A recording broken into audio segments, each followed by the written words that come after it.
when all the disciples are fighting fiercely on the field, you are wrapped in a big blanket, coolly sleeping off to the side. Everyone considers you the laziest dog in the sect, not knowing that you do this to become stronger. However, just as you were sleeping soundly, a sudden heated discussion arose beside you among your fellow disciples. So, with a hint of sleepiness, you said, "Hello, could you keep it down? You're disturbing my sleep." Upon hearing this, a few of them were taken aback for a moment, then directly retorted angrily, "Sleeping in the competition arena? Why don't you eat in the toilet?" Seeing that they wouldn't speak properly, you got angry and said, "With such unreasonable behavior, it seems I have no choice but to take action." Hearing this, their expressions changed instantly, but the next moment, you took out a pair of earmuffs from your pocket and continued to sleep soundly. Just when everyone was in a state of confusion, a voice from the elder rang out in the competition arena. "Next match, Qin Buxiu vs Zhang He. If you don't come down to compete, it will be considered a forfeit." Upon hearing this, you slowly folded the blanket into a tofu block and walked towards the competition stage. Suddenly, a voice echoed in your mind, "Idle for 2.5 hours.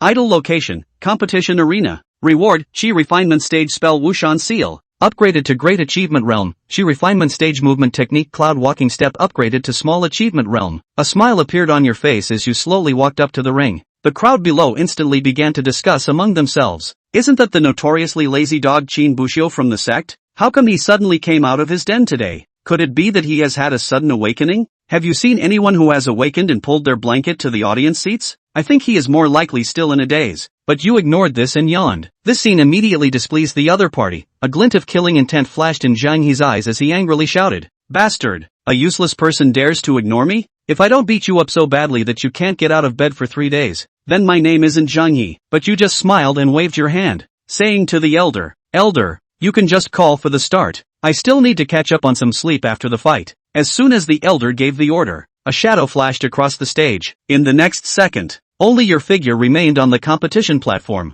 while Zhang He had already disappeared. You showed an awkward expression, slowly looked at the elder, and said, "Elder, I haven't made a move in a long time, and I couldn't control my strength." For a moment, the entire venue fell into a dead silence. The disciples hadn't had time to see what had happened, and this match was over. Even the sect leader Li Qinghe was completely stunned. He clearly saw that at the moment the elder shouted to start, you rushed towards Zhang He with a sudden step. In the next second, your palm gathered energy and struck towards Zhang He's chest, and then Zhang He flew far away. What you had previously displayed was the cloud walking step, and at the moment of your strike, it seemed you used the Wushan seal. Moreover, whether it was your movement technique or spell, it seemed to have been cultivated to an impressive level. The three elders couldn't help but gasp in surprise. This was seemingly a bit different from the lazy dog Qin Buxiu from before. However, at this moment, you didn't pay attention to these things. After learning that you had one, you went straight back to the audience seats, spread out the blanket again, and continued to sleep soundly. At this time,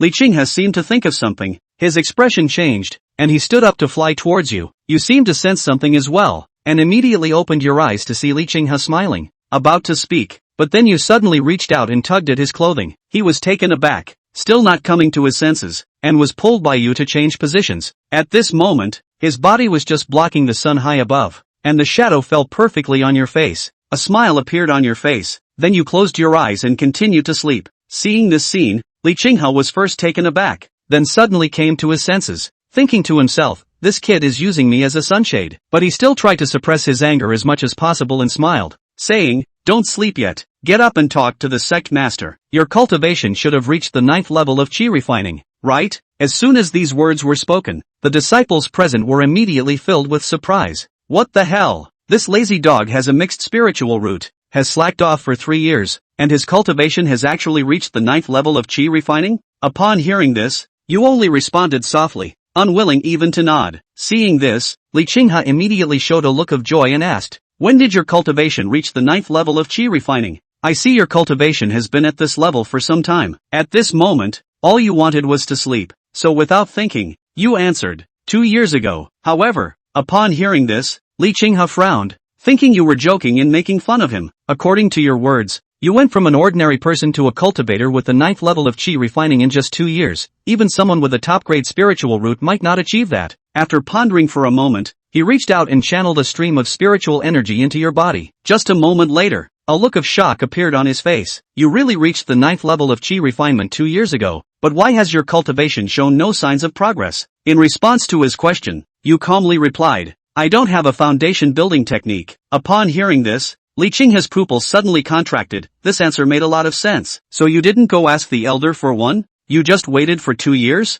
Meanwhile, the disciples nearby were completely taken aback. This lazy dog isn't slacking off. He's just caught in the rat race. I have a mid-grade spiritual root and it took me 2 years to reach the 7th level, while he has a mixed spiritual root and reached the 9th level in just 1 year. Is that reasonable? At this moment, Li Qinghe was also deeply puzzled by you. Could it be that this kid is a reincarnation of a great immortal? But as soon as this thought emerged, he immediately shook his head to deny it. Which great immortal would be this lazy? It's been 2 years, and he hasn't even bothered to find a foundation building technique. Seeing this, you chose not to speak and once again closed your eyes in silence. After a moment, with your overwhelming 5 consecutive victories, your ranking had now reached the top 10. The elder glanced at the scorebook in his hand and said, Qin Xiu, the competition for the top 10 disciples is next. You better prepare well, I have high hopes for you. Hearing this, a smile appeared on your face. Thank you, elder. You then returned to your position, picked up the blanket, and turned to leave. As everyone watched you gradually walk away, confusion appeared on their faces. It's not over yet.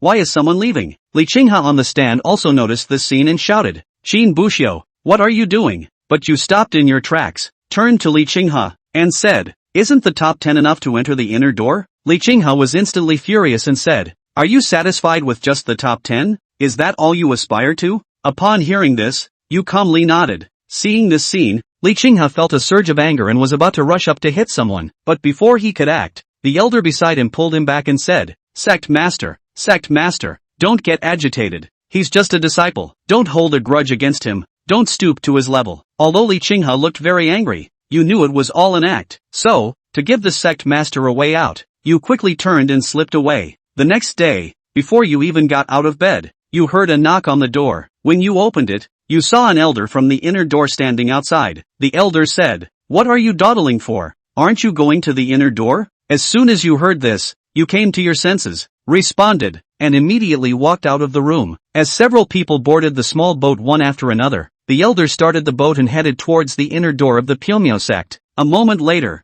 they arrived at the inner gate. The elder then turned to the few people and said, I am Luen, the elder of the pill hall of the inner sect of the Misty sect. He then touched the stone ring on his finger, and in the next second, several streams of light flew out from the stone ring, transforming into a book and a token. You glanced down at the items in your hand, which seemed to be a token for an inner sect disciple and a foundational cultivation method called Misty Foundation Establishment Record. Seeing the items distributed to everyone, Elder Lu continued, you can use the disciple token in your hand to allocate inner sect residences and receive inner sect tasks. After breaking through to the foundation establishment stage, you must kill at least 30 chi refinement stage monsters each month to submit to the sect, but the deadline cannot exceed 3 months, otherwise, you will be sent back to the outer sect. Upon hearing this, the faces of the few people showed a serious expression. In the outer sect, they only needed to kill 5 chi refinement monsters each month, but now the task had suddenly become much heavier. At this moment, you vaguely felt as if there were eyes staring at you. When you looked up, you saw Elder Lu looking at you with a serious expression.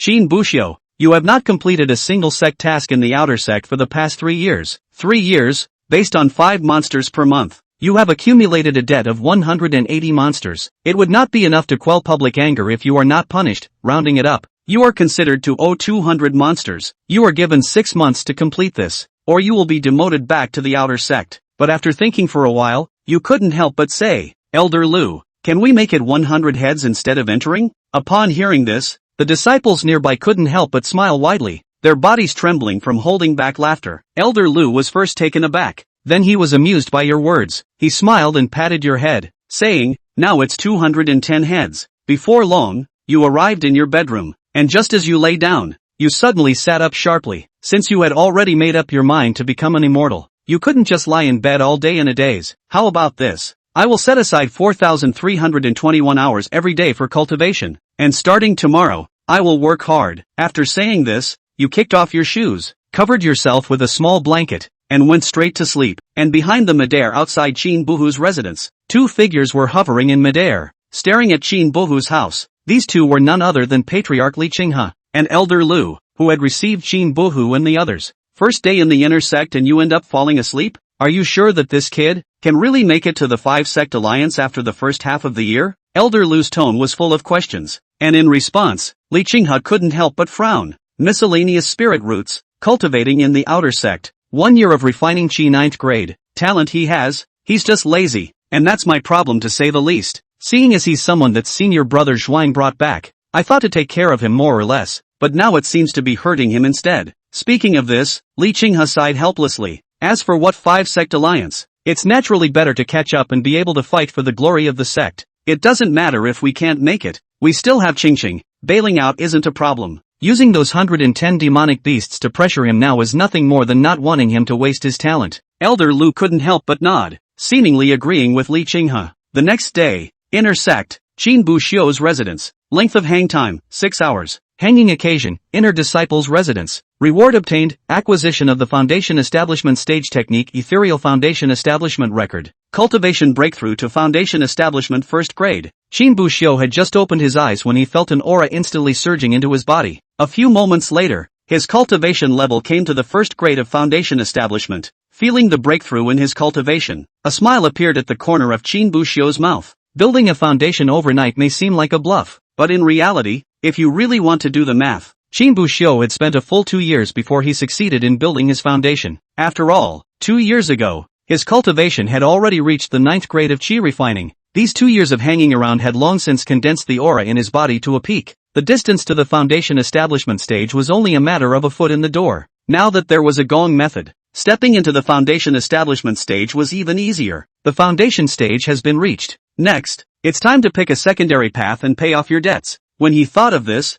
Qin Buxiu couldn't help but reveal a bitter smile on his face. He now had the clan of full 210 demonic beasts, which was not a small amount. Granted, there are 6 months to pay it off, and that's only 35 head per month. But according to Elder Ryu yesterday, after his cultivation broke through to the foundation establishment stage, he also had to kill 30 demonic beasts every month to hand over to the clan. That is to say, in the next half a year's time there, Qin Buxiu counted the previous debt and now have to pay the demonic beasts. It reached a staggering 390 demonic beasts, nearly 400 demonic beasts. We have to hurry up and pay off the debt, otherwise it would be bad if we were really released back to the outer sect in half a year. Although he had only stayed at the inner gate for 1 night, Qin Buxiu had already clearly felt it. The richness of the inner sect's aura was not comparable to the outer sect at all anymore. This night's hanging down, Qin Buxiu absorbed a full 3 times more aura than when he was hanging down at the outer gate. 3 times the cultivation speed was considered a good boost for Qin Buxiu's long path of immortal cultivation.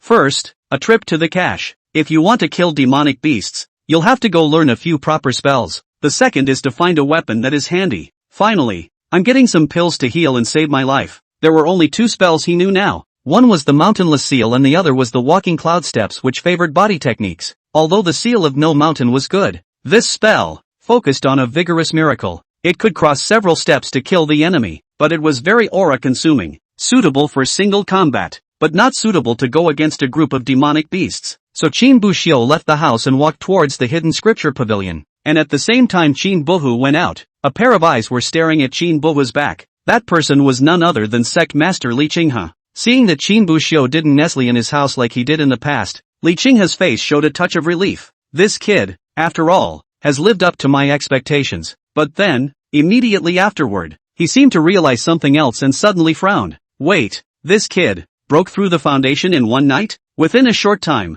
Qin Buxiu inquired about the location of the hidden scripture pavilion and circled around to the pavilion. There weren't many people inside the hidden scripture pavilion, and there was an elder at the entrance who was responsible for guarding it. The elder looked to be in his 50s or 60s and was sitting in a chair with his eyes closed. Qin Buxiu went forward and bowed towards the elder. Before he had a chance to speak, the elder spoke first. Get in. Live within your means. Don't be greedy and chew the cud. It is far better to learn well than to learn much. Seeing this, Qin Buxiu then didn't say anything more and said with another salute, Thank you, elder, for your guidance. After saying that, he turned around and walked towards the hidden scripture pavilion. And after hearing that elder of the scripture pavilion opened his eyes and glanced at Qin Buxiu, a smile appearing on his face. Entering the hidden scripture pavilion, Qin Buxiu didn't find a place to directly open and sleep. Although hanging out in the hidden scriptures can directly allow you to acquire a large number of spells, however, it would only allow these feats to be acquired, and there wouldn't be any cultivation progress, not even at the introductory level.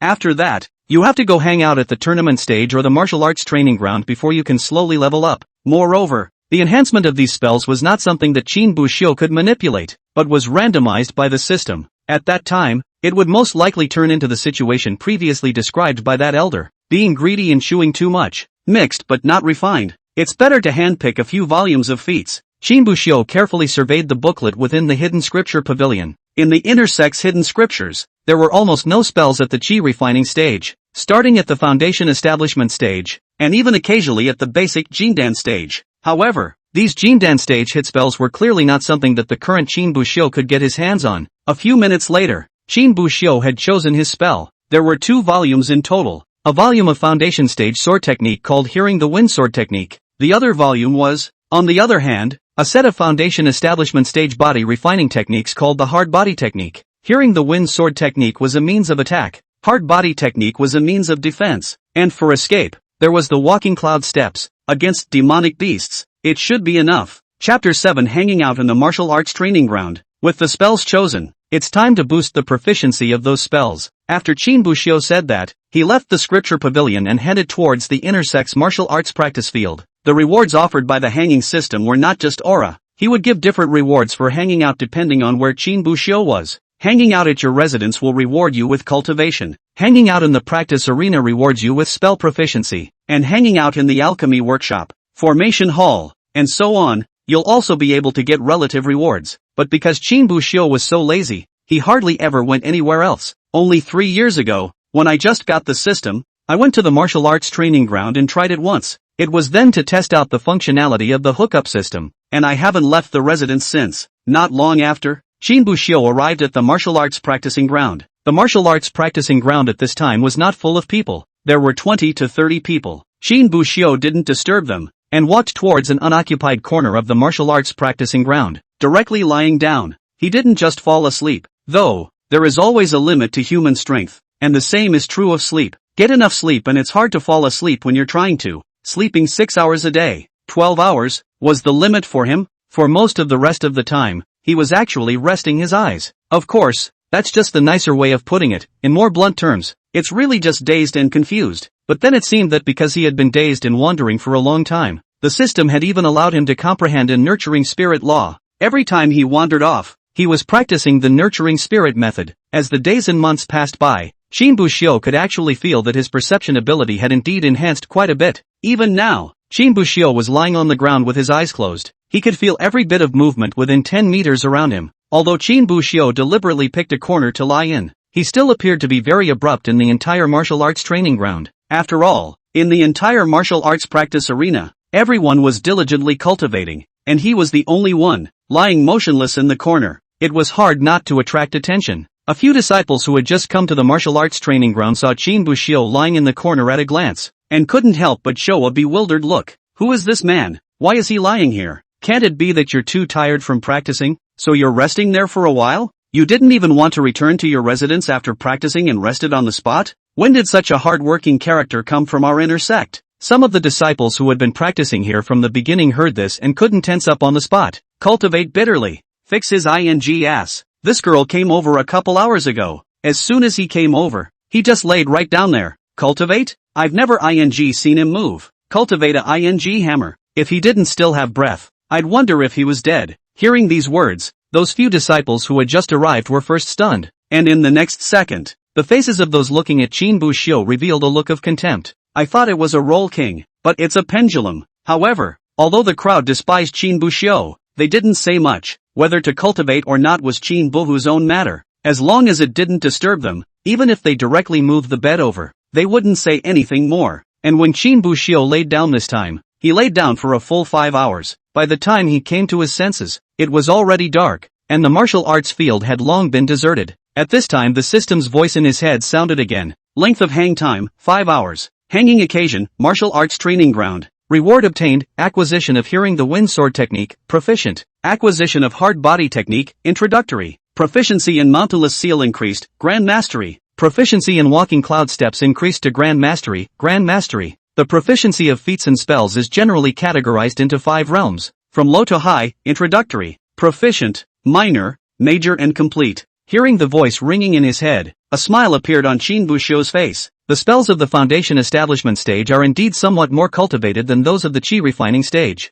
He remembered that when he first went to the martial arts training ground to hang out, he only hung out for 2 hours. and mountainless seal and walking cloud steps were directly cultivated to the proficient realm, and now after hanging out for 5 hours, the hearing wind sword technique was only able to step into the proficient realm, and the hard body technique was even only at the introductory realm. However, Shin Bushio wasn't in a hurry. According to this progress, after cultivating for 5 or 6 days, the walking cloud steps and mountainless seal will almost be complete, and the hearing wind sword technique won't be too much of a problem either. The hard body technique seems to be the most difficult to cultivate, but after 5 or 6 days have passed, it will at least be a great success. Shin Bushio was about to get up and go back to his residence, but at that moment, the voice in his head sounded once again, comprehending the gift seeing through from the law of nourishing the spirit. Talent? Seeing through? Shin Bushio froze for a moment, as if he hadn't reacted to what was happening. This was the first time in 3 years that he had heard the system give him a talent type of reward. He hastily opened his attribute panel.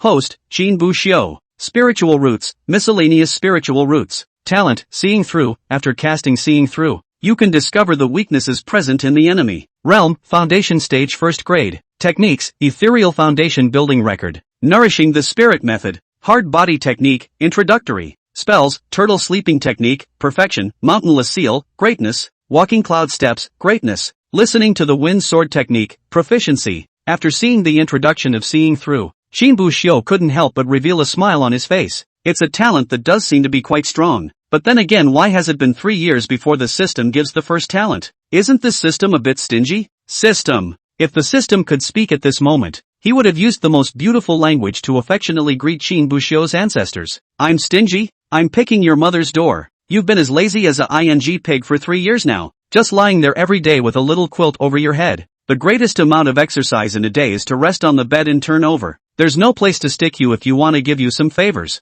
I'm stingy. I'm stingy with your basket. It was a good thing that Shin Bushio wasn't the kind of person who didn't know himself. A few moments later, it figured itself out. But having said that, it does seem like I haven't had much of a chance to get the benefit of the doubt when I've been laying around day in and day out for the past 3 years. I'm afraid I could have gotten a lot of rewards if I hadn't been lying down in my residence for the past 3 years, and had slept in a different place once in a while. Looks like we'll have to hang out at more places in the future. The best time to plant a tree was 10 years ago, followed by now. It's not a bad time to start practicing hard. Of course, it wasn't too late for those like Shin Bushio to start 10 years later. Chapter 8 A sure thing. In the days that followed, Shin Bushio's life was somewhat repetitive. When you wake up from your daily sleep, you will be the first to rush to the martial arts training ground to hang out. Went for 5 days in a row. Thundering. Later on, as time went by, those disciples who frequented the martial arts practice grounds also became familiar with Shin Bushio. As for Shin Bushio, they carried both contempt in their hearts, but at the same time,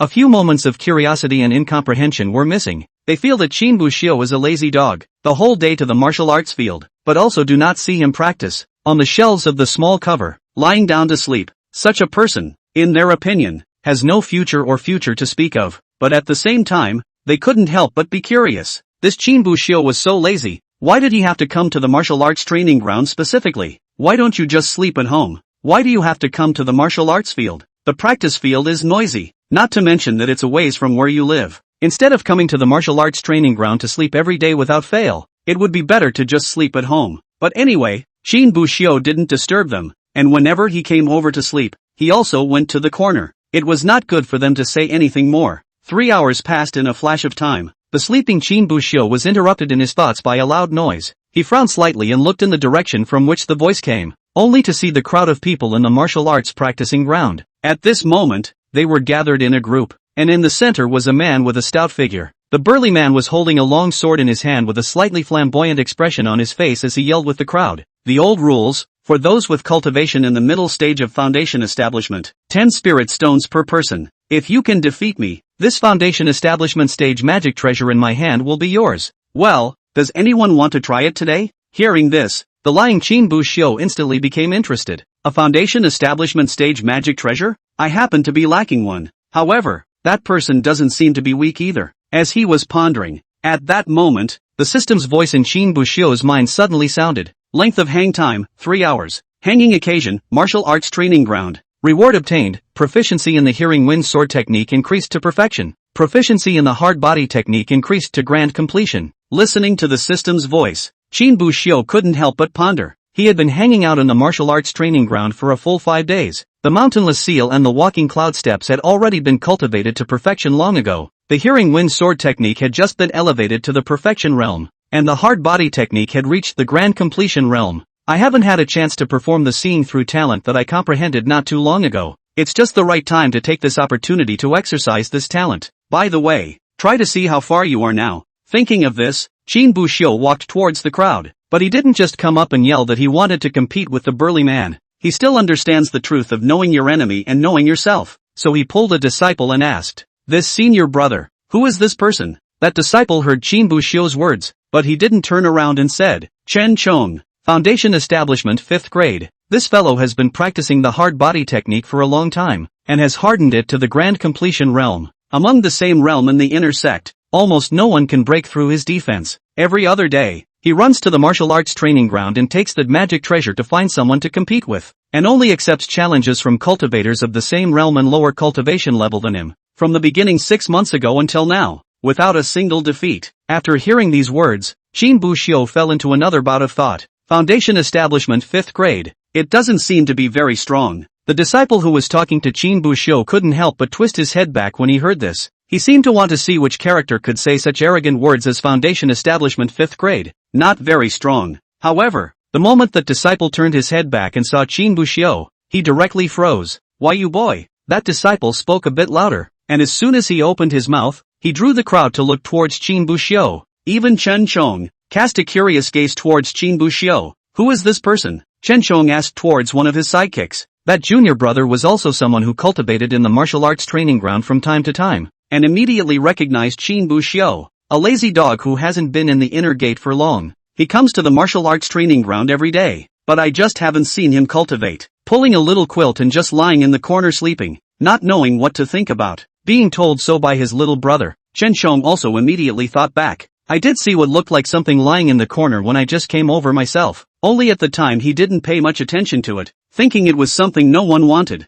The crowd had originally only thought of this as a small episode, and hadn't thought of wasting too much thought on Qin Buxiu, but at that moment, Qin Buxiu was the one who suddenly stood out. "I'd like to have a match with you." The moment these words came out, the gazes of the crowd turned to Qin Buxiu, their eyes filled with astonishment. Even Chen Chong had the same look of surprise in his eyes. No one seemed to think that a guy who had just entered the inner sect not long ago and was swinging for the fences every day would take the initiative to challenge Chen Chong. Challenging Chen Chong? This kid can't be sleep-dazed, right? Chen Chong is a cultivator of the 5th rank of Foundation Establishment, and he has also cultivated the hard body technique to the grand completion realm. This kid just entered the inner sect not long ago. His cultivation is not even known if he has reached the Foundation Establishment stage. Challenging Chen Chong? He's not crazy, is he? Could it be that this kid is some kind of hidden master? Hidden masters? The hidden world is swinging his ass every day at the martial arts training ground? What's he hiding? And just as the crowd had been puzzled and confused by Qin Buhu's behavior, Chen Chong had realized what was going on and immediately rushed to Qin Buhu's face. "Good. Chen Chong, love fearless and daring young men like you. I accept your challenge." Immediately afterward, he extended his hand in front of Qin Buxiu's face. "Here, pay the challenge fee first. There are cuties. Give yourself a gift of money." With such a good opportunity, Chen Chong naturally could not let it go for nothing, and when Qin Buxiu saw this, he didn't think much of it and pulled out a small bag from his pocket. The small bag contained the salary he had received during these 3 years when he was out in the field. These 3 years, although he lay in bed every day to swing, but salary that is not less than a month to receive. And also, because of the swinging for the fences all 3 years, there is little chance of spending any of the salaries received. 3 years of wool down the line. This salary has been quite substantial, only to see Qin Buxiu fumble out 10 spirit stones from among them and cheerfully hand them over to Chen Chong. A Foundation Establishment stage magic treasure, even the lowest grade kind, would cost at least hundreds of spirit stones. And now that Qin Buxiu only needed to pay 10 spirit stones to get it, in his opinion, this was definitely a surefire deal.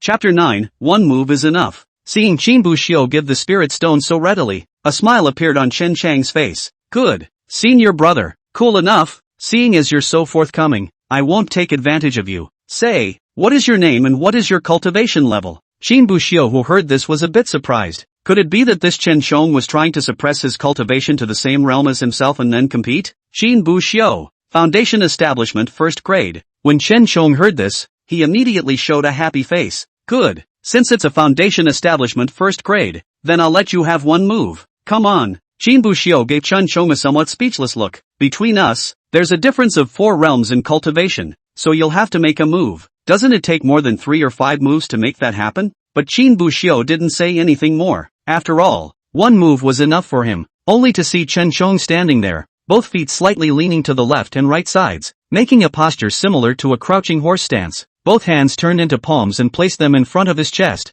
seemingly ready to stop Qin Buxiu's attack at any time. The surrounding disciples, on the other hand, retreated, leaving enough room for the two. After all, this was a martial arts training ground, not a martial arts arena, and there was no battle ring set up. Seeing that Chen Chong was almost ready, Qin Buxiu was no longer polite. With a movement of his mind, the seeing through talent was instantly activated. Immediately afterward, a few faint red lights suddenly appeared on Chen Chang's body and Qin Buxiu's eyes. One landed on Chen Chang's head, another at his dantian, and another at his waist. The location of the red light was thought to be where Chen Chang's weakness was. Only Qin Buxiu's right hand transformed into a palm, and chi power was condensed in his palm. But just before striking out, Qin Buxiu suddenly frowned and pondered over a question. I can know Chen Chang's weakness, would he not know it himself? Thinking of this, Qin Buxiu's eyes flashed. However, in the next second, his right hand still slapped towards Chen Chang's dantian. Seeing this, Chen Chong did not have the slightest look of worry on his face. Instead, he even revealed a light smile. He had cultivated the hard body technique for such a long time and had fought with people no less than a dozen times. For their own weaknesses, naturally, they are in the clear, but also has long been prepared to take precautions. No matter where Qin Bohu attacked, he was able to strike at the first opportunity and stop out Qin Bohu's attack. He only saw his hands grabbing towards Qin Buxiu's incoming palm, ready to intercept the attack. But the moment he saw that he was about to grab Qin Buxiu's palm, Qin Buxiu was suddenly swaying. The palm that had originally attacked towards the dantian followed suit and changed direction, attacking towards Chen Chang's waist at a faster speed. Seeing this scene, Chen Chong was first stunned, and then he snapped back to his senses, his face changing drastically. It was too late to make a move to intercept it. Bang! Qin Buxiu slapped out his palm and landed straight on Chen Chang's waist, then immediately withdrew his hand. Put! A mouthful of blood gushed out from Chen Chang's mouth. In the next second, it was as if the whole person had lost consciousness. Eyes closed, he hit the ground hard. When the crowd saw this scene,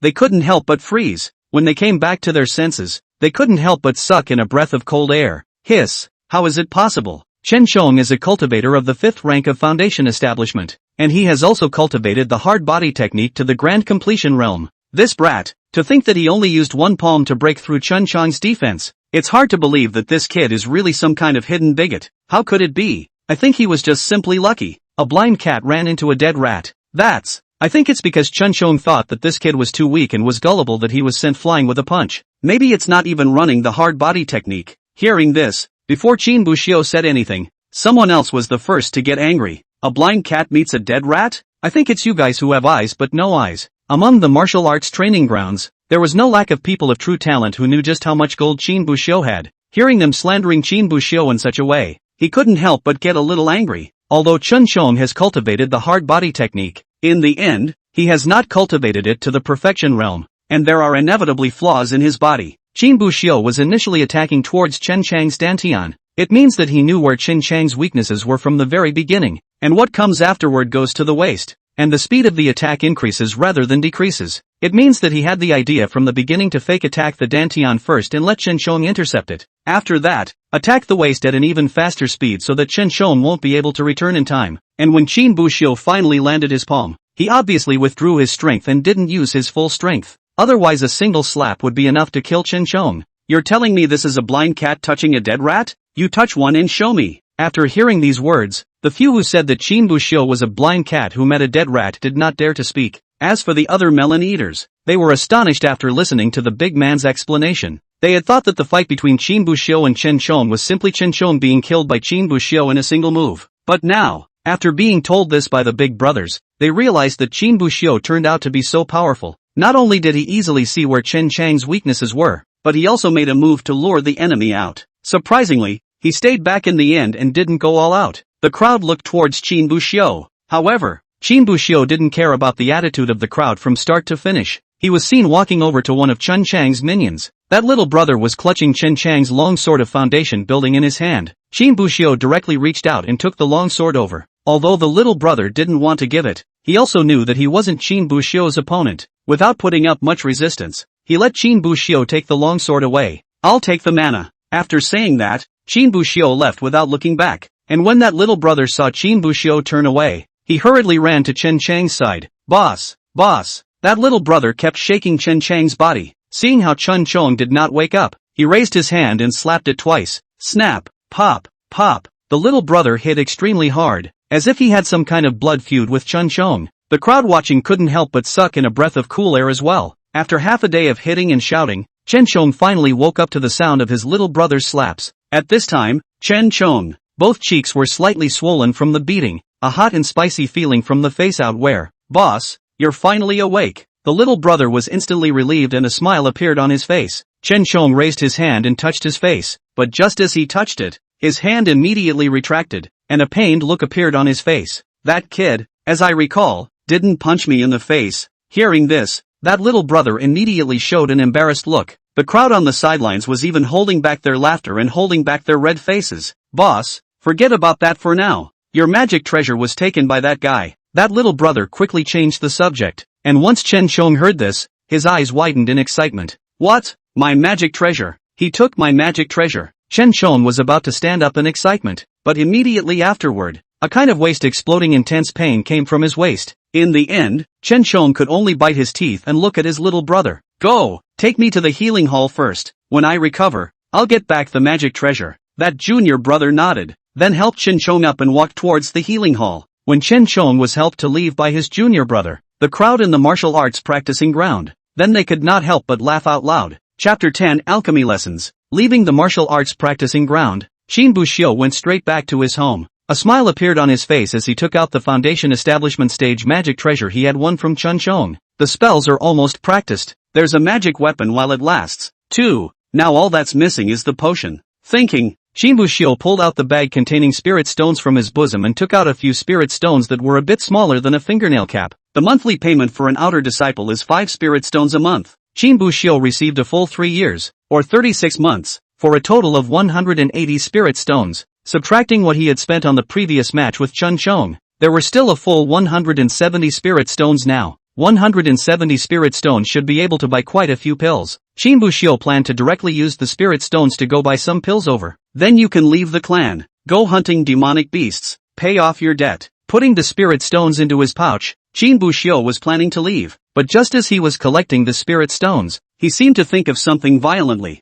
Looking at the bag containing the spirit stones in his hand, he froze for a moment. Wait, how are the demonic beasts going to be transported back? Qin Buxiu's debt was not a matter of 1 or 2 demonic beasts. If it was just 1 or 2 demonic beasts, he could completely return carrying the bodies of the demonic beasts. But the demonic beasts he owed were a full 210 heads. It was impossible to run back every time you killed a demonic beast or two. That would be a waste of time. It also needs a storage magic treasure to hold the corpses of demonic beasts in order to do so. But a better storage magic treasure would cost hundreds of spirit stones at least. And if the spirit stones were used to buy storage magic treasures, the elixir, it seemed, would have to be found another way. However, in the short term, it was definitely not an easy task to earn hundreds of spirit stones. An inner disciple's monthly payment for a month was only 20 spirit stones. Alchemy Hall. Qin Buxiu seemed to have thought of something, and his eyes immediately lit up. Alchemists of the Alchemy Hall. They could accept some alchemy tasks within the sect. After completing the alchemy quest, you will not only be rewarded with spirit stones, and after the refined elixir,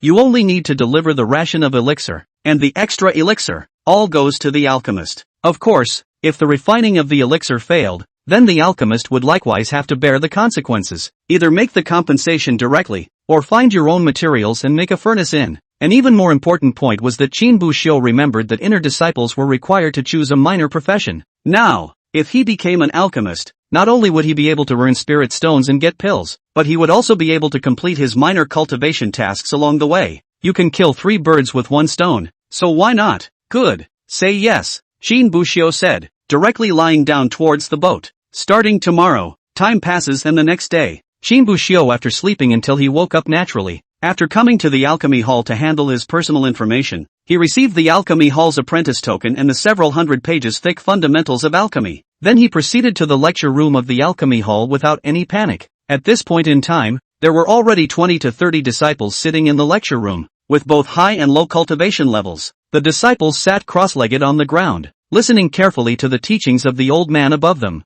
and the old man sitting in the lecturing position, Qin Buxiu happened to recognize. It was none other than Elder Lu Luen who had guided them to the inner sect in the first place. Ryan seemed to have noticed something as well, and when he turned his head to look at the doorway, he saw Qin Buxiu standing there. "Is there something wrong with you?" Elder Lu asked, unable to resist a slight frown, only to see Qin Buxiu unhurriedly pull out the Alchemy Hall apprentice token from his pocket, and shake the several hundred pages of the fundamentals of alchemy in his hand. "I'm here for class." Hearing these words, Ryuan couldn't help but freeze, and his eyes actually revealed a flash of skepticism. He looked Qin Buhu up and down, as if he was afraid that someone was pretending to be Qin Buhu. When he confirmed that the person in front of him was Qin Buxiu without a doubt, he couldn't help but frown once again. "Strange," Ryun muttered in a small voice. When Qin Buxiu was at the outer gate, he was a notorious lazy dog. Weekdays are either in bed or on the way to bed. How come the sun came out of the west today? This kid didn't even lie in bed, but instead came to this alchemy hall of his? Is it hard to believe? Did Li Qinghe really get it right? Has this kid really changed his ways? Although Ryun was still a bit skeptical, but whatever.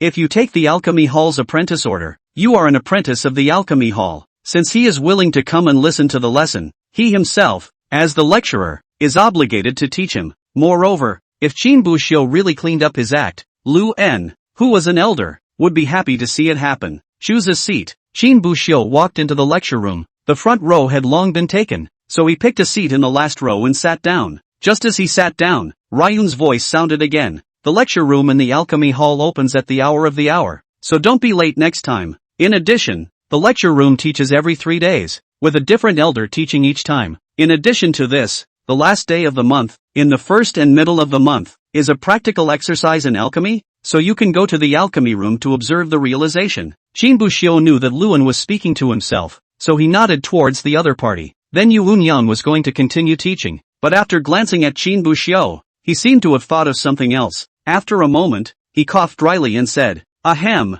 forgot where I was just talking about. Start over." Hearing these words, the disciples present couldn't help but stare, a bewildered look on their faces, but soon seemed to understand something, and his gaze couldn't help but look towards Qin Buxiu. They know that Elder Lu is giving Qin Buxiu a small stove. I'm afraid he didn't hear what came before him and didn't understand well what he was going to learn next. The disciple's face showed helplessness, but he didn't dare to say anything more. After all, what the elders were going to talk about and where to start, they, the disciple apprentices, had no right to interfere. However, there were also some disciples who showed joy, and a few moments of gratitude actually showed in their eyes when they looked at Qin Buxiu. It was because what Elder Lu had previously spoken about, they had not fully understood in the first place. However, Elder Lu was also known to be strict, causing them to not dare to ask questions easily even if they didn't understand. Fear of upsetting the other party and leaving a bad impression. Now that Elder Lu was retelling it again, it was kind of giving them a chance. However, Qin Buxiu was completely unconcerned about this and turned the fundamentals of alchemy in his hand over. After looking at the densely packed ant-like text inside, a wave of sleepiness involuntarily swept over. In the next second, he closed his eyes and sat down in a state of divine wandering. Ryun concentrated on the lesson he was teaching up there, his full attention on the lecture. The disciples below were also listening to Ryuan's lecture with full attention. Plus, the position Qin Buxiu was sitting in happened to be in the last row, and there weren't many people next to him. Therefore, he didn't even notice that at that moment, Qin Buxiu had already closed his eyes. Chapter 11. That's why when refining the small return pill, one must never use true spirit grass instead of weak spirit grass. Although there is almost no difference between true spirit grass and weak spirit grass except for the strength of their spirituality. However, the overly strong spirituality of the true spirit grass will cause the other several flavors of the spirit medicines in the small reduction Dan formula to be unable to coalesce with it, and it will not be possible to make it successfully produce the Dan. Lecturing for several hours in a row made Ryun a little tired as well, so after gulping, he planned to end the day's lecture there. He raised his eyes to the crowd. Alchemy together is most concerned with details. As the saying goes, the difference is 1,000 miles. Sometimes it can be just a trace change in the properties of the medicine that can cause a huge change. Suddenly, Ryun's words stuttered, and it was as if his entire body froze in place. But a few moments later, his face began to redden and warm up at a rate visible to the naked eye. The disciples were stunned at the sight, and then they followed Ryuan's gaze. Soon enough, the eyes of the crowd landed on Qin Buxiu, who was sitting in the last row. At this moment, Qin Buxiu was sitting in place with his eyes closed and a peaceful face, as if he had fallen asleep. No, not like, it's just ing asleep. Qin Buxiu. Luan let out a furious roar. immediately scaring the disciples in the lecture room into trembling, and Qin Buxiu, who was in the midst of walking away, was also startled by this roar and instantly woke up. The moment he opened his eyes, he saw Ryun staring at him with an angry face. The disciples sitting in front of him also revealed gloating expressions. "What are you doing?" Ryun questioned angrily. I'm listening. Listening to a lecture? Listening with your eyes closed." Before Qin Buxiu could reply, the system's voice in his mind sounded again. Length of hang time, 3 hours. Hanging occasion, Alchemy Hall lecture room. Gained reward, a large amount of knowledge related to alchemy theory. Immediately afterward, a large amount of theoretically related knowledge about alchemy flooded into Qin Buxiu's mind. In that instant, Qin Buxiu felt like he was swimming in an ocean of knowledge. At this point he was thinking back to Ryun's question. Listening to a lecture with your eyes closed? It doesn't seem to be a problem. And so there was an involuntary nod. But when Ryun saw this scene, he glared in anger. If Qin Buxiu directly admitted that he had fallen asleep, he would at most be reprimanded twice, telling him not to do so next time. But now, Qin Buxiu's deadpan attitude made him even more irritated. "Yes, since you said you were listening, then I'll test you. If you can answer that, don't say your eyes are closed when you're in the lecture room in the future. Just bring a blanket over here and lay down to sleep. I won't even say a word about you. But if you can't answer, you will not be allowed to set foot in the lecture room from now on."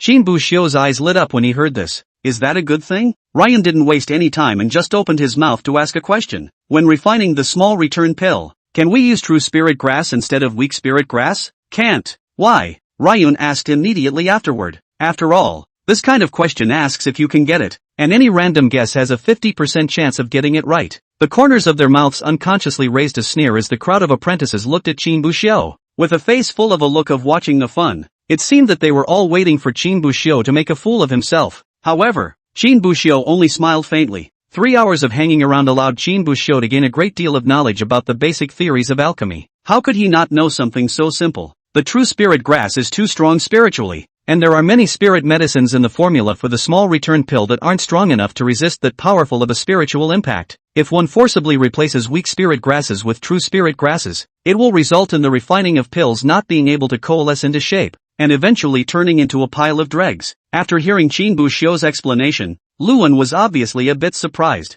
It seemed like he didn't expect Qin Buxiu to actually be able to answer it. However, before he had a chance to speak, Qin Buxiu was the one who went on to add, however, if the alchemist's alchemy is skillful enough, he can remove some of the spirituality in the true spirit grass by the force of the Dan flame. In that case, it would be possible to use the true spirit grass to refine the small return pill. So to say you can't is not really entirely accurate. As soon as this explanation from Qin Buxiu was uttered, when the apprentices present heard these words, their faces changed. Ha! Removing the spirituality of the true spirit grass with Dan fire? There's such a method? But if there is such a method, why didn't Elder Lu tell us about it? I think 80% is this guy now made up. Also Dan fire removes spirituality. I see this kid. I'm afraid that even Dan fire need Jin Dan stage cultivator can condense out do not know. That's right. If it's true, Elder Lu must have told us about it. The apprentices murmured. Some felt that Qin Buxiu was telling the truth, while others felt that he was making it up now. At that moment, Ryu En, however, had frozen in place. The method of removing spirituality from the Dan fire was not something that Qin Buxiu had made up now, but was real. The reason he didn't speak about it was because the Dan fire used in this method was something that could only be condensed by a Jin Dan stage cultivator, and this method requires the alchemist to possess an extremely high level of alchemy in order to be successful. As for the disciples present, they were basically all cultivators at the foundation establishment stage, and alchemy was even more of an introduction among introductions, so there was absolutely no need to speak to them about these contents. But as a result, what these disciples who were listening attentively didn't know was instead known by Qin Buxiu, the one who was napping in class. It's hard to believe that Qin Buxiu really listened just now. Nah, it must be that the boy happened to have heard of this law somewhere. With this thought in her mind, Luan was still unwilling to believe that Qin Buxiu had really listened to the lesson properly. What are the key points in the refining of the cold expelling pill? What are the most common problems that arise when refining the poison avoidance pill? How do I harvest the naughty inchworm one to minimize losses? What can be used to replace the silver river grass in the healing pill? Ryun asked about 10 questions in a row, covering almost everything that had been covered in today's lecture. Even the other apprentices couldn't help but suck in a breath of cold air after hearing these questions. These questions, even if they were replaced, they might not be able to answer one correctly. What Luan was doing now was rather like trying to hold Qin Buxiu directly to death on the ground in one go. However, Qin Buxiu only smiled bashfully, then opened his mouth to answer without any panic. The The most important thing in the refining of the cold expelling pill is the dosage of the withering inferno grass in it. Although the wither yen grass has a miraculous effect on cold conditions, once the dose is put in excess, it may lead to an overabundance of the potency of the elixir, causing the person who swallows the elixir to suffer damage to himself or herself. The solution is simple though. Just add a certain amount of spring thicket. Spring thickwood is warm in nature and can effectively alleviate the medicinal properties of the withering inflammation grass, providing a good protective effect. Of course, that's not normally recommended. Spring thickwood is extremely rare, and it is also an unobtainable medicinal material for many top-level pills. Using it to refine the cold expelling pill is more or less a bit of a big deal. The most likely problem that will arise during the refining process of the poison avoidance pill is naturally the leakage of poisonous power. Although the poison avoidance pill is named poison avoidance, it can be refined, but it needs to be added to at least 5 kinds of poisons. The crowd listened as Qin Buxiu answered Lion's many questions one by one. The expression on his face slowly changed from the original disdain and ridicule to shock and incredulity. Chapter 12. All of Qin Buxiu's answers were almost always correct. Not only did he answer all the questions Ryan asked, he answered them all, and in almost every question, Qin Buxiu could name some points of knowledge that Luan hadn't covered. The use of the true spirit grass and the small returning dan, and the cold expelling dan can use the spring thickness wood to suppress the power of the withered inflammatory grass. If Qin Buxiu just named 1 or 2 points of knowledge that they didn't know, they might think Qin Buxiu is either making this up or just happened to have seen this knowledge. But when Qin Buxiu, from every question, was able to say something they didn't know, then the object of their suspicion shifted from Qin Buxiu's body to their own. Wasn't he just sleeping in the hall? Why do you get every question right not to mention? And tell me so many things I don't know. I don't know if he made up the other stuff, but the bit about using the spring thickwood to suppress the power of the withered flame grass should be true. I did read about it in a Dan book before. Would have thought he was an uneducated fellow. Only now do I realize that people sleep because they're done learning. Those disciples who were originally waiting to see Qin Buxiu's joke seemed to be wearing a ridiculous clown mask at the moment. Ryun stood still, his face filled with shock and embarrassment. How could he not expect that Qin Buxiu, who was sleeping in the hall, was the one who had learned the most in the entire lecture room? And not only did he learn a lot, but on top of that, the kid made up for all the stuff he hadn't covered as well. These points of knowledge that Qin Buxiu said, Lu En, who was an elder of the Alchemy Hall, was naturally more than aware of them. All correct, no deviations. The reason he didn't talk about these things is not because he forgot. Rather, it's because there's no point in preaching these things, like the Dan fire removing the spirituality of the true spirit grass. This is something that only Gene Dan stage cultivators can begin to condense, and it is useless to talk about it now. It was also the right way to suppress the withering inflammatory grass with spring thick wood, but no one would do that. The reason for this was that Qin Buxiu himself had also said that the spring thickness wood was an extremely precious elixir and was an indispensable ingredient in a number of elixir medicines. Using it to refine the cold expelling pill was a waste. Luan looked towards Qin Buxiu, his face not looking very good. Qin Buxiu answered every question correctly. Then the person who couldn't get off the ground now would be Ryan himself. The gazes of the disciples, on the other hand, were fixed on Ryuen, as if they were all waiting to see how he would end up. It was actually quite simple to make Qin Buxiu admit defeat. Just ask something that was clearly beyond Qin Buxiu's scope of understanding. Luan himself was a 5th grade alchemist, and was still the chief alchemist of the ethereal sect now, in charge of all the entire alchemy halls of the ethereal sect. And even if Qin Buxiu was no matter how smart he was, he had only just come into contact with alchemy for a short while. There was only so much to know, and it was far from being comparable to the 5th grade alchemist Ryuen. As long as he asked a few questions that were clearly beyond Qin Buhu's knowledge, Qin Buhu would definitely not be able to answer them and would have to admit defeat. But Ryun wasn't willing to do that, because to do so would be too much of a sore loser, and it's not convincing in the slightest. He was the Misty Sect's chief Dan master, and the moment he saw Qin Buxiu sleeping, all it takes is don't let me see you in the lecture room again. There was no need to waste so much time to get Qin Buxiu out, but instead of doing that, he chose to address it with a question and answer session. Why? Because he wanted Qin Buxiu to admit his mistake, and it was a heartfelt admission of fault. But if he were to ask questions that he hadn't spoken about and that were beyond Qin Buxiu's cognitive range, then even if Qin Buxiu couldn't answer, he could feel that he was wrong? Could the other disciples present think that Qin Buxiu couldn't answer because he didn't listen to the lecture properly? People have a bottom line, and Ryun's bottom line is this. He didn't like to lose face in front of people, especially in front of his disciples. But what is never allowed, more than losing face, is to break through one's bottom line. Qin Buxiu seemed to be able to see Ryuen's dilemma as well, and couldn't help but think about it. Elder Lu is the Alchemy Hall elder. If I let people down like this, will I be put in small shoes in the future? Otherwise, How about giving the other guy a leg up? Leave a line today and we'll meet again. Qin Buxiu is lazy, but not a cutie. You can't do yourself any favors by offending someone to death. Then Qin Buxiu slowly spoke. Elder, I wonder if you could ask another question. Hearing this, Ryun couldn't help but frown. He thought that Qin Buxiu was provoking himself, but at a glance at the expression on Qin Buxiu's face, it did not look like a provocation, but rather slightly more sincere. Ryun visibly froze for a moment, and then a somewhat unexpected thought came to mind. Is it hard to believe that this kid is trying to give me a leg up? Though a little less sure, Ryun opened his mouth to ask, at what time is it best to add the blood congealing grass for refining the blood-stopping pill? When Qin Buxiu heard the question, he immediately gave an answer. The blood condensing grass should have been put in during the initial refining. Doing so will allow the medicinal power of the blood condensing grass to be completely refined, so that the medicinal power will be evenly distributed in the elixir. Ryun's heart burst with joy when he heard that, because Qin does not rest his hand. All wrong. Still, he suppressed the rising corners of his mouth as best he could and shook his head. No, the blood condensing grass can't be put in at the very beginning, but should be put in at the very end of the refining. The blood congealing herb is easy to refine. If it's put into the furnace too early, the herb will be exhausted before the potion is even formed. To refine the blood-stopping pill, the blood condensing grass should be put in at the last minute, and as soon as Qin Buxiu heard that, he also immediately admitted his mistake.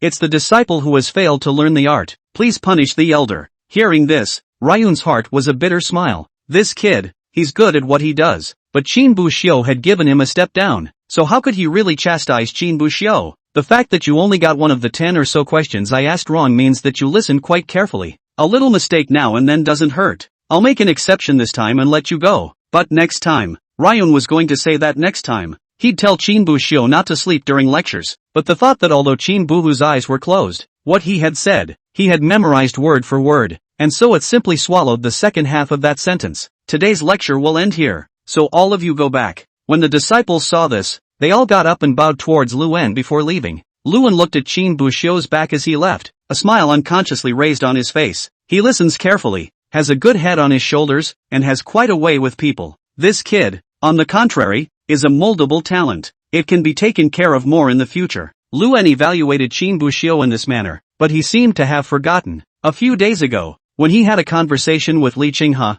he had called Qin Buhu a disciple who will not have a future. But in the blink of an eye, it was only a few days, this disciple who would be the least productive had turned out to be, in his eyes, a moldable talent. Chapter 13, That's How Hard You Work. For a few days afterward, Qin Buxiu didn't go to the Alchemy Hall because there were no lectures in the Alchemy Hall. Instead, you lie at home and continue your flat life. It was because Qin Buxiu had brought the fundamentals of alchemy back to his residence. So even if Qin Buxiu was at home, he could still be rewarded with the basic theory of alchemy. Length of hang time, 6 hours. Hanging occasion, inner disciple's residence. Reward obtained, cultivation breakthrough to the second grade of foundation establishment. And the fundamentals of alchemy has been acquired. Listening to the voice coming from his mind, Qin Buxiu unconsciously revealed a smile on his face. It had been about 10 days in the past since the last time his cultivation broke through the first grade of foundation establishment. 10 days to break through a small realm. This if outsiders know. I'm afraid they will suspect Qin Buxiu in the end. Immediately afterward, knowledge about the fundamentals of alchemy also flooded into Qin Buxiu's mind. A few moments later, he digested all this knowledge. Sure enough, the hangout venue still has too much of an impact on the rewards. Compared to being in the lecture room,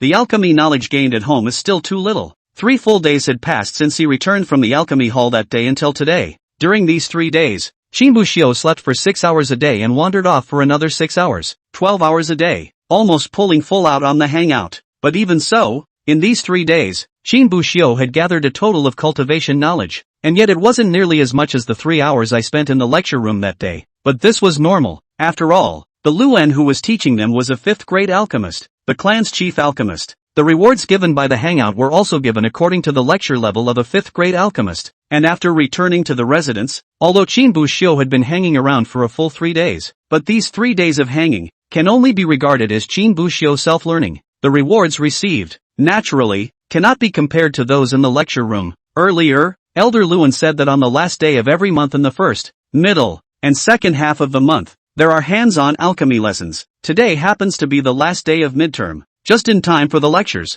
As Qin Buxiu said that, he immediately got up, intending to head to the Alchemy Hall to observe the elders making pills. As per past experience, after the hangout was over, his alchemy should be able to enter the realm of a first-grade alchemist. But halfway there, Qin Buxiu seemed to have thought of something else and suddenly stopped in his tracks. He only turned his head to look at a quilt behind him, lost in thought. Earlier, Elder Ryuan said that as long as I could answer up his questions, he wouldn't care about me even if I brought a quilt later. I wonder if it still counts. But after just a moment, Qin Buxiu shook his head. Forget it, it's kind of inhuman to actually bring it over there. After saying that, he left the residence without looking back. Misty Sect, inside the Patriarch's hall. At this time, Li Qinghao was ambling about his official duties. A disciple slowly walked in from outside the door of the hall. Li Qinghao raised his eyes and glanced at the disciple, putting the official business in his hands aside first. This disciple in front of him was arranged by Li Qinghao to keep an eye on Qin Buhu. For Qin Buxiu, he was still quite attached.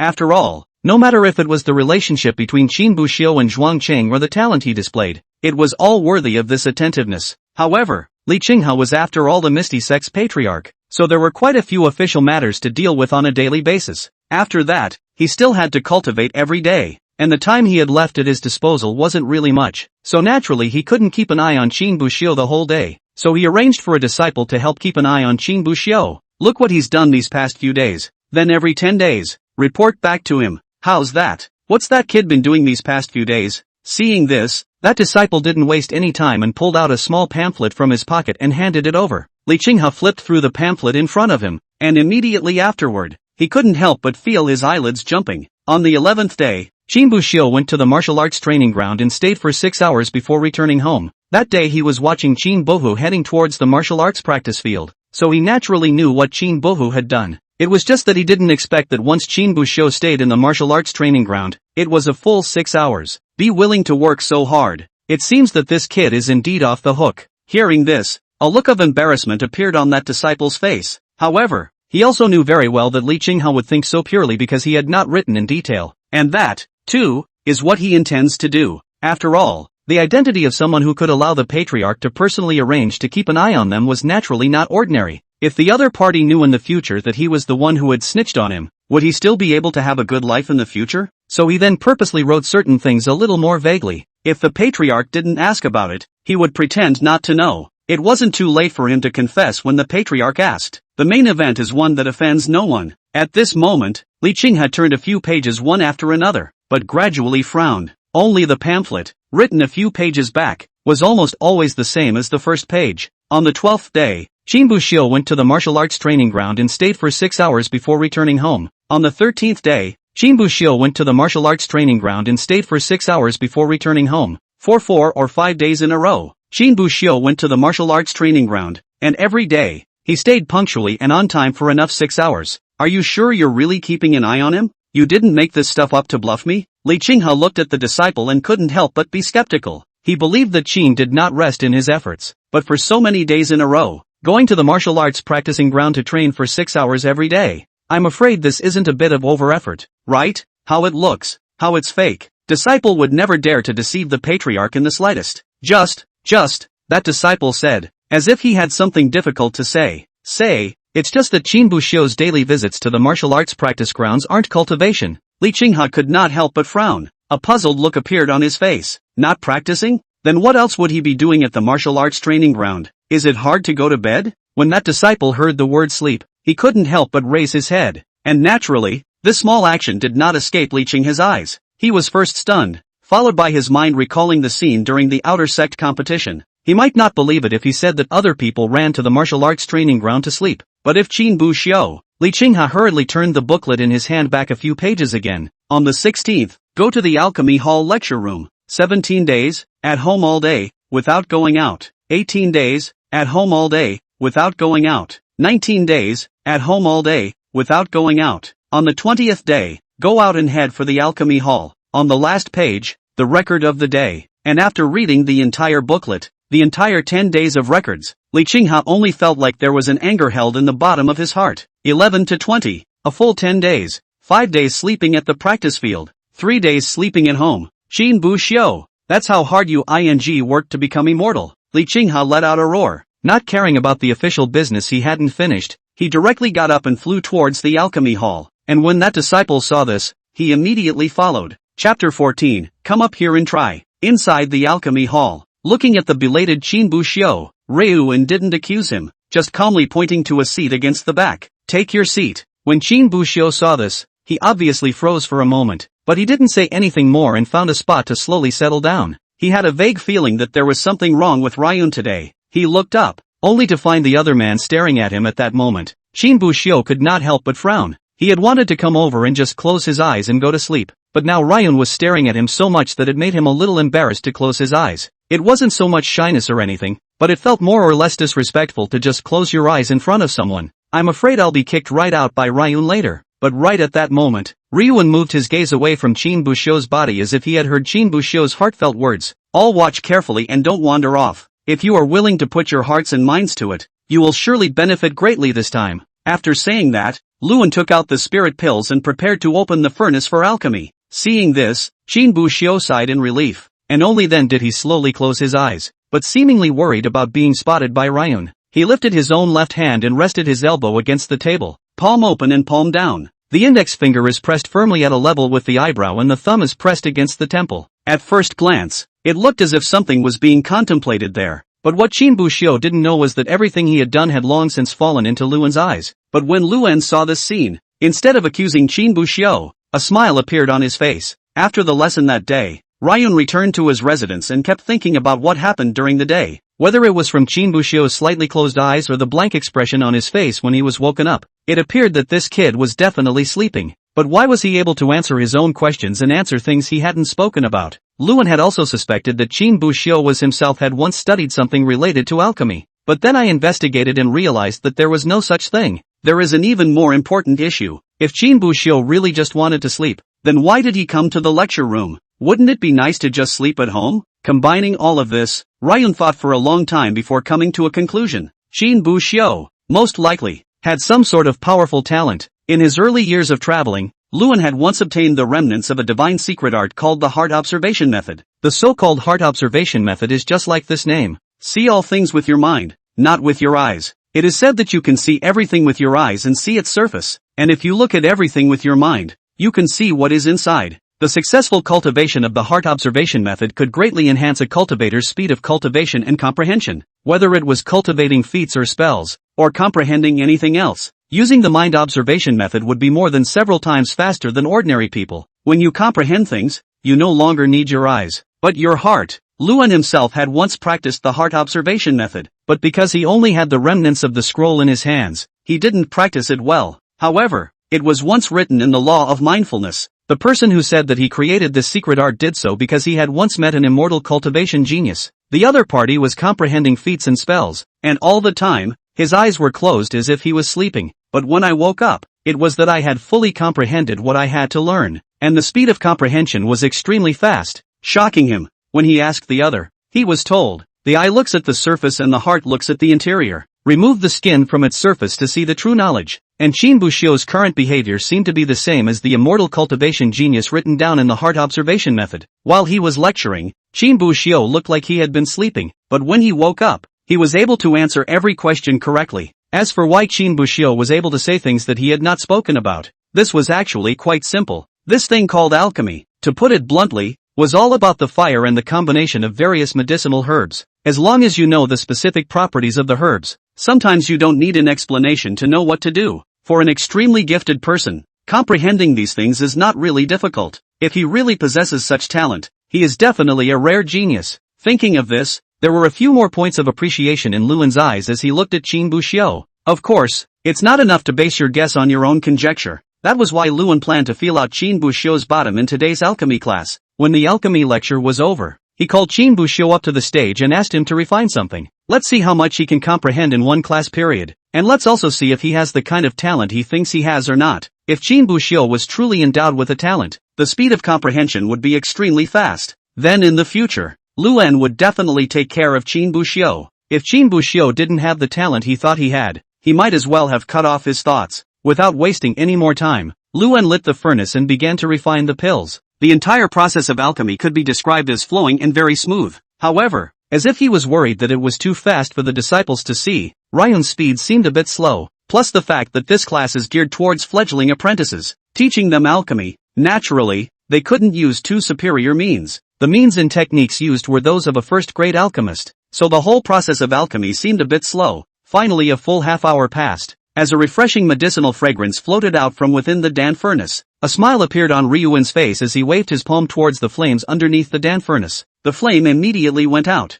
and he raised his hand to open the Dan furnace, and a white smoke slowly drifted out from it. With another raised hand, the pills in the furnace flew into Luan's palm. The disciples straightened their necks and looked towards the elixir in Luan's palm. There were 8 pills in total, full of color, and each one was the size of a fingernail cap. This furnace of small return Dan, in its theoretical perfect state, can produce 10 pills if no ingredients are wasted. But alchemy has its own losses since it's impossible to actually refine 10 of them. It's me, using the means of a 5th grade alchemist to refine this 1st grade lesser returning pill. I can only produce 9 pills at most. In addition, the grade of an alchemist is also tied to the rate of pills produced. With 10 ingredients, if you can achieve 3 pills out of the pills, then you will be considered to have entered the door of a 1st grade alchemist. If you can get to 5 pills out of the Dan, you will have reached the middle of the 1st grade. 7 of them would be the late 1st grade. It means that your control and fire of 1st grade pills has reached an excellent point, and you can start trying to impact 2nd grade alchemists. After the introduction, Ryun's gaze swept over the crowd as if observing how much they had learned. But in the end, the gaze landed on Qin Buxiu's body. Seeing that his eyes were still closed, he opened his mouth with a smirk. Qin Buxiu, come up and try. Chapter 15 Water Release? Hell of a difficulty. Qin Buxiu vaguely heard someone calling out to him and slowly opened his eyes. But when he opened his eyes, he realized that the entire alchemy room was staring at him. If it were an ordinary person, I'm afraid they would have been sweating by this time. But fortunately, Qin Buxiu was not an ordinary person. He calmly raised his head and looked at Luan. Without waiting for Ryun to torture him, he spoke directly. Elder, I'm listening. The moment she heard this, Luan was first stunned, and then when she came back to her senses, she was exasperated and laughed by Qin Buxiu. I told you to come up here. Who asked you if you listened to the lesson? Isn't Qin Buxiu's current behavior purely and simply not hitting himself? When the disciples at the bottom heard this, their faces were red from holding back their laughter and their expressions had twisted. Qin Buxiu, on the other hand, as if he hadn't heard anything, stood up with a calm expression and walked towards Luan. And at that moment, the system's voice came from Qin Buxiu's mind.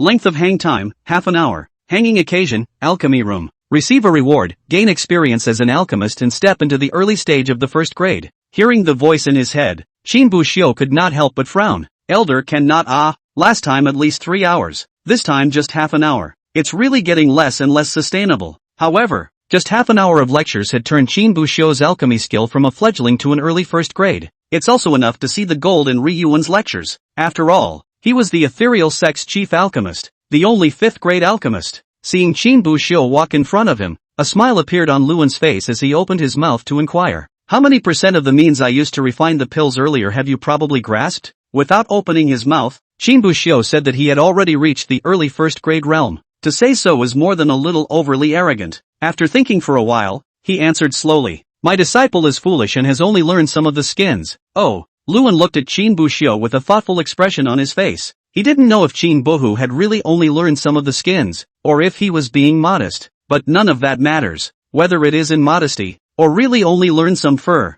Personally refining a furnace, naturally will also know. Then would you like to refine a furnace here? Seemingly worried that Qin Buxiu would refuse, he added one more sentence at the end. If you succeed in refining it, you won't have to bother with the examination. I'll directly grant you the qualification of a 1st grade alchemist, and the pills that are refined are all yours as well. Hearing this, Qin Buxiu couldn't help but be a little surprised. However, he instantly realized that Elder Luan was trying to feel him out. So Qin Buxiu stopped talking nonsense. Then the disciple will make an offering. It's a small thing to get a few free pills. What Qin Buxiu valued more was actually the qualification of a 1st grade alchemist. If he wanted to earn spirit stones and pills by taking alchemy quests, he had to have alchemist qualifications. Without an alchemist qualification, there was no way to take on the tasks of the alchemy hall. Although the alchemist examination, anyone can participate, yet it is not without limitations. First of all, the alchemist's test, which was only once a month, was set at the beginning of each month. After all, the elders of the alchemy hall were limited and all had their own things to do.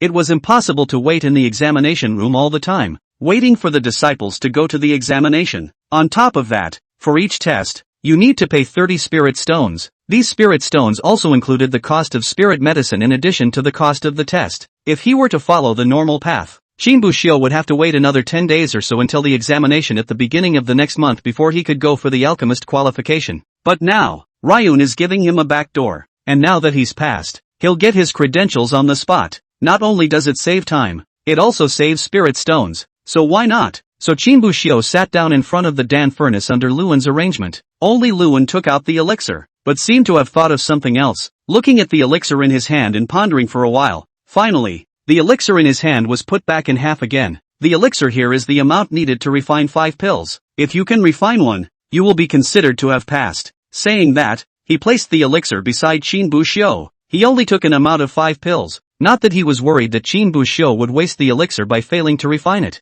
Rather, it was considered that the more pills that were refined, the higher the level of the alchemist would be required. After all, it was Qin Buxiu's first time refining pills, so he couldn't be too demanding. As the disciples under the stage watched this scene, they could not help but feel envious and whispered, "Refining one out is considered a pass, and that's a 20% success rate. Normally if you want to take the qualification of a first-grade alchemist, you need at least a 30% success rate." Is the elder letting off steam? But as soon as these words came out, there were immediately apprentices who had refined pills who couldn't help but retort, "Releasing water? Are you sure you're not making things difficult for Qin Buxiu? It took me a full month from observing alchemy to the first time I formed an elixir, and 10 furnaces of elixir refining to refine a single elixir, and I'm still considered to have good talent. Those with poorer talent, refining 20 to 30 furnaces of pills, may not even be able to make a single pill. You're telling me that this is a water release? Go up there yourself and try to see if you can refine a pill." After this explanation,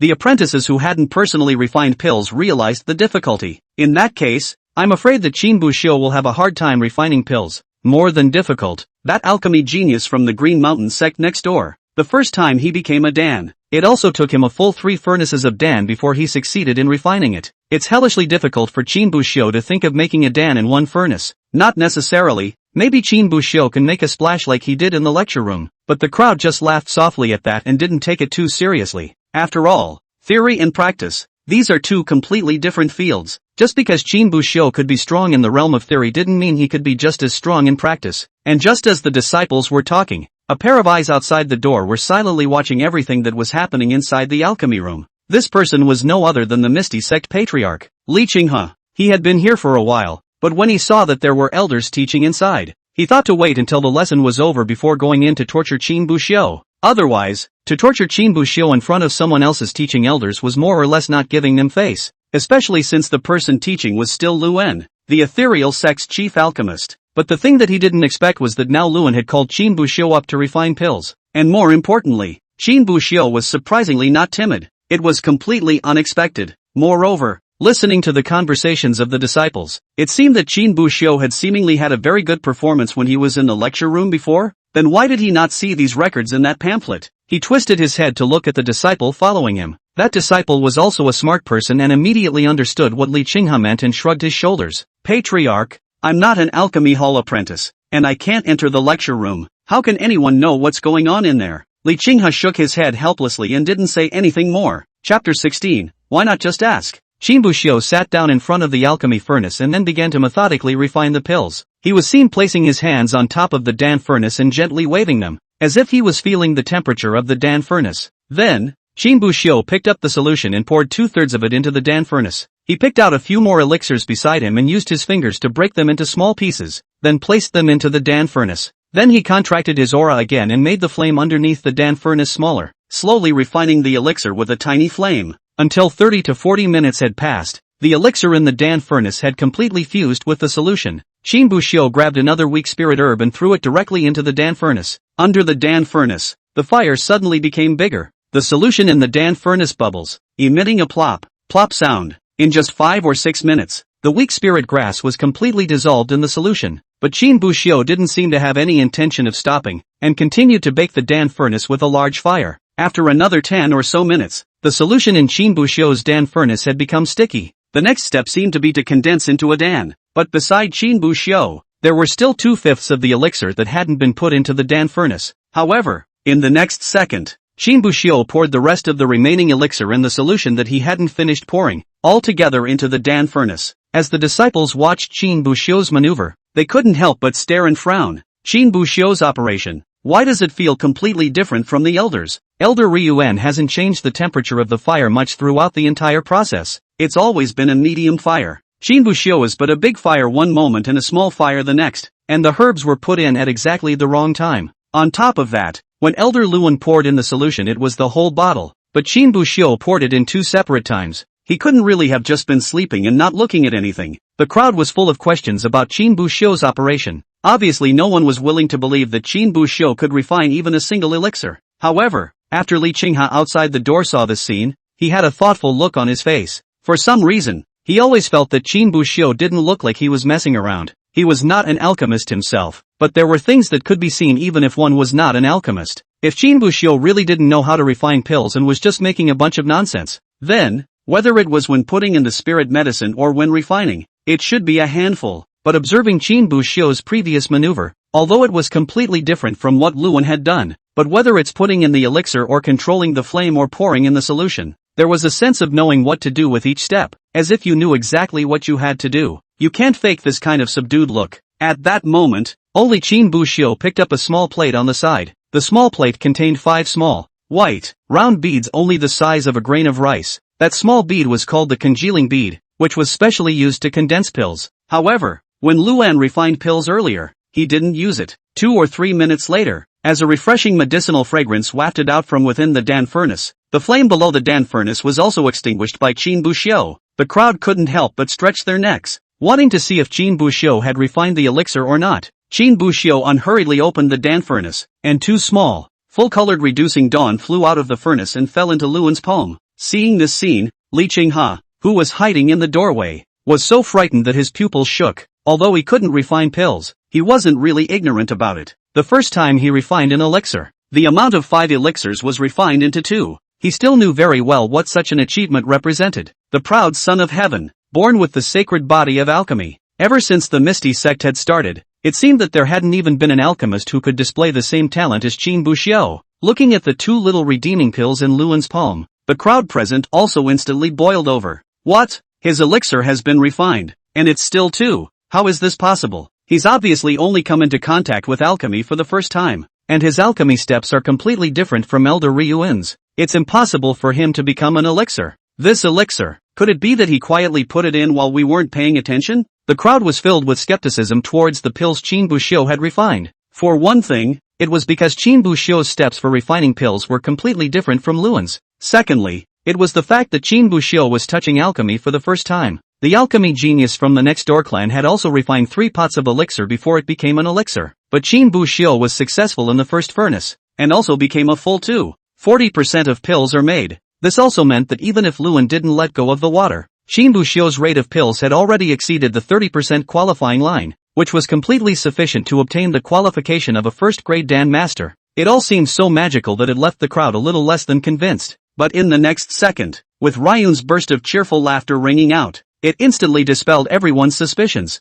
Good boy, it's a deep hide. The first time you concocted an elixir, you were able to make 2 out of 5 elixirs, a 40% success rate, not to mention the Misty sect. I'm afraid that even those top geniuses from the Dan Alliance may not be able to match you. Hearing Luan's words, only shock remained in the eyes of the disciples as they looked at Shinbushio. If a different person had said those words, they might have been skeptical, but it was Elder Luan who said this, so even if they didn't want to believe it, they could only believe it. After all, Elder Luan was the Misty sect's chief alchemist, the only 5th grade Dan master within the sect, an existence that the sovereign would have to be courteous to when he saw it. And more importantly, when Shinbushio was refining pills before, Luan was standing beside Shinbushio the whole time and watched the whole thing. If Shinbushio really did move something, Luan would definitely be able to discover it as well. And if even Luan, the chief Dan master, couldn't see that Shinbushio had done something, then it was 80% true that he hadn't cheated. But even so, yet there were still people who had doubts about Shinbushio. However, it wasn't to the elixir that was refined, but to Shinbushio's technique of refining the elixir. Only one disciple slowly stood up and couldn't help but speak. Elder, I have some questions about Senior Brother Chin's previous method of refining pills. I wonder if I could ask the elder to answer a question for me. Hearing this, the disciples' eyes immediately lit up. There were quite a few among them who were curious about Shinbushio's technique of refining pills. This was because Shinbushio's entire process of refining the pills was obviously all not quite the same as what Luan had taught him before. But even so, Shinbushio still managed to refine the elixir. They were all curious as to how exactly Qin Buxiu did it. Instead, after hearing the disciples' inquiry, Ryuan smiled slightly and looked at the disciples. Since you're curious about Qin Buxiu's method of refining pills and he's here, why don't you ask him directly? Chapter 17, Answering Questions and Solving Problems. Oh Fu-hu, would you care to instruct your senior brothers and sisters? Luan looked towards Qin Buxiu and calmly inquired. Qin Buxiu smiled and nodded, and did not refuse. I dare not call it instruction, but I would like to communicate with my brothers and sisters and make progress together. Hearing Qin Bohu's reply, Luan couldn't help but show admiration in his eyes, and his favor towards Qin Bohu increased a lot more. Although he has already shown an extremely dazzling talent, but is still able to not be arrogant, not self-important. This kind of heart, no matter where it is placed, is called top-notch, especially the phrase, talk to each other and make progress together, neither purposely elevating themselves nor humbling themselves to the point of demeaning themselves. Instead, it puts everyone on an equal footing to discuss issues together. Seeing this, that disciple also knew that the opportunity was rare, and hurriedly asked the question in his heart. Senior brother Qin, when the elders demonstrated earlier, they all controlled the flame at a medium flame when refining spirit medicines, but why is it that when you make pills, you first use a small fire and then turn to a large fire afterward? Why don't you use the medium fire to refine pills all the time like Elder Lu? Wouldn't that be simpler? When Qin Buxiu heard this, he lightly shook his head. Previously, the elder refined pills with a medium fire, and it does save a lot of effort to do so,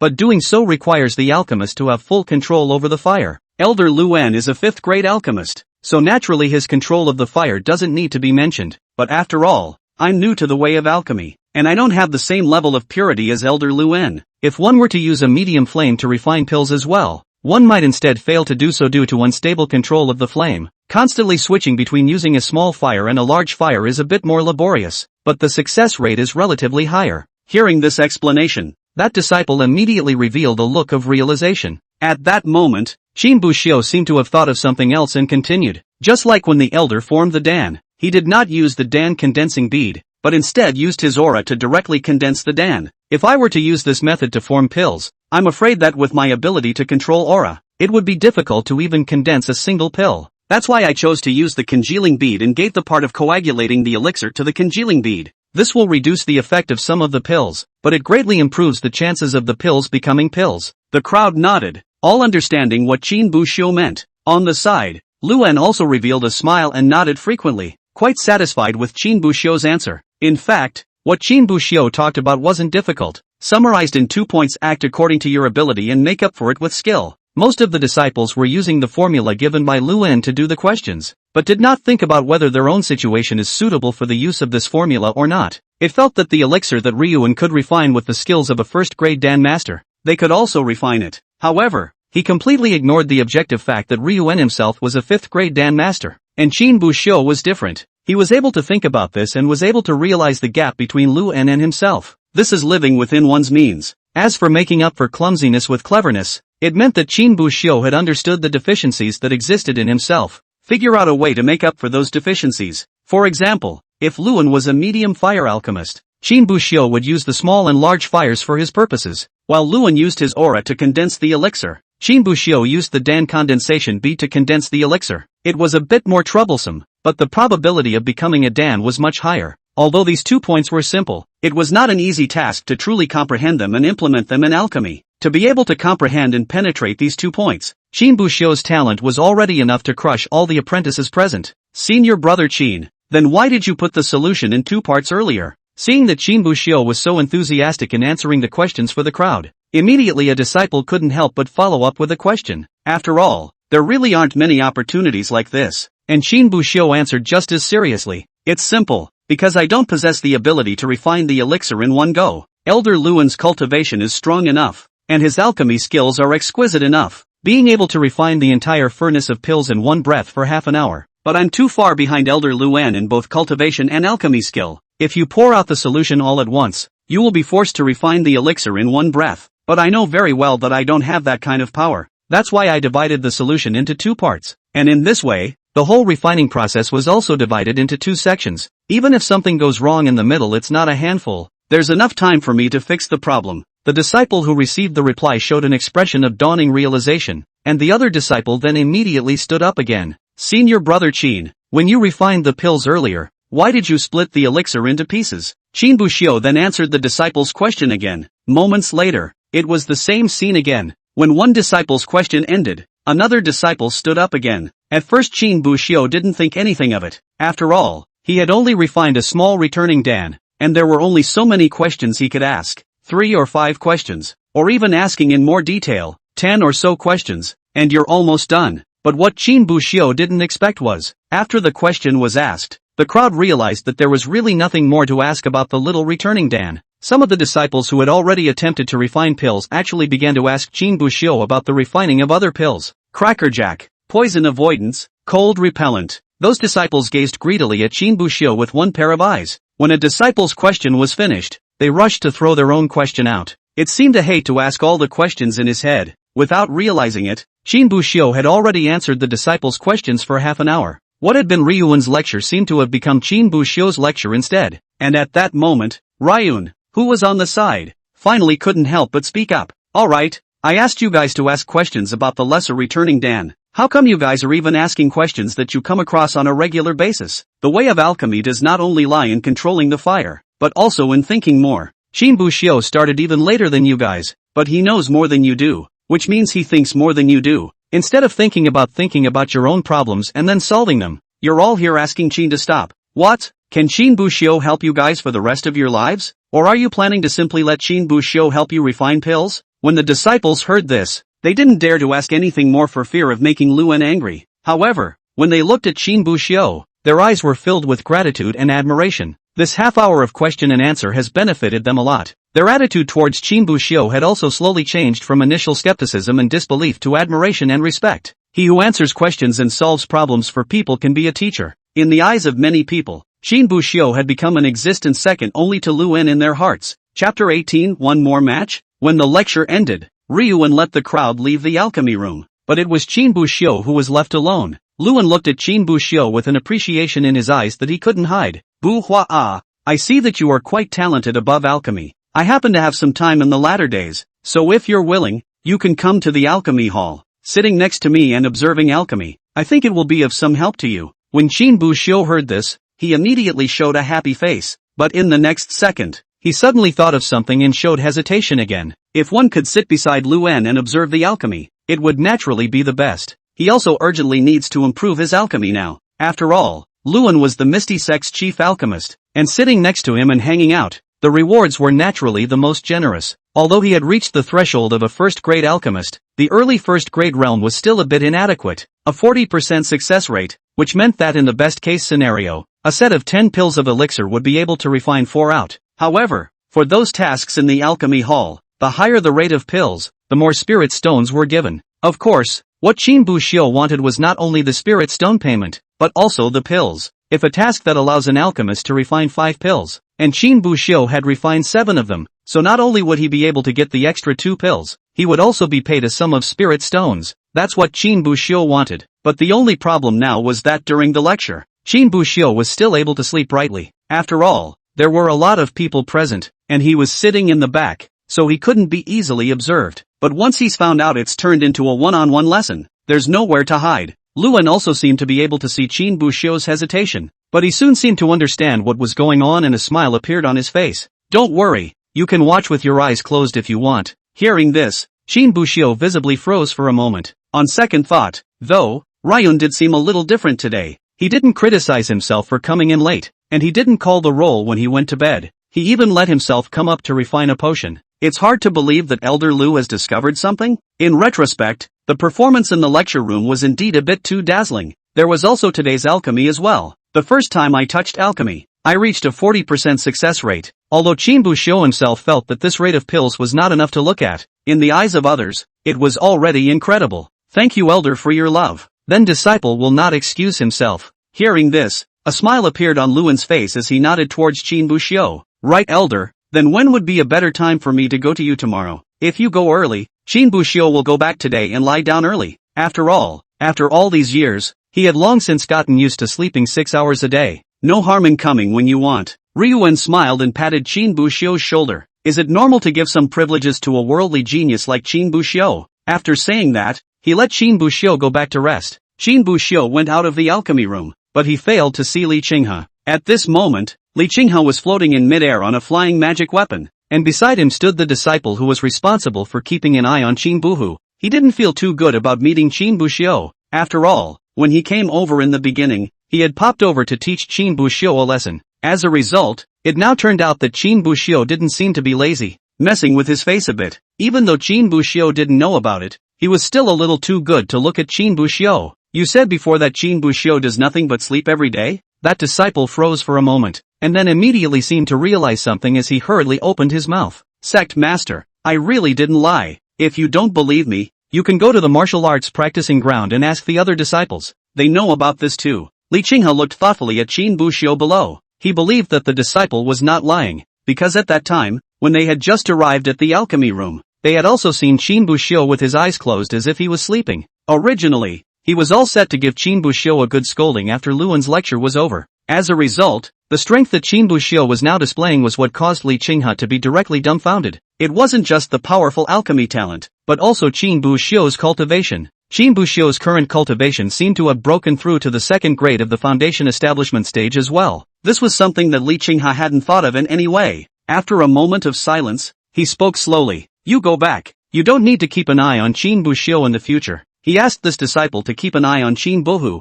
with the intention of worrying that Qin Buhu would be lazy day in and day out like when he was in the outer gate, wasting his talent, and there was no way he could keep an eye on Qin Buxiu all the time. But now, whether it was Qin Buhu's own cultivation level or his previous visit to the alchemy hall to teach, it was enough to show that Qin Buhu was really slowly changing. Then naturally, there was no need to be having disciples keep an eye on Qin Buxiu. Li Qinghe was planning to leave, but just then, his pupils suddenly shook. It was because he saw a group of people blocking Qin Buxiu's way. Who are those people and why did they stop Qin Buxiu? Li Qinghe asked in a hurry. Even though he was the patriarch and was very optimistic about Qin Buxiu, but you can't strike without figuring things out. That disciple took a glance and immediately recognized the person who had blocked Qin Buxiu's path. That disciple's name is Chun Chong, and he was screaming at the martial arts training ground a few days ago. It says whoever wins him will get his foundation stage magic treasure. Looking at this situation on the opposite side, is Qin Buxiu winning? Li Qinghe froze for a moment. The disciple nodded.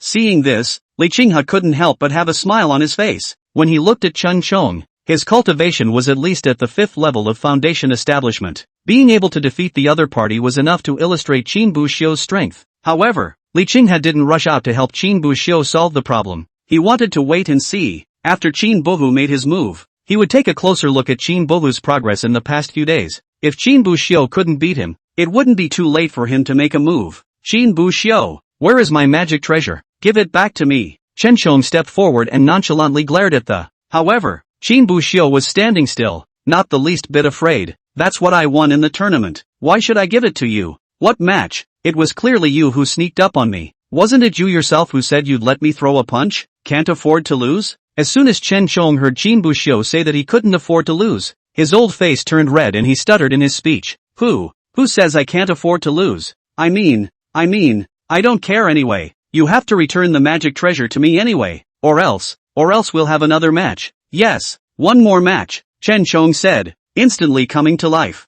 He had always felt that his loss to Qin Buxiu that day was not due to a lack of strength, but rather, he had suffered the loss of being gullible. After all, with his foundation establishment 5th grade cultivation, he had also cultivated the hard body technique to the grand completion realm, so there was no way Qin Buxiu could be his opponent. If they were to compete once more, Qin Buxiu would never be his opponent. Chapter 19, he's a nice guy. No comparison. Qin Buxiu shook his head very directly. As soon as these words came out, Chen Chong was first stunned, and then his entire body suddenly became irritated. No contest. Give me back my magic treasure if you don't compete. If you dare not return it, I'll beat you down today. With that, Chen Chong and his minions took a few steps forward. When Qin Buxiu saw this, he couldn't help but frown. It seems that today, a bad fight is inevitable. But suddenly, he seemed to think of something and suddenly raised his eyebrows, only to see him salute towards where Chen Chong and the others were behind him. Disciple has met Lord Sovereign. When Chen Chong and the others heard this, their faces changed drastically. Even Li Qinghe,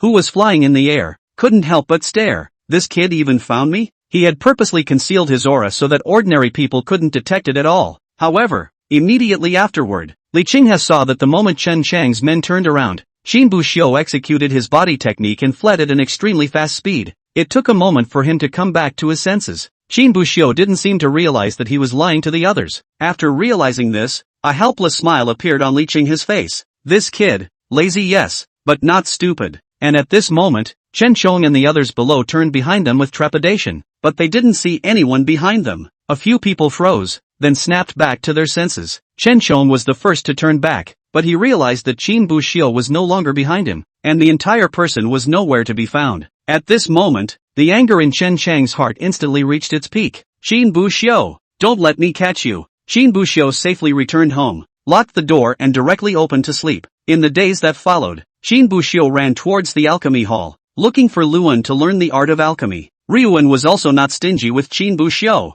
Every day for a few days, Qin Buxiu was allowed to observe his pills and explain the essentials to him. On top of that, it also provided Qin Bohu with alchemy materials for free, allowing Qin Bohu to refine a furnace of pills every day. And with such an investment, the enhancements are visible to the naked eye. In just 3 days' time, Qin Buxiu's level of alchemy had stepped into the late first grade at an astonishing speed. Right now, for every furnace of pills, he was able to steadily refine at least 7 pills, and sometimes overshooting, he could even reach the point of 8 pills. Inside Ryuan's independent alchemy room, as an aroma wafted out, Qin Buxiu extinguished the flame and the Dan furnace was slowly opened. 8 full-colored pills appeared in the Dan furnace. Seeing this scene, a satisfied smile appeared on the face of Ryun at the side. From your first alchemy to today, it has only been a short 4 days. That is, I'm afraid it's been less than 10 days since I first stepped into the alchemy hall's lecture room. In less than 10 days, from a cultivator who knows nothing about alchemy to a late first-grade alchemist, your kid's talent is nothing short of demonic, Luan said. These few days together, he looked at Qin Buxiu more and more feel that this kid's smooth eyes. Seeing this, Qin Buxiu also hurriedly opened his mouth. It's all because the elders taught me well. Those who are gifted are often found, but those who are able to recognize and understand are not often found. Even if there is a pearl, no one appreciates it but dust. If there were no elders, even if I had the best talent, I would only be obliterated. Hearing that, Ryuan felt his mood lighten up. He naturally knew that Qin Buxiu was kissing his ass, but the ass kissing is so level-headed. The average person compliments people, at best. It's all because the elders taught me well. How could I have gotten to this point without the elders? And as long as the elders taught, anyone who came could have done it. But Qin Buxiu's few words, that is, he did not deny his own talent. Rather, he compares himself to a dusty pearl and Ryuan to someone who can recognize a pearl. You, boy, are good at making people happy. The disciples are telling the truth. Ryun gave a light smile. At the current rate of progress, you'll almost be able to teach you to refine second-grade pills afterward. But I'm going to be in seclusion for a period of time now to refine pills, so I estimate that it will take a month before I can come out. When I'm out of customs, I'll teach you how to refine second-grade pills. After saying that, he seemed to think of something else and added, if you don't want to wait so long, you can go to the other elders in the Dan Hall. I'll check in with them ahead of time. They won't say no. However, Qin Buxiu immediately shook his head. Disciple would like to wait for elder to come out. Ryun was stunned at first, and then he couldn't help but have a smile on his face. Not afraid of delaying your progress in cultivation? Qin Buxiu shook his head. Disciple happens to be going out of the sect in a few days to hunt demonic beasts without delay. Hearing this, Ryun snapped back to his senses. Yeah, Qin Buxiu still seems to owe the clan more than 200 demonic beasts. Ryun frowned slightly, lost in thought. As the Misty Sect's chief alchemist, as long as he wanted to, helping Qin Buxiu solve 200 demonic beasts was naturally not a difficult task, but some things are better left to his own devices. These 200 demonic beasts were owed by Qin Bohu, and should be repaid by Qin Bohu himself. Just because he valued Qin Bohu didn't mean he wanted to turn him into a waste. A moment later, the storage ring on Ryun's finger flashed with a bright light. Several boxes of pills and talismans appeared in Ryuan's hands. Let Qin Buxiu solve the problems he has caused by himself is not equal to can't give him a little help. Not to mention Qin Bohu's heaven-defying alchemy talent. He didn't want anything to happen to Qin Bohu outside. Here, you take these, Luan said, shoving the pills and talismans to Qin Buxiu. This is the second-grade small return pill. 3 boxes of 15 pills, capable of quickly recovering your depleted aura. This is the third-grade chi-gathering pill. 5 pills in a box. Use it when you cultivate. It can greatly increase your cultivation speed. This is the 4th-grade white bone and flesh pill. 3 pills in a box. As long as it's not a fatal injury, it can bring you back to life. There are also 3 sprinting talismans that can boost your speed after using them. Use them if you are in danger. This is a soul summoning talisman. If you really run into a situation where you can't fight and can't escape, just inspire this talisman, and I'll be able to find this talisman to come over and help you. Qin Buxiu looked at the pills and talismans that were stuffed to the brim in his hands, and for a moment, he didn't know what to say. And when Ryan saw this, he seemed to have thought of something else. There's no place to put it. Right, then and give you a small Qiankuan bag, although only one side of the space, but it is enough. With that, he took another Qiankuan bag for Qin Buxiu and put all the things in it. By the way, I was kidding when I told you before about 210 heads. 200 is enough. Qin Buxiu looked at Elder Luan in front of him. Elder Ryuan. He's a nice guy. Chapter 20, Cultivating Immortality Costs Money. Returning to his residence, Qin Buxiu looked at the many pills and talismans given to him by Elder Luan and pondered on something. For the pills, it's almost enough to refine some first-grade small return pills and healing pills. Although Ryuan had given him quite a few pills, they were almost all high-grade pills. He couldn't just take the white bone raw flesh pill and use it if he scratched some skin. It was still necessary to concoct some first-rate lesser returning pills and healing pills on his own before he could do so. Also, the Qiankuan bag needs another one. The space on one side is still too small to hold many demonic beast corpses, and these things like spirit medicine can't be put together with demonic beast corpses, or else I'm afraid that when the pills are taken out, they'll all be stained by the beast's blood.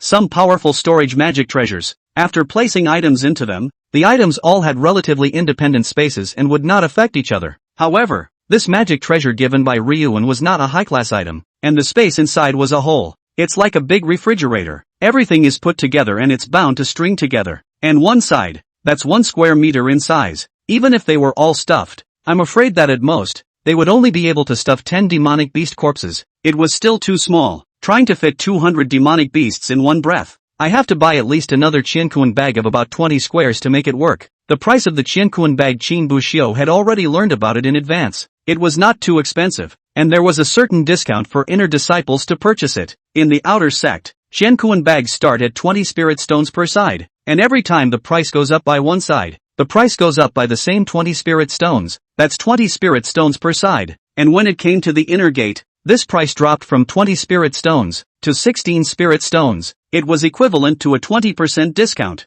and was considered one of the benefits for inner disciples. 16 spirit stones aside, 20 squares, that's 360 spirit stones. Thinking of this, Qin Buxiu pulled out a small bag from his pocket. Inside this bag was his entire fortune, a total of 190 spirit stones. Among them were 170 spirit stones that Qin Buxiu had saved from his time at the outer gate, and $20 for this month's monthly payment. But even then, it was only just over half. It was still a full 170 spirit stones short of his goal, cultivating immortality. It's so expensive. Qin Buxiu couldn't help but lament. In the past, he had often heard people complaining that cultivating immortality was all about money and spirit stones. The harder one tried to cultivate, the more the spirit stones in one's hands seemed insufficient. But at that time, Qin Buxiu did not feel deeply about this. After all, back then, he was swinging from day to day, and there was not much use for having spirit stones, so he basically saved them all. But now that they had to start struggling, the spirit stones were instantly insufficient. Just to buy a Qiankuan bag, it would take a full 360 spirit stones. However,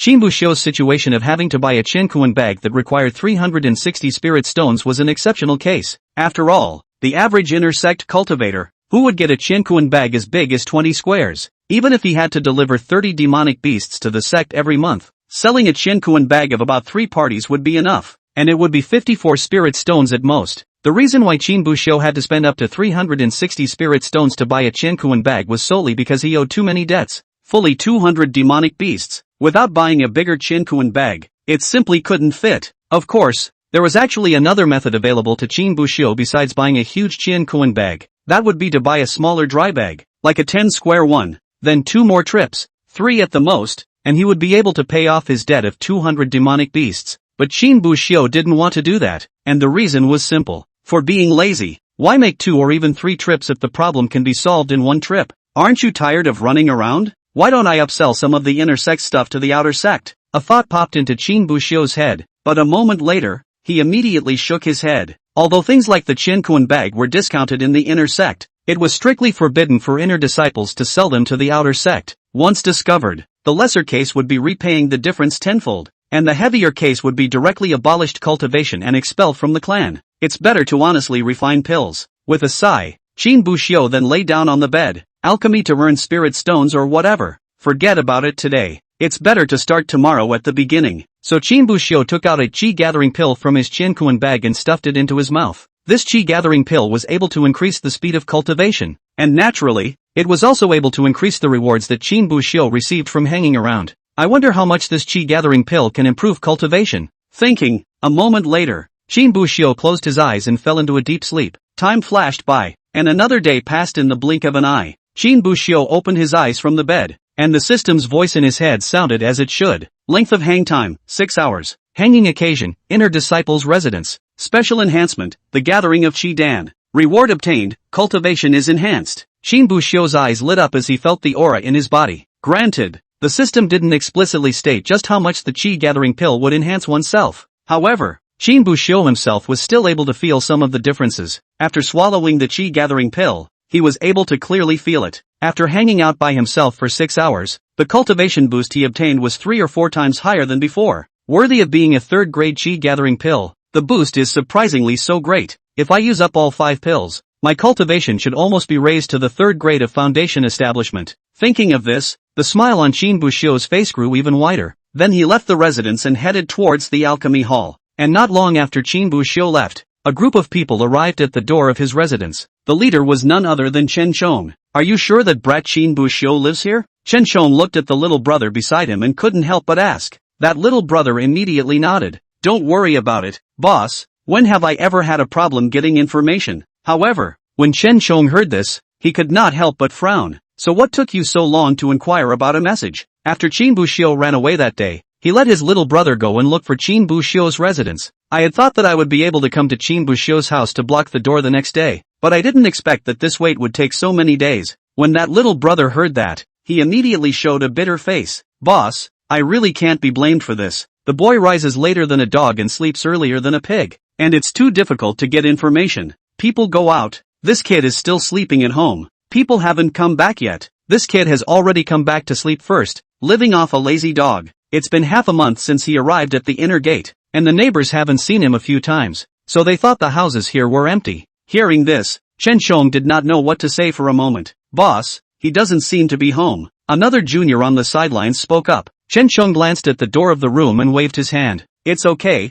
we'll just wait here for him. Just can't believe he's not coming back. Chapter 21. A promise is a promise. This job just isn't humanly possible. Qin Buxiu couldn't help but spit while walking in the direction of his home. He went to the alchemy hall today and claimed his alchemy tasks, a total of 3 alchemy tasks. They were the 1st grade lesser restorative pill, the 1st grade healing pill, and the 1st grade poison avoidance pill. It was all the ingredients for 10 pills, and the requirements were not high enough to refine 5 of them. Qin Buxiu played smoothly, 8 pills per furnace, for the first 2 furnaces of elixirs. In addition to the 3 lesser returning elixirs and the 3 healing elixirs, they also received a payment of 10 spirit stones per furnace. As for the poison avoidance elixir in the back, because it was a task given by the sect, the lower limit was not capped even though it was a class. Plus, Qin Buxiu couldn't use the poison avoidance pill, so he handed over 8 of them together. In the end, he exceeded his quest and received a reward of a full 15 spirit stones. Before and after, it took a total of 3 hours. However,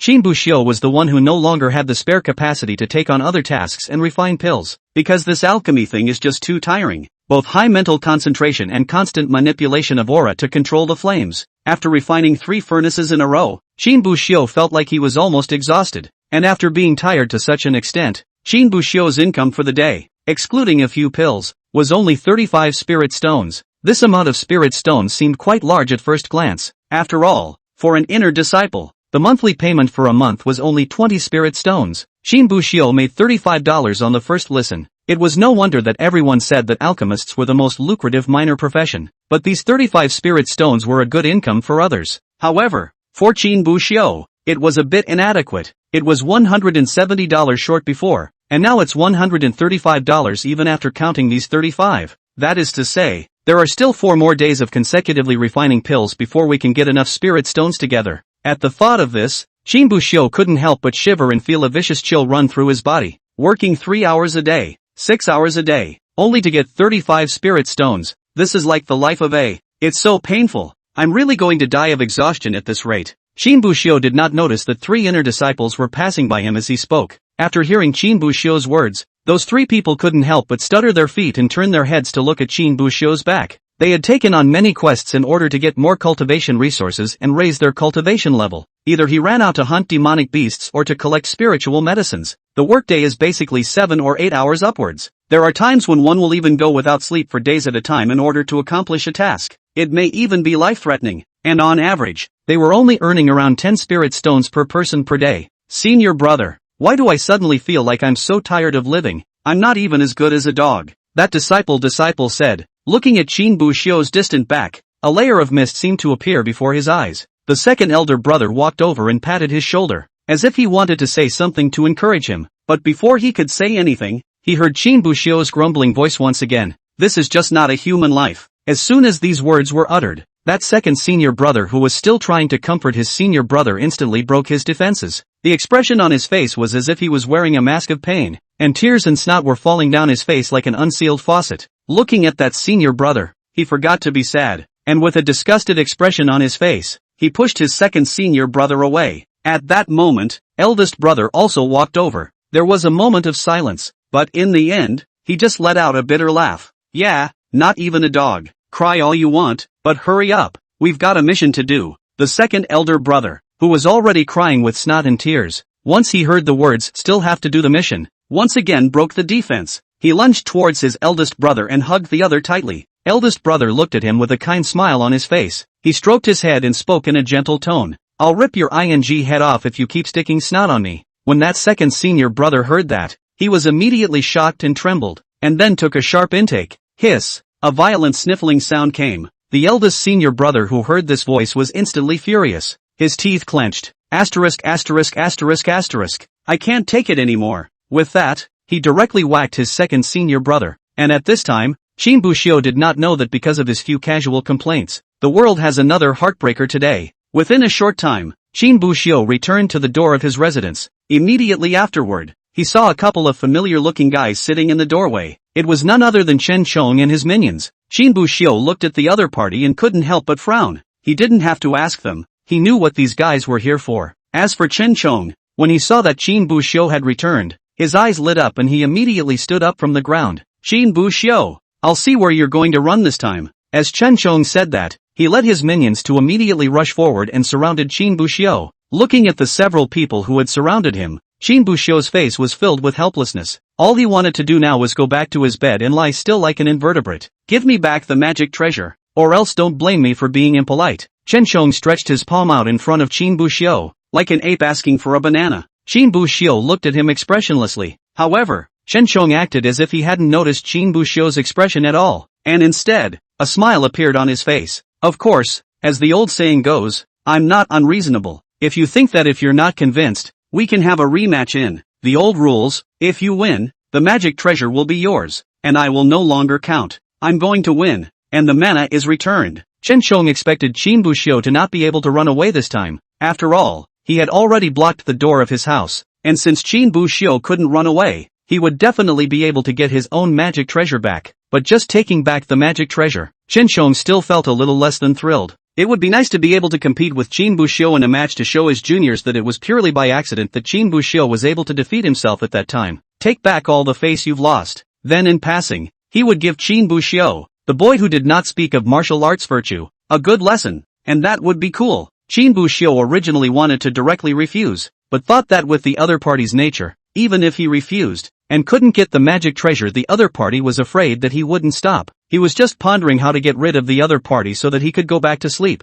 But he heard Chen Chong utter the phrase, retry a match. In an instant, Qin Buxiu suddenly had a plan in mind and a smile appeared on his face. Fine, let's have a rematch then. Ha! Chen Chong visibly froze for a moment, as if he didn't expect Qin Buxiu to really dare to accept his challenge. Although this is indeed the result he hopes for, but after all, the strength gap between the two sides is here. He was a foundation establishment 5th grade, and Qin Buxiu was at most a foundation establishment 2nd grade. Moreover, he had also cultivated the hard body technique to the grand completion realm. With such strength, Qin Buxiu should not dare to respond to the battle. In his anticipation, shouldn't it be Qin Buxiu cringing and returning the magic treasure to himself? As long as the magic treasure was retrieved, everything else was secondary and Chen Chong did not care. After all, in this situation, rounding up, it was also considered that Qin Buxiu had conceded. But what he didn't expect was that Qin Buxiu had now agreed to rematch a match. It's like having a pillow brought to you just when you're sleepy. He naturally couldn't let go of this opportunity and must teach Qin Buxiu a good lesson. Let him know what is meant by the great achievement of the hard body technique. Good. A promise is a promise. Don't you regret it. Chapter 22. Never touch gambling or drugs. Chen Chong posed, looking like he wanted to fight Qin Buxiu. However, when Qin Buxiu saw this, he froze for a moment. Compare here? What's the problem? Chen Chong looked around and didn't find anything wrong anywhere. Only Qin Buxiu's face showed a smile as he slowly spoke. Is it hard for senior brother not to know that the Misty sect has an explicit rule that disciples are not allowed to fight within the sect privately amongst themselves? Hearing this, Chen Chong was slightly stunned, but he quickly reacted. The rules of the ethereal sect, he would be aware of them, and they did stipulate that between disciples, there should be no infighting. There are just some rules, even though they are explicitly written, but as long as they didn't make too much noise, most people would turn a blind eye and not care too much. However, before Chen Chong could open his mouth to retort, Qin Buxiu continued, to compete, naturally, you have to go to the martial arts arena to compete. This is in line with the explicit rules and at the same time a peace of mind for the competition. I'm not afraid of being sued by some villain to the elders, but instead I'll spoil things. Upon hearing this, Chen Chang's eyes instantly lit up,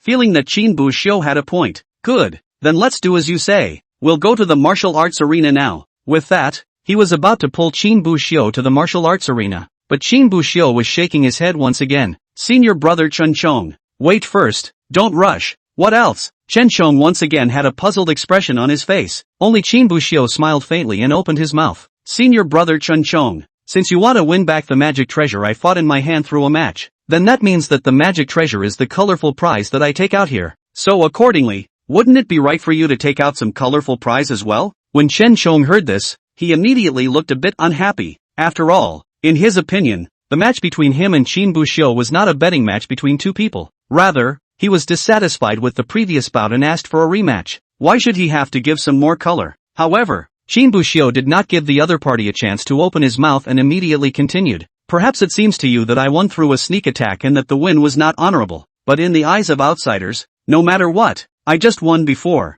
and with the magic treasure in my hands, it just makes sense. But now, all of a sudden, I'm going to have to fight you all over again, and you won't give me any color. And what would they think if this fell on other people? Hearing these words, Chen Chong couldn't help but be stunned, as if he hadn't thought about this issue at all before. At that moment, Qin Buxiu continued to exert his power. Just think about it, a cultivator of the second rank of foundation establishment suddenly agrees to rematch a match with a cultivator of the fifth rank of foundation establishment, and only the cultivators of the second rank of foundation establishment have come up with a colorful prize, while the cultivators of the fifth rank of foundation establishment don't give anything. This kind of competition that is neither fair nor equal. Anyone who looks at it, I'm afraid they will feel that it's that foundation establishment 5th grade cultivator who is threatening the other party. What kind of behavior is this? This is naked clan bullying. If such news were to spread, what would the clan's brothers and sisters think of you? What will the elders think of you? And what will the pretty little senior sister next door think of you? Even if it spreads outside, how will the other sects look at you? How will they look at our Misty sect? After listening to Qin Buxiu's serious nonsense, Chen Chong couldn't help but suck in a breath of cool air, feeling that what he said was extremely reasonable. So, what do you think I should give for a better prize? Seeing that Chen Chong had taken the bait, the corners of Qin Buxiu's mouth couldn't help but raise a smile. However, his face still put on a look of gravity. There are really not many colorful treasures that can be compared to the foundation establishment stage magic treasures. How many spirit stones do you still have in your hand? Spirit stones? Chen Chong froze for a moment. Probably, there are still 7 or 80 pieces. When Qin Buxiu heard this, his eyes immediately lit up, but was not showing it. 7 or 80 or so spirit stones. Still a bit less. How about this senior brother? You see, if you can gather 200 spirit stones out, even if you don't have 200, you should at least have 135 spirit stones. After all, you yourself know the value of this foundation establishment stage magic treasure. 135 spirit stones. It's already a good deal. Upon hearing these words, Chen Chong pondered for a while before looking his gaze on the few juniors he had brought over. The minions stared at first, then came back looking a bit rattled. Boss, isn't this a little bad? In case. But before that junior brother could finish speaking, Qin Buxiu's voice came again. Just in case? What's the just in case? Is it hard for you to think that the unstoppable and immensely powerful senior brother Chen Chong will lose? Losing to an unheard of foundation establishment second grade cultivator? Who are you looking down on? Chen Chang's gaze was cast towards the little brother. His brows slightly furrowed as he looked a little less than pleased. When the little brother saw this, he was so scared that he shook his head. Nah, that's not what I meant. Elder brother is so powerful. He can definitely win. Then what else are you in case of? Qin Buxiu immediately spoke. If it's definitely a win, then to put it bluntly, this spirit stone can definitely be taken back. Or do you think that senior brother Chen Chong is a villain because you're afraid that he won't return the spirit stones to you after borrowing them? When these words came out, before Chen Chong could react, that little brother was sweating in fear. No. I definitely didn't mean that. That little brother at this time also dare not in nonsense what? Afraid of being Qin Buxiu again deducted what unkindness, unrighteousness, unfaithfulness and filial piety big hat. Immediately, he pulled out a spirit stone bag from his bosom and handed it to Chen Chong. Senior brother, this is all I have, a total of 32 spirit stones. You know, elder brother, I've always trusted you. Seeing this, several other junior brothers also pulled out bags of spirit stones from their arms. Senior, this is mine, and mine. In the end, the spirit stones in Chen Chang's hand actually hardened to a full 300 or so. After Qin Buxiu saw the spirit stones in Chen Chang's hand, he glanced at the others. In addition to being happy, he actually had a vague sense of guilt in his heart. It's like he's abetting others to gamble. This was an extremely heavy inner burden for Qin Buxiu, who had once received 9 years of compulsory education and had always implemented the 24 core values. So after a moment of silence, Qin Buxiu looked at Chen Chong and spoke. Actually, it doesn't need to be that much. 135 spirit stones are enough. However, once Chen Chong heard this, he was instantly on top of his head. What's the difference? Won't you win it all back in the end anyway? Or do you boys think I'm going to lose to you? Or maybe want to see me get laughed at by the others for giving less color? Hearing this, Qin Buxiu could only shake his head before silently closing his mouth. However, in his heart, Qin Buxiu was secretly determined. In the future, I will not touch gambling and drugs. Chapter 23, The Patriarch's Persuasion. The day of the final contest was set for the following day at noon. Because Qin Buxiu had just returned from the Alchemy Hall, his entire body had long been exhausted. Chen Chong initially disagreed, but Qin Buxiu only used one sentence to make the other party speechless. Could it be that senior brother Chen Chong, a cultivator of the 5th rank of foundation establishment, wants others to know that you are taking advantage of others? So without saying a word, Chen Chong left with his minions. Qin Buxiu returned to his residence, took a shower, and lay down on his own bed. Recalling Chen Chang's performance just now, he sighed slightly helplessly. Man, you really can't be too uptight. The reason why Qin Buxiu agreed to have a match with Chen Chong this time was mainly due to two considerations. The first is to beat the heaviness of the suit. Previously, when he encountered Chen Chong, he still ran straight away and didn't bother to pay attention to him. But now that the other party has come to the door of the house, running is definitely not out of the question. However, returning the foundation establishment stage magic treasure, Qin Buxiu was not willing to do so. After all, this magic treasure was originally won by him in a dignified manner, so why should he give it to Chen Chong? Moreover, he was going out to hunt demonic beasts in a few days, and he really needed a weapon that was handy. And the second reason was to make up for the shortfall in his spirit stones. That was why he had tried his best to persuade Chen Chong to come up with some colorful prizes, and letting the other side have a bout in the martial arts arena is also about getting the colorful prize in name only. After all, if he were to compete privately elsewhere, even if he ended up winning, if Chen Chong and the others went back on their words, he wouldn't be able to get the spirit stones. It also had to be a place with a lot of people, so that even if Chen Chong and the others wanted to back out, they would have to weigh whether or not they would be able to hold their heads up in the inner sect in the future. Even at that time, as long as Qin Buxiu won and reached out to grab it, no one would object. After all, that's what he deserves. The next day, at noon, arriving at the martial arts practicing ground, Qin Buxiu looked at the crowd surrounding the martial arts ground and froze at once, only to see that the surrounding of the martial arts practice ground was filled with 200 to 300 people, and he even saw a familiar face, Li Qinghe. When the crowd saw Qin Buxiu coming over, they all turned their heads toward him. Seeing this scene, Qin Buxiu's face immediately darkened, not knowing what to say. At this time, Chen Chong slowly walked over and looked at Qin Buxiu with a smile on his face. How is it? Did you bring my magic treasure? Without any nonsense, Qin Buxiu pulled out the foundation establishment stage longsword from his Qiankuan bag. Chen Chang's face showed joy when he saw this. Senior brother, why are there so many people in the martial arts arena today? Qin Buxiu couldn't help but ask. He felt that this was definitely related to Chen Chong. After all, the matter of his match with Chen Chong was only confirmed yesterday. He hadn't told anyone else in the meantime, and went back and fell asleep. Then the one who was able to make such a big deal out of it was already only the Chen Chong in front of him. I just casually mentioned it to a couple of fellow members. I didn't think they'd be so facetious as to run all the way over here. Qin Buxiu was somewhat speechless, but he could actually understand Chen Chang's approach. It was nothing more than that day in the martial arts training ground. After being defeated by himself and losing face, Now that we have a chance to compete in a match, we definitely need to call in more people. It's not about speaking up and proving yourself to everyone. So Sovereign? Qin Buxiu asked again. I invited them too. It's not like I'm worried someone might make a scene. Hearing this, Qin Buxiu suddenly had the feeling that he wanted to laugh. Worried that someone will make trouble? It's because you're worried that you won't return the magic treasure if you lose, and you're looking for the patriarch to pressure you. However, Qin Buxiu didn't say anything more. He was just a little worried. Chen Chong valued face so much. What would happen if he was beaten down by himself in front of so many people later? After all, when he was in the martial arts training ground before, Chen Chong could still say that he was lightly defeated, or that Qin Buxiu was engaging in a sneak attack, and more or less save some face for himself. But if we lose again this time, it will be. The two of them came before Li Qinghe.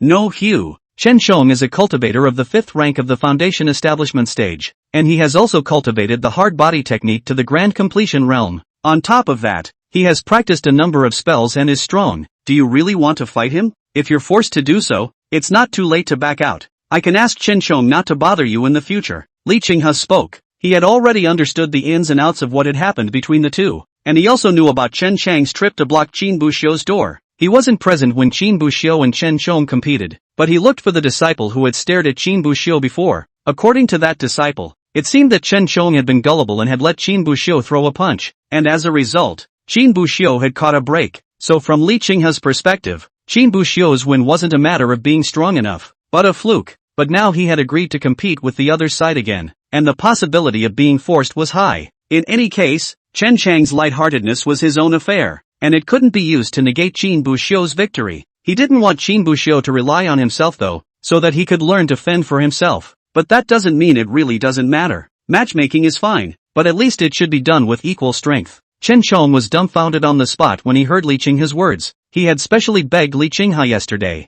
hoping that the other party would come over to witness the match between him and Qin Buhu. However, he didn't expect that Li Qinghe, who should have originally come over to help himself, would now turn around and help Qin Buxiu. The point is that he's still afraid to say anything. After all, he was the patriarch. It was only now that Chen Chong truly understood what it meant to pick up a stone and stone his own feet. Qin Buxiu certainly knew that Li Qinghe was intentionally helping himself, but what Li Qinghe didn't know was that from the beginning until now, the leading person in all of this was actually not Chen Chong, but rather Qin Buxiu. So Qin Buxiu could only reply in a slightly embarrassed manner. Thank you, sect leader. But for this competition, the disciple was not coerced. Hearing this, Li Qinghe froze for a moment, a look of bewilderment appearing in his eyes, but immediately afterward, as if he had thought of something, he glanced at the hundreds of people surrounding the martial arts arena. So another whispered question, are you sure? Okay, Qin Buxiu replied decisively. Looking at the resolute look on Qin Buxiu's face, he could only nod. Li Qinghe didn't know if Qin Buxiu was really sure of defeating Chen Chong,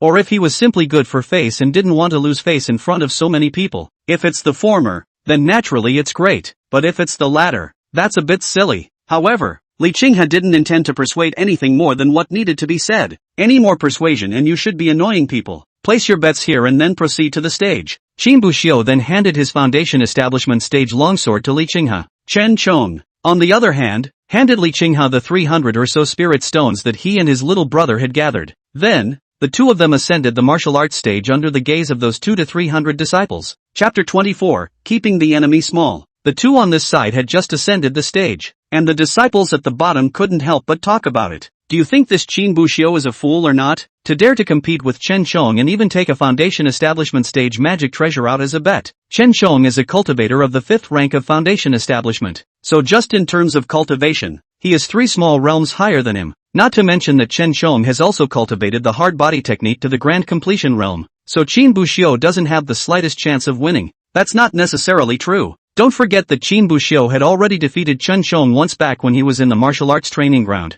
Defeating Chen Chong? Wasn't it just to engage in a sneak attack and win once? He won't have the chance to engage in a sneak attack this time. A sneak attack? You can break Chen Chang's grand completion of the hard body technique with just one punch? Besides, that wasn't a sneak attack. It was Chen Chong himself who saw that the other person's cultivation was low and insisted on letting him have it, and as a result, he flipped the car instead. So who can be blamed? Obviously. At this moment, there were still quite a few people amongst the martial arts arena who had seen Qin Buxiu and Chen Chong compete live in the martial arts practice arena in the first place. When he heard someone say that Qin Buxiu had won by sneak attack, he couldn't help but dislike him. But the disliked person was equally unconvinced and immediately yelled again. Even if it wasn't a sneak attack, it was a fluke at best. It's not like Chun Shom cultivates more than the hard body technique. There are quite a few other spells as well. For him to be able to find someone to compete with in the martial arts practice grounds for so long without ever falling into a disadvantage, he relies on more than just the hard body technique. That person still wanted to say something on Qin Bohu's behalf, but at that moment, one of Chen Chang's juniors on the side was also joining in. We admit that it was indeed our family boss who was gullible before, but not this time, and in telling you the good news. A few days ago, our family boss's hard body technique had already managed to break through from the grand completion realm to the perfection realm. As soon as these words came out, the pupils of all the disciples present immediately shook, their faces showing surprise. What? Chen Chang's hard body technique has broken through to the perfection realm. Perfection realm. He's actually managed to cultivate the hard body technique to the perfection realm. The crowd was clearly shocked by Chen Chang's little brother's words. Great accomplishment and consummation. Although there was only a difference of one realm, the difference could be said to be a world of difference. Cultivating to the point of great accomplishment means that you have already cultivated this technique or spell to the point of pure perfection. The gist of the Gong method had also been understood to a great extent, and consummation meant cultivating this technique thoroughly, to the highest level. To utilize spells, it often only takes a thought to cast spells and feats. If I had to make an analogy, it would be like a disabled person using a prosthetic limb. Dashang stage, that is, after years and years of use, the use of prosthetic limbs has reached an extremely high level, even similar to the use of normal arms by ordinary people. The consummation stage, on the other hand, was equivalent to making this prosthetic limb directly into a real limb, into an inseparable part of oneself. But it is extremely difficult to reach such a realm, even among the 200 to 300 disciples present. I'm afraid that not many of them would be able to cultivate a single technique or spell to the consummate realm. Even if they did, most of the ones that could be cultivated to the consummate realm were feats and spells that they had begun cultivating when they were in the chi refining stage. Chen Chang's hard body technique, on the other hand, was a solid foundation establishment technique, and it was still notoriously difficult to perfect. It was precisely for this reason that the crowd was incredibly surprised that Chun Shom had cultivated the hard body technique to completion. It seems like Qin Buxiu is in for a rough ride this time. On the martial arts stage, the murmurs of the disciples below, Qin Buxiu naturally heard them all. He looked at Chun Shom with slight surprise.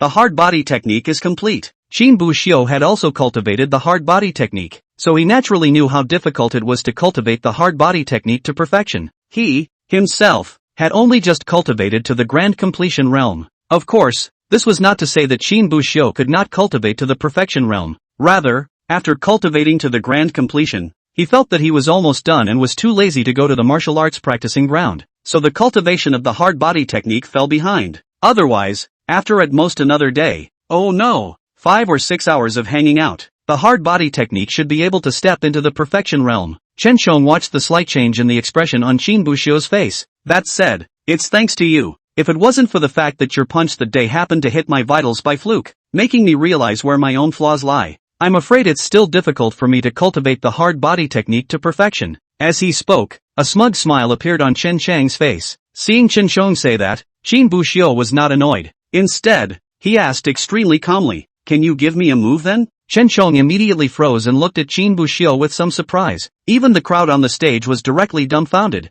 as if they didn't expect Qin Buxiu to say that. What the hell? Qin Buxiu actually asked Chen Shong to let him have a move? And to say it outright in front of all these people? It seems that Qin Buxiu also knows that he's bound to lose this time around, which is why he's even using this kind of tactic. As the crowd spoke, they all seemed to have decided that Qin Buxiu was at the end of his rope, and had used whatever methods they could. While Chen Shong looked at Qin Buxiu, his face was cloudy. If it had been any other day, he might have agreed, but not now. Not even if he was 100% sure that he could defeat Qin Buxiu anymore. One can't fall in the same place twice. What if Qin Buxiu keeps something back? For the sake of this competition, not only had he called out 200 to 300 people to watch, he had also found the patriarch to come over and judge. What's more, he also looked for a few junior brothers and borrowed a full 200 or so spirit stones to make up 300 spirit stones for his bet. If he lost, not only would he owe his juniors more than 200 spirit stones, in the future, it would be hard to hold up his head in the inner sect. Ahem. Next time, Chen Shong chose to decline. In any case, he would not allow a single accident to happen. However, when Qin Buxiu saw this, he didn't show any expression of disappointment or helplessness, and only shook his head with a bitter smile. The reason why he had asked Chen Chong to allow himself a move was not to give himself an advantage, and just trying to make it less embarrassing for Chen Chong to lose. As long as Chen Chong agreed to let him have a move, he could first pretend to strike an attack that looked powerful but actually did little damage. In this way, other than Chen Chong himself and Qin Buxiu, no one would know how much damage this move actually did. In the back, even if Chen Chong lost, he could use the excuse that he had given up a move earlier to save some face, and because Chen Chong himself was aware of the gold content of that move, he wouldn't be clamoring behind it, shouting for himself to compete again. It could be said that this method of Qin Buxiu's was the best solution to the current problem. It was a pity that Chen Chong didn't seem to understand the meaning. As for why Qin Buxiu did this, the reason was also very simple. For one thing, even though this matter was provoked by Chen Chong in the first place, but it was Qin Buxiu's encouragement that caused the other party to carry a debt of over 200 spirit stones. To be responsible, he actually has that much. The second was that both sides were fellow disciples, and it was impossible to get to the point of death. Leave a thread today, so we can meet again someday. There was a saying that he had always viewed as one of his creeds in the world, both in his previous life and in this one. That is, make many friends and few enemies. Chapter 25, The Hanging Heart Finally Dies. Begin. With Li Qinghe's command, the two of them, Qin Buxiu and Chen Chong, immediately pulled apart and compared stances. It seemed that he had suffered the loss of striking afterward, so Chen Chong simply clenched both fists this time and was the first to strike out towards Qin Buxiu to kill him. And when Qin Buxiu saw this, he didn't panic at all, only to see his figure move, and with ease, he dodged Chen Chang's punch. Chen Chong was slightly stunned, but the movements in his hands did not stop, followed by another left and right bow, two fists blasting towards Qin Buxiu one after another. However, Qin Buxiu dodged Chen Chang's attack with ease as if he had the wind at his feet. This walking cloud step seems to be in the perfect realm. Li Qinghe under the stage was stunned and looked at Qin Buxiu with some surprise. He recognized the stance that Qin Buhu was performing at this moment. It was precisely the walking cloud steps that he had previously performed during the outer sect competition. It was just that what was somewhat different from half a month ago was that at that time, Qin Buxiu's walking cloud steps also seemed to be only at the small completion realm, and now, it has been cultivated to the perfection realm. In the greater part of a month, it will be possible to cultivate from the small adult realm to the perfect realm. It seems that Qin Buxiu's talent is, indeed, powerful. It's just a pity that even after cultivating the walking cloud steps to perfection, it's still unlikely that one would want to defeat Chen Chong. Li Qinghe shook his head, not feeling that a perfect realm's walking cloud steps could bring about any reversal. And at this time, the situation on the martial arts stage also began to change a bit. Seeing that his attack couldn't even touch the corner of Qin Buxiu's clothes, Chen Chong simply changed his tactics. From the original active attack, it changed to passive defense. It seemed like he wanted to wait for Qin Buxiu to attack himself, and then seize the opportunity to counterattack back. However, almost the instant Chen Chong switched from offense to defense, Qin Buxiu suddenly raised his hand, and a powerful force coalesced in the center of his palm, the seal of the mountainless. With a glance, Chen Chong could see the spell that Qin Buxiu was casting, and his eyes instantly lit up, with an involuntary look of stealing joy on his face. As the Misty Sect's most widely circulated and most practiced chi refining stage spell, Chen Chong himself had practiced the Mountainless Seal. Moreover, it was also known that in order to execute the Seal of the Mountainless, one had to have a period of time to build up their strength. The only way to exert a strong enough power is to do so. So without saying a word, he immediately seized the opportunity and once again turned defense into offense, turning his right hand into a fist and fiercely blasting towards Qin Buxiu. But what he didn't expect was that almost within this moment, Qin Buxiu's side also slapped out a palm and attacked towards himself. Seeing this scene, Chen Chong only felt his pupils shake. I'm afraid that the entire process from casting to attacking by Qin Buxiu added up to less than even 2 seconds. Logically speaking, in such a short period of time, it should be very difficult for the Mountainless Seal to be able to perform any effective attacks. However, from the wind of Qin Buxiu's palm, Chen Chong clearly felt that the power of this palm was definitely not to be underestimated. Could it be that Qin Buxiu's mastery of the Mountainless Seal had already reached an extremely high level, and might even have reached the consummate realm? Thinking of this, Chen Chong was suddenly sweating with fear, but was not backing down, because he knew very well that it was too late now. Even if he retracted his hand and came back, this palm was still bound to be received. Instead of just getting yourself hurt, it was better for the two of them to come together and trade injuries for injuries. He was protected by the hard body technique, so even if he took a slap, he wouldn't have any major problems. But if his punch landed on Qin Buxiu, then Qin Buxiu would be in a sad situation. Thinking of this, Chen Chang's teeth clenched and his fist slammed viciously on Qin Buxiu, and Qin Buxiu's palm slapped heavily on Chen Chang's chest. Bang! Bang! Two voices rang out together, and the two of them, Chen Chong and Qin Buxiu. Each struck the other in a split second. Immediately after that, the two of them retreated several meters towards their backs as if they had been violently dragged backward by someone. Chen Chong had just stabilized his footsteps on his side when he felt a sharp pain coming from his chest, as if someone had broken all of his ribs. Instead, he gritted his teeth and squeezed out a smile, because in his opinion, the damage Qin Buxiu had received was definitely greater than his own. Although the kung fu of his own punch is not as good as Qin Buhu's no mountain seal, Qin Buhu doesn't have the hard body kung fu to protect his body. Suddenly, the smile on Chen Chang's face froze, and his entire body stood frozen in place. Looking at Qin Buxiu in front of him, only Qin Buxiu stood in place, his breath even, his body erect, and calmness written all over his face. It was as if the punch that had just been thrown had failed to cause him any harm.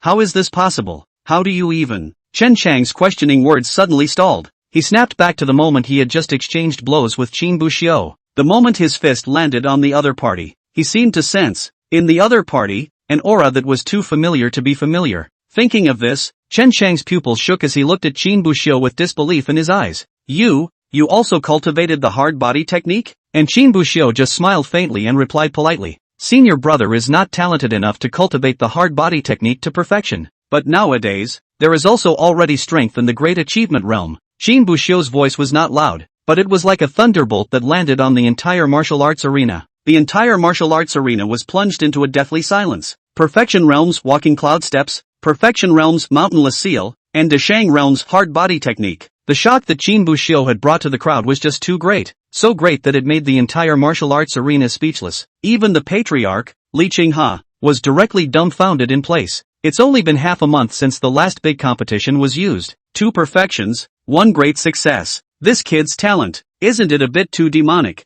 However, Qin Buxiu did not know what was in Li Qinghe's mind at this time. Seeing that the faces of the people in the arena had a look of unparalleled shock, he revealed a smile. Enough face to give, it's almost over. After saying that, Qin Buxiu put away the smile on his face and looked at Chen Chong. And Chen Chong seemed to sense something and looked towards Qin Buxiu. For some reason, when he saw Qin Buxiu's eyes, he suddenly couldn't help but feel a tremor in his heart, as if he was startled by this one look. Only Qin Buxiu raised his left hand, and at that moment, his arm seemed to have turned into a sharp sword. A fierce wind then swirled around Qin Buhu, as if Qin Buhu had become the center of the hurricane. Seeing this scene, there were immediately people on the stage who couldn't help but shout out in excitement. There is no sword in your hand, but there is a sword in your heart. The sword rises with the wind and cuts the wind without a trace. This sword technique, this is the Perfection Realm's Hearing Wind sword technique. Chen Chong looked at the scene in front of him. At that moment, his hanging heart finally died. Chapter 26, A Great Victory. Qin Buxiu's right hand slashed towards Chen Chong. A sword chi was seen chopping out from his hand, killing towards Chen Chong. Chen Chong clenched his teeth and cold sweat broke out on his forehead in fear. Boom! With a loud bang, the sword chi bombarded Chen Chang's body. He instantly seemed to be hit head-on by an out-of-control bull, and his body traced a sharp arc in the air, falling heavily to the ground. Below the stage, countless disciples looked at what was happening in front of them, incredulity written all over their faces. The scene in front of them was completely out of everyone's expectation. 3 perfection realms and 1 great completion realm. This Qin Buxiu, how on earth did he cultivate? Most importantly, he's only been in the inner sect for about half a month. What? You said he's only been in the inner sect for half a month? Some people who didn't know Qin Buxiu too well were instantly dumbfounded when they heard this. It was impossible for the outer disciples to come into contact with the foundation establishment technique because they were all chi refining stage cultivators. Only after entering the inner sect would one be qualified to touch and learn the techniques and spells of the foundation establishment stage. In other words, all of Qin Buxiu's achievements were obtained in this short half a month. Hiss. Thinking of this, the crowd couldn't help but suck in a breath of cool air. If it were up to me, I would be able to cultivate a spell to the minor achievement realm after half a month in the inner gate. I'm afraid I'm going to have to go out and brag and show off to people that I'm a genius. But Qin Buxiu used half a month, but he hardened a technique to a grand completion, and also cultivated a sword technique to perfection. This kind of talent can simply be called the demon of demons. At this moment, Li Qinghe, who was the sect master, had completely frozen in place, a pair of eyes looking at Qin Buhu filled with disbelief. Qin Buxiu was the one he single-handedly arranged to enter the inner sect. What strength this kid had! He knew better than anyone else. Half a month ago, Qin Buxiu had displayed his strength during the outer sect competition, but at that time, he had only cultivated the mountainless seal to the grand completion realms, and the walking cloud steps to the minor completion realm. So at first, when he saw the perfection realm's walking cloud steps and the perfection realm's mountainless seal, Li Qinghe just felt a little surprised. But it wasn't a surprise. After all, this stance and palm technique were both practiced by Qin Buxiu even before. However, when Qin Buxiu displayed the Grand Completion Realm's hard body technique, Li Qinghe was dumbfounded. When Qin Buxiu displayed the Perfect Realm's listening to the Windsword technique, Li Qinghe only felt a buzzing sound in his head, as if his entire brain had exploded. Of all the people present, I'm afraid that he was the only one who knew clearly just how terrifying it was for Qin Buxiu to cultivate these spells to the grand and consummate realms. He did send a disciple to keep an eye on Qin Buxiu, and according to that disciple's return, although Qin Buxiu had gone to the martial arts training ground for 5 or 6 days in a row, he had slept day in and day out and had not practiced at all. In the days that followed, it was more like lying at home and sleeping day in and day out. At the back, Qin Buxiu ran off to the alchemy hall and began to delve into the way of alchemy. A few days ago, before Luan's seclusion, he had specially approached Li Qinghe and told him that Qin Buxiu was extremely hardworking and talented in alchemy. Nowadays, it was already a late first-grade alchemist. Based on this information, he could draw a conclusion. Qin Buxiu had never even practiced these spells much. Even if Qin Buxiu was hiding at home and quietly cultivating, I'm afraid that the time would not add up to more than 5 days.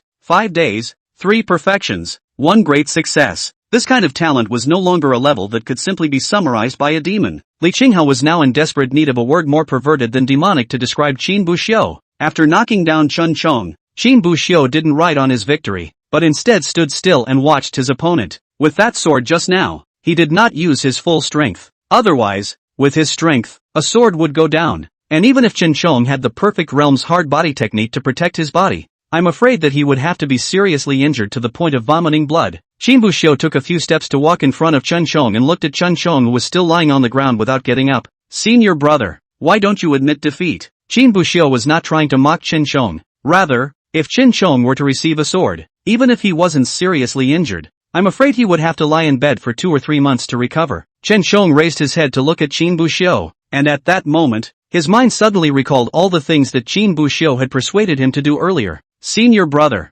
300 spirit stones are too much. 135 spirit stones are enough. Senior brother, why don't you let me make a move?" When I first heard it, I didn't know what it meant, but it was too late for me to realize it. By the time Qin Buxiu was on fire, Chun Chong truly realized how powerful his opponent was. It took him a moment to realize that what the other man had said before was for his benefit. Having him take only 135 spirit stones out as a bet wasn't meant to make others laugh at him. Rather, I don't want him to lose too much. The reason why he let him make a move probably wasn't to sneak up on him either. It was because the strength that Qin Buxiu was now displaying had already proved it. Even in a square match, Qin Buxiu had the strength to crush him. Perhaps it was to save face, and that's why he tried to get himself to give up a move. That way, even if he lost, he could say that it was because he had given up a move earlier. Unfortunately, at that time, Chun Chong did not understand Qin Buxiu's good intentions. By the time you wake up, it's too late for anything. However, Chun Chong seemed to be undeterred and looked towards Qin Buxiu with a face full of sadness. In a voice that only the two could hear, he pleaded bitterly, "Senior brother, can you give another face? Let Senior make a move?" Hearing Chen Chang's words, Qin Buxiu however shook his head helplessly. "Senior brother, it's really not that I don't want to give you face, it's just that if I had let you have a move, you would have lost even more face instead. Win and people will say you won dishonorably. Losing is even more humiliating when it comes down to it." Chen Chong was stunned, but upon careful consideration, it seemed that what Qin Buxiu said was not unreasonable. At this time, he may have realized that there are opportunities that, if not grasped, once lost, will not come back at all. So he just slowly raised his hand and, in a slightly sad voice, said the words, "I concede." Chen Chang's voice rang out, resounding throughout the entire martial arts arena, and it was then that Li Qinghe came back from his shock. This grand competition, Qin Buxiu wins. After the announcement, Li Qinghe took the bets of the two parties, and without giving the disciples a chance to look back, he turned Qin Buhu around and took him away. Just now, Li Qinghe determined something in his mind. That is, he wants to focus on cultivating Qin Buxiu, because he was certain that at the 5 clans meeting alliance in half a year, oh no, it was almost 5.5 months from now, Qin Buxiu would most likely become a decisive trump card for their ethereal sect. Chapter 27, Going to the Fire. Without hesitation. "No, Hugh, are you short of money lately?" In a small pavilion, Li Qinghe was looking at Qin Buhu with a smile on his face. At this moment, the two of them were sitting in front of a stone table in a small pavilion, and on the table was the bet between Qin Buxiu and Chun Chong, a foundation establishment stage longsword, and a spirit stone bag containing 300 spirit stones. "Missing," Qin Buxiu replied without thinking. But just after finishing, without waiting for Li Qinghe to open his mouth, he followed up, "But there's no shortage now." With that, he pointed to the bag of spirit stones on the table. Li Qinghe froze for a moment, but was unconcerned and then added, "So, have you encountered any problems with your recent cultivation? Do you need the patriarch to help you?" "No." Qin Buxiu shook his head once again. "He usually doesn't even practice, so as long as he doesn't practice, there won't be any problems. So has anyone been bullying you lately? Do you need the patriarch to help you teach a lesson to anyone?" Hearing this, Qin Buxiu finally couldn't help himself and frowned at Li Qinghe in front of him. "Patriarch, I'm just a bit lazy on weekdays. I'm still intellectually fine. Just say what you have to say. You don't have to cajole me like a child." Li Qinghe froze for a moment, a look of embarrassment on his face. Slightly embarrassed, he coughed twice, and without pulling anything else, he spoke directly. "Bu Hua, do you know about the Five-Sect Alliance?" "Five-Sect Alliance?" Qin Buxiu froze for a moment, a flash of shock appearing in his pupils, but immediately afterward, it shook its head. "I don't know, Qinghe. I don't know what the hell you're doing with that shocked look on your face." However, he didn't say this out loud, but explained with a smile still on his face. The so-called Five-Sect Alliance is an alliance jointly organized by the 5 most powerful sects in the southern Yan continent, held every 10 years. The main purpose is to deepen the cooperation and understanding between the 5 great clans, as well as to learn from each other and grow together. Of course, in addition to that, there will also be a disciple competition, where the 5 great sects will send out their own outstanding disciples to spar with the outstanding disciples of the other sects. When the sparring is over, the 5 great clans will assign the 7 spirit vein mines in the southern Yan continent based on the disciples' rankings in the grand competition. Hearing this, Qin Buxiu instantly understood Li Qinghe's purpose in seeking him out, and seeing the expression on Qin Buxiu's face, Li Qinghe then simply stopped pretending and asked directly, "Buxiu, do you want to participate in this 5-sect alliance?" Qin Buxiu showed a thoughtful look on his face, and seemed to still be somewhat hesitant. Li Qinghe is also a person who understands, naturally knows that if you want the ox to plow the land, you have to give the ox the grass to eat. Then he put on a smile and spoke again. "Of course, the ethereal sect has always not treated those who contribute to the sect poorly. If you do well at the 5-sect alliance, I will directly allow you to move from the inner sect area into the core area. The concentration of aura in the inner gate is nearly 3 times that of the outer gate, but the concentration of aura in the core area is a full 5 times that of the inner gate." Upon hearing this, Qin Buxiu's eyes immediately lit up. The concentration of aura was as much as 5 times that of the inner gate, that is, 15 times that of the outer gate.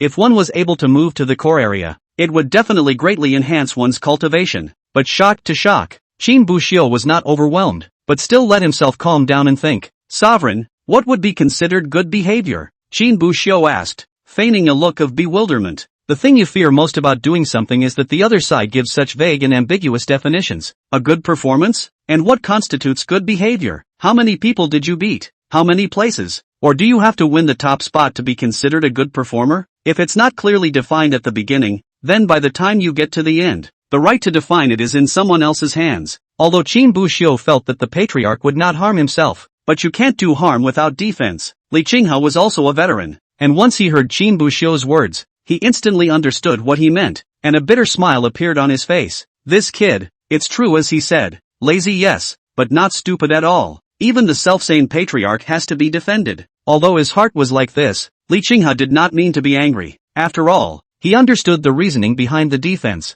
For the disciple competition of the 5-sect alliance, each sect will send 2 disciples with cultivation below the Jindan stage to participate. The grand competition implements a point system and is divided into 2 rounds of competition. The first round is an individual battle and will calculate points based on the final ranking. The second round is a 10-player melee, and points will be calculated based on defeating your opponent and surviving at the end. Among these 2 rounds of the grand competition, if you can enter the top 3 slots in any round, I will count your performance as good enough. After listening to Li Qinghe's description, Qin Buxiu pondered. Since it was called the 5 great sects, the strength of the disciples would definitely not be weak. Moreover, this matter also involved the division of the spirit vein mine, and it was once every 10 years, indicating that all the major sects would send out their strongest disciples. I'm afraid that those who came to participate in the grand competition were all the most powerful cultivators of the peak of the 9th grade of foundation establishment from various sects. There might even be people who intentionally stuck their cultivation at the 9th grade of foundation establishment for months or even years, specifically to wait for the opening of the grand competition.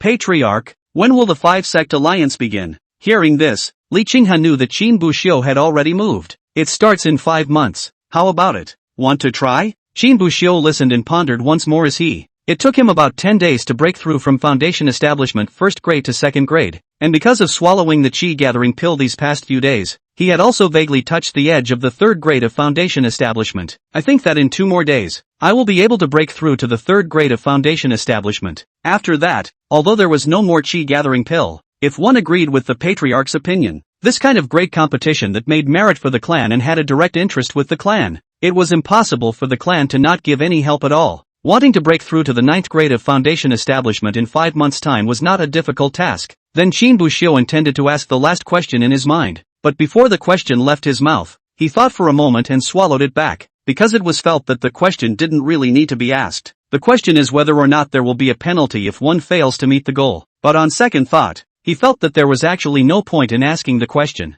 This kind of thing for the glory of the clan, if it was punished by the clan because it failed, that would be a blow to other disciples who wanted to fight for the honor of the sect instead. As the patriarch, it was impossible for Li Qinghe not to understand this kind of problem. After carefully pondering over the pros and cons, Qin Buxiu's mind had already made up its mind. Disciples are willing to go through fire and water for the clan. Hearing these words, Li Qinghe immediately showed a joyful expression. Then without saying a word, go straight to the benefits. Chapter 28, Difficulty in Cultivation. With a wave of Li Qinghe's big hand, a box of pills and a book appeared in his hands. What is written down in this book is a secret method called the Qi Gathering Finger. The aura within a foundation stage cultivator's body is usually difficult to sustain the operation of a true spell. The only way to cast a true spell is to form a jindan and have the aura in your body reach a prime level. So whether it's the Qi refining stage or the foundation establishment stage, what's practiced are mostly spells that have been modified from folk martial arts. But this Qi Gathering Finger is different. It's a true spell, a spell that requires the mobilization of a large amount of spiritual energy within the body. Hearing this, Qin Buxiu's eyes immediately lit up.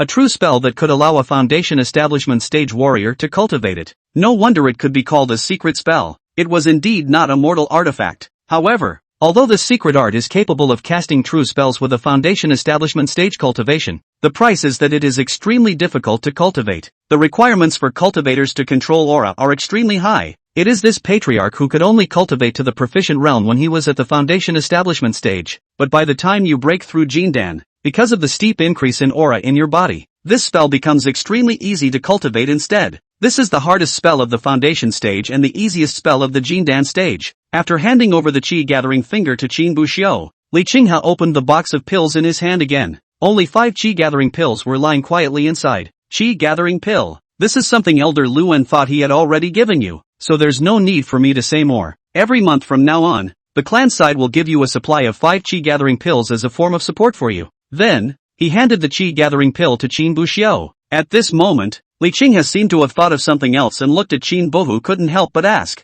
I heard from Elder Luan that you've been planning to take a trip out recently to hunt demonic beasts. Qin Buxiu nodded his head, but he didn't mean to hide it. Li Qinghe glanced at Qin Bohu and said after a moment of thought, since you are now going to prepare for the 5-sect alliance, why don't I help you erase the debt you owe? Don't pay back the 200 demonic beasts? However, when Qin Buxiu heard it, he immediately shook his head. It's only right to pay what you owe, but these 200 demonic beasts are owed to me, and they deserve to be repaid by me. Qin Buxiu's rejection of the patriarch was not because he was too pedantic. Rather, he had too many reasons why he had to say no. First, he doesn't like to owe people things. Secondly, he had already done quite a bit of preparation for this hunt, and after spending a long time in the sect, he wanted to go outside the sect to have a look. Thirdly, and the most important point in Qin Buxiu's opinion, that's what it means to owe someone something, and it's one thing for them to say they won't pay it back, and it's still another thing for you to pay it back. If you really don't pay it back, it's like you're giving them an advantage. In the future, other people will be able to take this matter to task, and it will be even more troublesome then. Seeing Qin Buxiu say so, Li Qinghe was not angry. Instead, a smile appeared on his face. It seemed to like Qin Buxiu's take charge approach. Then he waved his hand again and took out a piece of soft armor from the storage ring. Since you already have a handful of magic weapons, I'll give you a piece of defense. This item is called the Xianqing Soft Armor, and it is likewise a foundation establishment stage magic treasure. After wearing it, it's hard to hurt you in the same realm. After all, Qin Buxiu was a seed-level player for the 5-sect alliance in the future. Li Qinghe also didn't want Qin Bohu to have any accidents after going out and encountering a demonic beast. Qin Buxiu didn't say anything more, and after saying thanks, he accepted the Xianqing Soft Armor. And then, Li Qinghe let him leave. Then Qin Buxiu traveled to the ethereal sect spiritual treasure hall and bought a 20-square-sized Qinkuan bag. At this point in time, Qin Buxiu had already put together almost all of the necessary items, a handful of handy magic treasures, some pills for recovery and healing, a Qinkuan pouch for demonic beast corpses, and even an extra soft armor for protection. On top of that, there was the talisman for saving his life that Ryuan had given him before his seclusion. Almost all of them are enough. Cultivate for 2 days. Break through your cultivation to the 3rd grade of foundation establishment. And by the way, try to cultivate the chi gathering finger. And then it moved off. Thus, Qin Buxiu then stayed in the inner gate for another 3 days. He waited until 3 days later, when his cultivation level broke through again. Length of hang time, 6 hours. Hanging occasion, inner disciple's residence. Receive a reward, cultivation breakthrough to the 3rd rank of foundation establishment. The system's voice rang out in his mind, and immediately afterward, a powerful aura surged into Qin Buxiu's body. Foundation establishment 3rd grade. Qin Buxiu muttered to himself, the corners of his mouth lifting into a smile. Immediately after that, he opened his attribute panel to take a look. Host, Qin Buxiu. Spiritual roots, miscellaneous spiritual roots. Talent, seeing through. Realm, foundation establishment 3rd grade. Technique, ethereal foundation building record. Nourishing the spirit method. Hard body technique, perfection. Spells, chi gathering finger, introductory. Listening to the wind sword technique, complete. Looking at the attribute panel in front of him, Qin Buxiu's face was originally still smiling, but when he saw the chi gathering finger, his face was showing helplessness again. Worthy of being the most difficult spell to cultivate at the foundation establishment stage. It took 3 days of hanging around in a row to get to the proficient realm. During these 3 days, Qin Buxiu did not stay in his room hanging out day after day, not going anywhere. Instead, you come back at night and sleep for 6 hours, and then go hang out at the practice field for 5 or 6 hours. In the 3 days of hanging out in succession, the hard body technique was all perfected, and the chi gathering finger was still in the introductory realm. What Qin Buxiu thought was difficult to cultivate was at most 3 days to proficiency. After all, when he first cultivated the hard body technique, the first day of initiation and the second day of proficiency was already considered slow. But what Qin Buxiu didn't expect was that the difficulty of cultivating the chi gathering finger was far beyond his imagination. A full 3 days had passed,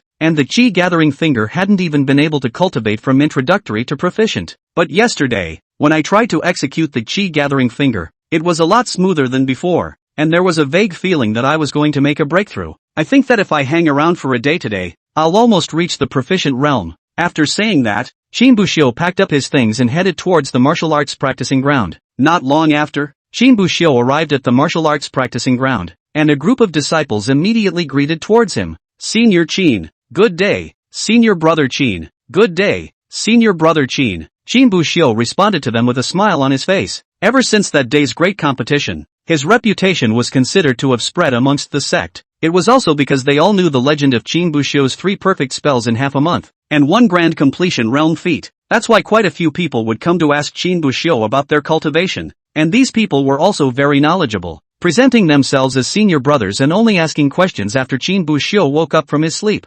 Plus, Qin Buxiu does not put on airs. Someone to ask, as long as not busy, will be willing to answer. And so just 3 days down the line, although the realm of the chi gathering finger hadn't improved much, however, Qin Buxiu's reputation amongst these disciples in the martial arts training ground had risen quite a bit. Chapter 29, Do not let it die a violent death in winter. Length of hang time, 2 hours. Hanging occasion, martial arts training ground. Reward obtained, chi gathering finger cultivated to the proficient realm. The hang time hadn't even reached 5 hours when Qin Buxiu suddenly woke up. But it wasn't that Qin Buxiu woke up voluntarily, but was forced to. At the moment of the breakthrough in the realm of chi gathering finger, Qin Buxiu suddenly felt that the spiritual energy in his body seemed to have undergone some sort of strange movement. Wisps of aura were slowly running through his body, passing through his veins and nourishing his entire body. Qin Buxiu felt all of this clearly, a feeling that he had not felt before. But as he slowly familiarized himself with this feeling, Qin Buxiu suddenly realized something else. It didn't seem to be that the aura in his body had undergone some sort of abnormal movement, but rather that his ability to control and perceive the aura had risen by a level. It was also because his perception of the aura within his body had been enhanced that he was able to feel the flow of the aura within his body so clearly.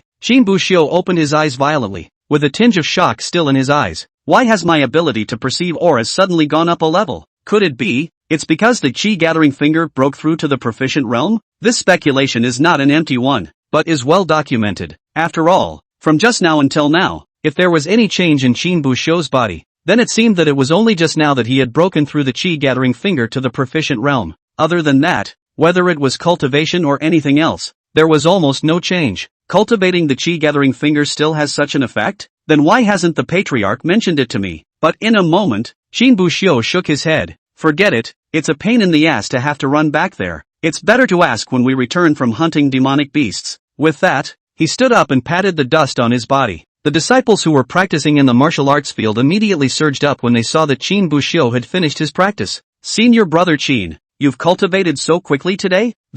I've come across a problem in my cultivation, and I wonder if I can ask you for some advice. Me too, senior brother Qin, I have a question for you as well. A group of disciples surrounded Qin Bohu and looked at him with anticipation. During these 3 days, Qin Buxiu was at the martial arts training ground day in and day out answering questions and solving problems for his disciples. Not only did he accumulate a good reputation and mass base for himself, at the same time, it also let quite a few of his fellow disciples know about this matter and specifically came to squat in the martial arts practice ground, waiting for Qin Buxiu to wake up, so they came forward to ask for advice. After all, that day, Qin Buxiu's performance in the martial arts arena was witnessed by all. Knowing Qin Buxiu's gold content, if he could be instructed on a couple of things, maybe the problems that had stuck him for days in cultivation would be solved in a matter of moments. Qin Buxiu looked at the rather enthusiastic crowd in front of him with a helpless smile on his face. He had originally planned to wait until the moment the chi-gathering finger broke through the proficient realm, he would leave the sect and go hunting for demonic beasts, but now it looks like it's going to be an hour at night. Then, Qin Buxiu instructed the disciples on their cultivation. Come as you are. Granted, he hadn't done much serious cultivation on his own, relying almost exclusively on the rewards given by the system. However, the rewards given by the system almost always shoved the cultivation process of the spells and the various essentials together into Qin Buxiu's brain, so quite a few essentials. Qin Buxiu was still much stronger than the disciples present, finally giving the disciples a full hour of instructions. Qin Buxiu looked at the sun from setting may only be 1 or 2 hours, then looked at the crowd in front of him and opened his mouth. Senior brothers, it's getting late today. Senior brother, I still have to go down the mountain to hunt demonic beasts, so I won't be able to discuss this with my senior brothers. I hope the senior brothers will bear with me. Hearing these words, quite a few disciples who hadn't yet had the chance to question Qin Buxiu couldn't help but frown, looking a bit unhappy. But the good thing is that most people are still reasonable. What are you talking about? Senior brother Qin, it's us who are bothering you. Yes, since senior brother Qin still has things to do,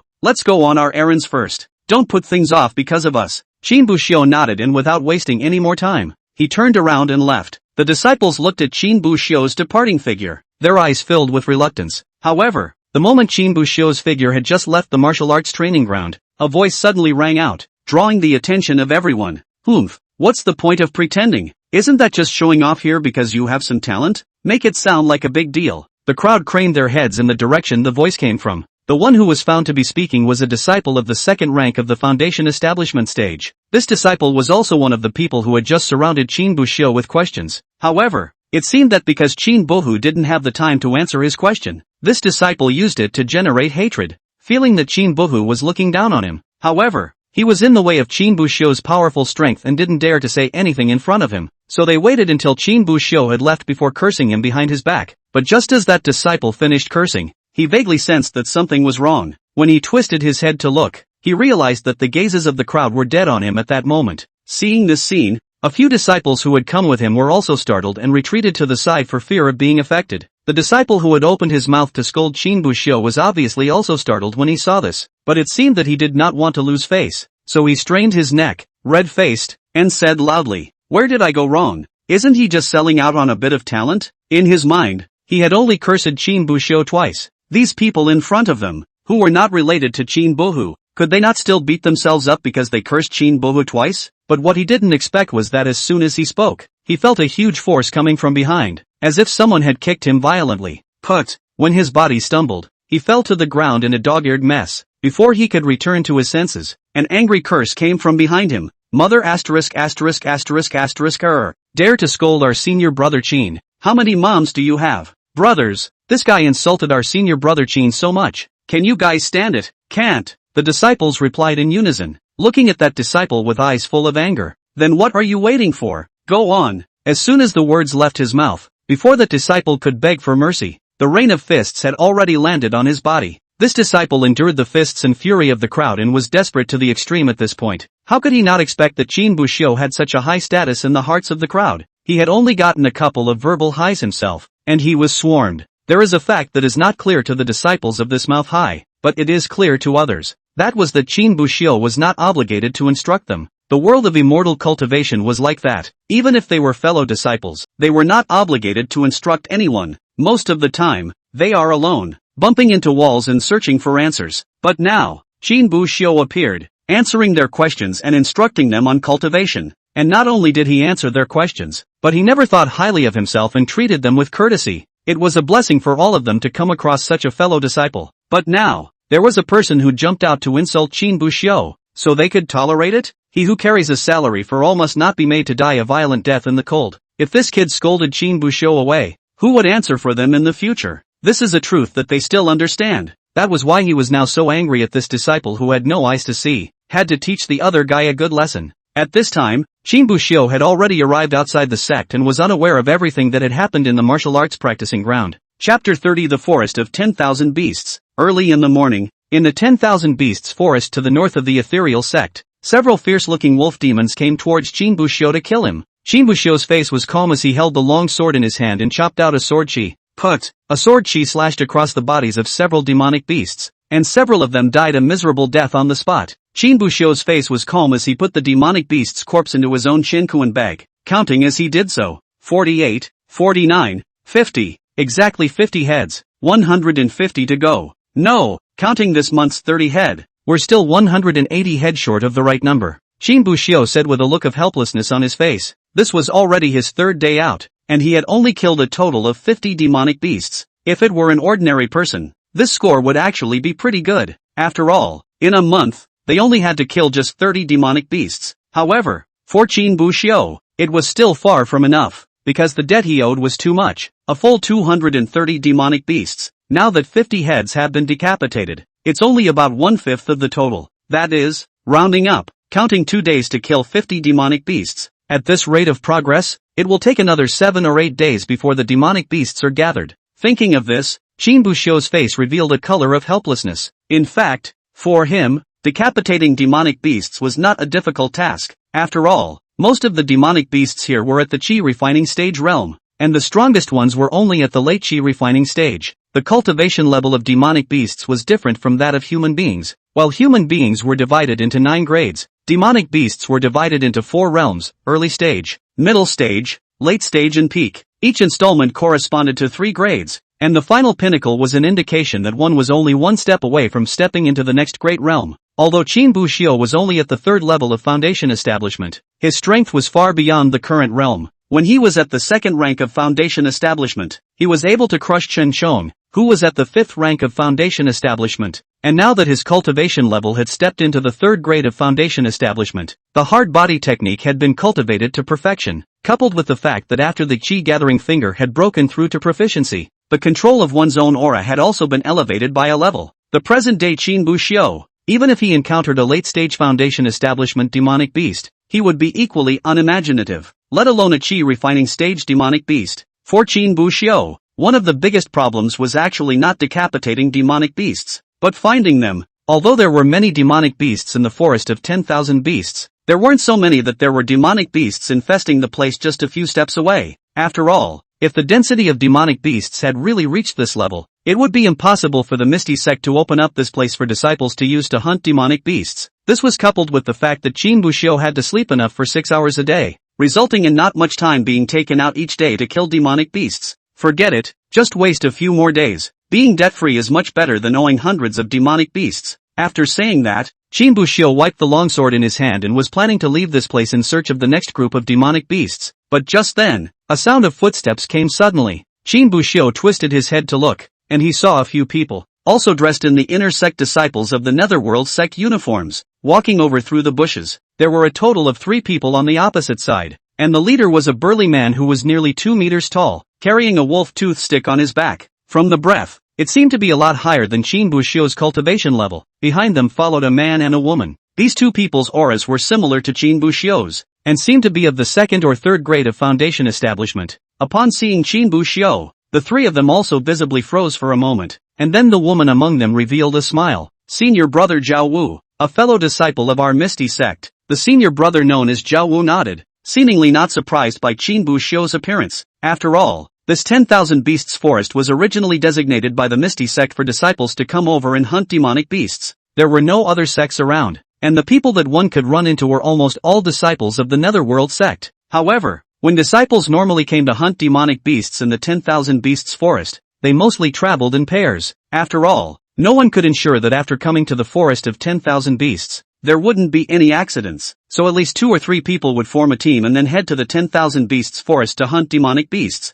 Elder brother, we should let him join us. He's alone, and it wouldn't be good if he ran into trouble, the woman said, with a look of worry in her eyes. Zhao Wu sized up the Qin Buxiu in front of him, and after pondering for a while, he nodded towards the woman. When the woman saw this, a smile appeared on her face and she quickly walked over to Qin Buxiu. Senior brother, my name is Su Wanwan. This is senior brother Zhao Wu, and that one is senior brother Zhang Xian. Hello senior sister, my name is Qin Buxiu. Qin Buxiu maintained his politeness with a smile on his face. Qin Buxiu, that's a nice name. That said, senior brother Buxiu, why are you staying alone in the 10,000 beasts forest? There's no one to accompany you? Su Wanwan asked, her large eyes looking at Qin Buxiu, appearing a bit cute. Qin Buxiu shook his head. I came out on my own. Hearing this, Su Wanwan revealed an innocent expression and immediately said, then you want you to follow us. It's still quite dangerous to be alone in the forest of 10,000 beasts, and there's no one to accompany you if you have an accident. Why don't you follow us to the inner forest to hunt demonic beasts? Inner forest? Qin Buxiu froze for a moment, seemingly not having heard of the name. Seeing Qin Buxiu reveal a blank expression, Su Wanwan visibly froze for a moment, but still explained. The forest of 10,000 beasts is divided into 2 areas from inside to outside.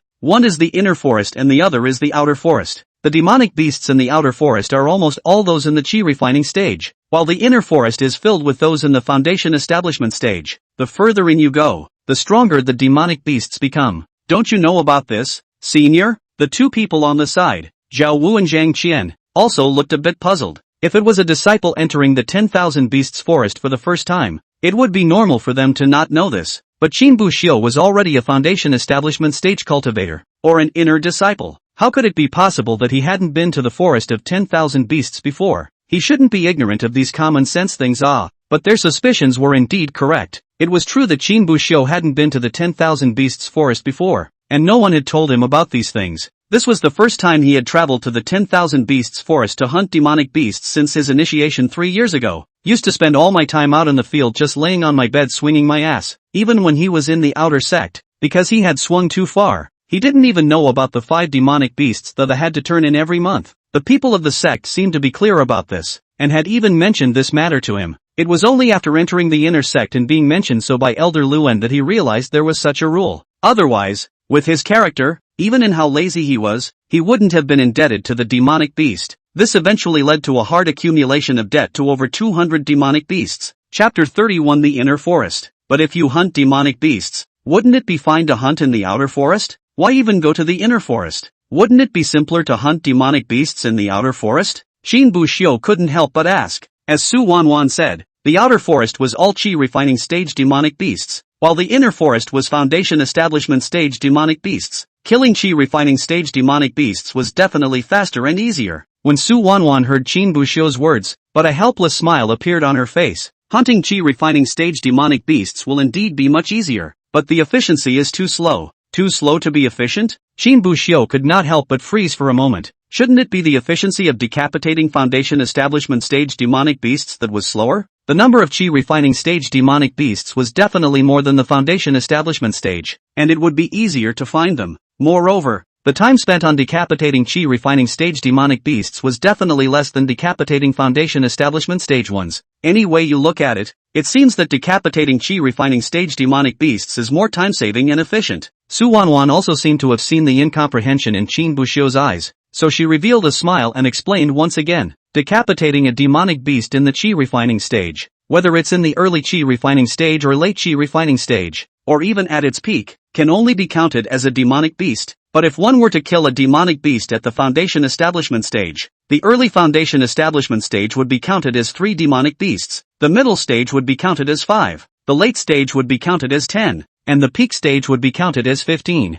Inner disciples are required to turn in 30 demonic beasts every month, and if they kill chi refining stage demonic beasts, they are required to kill 30 of them. But if we switch to the foundation establishment stage, even at the early stage, just 10 heads would be enough. After hearing Su Wanwan's explanation, Shin Buxiu's eyes instantly lit up. It was the first time he knew about it. The ethereal sect still has this kind of division for decapitated demonic beasts? But how come no one had mentioned it to him before? Oh yeah, this is still his first time out hunting demonic beasts. How about it, senior brother? Do you want to go with us to the inner forest to hunt demonic beasts? Su Wanwan once again extended an invitation to Qin Bohu, looking at Qin Bohu with eyes that seemed to carry some anticipation. However, Qin Buxiu was hardly the slightest bit hesitant and directly shook his head. Thank you senior sister for your thoughts, but I'll just stay in the outer forest. I'm just 2 or 3 last demonic beasts away from accomplishing my goal on my side. Hearing this, Su Wanwan was obviously a little disappointed. Still, he put on a smile and nodded. That's fine, then you take care of yourself. Although this is an outer forest, there are still some demonic beasts that run out of the inner forest from time to time. Qin Buxiu nodded. Thanks for the reminder, senior sister. I'll pay attention to safety. After saying that, the 3 of them, Su Wanwan, turned around and left, heading towards the inner forest. And after seeing the 3 of them leave, Qin Buxiu waited for a moment and also walked towards the inner forest. What he said earlier was naturally a lie to Su Wanwan. He was now a full 180 demonic beasts away from his goal. The reason why he rejected Su Wanwan was also very simple. 4 people hunting demonic beasts together was still too inefficient for him. Even if we calculate according to the probability of Qin Buxiu encountering demonic beasts when he was in the outer forest, 2 days, 50 demonic beasts. If all of them are in the early stage of foundation building, that's 150 heads.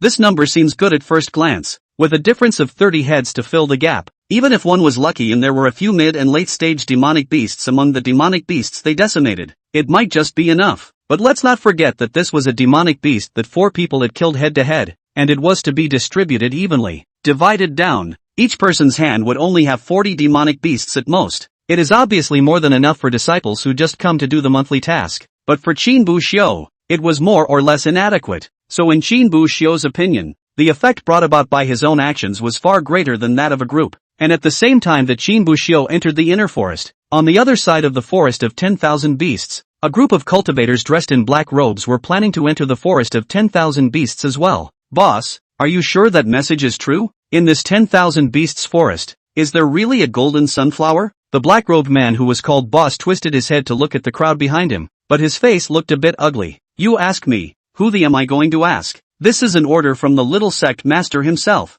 If you want to think of anything you don't understand, go back and ask the little sect master yourself. When that person heard the words little sect leader, he immediately trembled in fear, and not daring to ask anything more, he hastily shut his mouth. Then the group headed towards the forest of 10,000 beasts. In a flash, the next day, Qin Buxiu squatted above a large tree and looked out into the not-too-distant distance, only to see 2 huge bears that were so large that they might have to be 4 or 5 meters tall when they stood up were lying on the ground on their backs in Little Tim. And beside those 2 giant bears, there were also 7 or 8 bear demons that were slightly smaller in size lying on their backs. Qin Buxiu stared at the group of bear demons, his eyes glowing from watching them long ago. 2 peak foundation establishment barbarian bears, counting 30. The 5 late-stage foundation establishment heads that remain, count them as 50. The 2 remaining mid-foundation establishment ones count as 10. That adds up to a total of 90 heads. After calculating the number of demonic beasts he would be able to obtain after decapitating the few savage bears below, a thoughtful look appeared on Qin Buxiu's face. After he entered the inner forest yesterday, he looked around for a target as he had done before when he was in the outer forest. However, after loitering for a day, he had only killed a total of 5 demonic beasts. 4 of them were in the early stage of foundation establishment, and 1 was in the middle stage of foundation establishment, capable of resisting 17 demonic beasts. It was then that Qin Buxiu realized that the method of hunting in the outer forest might not be very suitable for use in the inner forest. The demonic beasts in the inner forest were all at the foundation establishment stage in terms of cultivation, and the entire inner forest was also a lot more dangerous than the outer forest. Plus, the disciples who came here to hunt demonic beasts also had cultivation levels that were almost all at the foundation establishment stage, and they were all out in groups. In such an environment, the demonic beasts here should rarely travel alone. All of them will have their own regular community that accompanies each other. As for those who didn't have a fixed pack, I'm afraid that they wouldn't even need to wait for the ethereal sect's disciples to kill them. They would be killed by other demonic beasts first. So Qin Buxiu changed his previous wandering hunt into a tracking hunt. The group of savage bear demonic beasts in front of him was the first group of demonic beasts that he had set his sights on. The whole family is here, and to kill is to slaughter them all, without even leaving a single seed. However, doing so was risky. After all, the other party's pack had a full 2-peak foundation establishment demonic beasts. Even Shinbushio wouldn't dare to say that he had absolute certainty if he took on 2-peak foundation establishment demonic beasts at once. Not even to mention Shinbushio. Even if 2-peak foundation establishment cultivators were here, I'm afraid they might not dare to take such a risk. After all, these were 2-peak foundation establishment demonic beasts, and there were quite a few late and mid-foundation establishment savage bears around. The slightest misstep could lead to perishing here. No one dares to take such a big risk so easily, but as the saying goes, the more wind and waves, the more expensive the fish. If all of them could be killed, it would translate to a number of 90 demonic beasts. It was much faster than Shinbushio's previous outside forest wandering and hunting. The amount of demonic beasts hunted in one day was almost enough to catch up with 4 days. The greater the risk, the greater the reward. Shinbushio said this to himself, not wasting any time, only to see him take out his long sword from within his chinkuan pouch before leaping down the tree in a single bound. Immediately afterward, he immediately executed the walking cloud steps and killed in the direction of the bears at an extremely fast speed. Chapter 32 Fighting the Savage Bear. The nose of the Peak Foundation establishment savage bear that was lying on the ground in Xiaotian suddenly twitched slightly, as if it had also smelled some unfamiliar odor. Immediately after that, as if realizing something, his eyes snapped open, only to see a silhouette rushing up towards where they were at an extremely fast speed. Roar! The savage bear immediately roared, seemingly to deter Shinbushio and seemingly to remind his companions. However, at this time, Shinbushio had already killed in front of him, and the long sword in his hand slashed out a sword chi horizontally. This sword chi pushed straight into the eyes of the savage bear, with obvious intentions and extremely fast speed, not giving the savage bear time to react at all. At the same time, Shinbushio's left hand had already transformed into a palm and began to store up power. Put! The sword chi ruthlessly struck the eyes of that savage bear, and with a single stroke of the sword, the 2 fragile eyeballs were all chopped to pieces, leaving a wound deep enough to see through to the bone at the root of the savage bear's snout. Roar! The other few savage bears also came back to their senses at this time, sending out bursts of roars towards Shinbushio. Their eyes revealed monstrous rage as they killed towards Shinbushio like crazy. However, Shinbushio acted as if he didn't even notice the movements of the other savage bears, only to see his left hand gathering strength. The moment the sword chi cut the barbarian bear blind, he immediately blasted out again towards the barbarian bear's nose. Bang! A muffled sound. The moment Shinbushio's palm touched the barbarian bear's nose, it was as if someone had shoved a powerful cannon bomb into the barbarian bear's nostrils. With a bang sound, the savage bear's nose directly turned into countless tiny pieces of meat, splashing in all directions. Woo! The savage bear let out a wail of pain, and then it fell to the ground and completely lost its fighting strength. Seeing this scene, Shinbushio was relieved. His attacks were not random, but they all had a purpose. For example, this savage bear in front of him, Shinbushio didn't actually have to go and decapitate it right off the bat. This was because he knew very well that regarding the barbarian bear's state of thick skin and flesh, or his cultivation at the peak of foundation establishment, trying to kill the other party was not an easy task. Plus there are other savage bears beside this. The longer the engagement goes on, the more they will be caught in a passive situation if other savage bears intervene. In the end, even if he killed him, he would be depleted of his aura, or he might be injured, so it was simply not worth it. That was why Shinbushio didn't run to kill the savage bear in the beginning, but rather to disable the opponent. This was why he had attacked the savage bear's eyes in the first place. The eye is both one of the most vulnerable and one of the most important places. Once you lose your sight, your battle power is bound to plummet. After that, Shinbushio flew to the nose of the savage bear. This was because bears had an extremely sensitive sense of smell. Even without their eyes, they were able to tell where their enemies were by their scent. That was why Shinbushio's second strike had nullified the barbarian bear's nose. With 2 attacks, it caused a peak foundation establishment savage bear to directly lose its fighting strength. If someone were to stand by and watch at the moment, they would definitely be stunned by Shinbushio's performance. It was because what Shinbushio had displayed, whether it was his strength or his coping strategies, was so powerful. If a different cultivator came over, even if his cultivation had reached the Jindan stage, he might not be able to do half as well as Shinbushio.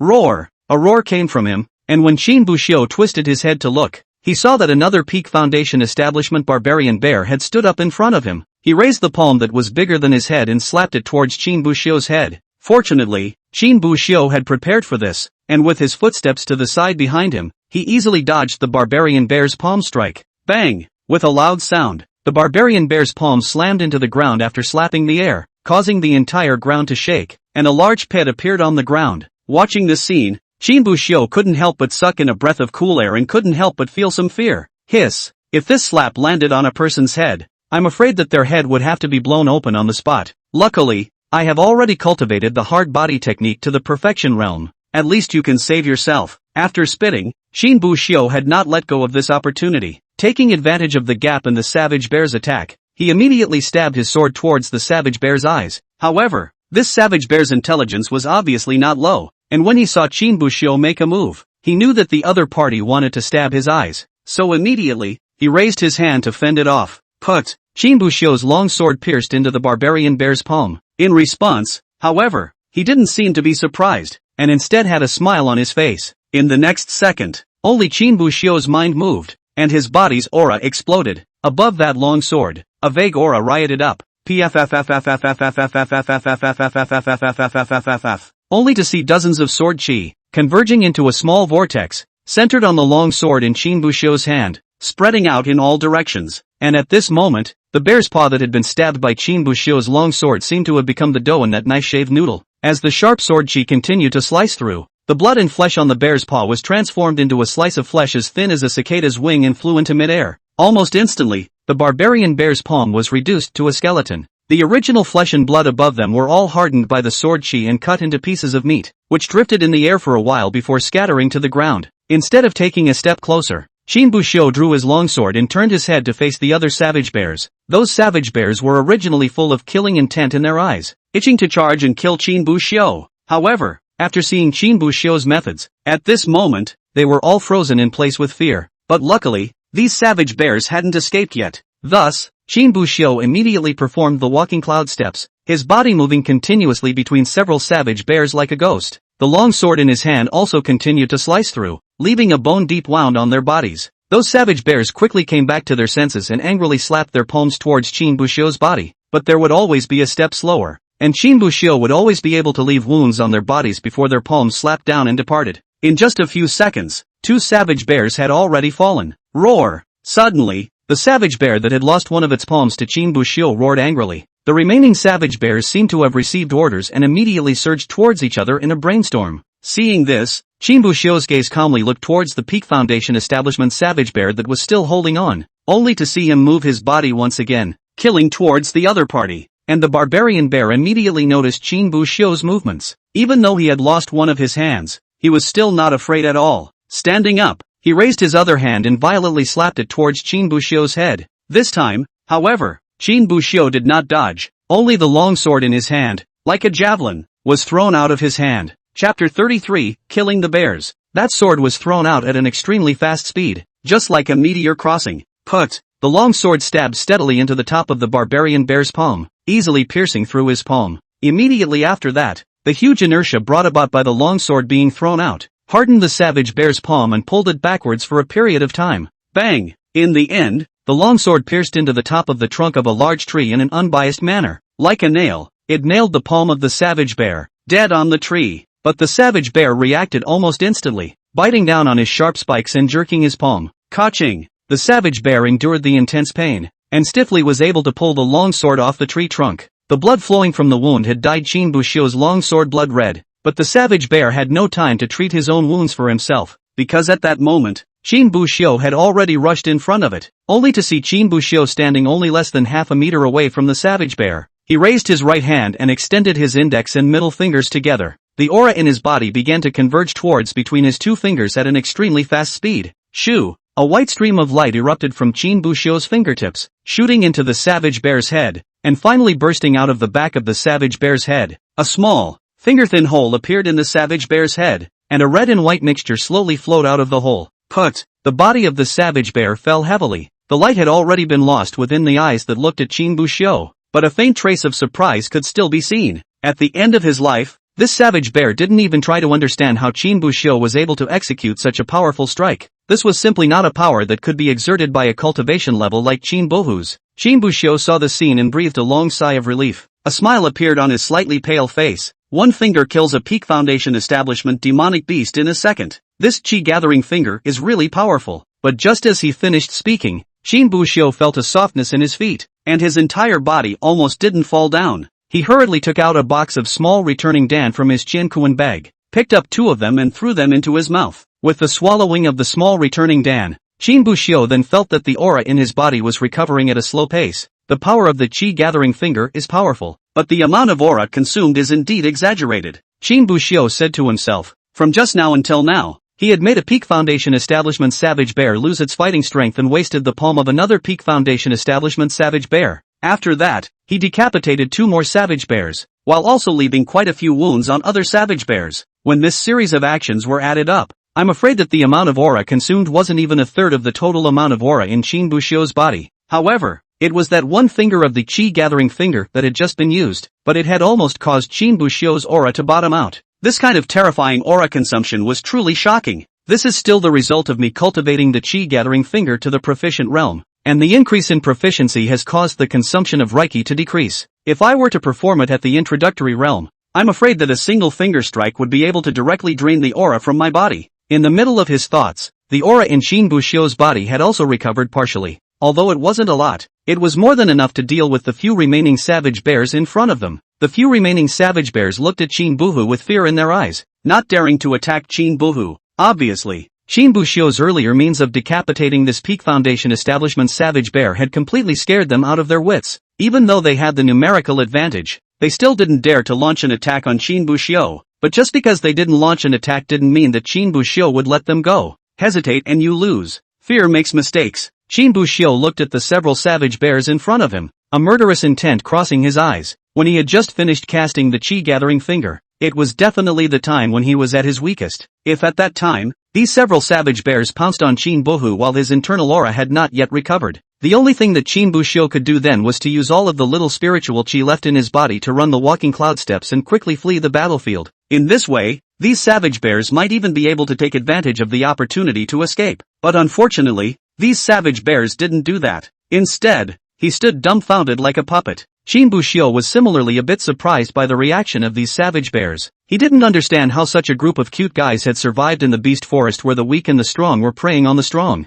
Other than the 2 Peak Foundation Establishment Barbarian Bears, the other Barbarian Bears had empty cultivation, but their actual combat ability was poor. And it's not just the practical ability that's poor, but the mentality as well that's abysmally poor. Seeing that Qin Buxiu is powerful, he doesn't dare to come forward to fight. One by one, all of them are cowardly lizards. Can it be that the 2 Peak Foundation Establishment Savage Bears have protected them too well? After all, for the 10,000 Beasts Forest to be opened up for disciples to use to hunt demonic beasts, there shouldn't be any demonic beasts that were too powerful. I'm afraid that the strongest one is at the peak of Foundation Establishment, and there were 2 Peak Foundation Establishment Savage Bears in the Savage Bear group, which was almost enough to face the dangers that occurred most of the time. So over time, a few other Savage Bears began to swing for the fences. Swinging for the fences ruins a life. It's a good thing I never swing for the fences, Qin Buxiu said as he removed his longsword from the decapitated Savage Bear's palm. A few minutes later, the few remaining Savage Bears had all become dead under Qin Buxiu's sword. That Peak Foundation Establishment Savage Bear Qin Buxiu, who had lost his combat power, didn't forget and went over to patch him up. 90 demonic beasts, plus the ones that were beheaded before. There is still a gap of almost 80 demonic beasts. With any luck, in finding a pack, the demonic beasts will have killed enough. But immediately afterward, Qin Buxiu seemed to have thought of something else and shook his head. But it's better to find some smaller demonic beast clans to hunt afterward. 2 Peak Foundation Establishment heads is still more or less a bit of a stretch, Qin Buxiu said to himself. Although he managed to decapitate the group of Savage Bears this time, the luck part actually accounted for a large percentage. For one thing, it caught the Savage Bears at rest. Secondly, among these Savage Bears, other than the 2 Peak Foundation Establishment Savage Bears, the other few Savage Bears were all battle-shy lizards. If these Savage Bears had been able to give a little bit of effort, Qin Buxiu would have fought a much tougher battle, might even have to run away in defeat. Qin Buxiu didn't think further down the line, but began to take the corpses of the Savage Bears and put them into the Qiankuan bag. However, just as he finished collecting the corpses on his side, a slightly familiar voice suddenly came. Help! Anybody? Hearing the voice coming, Qin Buxiu could not help but frown. Then with a few steps, he ran up a large tree and stood at the top to look in the direction from which the voice had come. Immediately afterward, he saw a familiar figure. Senior Sister Su? Chapter 34. Qin Buxiu looked at the figure in the distance that was shouting for help while running in his direction. That person was none other than Su Wanwan, who had met him not long ago and had tried to pull him in. At this moment, Su Wanwan seemed to be injured. Her clothes were covered in blood. and the corners of her eyes were streaked with tears. And behind her, she was closely followed by two guys in black robes who seemed to be chasing Su Wanwan. Qin Buxiu did not rush to save Su Wanwan first, but instead observed Su Wanwan and the two men in black behind her. It wasn't that he didn't want to come to the rescue, but he was watching to see if there was anyone ambushed around. When Su Wanwan saw him alone, she was worried about his safety and invited him to join the squad. Although Qin Buxiu did not accept it, this kindness was remembered in his heart. Seeing Su Wanwan in trouble at this time, how could she possibly see death and save her? There should be no one around. Those two black-robed men both seem to be at the 3rd or 4th level of foundation establishment cultivation. With my strength, it shouldn't be too much of a problem to solve. Zhao Wu and Zhang Qian, who were with senior sister Su before, aren't here, which means that someone else might have stopped them. After analyzing the situation in front of him, Qin Buxiu didn't waste any time and leapt towards Su Wanwan's direction. The two black-robed men were chasing Su Wanwan when they suddenly seemed to sense a killing intent coming from them. When he looked up sharply, he saw a silhouette attacking from the air, holding a long sword in his hand, the tip of the sword coming straight at him. At that moment, both of them remembered a sword move that fell from the sky. Run! With barely the slightest hesitation, the two of them immediately gave up chasing Su Wanwan and dispersed towards both sides. But Qin Buxiu didn't care. Staring at one of them, his body was like an eagle swooping down to hunt, killing towards the other party. The air was torn apart by the long sword in Qin Buxiu's hand with a whistling sound. The black-robed man who was fleeing couldn't help but have his heartbeat speed up as he listened to the cries that were getting closer and closer above his head, and his face showed a look of panic. But just then, the other party suddenly stopped in his tracks and turned around violently. I'll fight you. Seemingly knowing that he couldn't avoid this sword, the black-robed man simply stopped running away and took out his long sword to stab towards the air. And at that moment, Qin Buxiu's long sword had already reached the top of the man's head. Dang! Shoo! First there was a crisp clash of swords, followed by a sound of blades slicing through. Su Wanwan and the other man in black couldn't help but look over, with both shock and a few moments of bewilderment in their eyes. What just happened was so fast that they didn't even have time to see what happened. One could only see a flash of white light the moment Qin Buxiu made contact with that black-robed man. When he came back to his senses, Qin Buxiu had already landed steadily behind that black-robed man. The black-robed man, on the other hand, was still maintaining the posture of raising his sword to the sky. Ka-ching! The long sword in the black-robed man's hand suddenly began to crack from the middle of the blade, a flat and smooth crack extending from the blade all the way towards the hilt. The last long sword was hardened and split in half. Almost at the moment when the long sword was split into two halves, there was another pft sound, and a stream of blood gushed out from the black-robed man like a line of division. It stretched from the top of his head to the very bottom, and his entire body looked like it had been split in half. In the next second, the black-robed man's body unsurprisingly split in half, with the left and right sides of his body each falling to one side, revealing a smooth cut. Some organs could even be seen slowly pumping, seemingly unaware of the fact that they were dead. Seeing the scene in front of her, Su Wanwan's entire body froze in place, with nothing but shock in her eyes. How could she not have expected that the Qin Buxiu she had encountered that day was so powerful? Obviously, his cultivation breath was not similar to his own, but the strength he displayed was several times stronger than Zhao Wu, who was at the 7th level of foundation establishment. Bang! Another sound came, pulling Su Wanwan back from her own thoughts. When she looked up, she saw Qin Buxiu's body explode out, aiming for another black-robed man not far away. That black-robed man immediately realized that he couldn't possibly be the opponent's opponent after seeing the strength that Qin Buxiu had displayed, so without saying a word, he immediately buggered off. But how could Qin Buxiu give his opponent a chance to escape? In a few steps, he caught up with the other party, and the long sword in his hand cut out a sword chi. Put! In just one move, the sword chi cut across the opponent's neck. Blood splattered and the whole head flew out after it, but the body didn't seem to have recovered, and ran out another 5 or 6 meters toward the front, until his head fell to the ground with a thud from midair. It was only then that the body suddenly stiffened and then fell heavily to the ground. Watching Qin Buxiu decapitate 2 people in a row, Su Wanwan had completely frozen in place. She simply didn't expect that Qin Buxiu would be so powerful, and before she could return to her senses, Qin Buxiu would have already come to her. Senior sister Su, what happened? Why are they after you? Where are senior brother Zhao Wu and senior brother Zhang Qian? Upon hearing Qin Buxiu's series of questions, Su Wanwan's pupils shook before she snapped back to her senses. The 10,000 Devil Cult. It's someone from the 10,000 Devil Cult. 10,000 Devil Cult? Qin Buxiu froze for a moment. It was the first time he had heard the name. However, judging from the name and the actions of the 2 black-robed men in front of him, it was thought that they were from the Devil's Way. Senior brother Zhao Wu and senior brother Zhang Qian were trapped by them, and the 2 of them teamed up to break the formation. allowing me to escape and come back to the clan for help. When Qin Buxiu heard this, he immediately frowned. Going back to the sect to ask for help? Even though the forest of 10,000 beasts wasn't too far from the ethereal sect, but even if he rushed back with all his might, it would take at least a few hours. By the time the clanspeople came, I'm afraid that Zhao Wu and Zhang Qian's corpses would be cold. Senior sister, how many people are there in the 10,000 Devils sect and how strong are they? Su Wanwan froze for a moment, but quickly came back to her senses. Qin Buxiu, this seems to be trying to go and save them. She looked at Qin Buxiu as if she wanted to open her mouth to say something, but in the end, he held back, looking a little hesitant. She naturally wanted Qin Buxiu to save Zhao Wu and Zhang Qian, but there were quite a few people on the side of the 10,000 Devils sect, and they weren't weak either. He was afraid that Qin Buhu was no match for the 10,000 Devils sect, and that he would harm Qin Buhu instead. Qin Buxiu saw the entanglement in Su Wanwan's heart and continued,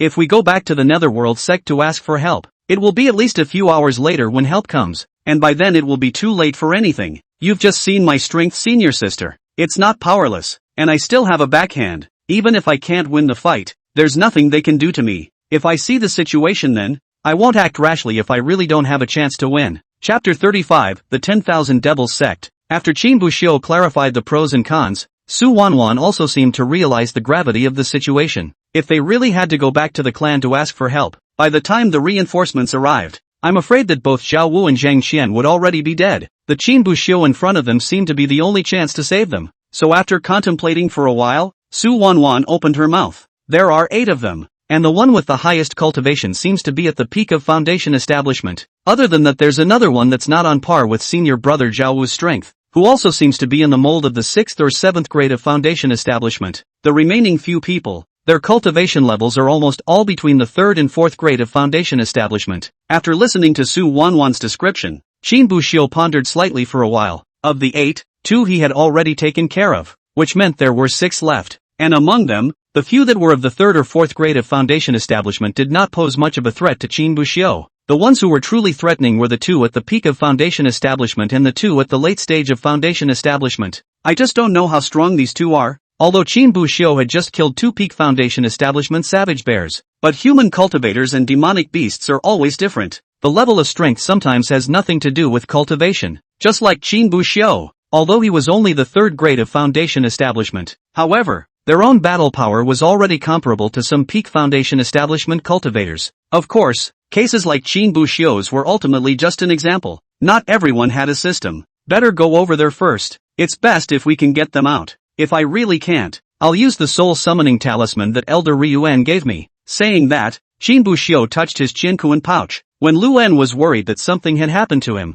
he had given himself quite a few pills and talismans. Among them were a soul summoning charm and 3 sprinting charms. We'll see then, and if we can beat them, we'll kill all those 10,000 devil cult cultivators. By the way, in figuring out what the hell these people are doing over here, if we can't beat them when the time comes, then we'll use the 3 sprinting talismans to see if we can get the people out. If that didn't work, he would inspire the soul summoning talisman and ask Elder Luan to come over and help himself. As for now, it was better not to use the soul summoning talisman yet. After all, Elder Luan was in closed-door alchemy. If he used the soul summoning talisman to call the elder here, it would not be good if the elder was interrupted and went off the deep end. So Qin Buxiu took out 2 sprinting talismans from within his Qiankuan pocket and handed them to Su Wanwan. Senior sister, these are 2 sprinting talismans. When we get to the place, I'll see if I can lure the people farther away, and you find a chance to take the 2 of them to escape. This is the healing pill and the small return pill, as well as the white bone raw flesh pill. You take it, and if they are injured, give them the elixir to swallow. Qin Buxiu handed over the pills and talismans to Su Wanwan one by one. These things must be prepared in advance, and it is impossible to hand them over bit by bit when you get to the place. Su Wanwan looked at the sprinting talisman and various pills given by Qin Buxiu in her hands and froze in place all of a sudden. The 4th grade white bone flesh breeding pill, and the 2 sprinting talismans. Each of these things could be sold for hundreds of spirit stones when placed in the clan's spiritual treasure hall, but Qin Buxiu didn't even think about it and gave them to himself. Su Wanwan only felt that the talismans and pills in her hands seemed incomparably heavy. She looked at Qin Buxiu with complicated eyes, not knowing what to say. If it was a normal situation, no matter what, she wouldn't have been able to accept such an expensive thing, but it was clear to her now that she did need them. It had only been a few days since she had met Qin Buxiu, and to even say a few days would be an exaggeration. It was just a few words spoken that day while in the outer forest of the forest of 10,000 beasts. but Qin Buxiu was willing to help himself so much at this time.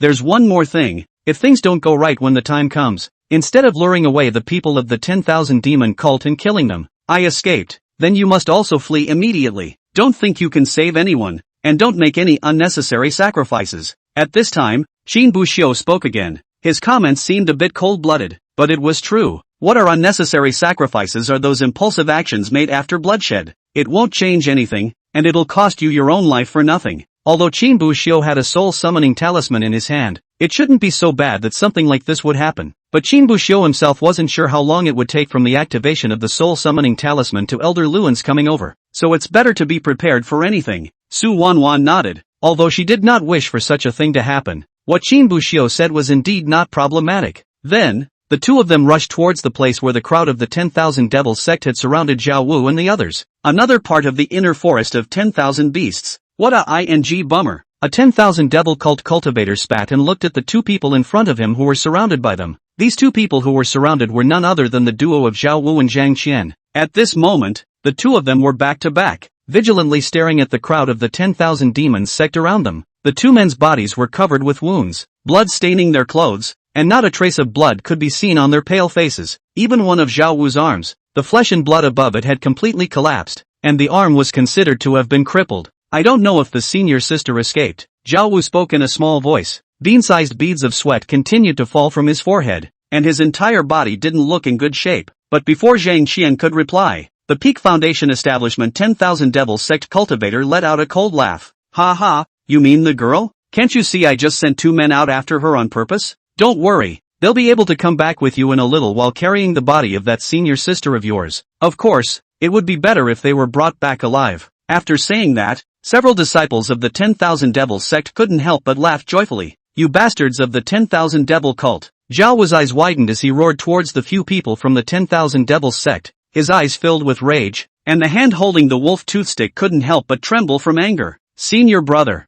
don't be fooled by their agitation. Zhang Qian rushed out and persuaded Zhao Wu. The crowd of the 10,000 Devil sect on the side couldn't help but laugh once again when they heard this. Excitement? You guys are not too high on yourselves. Is it necessary to use such means to deal with you? And don't look yourself in the eye. It's just two turtles in a jar. Today, dying here is your only end, and no one can change it. But as soon as the words fell, a wind whistling sound suddenly came from above the heads of the crowd. The crowd couldn't help but look up when they heard the strange noise. Immediately afterward, it was seen that in the sky, it seemed that another silhouette was like an eagle, swooping towards them. Put! Qin Buxiu slashed out with his sword and landed smoothly after a roll, and behind him, the body of a 10,000 Devil Sect cultivator had already turned into two halves. Chapter 36, What kind of monster is it? The crowd's eyes were filled with shock as they looked at Qin Buxiu, who had suddenly appeared in front of them, as well as the 10,000 Devil Sect cultivator who had been cut in half by a sword. Zhao Wu was the first to come back to his senses, and saw that the person in front of him was none other than Qin Buxiu,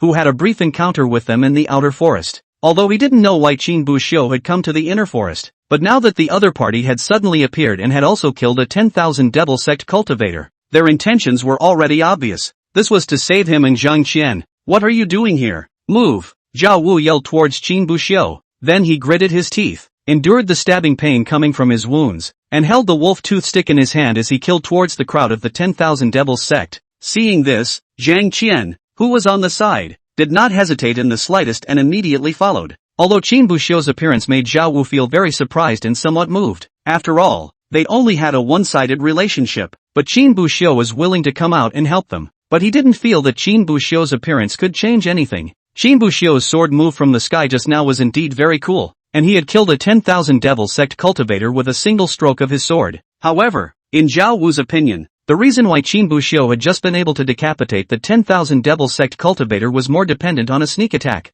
In his place, it wouldn't be difficult to decapitate that Peak Foundation Establishment 10,000 Devil Sect cultivator in a sneak attack. But something like a sneak attack can only be used once. But there were still 5 10,000 Devil Cult cultivators left in front of him, and both of the Peak Foundation Establishment and Late Foundation Establishment were still there. Qin Buxiu's cultivation of the third rank of Foundation Establishment was simply no match for them. Not even to mention Qin Buxiu, even with the addition of Zhao Wu and Zhang Qian, the strength of the three of them, I'm afraid that it would be very difficult to resist that Peak Foundation Establishment cultivator of the 10,000 Devil Sect, not to mention the fact that there are other people here. The only thing that would happen to them would be that all three of them would die tragically under the butcher's knife of the 10,000 Devils sect. Hurry up! That's the 10,000 Devil cult guys are peak foundation establishment. There's no way you're a match for them. Don't get killed here for us, Zhao Wu shouted. He didn't like owing people favors or having people die because of him. That's why he wanted Qin Buxiu to escape quickly while there was still a chance. When the leading 10,000 Devil cult cultivator heard this, he let out a cold laugh. Escape? Killing my 10,000 Devils sex people and still want to escape? Give me that guy in pieces. After saying that peak foundation establishment 10,000 Devils sect cultivator got up and killed towards Zhao Wu. In his opinion, of all the people here, the one who posed the greatest threat was Zhao Wu in front of him. Even though Zhao Wu was already severely injured and one of his arms was almost ruined, but he's still the biggest threat. As for the Qin Buxiu who had suddenly appeared, his cultivation seemed to be that of a second or third grade foundation establishment, while decapitating one of his men, but relying on sneak attacks. The real strength should not be strong. Of the remaining four, 2 went to deal with Zheng Qian and 2 went to deal with Qin Buxiu. As for the 2 people in front of Qin Buxiu, the cultivation level of one of them seemed to have reached the late stage of foundation establishment. Seeing this scene, Qin Buxiu's face was an involuntary smile. The thing he was most worried about on this journey over was the 2 cultivators of the 10,000 Devils sect, the peak foundation establishment and the late foundation establishment, joining forces together to deal with himself. Although he was strong, if the 2 strongest people on the other side joined forces to sanction him, it would be difficult for him to withstand it. And now, the other party was separating on their own, which was tantamount to actively giving Qin Buxiu a chance. Kid, remember the grandpa's name? My name is Wang Zhong. Don't wait for someone to die. And when you get to the netherworld, you won't even know who killed you. The 10,000 Devil sect cultivator named Wang Zhong sneered, looking at Qin Buhu with a touch of teasing in his eyes. But Qin Buxiu acted as if he didn't even hear all of this, only to see his right foot violently stomping towards the ground. Bang! The ground was stepped out of a large pit, and Qin Buxiu's entire body was like a cannonball, killing towards Wang Zhong. The long sword in that hand, with the momentum of lightning speed, slashed towards Wang Zhong. When Wang Zhong saw this, his pupils shook and the teasing color on his face instantly disappeared. In its place, there was a look as if it were an enemy. He hastily held his long sword in his hand and clenched his teeth. Asterisk asterisk asterisk asterisk. That's when he realized with a jolt. The Qin Buxiu in front of him didn't seem simple. In a moment,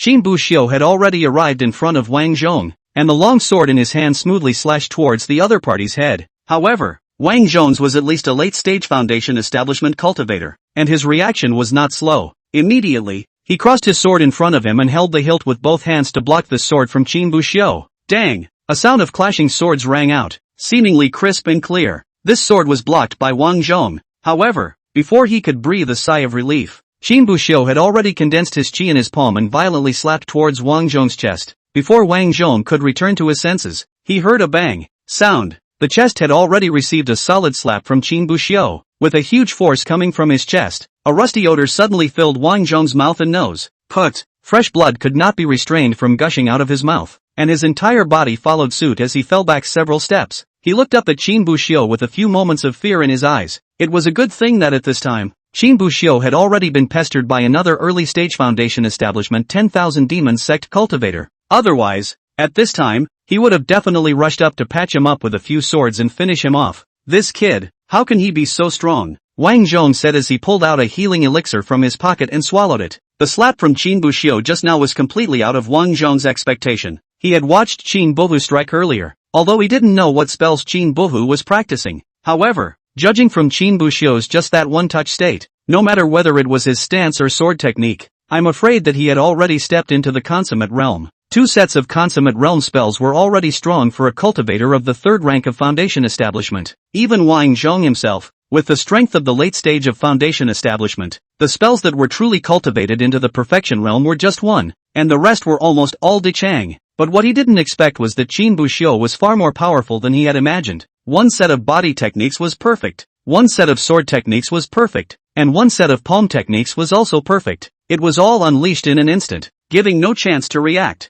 3 sets of perfect realm spells. What kind of monster is this? No wonder he dared to kill straight in. Just as Wang Zhong was thinking and healing his wounds, suddenly, a sound of blood splattering rang out. Put! On the battlefield, the gazes of the crowd coincidentally looked this way. Immediately afterward, he saw an additional headless 10,000 devil sect cultivator in front of Qin Buxiu. the 10,000 Devil Sect cultivator was still in a standing position, and blood was like a small fountain spraying out from the break in his neck. And at that moment, a spherical black shadow suddenly fell from the sky. Barta! The spherical black shadow fell to the ground and rolled around a few more times, finally revealing its hideous face. The crowd also got a good look at the thing. It was the head of that 10,000 Devil Sect cultivator. The moment they saw the head clearly, the crowd could not help but suck in a breath of cool air. He actually injured one and beheaded one under the siege of a late Foundation establishment and an early Foundation establishment cultivator. This kind of strength is simply terrifyingly strong, Zhao Wu said, his eyes filled with shock. It was only at this moment that he vaguely realized that this Qin Buxiu, who only had a cultivation of the third grade of Foundation establishment, seemed to be far more powerful than it seemed. Chapter 37 Master Qin, Wang Zhong, what the are you doing? A roar came. The one who spoke was none other than that peak Foundation establishment 10,000 Devil Sect cultivator. At this moment, he couldn't be bothered to tangle with the Zhao Wu in front of him. With a kick on the wolf's tooth stick, he kicked Zhao Wu away and hurriedly rushed towards Qin Buxiu's side. He was well aware of the current situation. Qin Buxiu's strength seemed to be far more powerful than he had imagined. Even Wang Zhong was a bit overwhelmed when dealing with him. It was necessary to join forces and decapitate Qin Buxiu before he could do so. Otherwise, by the time Qin Buxiu had decapitated Wang Zhong, if he hadn't been able to decapitate Zhao Wu on his side, he would have fallen into a disadvantage. At this moment, Qin Buxiu was exchanging blows with Wang Zhong, and his long sword had already left a few scratches on Wang Zhong's body that were neither deep nor shallow. Seeing someone coming to support Wang Zhong, he immediately retreated violently. He didn't want to get into that situation where he was being attacked left and right by two people. After Qin Buxiu retreated, Wang Zhong hurriedly pulled out two more pills, a small return pill and a healing pill, then swallowed them together. Qin Buxiu didn't stay idle either, immediately taking out a second-grade lesser returning pill and swallowing it. He swallowed the elixir. Join hands and kill him. Seeing this, the cultivator at the peak of Foundation establishment hurriedly spoke towards Wang Zhong. Then he immediately killed towards Qin Buxiu. Wang Zhong also had no choice but to grit his teeth and endure the injuries he had not yet recovered to kill out together. When Qin Buxiu saw this, he couldn't help but frown. Things still went to the scene he least expected. However, it was good that Wang Zhong was no longer in his full strength under his successive strikes, which also helped to reduce the difficulty for himself. Facing the two successive strikes, Qin Buxiu adopted a defensive strategy. While blocking with his long sword, he performed his stance to keep retreating behind him, as if he wanted to pull the two as far away from the battlefield as possible. As long as the two people in front of them were taken away from the battlefield, Su Wanwan, who was hiding in the shadows, could show up to save Zhao Wu and Zhang Qian. There were still two 10,000 Devil Cult cultivators left over there, but they were not very strong, so it would be easy for them to deal with them. When the time came, all Qin Buxiu had to do was to stop Wang Zhong and the other 10,000 Devil Sect cultivator in front of him. When Su Wanwan led them away, Qin Buxiu himself would be able to use the sprinting talisman to immediately flee the battlefield. In this way, the safety of the crowd is assured. Qin Buxiu's goal, from the beginning, was not to kill as many people as possible. Rather, it was so that the two of them, Zhao Wu and Zhang Qian, could leave safely. But as good as Qin Buxiu's idea was, the battlefield was ever-changing and didn't follow your thoughts every moment. Senior brother Qin, I've come to assist you, a slightly gruff voice rang out. When Qin Buxiu looked up, he saw that Zhao Wu had already run towards this side with great strides. He violently raised his wolf toothstick, and then he killed towards that peak Foundation establishment 10,000 Devil Sect cultivator. Seeing this, that 10,000 Devil Cult cultivator hurriedly turned around to deal with Zhao Wu. It was good that Zhao Wu was seriously injured, but the weight of his wolf toothstick falling down was not something that an ordinary person could carry. And just at the moment the other party turned around, Qin Buxiu's eyes suddenly lit up as if he had discovered an excellent opportunity. The opponent had now exposed his back to himself, and Qin Buxiu was 100% certain that he would be able to kill the opponent with a single sword strike. However, to strike at this time would undoubtedly expose his brokenness to Wang Zhong, who was on the sidelines. But if he didn't make a move, in Zhao Wu's state, he definitely wouldn't last long. When Zhao Wu couldn't hold out, he was afraid that he would never have such a good opportunity again. Thinking of this, a thoughtful look appeared on Qin Buxiu's face, but after just a few moments, Qin Buxiu seemed to have made a decision, only to see the long sword in his hand violently stabbing towards the back of the heart of that 10,000 demon sect cultivator, seemingly wanting to end the other party with a single stroke of the sword. That 10,000 devil sect cultivator also seemed to not expect Qin Buxiu to dare to strike out at himself in this situation. After all, Wang Zhong was still alive. Wasn't Qin Buxiu afraid that Wang Zhong would take advantage of the opportunity to strike at him? Soon, however, the other party seemed to have sensed that something was wrong. Qin Buxiu's standing posture at this moment was very interesting. As long as he made a turn, this sword that had originally landed on his own 10,000 Devil Sect cultivator would be able to reverse and stab to the rear in a horseback position. The 10,000 Devil Sect cultivators immediately realized the reason why Qin Buxiu was standing like this. Qin Buxiu was being wary of Wang Zhong. Once Wang Zhong struck out at him, this sword of Qin Buxiu's would no longer attack him. Instead, he turned around and went back to fend off Wang Zhong's attack. Thinking about this, that 10,000 Devil Sect cultivator hurriedly shouted out, "Wang Zhong!" But really, he didn't even need to shout that. This was because Wang Zhong had already gripped the long knife in his hand the moment he saw Qin Buhu reveal a break, and a look of madness appeared on his face. "Kid, I'll let you taste the taste of a waist cut today." Saying that, he held the long knife in both hands and slashed horizontally towards Qin Buxiu's waist. Originally, everyone thought that Qin Buxiu would make a horseback shot to resist Wang Zhong's knife, but what everyone didn't expect was that Qin Buxiu didn't do that at all. On the contrary, after sensing Wang Zhong's strike against himself, as if relieved, the long sword in his hand stabbed at the 10,000 Devil Sect cultivator a few points faster. Zhao Wu's pupils immediately shook in fear at the sight of this scene, and his entire body was dumbfounded. That 10,000 Devil Sect cultivator was also like that, not expecting at all that the Qin Buxiu in front of him was a guy who wasn't afraid of death at all. He actually had to carry Wang Zhong's knife hard, all to kill himself. He tried to escape, but it was too late. The long sword in Qin Buxiu's hand had pierced into his back, through his body, and out the front of his chest, and Wang Zhong's long sword followed suit, slashing towards Qin Buxiu. Not far away from the big tree, Su Wanwan, who had long been lurking well here, saw this scene and only felt an unprecedented sense of fear creeping into her heart. At this time, she could no longer care about all the things that Qin Buxiu had entrusted to her before. "Senior Qin," she cried out and immediately inspired a sprinting talisman, rushing towards Qin Buxiu at top speed, but everything was already too late. The long blade drew an arc in the air and landed on Qin Buxiu's body at an extremely fast speed.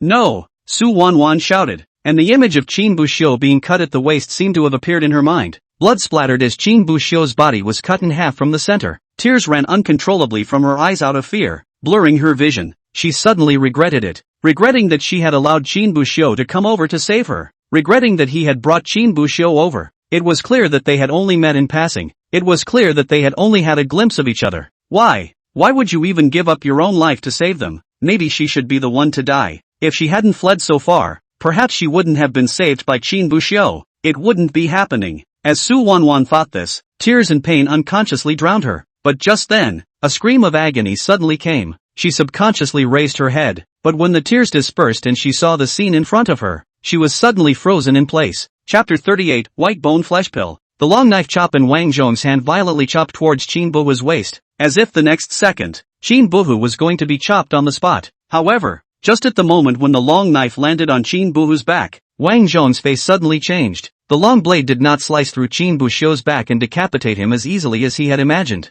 The blade had just sliced through Qin Buhu's clothing when a sound like a nail hitting a steel plate came from it. Ding! Immediately afterward, the blade felt like it had cut into a thick steel plate, and was not allowed to advance an inch. Even Wang Zhong's hands were shaken to the point of numbness. Before he could realize what was happening, Qin Buxiu had already pulled his longsword out of the body of the 10,000 Devil Sect cultivator at this time, and with a turn, the longsword in his hand chopped towards Wang Zhong in a smooth manner. Put! A burst of blood splattered out, accompanied by a scream. Ah ha ha ha. Wang Zhong's right arm was severed by Qin Buxiu's sword, and blood continued to gush out. He fell to the ground and covered his wound with his left hand, howling and rolling around as his face was filled with pain. Qin Buxiu watched this with a calm expression on his face. In fact, with that sword just now, he had every chance to decapitate Wang Zhong, but he didn't do it. The reason was simple. He wanted to get something out of Wang Zhong's mouth. Although Qin Buxiu did not know much about the 10,000 Devil Sect, but the other party must have some purpose for appearing here.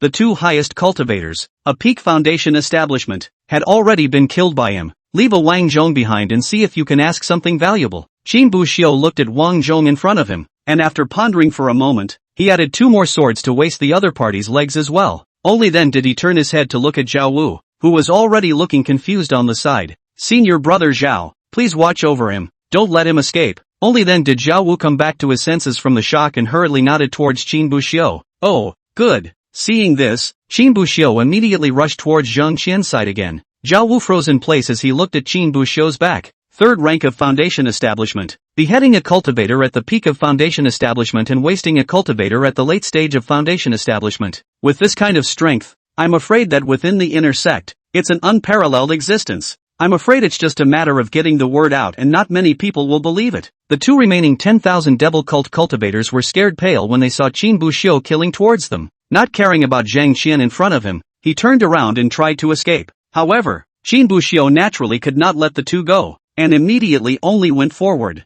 because they were both only thinking about escaping. When Qin Buxiu killed, both of them barely put up any effective resistance. In a short moment, he was beheaded by Qin Buxiu. In a moment, the crowd of the 10,000 Devils sect, which was still arrogant and incomparable, was left with only Wang Zhong still alive. Wang Zhong looked at Qin Buxiu's back and couldn't help but tremble as a sense of fear surged through his heart. The fear even overshadowed the pain from the broken arm, making it seem that for a moment, he had forgotten about his broken arm. At this time, Su Wanwan also walked over. The tears in the corners of her eyes had not yet faded, looking at Qin Buhu with a few moments of bewilderment in her eyes. Before, she had clearly seen Qin Buhu being slashed to the waist by Wang Zhong. However, when he opened his eyes again, he realized that Qin Buxiu was doing nothing, and had even backhanded Wang Zhong's arm. She didn't even know what was happening. But no matter what happened, as long as nothing happened to Qin Buxiu, then everything was fine. At this time, Qin Buxiu also walked back. After he beheaded the two 10,000 Devils sect disciples, he searched the two. However, only a few spirit stones were obtained, as well as a few pills. There is nothing else. He then turned his gaze once again to Wang Zhong and the Peak Foundation establishment 10,000 Devil sect cultivator that he had killed earlier. Seeing Qin Buxiu walk over, Su Wanwan hurriedly greeted her. "Senior, are you okay? Are you seriously hurt from that cut just now?" Su Wanwan still seemed a bit uneasy and asked with a worried face. Qin Buxiu looked at Su Wanwan in front of him and was about to say something, but he couldn't help but freeze. He noticed that Su Wanwan's face was streaked with tears, which seemed to be traces of having just cried. It was then that Qin Buxiu snapped to attention. Earlier when he had beheaded the 10,000 Devil sect cultivator, it seemed that he had indeed heard someone shouting at him from behind. However, his attention was fully focused on killing the enemy, and he didn't care about the rear at all. I think that scene at that time must have scared Su Wanwan, and Su Wanwan seemed to have realized something as well. Her cheeks reddened slightly and she hastily wiped her face. "Don't worry, senior sister. I'll be fine." Qin Buxiu smiled bashfully. Before he left the clan, Patriarch Li Qinghe had given him some gifts. This included a foundation stage Xianqing soft armor. When Qin Buxiu got it, he immediately wore it on his body in case of any mishaps. The slash that Wang Zhong had just chopped out was indeed powerful. However, if he wanted to break through the defense of the Xianqing soft armor, he was still far from it. After all, this Xianqing soft armor was a personal gift from the Patriarch, so the quality certainly couldn't be bad. But Su Wanwan still seemed uneasy. "Is it really okay? Any internal injuries? Do you need to take a break?" Looking at Su Wanwan being so concerned about herself, Qin Buxiu shook his head with a bitter smile. "Senior sister, I'm really fine. Besides, if I'm really injured, there's no need for me to tough it out with senior sister and brother here." Hearing Qin Buxiu's words, Su Wanwan felt that there was some truth in what he said. If you're really hurt, there's really no point in holding on for dear life at a time like this. And at that moment, Qin Buxiu couldn't help but open his mouth as if he had suddenly thought of something. "Senior sister, say, did you give the healing pills to senior brother Zhao Wu and the others?" Su Wanwan froze for a moment.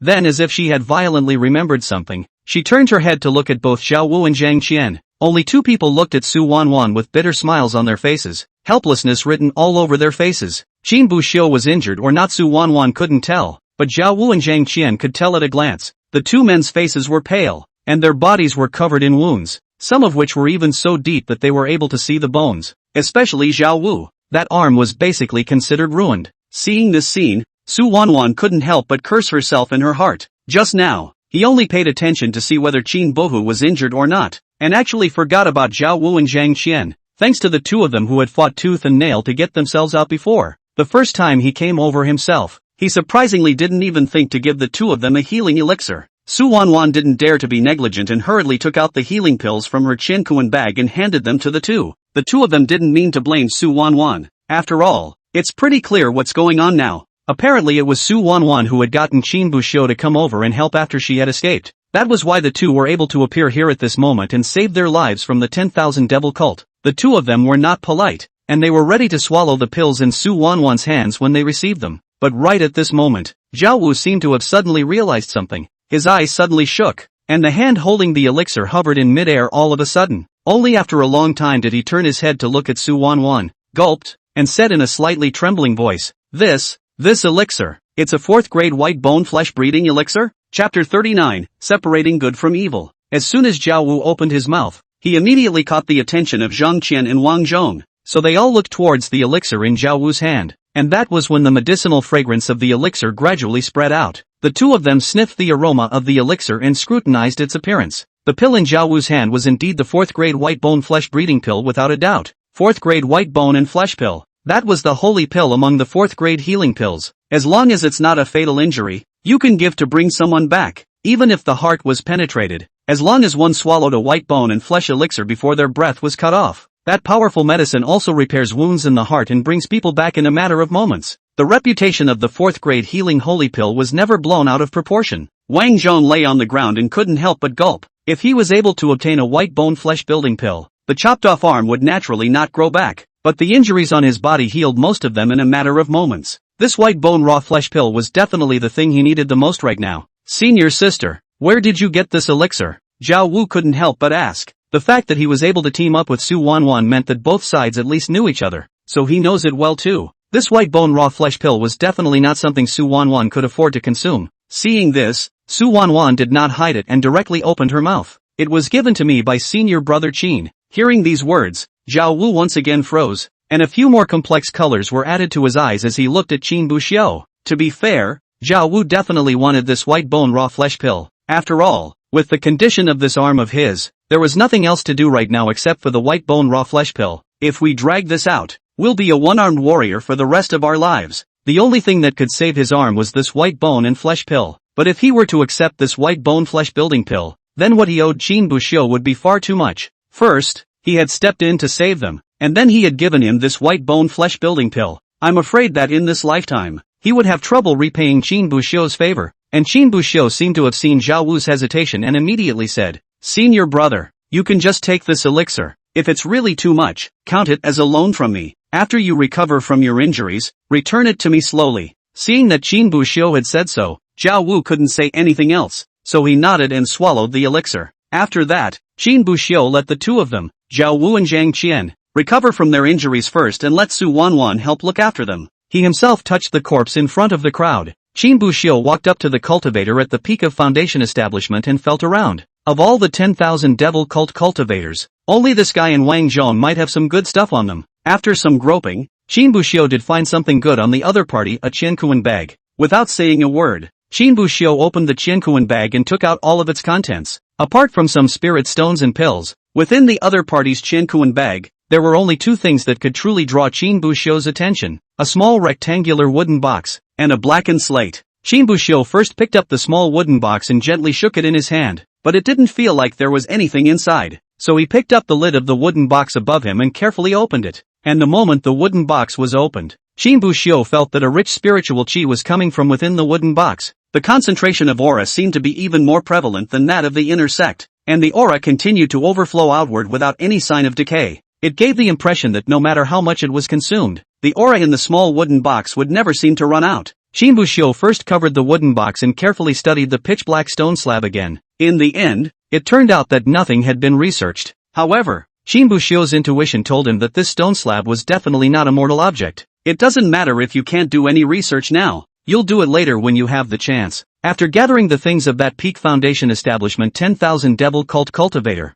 Qin Buxiu turned his gaze back to Wang Zhong. With a hint of interrogation in his eyes, he spoke slowly. What is the 10,000 devils cult doing in the 10,000 beasts forest? Seeing that after such a long time, Qin Buxiu finally opened his mouth to inquire about himself. The huge stone hanging in Wang Zhong's heart finally landed firmly. He knew that Qin Buxiu had a reason for not killing him, and as long as Qin Buxiu had any value that needed to be taken from him, then he would be able to find an opportunity to bargain. Then Wang Zhong revealed a smile and said with the attitude of a shrewd businessman, I'll tell you what we're here for. And what can I expect from you? Ha! Qin Buxiu froze at once, looking at Wang Zhong with a look of disbelief. Even Su Wanwan and Zhao Wu and the others on the side couldn't help but look at him with a kind of look at a little cutie when they heard this general expression at Wang Zhong. No? Is this guy scared out of his wits? Or does he not know his place? Now that Qin Buxiu was the one who held his life and death in his hands, he was still thinking of getting some benefits from Qin Buxiu? As expected, those who practiced the devil's way were not quite right in the head. However, Wang Zhong didn't seem to realize this and was still continuing to speak. Equivalent exchange. Nothing to be surprised about.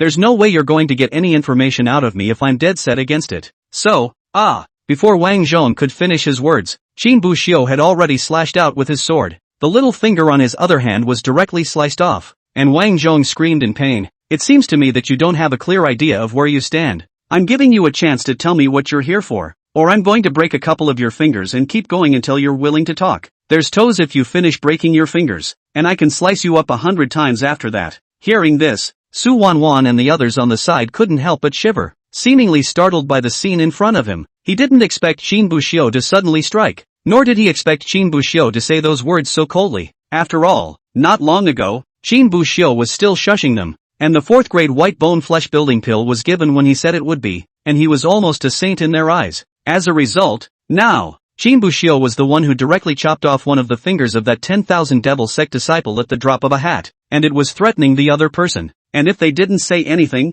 they proceeded in chopping off their fingers, toes, and even slicing the person into pieces. Anyone who heard those words would, I'm afraid, be a bit confused by the huge contrast between the before and after. But after only a few moments, the crowd accepted Qin Buxiu's transformation. They didn't feel that the Qin Buxiu at this moment was a beastly exposure, or that he was pretending to be hypocritical before. The goodness that could casually give a 4th grade white bone-born flesh pill wasn't something that anyone could fake. In their opinion, Qin Buxiu is just simply good and evil. If it was a fellow disciple, or someone who had extended a helping hand to him, Qin Buxiu would naturally be kind to others. But if it was a disciple of the devil's way, he would never be soft. It was also for this reason that he was able to chop up those few 10,000 devil sect disciples in a row earlier without dragging his feet. Chapter 40 Purpose. Wang Zhong looked at Qin Buxiu with a fearful expression, but with a touch of anger in his eyes. Qin Buxiu's behavior was obviously not quite what he thought, but even though Qin Buxiu had broken one of his fingers and threatened himself, Wang Zhong remained undeterred.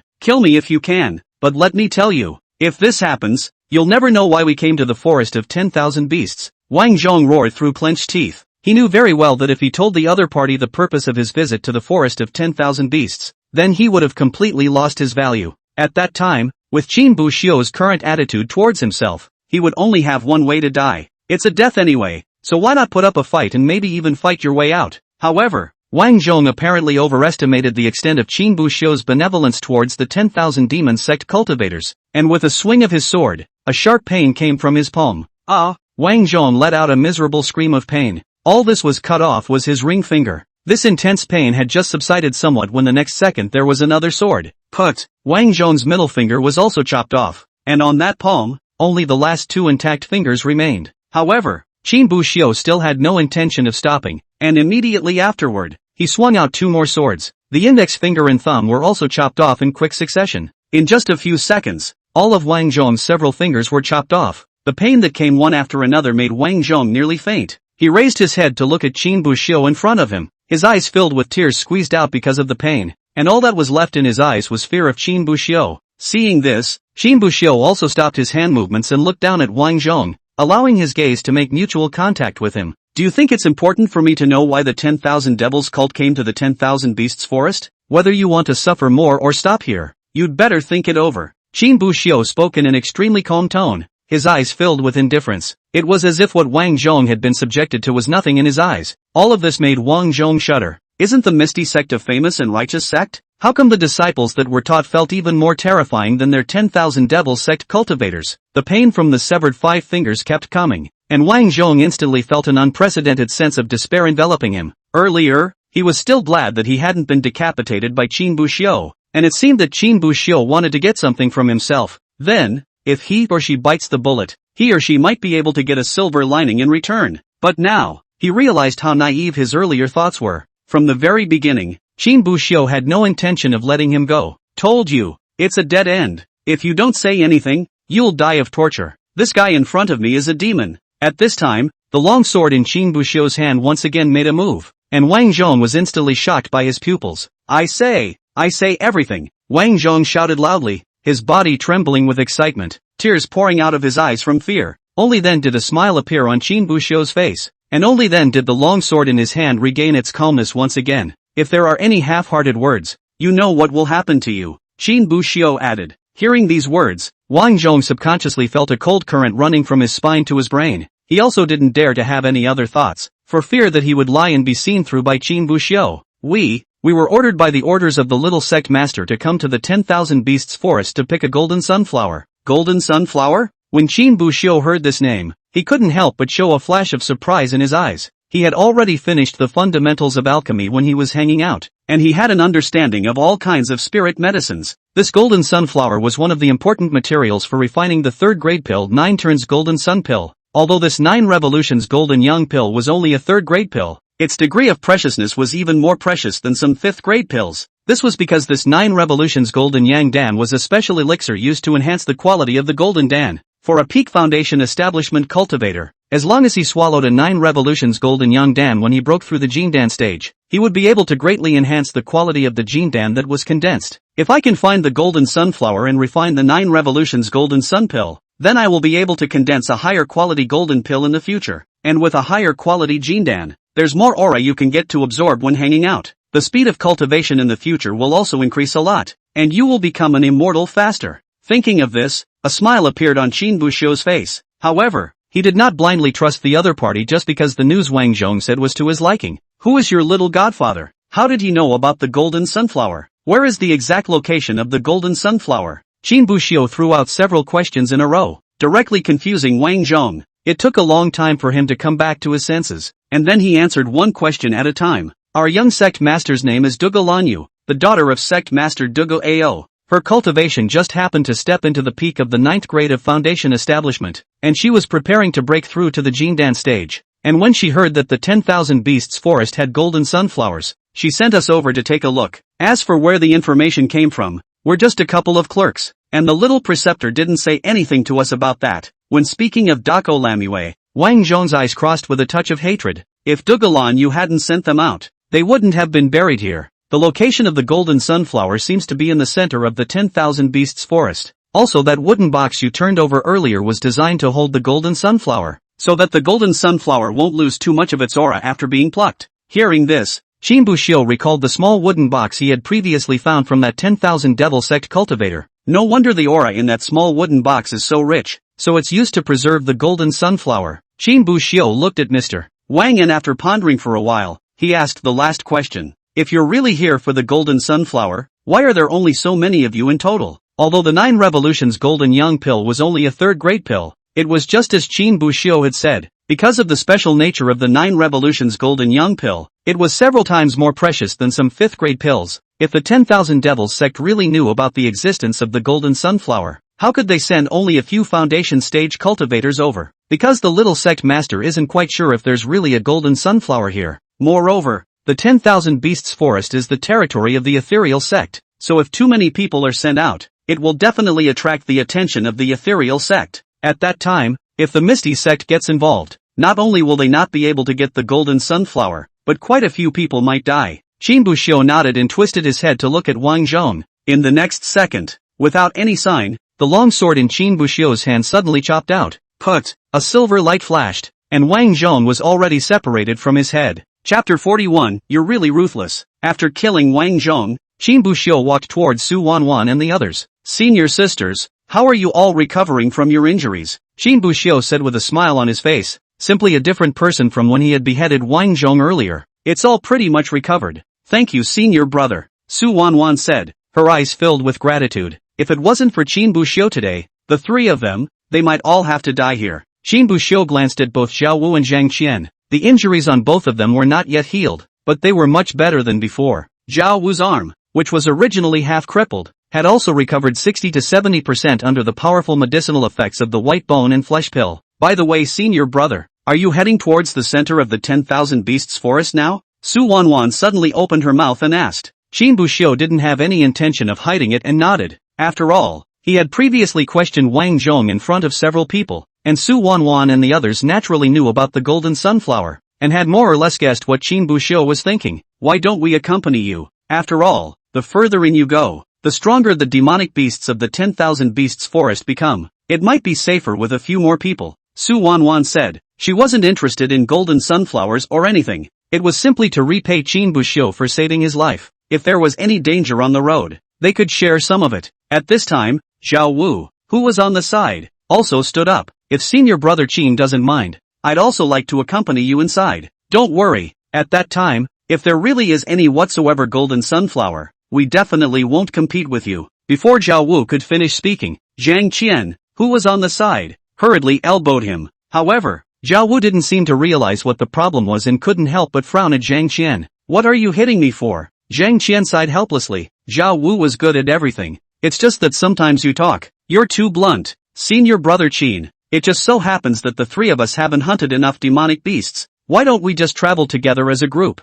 so that we can take care of each other if something goes wrong? What do you think? Qin Buxiu pondered slightly for a while. He knew that a few people had no bad intentions, but only wanted to repay the favor of saving his life. And even if at the end of the day, there really was someone who got up the idea of trying to rob the golden sunflower, Qin Buxiu was also confident that his opponent could not possibly be his opponent. Then again, I also seem to be short of more than 80 demonic beasts. After being reminded by Zhang Qian, Qin Buxiu suddenly thought, although teaming up with Zhao Wu and the others might reduce their efficiency a bit, but with the help of a few people, he could go and find some more powerful demonic beast clans to make up for some of his losses. Moreover, although the injuries of Zhang Qian and Zhao Wu had recovered 60% to 70% of their bodies, who knew if they would encounter any dangers when they left? It's better to follow along just in case. At that time, even if they did run into danger, they would be able to help themselves. So Qin Buxiu revealed a smile and nodded. Then let's go together. Then come along. Hearing this, Su Wanwan's face couldn't help but reveal a smile. Before leaving, Qin Buxiu seemed to have thought of something and turned his head to look at the corpses of the 10,000 demon sects people behind him. After contemplating for a while, Qin Buxiu twisted his head to look at the next Su Wanwan. Senior sister, say, how many demonic beasts can one of these 10,000 demon sect cultivators' corpses be worth? Ah, Su Wanwan let out a puzzled sound from her mouth, as if she hadn't expected Qin Buxiu to ask himself such a question at all. Seeing this, Qin Buxiu opened his mouth to explain again. I owe the clan a bit of demonic beasts, and I wanted to ask if I could exchange these corpses for demonic beasts for redemption. Didn't you say before that an early foundation establishment stage demonic beast can stand up to 3 chi refining stage demonic beasts? These 10,000 demon sect cultivators, who are all at the foundation establishment stage, shouldn't have less than 3 demonic beasts, right? This idea was not a whimsical one for Qin Buxiu, but it was somewhat grounded. The 10,000 devils sect was the devil's way, while the ethereal sect was the righteous way, and the two sides belonged to a state that was in natural opposition. Coupled with the previous performance of the 10,000 devils sect in hunting down Su Wanwan and the others, it showed that the two sides were considered incompatible as well. Logically speaking, beheading these 10,000 devil cult cultivators should be more or less a sign from the sect. And what Qin Buxiu lacked the most right now was demonic beasts, so he thought about whether he could take these corpses and convert them into a demonic beast number settlement. After Su Wanwan heard this, a helpless bitter smile appeared on her face. The sect does give certain rewards for beheading 10,000 devil cult cultivators, but this is under the supervision of the reward and punishment hall. The matter of turning in demonic beasts, on the other hand, is the head of the demon hunting hall, which is divided into 2 departments. There doesn't seem to be a precedent for using the corpses of 10,000 demon sect cultivators in exchange for the number of demonic beast corpses. Hearing this, Qin Buxiu pondered slightly for a while. There were rewards, but there was no precedent of exchanging the corpse of a demon cult cultivator for the corpse of a demonic beast. That said, just because no one has done it doesn't mean it can't be done. When the time comes, if the number of demonic beasts is not enough, you can go back and try. How many demonic beasts do you owe senior brother? Su Wanwan suddenly opened her mouth and asked. She remembered that when she had just met with Qin Buxiu before,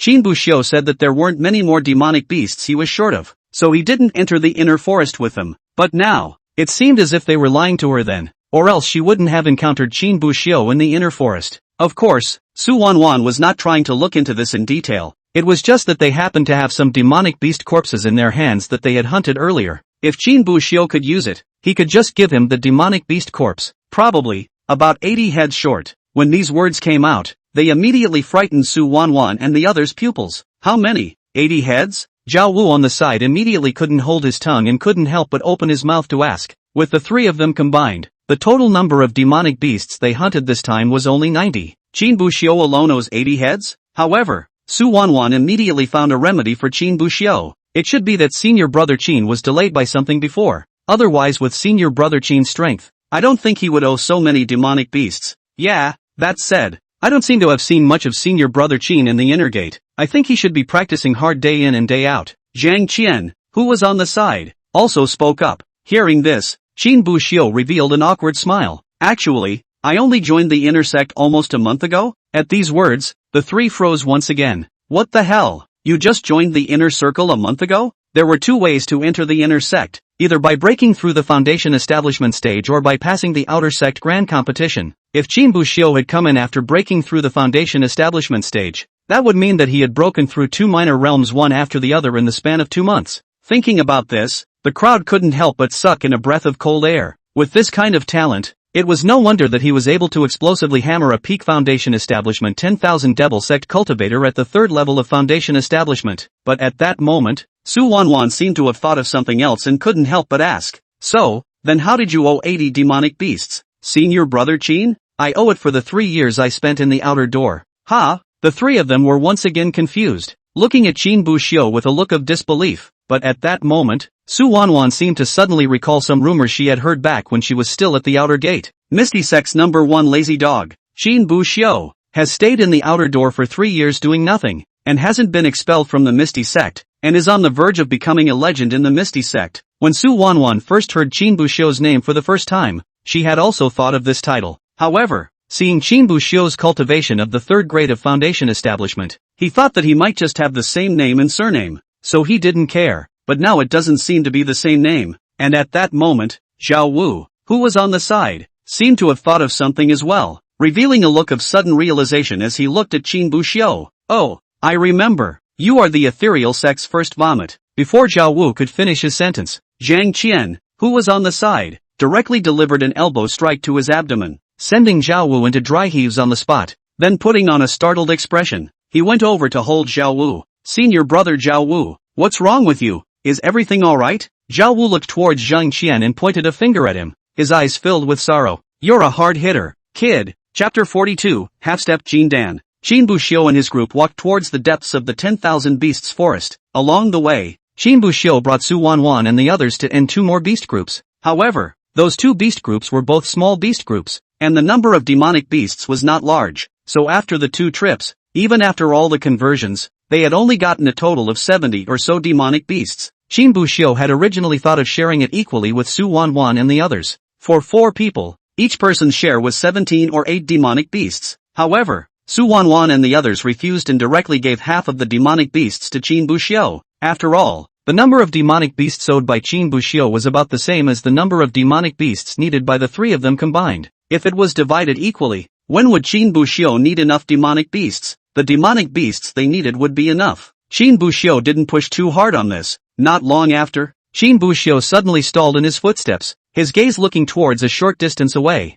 There seems to be another group of demonic beasts in front of us. Then a few people immediately felt their way cautiously towards the front. They hid behind a few large trees and quietly groped at a group of demonic beasts tens of meters away. It was a group of wild boar demons, about 12 or 13 in appearance. All were about half a man tall, burly, with coarse gray fur covering their entire bodies and 2 sharp fangs extending from the corners of their mouths. At this moment, this group of pig demons was standing in the middle of a patch of grass, chewing the tender grass on the ground with their heads down, and their mouths were still emitting humming and grunting sounds from time to time. Qin Buxiu observed these demonic beasts, but after only a moment, his face could not help but reveal a slightly disappointed expression. There were a total of 13 boar demons. Only 3 of them had cultivation levels that reached the middle stage of foundation establishment, while the rest were all in the early stage of foundation establishment. There were even 4 boar demons among them whose cultivation was still stuck in the chi refining stage. All converted. That's a number of 35 heads. This quantity made Qin Buxiu not help but feel a little disappointed, and also made him miss the group of savage bears that he had decimated when he first entered the inner forest.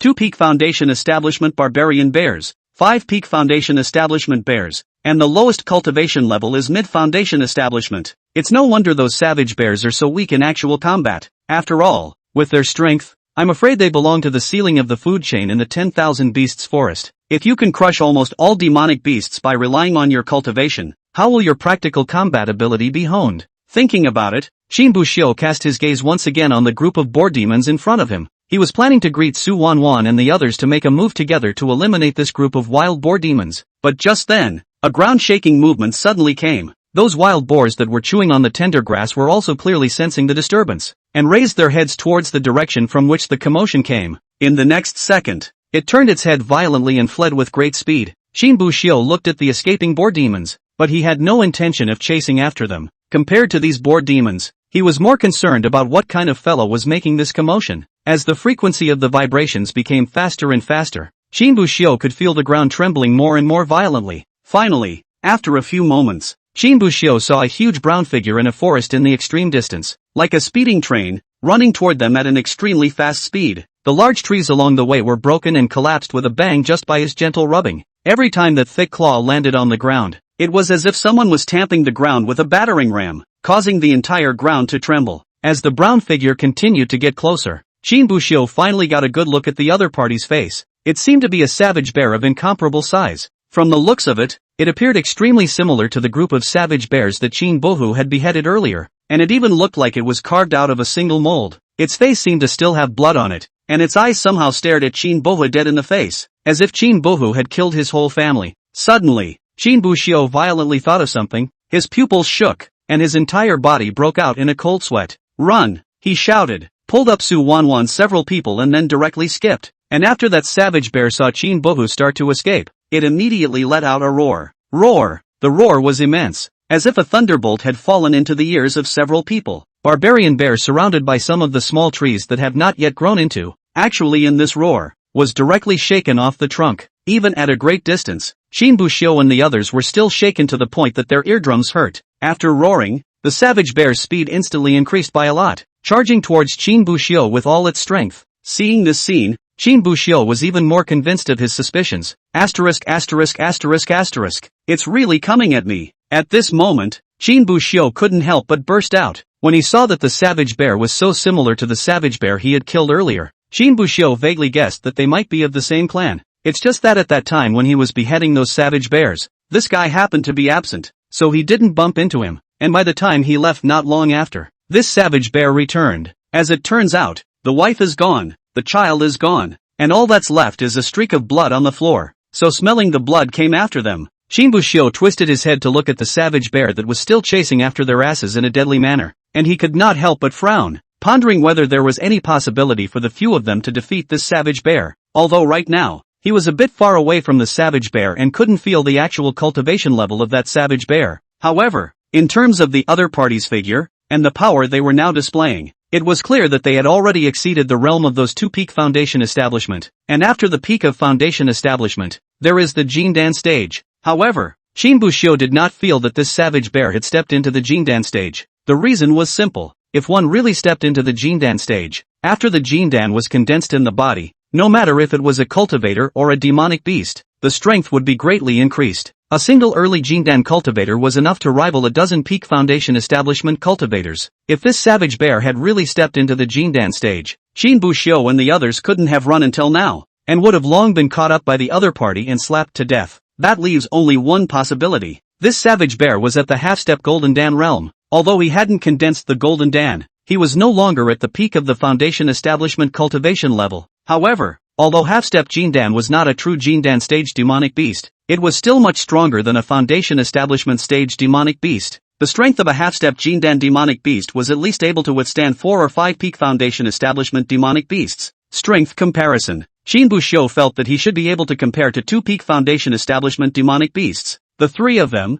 Zhao Wu, Zhang Qian, and Su Wanwan, could be compared to a peak foundation establishment demonic beast. In this comparison, it seemed that Shinbushio's strength on their side was a bit worse. If they really fought, it was unlikely that they would be a match for this savage bear. Chapter 43, I have a plan. Should we use the soul summoning talisman? Shinbushio's gaze revealed a thoughtful look. This half-step Jindan savage bear behind him was clearly beyond Shinbushio's ability. I'm afraid that if I keep running like this, I'll only die. But in just a moment, Shinbushio's hesitant gaze suddenly changed, and his eyes once again became firm. No, not yet. There's still a chance, Shinbushio said, and a plan seemed to have been formed in his mind. Senior sister, give me the sprinting talisman I gave you earlier. Hearing this, Su Wanwan froze for a moment. However, with hardly the slightest hesitation, he directly pulled out those 2 sprinting talismans from within his Chinkuan pocket and gave them to Shinbushio. Shinbushio looked at the sprinting talisman in his hand, and then glanced behind him at the savage bears that were constantly closing in on them. Senior brother and sister,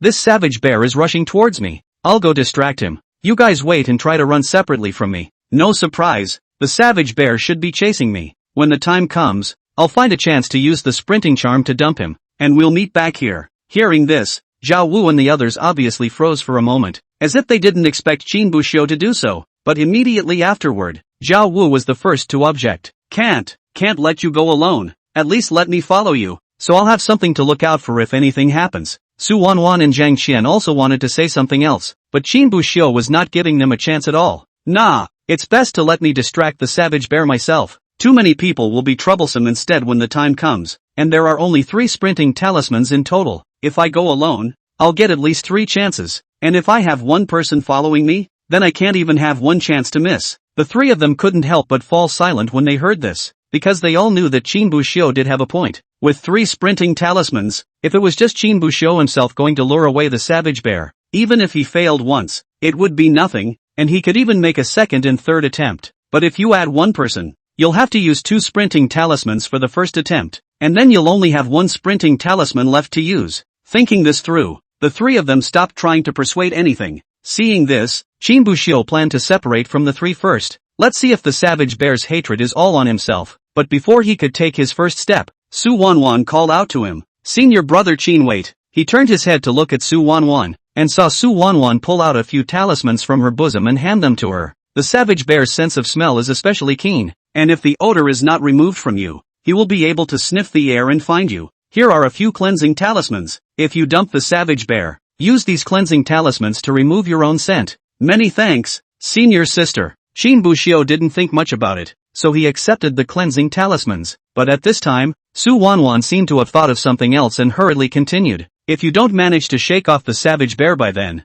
remember to gather back here as well. You're no match for the barbarian bear on your own. Don't fight it alone. Su Wanwan instructed again and again, looking at Qin Buhu with worry in her eyes, and Qin Buxiu nodded, but in his heart, he was thinking something else. If he still hadn't managed to lure the savage bear away after using all 3 sprinting talismans, he would definitely have to use the soul summoning talisman and ask Elder Luen to come over to help at that time. As for luring the savage bear back to the Su Wanwan trio, that was unlikely. This was because Qin Buxiu knew very well that even if he added Su Wanwan and the others, they could not possibly be a match for the barbarian bear. Coming back for them would serve no purpose other than to prop up the savage bear. Slowly separate from me for now and see if the savage bear can be lured over, Qin Buxiu said. He wasn't 100% sure that the savage bear would be lured over by himself. If he couldn't, he definitely couldn't leave Su Wanwan and the others behind. However, soon enough, Qin Buxiu realized that his worries were redundant. Seeing that Qin Buhu had broken away from the group, the savage bear didn't even look at the others and directly turned his head towards Qin Buhu.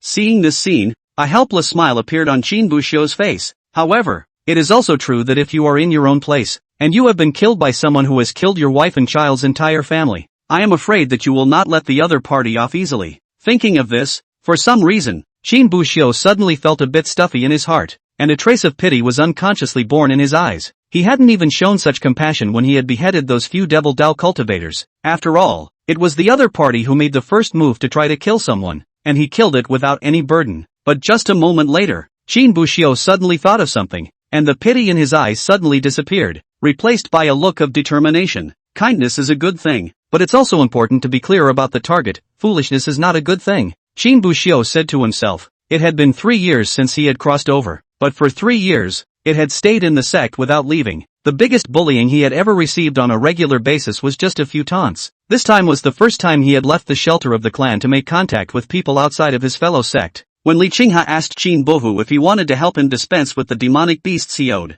Qin Buxiu refused, and one of the reasons was to come out and have a look. He couldn't stay in the sect all the time. He was aware of his own shortcomings. An ordinary and kind soul from the peaceful times inevitably is going to lack some knowledge and understanding about the cruel world. Kindness is not a bad thing, either for the strong or the weak. There is only one kind of person in whom kindness is a bad thing. That's the ignorant one, the one who ignorantly gives goodness to all. You will surely end up being victimized by your own goodness. He who does good must know evil before he does it. This was one of Qin Buxiu's guidelines for acting on his own. If you want to be a kind person or retain your kindness, one would have to know, first, what is evil and what is bad, and also, how to deal with them, and, best of all, to know how to be a bad person, an evil person. If he had stayed in the sect for the rest of his life, then he could have been oblivious to all of this and cared nothing about it. But since he had decided to become an immortal, he would have to leave the clan one day. Things outside the clan, on the other hand, were not so peaceful and beautiful. Things like this are inevitably going to happen a lot in the future.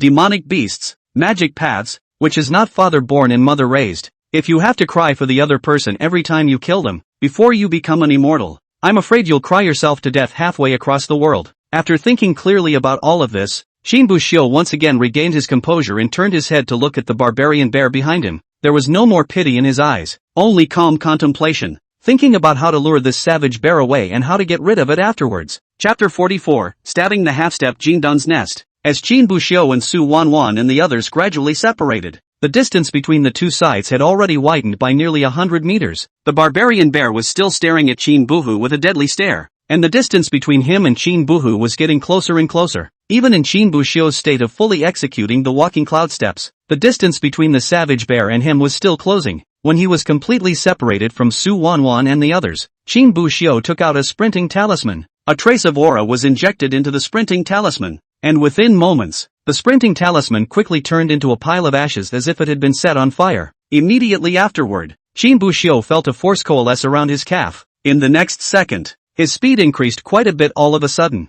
However, Chin Bushio didn't immediately accelerate and throw off the savage bear behind him. Lure him for a while in case the barbarian bear sees that he can't catch up to me and goes back to senior sister Su and the others. Wait until you've gotten far enough away to shake him off. So Chin Bushio maintained his current speed, waiting until the savage bear was about to catch up, before suddenly accelerating and pulling away from it by some distance. After pulling like this for almost 20 to 30 minutes in succession, Chin Bushio twisted his head to look behind him. Between the savage bear and him, there was always a distance of nearly 100 meters. The distance is not far, but it's like a gap in the sky. Every time they would just get a few meters closer, they would immediately be pulled away the next second. At this distance, it shouldn't be going back to senior sister and the others either. It's time to get rid of him, Chin Bushio said to himself. He felt that the power of the sprinting talisman was also running out. Although he still had 2 sprinting talismans in his hand, these were means of saving his life, so he should try to use them as little as possible. Maybe someday this thing will save his life. Chin Bushio began to accelerate, and the speed of his feet increased several times at once. When the barbarian bear behind him saw this, a flash of surprise appeared in his pupils. Obviously, he didn't expect Chin Bushio's speed to still be on the rise. It also wanted to bring its speed up, but it was more than it could handle. One could only watch as the distance between Chin Bushio's and his own grew longer and longer, and Chin Bushio's figure became smaller and smaller in his own eyes. Roar! A furious hiss escaped from the savage bear's mouth. The tremendous roar and pressure scared the surrounding demonic beasts into scurrying everywhere, but in the end, it didn't change anything. It didn't take long before Chin Bushio completely disappeared from its sight. However, the savage bear did not give up and ran towards the location where Chin Buhu had disappeared while using his nose to search for Chin Buhu's scent in the air, and at the same time, Chin Bushio would have already shaken off the savage bear and immediately took out the cleansing talisman given to him by Su Wanwan from his Chenkuan bag. The moment the aura was injected into the cleansing talisman, it was as if a breeze was blowing, wiping away the odor and sweat from Chin Buhu's body. Chin Bushio's entire body felt much more relaxed. Go back in a circle to find senior sister Su and the others, just in case we run into that savage bear again. Without wasting any time, Chin Bushio turned around and ran towards the place where he had previously agreed with Su Wanwan and the others. By the time 5 or 6 minutes had passed after Chin Buhu left, that savage bear had also arrived at the place where Chin Buhu had cast the cleansing talisman. At that moment it suddenly stopped, the anger in its eyes turning to a kind of bewilderment. The smell of Chin Bushio disappeared. He had originally followed Chin Bushio's scent all the way here, but the moment it reached here, the odor suddenly broke off, as if it had disappeared out of thin air. The savage bear hurriedly looked around in circles a few more times, as if trying to find any clues, but in the end, he couldn't find something, and just stood still and let out a howl of rage. Half an hour later, Chin Bushio returned to the place where he had separated earlier, and from afar, he saw 3 figures standing there waiting for him. When Zhao Wu and the others saw that Chin Bushio had returned unharmed, they rushed to welcome him. "Senior brother, are you hurt?" Su Wanwan looked at Chin Buhu, her eyes filled with worry. Chin Bushio smiled and shook his head. "It's fine, that savage bear has already been shaken off by me." The crowd was relieved to hear that, but immediately afterward, Su Wanwan seemed to have thought of something else and suddenly twisted her head to look at Chin Bushio, but when the words came to his mouth, he didn't say anything as if he was choking on them. "What's wrong?" Chin Bushio asked. Obviously, he could tell that Su Wanwan seemed to have something she wanted to talk to herself about. Su Wanwan saw that Chin Bushio had asked, so she wasn't hiding it. "That, senior brother Chin, we might have found the golden sunflower." "Ha?" Chin Bushio froze for a moment, then a smile immediately appeared on his face. "Isn't that a good thing?" However, as soon as the words left his mouth, he saw that there was something not quite right with the faces of Su Wanwan and Zhao Wu and the others. That expression didn't look like he was happy, and then he remembered Su Wanwan's lustful look just now. Was there an accident? Qin Buxiu asked. Su Wanwan looked at him with a slightly helpless bitter smile on her face. Better take you over there. You'll probably know when you get over there. Thus, the three of them led Qin Buxiu towards where the golden sunflower was located. A few minutes later, Qin Buxiu and the others arrived in the middle of a forest, then followed the three of them and climbed up a large tree. There, Su Wanwan and Qin Buxiu stood on a fork at the top of the large tree.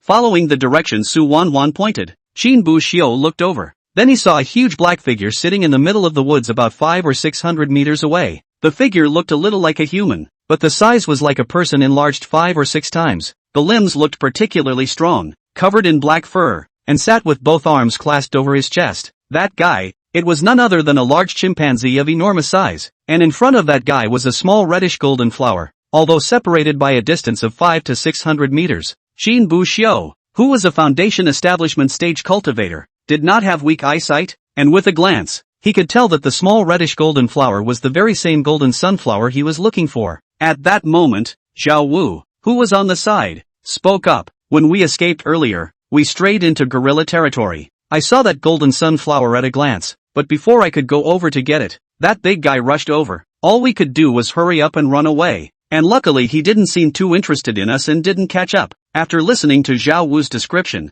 Qin Buxiu but shook his head. It's guarding that golden sunflower. The golden sunflower could be used to refine the 9 revolutions golden sun pill, which was very useful for cultivators who were preparing to condense the golden dan. However, the golden sunflower was not only useful to human cultivators, it was equally useful to demonic beasts. If a demonic beast that was preparing to form a jindan swallowed the golden sunflower, it would likewise be able to enhance the quality of the jindan. However, unlike human cultivators, demonic beasts, because they did not have the skill of alchemy, so they had to not be able to just pick the golden sunflower directly when they saw it and bring it back like humans. Rather, one must get the golden sunflower to completely mature before it can be picked and swallowed. In this way, he could get the power in the golden sunflower and enhance the quality of the condensed golden dan, and this gorilla guards it. I'm afraid, and the gorilla's cultivation level is? Half-step jindan. Hearing this, a helpless smile appeared on Qin Buxiu's face. Have I stabbed the nest of a half-step jindan demonic beast? Chapter 45, The Snipe.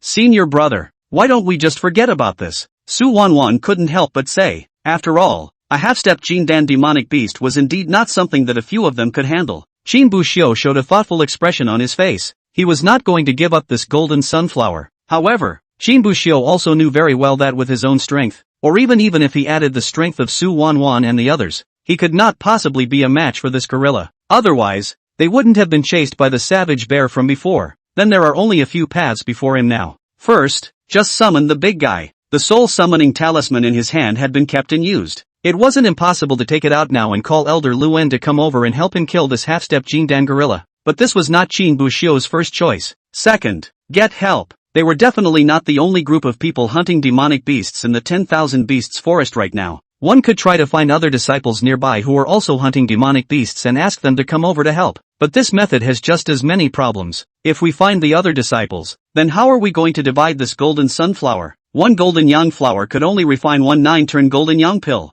And Qin Buxiu was definitely not the only one who wanted this elixir. The other disciples weren't like Zhao Wu and the others, who owed Qin Buxiu a favor and wouldn't snatch it from him. Also, even if they went to the other disciples now, it would certainly take time. But Qin Buxiu looked at this golden sunflower, and it didn't seem to be far from complete maturity. In case the golden sunflower was swallowed by this guy before their help could be found, then everything would be too late. It seems that there is only one last way to try, Qin Buxiu said, twisting his head to look in the direction where he had shaken off the savage bear and ran back. Senior sister, you said it's this gorilla that's powerful, or is that savage bear that chased us before powerful? Su Wanwan froze for a moment, a look of bewilderment appearing in her eyes, as if she hadn't figured out why Qin Bohu asked this question. However, Zhang Qian, who was on the side, looked as if he understood something all of a sudden and jerked his head up to look at Qin Buxiu. Elder brother, are you trying to? Seeing that Zhang Qian seemed to have seen his thoughts, a smile appeared on Qin Buxiu's face. Not bad.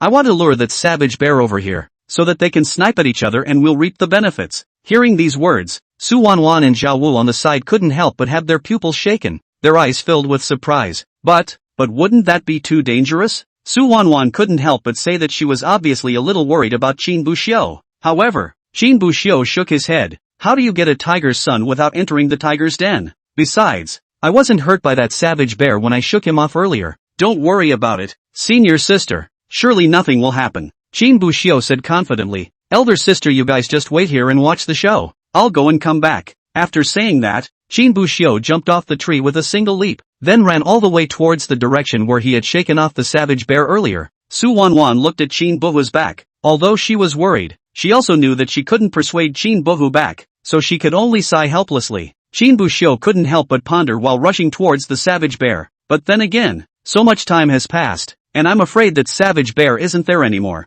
We'll have to spend time looking for him when the time comes. But the forest of 10,000 beasts is so big, there's no telling where he'll go. I wonder if he'll go back and visit the place where his family died. But if he'll go back, then I'll have to run in the opposite direction. As Qin Buxiu spoke, he couldn't help but feel a headache at the thought of looking for the savage bears in the forest of 10,000 beasts. It's a shame I don't have a nose as sharp as his, or I could have sniffed him out too. Looks like we'll have to learn some tracking and other spells later. Suddenly, Qin Buxiu's words stuttered, and his footsteps followed as he stood still, because he saw that not far away, a familiar figure was slowly walking across from him. The figure on the opposite side also visibly froze and stopped in place after seeing Qin Buxiu. However, a moment later, the opposite party reacted, and a ferocious killing intent once again appeared in their eyes. This familiar figure was no other than the barbarian bear that Qin Buxiu was searching for. Roar! With a roar, the savage bear then charged towards Qin Buxiu once again. Qin Buxiu didn't dare to be careless, and immediately took out a sprinting talisman and activated it, then began to guide the savage bear towards the direction where that gorilla was, and not far away. Su Wanwan and the others also heard the roar and looked towards the direction of the roar.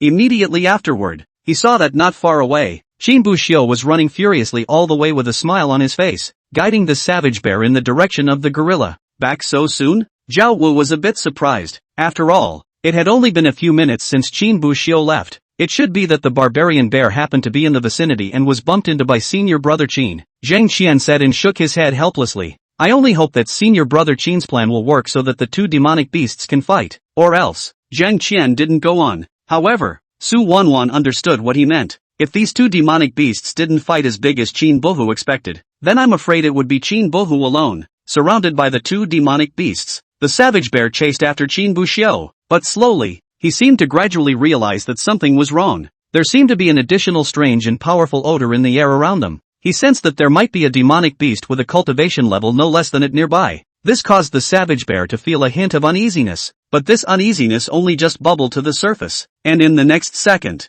it was overshadowed by its anger towards Qin Buxiu, and then completely buried. Compared to his own safety, he now wanted to tear Qin Buxiu into pieces even more. At the same time, the gorilla guarding the golden sunflower seemed to have sensed a powerful aura approaching this way. He had just stood up when he saw a man and a bear barging into the middle of his territory one after another. Immediately afterward, both Qin Buxiu and the barbarian bear stopped their feet in unison. One man, one bear and one scarlet. A three-way confrontation. Qin Buxiu stood in the center. The savage bear was behind Qin Buxiu, and the gorilla was in front of Qin Buxiu. The three of them then stood in place as if they were in a straight line. No one had the intention to make the first move, but the eyes that looked at each other were filled with vigilance. The savage bear stood still, looking a bit hesitant. He naturally saw that golden sunflower and knew that the gorilla was here to protect that golden sunflower. If it rushed forward now, I'm afraid that it would make the gorilla think that it was trying to compete for the golden sunflower, and then it would inevitably be a big battle. But if it left, it didn't want to spare its enemies. What's more, this might be its only chance to kill its enemy. The gorilla did the same.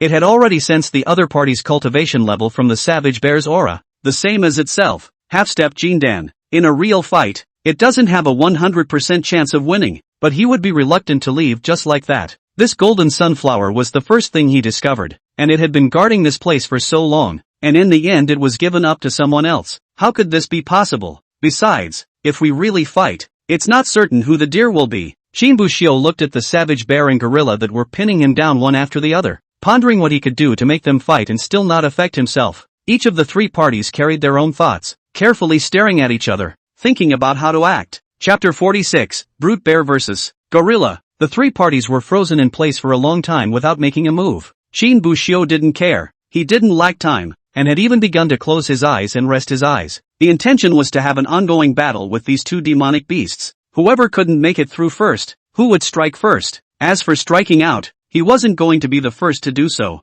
Now they were in a situation that was like a stable triangle. Whoever was the first to make the first move would surely attract the attention of the other two sides when the time came. And if they weren't careful, they could become a target. Not far away, Su Wanwan and the others standing on the tree watched as Qin Buxiu unexpectedly closed his eyes, and couldn't help but become a little worried. Isn't senior brother Qin a bit too big for his britches? Two half-step Jindan demonic beasts are pinning him down one after the other, and he still dares to close his eyes. What if he doesn't react when the savage bear strikes at him? Zhao Wu said, not without some worry. However, Zhang Qian, who was on the side, shook his head. I don't think that's necessarily the case. This whole way down the contact with senior brother Qin, although quite a few of senior brother Qin's moves seem a bit risky to us, whether it's coming alone to rescue us, or luring away the savage bear. But although these moves were risky, they were under senior brother Qin's control every single time. I see that senior brother Qin is now resting his eyes with his eyes closed, so maybe he's deliberately provoking the barbarian bear to lure him out. After hearing this explanation from Zhang Qian, Zhao Wu and Su Wanwan showed a thoughtful look on their faces. In retrospect, that does seem to be the case. Perhaps this was really Qin Buxiu's ploy to bait the enemy. Regardless of whether or not Qin Buxiu closing his eyes had the intention of provoking the enemy, the effect had been definitely achieved. That savage bear looked at Qin Buhu, who had closed his eyes, and a wave of anger suddenly rose from his heart. Qin Buxiu had first killed its family, and now he was closing his eyes and ignoring it, which was undoubtedly the greatest provocation to it. Driven by anger, the savage bear could no longer care about anything else and fiercely pounced towards Qin Buxiu. Seeing this scene, Su Wanwan and the others' pupils immediately shook, and a look of horror appeared in their eyes. He was about to open his mouth to let Qin Buxiu worry, but before he could say anything, he saw that Qin Buxiu's figure had already moved. Although Qin Buxiu's eyes were closed, he who practiced the nurturing spirit law had far stronger senses than the average person. And the moment the barbarian bear was just about to make a move, he had already sensed everything. With windy footsteps, his body slightly went to the side, easily dodging the barbarian bear's strike. But the savage bear obviously didn't intend to let Qin Buhu go just like that, and immediately made another lunge. And Qin Buhu dodged again. The gorilla on the side frowned when he saw this scene. This man and bear in front of him seemed to have some kind of deep hatred, completely ignoring it and fighting on its own. In response, though, the gorilla was happy to see the scene. As long as they didn't come to compete with him for the golden sunflower, he didn't care if these two beat their dog brains out. But how could Qin Buxiu let the gorilla have his way? He had lured the savage bears over here, in order to draw them into a fight and end up with both of them. Then he saw Qin Buxiu suddenly turn around and run in the direction of that gorilla. Without the slightest hesitation, the savage bear immediately caught up. The gorilla who saw the scene immediately showed a wary expression, pounding his chest and letting out a warning roar towards Qin Buxiu and the barbarian bear. Oh! But Qin Buxiu didn't care in the slightest, and in a moment, he had arrived in front of the gorilla. Then without hesitation, a sliding shovel drilled between the gorilla's legs. At this moment, Qin Buxiu's gaze fell to the golden sunflower on the side. Now all he needed to do was to rush over with an arrow step and he could snatch that golden sunflower into his hands. But in that case, I'm afraid the gorilla won't let himself go. By then, he would be chased by two half-step Jindan demonic beasts. Thus, Qin Buxiu's gaze sank and he gave up on seizing the golden sunflower for the time being. Instead, he immediately stood up and ran away at breakneck speed. When that gorilla saw Qin Buhu escaping from his crotch, the first thing he did was to look towards the golden sunflower behind him. It also seemed to be worried about the golden sunflower being taken away by Qin Buxiu. However, after seeing Qin Buxiu turn around and walk away, that unrelenting back, he instantly sighed in relief. But just as he turned around, he saw the savage bear charging towards him. Seeing this scene, the gorilla clenched his fists, but a flash of hesitation crossed his eyes. It seemed to be not quite sure whether or not to make a move to attack this savage bear in front of him.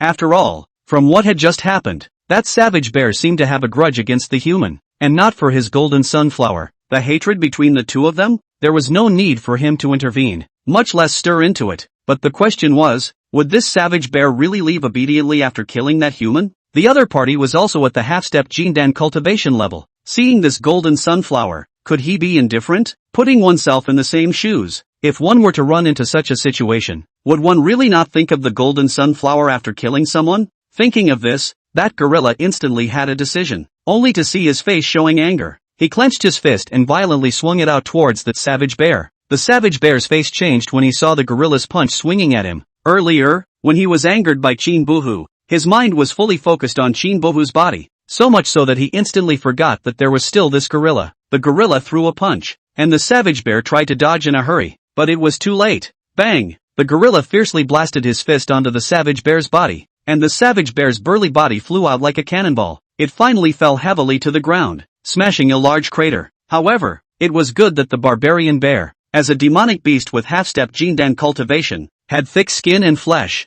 and its defense was incredibly strong. After being blasted by that gorilla, he stood up again a few moments later, and the first thing the savage bear did after standing up was not to look at the gorilla, but to look up for Qin Buxiu's figure. But at this time, Qin Buxiu had long ago slipped away to nowhere, and the savage bear looked around a few times without his figure. Seeing this scene, the savage bear immediately let out a roar. Roar! It looked violently at the gorilla, its eyes filled with rage. The last time he chased Qin Buxiu, the other party suddenly accelerated and disappeared from his sight. By the time he followed the scent to catch up, he realized that Qin Buxiu's scent had disappeared along with him, and now that Qin Buxiu had disappeared once again, if nothing else, I was afraid that his scent would also disappear once again. It might never get another chance to find Qin Buxiu and take revenge on this enemy. Thinking of this, it looked at the barbarian bear with a murderous intent in its eyes. It was the gorilla in front of him that cost it the chance to take revenge on its enemies. Now, then, he was going to make this gorilla pay dearly, and the gorilla seemed to have noticed the killing intent in the savage bear's eyes, but it didn't know what the savage bear was thinking. So in its opinion, this savage bear had simply hit on the idea of the golden sunflower after seeing that human escape, wanted to kill it and take the golden sunflower for himself. The gorilla then immediately revealed a fierce look, both fists hammering frantically on his chest as he let out an angry roar. Ow! Chapter 47 Results. The two heads then, in this way, fought furiously under Qin Buxiu's provocation. As the originator of everything, Qin Buxiu had already returned to Su Wanwan and the others at this time, standing on a tree and looking at the savage bears and gorillas in the distance. The two half-step Jindan demonic beasts fought but without too many fancy means. It was either fists or slaps. However, the power between those strikes were all powerful and incomparable. Casually landing a slap on a foundation establishment stage cultivator, I'm afraid that the other party could be directly slapped into flesh. It was a pity that their opponents were not foundation establishment stage cultivators or demonic beasts, but half-step Jindan demonic beasts just like them. This battle was destined to become a war of attrition, a protracted war. Qin Buxiu took a glance and probably saw that if these two demonic beasts wanted to separate the winners from the losers, I'm afraid it would take some time. So he turned his head to look at Su Wanwan. Senior sister, keep an eye on it for me. Whenever you're divided, give me a shout. I'll take a break down here. When Su Wanwan heard this, she immediately nodded. Then go and rest, and when the time comes for results, I'll call you right away. In Su Wanwan's opinion, Qin Buxiu really needed to rest for a while. After killing so many 10,000 devil sect cultivators earlier, Qin Buxiu had not rested, and the spiritual qi in his body was afraid to have bottomed out, so it was indeed time to rest for a while. However, when she saw the way Qin Buxiu rested, she was directly frozen in place, only to see Qin Buxiu standing under the big tree. He pulled out a mattress from his Qiankuan bag and directly spread it on the ground. Then he took out the blanket and pillow, threw the pillow toward the mattress, took the blanket wrapped around himself, and went to sleep. Seeing this scene,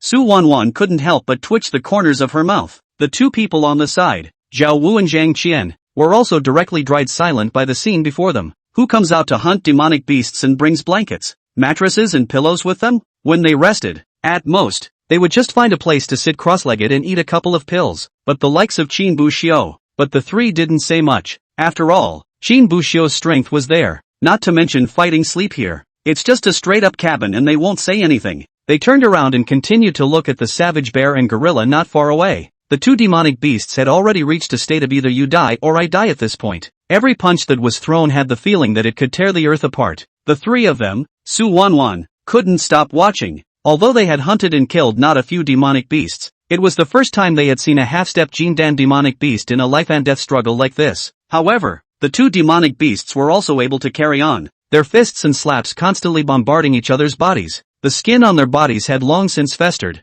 and blood was constantly flowing out. However, it was as if they couldn't feel any pain at all, letting the blood continue to gush out. They still kept blasting out their iron fists. This battle lasted for a full half-hour long, and when it was almost over, the sky was dark. She saw the gorilla blast out another punch, but after fighting for most of the day, it seemed that its stamina had long since reached its limit. It's much slower when you throw a punch. The savage bear staggered and dodged, then slapped the gorilla's arm with both claws. Then, opening his bloody mouth, he bit up. Ka-ching! The savage bear bit down, and its powerful bite directly broke the gorilla's hand bone. The sharp stinging sensation came from the gorilla, instantly causing it to let out a howl of rage. Then, almost as an instinctive reaction, it violently tried to rip its arm out of the savage bear's mouth. But the savage bear's teeth had pierced deep into the bones of the hand, as if they were set in. The gorilla only felt more and more pain as he tugged, but he didn't see the arm come out of the other's mouth in any way. So he threw up another fist and slammed it toward the savage bear's face. This time,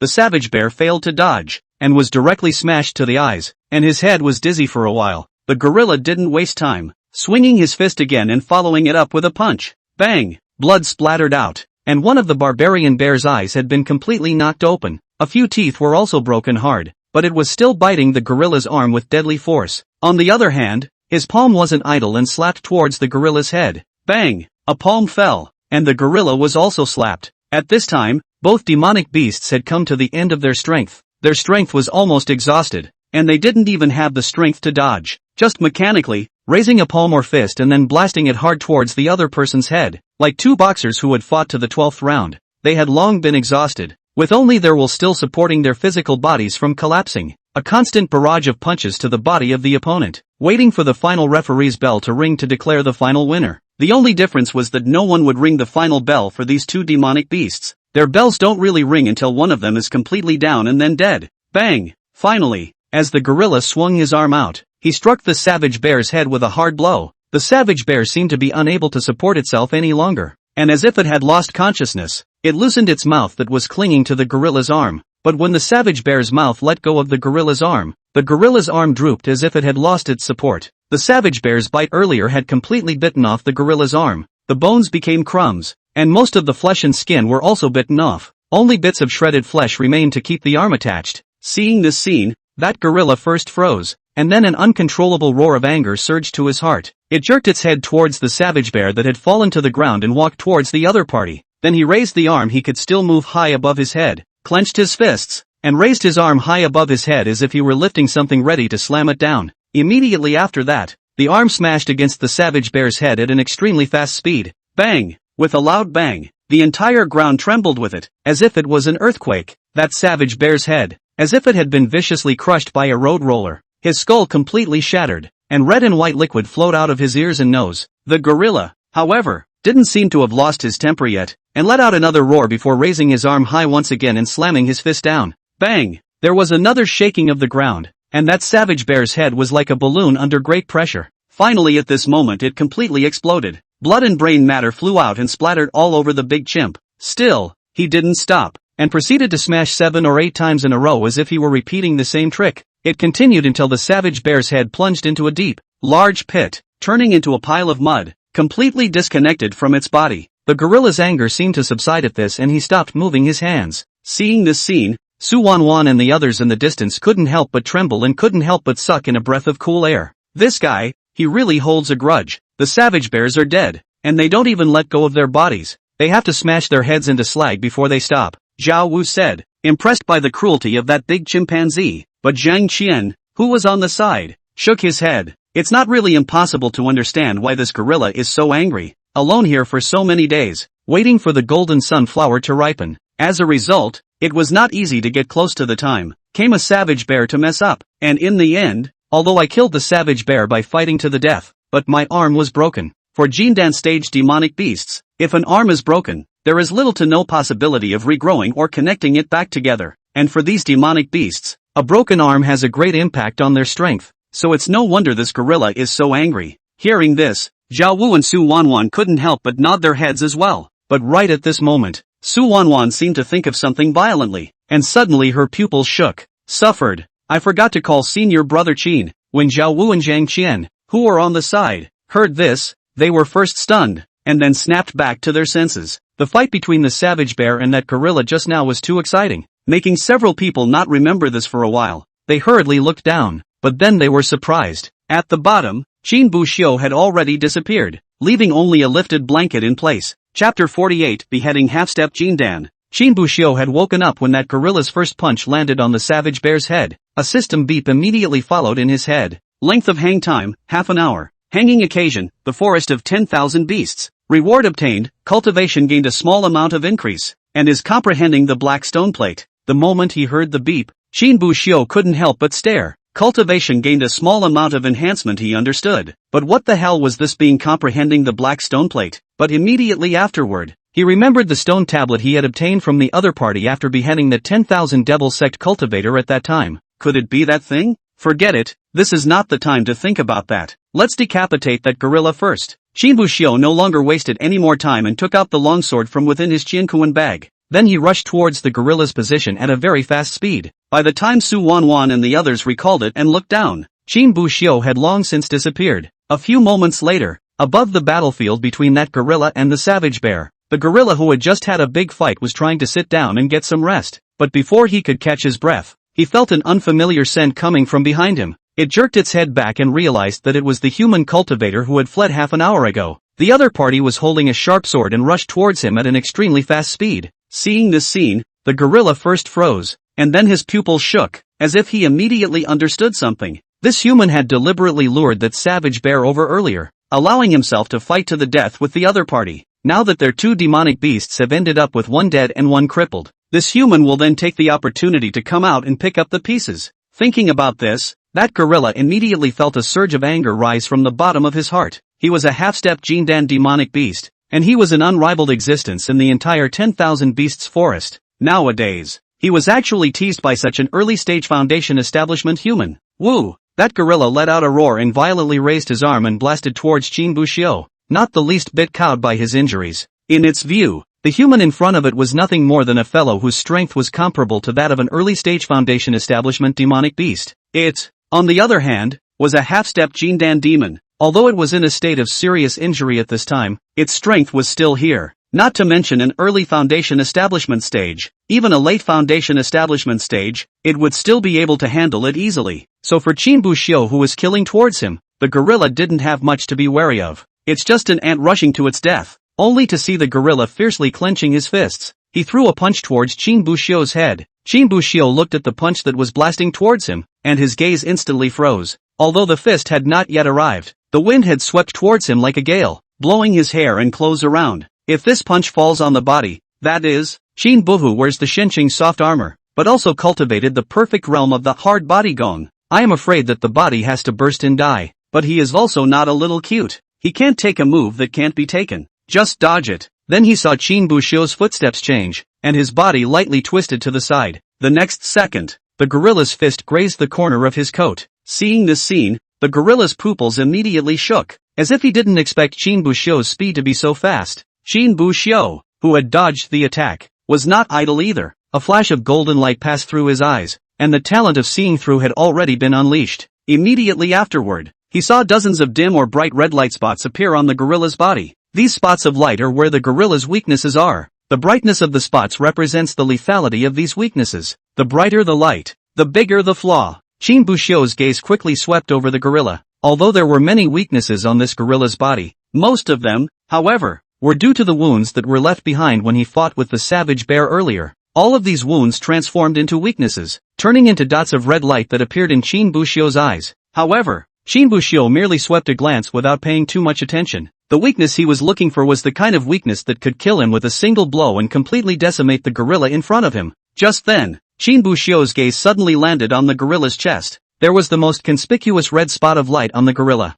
and that location was exactly where the other party's heart was, and it seemed to have been attacked by the savage bear earlier, leaving 3 extremely deep claw marks on his chest, with most of his fur and flesh gone. Seeing this, Shin Bushio didn't hesitate any longer. His feet stomped violently on the ground, and his entire body shot towards the gorilla's chest like a cannonball. Shin Bushio's speed was fast, so fast that the gorilla didn't even react before he had already rushed to the opponent's chest with the long sword in his hand. Then he violently stabbed his sword towards his opponent's chest. Put! The long sword followed the claw marks left by the savage bear, broke through the gorilla's flesh and blood, and stabbed into his body. The gorilla's pupils suddenly widened at this moment, and a flash of shock flashed across his eyes. It seemed that how could he not expect that the human in front of him, from the time he appeared to the time he stabbed his longsword into his heart, had taken less than a minute. This is totally beyond it. But Shin Bushio didn't stop completely just because his sword pierced over the opponent's heart. He was still unsure that he could really kill the other party with this sword. After all, this gorilla was a half-step Jindan cultivation,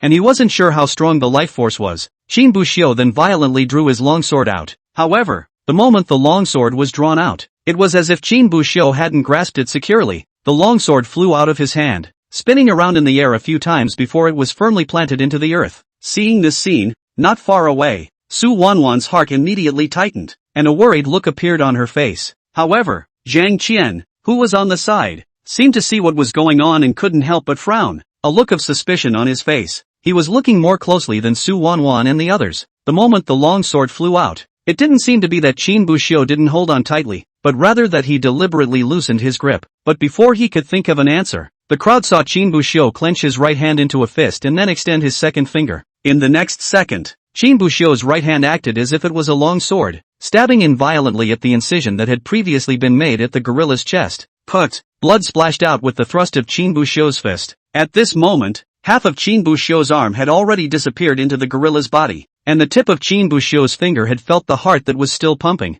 Without the slightest hesitation, the aura coalesced towards the fingertips at an extremely fast speed. A moment later, a powerful force burst out from Qin Buxiu's fingertips, easily crushing the heart and finally stabbing the gorilla through the back. Blood and broken flesh spurted out from it, turning into a rain of blood scattered on the ground. Chapter 49 Popularity. Hiss. Not far away, when Su Wanwan and the others saw the scene, they couldn't help but suck in a breath of cool air and subconsciously touched their hearts. Qin Buxiu's move had indeed surprised the three of them. If that finger goes down, let alone a half-step Golden Dan, even if a Real Golden Dan comes, I'm afraid he won't be able to carry it. This move by senior brother Qin is truly exceptional, a few people said, and they all got down from the tree and ran towards Qin Buxiu's direction. And at that moment, Qin Buxiu had already walked up to that golden sunflower, carefully plucking away the soil underneath before gently uprooting it. After that, he took out the small wooden box that he had taken from the 10,000 Devil Sect cultivator and put the golden sunflower into it. With the golden sunflower in hand,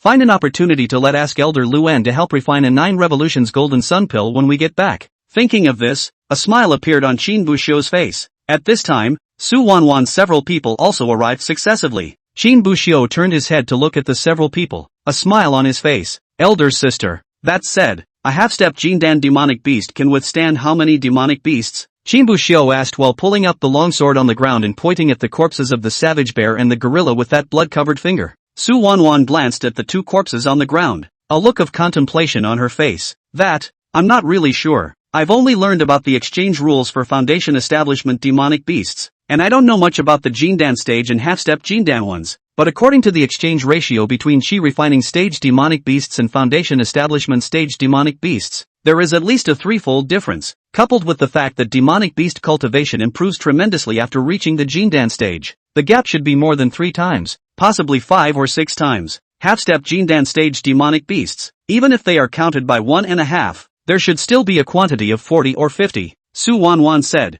though she herself wasn't quite sure if the speculation was correct. After all, they really didn't have much chance to come into contact with Jindan stage and half-step Jindan demonic beasts on a regular basis. The forest of 10,000 beasts was used as a place for disciples to hunt. Once a Jindan stage demonic beast appeared, basically the elders of the Netherworld sect came over and dealt with it directly, and it was unlikely that the disciples would have access to it. So for the rules of exchanging demonic beasts above the Foundation Establishment stage, they would almost never purposely try to understand them. That is to say, a half-step Jindan demonic beast can at least be exchanged for around 30 of them. Qin Buxiu opened his mouth. In fact, he quite recognized the theory Su Wanwan had just said. The gap between the Jindan stage and the Foundation Establishment stage was far from something that could be compared to the Foundation Establishment stage and the Qi refining stage. After all, condensing Jindan had a qualitatively normal increase in strength. However, the savage bears and gorillas in front of them were always only half-step Jindan, and hadn't truly condensed Jindan, but the strength is there. And it's not so bad that you can't even double it. So a half-step Jindan, exchanging for 30 ordinary demonic beasts was still doable. Qin Buxiu would rather count towards less. He didn't want to wait until he returned to the Misty Sect to be told by the hunting hall that the number of demonic beasts was a few heads short, and that he should go out and hunt again. So it's better to go towards fewer calculations. Let's split these demonic beasts then. 1 for me and 1 for the 3 of you. Qin Buxiu once again opened his mouth, intending to share the half-step Jindan demonic beast in front of him with Su Wanwan and the others. But when the 3 Su Wanwan heard this, they immediately shook their heads and refused. No. This is the demonic beast you worked so hard to kill. Senior brother Qin, we can't have it. Yeah, we didn't do anything. How can we ask for your demonic beast? These 2 demonic beast corpses, Senior brother should still keep them for himself first. We don't need many more demonic beasts. It'll be fine if we hunt some on our own. The three of them were dead set against accepting this half-step Jindan demonic beast. Seeing this, Qin Buxiu couldn't say anything more, and could only accept the corpses of the two demonic beasts himself. For these two half-step Jindan demonic beast corpses, he actually did not value them. The only purpose of these demonic beast corpses, as far as he was concerned, was to take them back to the hunting hall to pay off the debt he owed. Whether it was returned with the corpse of a half-step Jindan demonic beast, or the corpse of a Qi refining stage demonic beast, it was all the same to him. But whether he took the two corpses himself or gave one to Su Wanwan and the others, he had to accompany the three of them to hunt demonic beasts. So in Qin Buxiu's opinion, it really made no difference. After collecting the two corpses, Qin Buxiu continued to accompany the three of them, Su Wanwan, to hunt the demonic beasts. Counting the corpses of the savage bear and the gorilla, the debt owed by Qin Buxiu was considered to have been paid off, so the demonic beasts that were hunted behind them, no matter how much the three of them pushed, Qin Buxiu didn't accept them anymore. The next day, Su Wanwan and the others then had enough demonic beasts, so they returned to the Misty sect in pairs. The four of them had just returned to the Misty sect's clan entrance. When the two disciples guarding the gate saw Qin Buxiu,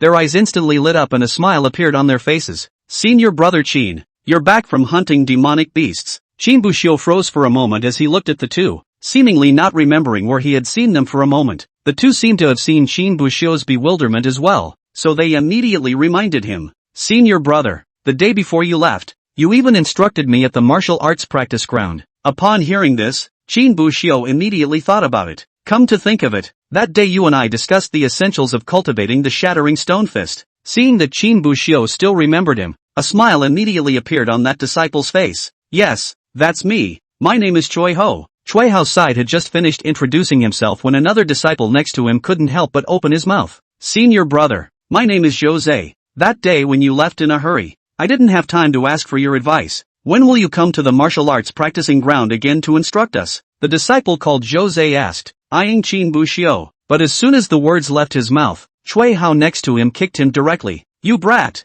Senior brother Qin just came back from hunting demonic beasts. He doesn't know how tired he is. Can't you let senior brother Qin rest for a while?" Once Jose heard this, he rubbed his buttocks in some aggravation, not knowing what to say. However, Qin Buxiu was showing a smile. "It's fine. When I'm done with the business at hand, in a couple of days, go to the martial arts training ground and discuss it with everyone." Hearing this, Jose also seemed to have forgotten about the kick he received from Choi Ho, and a smile appeared on his face. Then, Qin Buxiu bid farewell to the two of them and walked towards the inner sect with Su Wanwan and the others. And when Su Wanwan and the others saw the scene, the expressions on their faces looked a bit complicated. They had previously watched Qin Buhu go to the 10,000 Beasts forest alone to hunt demonic beasts, and had thought that Qin Buhu was not well liked, and that no one was willing to team up with him. But now, it seemed that Qin Buxiu was still quite popular in the sect. But yes, with senior brother Qin's character, it's only right that he's popular. When Su Wanwan thought of Qin Buhu's appearance when he faced the crowd of the 10,000 Devils sect and didn't hesitate to come to the rescue,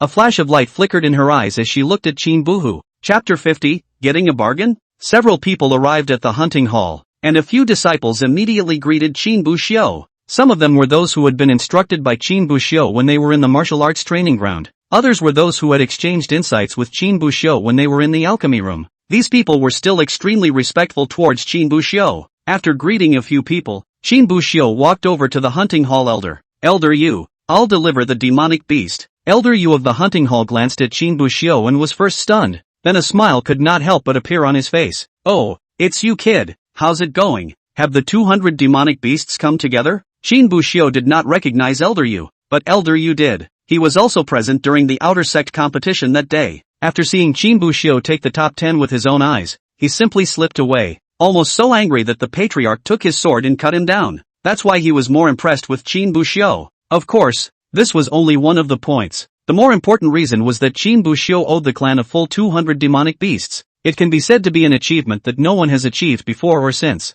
The disciples who were also in the hunting hall couldn't help but cast their gazes towards Qin Buxiu once they heard this. Holy, what kind of ruthless person wants to turn in 200 demonic beasts? It looks a bit familiar. It seems to be Qin Buxiu of the outer sect. Qin Buxiu? Oh, I remembered. It's that outer sect's #1 lazy dog, Qin Buxiu. To be able to owe 200 demonic beasts, this girl is also shameless enough. If it were me, I would have left the sect long ago. How can I still have the face to stay in the sect? That disciple scoffed loudly, clearly somewhat looking down on Qin Buxiu. Only what he didn't notice was that while he was speaking, a few disciples around him were looking at him with unhappy faces, seemingly displeased with what he said. However, Qin Buxiu himself didn't care about this, showing a smile and nodding. Thank you for your concern, elder. Disciple has gathered 230 demonic beasts and has come over to repay his debt. There was little to question Qin Buxiu's words. It was because in their view, actually decapitating 200 demonic beasts wasn't a difficult task,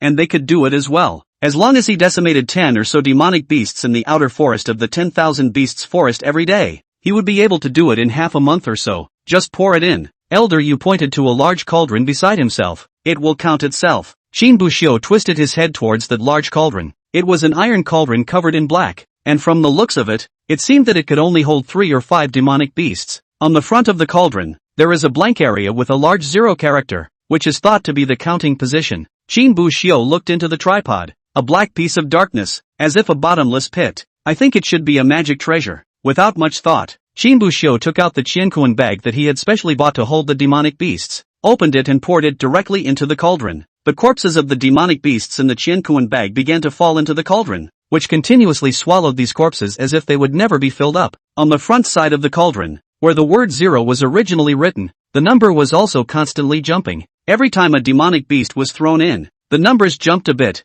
but it was not regular. Sometimes it's only +1, sometimes +3, sometimes even +5 or +10. Obviously, the beating of these numbers represented the level of cultivation of the demonic beasts that Qin Buxiu had thrown into the cauldron. The early stage of Foundation Establishment demonic beasts, 1 had topped 3, the middle stage topped 5, the late stage 10, and the peak 15. Watching the number on the cauldron had jumped to 172. Elder Yu's face as he looked at Qin Buxiu revealed a touch of appreciation. He had just been observing the demonic beasts that Qin Buxiu had put into the tripod and saw that there were several peak Foundation Establishment demonic beasts among them. To be able to kill a peak Foundation Establishment demonic beast at the 3rd level of Foundation Establishment is quite strong. It's no wonder the patriarch thinks so highly of him. As Elder Yu thought this, a smile appeared on his face, but right at this moment, the corpse of a chimpanzee was red falling from the Qiankuan bag towards the cauldron. However, it seemed that because the gorilla's size was too large, just a circle larger than the cauldron, it was not swallowed directly by the cauldron, but was stuck on top of it. The moment he saw this large chimpanzee, the smile on Elder Yu's face immediately froze, his pupils glaring. It seemed like they couldn't believe the scene in front of them. That's the corpse of a half-step Jindan demonic beast. A disciple sensed the gorilla's cultivation and couldn't help but say aloud, "What? Half-step Jindan? Holy, this lazy dog Qin Buxiu actually decapitated a half-step Jindan demonic beast. Impossible. This is absolutely impossible." The crowd spoke as you spoke, and their eyes were all filled with shock, but this was far from over. And in the next second, another savage bear of about the same size landed from within Qin Buxiu's Qiankuan bag. The savage bear's body heavily smashed into the gorilla's body, but it was unable to smash the gorilla's body into the cauldron. Instead, it was stuck tighter, and the crowd could see that this savage bear was a half-step Jindan demonic beast just like that gorilla. Two half-step Jindan demonic beasts? No dude, 1 head is enough of a load. You've got 2. Didn't you guys call him a lazy dog? How come I feel like he's stronger than me? Now that I'm at the 5th grade of Foundation Establishment, at most I can fight with demonic beasts at the late stage of Foundation Establishment, but he's at the 3rd grade of Foundation Establishment. How can he even be able to decapitate demonic beasts that are half steps away from Jindan? Elder Yu froze for a long time and slowly looked at Qin Buxiu, then asked in a slightly unbelieving tone, "This you decapitated?" Qin Buxiu revealed a smile and shook his head. "By luck, I ran into 2 half-step Jindan demonic beasts fighting, so I picked up a bargain." Hearing this, that elder then revealed an expression of sudden realization. It was also true that although Qin Buxiu's strength was strong, in the end, he was only at the cultivation level of the 3rd grade of Foundation Establishment. Slaying a half-step Jindan demonic beast was still more or less whimsical. When some disciples heard that Qin Buxiu had picked up these 2 half-step Jindan demonic beasts, they immediately became interested. I could tell a long time ago that those 2 demonic beasts weren't killed by him. Look at the wounds on those 2 demonic beasts. It looks like they were left behind when they fought each other. Qin Buxiu, this guy lazy dog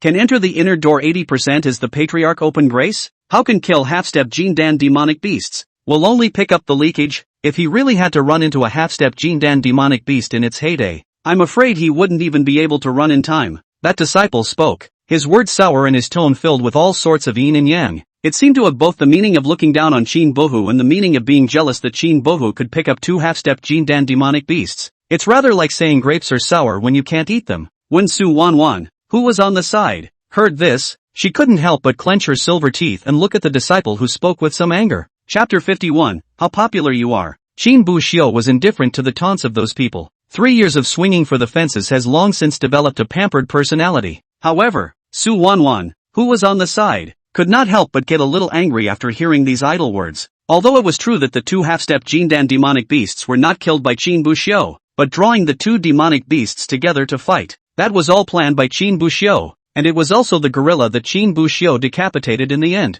But these people said that Qin Bohu would only pick up the pieces, so she was naturally unhappy. Zhao Wu and Zhang Qian on the side were also a bit upset. No matter what, Qin Buxiu was their savior. However, before the 3 of them could open their mouths to say something, they saw that the guy who opened his mouth to taunt Qin Buxiu was kicked to the ground. Seeing this scene, it directly gave the Su Wanwan trio a whole won't. The disciple who was kicked to the ground was even more confused. He was lying on the ground with a face of pain, but when he looked at the disciple who had kicked him down, his eyes were filled with bewilderment. Before he could react, the man pointed his finger at him and cursed with an angry face. Dogs, don't even look in the mirror to see what you look like. Senior brother Qin is also someone you can scold. Say one more word and believe me, I'll break your mouth today. The disciple lying on the ground froze for a second and instantly became furious, violently rising from the ground. Yang Dajiang, you big shot. I just cursed. What's wrong?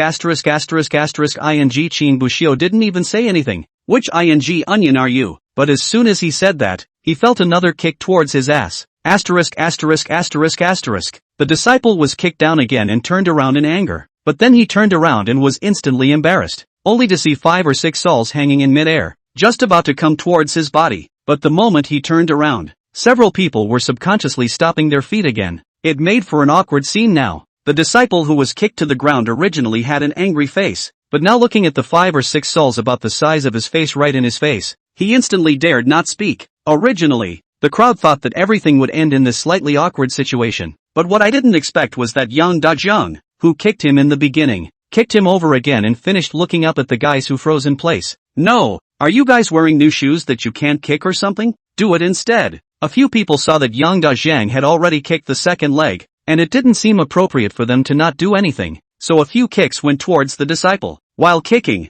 a few people cursed under their breath. *********************************** In the future, let us hear you cursing senior brother Qin. You'll get a crooked mouth. You've scolded senior Qin angry. Who's going to instruct us in spells in the future? Who will instruct us in alchemy? I think it's just that senior brother Qin is too good-tempered on weekdays for you to be spoiled. Senior brother Qin doesn't make a move. Let's do it. These disciples who made the move had more or less received some favors from Qin Buxiu. Either he had been instructed in spells at the martial arts training ground, or he had been instructed in alchemy at the alchemy hall. That's why they all respect Qin Buxiu more. Seeing the other party insulting Qin Buxiu in such a manner earlier, he was already a bit offended. However, due to the fact that there were elders in the hunting hall, they didn't dare to make a move in front of his old man. However, as Yang Dajiang took the lead, the crowd realized that Elder Yu didn't seem to have any intention of coming out to stop him. So one by one, they all got the guts to beat up on that disciple. The disciple was beaten to the point of wailing and frantically begging for mercy.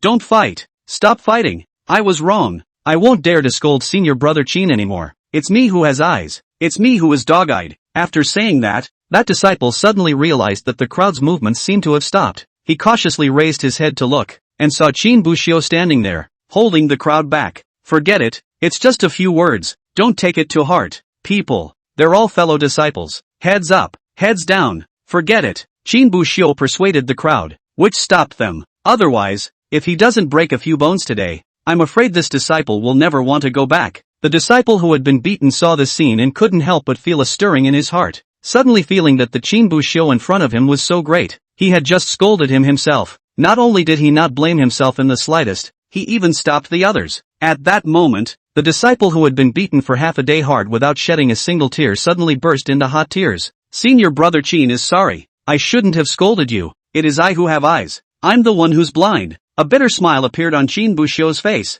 only feeling helpless at what was happening in front of him. He originally didn't want to care, but it occurred to him that these disciples were doing it under the banner of avenging him. If I really don't care, when something happens, I'm afraid I'll have to be the main culprit and won't be able to run away. so he just had to come over and pull the crowd to persuade them to fight. Fortunately, the crowd was also very facetious, and when they saw Qin Buxiu come to persuade them, they immediately stopped. After pacifying the beaten disciple to leave, Qin Buxiu walked over to Elder Yu. Elder, I'm really sorry, I'll give you. Today. Before Qin Buxiu finished his words of apology, Yang Dazhuang, who was on the side, immediately stood out. Elder, this has nothing to do with senior brother Qin. Pure and simple is that I couldn't stand the sight of that kid. That's why I did it. If you have any chastisement, just punish me. I, Yang Daqiang, am willing to be punished. Seeing that Yang Dajiang took the initiative to come out and take the responsibility, several other people were quite moved and came forward. Elder, just now I did it too.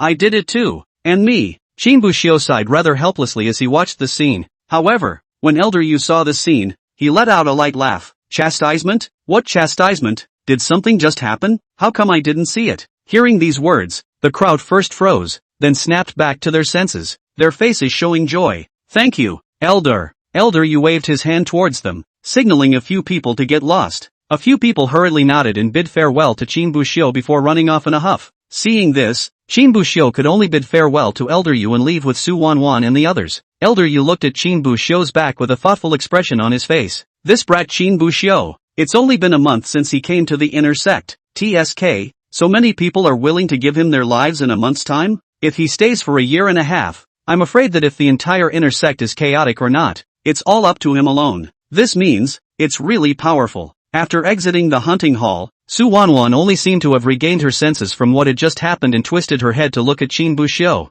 Senior Qin. Qin Buxiu looked up at Su Wanwan, waiting for the other party to say something. Only after a long time did Su Wanwan open her mouth. Your popularity in the clan is really good. Hearing this, Qin Buxiu nodded with a bitter smile. Yeah, it was pretty good. Chapter 52, next time for sure. After leaving the hunting hall, Qin Buxiu separated from Su Wanwan and the others. After that it was straight back to the residence. In the past few days of hunting demonic beasts in the forest of 10,000 beasts, he hadn't had much sleep. Now that you're back, it's only natural to catch up on your sleep. Set a small goal of laying him down for 3 days first, but Qin Buxiu's small goal was not realized in the end. A knock on the door woke him up early the next morning. Qin Buxiu opened his eyes, seemingly a bit upset. It's early in the morning. While spitting, Qin Buxiu opened the door to the room. In the next second, a familiar figure was seen standing outside the door. The person who came was none other than Patriarch Li Qinghe. Li Qinghe was more or less speechless as he looked at Qin Buhu's sleepy and unawakened face. Although Qin Buxiu's foundation stage realm is not yet able to do without sleep,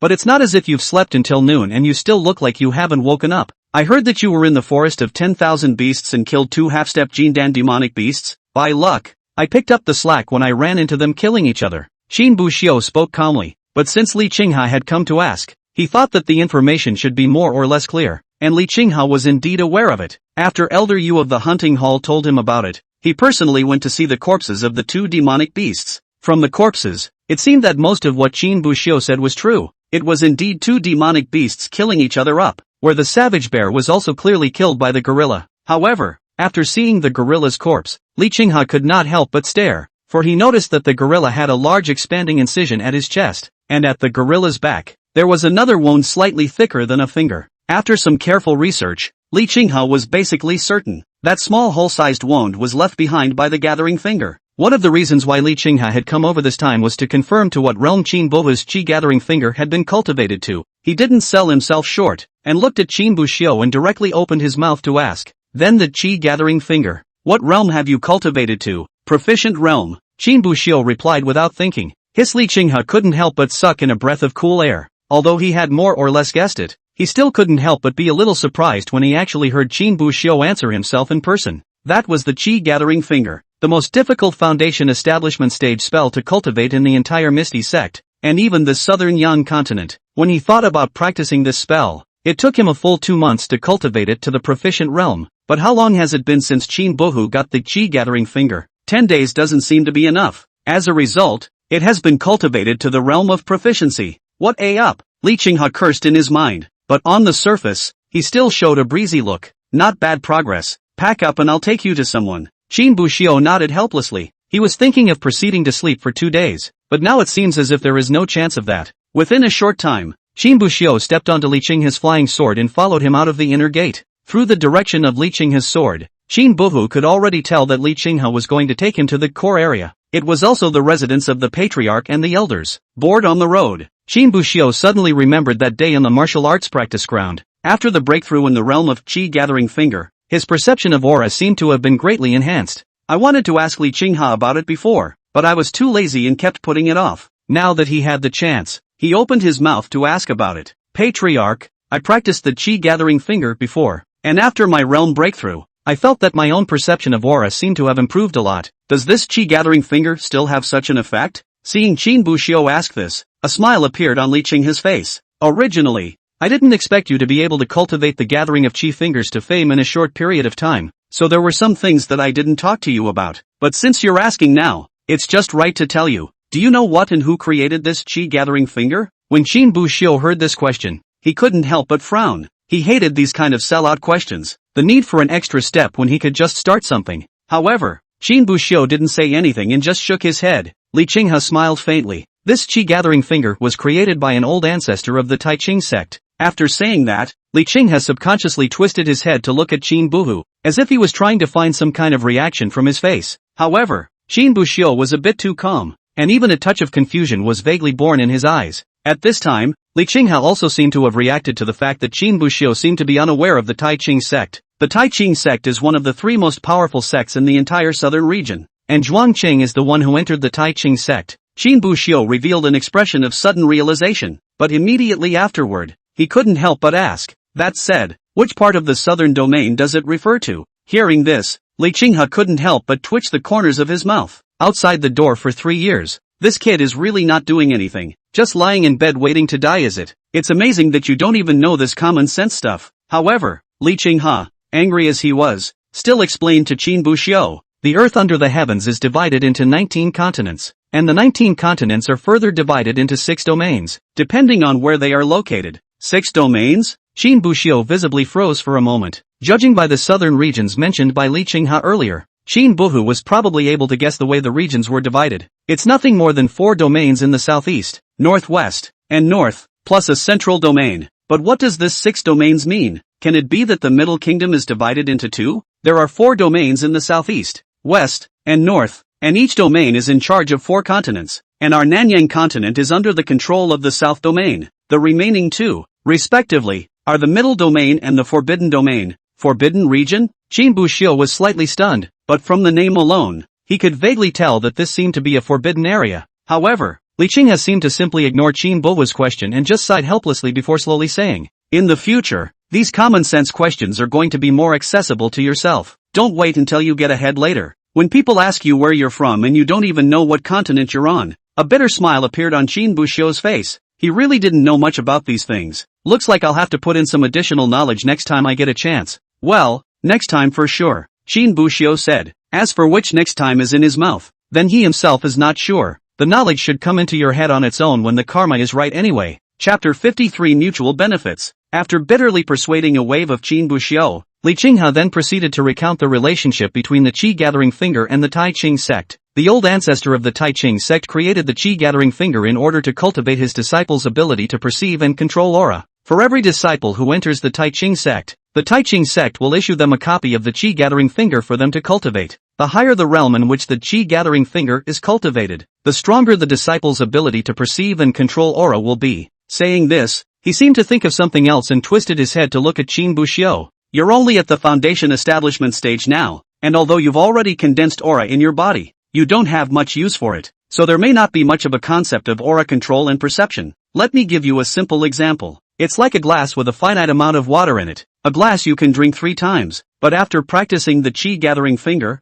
the water in this cup can be drunk a few more times. Drink 4 times in the proficient realm and 5 times in the minor realm. The more skillful one's mastery of Reiki, the less Reiki one wastes in casting spells, thus achieving the effect of being able to cast several more spells than others with the same amount of Reiki. Qin Buxiu nodded. He was still able to understand these things. Immediately afterward, however, he seemed to have thought of something else and couldn't help but open his mouth to ask, that's a powerful spell. But, speaking of this, Qin Buxiu's voice subconsciously lowered a few points. But they don't have a problem with us practicing the spells of the Tai Ching sect? A smile appeared on Li Qinghe's face. In principle it's not allowed. Qin Buxiu was not a cutie. Immediately understood something when he heard this. There are actually copies of this chi-gathering finger in the hands of the 5 major clans of the southern Yang continent. But there are some things that as long as you don't go too far and get a handful of them, the Tai Ching clan won't pay any attention to them. Moreover, the Tai Ching sect, as one of the 3 major sects in the southern region, is actually, in a way,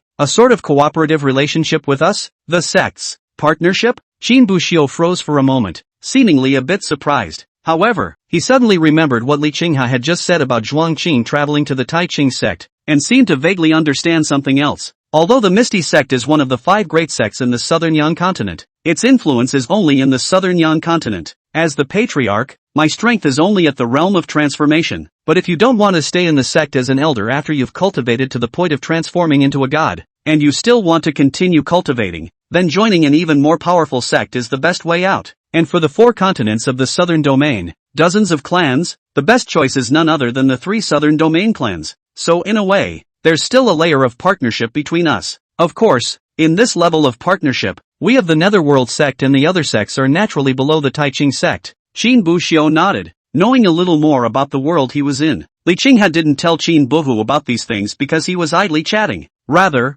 he was preparing Qin Buxiu in advance. Previously, Qin Buxiu said that he wanted to become an immortal. Although he couldn't tell, Li Qinghe could vaguely sense that Qin Buxiu didn't look like he was joking. Coupled with the talent that Qin Buxiu had displayed, it was truly heaven-defying. Grandma, miscellaneous spiritual roots cultivation speed is even fiercer than heavenly spiritual roots. If he really wanted to become an immortal, his future in the future would definitely not stop at the transformation god stage. It was naturally unavoidable to leave the ethereal sect to join the 3 great sects. After these disciples joined the 3 major sects, they were nominally from the 3 major sects though, but after all, it was from these small clans of theirs, and the sentiment is still here. As long as they weren't the kind of people who were heartless and uncaring, they would still more or less find a way to repay their former clan. For example, Zhuang Qing, who had brought Qin Buxiu to the door, had left the Misty sect and joined the Tai Ching sect though. However, if there was something on the Tai Ching sect side that could benefit the other sects, Zhuang Qing would also try to secure some benefits for the Netherworld sect.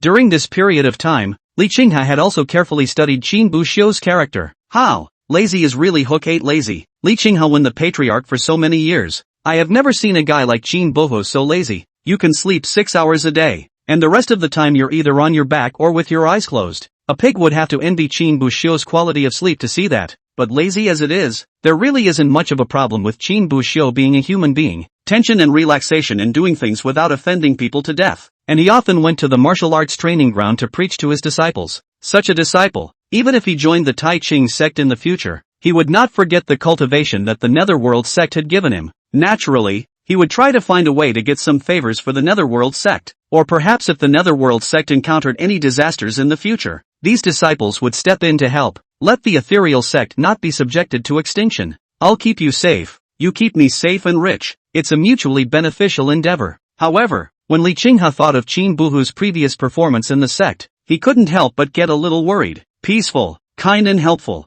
These are indeed good virtues, but the immortal cultivation world is never a peaceful place. Li Qinghe decided to appropriately remind Qin Buhu so that he wouldn't fold halfway. No rest, though kindness is a good thing, but you also have to learn to control your kindness. Not everyone you are kind to is kind to you. Bad people in the immortal cultivation world are never in the minority. Hearing Li Qinghe mention the bad guys, Qin Buxiu suddenly remembered those few disciples of the 10,000 Devils sect. Originally, he had competed to exchange the corpses of the 10,000 demon sects people for demonic beasts for redemption, but then counting the corpses of the 2 half-step Jindan demonic beasts, the demonic beasts he owed were paid off and even more, because the corpse of a half-step Jindan demonic beast was something that could withstand 50 demonic beasts. So the bodies of the 10,000 Devils sect disciples were not handed over by Qin Buxiu. Thinking of having time to go to the reward and punishment hall to exchange some spirit stones and elixirs, after pondering for a while, Qin Buxiu still decided that he would first tell Li Qinghe about this matter. Patriarch, I just suddenly remembered. When I was in the forest of 10,000 beasts earlier, I beheaded a few disciples of the 10,000 demon sect. As soon as these words came out, Qin Buxiu suddenly felt his body stagnate, and the flying sword under his feet suddenly stopped. The 10,000 Devils cult? What are they doing in the forest of 10,000 beasts? Li Qinghe couldn't help but frown. For the sake of a golden sunflower, I heard that it's their sect master's daughter who was about to break through the Jindan stage, and ordered them to find the golden sunflower. Qin Buxiu didn't plan to hide it. After all, he had to seek Elder Luan's help in refining pills afterward. It would definitely be impossible to hide it from Li Qinghe when the time came, so he might as well just say it now. Chapter 54, Unworthy? Golden Sunflower. Li Qinghe looked a bit surprised, but it wasn't that he was surprised that there was a golden sunflower in the middle of the forest of 10,000 beasts. After all, although the golden yang flower was precious, Li Qinghe was at least the Misty Sect's patriarch, a spirit transformation stage cultivator. A single golden sunflower was not enough to surprise him. His surprise came from the side of the 10,000 Devils sect. The 10,000 Beasts forest was the territory of the ethereal sect, and Li Qinghe was the Misty Sect's patriarch. He, as the patriarch, didn't even know that the golden sunflower existed inside, but the people of the 10,000 Devils cult were able to know. This group of Devil Dao scum, their hands are really stretching out longer and longer. Li Qinghe's brows were furrowed as a murderous intent crossed his eyes. Soon, though, he suppressed his emotions. Turning his head to look at Qin Buxiu, he asked with some curiosity, "Then why don't you go to the Hall of Rewards and Punishments? If you turn in the corpses of those 10,000 Devil Sect disciples, you can exchange them for quite a few spirit stones and pills as rewards. Or did you not bring back the corpses of those 10,000 Devil Sect disciples?" Brought it back. Qin Buxiu shook his head. "But the Hall of Rewards and Punishments and the Hall of Hunting are a bit far apart, so I seek to go there next time." "A little far?" Li Qinghe almost couldn't hold back his roar. "You're a great man. The Reward and Punishment Hall and the Hunting Hall. The distance between the two places is just under 1,000 meters.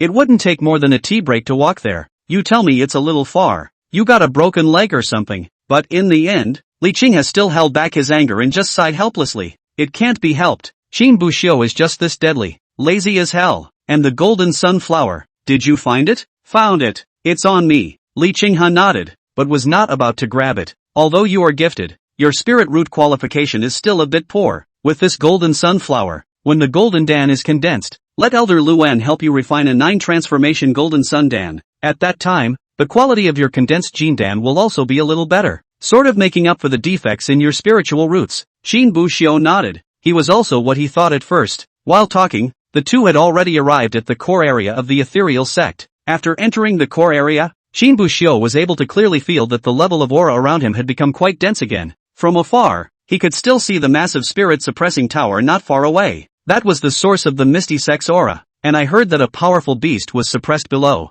"She's already here." Li Qinghe suddenly opened his mouth, drawing Qin Buxiu's gaze over. When he followed Li Qinghe's gaze, he saw a woman dressed in green standing there below. The woman seemed to realize that someone was looking at her, so she slowly raised her head and looked upwards. Qin Buxiu looked at the woman. Her looks were quite attractive, only her face looked a bit cold, not like a good talker. The longsword slowly landed on the ground, and Qin Buxiu followed Li Qinghe off the flying sword. Then Li Qinghe introduced the two of them. "Buxiu ah, this is Yan Qingqing. Just call her senior sister Qingqing. Qingqing ah, this is Qin Buxiu. He will join you in the 5-sect alliance in a few months. Greetings to senior sister Qingqing." Qin Buxiu was the first to respond. Yan Qingqing coldly glanced at Qin Buhu. "Just call me senior sister Yan." Yan Qingqing opened her mouth, as if she didn't want to act like she was close to Qin Buhu. Seeing this scene, Li Qinghe, who was on the side, vaguely sensed that something was wrong. Yan Qingqing is not actually a difficult person to get along with on weekdays, but today's performance is. Sure enough, in the next second, Yan Qingqing started to turn on Qin Buhu. "You are the Qin Buxiu who has been in the sect for 3 years. Li Qinghe had actually mentioned Qin Buhu to Yan Qingqing a few days earlier. Speaking of Qingqing, she also took advantage of this time to get to know Qin Buxiu. Originally, she thought that Qin Buxiu was just a more talented senior brother, and didn't hold too many prejudices, but once she had truly understood, it was difficult for her to hold any good feelings towards Qin Buxiu. A disciple entered the sect by relying on an elder's favor. The self was no more than a miscellaneous spirit root qualification, but after entering the sect, he didn't want to work hard to cultivate. Instead, he took the resources given by the sect and retreated to his room day in and day out, not leaving the front door. This went on for 3 years. What's even more outrageous, it's just that he doesn't cultivate, but he never even carries out the sect's missions. For a full 3 years, not once had the demonic beasts been surrendered, and hundreds of demonic beasts were owed before and after. Anyone else reading this would, I'm afraid, think that Qin Buxiu is a no-nonsense, lazy dog with no future to speak of. It was simply impossible to have any good feelings towards Qin Buxiu to speak of. Qin Buxiu vaguely heard the hostility in Yan Qingqing's words. However, Qin Buxiu still wore a smile and nodded calmly. "That's exactly what I am. I didn't expect senior sister Yan to even know me. Senior brother is doubly honored." Yan Qingqing snorted coldly and didn't bother to talk nonsense as she directly opened her mouth. People like you don't deserve to represent the Misty sect in the 5-sect alliance. As soon as these words came out, the face of Li Qinghe on the side swished cold. Before Qin Buxiu could open his mouth, he heard Li Qinghe say with a slight hint of anger, Yan Xingqing, what do you mean? Are you the patriarch or am I the patriarch? It's not your turn to dictate who participates in the 5-sect alliance. Yan Xingqing, who was on the side, froze for a moment before she came back to her senses, realizing that what she had just done was indeed a bit too much. But even so, she didn't step back. Her silver teeth clenched as if she had made up her mind about something. Patriarch? I don't think Qin Buxiu is worthy of participating in the 5-sect alliance. Hearing this, the anger in Li Qinghe's eyes increased. He usually looked good and took care of his disciples, but it does not mean that he can tolerate the repeated provocations of his disciples. He was the patriarch, the head of a clan, in charge of tens of thousands of people throughout the clan, and the most important thing for a patriarch, a person in power, is majesty. If there is no majesty, how can we get the people underneath us to listen and work? He was already reminding Yan Xingqing of his anger earlier, but he didn't expect that Yan Xingqing still didn't know how to restrain herself, which was provoking his majesty. Especially since Qin Buxiu was still watching next to him. This particularly annoyed him. If you don't want to participate in the 5-sect alliance, then withdraw yourself. I'll find someone to take your place. The ethereal sect never lacks disciples. Hearing Li Qinghe's words, Yan Xingqing was immediately taken aback. On weekdays, she was sometimes capricious, but at most, Li Qinghe would just frown and say a few words about him. It seemed to be the first time today that he had risen up in such a violent rage as he was now. She didn't really understand the reasoning behind it, but looking at the angry look on Li Qinghe's face, she also realized something. If she said any more, I'm afraid that Li Qinghe would really kick her out directly from the personnel of the 5-sect alliance, so he just lowered his head, not daring to say anything else. Qin Buxiu, who was on the side, did not say a word the entire time, and not going to try to persuade anything. While Yan Xingqing did not understand why Li Qinghe was furious, Qin Buhu did. If he opened his mouth to speak now, not only would nothing change, but he'd get a bad rap along with it. Silence is golden, Qin Buxiu said silently to himself in his mind. Chapter 55, Do you want to comprehend sword intent? Seeing that Yan Xingqing stopped speaking, Li Qinghe let out a cold snort before turning his head to look at Qin Buhu. No rest, you come with me. After saying that, he took Qin Buxiu to the side. Qin Buxiu didn't say anything more and quietly followed. When he had walked some distance, Li Qinghe stopped again and turned to look at Qin Buhu. At this time, the anger on Li Qinghe's face had disappeared, leaving only a face full of helplessness. Buxiu, your senior sister Yan is actually not a bad person by nature. It's just that I've heard that you've been lying in the outer door for 3 years, and I hate you a little bit, more or less. You're going to have to take more. I understand, Qin Buxiu said. Li Qinghe nodded, revealing a look of relief. The more he looked at him now, the more he liked Qin Buxiu. After all, Qin Buxiu didn't seem to have any shortcomings other than laziness. Li Qinghe twisted his head towards Yan Xingqing again and found that Yan Xingqing still had a few unhappy colors on her face, seemingly somewhat unconvinced. Although he didn't like Yan Xingqing's attitude towards Qin Buxiu just now, he even said that he would kick Yan Xingqing out of the list of the 5-sect alliance competition. But that was all talk, and Li Qinghe hadn't thought of actually doing it. The 5-sect alliance was important to the ethereal sect. It directly determined how many spirit stone resources the ethereal sect would be able to obtain in the future. So he wouldn't kick Yan Xingqing out until he had to. Li Qinghe then walked over to Yan Xingqing again with a disgruntled look on his face. I don't care what opinion you have of Qin Buxiu, you must not start any conflicts with him in the future. Besides, you can't just stare at the bad parts of people. After Buxiu entered the inner sect, he went to the martial arts practicing ground from time to time to instruct the other disciples in their cultivation. When he was in the alchemy hall he also often instructed other disciples. These are all his strengths. You can't just pick on the bad ones. Li Qinghe knew that he couldn't just rely on his own majesty to suppress Yan Xingqing.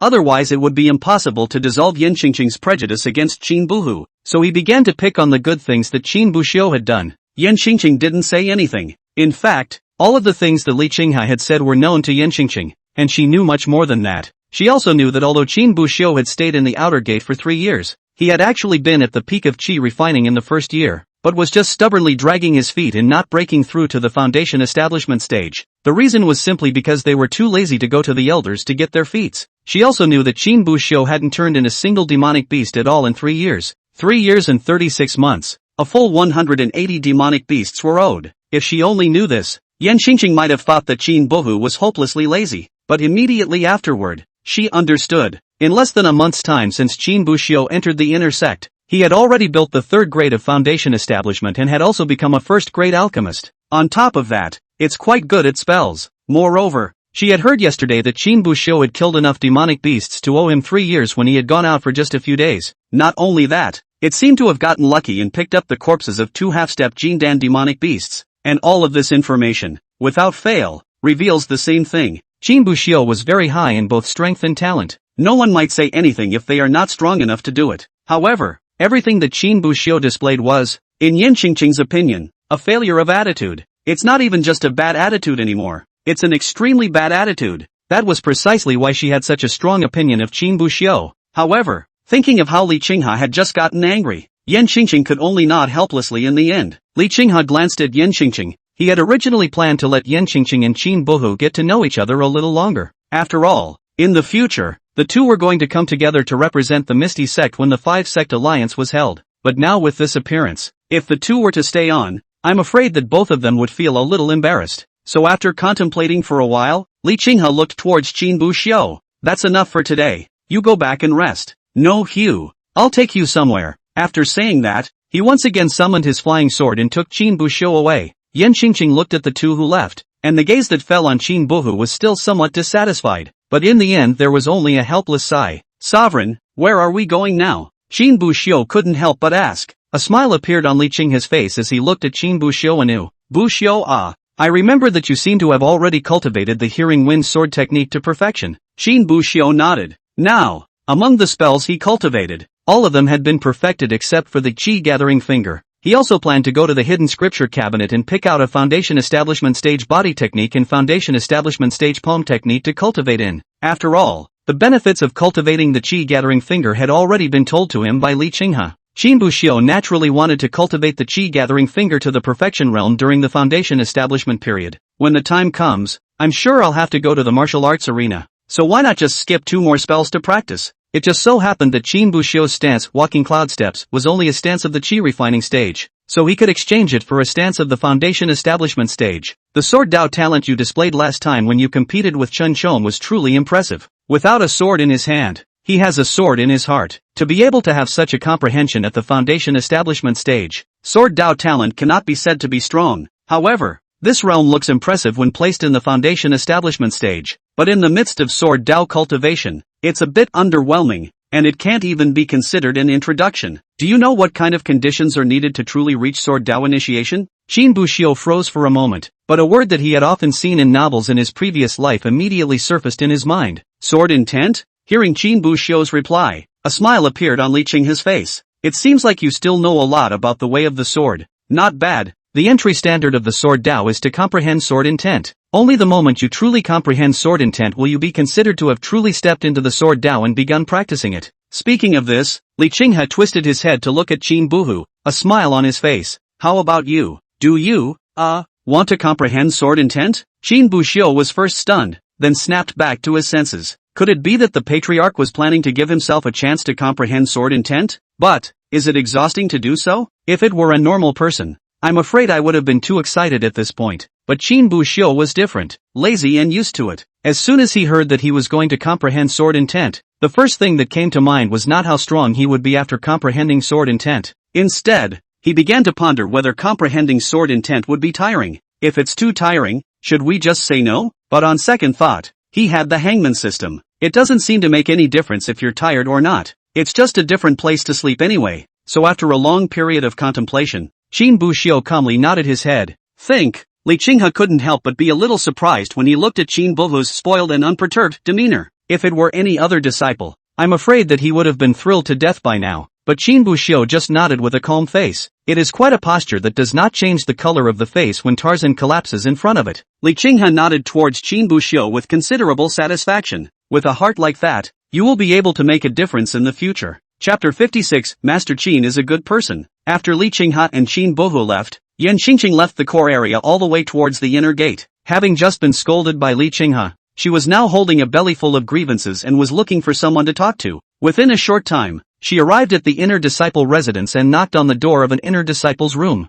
The door to that room opened, and behind it stood a lovely-looking young girl. If Qin Buxiu was here, I'm afraid he would be a bit surprised, because this young girl in front of him was none other than Su Wanwan. Qingqing, what are you doing here? Su Wanwan seemed a little surprised, but the smile on her face was unconsciously revealed. She and Yan Qingqing were in the same town. We have known each other since childhood and have always been close, growing up together. Later, when the ethereal sect recruited disciples, the two also entered the sect together. Only the two were a bit far apart in terms of talent. Yan Qingqing was a wood system heavenly spirit root and directly became a core disciple. As for Su Wanwan, she had average talent and was only a medium-grade spiritual root, so she entered the outer gate. The relationship between the two, though, hasn't changed much because of the huge difference in status. Yan Qingqing still treated Su Wanwan as her best sister and would usually take some of her own resources to Su Wanwan to help her cultivate. It could be said that when Su Wanwan was able to enter the inner sect in the first place, Yan Qingqing helped a lot, even including Zhao Wu,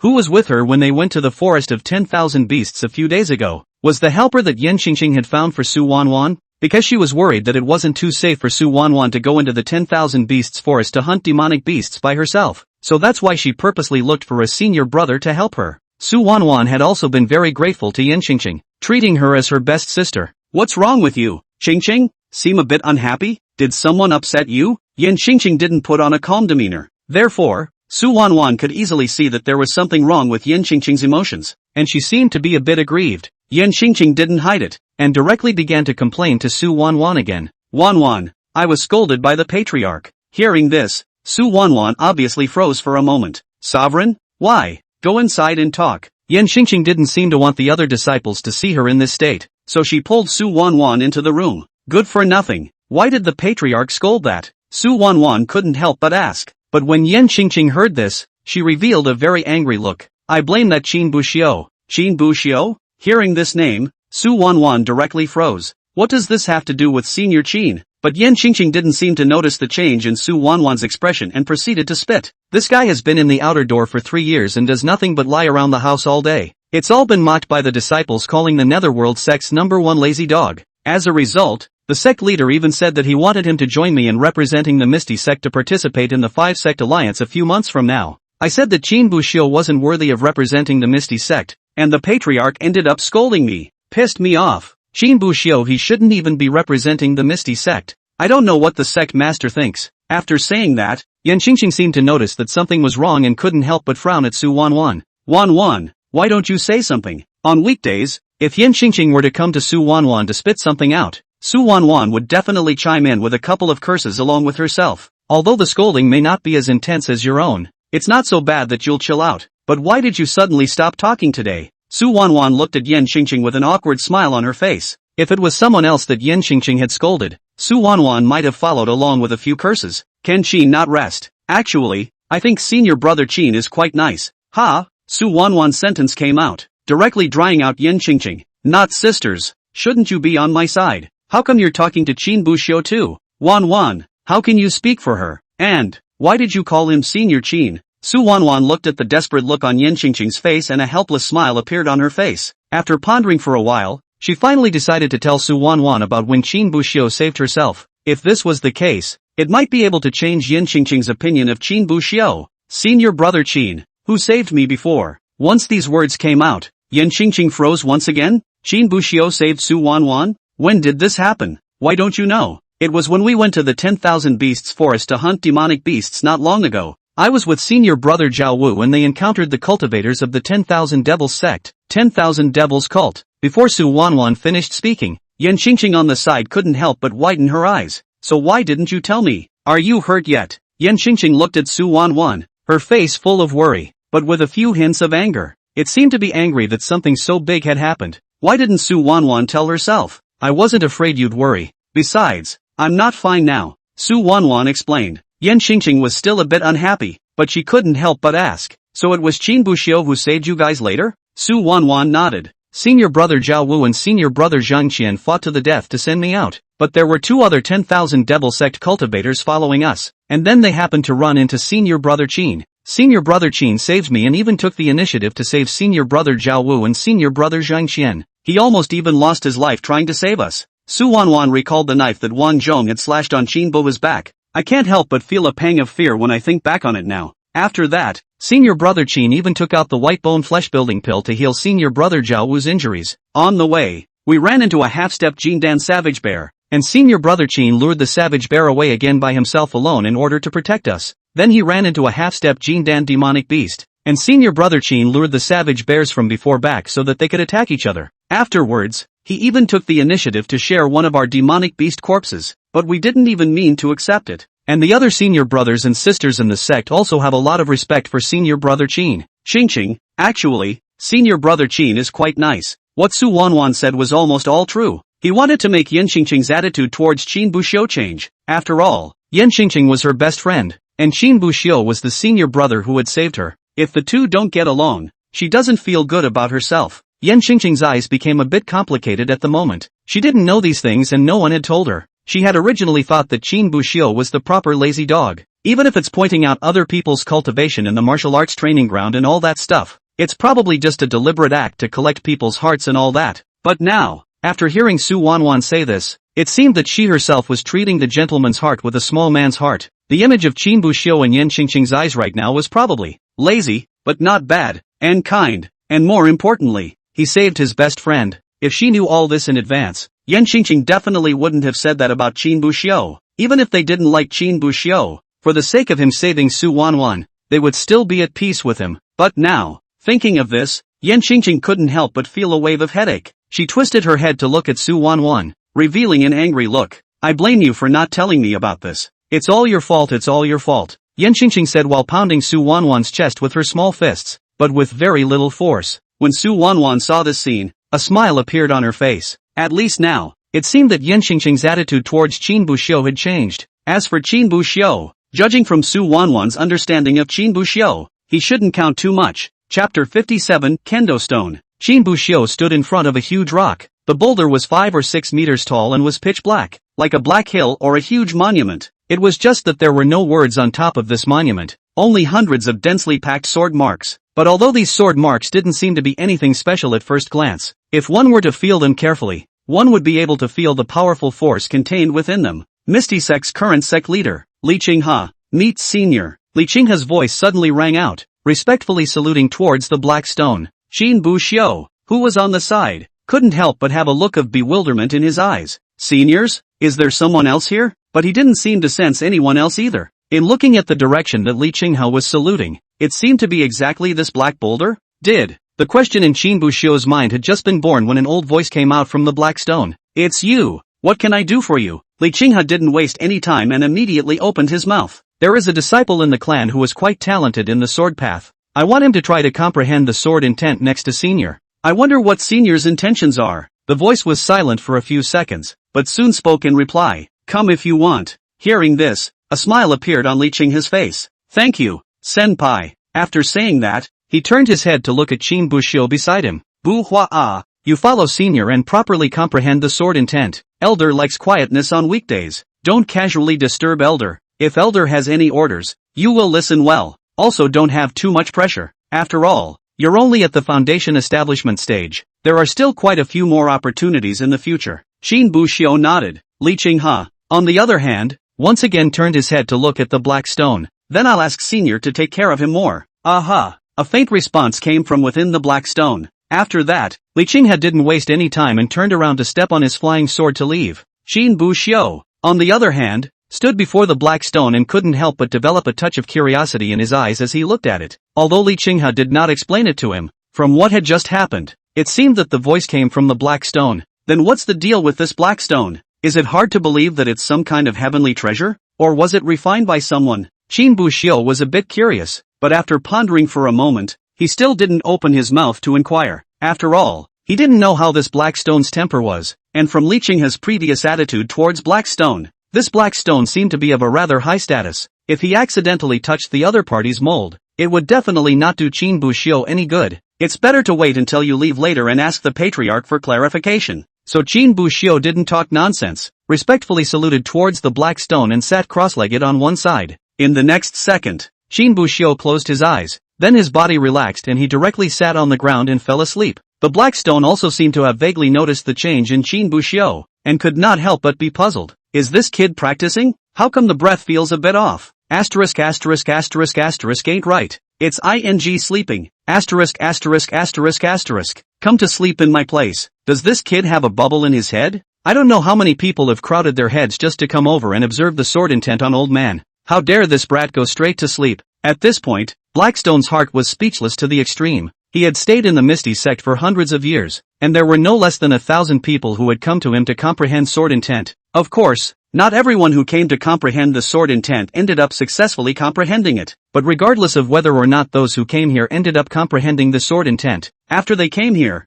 none of them would start sleeping or being lazy straight away like Qin Buxiu. Regardless of talent, every person valued the opportunity to be able to come over and comprehend. As long as they were still here for a day, they would not stop feeling the sword intent on their body for a moment. I waited until the day I left without daring to rest, but the Qin Buxiu in front of me is, never mind. As long as it doesn't bother me, let him be. With this thought, Blackstone didn't bother to pay any more attention to Qin Buxiu. Anyway, whether or not he could comprehend the sword intent was Qin Buxiu's own matter, and it had nothing to do with him. Time passed, 4 or 5 hours passed. The sky had already darkened, and Qin Buxiu slowly opened his eyes. Length of hang time, 4 hours. Hangout occasion, by the kendo stone. Reward obtained, a realization of sword intent, an increase in cultivation, and a deepening of comprehension of the black stone plate. Qin Buxiu looked at his hanging reward with a calm expression. So this senior is called Sword Dao Stone. Qin Buxiu pondered in his mind. After hanging up for 4 hours, Qin Buxiu felt that he had vaguely touched the threshold of a hint of sword intent. However, I'm afraid that it would still take some time to hang around before truly comprehending the sword intent. However, Qin Buxiu didn't actually care much about sword intent. Compared to that, he was more interested in comprehending the black stone plate. This black stone slab referred to the stone slab that Qin Buxiu had seized from that 10,000 devil sect cultivator when he was in the 10,000 beasts forest earlier. The system had actually prompted Qin Buxiu during the first hangout after searching out the stone slabs. That is, when the barbarian bear and that gorilla were fighting, the system had actually prompted Qin Buxiu. There was also the same hint of black slate when I got up this morning, but whether it was twice before or now this time. Although the system all said that its comprehension of the black stone slab had deepened, Qin Buxiu didn't have much information in his mind. There just seemed to be more strange symbols in his head, nothing else. However, Qin Buxiu was vaguely able to sense that this black stone slab was not simple. The reason why the progress is slow now, Qin Buxiu thinks that it's because the level of this black stone plate is too high, so the hanging efficiency is so slow. Just like before,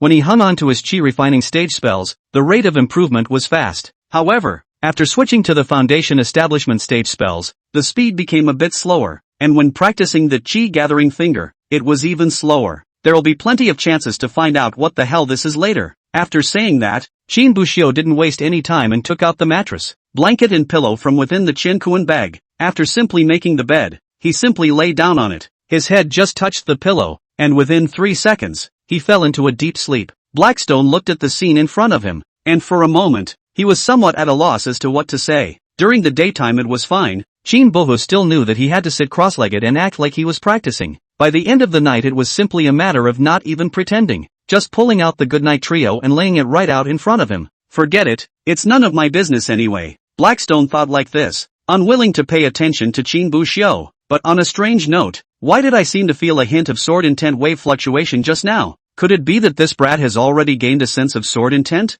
It can't be. I must have sensed it wrong. This kid slept for a whole day. It'd be a hell of a thing if he could comprehend sword intent. Chapter 58. Is there a bottleneck? 3 days later, next to the kendo stone, Qin Buxiu woke up from his bed stretching as usual, and the familiar voice of the system immediately came from his mind. Length of hang time, 6 hours. Hangout occasion, by the kendo stone. Reward obtained, a realization of sword intent, an increase in cultivation, and a deepening of comprehension of the black stone plate. Qin Buxiu didn't listen much, just silently put the sleeping guy thing into the Qiankuan bag. Then it went back to sitting cross-legged and started the day's walk. And at that moment, what Qin Buxiu didn't realize was that a pair of invisible eyes were staring at him closely. Asterisk asterisk asterisk asterisk. There's absolutely nothing wrong. The sword intent fluctuations these past few days have been coming from this kid, and it gets stronger every day. Blackstone seemed certain of something, and a frantic pang went through his mind. But how the hell did this kid do it? Obviously lazy as a pig, not even practicing.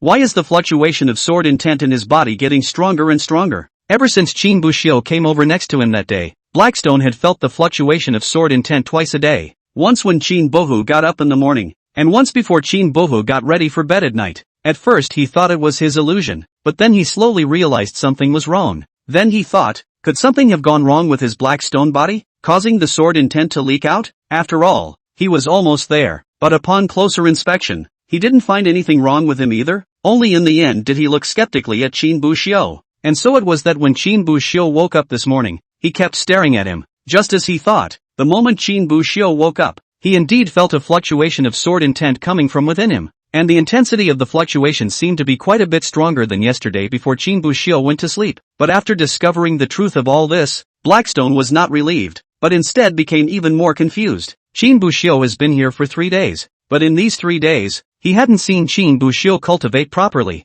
Either you're sleeping or you're on your way to sleep, 12 hours a day, and the boy sleeps for 11 and a half. Less than half an hour left is for waking up from a nap to change positions and a random bathroom break. Blackstone even wondered for a while if this kid Qin Buxiu would be the reincarnation of a pig demon. How could he be so sleepy? On second thought, though, it's unlikely, because pig demons don't sleep that well. How about asking for him? Blackstone couldn't help but ponder. He was really curious as to how Qin Buxiu could still comprehend sword intent when he did nothing but sleep every day. But for a moment, it was hard to know how to speak. In the past, it was those juniors who took the initiative to open their mouths and climb into conversation with Blackstone. Blackstone, on the other hand, tends to be all lovey-dovey, but it wasn't that he didn't enjoy talking to people. Rather, these disciples who came over to comprehend the sword intent opened their mouths with nothing more than a few questions. From time to time, he asked Blackstone who all had left sword marks on him. It was just that he had encountered problems in comprehending the sword intent and wanted Blackstone to help guide him. At first, the Blackstone was willing to answer them and to give directions, but then as time went on,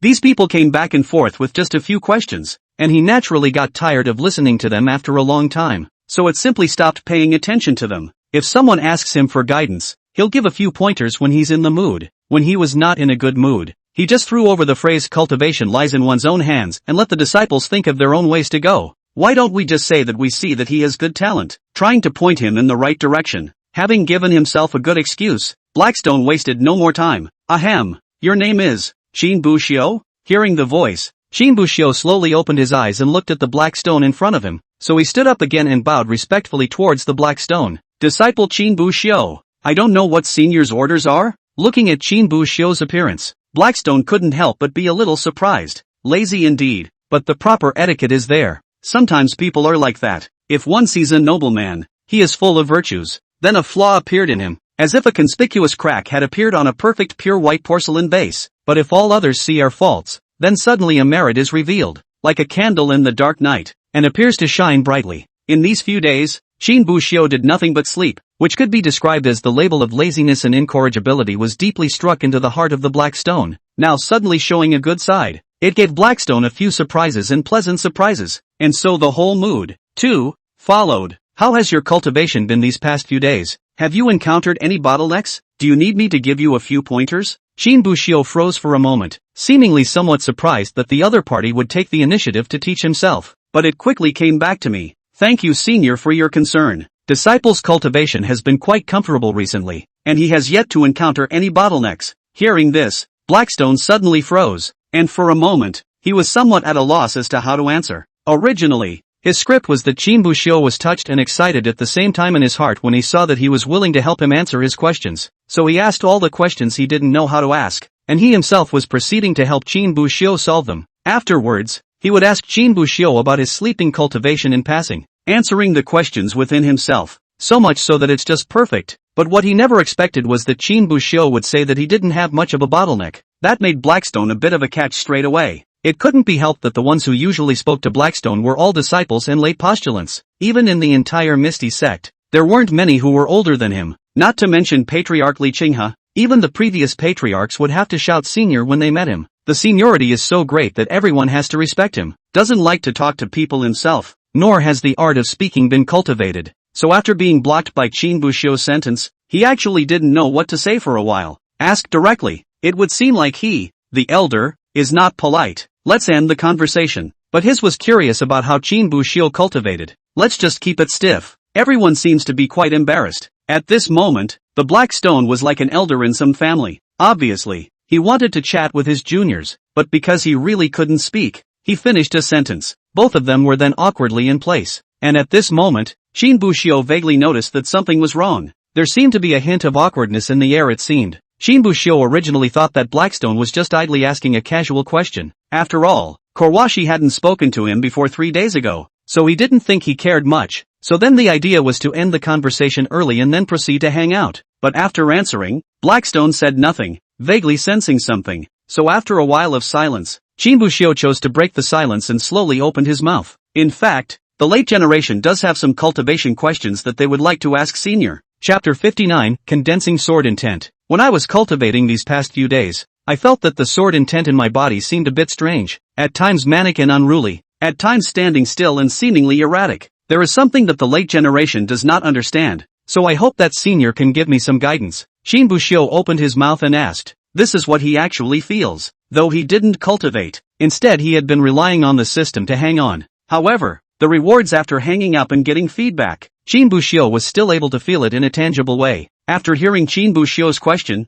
the Black Stone seemed to immediately think of something and spoke with a light laugh. This problem of yours is actually very simple. Simply put, it is the instability of sword intent. Unstable sword intent? Qin Buxiu visibly froze for a moment. This was the first time he had heard of this statement, but it was normal. After all, he had only condensed his sword intent for the first time. Blackstone then went on to explain. What is sword intent? It is a fused expression of one's strength and will. What kind of sword intent a person is able to condense depends on his character in addition to his own talent. There are 10,000 kinds of sword intent in the world. Some people are decisive and do things without hesitation, and the sword intent that is condensed is as decisive as he acts. Some people are prodigal by nature and do not like constraints, so the sword intent they condense is ethereal and agile, and infinitely changeable. There are also those who think highly of themselves, and the sword intent they condense carries a clear, cold, and lonely meaning. The fact that your sword intent seems erratic means that you have yet to understand what exactly it is that you want. When you clarify your heart and know exactly what you want, your sword intent, on its own, will calm down.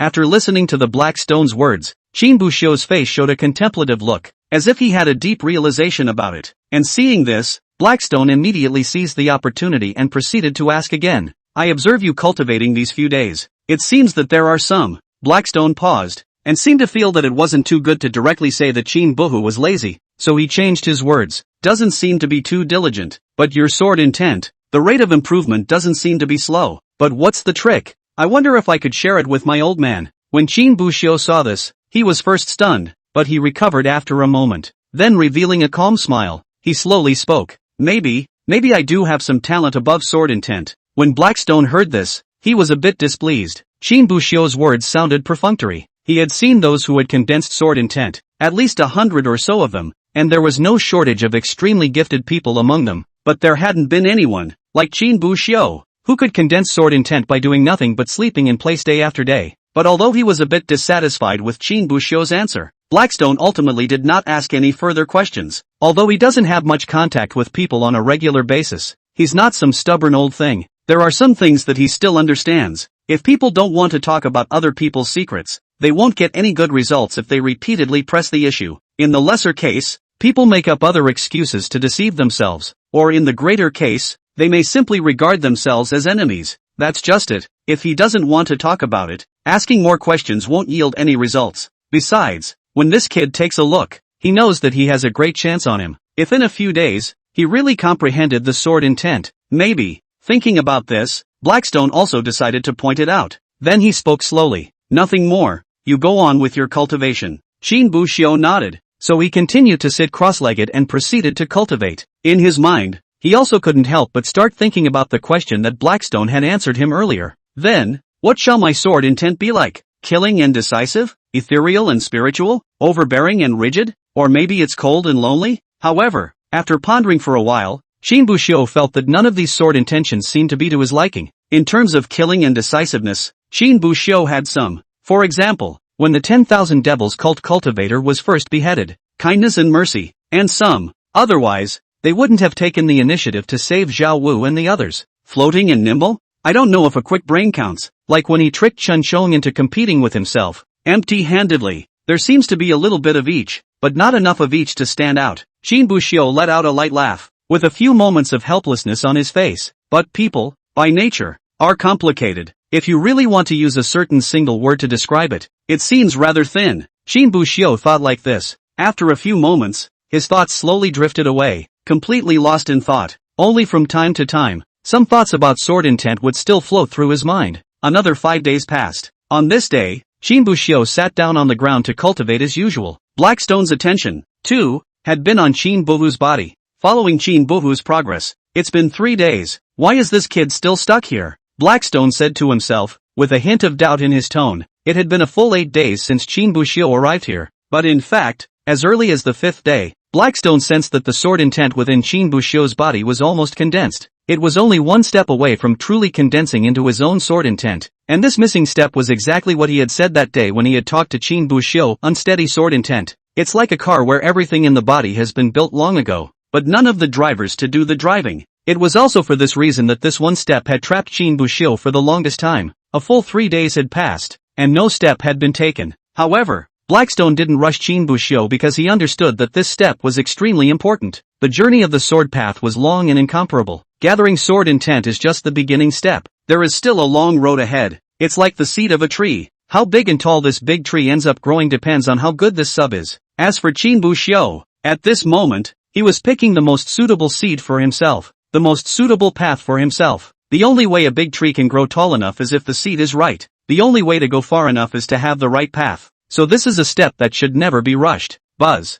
Right at this moment, a subtle fluctuation of aura came from Qin Buxiu's body. And naturally, this scene caught Blackstone's attention. He felt the power coming from Qin Buhu's body and couldn't help but feel joyful. This brat can finally condense sword intent. Let me see what kind of sword intent you've condensed in these 3 days of precipitation. But at this look, Blackstone was directly frozen. Only a powerful aura rose from Qin Buxiu's body. That aura was constantly changing above Qin Buxiu. The breath was at times gentle and serene, like a sleeping maiden, gently spreading its infinite blue silk. At other times, they are wild and unruly, transforming into roaring beasts, lifting up huge waves and displaying awe-inspiring power. It even sometimes transformed into thousands of raindrops that kept falling. Looking at the changing aura in front of him, Blackstone was completely confused. What kind of sword intent is this? Chapter 60, Sword Embryo. After an unknown amount of time, Qin Buxiu slowly opened his eyes, a relaxed smile appearing on his face. It's finally condensed into sword intent.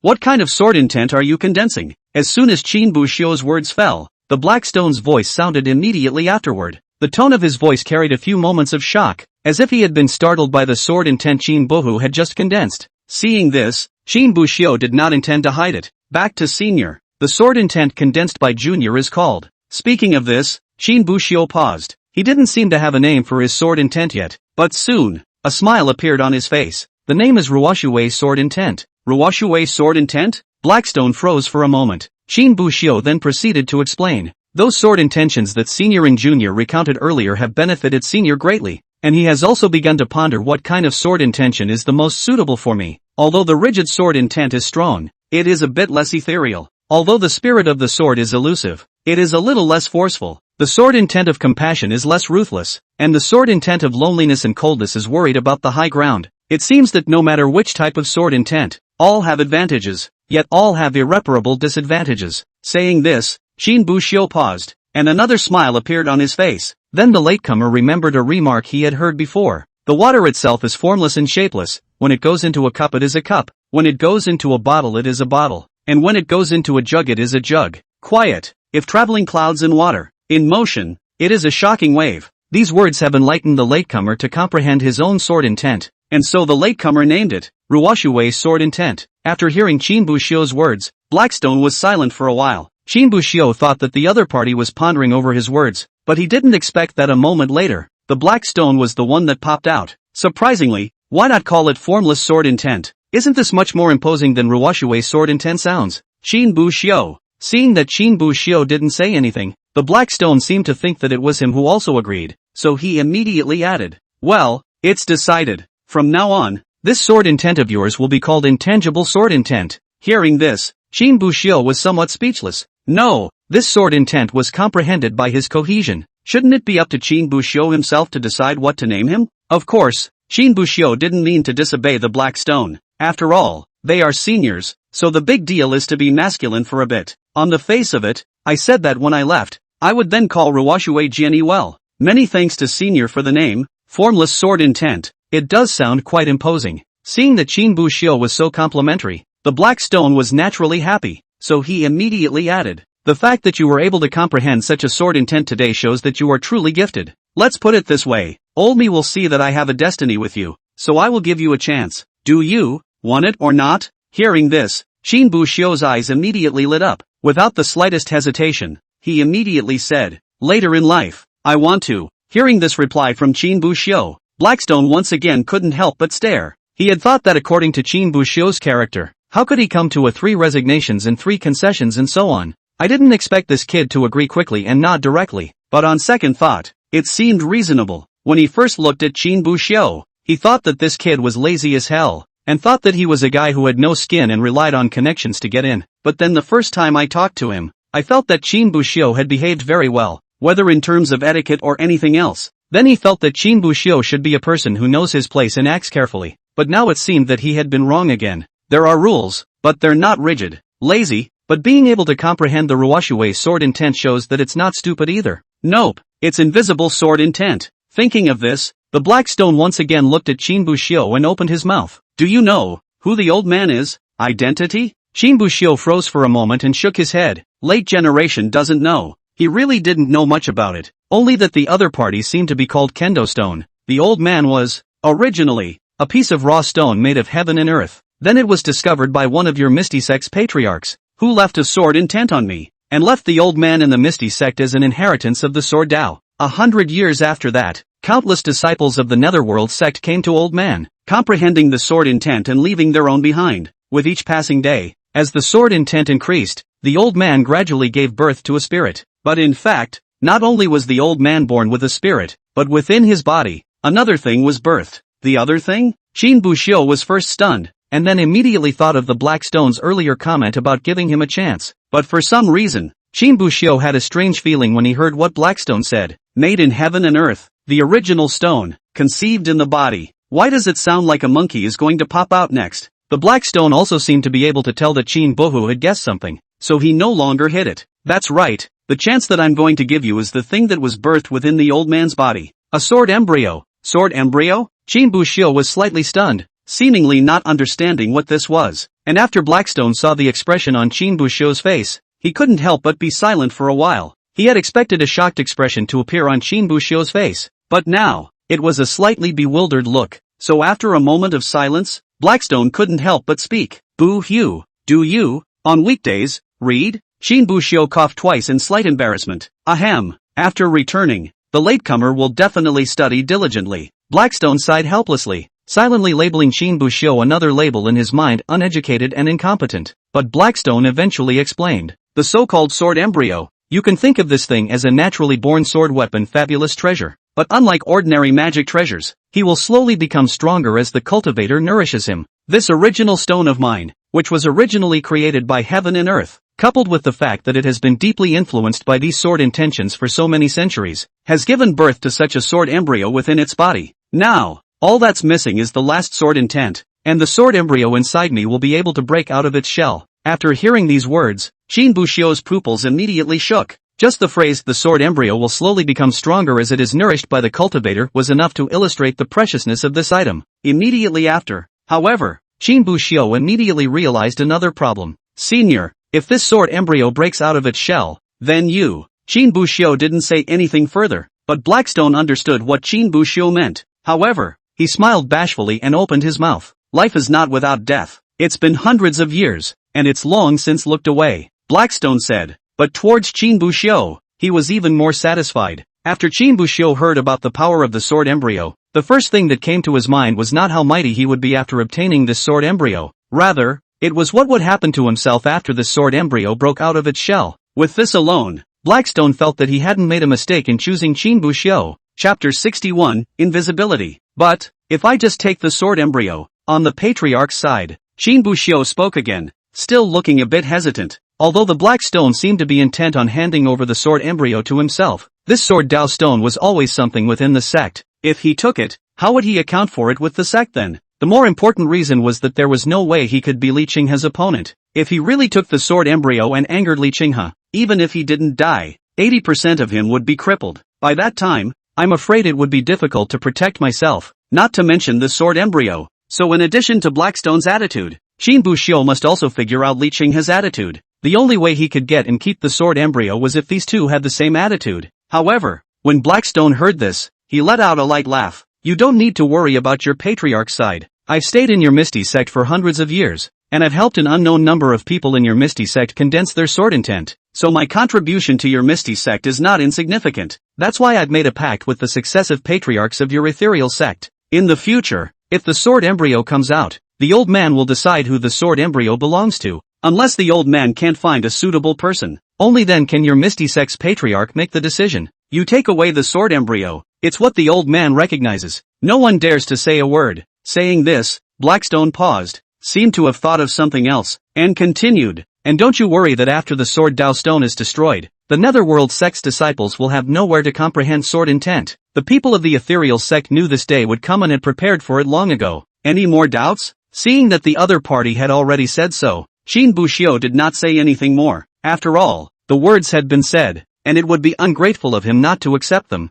only to see Qin Buxiu immediately kneeling down on one knee, clasping his hands towards the black stone with a sincere expression on his face. The late generation will never live up to seniors' high expectations. Seeing this scene, Blackstone burst out laughing. Ha ha ha. Good, then let's not waste time. Gather your sword intent. Chop at the old man. It's just as well to let old me feel the power of this invisible sword intent of yours. Qin Buxiu nodded and stood up to take out his own long sword of the Foundation establishment stage from within his Qiankuan bag, only to see him holding a long sword in his hand, the tip of the sword pointing straight at the black stone. Powerful sword intent bursting out from his body, finally passing through his arm and condensing on top of the long sword in his hand. Hoo! A flash of silver light accompanied by a gust of wind whistled past. The long sword in Qin Buxiu's hand chopped out a powerful sword chi that went straight for the surface of the sword Dao stone. Ka-ching! With a crunching sound, an extremely obvious sword mark appeared on the surface of the sword Dao stone, also overlapping with several other sword marks. Qin Buxiu looked at the sword mark he had left on the sword Dao stone,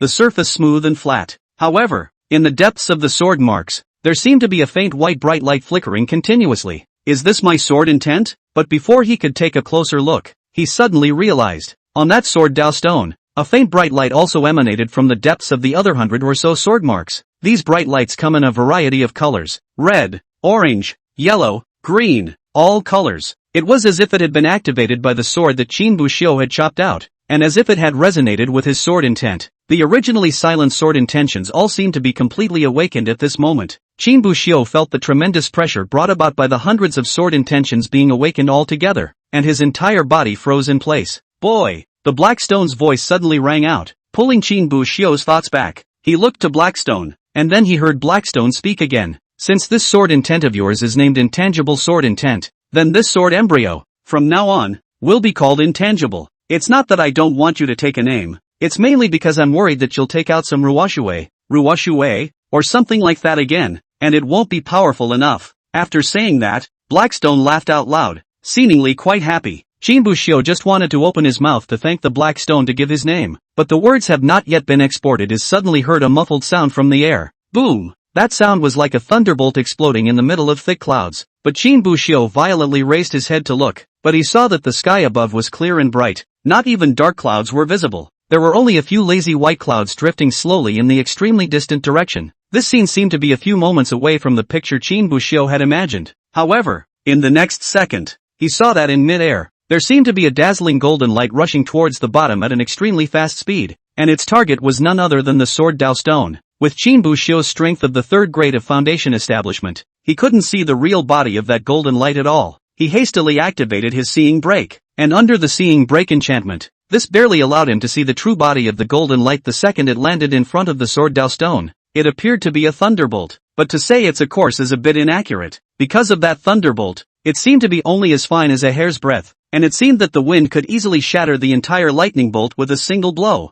But somehow, Qin Buxiu could feel it. That hair-thin lightning seemed to carry a power so strong that it sent chills down his spine. If he went up to touch it without knowing how to die, he was afraid that he would be directly obliterated. Bang! With a loud bang, the hair-thin thunderbolt had landed on top of the sword Dao stone. In the next second, the kendo stone was like a piece of tofu that had been stuffed with a cannonball. As the cannonball exploded, in a matter of moments, the black kendo stone was transformed into countless pieces scattered all over the ground. Qin Buxiu hastily dodged and used his arm to block in front of his head. A few pieces of debris hit his arm as they flew, easily leaving a wound on his hand. Luckily, the debris that smashed into Qin Buxiu wasn't much, and he only suffered some minor injuries. Only then did Qin Buxiu slowly lower his arm and look in the direction of the sword Dao stone once again. At this moment, the sword Dao stone had already disappeared. and at the original location of the sword Dao stone, a small stone that was white in color and looked somewhat like white jade was floating there. Sword embryo? The word immediately popped into Qin Buxiu's head.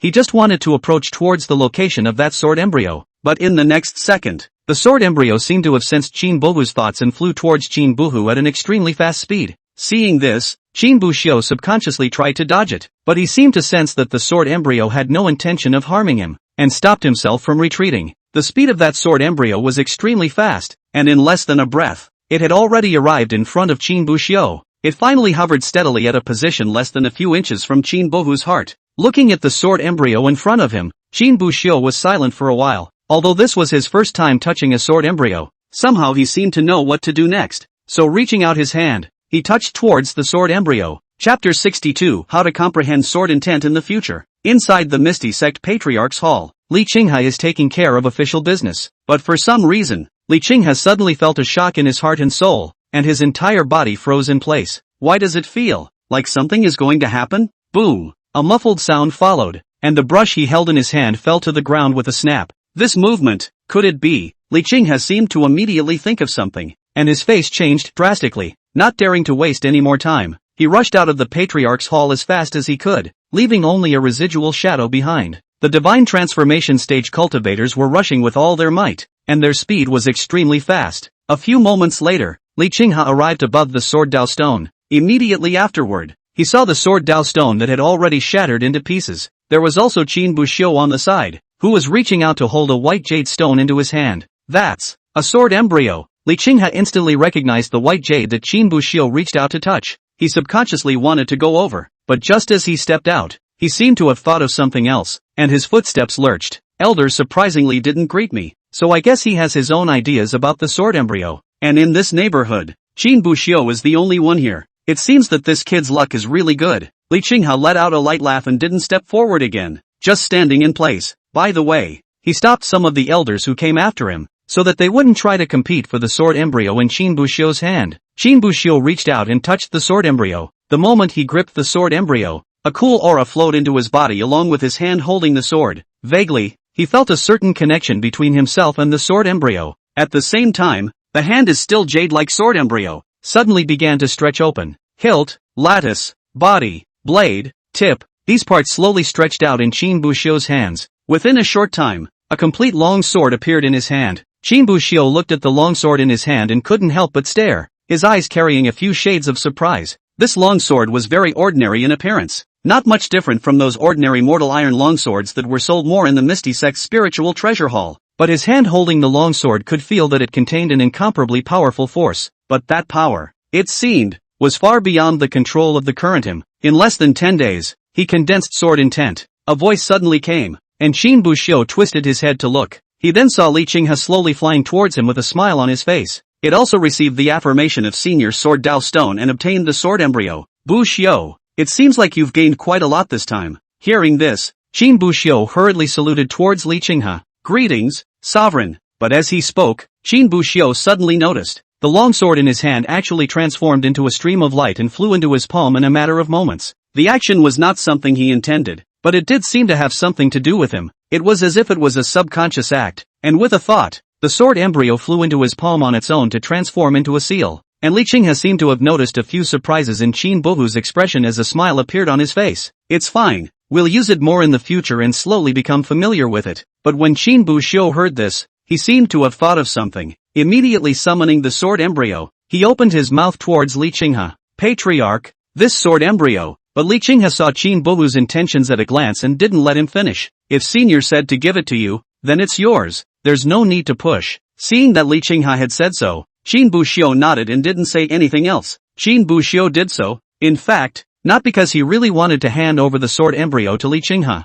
As the owner of the sword embryo, he naturally knew best how powerful it was. However, Qin Buxiu still chose to take out the sword embryo and hand it to Li Qinghe, wanting to let the other party make the decision. This was not that Qin Buxiu was pedantic, but rather a clear-cut attitude. Although the sword Dao Stone had said to him that it was up to him to decide who the sword embryo would go to, but now Kendo Stone was dead, and there was no one around to witness for him. Li Qinghe was also the Misty Sect's patriarch, and the weight of his words was far beyond him. If the patriarch denied it, there wasn't much that could be done with Qin Buxiu's identity and strength. If you are forced to stay, You may even get a few strokes for not knowing how to behave. So he took a step ahead and took out the sword embryo. If the other party intends to take away, they may still be able to offer the treasure with merit to get some benefits. If the other party does not want to take it away, he or she will only have one more action of resignation and concession. However, from Li Qinghe's attitude, it seemed that it was Qin Buxiu who had somewhat taken the heart of a gentleman with a small man's heart, but one couldn't blame Qin Buxiu for being too cautious. Truly, treasures such as sword embryos were coveted by anyone who looked at them. Even the eyes of Li Qinghe as he looked at the sword embryo couldn't help but look a bit burning. Li Qinghe himself seemed to have noticed this and hastily averted his gaze, coughing twice in some embarrassment. Ahem, by the way Buxiu, what kind of sword intent have you comprehended? Li Qinghe hastily digressed and asked. If Qin Buxiu just wanted to open his mouth, but he suddenly gave a start. He wanted to say Ruoshui sword intent, but when he thought of this heavenly chance that senior sword Daosher had given himself, and one doesn't even have a chance to repay, might as well just follow the other party's wishes and call it invisible sword intent instead. So after thinking for a while, he changed his mind. I haven't thought of a name yet, but Sword Daosher Senior has come up with a good name for it. Oh. Upon hearing that it was the name that the Sword Dao Stone had given to Qin Buhu, Li Qinghe immediately became interested. Senior named my sword intent, formless sword intent. After saying that, Qin Buxiu waved the formless in his hand, and the sword intent in his body surged out and condensed in the sword body. Li Qinghe on the side looked at Qin Buxiu. That sword intent was sometimes wide open and majestic, like a river rushing, unstoppable. At other times, it is delicate, light and agile, like the spring breeze brushing the willow, soft and strong. At times as swift as the wind, the sword light flashed, dazzling the eye, and at times as calm as a mountain. The sword moves calmly, step by step. Li Qinghe couldn't help but suck in a breath of cool air as he looked at the changing sword intent in front of him. It was then highly rated. Hiss! This invisible sword intent. It's really as terrifying as it is. Qin Buxiu withdrew his momentum, taking the invisible back into his palm. Once you're back in the game, it's a quick enough maneuver to become proficient, and Li Qinghe also came back to his senses, a smile appearing in his eyes as he looked at Qin Buhu. There are many changes, and the invisible is better than the visible. This name, Senior, is cleverly acquired. After saying that, Li Qinghe walked over to Qin Buhu and patted his shoulder, then brought Qin Buhu's body around, and the two of them turned together to the original location of the Sword Dao Stone, looking at the debris all over the ground, as well as Li Qinghe's intentional movement to turn himself this way. A bad feeling suddenly arose in Qin Buxiu's heart. Sure enough, the next second, Li Qinghe spoke. No rest, this Sword Dao Stone is gone. Misty Sect disciples, how will they comprehend sword intent in the future? Chapter 63, Sword Intent Crystal. Didn't Senior Sword Daosher say that the Netherworld sect had already prepared a response? Qin Buxiu couldn't help but speak. Kendo Stone had spoken to him about this matter before. Hearing this, Li Qinghe obviously froze for a moment. It seemed that he didn't expect Qin Buxiu to know about this, and an awkward smile appeared on his face, but at least he was the one who was the patriarch, and he was thick-skinned enough. It calmed down after a few moments. The response is natural, but it's far from simple, and the execution may need some help. No rest, look at. Li Qinghe's words had reached this point, so Qin Buxiu naturally understood the other party's meaning. If patriarch needs it, disciple will definitely do his best. Receiving Qin Buxiu's reply, a smile appeared on Li Qinghe's face.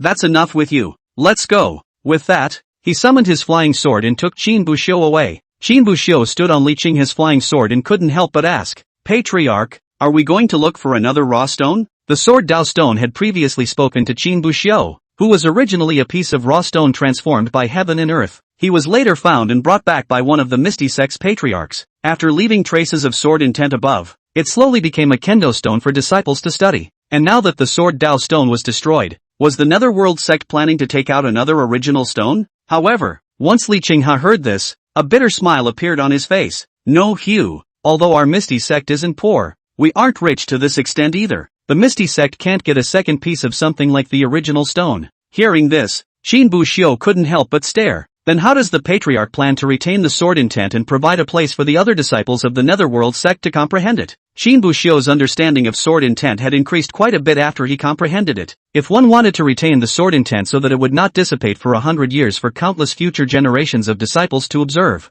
then the carrier that retained these sword intentions had to be strong enough. If it was just ordinary stones, even if Qin Buxiu intended to enhance his sword intent, but the traces left behind, I'm afraid, will only last 2 or 3 days. After 2 or 3 days, the sword intent would naturally dissipate. Without a strong enough carrier, sword intent could never be retained for long. Li Qinghe could see Qin Buhu's doubts, but he didn't answer positively and just smiled blandly. You'll see when we get to the place. Saying that, he brought Qin Buxiu and flew all the way towards the patriarch's hall. Within a short time, the two arrived at the sovereign hall. Getting down from the flying sword, Li Qinghe led Qin Buxiu straight to the back hall and opened a room. It appeared to be a utility room with quite a few things in it, but they were arranged in a somewhat chaotic manner and didn't seem to have been properly organized. And in this miscellaneous room, there was nothing that attracted more attention than the huge translucent prismatic crystal in the center of the room. The crystal looked to be over a meter long and was suspended in mid-air. Li Qinghe walked straight towards that crystal and patted it with his hand,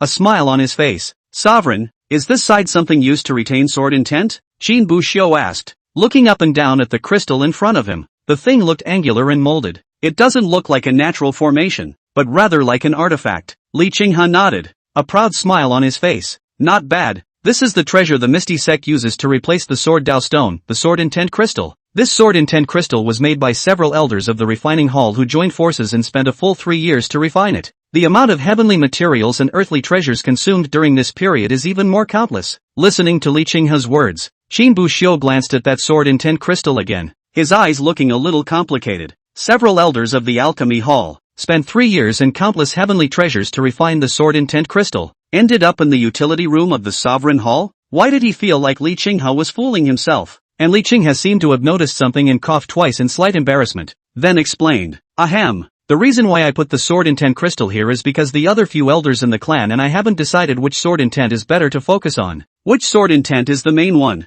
Qin Buxiu had a look of bewilderment on his face. Although the Sword Intent Crystal is powerful, in the end, it can't be compared to something like the original stone, and it can't do anything as powerful as the original stone. The original stone is able to withstand the power of hundreds of sword intentions and make them independent without interfering with each other, and it can also survive for hundreds of years. But this Sword Intent Crystal can't do it. When the first Sword Intent surges into the Sword Intent Crystal, the Sword Intent Crystal will be finalized. Saying this, Li Qinghe paused, as if he was thinking of how to explain this to Qin Buhu. Let's put it this way. If the first sword intent that surges into the Sword Intent Crystal is a domineering and incomparable sword intent, then this Sword Intent Crystal will be dominated by a domineering type of sword intent, and only the same type of sword intent as his will be able to enter it intact. Of course, other sword intentions, the ethereal and spiritual ones, the calm and steady as a mountain, the cool and solitary ones, these different types of sword intentions can still be accessed, but because the sword intent of the Sword Intent Crystal is dominantly overbearing,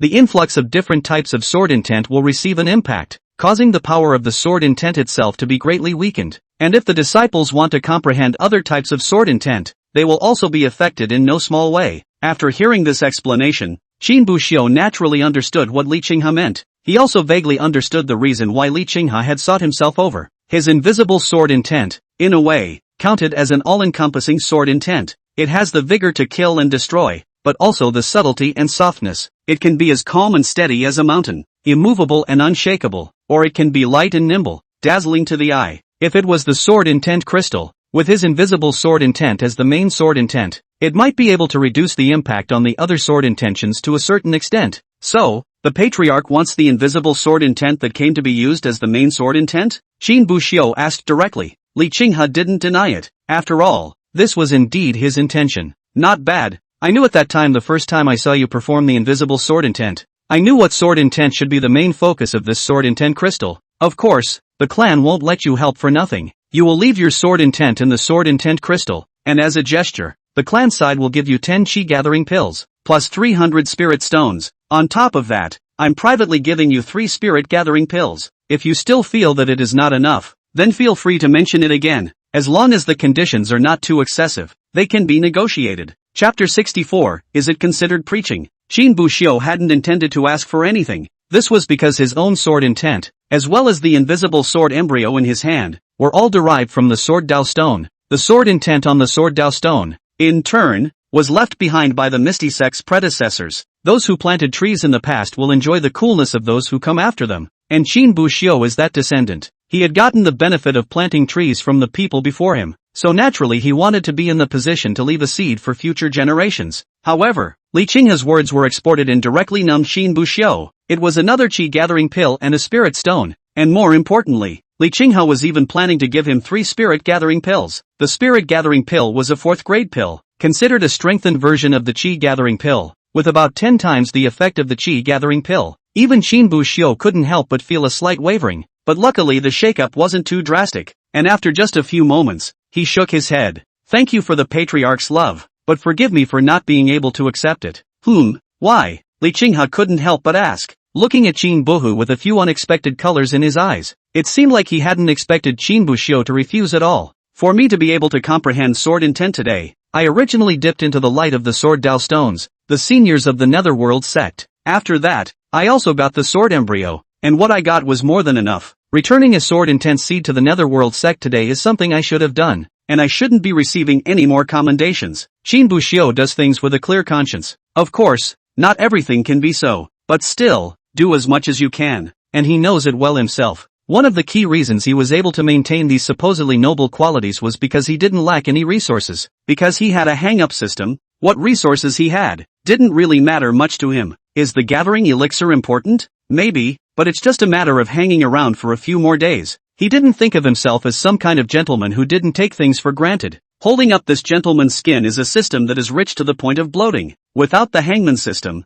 Qin Buxiu wasn't sure if he could still say these words with a straight face. Perhaps it was time to accept it with a happy face after hearing the rewards offered by Li Qinghe. However, Li Qinghe was not aware of Qin Buhu's inner thoughts. As he looked at the Qin Buxiu in front of him, he only felt that the more he looked at him, the more he liked him. Knows how to throw in the towel. This kid, he didn't let me down. And to say no to such favors, enough backbone. Li Qinghe recognized Qin Buhu to the extreme in his heart, but he still put on an angry look on his face. One size fits all. Your sword intent and sword embryo that you got from the sword Dao stone is good, but that was the grace of those who came before. What does it have to do with the ethereal sect of today? Besides, if you don't accept these things, in the future, when word gets out people will think that my Misty sect can't afford to give and oppress its disciples. Where do you let my Misty sect's face go? Keep it. No refusal. Li Qinghe said with a look that did not allow Qin Buhu to refuse. Directly taking out the elixir from within his Qiankuan bag, he stuffed it to Qin Buxiu. Qin Buxiu looked at the several boxes of pills in his hands with a helpless bitter smile on his face.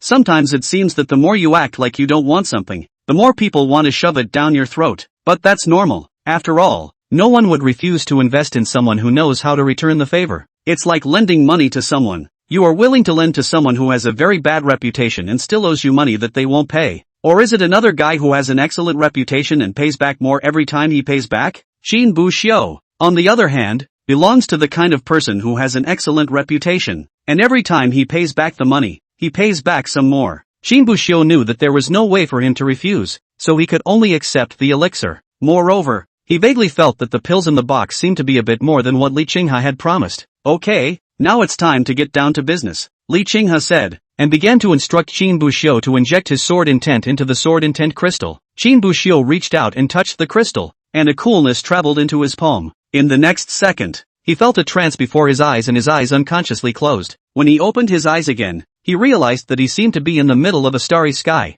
Immediately after that, Li Qinghe's voice slowly came out. This is the divine sense space created by the sword intent crystal. Disciples enter this space through contact with the sword intent crystal and comprehend the sword intent here. You only need to leave your sword intent here. Only after hearing Li Qinghe's explanation did Qin Buhu come back to his senses. It's a completely different style from comprehending sword intent over at the sword Dao stone. But then again, it seems like I've never actually touched a sword Dao stone to comprehend sword intent. Only when he thought of this did Qin Buxiu suddenly remember that he didn't even seem to touch the sword Dao stone with his hand, relying solely on the reward return from the hanging system. The cultivation of the sword intent. Lazy as hell indeed. Shaking his head, Qin Buxiu didn't waste any more time and began to condense his sword intent into his palm. Ding! Like a sound of hammering iron, a long sword appeared in Qin Buxiu's hand. However, it was not Qin Buxiu's formless, but an ordinary longsword that seemed to have been visualized by the sword intent crystal. Qin Buxiu gripped the longsword in his hand and took a deep breath. In the next second,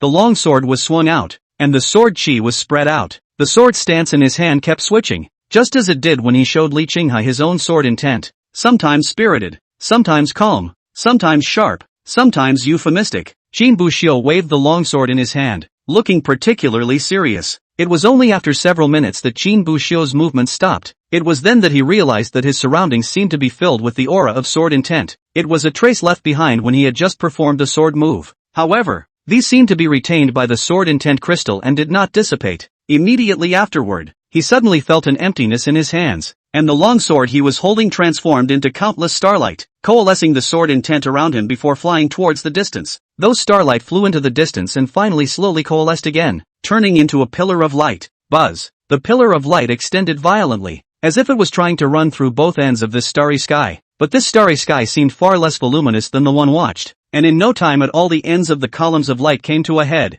Qin Buxiu looked at the light pillar not far away. It was brilliant, and it stood out against the dull starry sky. Like a C-pin, it stood in the middle of this starry sky, as if supporting the sky and earth of the starry sky, and the power within this pillar of light was none other than the sword intent that Qin Buxiu had left here. For some reason, a strange feeling suddenly arose in Qin Buxiu's heart, to follow in the footsteps of those who have gone before, and to open the way for those who will come after. Am I preaching to the choir? Thinking of this, Qin Buxiu couldn't help but smile. In the next second, his body began to slowly fade away, disappearing in an instant. Chapter 65 Rules. After leaving his sword intent in the sword intent crystal, Qin Buxiu was sent back to the inner sect by Li Qinghe. The first thing he did when he returned to the inner sect was to return to his bed and lie down directly. It wasn't until the next day that he slowly opened his eyes. The familiar voice of the system coming from his head. Length of hang time, 6 hours. Hanging occasion, inner disciple's residence. Reward obtained, cultivation breakthrough to the 4th rank of foundation establishment.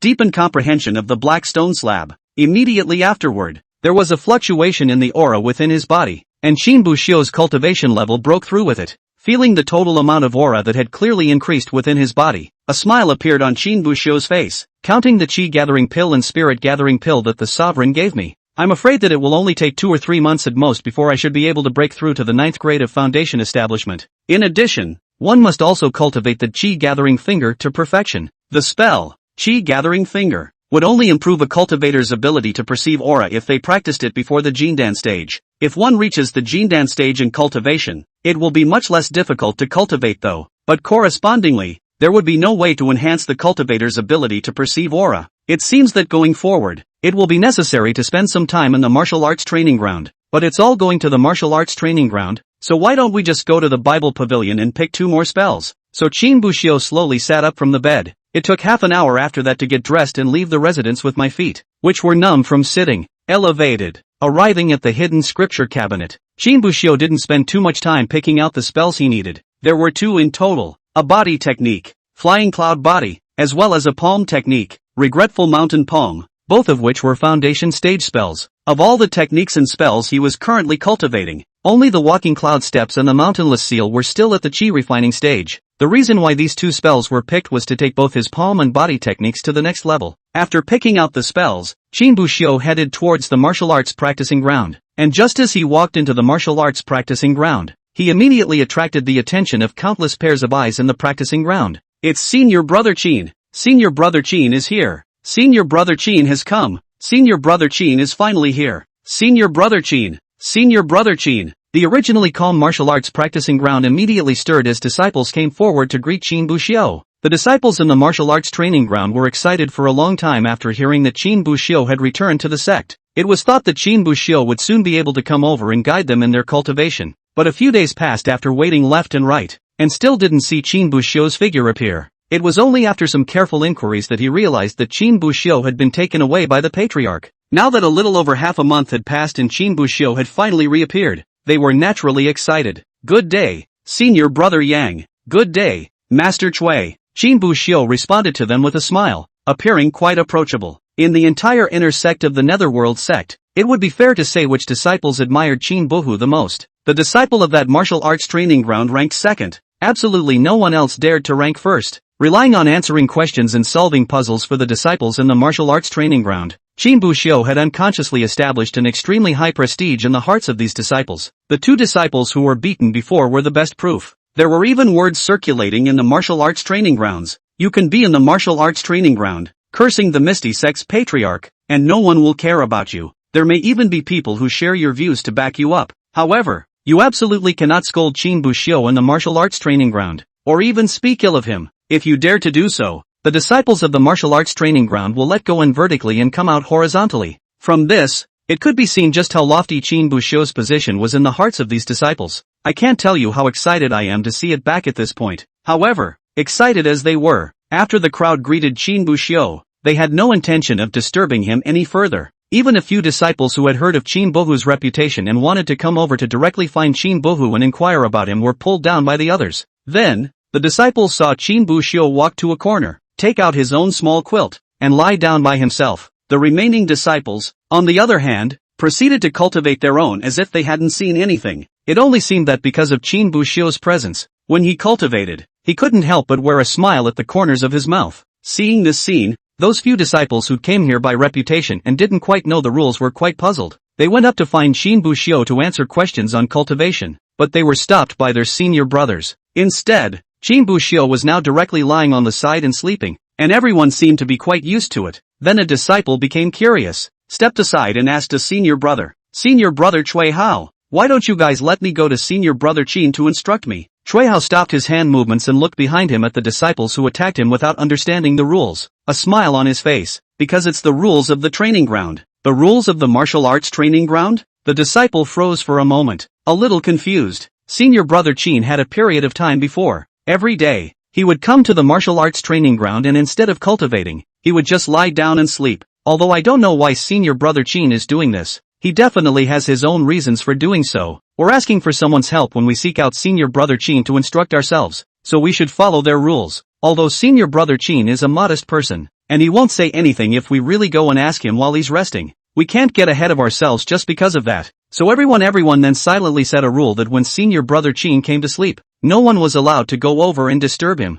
Only when senior brother Qin wakes up from his nap will we be able to go over and seek guidance from him. That disciple wasn't a fool, and after hearing these words, he immediately understood what Cui Hao meant. I see, it's a rule that favors everyone. Senior brother Qin stays here comfortably, and we can also obtain senior brother Qin's designation. Everyone gets the benefit of the doubt. Cui Hao nodded and looked at the disciple with the gaze of a teachable child. Then, what if someone breaks the rules? That disciple couldn't help but ask again. Hearing this, Cui Hao visibly froze, but a meaningful smile appeared on his face immediately afterward. There's nothing explicit about this rule after all, not even a verbal agreement, just a convention. If someone really breaks the rules, I'm afraid that with senior brother Qin's character, he won't be much of anything. However, just because senior brother Qin doesn't care, it doesn't mean that other people don't care. If someone dares to break the rules words, then the masters and brothers of the martial arts training ground will also let him know what happens to those who break the rules. Speaking of this, Cui Hao's gaze fell on the disciple. What's wrong, senior brother? Is it hard to believe that you want to try? Hearing Cui Hao ask this, the disciple shook his head in fear. Nope, elder brother, I wouldn't have the guts to do that. I'm going to go cultivate first. You continue to be busy, senior brother. After saying that, he ran away in a huff, fearing that Cui Hao would find him. The reason why he had come to the martial arts practicing ground, looking for Qin Buxiu to instruct him. Besides hearing about Qin Buxiu's reputation, there was another extremely important reason, and that was because he had witnessed the tragedy in the hunting hall that day. 10 or so people surrounded a disciple to fight. If not Qin Buxiu stopped, that disciple is afraid that not a single bone in his body is intact. It was also because of witnessing that tragedy that he was curious. What exactly did Qin Buxiu do to make so many people die to him? If he dares to break the rules, I'm afraid it won't end well. Chapter 66. In the following 10 days or so, Qin Buxiu's days were very pleasant. Every day, he sleeps for a full 6 hours, then goes to the martial arts training ground, where he lays down for 5 hours to use for fidgeting. At the end of the day, he would spend an hour to answer the questions of the disciples in the martial arts training ground and instruct them on their cultivation. The 12 hours of the day were scheduled by Qin Buxiu. During these 10 days or so, Qin Buxiu's harvest was quite rich. The first thing was that the cultivation level had once again broken through a small realm to the 5th rank of foundation establishment by relying on the pills given by Li Qinghe. Next, the flying cloud body and the regretful mountain palm had stepped into the perfection realm. Even the chi gathering fingers had successfully stepped into the small completion realm. These were gains that Qin Buxiu could actually feel, and the gain that Qin Buxiu didn't feel, or more accurately, that he didn't care much about, was, with these 10 days or so, guiding the other disciples in their cultivation at the martial arts practice grounds. His reputation spread more and more. Almost the entire inner sect of the Netherworld sect knew that there was a figure like him in existence. If they encountered any problems in their cultivation, they would all come to the martial arts training ground and look for Qin Buxiu to ask. And almost everyone, by default, follows that unspoken rule. Of course,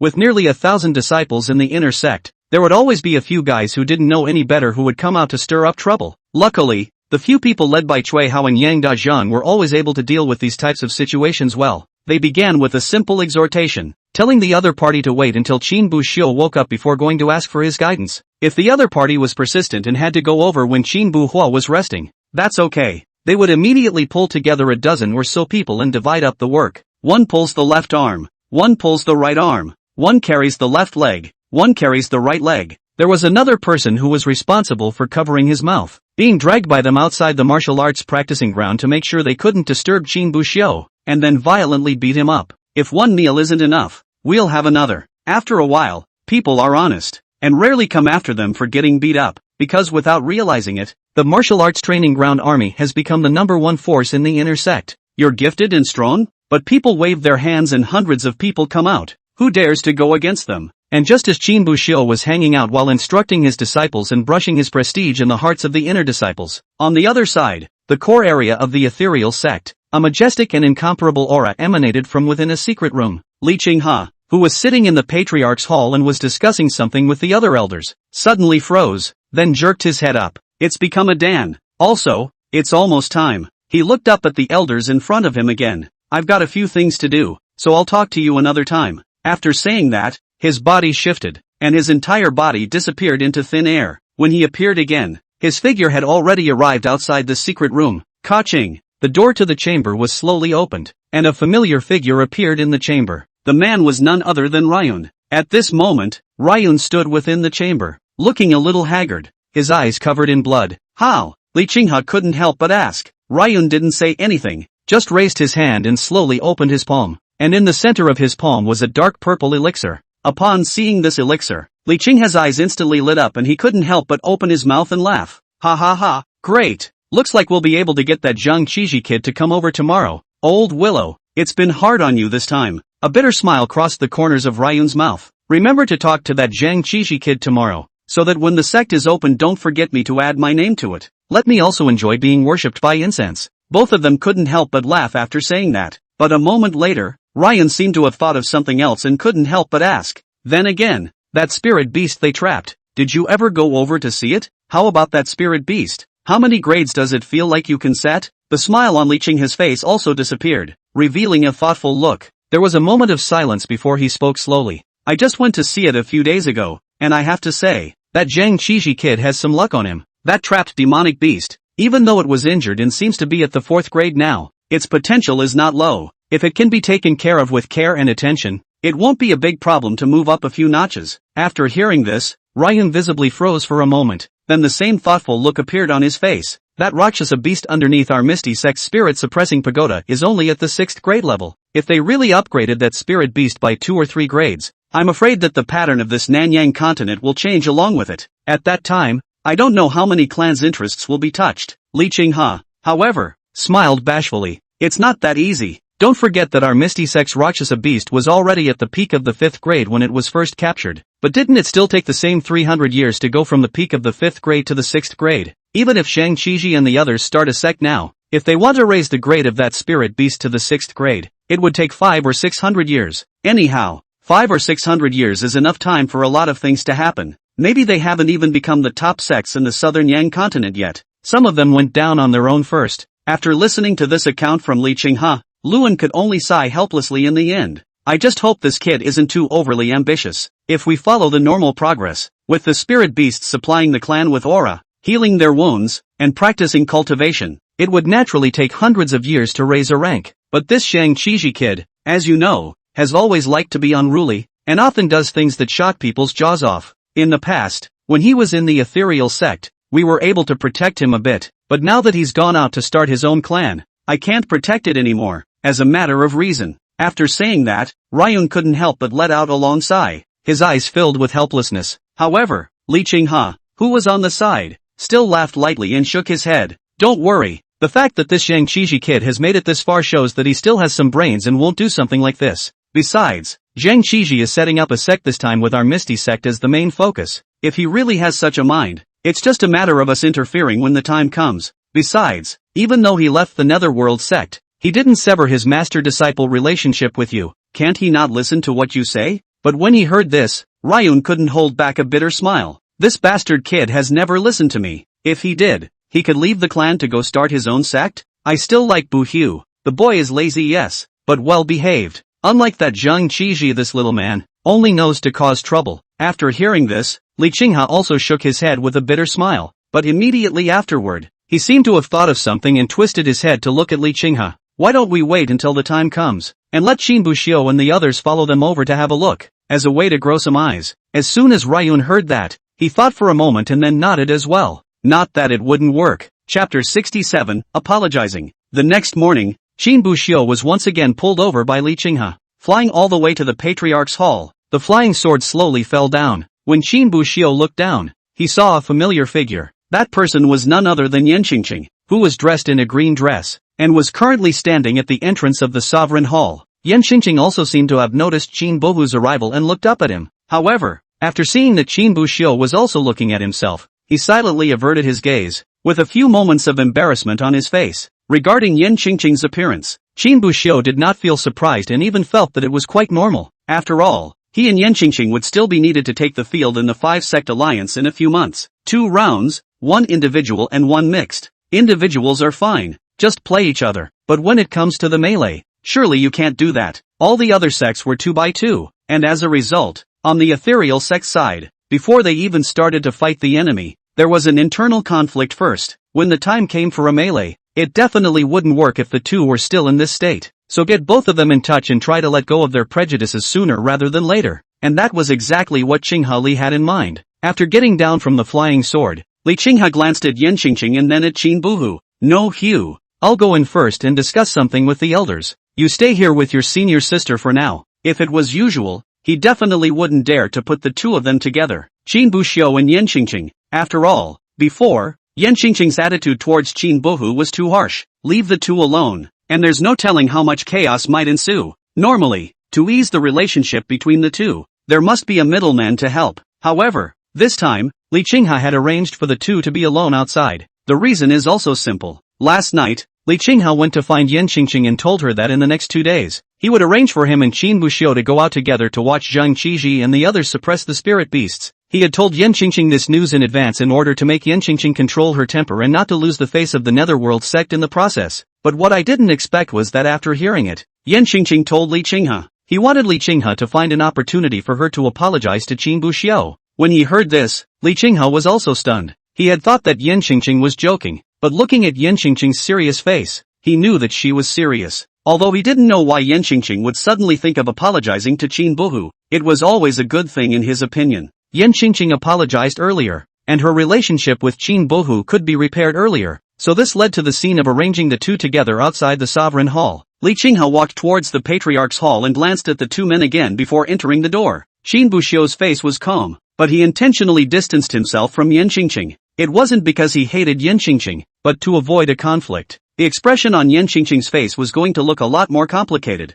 Embarrassed, rushed, hesitant. Emotion was written all over that face, and sorrow was in the furrowed brow. It's really hard to make this girl apologize. Then again, I don't think I've ever seen her bow her head and give an apology. If not for the fact that he still had to discuss with Zhang Qiji and the others about opening a sect, he would definitely have to find a place to hide and watch the entire process of Yan Qingqing's apology. Li Qinghe lightly laughed and shook his head. Turning around, he then walked inside the patriarch's hall, smoothly bringing the door with him. The two of them, Yan Qingqing and Qin Buxiu, were left outside the door at that moment. An eerie quietness wrapped up Yan Qingqing, making her feel that it was a little difficult just to breathe. After a while of silence, Yan Qingqing finally made a move. First, he glanced at the location of the patriarch's hall, then at the surroundings, before finally slowly turning his head to look at Qin Buxiu. She opened her mouth as if she wanted to say something, but she didn't know how to say it, and ended up closing her mouth instead, turning her head back as well. She didn't know how to break the eerie, silent atmosphere. It's as if he's got aphasia. The words that I had obviously practiced constantly last night could not pop out of my mouth at this point.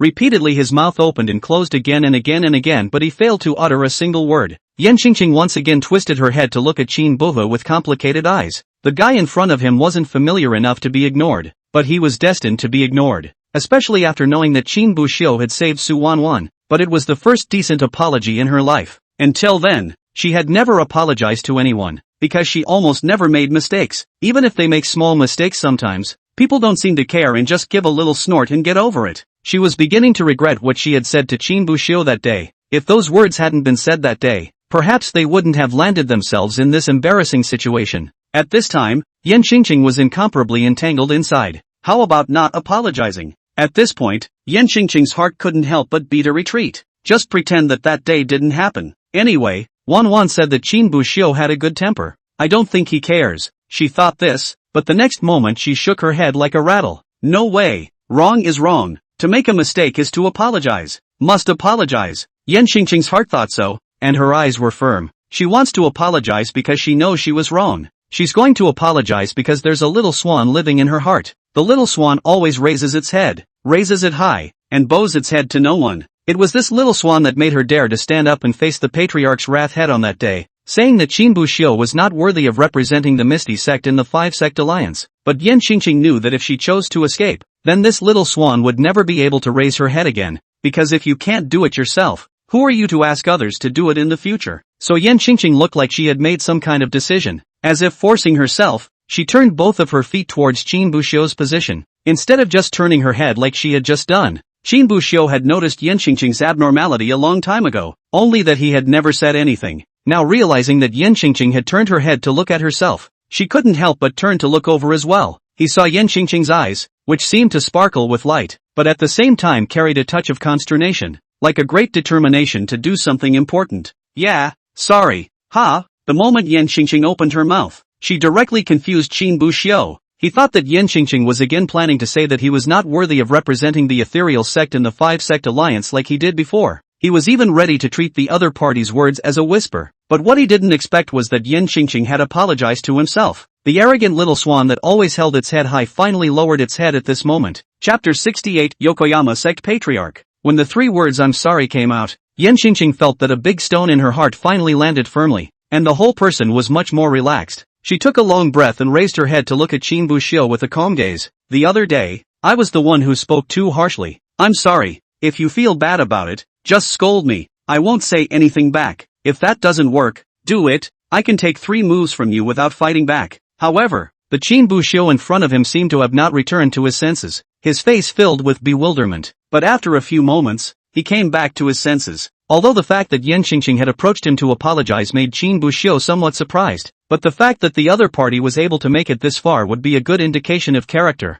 Although the act of apologizing seems simple, there were very few people who could truly do what Yan Qingqing did. Most people will choose to ignore their faults to cover up and escape, especially since Yan Qingqing herself was considered to be a lofty person, and at that time, she had dared to oppose Qin Bohu's participation in the 5-sect alliance against the patriarch's wrath. Taking the initiative to apologize to himself now had already surprised Qin Buxiu. Then the corner of Qin Buxiu's mouth lifted into a smile. What are you talking about? Senior Sister Yan, I've almost forgotten about that matter. It's just that I didn't expect that Senior Sister Yan would personally come to apologize to me, which makes me somewhat flattered. When Yan Qingqing heard this, she was relieved, and at the same time, she felt a little more favorable towards Qin Buxiu. She was a little worried at first that Qin Buxiu would pull the wool over her eyes and count her faults. When the time came, the scene would surely be embarrassing for her. But when you think about it, it's an unlikely scenario. After all, according to what Su Wanwan said, it was unlikely that Qin Buxiu was this kind of person. Thinking of Su Wanwan, Yan Qingqing seemed to have remembered something else and busily pulled out a box of pills from her Qiankuan bag. Here are 10 qi-gathering pills. Take them. When Qin Buxiu saw this, he visibly froze for a moment. But before he could open his mouth to refuse, Yan Qingqing explained, this potion is not meant to be an apology. You saved Wanwan before. She is my good sister. This elixir is a thank you gift. You must accept it. Yan Qingqing said with a few undeniable tones. Hearing these words, Qin Buxiu seemed to vaguely understand something. He had just wondered why Yan Qingqing had suddenly changed her attitude towards herself. Now that I think about it, it should have been Su Wanwan who mediated from it. So Qin Buxiu no longer refused and nodded. Then, I would like to thank Senior Sister Yan for the elixir. After saying that, Qin Buxiu accepted Yan Qingqing's pills. Watching Qin Buxiu accept the elixir, a smile appeared on Yan Qingqing's face. Apologizing plus sending a gift eased the attitude between Yan Qingqing and Qin Bohu quite a bit. Even the two didn't notice that they were positioned a little closer to each other. Senior brother, in the future, if anyone bullies you in the sect, just report my name, or you can just come to me, and I'll personally help you get your revenge then. But it has to be clear beforehand. If you're the one who bullied someone else first, then I won't step in even if someone else retaliates. Yan Qingqing said, clearly already treating Qin Bohu as one of his own. Qin Buxiu nodded with a light smile. Then thank you, Senior Sister Yen, though it's unlikely he'll need protection. After all, right now, he was on the verge of becoming the king of the mountain in the entire inner sect of the Netherworld sect. It's even still the king of the hill that he was forced to become. There is no need to call me Senior Sister Yen, just call me Senior Sister Ching. Ching. Good. Senior Sister Ching. Between conversations, the relationship between the two slowly drew closer, and Yen Ching began to chat with Qin Bohu about some gossip. Senior brother, I heard earlier that you seem to have comprehended sword intent and even obtained a sword embryo from the sword Dao stone. Is that true? I got lucky and did get the sword embryo a few days ago. So, can I see that sword embryo? Qin Buxiu was generous, and without much thought he summoned the invisible and handed it to Yen Qingqing. When Yen Qingqing looked at the invisible, her pupils immediately lit up, and her eyes carried a touch of excitement. She took the long sword and danced it around in her hands. Although it was only a few simple sword moves, Qin Buxiu could see that Yen Qingqing's attainment in the sword path was not low. Even as the long sword was being swung, he felt a sword intent emanating from within Yen Qingqing's body. It only seemed that it hadn't completely condensed into a complete sword intent, but it didn't seem far from condensing a complete sword intent. Senior sister, have you also comprehended sword intent from Senior Sword Dao Stone? Qin Buxiu asked with some curiosity. However, when she heard this, Yen Qingqing couldn't help but frown, as if she was a little less than happy. That broken kendo stone. He doesn't care about anything I say to him. That's even if it's not enough. The most infuriating thing is that he even laughed at me when I had problems cultivating my sword intent. Even if you don't teach anything, you mock me when I fail. In a fit of anger, I ran back from the sword Dao stone without even condensing my sword intent. Listening to Yen Qingqing's evaluation of the sword Dao stone, Qin Buxiu was however frozen for a moment, seemingly a bit surprised. After all, in his opinion, Sword Dao Shi Senior was quite nice. Take the initiative to ask yourself if you are experiencing any bottlenecks and answer questions for yourself. After that, he even took the initiative to send Qin Buxiu a chance and gave him the sword embryo. How did it feel that the sword Dao stone that he had encountered, and the sword Dao stone that Yen Qingqing had encountered, were not one piece? Senior sister, how many sword Dao stones are there in the sect? One piece. What's wrong? It's okay. A bitter smile appeared on Qin Buxiu's face. It seems that Kendo Stone Senpai might be a bit of a double standard. You too, are you done talking? A voice came and interrupted the conversation between Qin Buxiu and Yen Qingqing. When the two looked up, they saw Li Qinghe standing in the doorway, looking at the two with a smile on his face. Come in when you're done talking. I'll show you guys around. The future patriarch of the Hangshan sect. This is a big shot in the future. If you don't see it now, you won't have a chance later. Li Qinghe said with a snicker. The two of them immediately walked over and followed Li Qinghe towards the patriarch's hall. Within a short time, they arrived inside the council chamber of the sovereign hall. A long table was placed in the center of the council chamber, and on one side sat the elders of the ethereal sect in their bodies. On the other side, there was another group of people that Qin Buxiu had never seen before. In the middle of the misty sect's crowd of elders, the main seat's position was empty, and that was obviously Li Qinghe's position. On the other side, in the corresponding position, sat a young man who looked to be less than 30 years old. The other party was dressed in a green coat, looking at Qin Buxiu and Yen Qingqing with a smile on his face. The face looked young, though a small goatee was growing on his chin. Li Qinghe began to introduce the young man with a goatee to Qin Buxiu and Yen Qingqing with a smile on his face. This is the Hangshan sect's advocate Qi Ji. You too, why don't you give a good bash? Chapter 69, Spirit Beasts. Upon hearing Li Qinghe's words, both Qin Buxiu and Yen Qingqing could not help but stare. After all, using the word bashful directly in front of the other party seemed more or less inappropriate. However, looking at the smiles on the faces of both Li Qinghe and Zhang Qiji, it was thought that the two should be well acquainted and were just joking around. So the two of them didn't think any more about it and saluted in unison towards Zhang Qiji. Greetings, Patriarch Zhang. Greetings, Patriarch Zhang. A smile appeared on Zhang Qiji's face, but before he could even open his mouth, Li Qinghe, who was on the side, immediately opened his mouth. Qiji when your sect was first established, two disciples from our ethereal sect came over to congratulate you. As the head of a clan, you must not show it? After saying that, the people in the room couldn't help but burst out laughing. Zhang Qiji shook his head and laughed, but he didn't really take it as a joke. Instead, he reached out and took out two pieces of magic treasures from within his Qiankuan bag, a pair of boots and a pair of gloves. I came in a hurry today and didn't know I was going to see the two of you, so I didn't bring any gifts. Let's just give you these two magic treasures. With that, Zhang Qiji waved his big hand, and the two magic treasures flew into the hands of the two respectively. Qin Buxiu got the pair of boots, while Qing Qing got the pair of gloves. These two magic treasures are the wind-treading boots and cloud-catching hand. After wearing the Dangyan boots, they can greatly increase the speed of the cultivator, making his footwork even more elusive. And the cloud catcher's hand can greatly enhance a cultivator's power. These two magic treasures are things I used back then. I hope you don't mind them. Hearing this, Qin Buxiu couldn't help but stare. Zhang Qiji gave the two of them the magic treasures he had used before, and made a special mention of it. It gave Qin Buxiu a strange feeling, as if Zhang Qiji was pulling strings and deliberately trying to curry favor with them. But before he could ponder over the meaning, he heard Li Qinghe's voice ring out again. What are you waiting for? Don't be quick to thank Patriarch Shang. Only then did Qin Buxiu and Yan Qingqing come back to their senses and hurriedly thanked them. Many thanks to Patriarch Shang. Many thanks to Patriarch Shang. After delivering the gift, Qin Buxiu and Yan Qingqing's mission seemed to be completed. Li Qinghe arranged for the two to sit aside and continued to chat with Zhang Qiji and the others. However, the topic of conversation was still related to Qin Buxiu and Yan Qingqing. Oh Qiji, you guys are suppressing the spirit beasts this time, so I'll trouble you to take care of Buxiu and Qingqing. Don't worry, Patriarch, we will definitely take care of Buxiu and Qingqing when the time comes. Besides, is my master really not going to come along? Your master only came out of seclusion yesterday, and I'm afraid that if we have to wait for him to recover, we'll have to postpone it again for a short while. Qin Buxiu listened to the conversation between the several people on the sidelines and probably understood what was going on. Zhang Qiji, the Hangshan sect to be precise, seemed to be planning to suppress some spirit beast, while Li Qinghe wanted to arrange for him and Yan Qingqing to follow him there. However, what Qin Buxiu was a bit curious about was what exactly was to be done to suppress the spirit beasts. He really doesn't know much about these things. Even when he came over today, Li Qinghe didn't explain too much to him,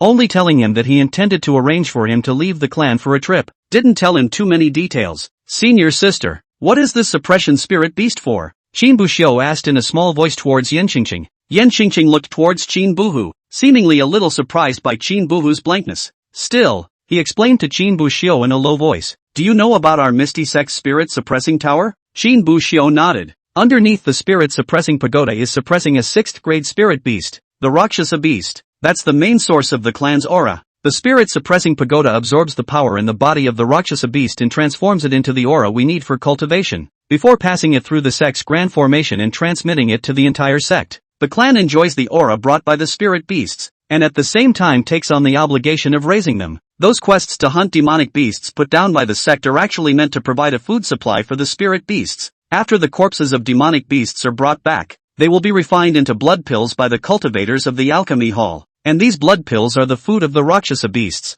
Qin Buxiu had a contemplative look on his face after hearing this. He was more or less aware of these himself, including things like the spirit suppressing tower and the fierce beasts, but what he was allowed to learn was all skin deep, and he wasn't even too sure if there were any ferocious beasts underneath the spirit suppressing tower or not. Not to mention things like demonic beast corpses and blood pills. No wonder the sect would set a standard for disciples on how many demonic beasts to kill each month. So there is this layer of intent in it. Qin Buxiu was still a bit puzzled before as to why the sect would require the disciples to kill as many demonic beasts as they could each month. It would also set up a place like the Forest of 10,000 Beasts, specifically for disciples to use to hunt demonic beasts. Now it seems as if he was mistaken. This 10,000 Beasts forest, to be precise, was not used for disciples to hunt demonic beasts. Instead, it's a farm that feeds the Rakshasa beasts. The most important thing in starting a sect is to find an adequate source of aura. Yan Qingqing then spoke, and the sources of aura are generally categorized into 3 ways: blessed lands, spirit mines, and suppressing spirit beasts. The so-called blessed land is a place that is naturally capable of condensing a large amount of spiritual qi.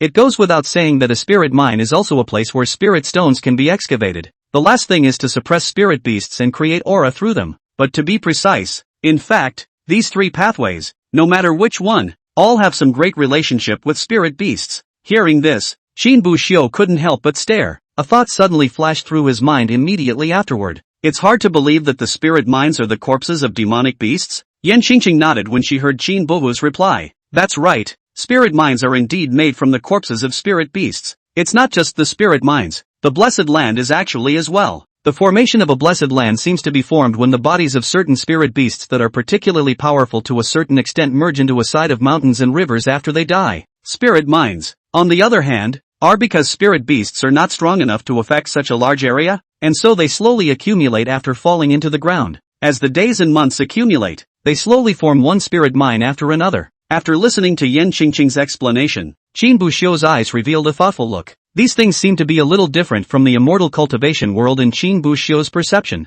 Spirit mines, which are made from the corpses of spirit beasts over the years. Why does this sound so much like oil? Qin Buxiu remembers the oil from his previous life, which also seems to be some kind of dinosaur from ancient times, or some kind of algae, slowly formed over tens of millions, if not hundreds of millions, of years of being buried underground. I just don't know about this spirit mine. Will it breed mold? Chapter 70, The Gap Between Spirit Beasts. The conversation between Li Qinghe and Zhang Qizhi ended quickly. Qin Buxiu and Yan Qingqing were placed beside Zhang Qizhi to observe the suppression of the spirit beast. Accompanying him was a god transformation stage elder named Zhang Rulin. However, Qin Buxiu had a feeling that observing the suppression of spirit beasts might just be an excuse. Li Qinghe might have some other intentions in arranging for them to go over there. However, Qin Buxiu didn't point things out, and only quietly accepted the patriarch's arrangement. After all, when the time came, he would certainly be told what he should know, and there was no need to rush. It feels like this world's cultivation system is built around spirit beasts. It seems that all the major ways of sourcing aura have something to do with spirit animals. I wonder what kind of existence the spirit beast, an oil species, is?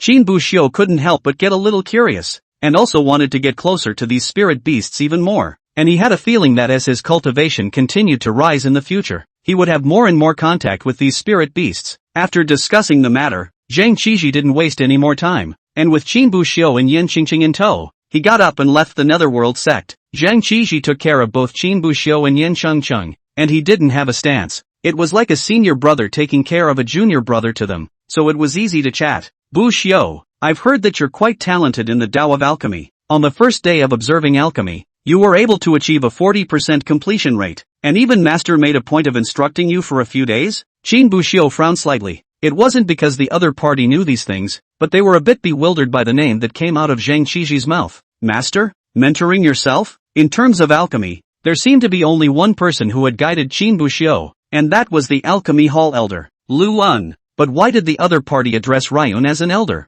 On the side, Yan Qingqing seemed to have seen the bewilderment in Qin Buhu's eyes, so she smiled and explained. Patriarch Zhang used to be a disciple of our Misty sect, and he was also Elder Luan's personal disciple. Don't you know, senior? Hearing this, Qin Buxiu couldn't help but stare. It's true that no one told him about it, but thinking back carefully, it was no wonder that the Patriarch and Zhang Qizhi were acting so cordial at that time. It turned out that Zhang Qizhi used to be a disciple of the Netherworld sect. Elder Ryuan did instruct me for a few days. If it wasn't for Elder Luan, there would be no way for my alchemy to improve so quickly. But when Zhang Qizhi heard it, he laughed lightly and shook his head. The first time I observed alchemy, I was able to become an elixir on my own. With this kind of talent even without my master, I'm afraid your cultivation won't be too slow. After saying that, Zhang Qizhi patted Qin Buxiu's shoulder again. But in the future, if you don't understand any alchemy problems and my master doesn't have the time, you can also come to me. Although I'm not as good as my master in alchemy, I'm at least a 4th grade Dan master, so it's still not much of a problem to instruct you. For now. Qin Buxiu smiled and nodded, but he knew that Zhang Qizhi was just saying something polite and didn't pay much attention to it. 2 days later, Qin Buxiu and the others followed Zhang Qizhi to a valley. They hadn't taken more than a few steps closer when they saw a silhouette slowly walk out from the side. However, Zhang Qizhi and the others didn't seem to be surprised by the other party's appearance. Thinking that they should be their own people, the man slowly walked towards them, wearing a long white robe and looking to be in his early 30s. How is that spirit beast doing? Zhang Qizhi was the first to ask. The white-robed man shook his head, his face showing helplessness. Ever since we laid down the big formation and surrounded this valley, that spirit beast then kept hiding in a cave and refused to come out. We tried to get him out of there, too, but he resisted fiercely and hurt a lot of us. Hearing this, Zhang Qizhi couldn't help but frown. The fact that they were able to trap the spirit beast here meant that their strength was far stronger than that spirit beast. However, they trapped the spirit beast in order not to kill it, but to suppress it so that it would become the source of the Hangshan sect's aura. And in order to suppress the spirit beasts, it would naturally be impossible to force the spirit beasts to the brink of extinction and make them fight them to the death.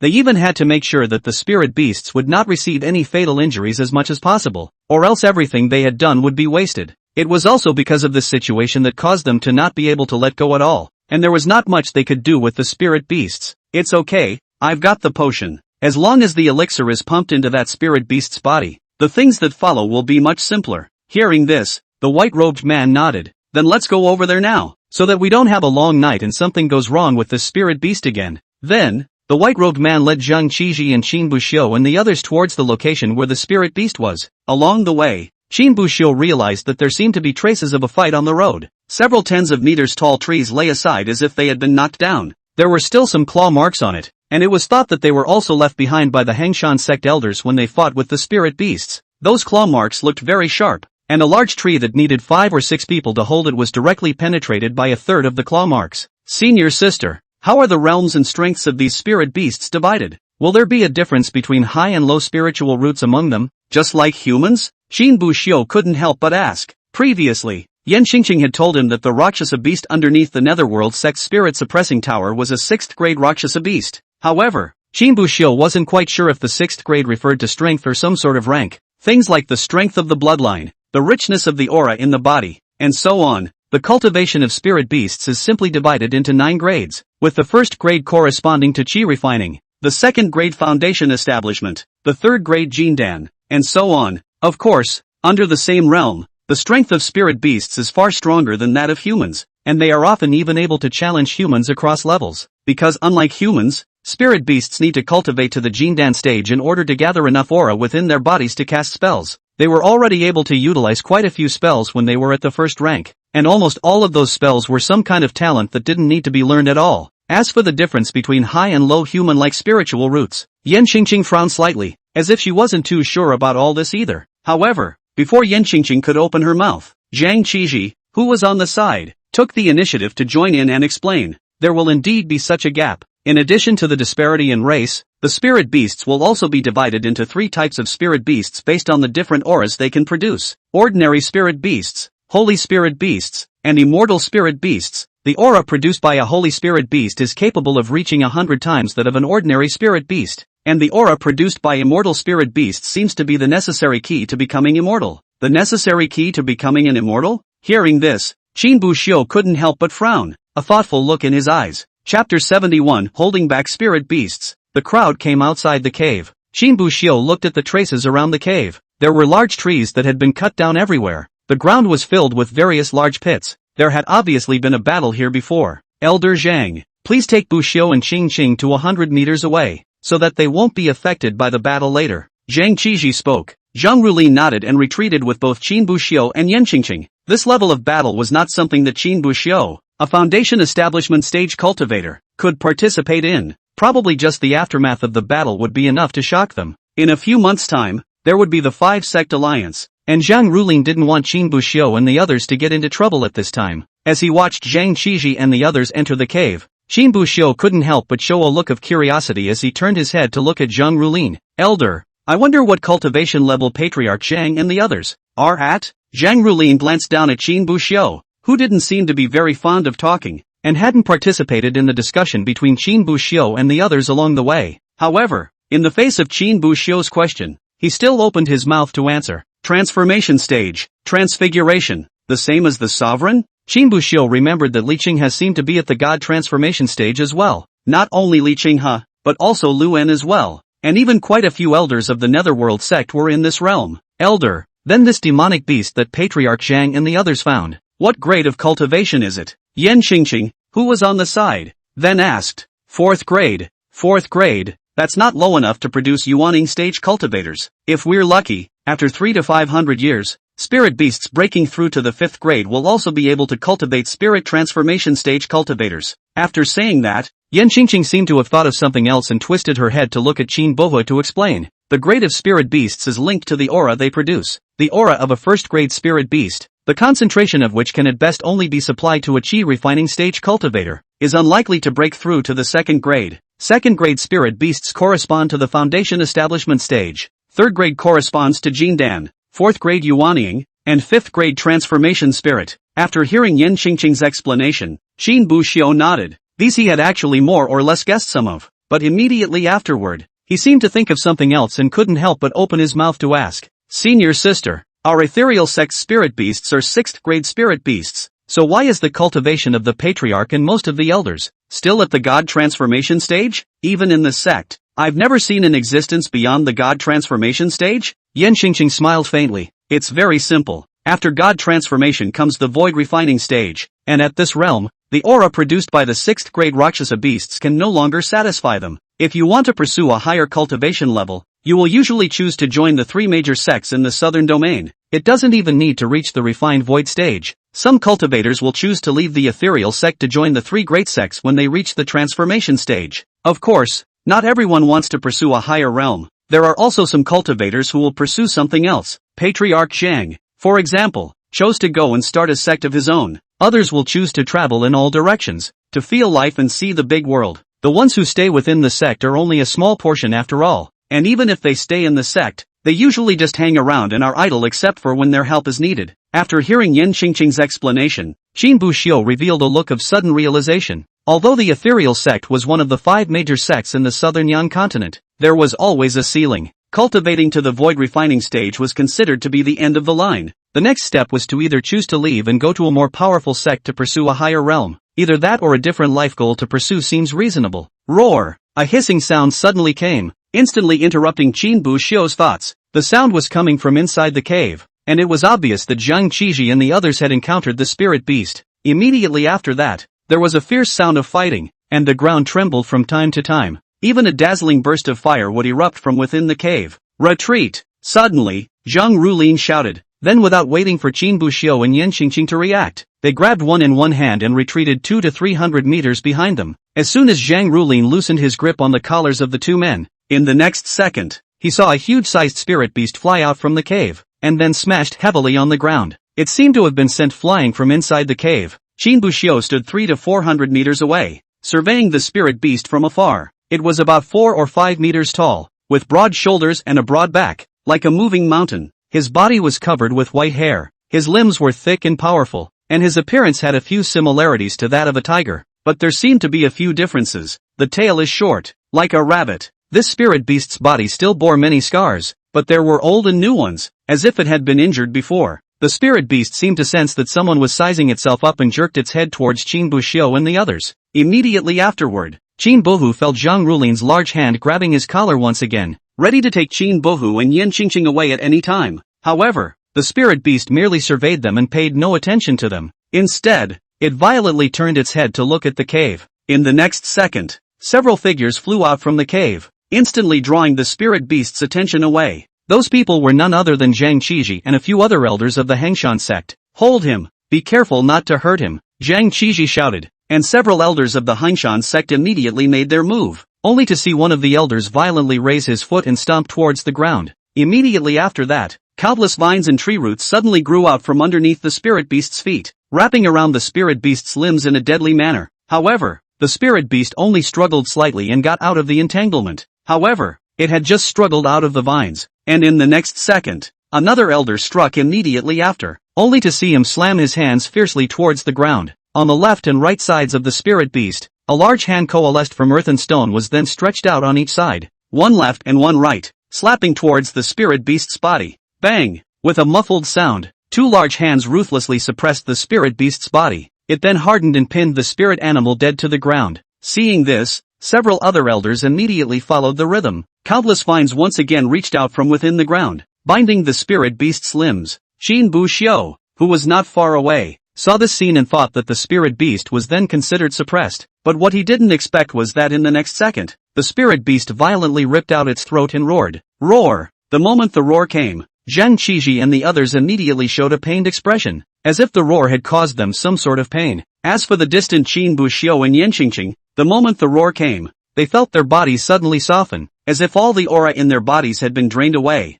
and a sense of powerlessness filled their entire bodies. Beads of sweat continued to fall from the 2 men's foreheads. Chapter 72 Spiritual Shock. Bang! With a loud bang, the spirit beast's circumference looked like it had erupted into a powerful stream of air. The rocks and vines that had trapped him all turned into a burst of debris. When that spirit beast broke free from its body, it immediately pounced towards an elder of the Hangshan sect. Looking at that stance, it seemed like he couldn't wait to break the Hangshan sect's elder into pieces. When that Hangshan sect's elder saw the scene, his face changed drastically, but it was good that the other party reacted in time. The spirit beast had just pounced on him, and its figure had already completely disappeared as a residual shadow. Bang! The spirit beast's claws slapped hard on top of the ground, and a huge crater appeared on the ground. Countless pieces of debris and earth splashed towards the surroundings because of the spirit beast's slaps. One of the small stones flew in partially in the direction where Qin Buxiu and the others were, and finally landed on a large tree nearby. Boo! The small stone was like a bullet, sinking right into the trunk of the large tree. Just a small stone that splashed out had such a powerful force. This showed how strong the power of the spirit beast slap just now was. While the elder who had dodged a bullet saw this, he couldn't help but show a face of anger before violently twisting his head to look at Zhang Qiji.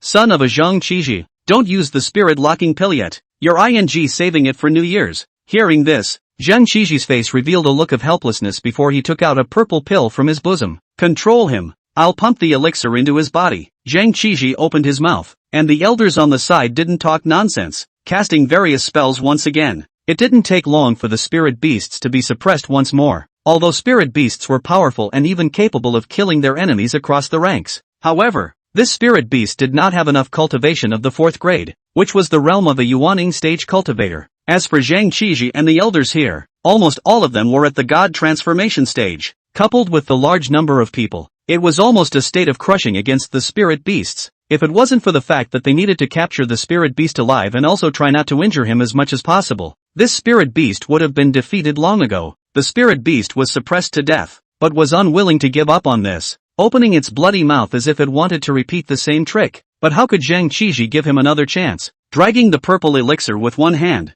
he arrived in front of the spirit beast and immediately slapped his palm out, knocking the elixir into the spirit beast's mouth. The moment the elixir was imported, the spirit beast's face suddenly changed drastically, as if it had also vaguely realized something, but there seemed to be some disbelief, and still he roared loudly and angrily. Roar! The roar came, but this time, on the faces of Zhang Qiji and the others. They were calm and did not appear any different. Even Qin Buxiu and Yan Qingqing, who had just climbed up in the distance, didn't feel anything. Lock him up in a trap, Zhang Qiji said, and a few others immediately made their move. A huge iron cage was taken out. That iron cage was made of all black and looked quite sturdy, and it was obviously tailor-made for this spirit animal, just the right size. The spirit beast seemed to have lost its ability to resist even after being struck with that spirit locking pill. It was easily gotten into the iron cage by the elders of the Yokoyama sect. However, after being put into the iron cage, he was still constantly looking towards the location of the cave, letting out a roar, and his 2 front paws were constantly clawing towards the location of the cave.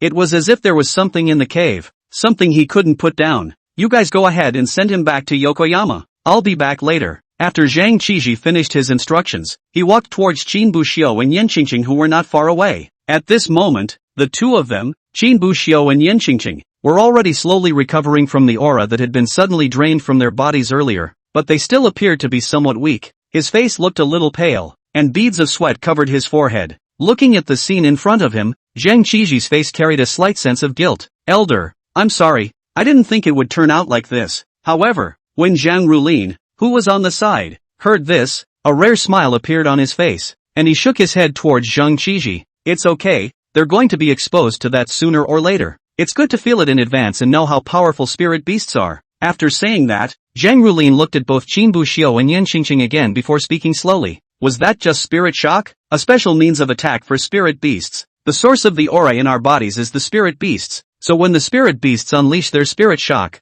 they are able to disperse all the aura in our bodies. Did you guys just feel as if the aura in your bodies was drained away in one breath? That's right, this is the power of spirit shock, able to make you lose your fighting ability instantly. Hearing this, Qin Buxiu couldn't help but stare. He didn't expect spirit beasts to have such powerful attacks, but immediately afterward, Qin Buxiu suddenly thought, just now, when the spirit quake occurred, Zhang Rulin and Zhang Qiji and the others, even though they all wore pained faces, the aura in their bodies didn't seem to have completely disappeared. Elder, does this spirit quake have a means of resisting it? Hearing Qin Buxiu's question, Zhang Rulin nodded. There is, but you can't learn it now. The lowest level ways of resisting can't even be learned until after the Jindan stage. Wait until after the Jindan stage. You will naturally be exposed to it. After saying that, Zhang Rulin turned his head to look at Yan Qingqing again, a pleasing-like smile suddenly appearing on his face. Cyan, is there anything you want to ask? But when Yan Qingqing heard this, she let out a cold snort. Humph. Then he turned his head to the side,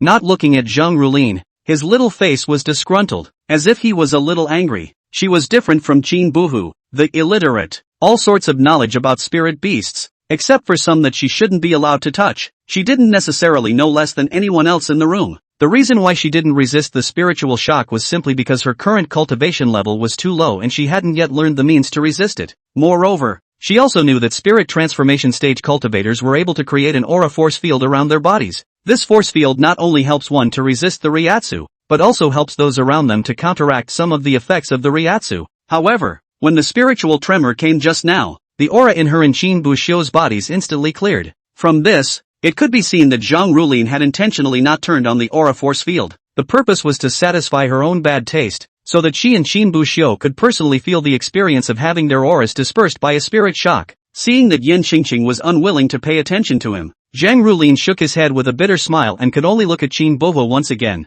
talking to him to ease the embarrassment. That pill just now, called the spirit locking pill, was refined by Elder Luen. The effect of the elixir is also very simple. It's used to suppress the spiritual energy within the spirit beasts. As long as the elixir is pumped into the body of the spirit beast, that spirit beast will no longer be able to utilize its own spiritual energy. Qin Buxiu pretended to nod seriously, but he could also tell that Zhang Rulin was just easing the embarrassment. Chapter 73, Spirit Beast Eggs. Let's leave if we're almost recovered. Seeing that Qin Buxiu and Yan Qingqing had both recovered more or less, Zhang Qixi spoke. Although the spirit beast was captured, this was only the beginning, and there were quite a few tasks waiting for him later. Qin Buxiu just wanted to nod his head, but immediately afterward, he seemed to have thought of something and twisted his head towards the direction of the cave. He suddenly recalled the look of the spirit beast that kept roaring towards the cave location when it was captured. Could it be that there was something in the cave? Thinking of this, Qin Buxiu was somewhat moved, so he looked at Zhang Qixi. Patriarch Zhang,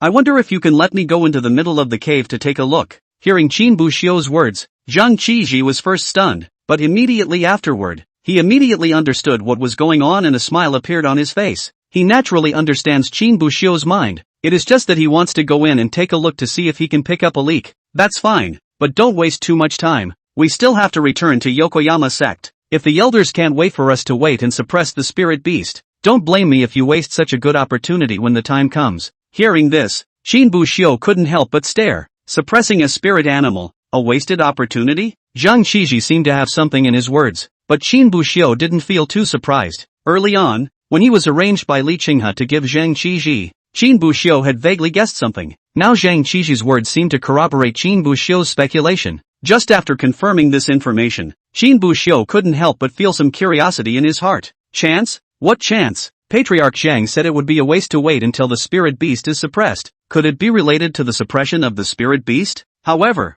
Qin Buxiu didn't ask. When we get to the Yokoyama sect, these things will be known. So he didn't waste any time and walked straight towards the cave. Seeing this, Qingqing also followed Qin Buxiu and walked in together. What good can come out of this? Even if there were really something good, I'm afraid it would have been taken away by those elders of the Hangshan sect, Yan Qingqing said, clearly not feeling that there could be anything good in the cave. Qin Buxiu just smiled bashfully. He was also just a little curious about the reaction of the spirit beast after it was captured and wanted to come in to take a look. If you are lucky enough to pick something up, naturally, it would be great. If there's nothing there, that's fine. Just look around. The cave was not shallow. It was dozens of meters deep, and the further in it went, the darker it became. A few minutes later, the two of them, Qin Buxiu and Yan Qingqing, arrived inside the cave. Immediately afterward, a strong stench of odor entered the two men's nostrils, mixed with the slightest hint of blood. Yan Qingqing couldn't help but frown and cover her mouth and nose with one hand. Qin Buxiu on the side also couldn't help but frown slightly, but he didn't seem to care too much about the odors. Instead, he was constantly surveying the interior of the cave. The spirit beast was trapped in this cave for several days, eating, drinking, and pooping here, so it wasn't surprising that it had a foul odor. As for the smell of blood, it was thought to be the blood that flowed out from amongst the wounds of that spirit beast. Senior brother, it's so dark here, can you see clearly? Yan Qingqing couldn't help but speak. She was only at the 9th level of foundation establishment now, and her ears were indeed a bit better than an ordinary person's. However, without stepping into the Golden Dan, it was ultimately just a strengthened version of a mortal, and in this situation where there was hardly any light source, it was rather blurry, not very clear to see. Yes, there is not much to see. Qin Buxiu said this with his mouth, but a pair of eyes with golden shimmering light were constantly surveying the cave, relying only on his own two eyes. Qin Buxiu naturally couldn't see what was in this cave, but fortunately, he has a see-through talent, and after activating it, the cave in front of him will be as bright as a mirror. However, after taking a closer look, Qin Buxiu realized that there really didn't seem to be anything worth taking in the cave. There were some crumbs of spirit medicine on the ground, which seemed to have been brought in by that spirit beast to heal itself. What little dregs of medicine were left, though, weren't of much use. Looks like I was overthinking it. Qin Buxiu was about to leave, but when his gaze turned, A flash of red light suddenly appeared in his pupils. The moment he saw that red light, Qin Buxiu couldn't help but stare. This red light represented the enemy's weakness, but he didn't sense any life around here. What could it be? Qin Buxiu was somewhat curious as he walked towards that red light. Seeing this, Yan Qingqing, who was on the side, immediately followed suit. Immediately afterward, he saw Qin Buxiu suddenly squat down and use his hands to plow through the soil on the ground. What are you doing, senior brother? Yan Qingqing asked with some curiosity, but before Qin Buxiu could respond, her eyes instantly widened, only to see Qin Buxiu plowed under the soil. A shell appeared in front of his eyes. The reason why said Qingqing was able to see this shell at a glance was because it was emitting a faint white light. In the middle of a dark cave, it looked particularly dazzling. Senior, what is this? Yan Qingqing's eyes held a look of bewilderment, as if she was a little surprised by this thing that Qin Bohu had dug out. Qin Buxiu surveyed it while proceeding to carefully dig up the earth around the shell. Like an egg? Eggs? Yan Qingqing was first stunned, and then immediately, as if she had violently thought of something, her pupils suddenly shook. It's the egg of that spirit beast. Qin Buxiu nodded, thinking that it should be that spirit beast's egg correctly. In no time at all, he cleared the dirt from around the egg and carried it out of the pit. The egg was large, more than half a man's height, but its shape was no different from an ordinary egg. The skin of the egg is pure white and has a white sheen to it. It's so big, it feels like it could fit me in. On the side, Yan Qingqing surveyed the giant egg and patted it with her hand. However, in the next second, a look of loss appeared in his eyes. Qin Buxiu naturally also noticed the change in Yan Qingqing's expression. What's wrong, sister? Yan Qingqing glanced at Qin Bohu and shook her head helplessly.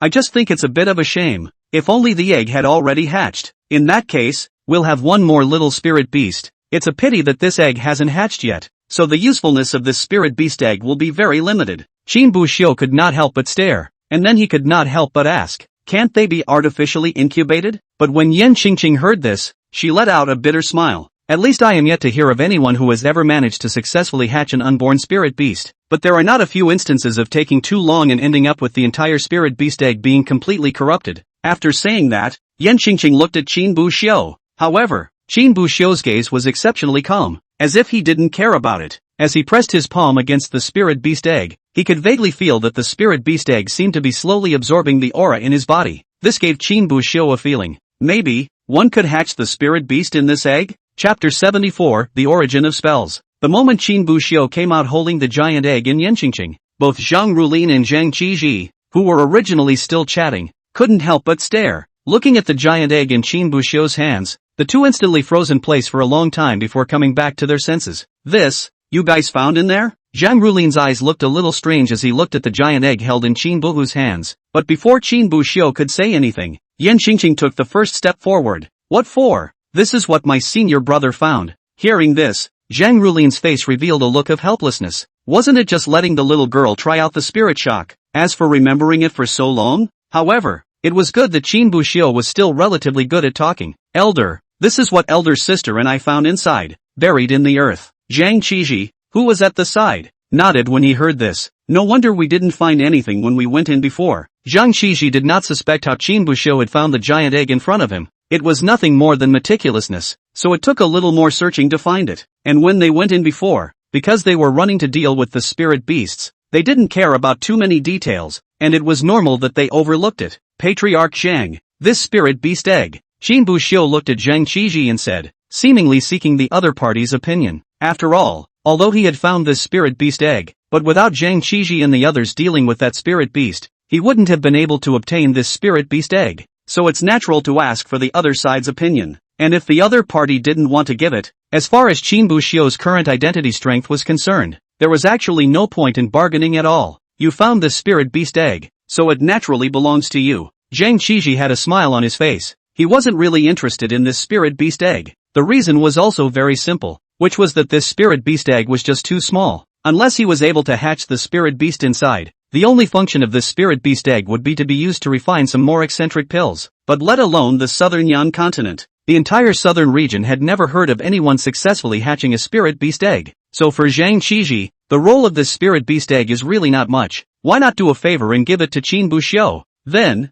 Zhang Qizhi took out another small jade bottle from his bosom. It's not like you're holding it like that. This spirit nurturing bottle of mine is capable of holding living things inside, so take it and fill it up. Seeing this, Qin Buxiu did not push back. After all, it really wasn't convenient for him to hold it like that, so after thanking Zhang Qiji, he put the spirit beast egg into the spirit nurturing bottle. Then, Zhang Qiji left with a few people and headed towards the Hangshan sect. A few days later, over the Yokoyama sect, Zhang Qiji and the others sat on top of Zhang Qiji's flying magic treasure and looked towards the Hangshan sect below. Looking down from this height was enough to take in the entire Hangshan sect. Qin Buxiu looked down and scrutinized it. Although he hadn't scrutinized the Netherworld sect from high in the sky, he still had an idea of the size of the Netherworld sect after living in it for so many years. The Hangshan sect at the bottom. If we were to talk about size alone, I'm afraid that it is less than a fifth of the Misty sect. But that's normal. The Misty sect was, after all, at least one of the 5 major sects in the southern Yang continent, while the Hangshan sect was just an established sect.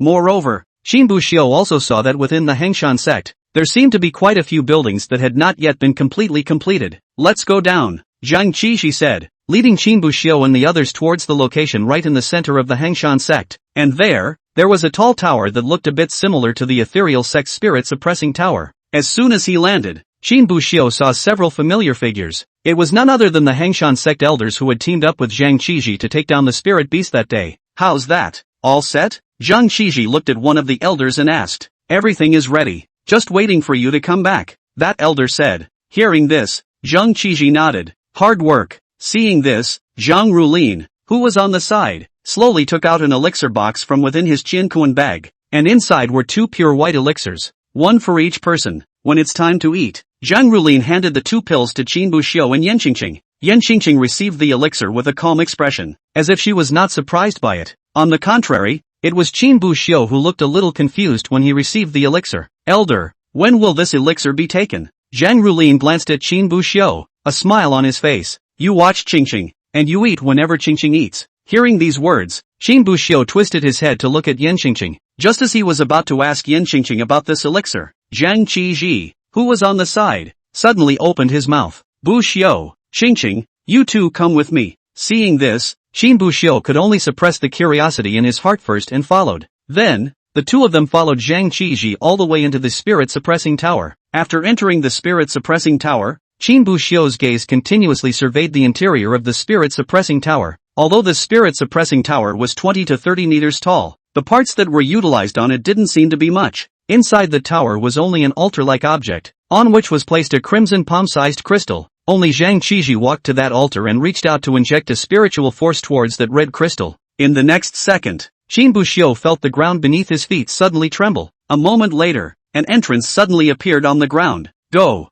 Zhang Qiji led Qin Buxiu and Yan Qingqing towards the entrance. Walking into the middle of the entrance and crossing a few steps, the 2 of them followed Zhang Qiji to the bottom of the spirit-suppressing tower. As soon as he came down, Qin Buxiu saw a familiar figure appear in front of him, that white tiger-like spirit beast. At this moment, the spirit beast was bound by huge chains on its limbs and around its neck. Moreover, these chains didn't seem to be extraordinary, and no matter how much the spirit beast struggled, it didn't budge in the slightest. Anhu, do you know where spells come from? It seemed to know that Qin Buxiu knew too little about some things, so Zhang Qiji purposely opened his mouth. Qin Buxiu shook his head, but with Zhang Qiji suddenly mentioning it now, Qin Buxiu vaguely felt that it might have something to do with spirit beasts. After all, there seemed to be an inextricable relationship between human cultivation and spirit beasts. Zhang Qiji prepared the things he would need to use later on while introducing them to Qin Buxiu. Originally, humans didn't know spells, only martial arts techniques that altered their power through skill. But then, by chance, the ancestors of mankind seized the power of a spirit beast and acquired a powerful secret skill.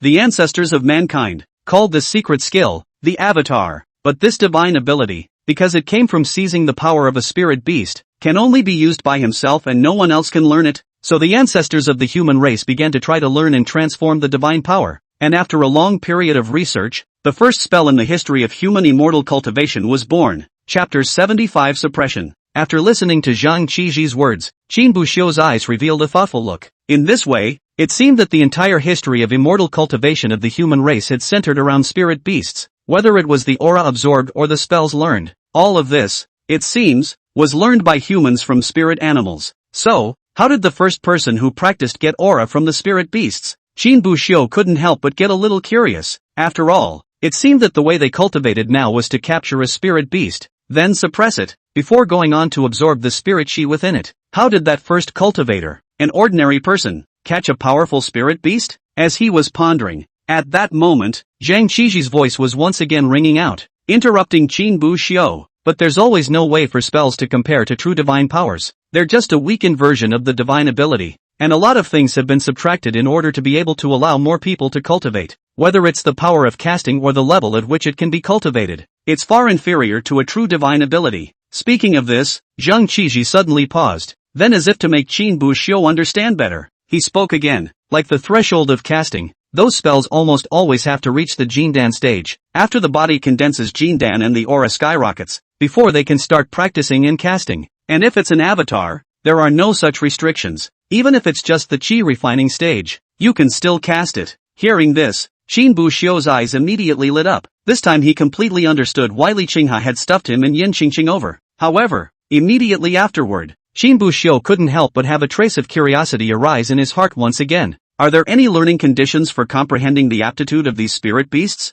After all, the Netherworld sect also had a spirit beast, so if one wanted to learn divine abilities, shouldn't it be best in the Netherworld sect? Patriarch Zhang, are these divine abilities that can only be comprehended when suppressing them? Hearing Qin Bu Xiu's question, Zhang Qiji was first stunned, seemingly a little puzzled that Qin Bu Xiu would ask such a question, but soon seemed to think of something and smiled, shaking his head. Not really, just set it up and study whenever you want. Of course, comprehending the divine aptitudes of the spirit beasts will also cause considerable damage to themselves, and it will take a long time to recover. You should be curious as to why the ethereal sect, which has its own spirit beasts, doesn't let you guys comprehend them and instead lets you come to me. Qin Bu Xiu didn't hide anything and directly nodded. Zhang Qiji then proceeded to explain. The reason is simple. Because your ethereal sect's spirit beast, the Rakshasa beast, is a fire-type spirit beast, and Qingqing is a wood system heavenly spirit root, which is naturally opposed to each other. Although Qingqing is still able to comprehend the divine abilities of the Rakshasa beast, but when you cultivate, the speed will be slow, and it's easy to injure your spiritual roots.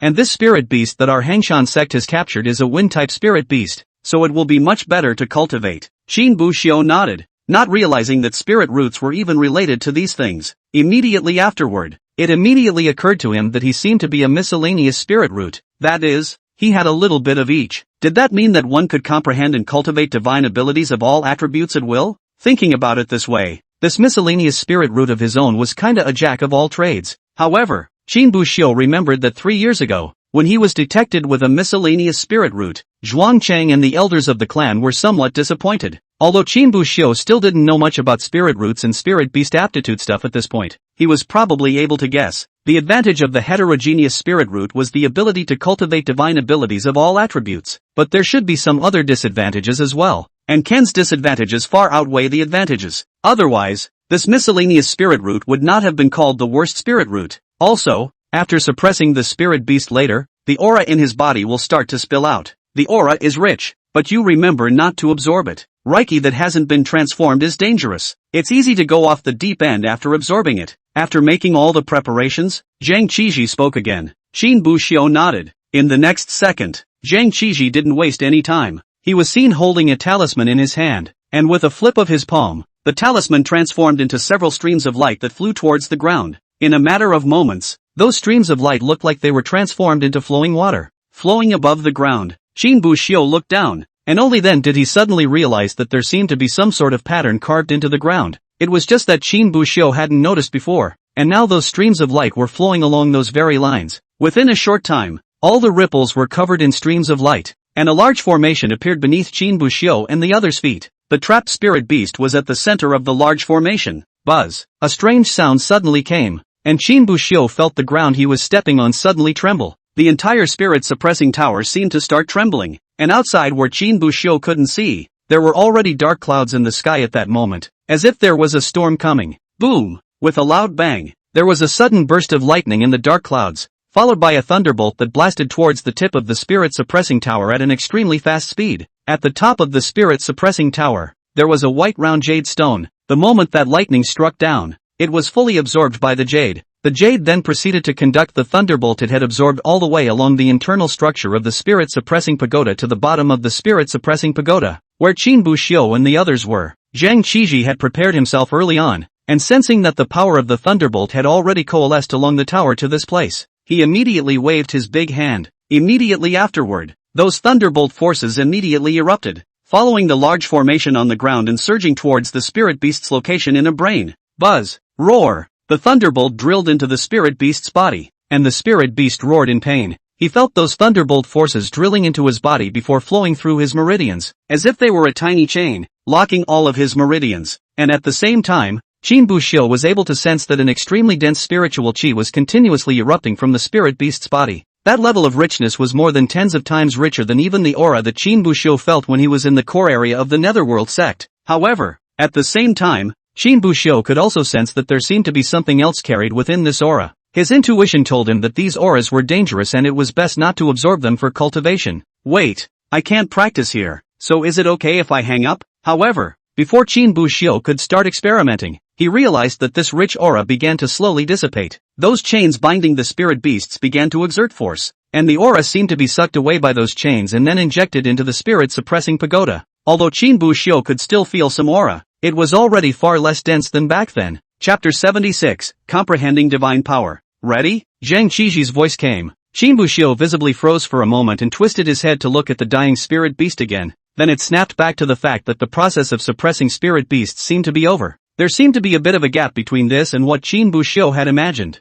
He had expected the scene to be far more exciting, but now it seemed as if he really was overthinking things. So he nodded towards Zhang Qiji. Yan Qingqing, who was on the side, also nodded when she saw this. Zhang Qiji took a few steps to walk in front of the spirit beast. The spirit beast was already dying after being suppressed and seemed to have lost its ability to resist. Only Zhang Qiji pulled out a sharp knife from his pocket, and after his eyes surveyed the spirit beast for a while, the knife in his hand began to move. The spirit beast's neck was sliced open. However, Zhang Qiji's movements were very measured, only cutting the layer of skin on his neck and not injuring the wound. So while some blood flowed from the spirit beast's wounds, it wasn't a lot. In the next second, Zhang Qiji's fingers penetrated deep into the spirit beast's wounds, and after a moment of groping, he ripped out 2 white spirit veins from within. The knife in his hand slashed at it without hesitation, and the spirit vein was instantly severed. Roar! The spirit beast's body couldn't help but tremble, and a roar came out of its mouth. But there was only weak agony in that roar. When Yan Qingqing saw the scene,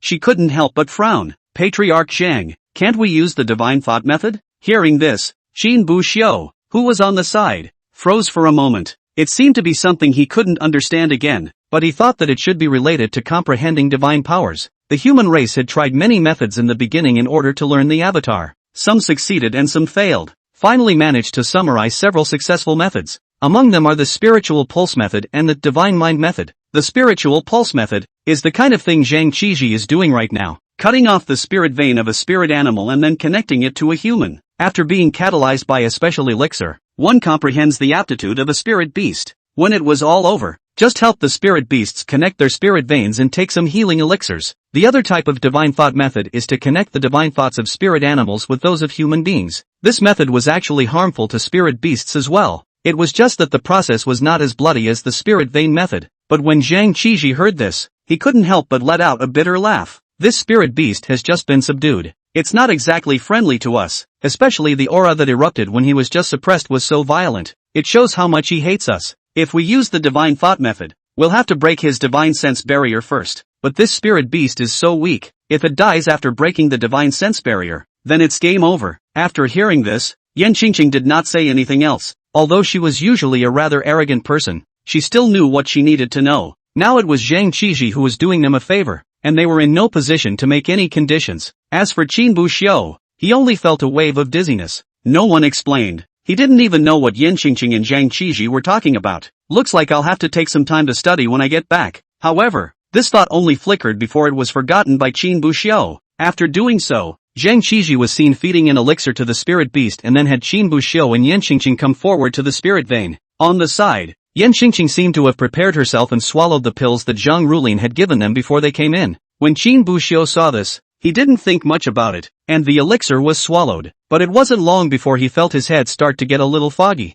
At this time, Zhang Qiji made an incision on the wrists of Yan Qingqing and Qin Buxiu, and then aligned the incision of that spirit vein to their incision. The spirit vein seemed to be alive at this time, and actually surged in towards the wounds of the two men. Qin Buxiu watched as the spirit vein drilled into his wound. A small piece protruding from underneath his skin like a worm had burrowed into it. Seeing this scene, Qin Buxiu subconsciously resisted somewhat, but in the next second, he only felt a blackness in front of his eyes. and the whole person seemed to have fallen into a deep sleep. Before he completely lost consciousness, Qin Buhu vaguely heard Zhang Qiji's voice. How much you can comprehend will depend on your own creativity. When Qin Buxiu opened his eyes again, he found himself in a pure white space. At the spot directly in front of him was a white ball of gas. Qin Buxiu wanted to look elsewhere, but realized that his head felt like it was immobilized, and he could only stare at the white air mass. Suddenly, the white air mass exploded, and countless wind blades erupted at that moment. It was like a tornado, constantly annihilating everything around it. Qin Buxiu looked at the scene in front of him and was first stunned. Then he violently recalled the time when Zhang Qiji and the others were besieging the spirit beasts. A wind blade suddenly exploded around that spirit beast, cutting through all the confinements. Is this the avatar? Qin Buxiu pondered, and he also vaguely sensed that he seemed to have gradually gained some comprehension while observing this qi cluster. He was able to feel that his body was beginning to follow and slowly condense a small ball of qi. Only such comprehension was extremely limited, and it seemed that every further step of refinement was extremely difficult. Qin Buxiu wasn't quite sure about the state of Yan Qingqing's side, so naturally, there was no way to figure out whether his current progress was fast or slow, but Qin Buxiu felt that the odds were that it was slower. After all, he was a miscellaneous spirit root, and was destined to not be fast. Cultivating fast on weekdays was not, to put it bluntly, cultivating fast. Rather, it's the fact that there's a hanging system in hand and a systematic reward that makes it seem like it's quick to cultivate. Just hang up.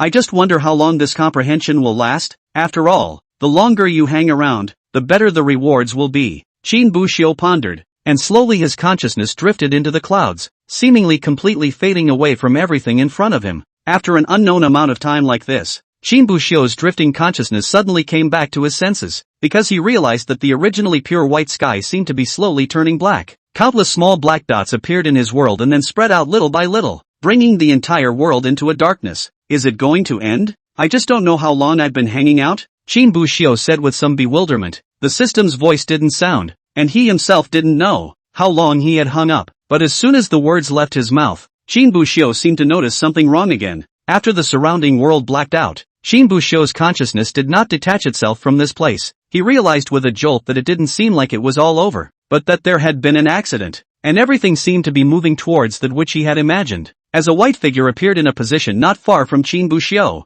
upon seeing that figure, Qin Buxiu completely froze, because that white figure seemed to be the very same spirit beast that had been suppressed underneath the Hengshan sect's spirit suppressing tower. Chapter 77. Qin Buxiu's pupils shook as he looked at the spirit beast in front of him. His intuition told him that this didn't seem to be part of comprehending the divine ability, but the current Qin Buxiu couldn't do anything. It felt like his body was trapped in a crystal, unable to move. That spirit beast walked forward step by step, coming before Qin Buhu, raising its head, its gaze to make contact with Qin Buhu. In the next second, that spirit beast made an unexpected movement that made Qin Buxiu. He was seen slowly opening his mouth and letting out a burst of sound. Do you want my avatar? Hearing this, Qin Buxiu completely froze. He looked at the spirit beast in front of him, his eyes filled with shock. This spirit animal, it can talk? You're connected to my spirit vein, so you're naturally able to understand what I'm saying. The spirit beast seemed to have seen the surprise in Qin Buxiu's eyes and explained. However, he didn't seem to intend to give Qin Buxiu too much time to think, and then inquired, you want my avatar?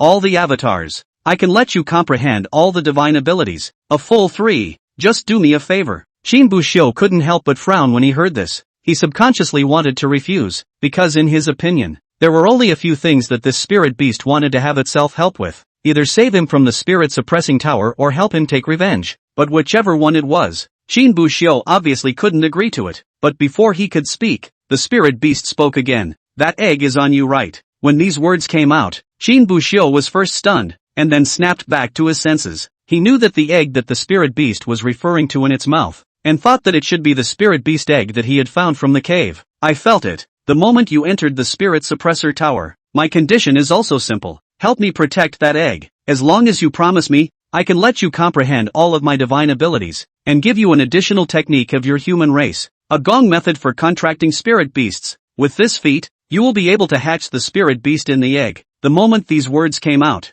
Qin Buxiu completely sat down, his eyes filled with shock and surprise. In the hands of this spirit beast, there was even a human technique, and it's still a feat of contracting a spirit beast. Regarding the matter of spirit beasts, Qin Buxiu didn't know much. However, Qin Buxiu already had a certain understanding of the status of spirit beasts in the immortal cultivation world. After all, The root of the human race's cultivation was almost always spirit beasts. A technique that could contract a spirit beast was naturally worth a lot of money, even if there was a market without a price. But what Qin Buxiu couldn't understand was why such a technique would appear in the hands of a spirit beast. He didn't immediately agree, but after a moment of contemplation, he asked his question. Why? His mind was full of doubts at this point. He didn't understand why the spirit beast had asked for his help. After all, he could not be considered a friend between him and this spirit beast. Even from a standpoint, both sides can be said to be 100% enemies. Upon hearing Qin Buxiu's question, the spirit beast's face was a bitter smile. Why? Did I have another choice? Qin Buxiu froze for a moment, but he seemed to immediately think of something.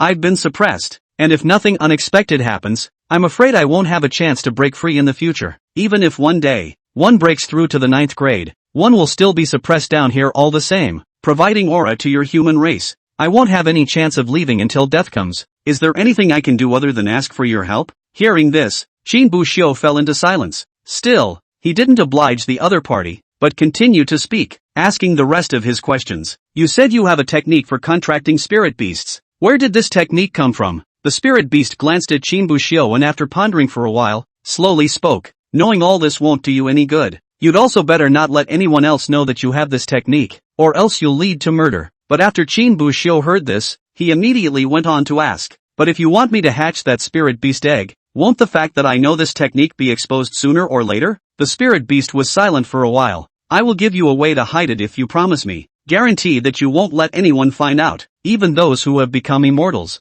The spirit beast added. Qin Buxiu couldn't help but frown, vaguely feeling as if he was involved in a huge conspiracy. He pondered whether to grant the other man's request or not. 3 divine abilities, plus a volume of feats for contracting spirit beasts, and there's a way to hatch a spirit animal. These conditions, when placed in front of any immortal cultivator, the other party was afraid that they would immediately agree. But Qin Buxiu was still hesitating, because he understands that there is no free lunch in this world. There is certainly a lot to be gained by granting the other side's request, but who knows how much danger it will lead to. Moreover, after pondering for a while, Qin Buxiu felt that he wasn't really lacking in divine abilities and techniques. Although his speed of comprehending divine abilities was slow, he had the system to add to it. It is unlikely that the avatar will be lacking in the future. As for the technique of contracting spirit beasts, this was indeed very precious. However, Qin Buxiu also understood at the same time that since such a technique existed, it couldn't possibly be a lone copy. There's still the possibility of encountering it yourself in the future.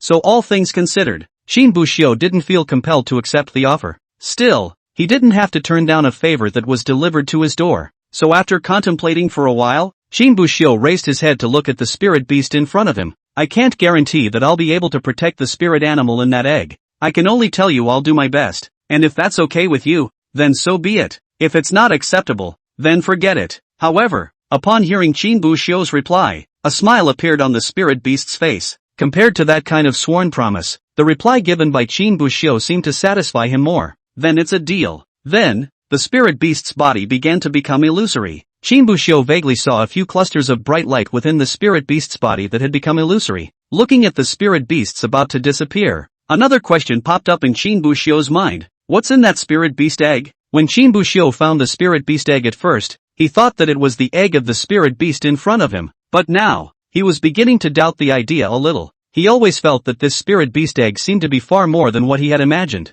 The spirit beast glanced at Qin Buxiu, a smile appearing on its face. If you want to know so badly, just hatch him out, won't it? After saying that, the spirit beast's figure completely disappeared, and the several bright lights within him flew towards Qin Buxiu. Chapter 78, A Good Harvest. Several bright lights merged into Qin Buxiu's body. Immediately, Qin Buxiu felt that a small whirlwind seemed to have been generated within his body, and there was something more in his mind. The 3 divine abilities promised by the spirit beasts had all been delivered to Qin Buxiu. On top of that, there was also that gong method for contracting spirit beasts. However, Qin Buxiu didn't rush to look through that gongfu, but first felt the 3 divine aptitudes within his body. Among these 3 divine abilities, it naturally included the one that Qin Buxiu himself had already partially comprehended in the beginning. It was also the same divine ability that formed wind blades around one's body. Qin Buxiu named this divine ability Wind Blade Scroll. This was because when this divine ability erupted, it was as if a tornado formed by wind blades had appeared around them. The second divine ability, on the other hand,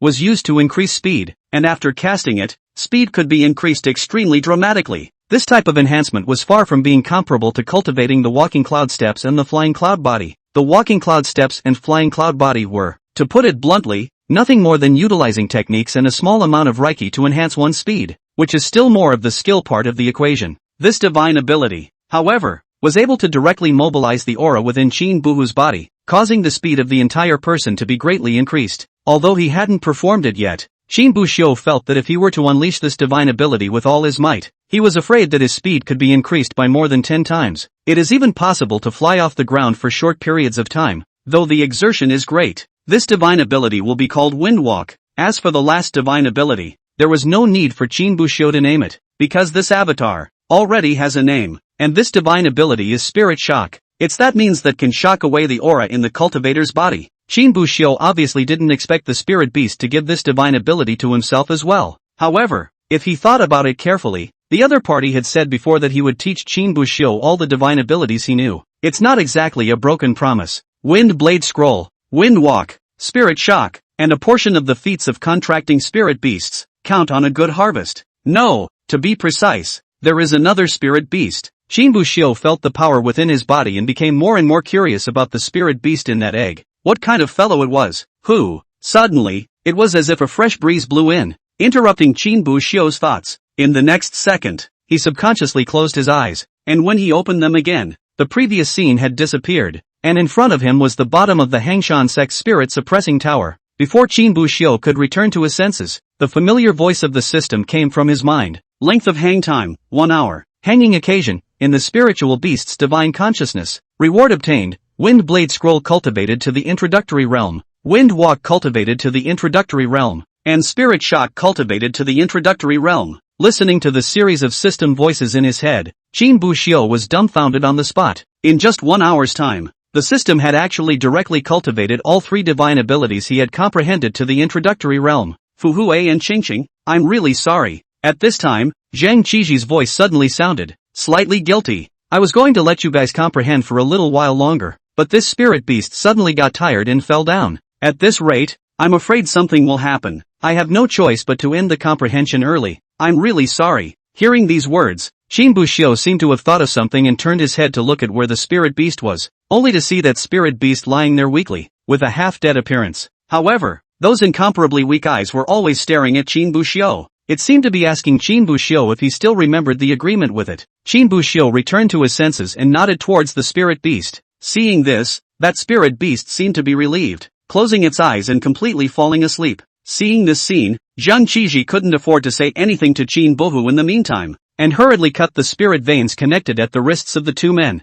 Running back to the body of the spirit beast, he fed 5 or 6 pills in a row into the spirit beast's mouth, looking very flustered. But that's normal. After all, this spirit beast was something that the Hangshan sect had spent a great deal of effort to capture. It would be a big loss if he died just after being suppressed. After that, it would take an unknown amount of effort to find and capture the spirit beasts all over again. Qin Buxiu and Yan Qingqing both couldn't help but walk over. Patriarch Zhang, is this spirit beast alright? Yan Qingqing couldn't help but ask. This spirit beast, after all, had become this way because of them. But fortunately, after a few moments, Zhang Qiji stopped the movements in his hands, and a look of relief appeared on his face. It's okay, it seems to be too weak to be like this. I don't know why it turned out this way, but it's good that it didn't hurt the root. Just give him a couple months to recover. Yan Qingqing then breathed a sigh of relief. But then, he seemed to have thought of something and turned his head to look at Qin Buxiu, a look of worry on his face. Buxiu, have you comprehended the divine power? Hearing these words, Zhang Qiji also snapped back to his senses and turned his head to look at Qin Buxiu, his face looking a bit ugly. He did know that Qin Buhu's spiritual root was a miscellaneous spiritual root, something that Li Qinghai had spoken to Zhang Qiji about in private,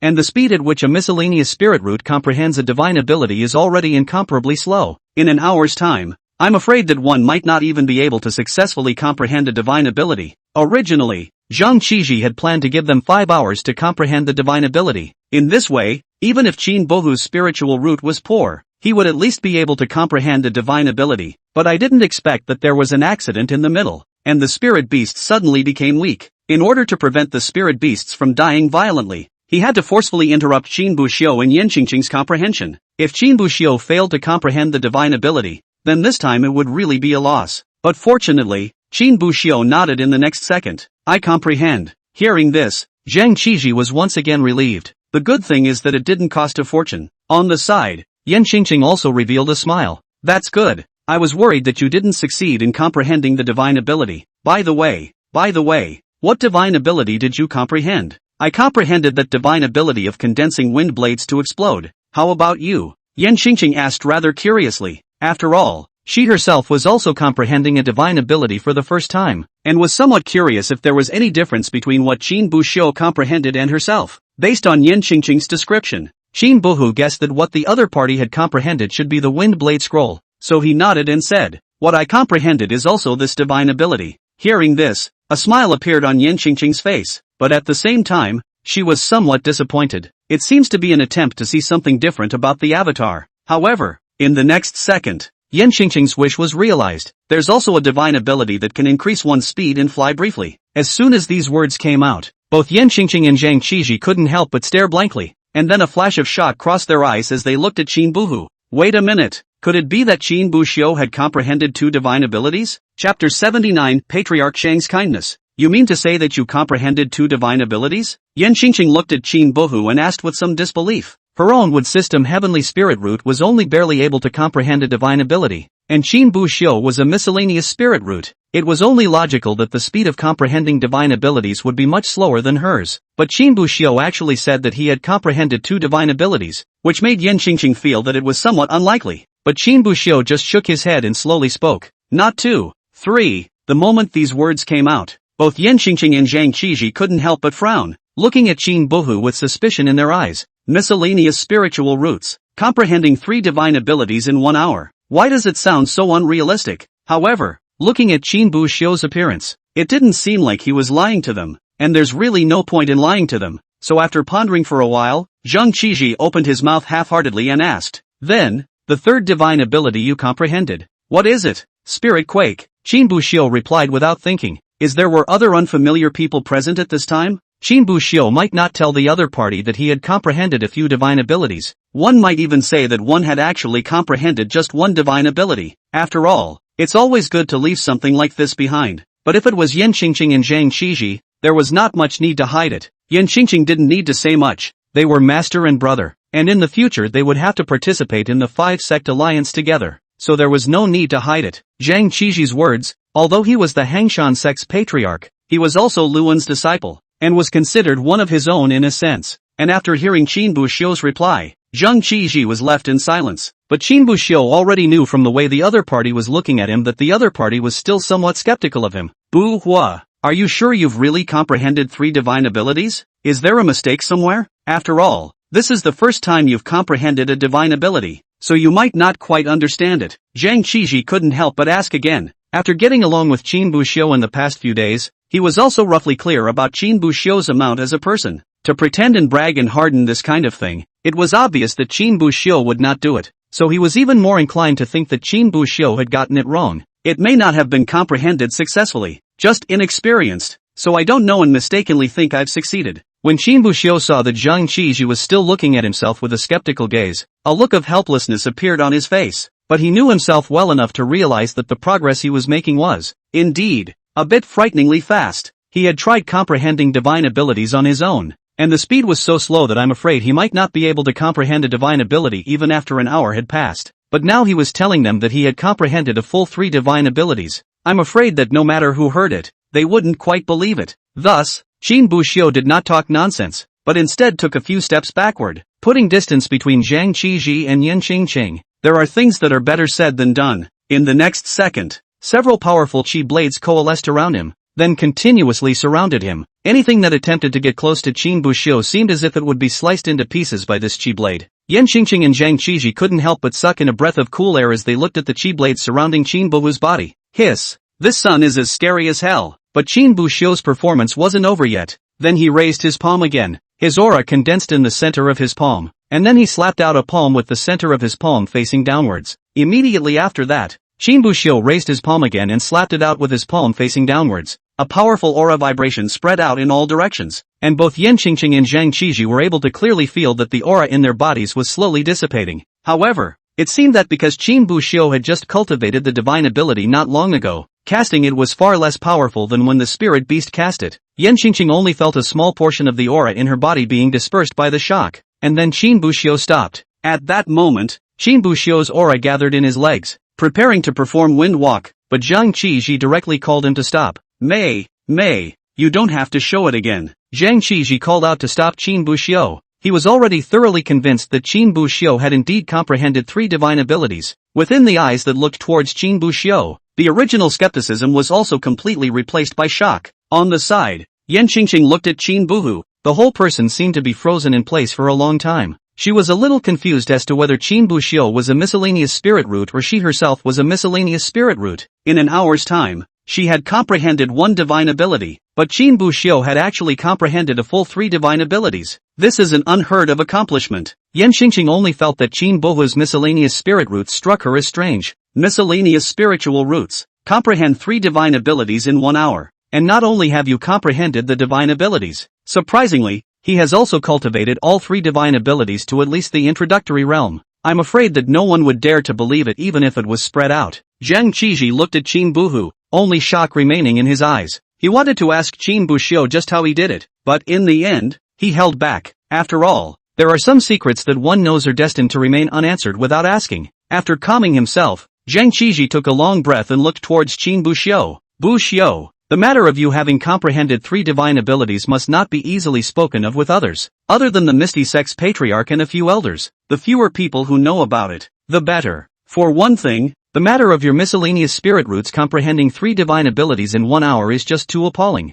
If word gets out, I'm afraid it will attract some people to plot against you. Secondly, not too long from now is the 5-sect alliance, and as one of the representatives of the ethereal sect, it's natural for you to keep some backhandedness. The less the enemy knows about you, the more favorable you can be when you go into battle. In the face of Zhang Qizhi's earnest instruction, Qin Buxiu immediately nodded his head. Thank you, Patriarch Zhang, for your guidance. I will definitely keep it in mind. Zhang Qizhi nodded and prepared to take the 2 away, but immediately afterward, as if he thought of something else, he suddenly stopped in his tracks. Stay on for 2 hours, and after that, I'll be sending you up. Hearing this, Qin Buxiu, who was on the side, immediately understood Zhang Qizhi's intentions when he heard this. After all, when they came in, so many people from the Hangshan sect saw it. If they went up now, the crowd naturally knew that they had only been down there for an hour. In the future, if Qin Buxiu exposed the fact that he knew 3 divine abilities, I'm afraid that it would cause quite a shock, and if they stayed down there for 2 more hours, the people up there wouldn't know exactly how long they had been comprehending. Even if the fact that he had comprehended 3 divine abilities was exposed later, people would still think that Qin Buxiu had spent 3 hours to comprehend 3 divine abilities. Although it was still unbelievable to Qin Buxiu, who possessed a miscellaneous spirit root, people were able to accept it grudgingly. It wasn't as unbelievable as comprehending 3 divine abilities in 1 hour. Thinking of this, Qin Buxiu hurriedly saluted towards Zhang Qizhi. Many thanks to Patriarch Zhang. Seeing this, Zhang Qizhi just smiled faintly and didn't say anything more. Chapter 80 Positions of Conduct. After that, during the time within the spirit-suppressing tower, Qin Buxiu would simply sit cross-legged and proceed to hang out. Yan Qingqing, who was on the side, looked at Qin Buhu with somewhat complicated eyes. No wonder the clan says that senior brother is a complete lazy dog. If I was that talented, I'd be swinging for the fences every day. 2. Yan Qingqing muttered to herself, looking at Qin Buhu with eyes that seemed a little envious. But a moment later, she then seemed to think of something and shook her head violently. Nope, I'm a wood system heavenly spirit root.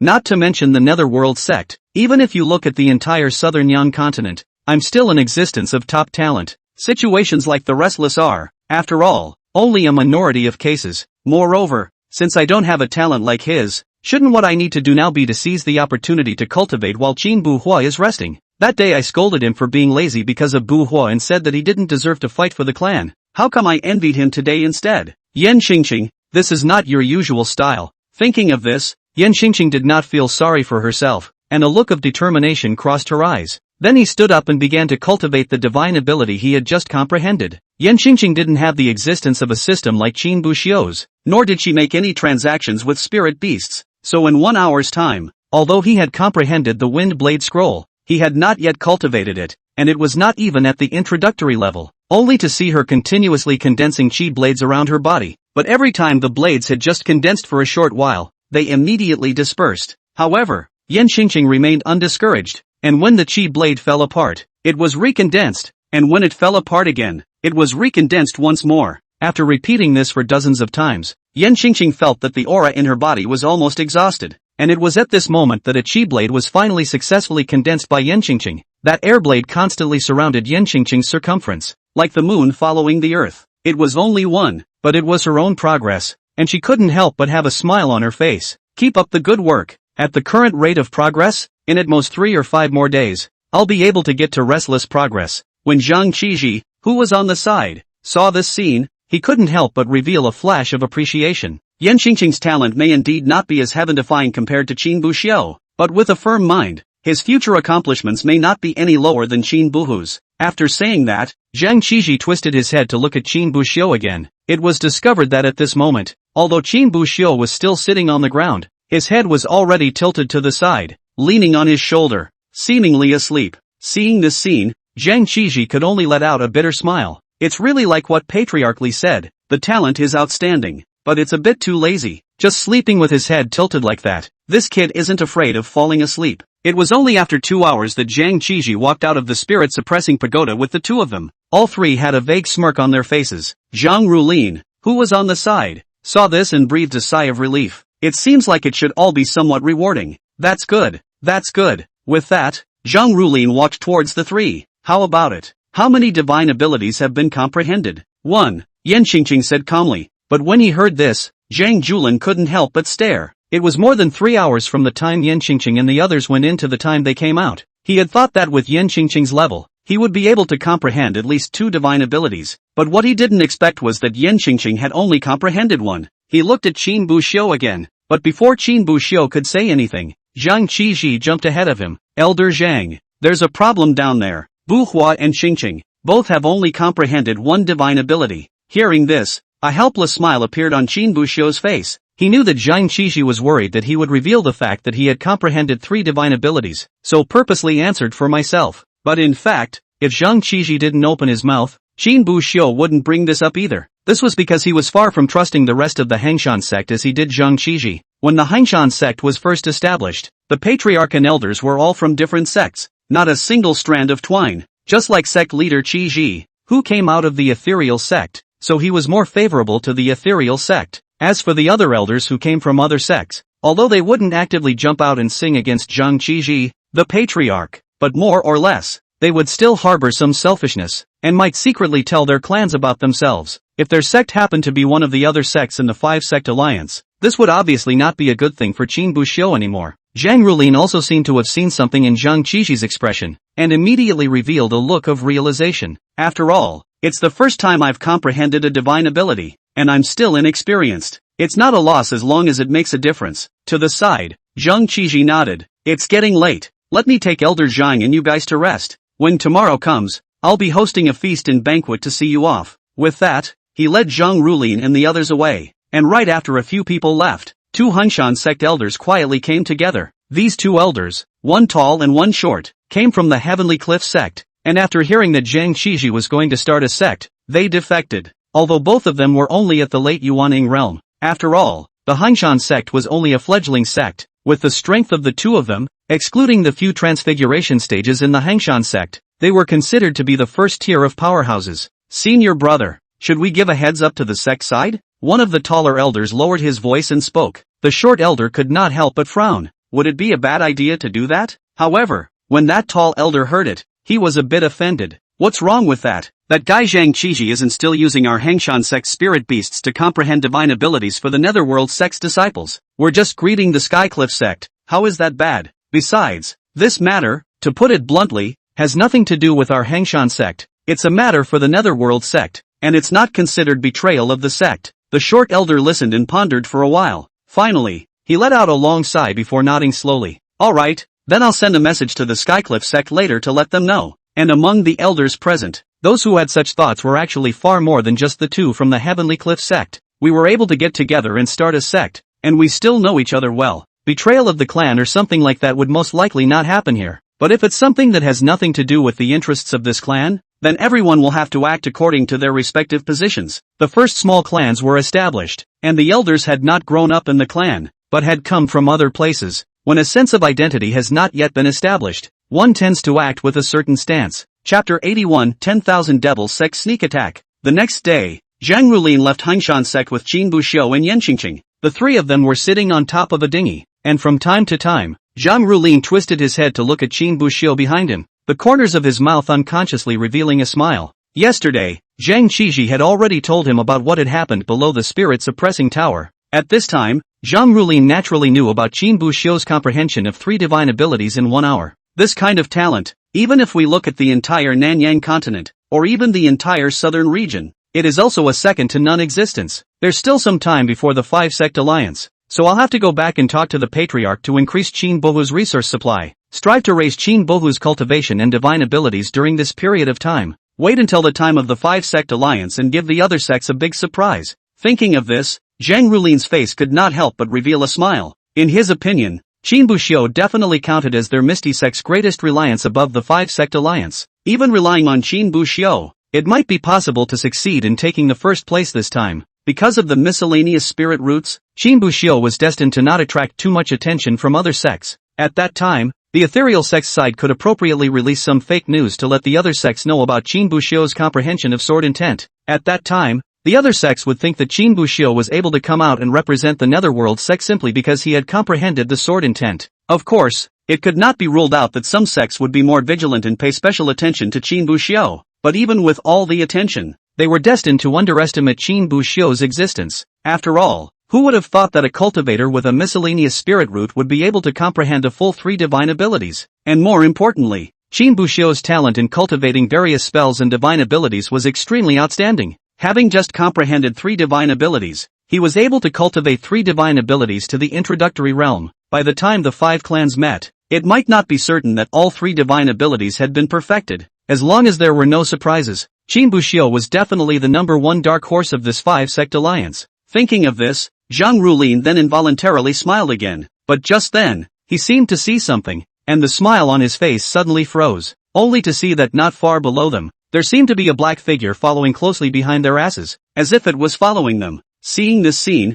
Zhang Rulin's eyes crossed with a murderous intent. What kind of little child? Even the Misty Sect's elders dare to follow them. Zhang Rulin then controlled the flying magic weapon under his feet to turn around and fly towards the person who was following them closely behind him. Qin Buxiu and Yan Qingqing noticed that the flying spells had shifted direction, but then, immediately afterward, they saw a man in black below them, who seemed to be running towards them. However, after seeing the flying spell stop and fly in his direction, he turned around without looking back and ran away. Humph! Trying to escape, Zhang Rulin snorted coldly as his aura coalesced in his hands, transforming into a golden chain with a dart-like prismatic head. Just by waving his big hand, the golden chains flew towards the man in black. The speed of the golden chains was extremely fast, and almost in an instant, they arrived behind the man in black. But just at the moment when the golden dart at the end of the chain was about to pierce into that black-robed man, bang! The body of the man in black was like a balloon that suddenly exploded and turned into a black mist. Seeing this scene, before the two of them, Qin Buxiu and Yan Qingqing, could regain their senses as to what had happened,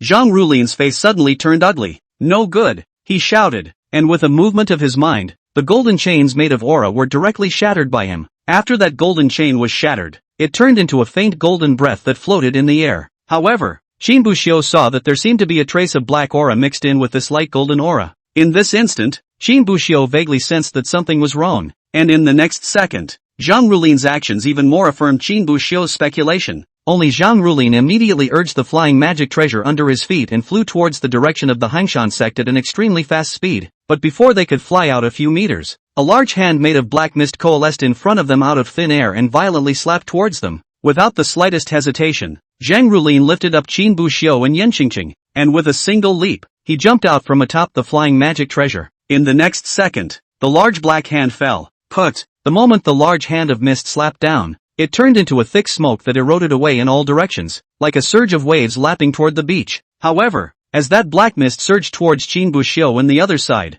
a powerful force erupted from Zhang Rulin's body, transforming into a golden barrier that protected around the three of them. That surging black mist was also all stopped outside. A moment later, it completely dissipated into thin air. When the black mist disappeared, Qin Buxiu looked towards the dinghy they were traveling in. I only saw that the wooden dinghy, which was originally quite exquisite, looked as if it had spent decades alone in the long river of time. The hull had become rotten beyond belief, covered with holes of all kinds, and the entire dinghy was thoroughly corroded. Looking at the scene in front of him, Qin Buxiu could not help but frown. If Zhang Rulin hadn't pulled them out just now, and that palm had fallen, I'm afraid that both Qin Buxiu and Yan Qingqing would have instantly become dead souls under the palm. But more than that, Qin Buxiu cared about another thing. Who, exactly, is taking a shot at them? And right at that moment, a sound rang out behind Qin Buxiu, worthy of being an elder of the Netherworld sect, to have seen through my scheme in just a moment. It's a pity, it still seems to be a step too late. As he spoke, several clusters of black mist slowly coalesced around them,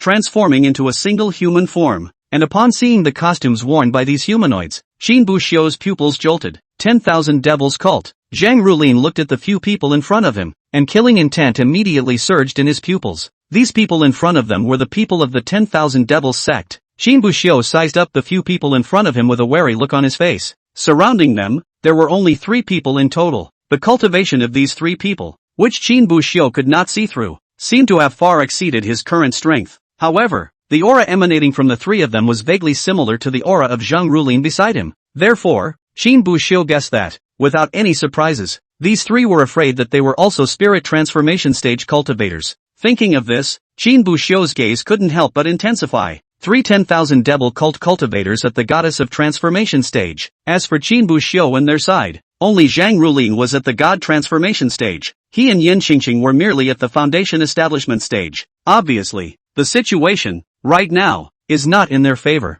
Qin Buxiu pondered, holding a talisman in his palm without a word. Chapter 82. The 3 Lang family brothers. You took a shot at me. Is it planning to completely tear apart and go to war with the ethereal sect? Zhang Rulin looked at the 10,000 devil cult cultivators in front of him and asked in a calm manner. The Misty sect and the 10,000 Devils sect hadn't been dealing with each other for more than a day or two, and they more or less knew each other's top brass. The 10,000 devil cult cultivators in front of them were the 3 famous Lang family brothers, Long Shan, Long Yen, and Long Shi. The 3 Lang family brothers couldn't help but laugh out loud when they heard this. Ha ha ha, what is Elder Zhang talking about? Can it be that there is peace between the 10,000 Devils sect and the Netherworld sect right now? I remember not too long ago, a few disciples of our 10,000 Devils sect were killed by your people, right? After saying that Lang family's 3 brothers seemed to have remembered something, and a pair of grim gazes looked towards Qin Buxiu. If I remember correctly, it should be killed by this Qin Buxiu next to you. Qin Buxiu looked at the other party, knowing that what the other party was talking about was what happened that day in the 10,000 Beasts forest. After hearing this,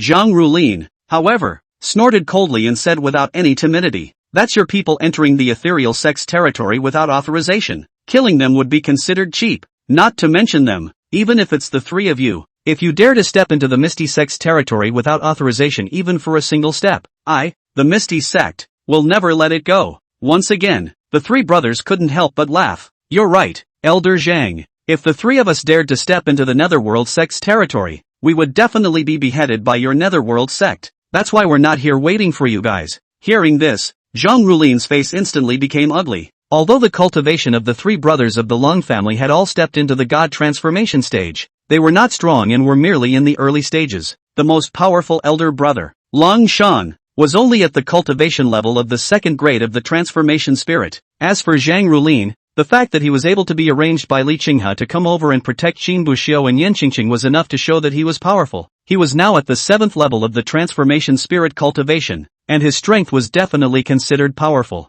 In the entire Misty sect, not counting those old monsters in seclusion, Zhang Rulin's strength was able to sit firmly in the top 3. If he were to fight alone, Zhang Rulin was confident that he would be able to easily decapitate the 3. However, if they joined forces, they would be extremely difficult to deal with. It was because although the 3 brothers of the Lang family were not strong, because they had grown up together since they were young, there was an extremely tacit understanding between the 3 of them. Coupled with the fact that the cultivation techniques are complementary paths, Zhang Rulin may not be able to take advantage of a real fight. Of course, Zhang Rulin couldn't take advantage of it, and the 3 Lang family brothers likewise had a hard time taking any advantage of Zhang Rulin. After all, Zhang Julin's strength was here. Even if he thought the worst, he could still escape if he really couldn't beat them. But the problem now was that Zhang Rulin wasn't fighting alone, but had also brought along the 2 of them, Qin Buxiu and Yan Qingqing. If they really fought, he was able to defend against the 3 Lang family brothers. But what about Qin Buxiu and Yan Qingqing? The 2 of them were only at the foundation establishment stage of cultivation,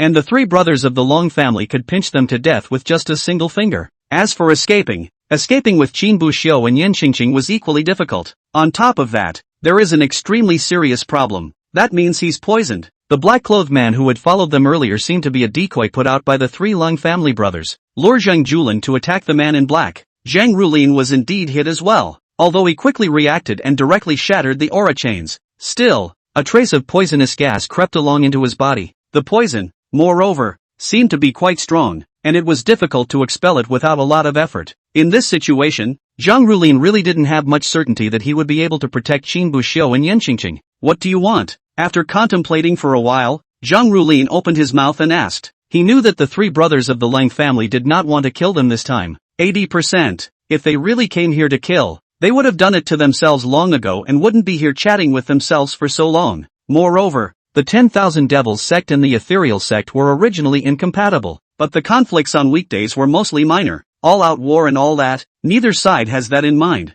After all, once there was a full-scale war, it would mean the deaths of hundreds or thousands of people, and it might even be necessary to spell out the clan's reserves. So unless it comes down to the last resort, neither side is going to poke the membrane easily. Seeing that Zhang Rulin had opened his mouth, it was only then that the eldest of the three Lang family brothers, Long Shan, slowly revealed a smile. TSK, looks like Elder Zhang is still very sensible. Then we won't beat around the bush. I've heard that there's a disciple from your sect who obtained a sword embryo not long ago. As he spoke, Lang Shan's gaze glanced over Qin Buxiu's body as if he hadn't thought about it. I wonder if the elder can make him bear the pain and give us this sword embryo? As soon as these words came out, Zhang Rulin's face immediately sank, and a murderous intent flashed in his eyes. Sword embryo. This is no ordinary treasure. Rather, it is a true supreme treasure. This was because the sword embryo would grow according to the cultivator's own strength, and it was even able to find good refining materials, and was also able to gradually improve the quality of the sword embryo. It could be said that as long as one had this sword embryo, the cultivator would not need to look for other attacking magic treasures in his life. A single sword embryo would be enough to use from the beginning to the end. Moreover, the sword embryo itself had spirituality, and if one had comprehended the sword intent, any sword intent chopped out using the sword embryo would be several times stronger than those chopped out using other longsword magic treasures. No wonder he went out of his way to make a move on us. So it's because he's eyeing the sword embryo, Zhang Rulin said, killing intent appearing in his eyes, while carrying a few hints of remorse. As a senior member of the Netherworld sect, he naturally knew about Qin Bohu's possession of a sword embryo, knowing that Qin Bohu had something as important as a sword embryo in his possession, but only letting himself alone to escort Qin Bohu and Yin Qingqing, or they were too careless. But Lang Shan's conditions didn't seem to be finished. Then, as if he suddenly remembered something, he opened his mouth again. Oh yeah, before I came out, I heard our little sect master say that her golden sunflower seemed to have been robbed. If it's possible, I hope that you all will just send us another golden sunflower in passing. Hearing this, Zhang Julin was instantly annoyed. Don't you guys go too far. But when Lang Shan heard this, he revealed a cold smile. Excessive? But so what? The sword embryo and the golden sunflower. We are bound to get them today. If Elder Zhang isn't willing to hand it over to us, we'll have to do it ourselves. At that time, if we really cause any lives and break the Misty Sect's heavenly pride, Elder Zhang can't blame us. Hearing this, Zhang Rulin couldn't help but clench his teeth, the irritation in his heart having reached its peak. If he was worried about not being able to protect Qin Buxiu and Yin Qingqing, he would have already made his move at this point. But right at this moment, Qin Buxiu, who had been silent for a long time on the side, suddenly slowly opened his mouth. Elder, how long would it take for you to return to the Ethereal sect from here? In a state of recklessness, at the earliest? Chapter 83, talking it over. Zhang Rulin had a look of bewilderment in his eyes, as if he didn't understand why Qin Bohu would ask this question. Is it hard to get away with just being alone? Although he didn't know why Qin Bohu asked this. After contemplating for a while, Zhang Rulin slowly opened his mouth. If against all odds, rush back with all your might. An incense stick of time. Zhang Julin finally gave the answer. Qin Buxiu listened slightly with a thoughtful look on his face. One incense burner translates to half an hour. Elder, can you protect us for an incense stick of time? Hearing this, Zhang Rulin frowned slightly, seeming to be increasingly confused about what Qin Buxiu meant, but looking at the sharp gaze in Qin Buxiu's eyes, for some reason, Zhang Rulin felt that Qin Buxiu might be able to find a way. Then his teeth clenched and he spoke. Yes. Receiving this reply, Qin Buxiu didn't hesitate in the slightest, and the soul summoning talisman that had already been prepared in his hand was immediately activated. That soul summoning talisman immediately turned into ashes, and at the same time, a trace of the divine idea in the soul summoning talisman was also followed by being worn out. Meanwhile, the Ethereal sect, thousands of miles away. Lu En, who was originally sitting cross-legged in the room, violently opened his eyes and a flash of panic crossed his eyes. The scent of the soul-summoning talisman. Did something happen to Bu Hu? Thinking of this, Ryun couldn't afford to be pondering something and snapped to his feet. Then his body seemed to transform into a stream of light, rushing out of the room at an extremely fast speed. However, Luan did not rush towards the place where the message from the soul-summoning talisman came from, but towards the patriarch's hall. That day's meeting with Zhang Qiji and the others. Although Luan did not participate, he knew all about the whole thing. Naturally, he also knew that Qin Buxiu and Yan Qingqing had followed Zhang Qiji to the Hangshan sect to learn about divine abilities, and he also knew that the two of them had Zhang Rulin by their side to protect them. But now, Qin Buxiu's soul-summoning talisman was suddenly activated. What does that mean? It meant that Qin Buxiu and the others had most likely stumbled upon something that even Zhang Rulin could not do anything about. Zhang Rulin's strength was one of the top ground within the entire Misty sect. Something that could leave him at his wit's end was bound to be no small matter. Ryan was also a little worried that if he just rushed over there himself, what if he couldn't solve the problem even if he arrived? Had to pull a few more people along for the trip, just in case. After only a few moments, Luan arrived inside the sovereign hall. Li Chongha looked up at Ryuan with a smile on his face. What's the wind that's blowing? He was about to flirt, but Li Qingha suddenly realized that Luan's face was full of anxiety, so he couldn't help but give a start to his words. And Ryan didn't waste any time, coming in with a direct sentence. Something happened to Bu Hua and Qingqing. As soon as these words came out, Li Qingha's pupils instantly shrunk, and his entire body violently stood up. What did you say? Ryan looked at Li Chongha and didn't seem surprised by his reaction. In 3 or 2 sentences it was explained as simply as possible what had just happened. Then came the sentence. Immediately find a few god transformation stage elders to come over and accompany me to kill them. However, when Li Qingha heard this, he revealed a violent rage. Asterisk asterisk asterisk asterisk. Get your own people. Give me their location. I'll kill them first. You guys are too slow. I don't know how long I'll have to wait for you guys. Li Qingha said loudly, looking even more anxious than Ryuan. After all, Qin Buxiu and Yan Qingqing were the ones he had specially cultivated for the 5-sect alliance in a few months. If something happened at such a juncture, it would be almost impossible to recruit 2 disciples to top it in a short period of time. When the time comes for the 5 clans to meet, I'm afraid that the ethereal sect will only be the bottom of the pile. Seeing this, Luan didn't think much about it and used the power of his divine sense to pass the location of the soul-summoning talisman to Li Qingha.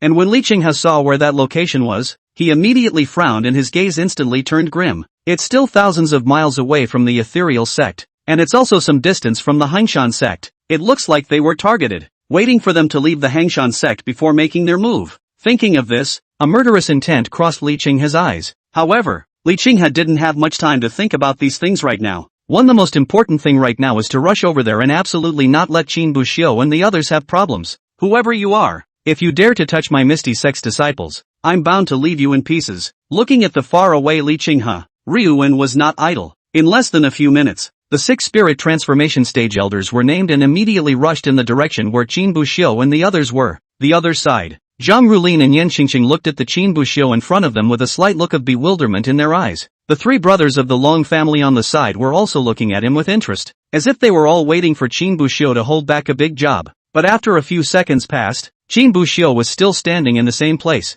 doing and saying nothing. Buxiu, do you have nothing to say? Zhang Rulin couldn't help but speak. Qin Buxiu looked at Zhang Rulin in front of him with a thoughtful look on his face. Could it be that the aura of the soul-summoning talisman wasn't detected by them? From the scene before us, it does seem to be such a state of affairs. After all, if the 3 brothers of the Lang clan had sensed Qin Buxiu's aura of casting the soul-summoning talisman, they would definitely have reacted instantly and then fought against them. This was also the reason why Qin Buxiu did not immediately cast the soul-summoning talisman when the trio first appeared. This was because he wasn't sure if Zhang Rulin would be able to withstand the attack of the 3 Lang family brothers before the Misty Sect's reinforcements came over. It was precisely for this reason that Qin Buxiu opened his mouth to ask how much time it would take to get from here to the Netherworld sect, and also asked if Zhang Rulin could carry on for so long. After receiving an affirmative reply, this was the only time the soul-summoning talisman was activated. If he had gotten a negative reply at that time, then 80% of Qin Buxiu would have considered handing over the formless sword embryo and the golden sunflower. The formless sword embryo and the golden sunflower were important, but if one's life was lost, then everything would be lost. But now, the scene that Qin Buxiu had guessed didn't happen. Instead, the 3 Lang family brothers were still looking at themselves with interest. Zhang Julin and Yan Qingqing were even in a state of confusion. From this, it was clear that they really didn't feel the aura of the soul-summoning talisman. Thinking of this, Qin Buxiu's heart instantly rejoiced. If the three brothers of the Leng family hadn't felt the aura of the soul-summoning talisman, they wouldn't have known that the Misty Sect's reinforcements had already come towards here. Then he could take the opportunity to stall a little while longer. The longer it dragged on, the less time Zhang Julin needed to resist. So Qin Buxiu calmed down a bit and looked at the three Leng family brothers with a smile on his face. Since you guys want my sword embryo and golden sunflower, let's have a good talk. Chapter 84 Stalling. Hearing Qin Buxiu's words, the three brothers of the Leng family were all stunned. It seemed to be completely unexpected that this fellow Qin Buxiu would come forward on his own. After all, the three of them were cultivators at the god transformation stage, while Qin Buxiu was just a mere foundation establishment stage. Of course, the three of them didn't underestimate Qin Buxiu because of this. Before they came out, the sect leader had already told them the identities of Qin Buxiu and Yen Qingqing. These two were going to represent the Misty Sect to participate in the five-sect alliance. Their status was superb. If they were to kill them, they would definitely offend the Misty Sect to death. So they wouldn't make a move against Qin Buxiu as a last resort. And that meant that as long as Qin Buxiu was willing to solve the problem in a peaceful manner, they wouldn't care too much even if they wasted a bit more time. Both the sword embryo and the golden sunflower are in my hands. But isn't it a bit too much for you guys to just stare at a person's wool gathering? Upon hearing Qin Buxiu's words, Lang Shan but laughed, seemingly completely unconcerned. Boy, you can't really blame us for that. We were just following orders. We will do whatever the bishop tells us to do. And if you don't think it's fair, don't tell us. One could have personally gone to our 10,000 Devil Sect sectmaster and talked to him. If he thinks you've got a point, maybe he'll give it back to you. After saying that, the three brothers of the Long family burst into laughter in unison.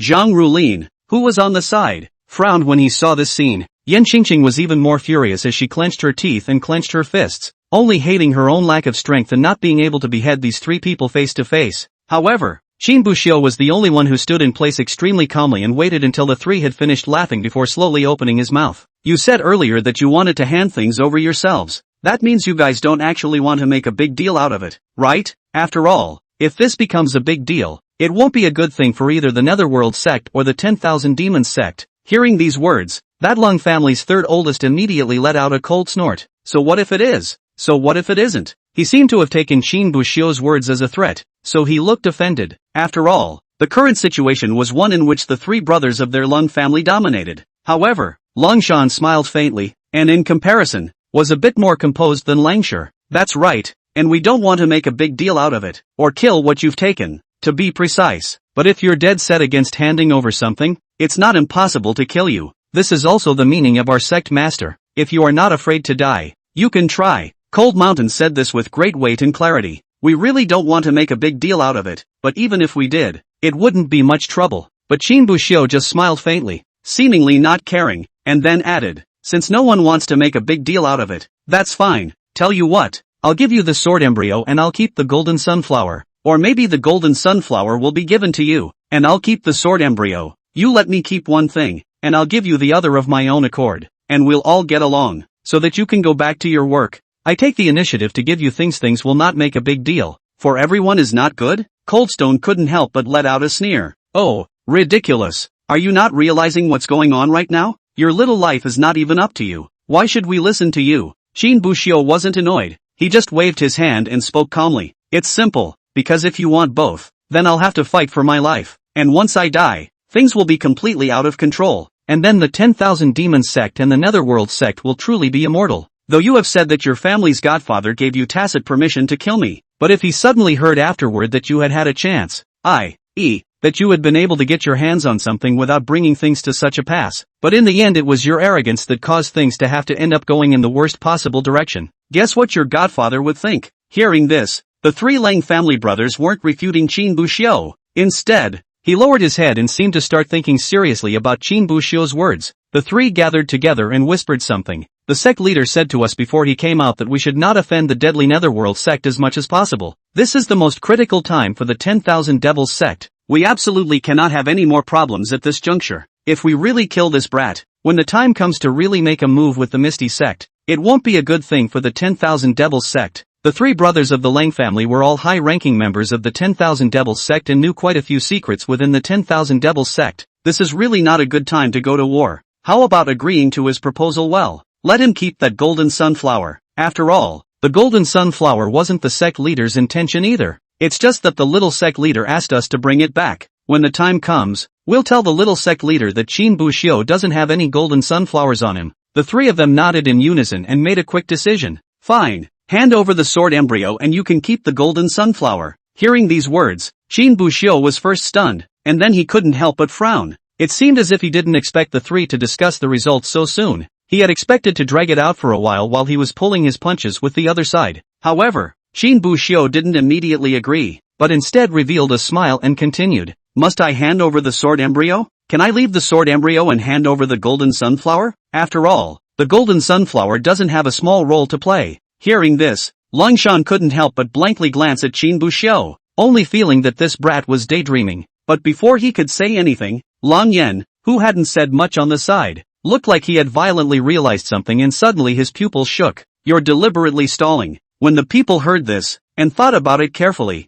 they thought that it did seem to be the case. Qin Buxiu's appearance of this constant change of heart did not seem like he was discussing with them in any way. Rather, it was more like deliberately deceiving them and stalling with them. Just thinking about this, they couldn't help but have a trace of doubt in their hearts. What good could Qin Buxiu's stalling do? It wouldn't change anything. But immediately afterward, several people suddenly changed their faces as they all coincidentally recalled the two questions Qin Buxiu had asked Zhang Rulin at the beginning. How long will it take at the earliest to get from here to the ethereal sect? Can you protect us for an incense burner? Could it be Qin Buxiu had used some means to ask for help from the Netherworld sect? Thinking of this, the three brothers of the Long family did not hesitate in the slightest. Taking out their respective magic treasures from their arms, they pounced towards Qin Buxiu. They weren't sure if Qin Buhu had asked for help, but Qin Buhu's behavior was clearly not right. If they waited any longer, they feared that something would really go wrong. Seeing this scene, Qin Buxiu sighed somewhat helplessly. He had hoped to stall some more, but that seemed unlikely now. But it's almost been dragging on for about 7 or 8 minutes, so it shouldn't be too much of a problem. As he spoke,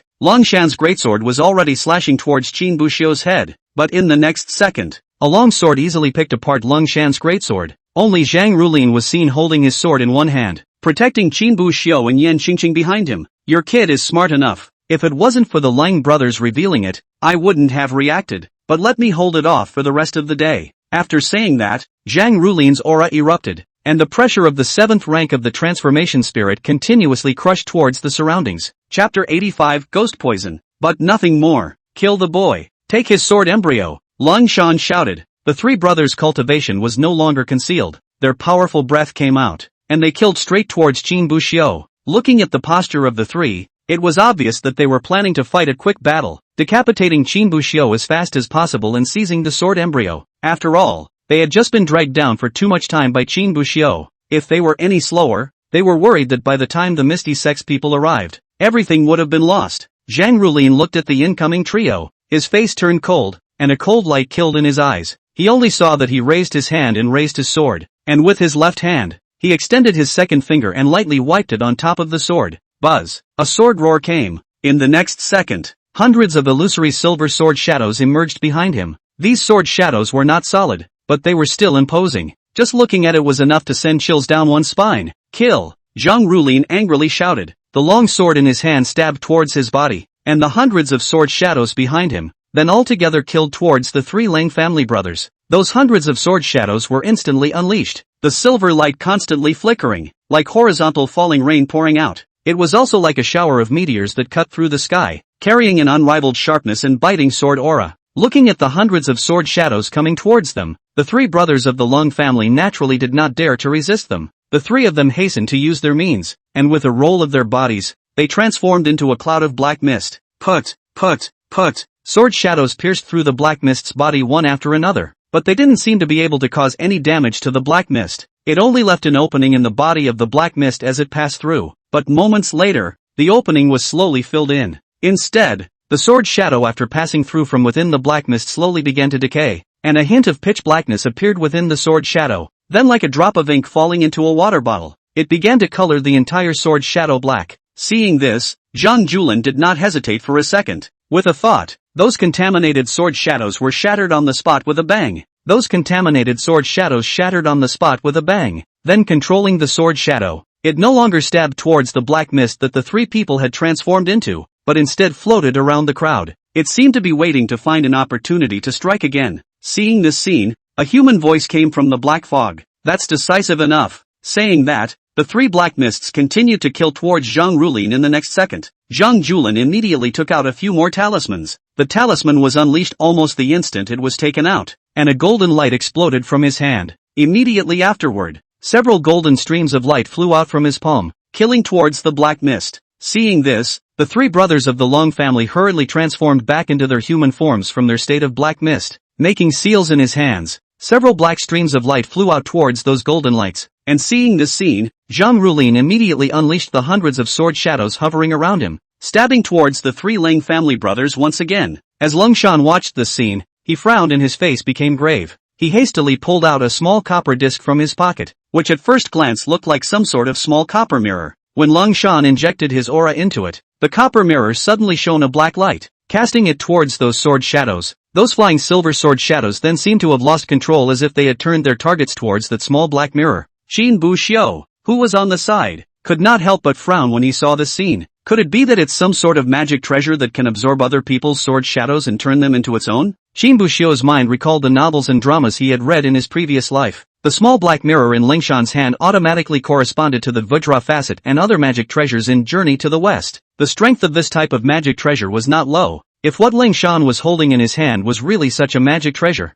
then I was afraid that the difficulty of this battle would be greatly increased. But in the next second, Qin Bu Xiu realized that he had overthought it. Bang! When the first sword shadow flew above the copper mirror, a dull sound came from it. The sword shadow did not seem to fly into the copper mirror as Qin Bu Xiu had imagined. Instead, it struck hard on top of the bronze mirror, followed by a dull ringing sound and shattered completely. Immediately after that, the dozens of sword shadows behind it were just like the first one, smashing one after another on top of the bronze mirror. That copper mirror didn't seem to have the slightest intention of taking these sword shadows in. It just resisted those sword shadows again and again and then blocked them one by one. Although there seemed to be a gap between this copper mirror and what Qin Bu Xiu had imagined, the strength didn't seem to be low. In a short span of 10 seconds or so, 2/3 of the sword shadows stabbed towards that copper mirror, but it was all blocked by that copper mirror. And that copper mirror, however, did not show the slightest damage. And at that moment, a smile appeared on Lung Shan's face. Zhang Julin. Lung Shan seemed to be trying to mock Zhang Rulin, but just as the words came out, he directly froze in the next second. Only Zhang Rulin once again wiped his finger on the longsword.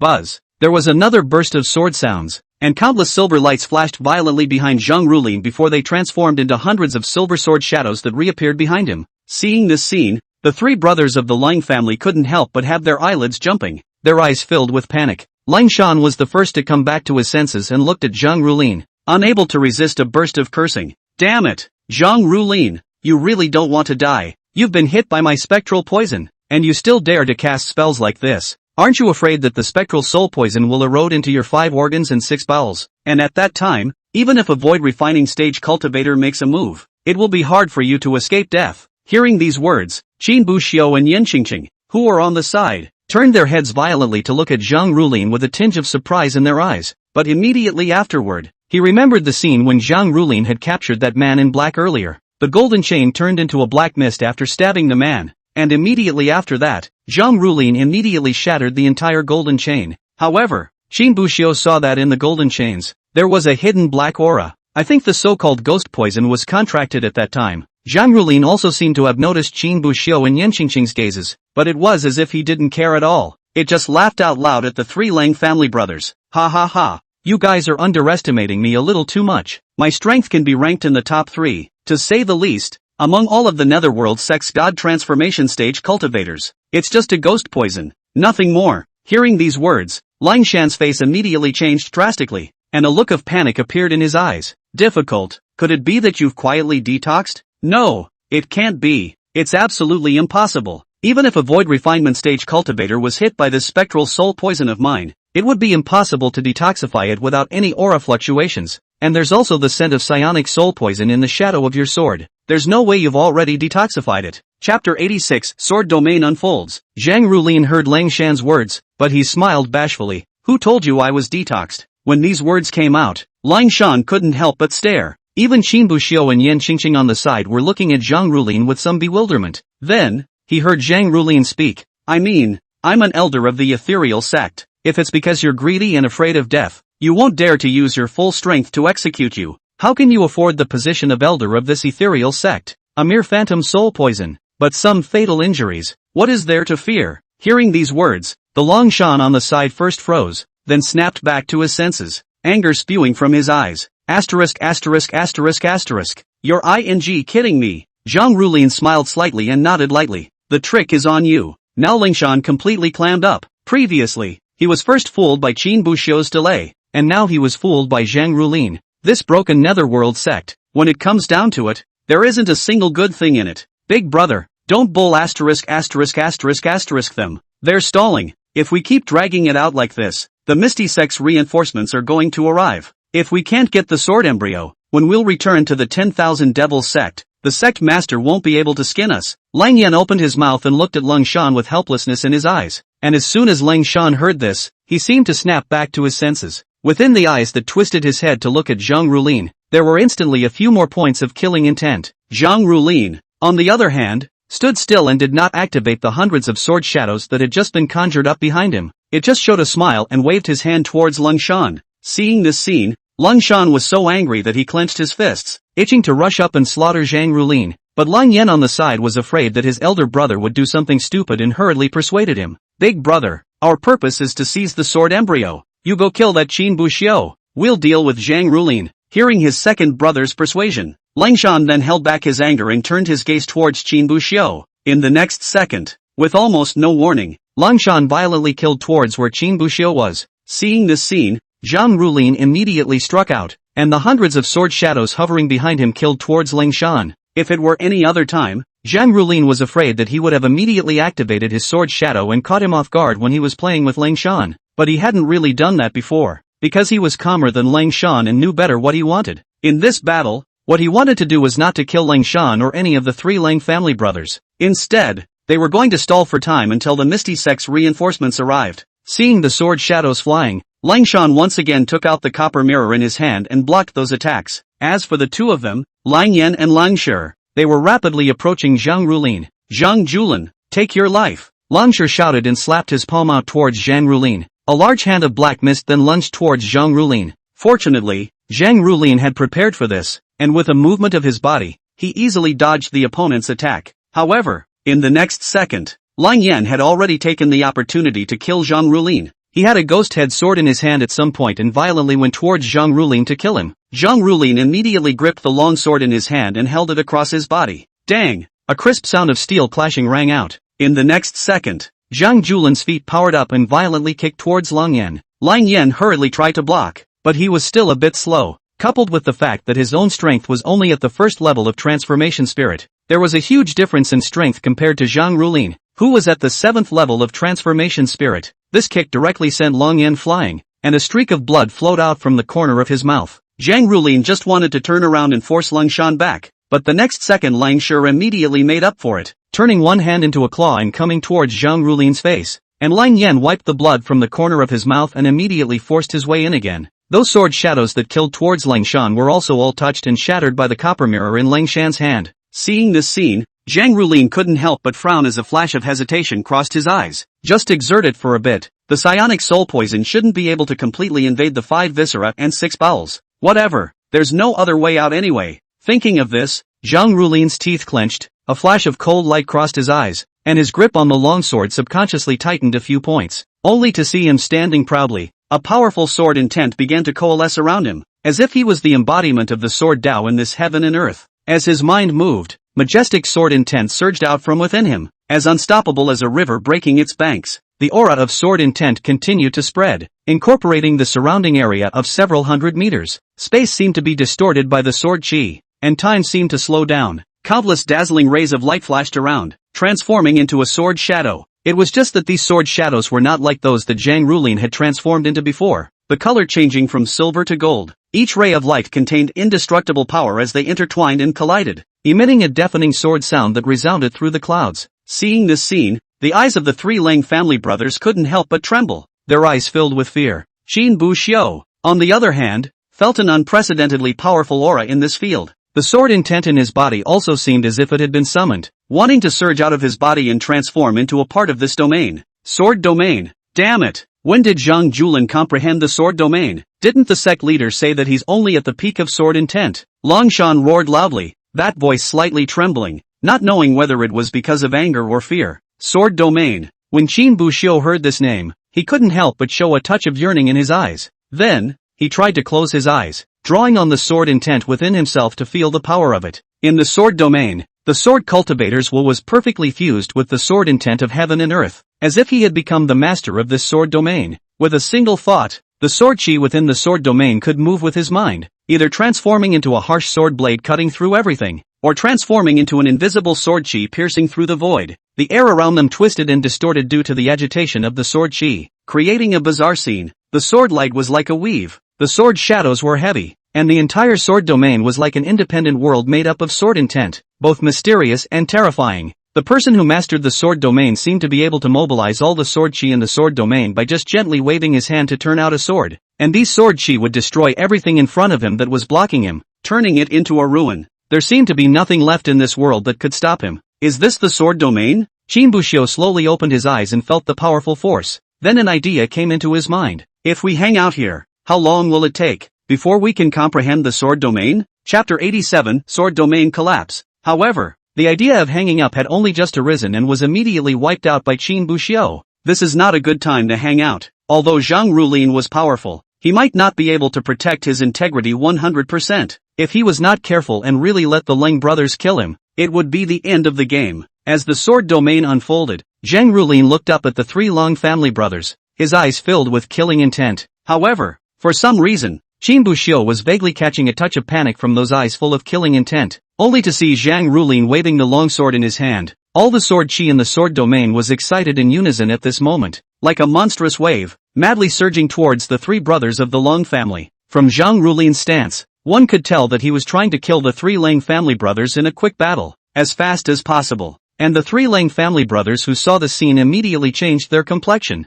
their eyes revealing a look of horror. They had never dreamed that Zhang Rulin would be able to execute a sword domain. The sect master of the 10,000 devils had also not spoken to them about this matter at all. If they had known in advance that Zhang Rulin had already comprehended the sword domain, they definitely wouldn't have taken on this mission. Even if he took on the mission, he would definitely be looking for one or two helpers at the god transformation stage. Otherwise, with the strength of the three of them alone, there was no way they could be a match for Zhang Rulin, who had mastered the sword domain. With the countless sword chi pressing in, the three of them could only fend off the sword chi while constantly dodging. But doing so is ultimately just a mantis that does nothing. The reason why the sword domain was powerful was because within this domain, the sword cultivator's will and sword intent were fused in the most perfect way. As long as the domain did not dissipate, the sword cultivator was the absolute master of this sword domain. When the sword chi that was like a mountain of sword chi madly surged in, it was not something that could allow the three of them to dodge. Put.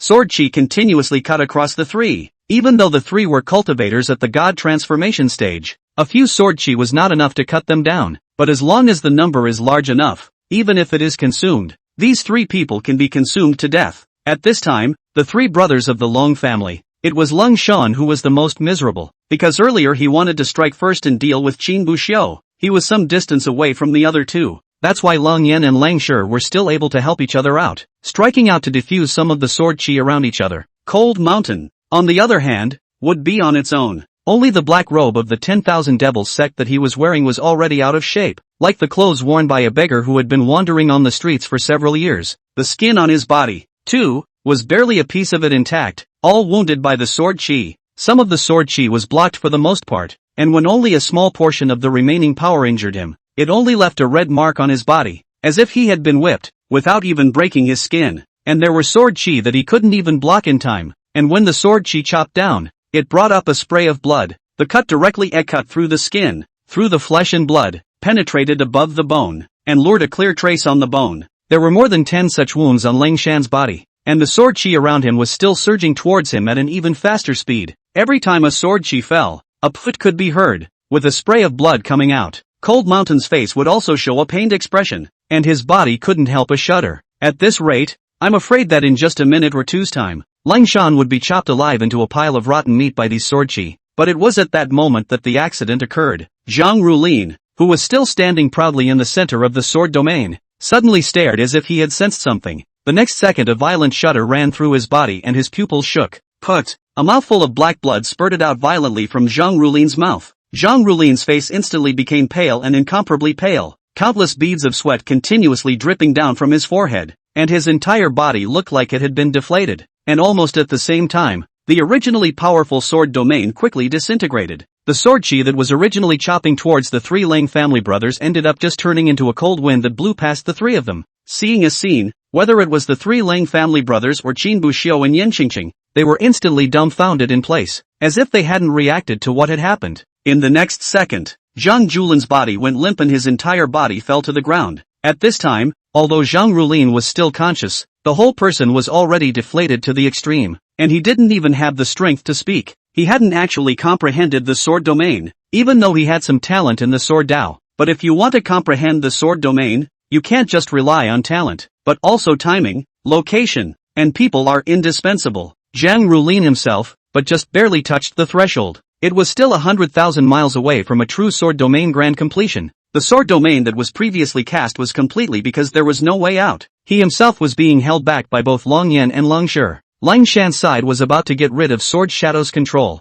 and he was well aware of his state. There was no more strength left to be conjuring up Sword Shadows. If he were to do that, the cytoxin would really have to invade his internal organs. He wasn't afraid of death, but once the ghost poison had invaded his internal organs, he would no longer have the strength to deal with the three Lang brothers. At that time, not only himself, Qin Buxiu and Yan Qingqing would also become fish meat on the board. So he decided to take a stab at it, bracing his poisoned body and forcing the sword domain. If he was lucky enough, he might be able to decapitate the three Lang family brothers before the spectral poison completely invaded his organs and bowels. In the end, at best, it will end up the same way. But at least Qin Buxiu and Yan Qingqing were able to survive. But now it seemed clear that he had overestimated himself. The entire process from the unfolding of the sword domain to its collapse was only less than half a minute. None of the three Lang brothers are dead. Only on Lang Shan's side. He was barely considered to have inflicted serious injuries, but the other two still retained their remaining strength. The current Zhang Rulin,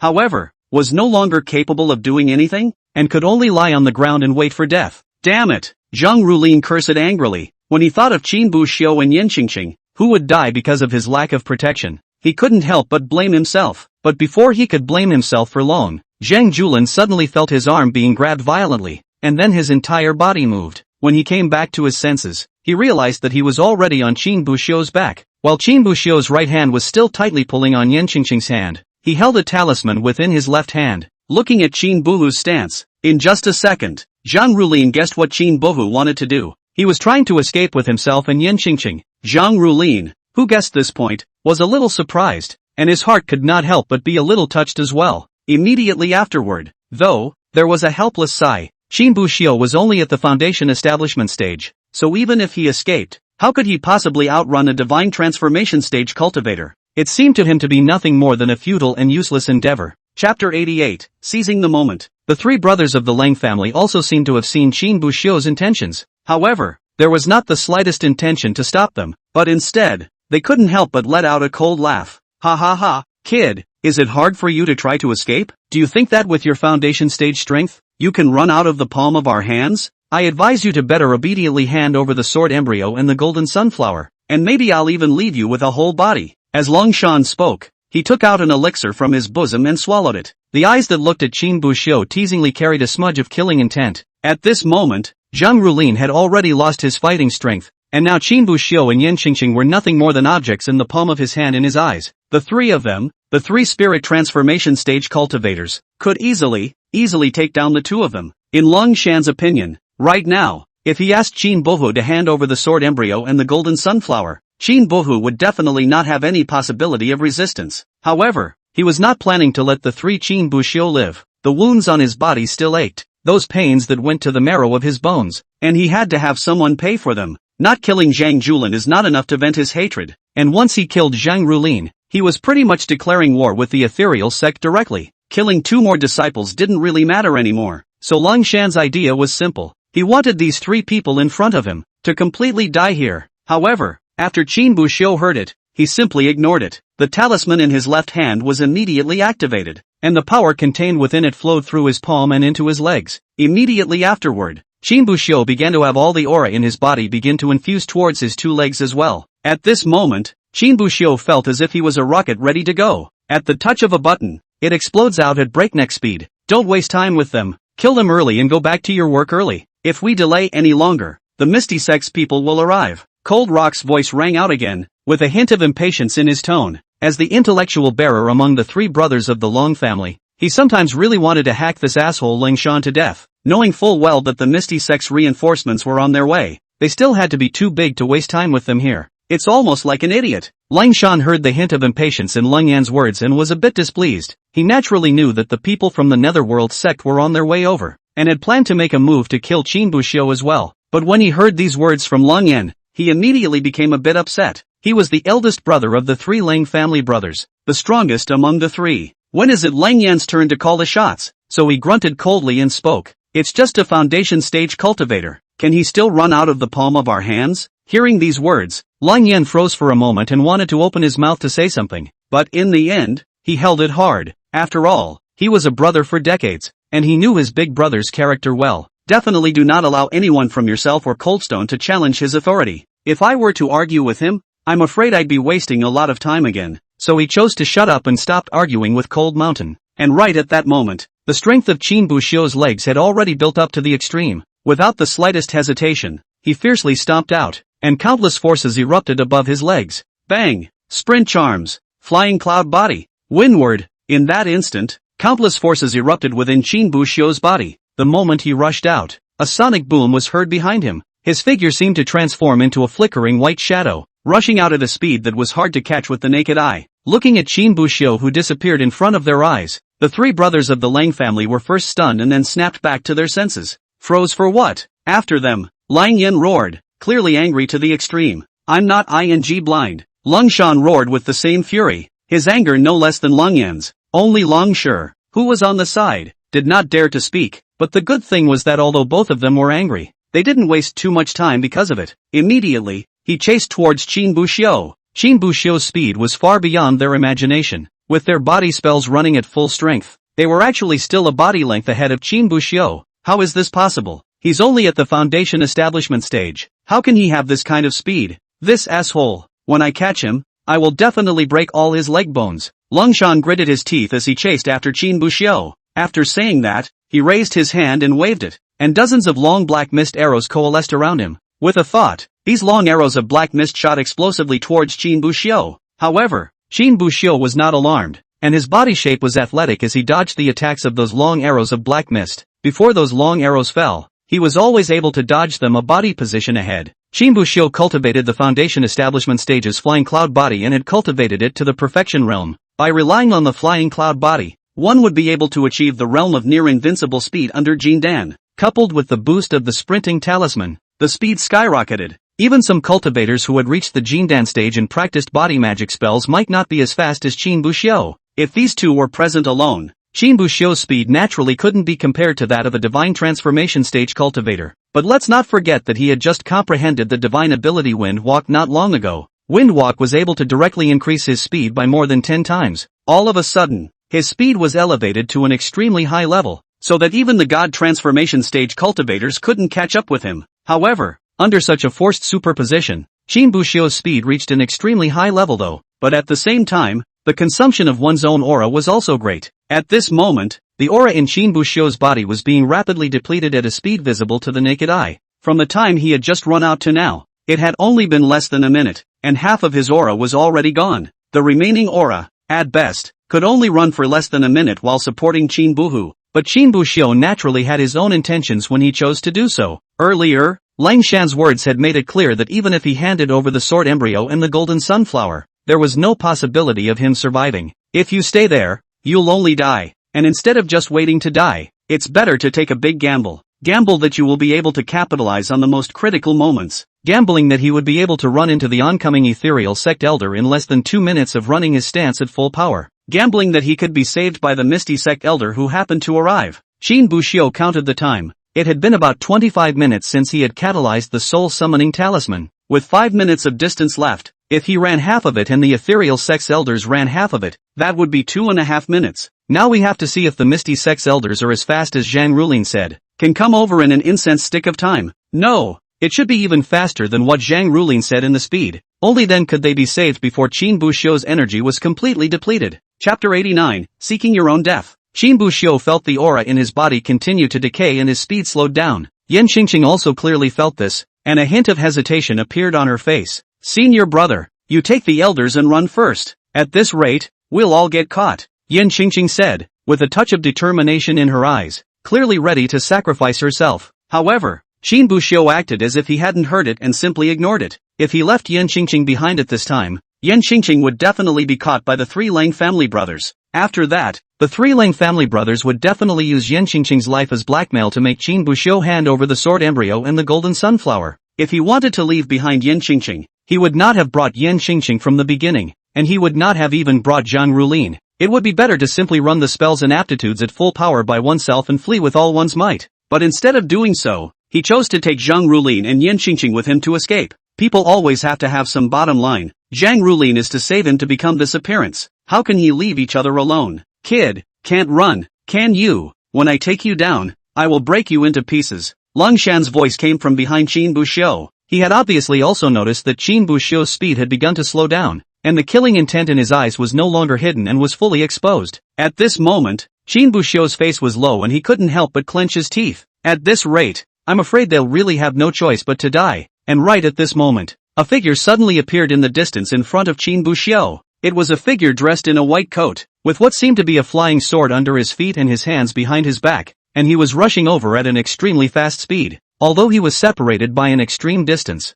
Qin Buxiu recognized the other party at a glance, and the visitor was none other than the Misty Sect patriarch, Li Qinghe. And it was obvious that Qin Buxiu was not the only one who saw Li Qinghe's figure. The three Lang family brothers and Yan Qingqing, too, all saw Li Qinghe's figure. Only a few people reacted slightly differently. There was more surprise and excitement in Yan Qingqing's eyes, and there were even tears that had begun to come out of her eyes that she couldn't stop, because she knew that they would all survive when Li Qinghe arrived. The expressions of the three Lang family brothers, on the other hand, were much uglier. Get going, it's too late if we don't go, Lang Yan shouted, then turned around to escape. He knew very well that Li Qinghe had arrived. Then this sword embryo they were destined not to get today. Li Qinghe, that was the Misty Sect patriarch, a superpower at the peak of the 9th level of the transformation stage, one of the strongest existences below the void refining stage, not to mention the fact that all three of them had just suffered considerable injuries in the fight with Zhang Rulin. Even if the three of them came over in their peak state, it would be impossible for them to be Li Qinghe's opponents.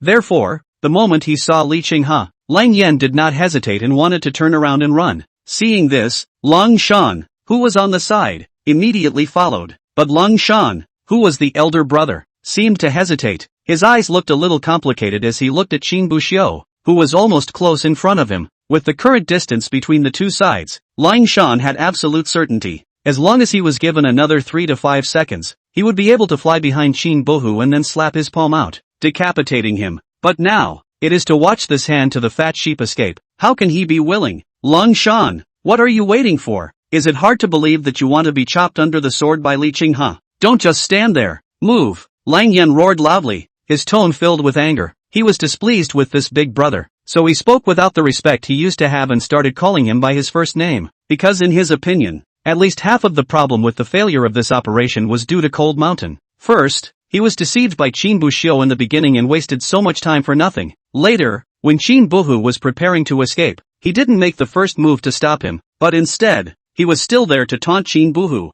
If he had chased after Qin Buhu when he was just starting to prepare to escape, instead of waiting until Qin Buhu had made all the preparations and had also built up his strength before escaping, then maybe it would have ended differently. Maybe they had already killed Qin Buxiu murderer, gotten the sword embryo and golden sunflower, and were now on their way back. But it was because of Lang Shan's arrogance and hubris that they ended up getting nothing and could only flee in a mess. If it was simply a matter of not getting the sword embryo alone, then everything was actually okay. But the problem was that they had made a move against the people of the ethereal sect this time, and they had laid a deadly hand on them. Zhang Rulin's side estimated that the ghost poison has been forced into the organs and bowels. Basically no possibility of life. This also meant that the 10,000 Devils sect and the ethereal sect had completely torn their faces off, and both sides might break out into war because of this. And all of this is because the three Lang brothers did not do their job properly. Not only did they not get what the Lord of the 10,000 Devils sect wanted, the 10,000 Devils sect and the ethereal sect also tore themselves apart. If this was known to the sect leader, he definitely wouldn't lightly spare the three of them. Lang Yan could even imagine the agonizing scene of the three members of his family,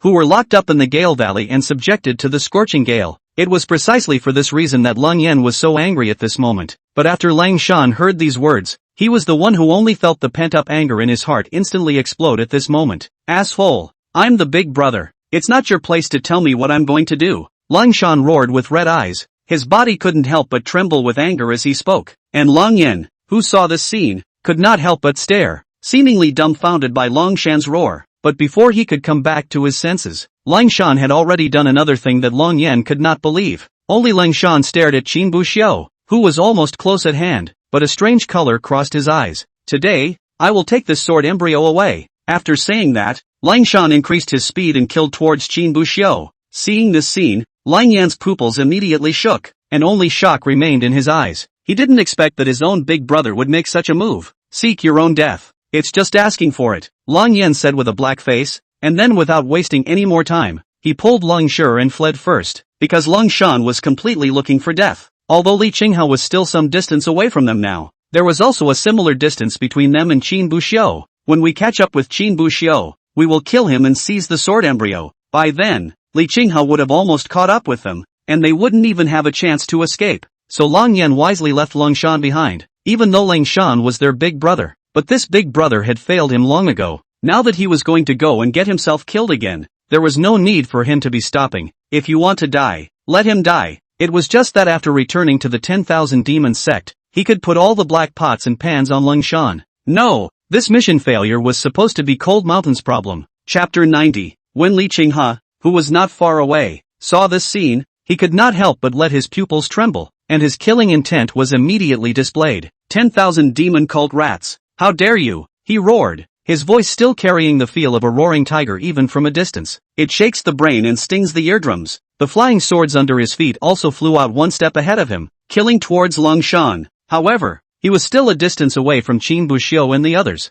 and even if the flying swords were chopped out first, they would not be able to make up for the gap in distance at all. He had thought that with his appearance, the three Lang family brothers would definitely be scared out of their wits and then immediately turn around and flee. But what he didn't expect was that instead of fleeing, Lang Shan even dared to strike out at Qin Buxiu. Seeing that Lang Shan's claws were on the verge of grabbing onto Qin Buhu's body, but at this moment, Li Qinghe could do nothing but wait. It was hard to believe that Qin Buxiu was really going to be beheaded in front of his eyes. A chill suddenly arose from the back of his spine, then instantly crawled all over his body. However, the next second, Qin Buxiu's actions left Li Qinghe completely confused. Qin Buxiu seemed to have realized Lang Shan's movements as well, so his mind moved. One could only see a stream of light drilling out from within the palm of his right hand and flying into Qin Buxiu's left hand, condensing into a long sword. You want the sword embryo? Then I'll give you the sword embryo. After saying that, Qin Buxiu flung his left hand violently and threw out the long sword that the sword embryo had transformed into. Looking at this scene, Li Qinghe was confused,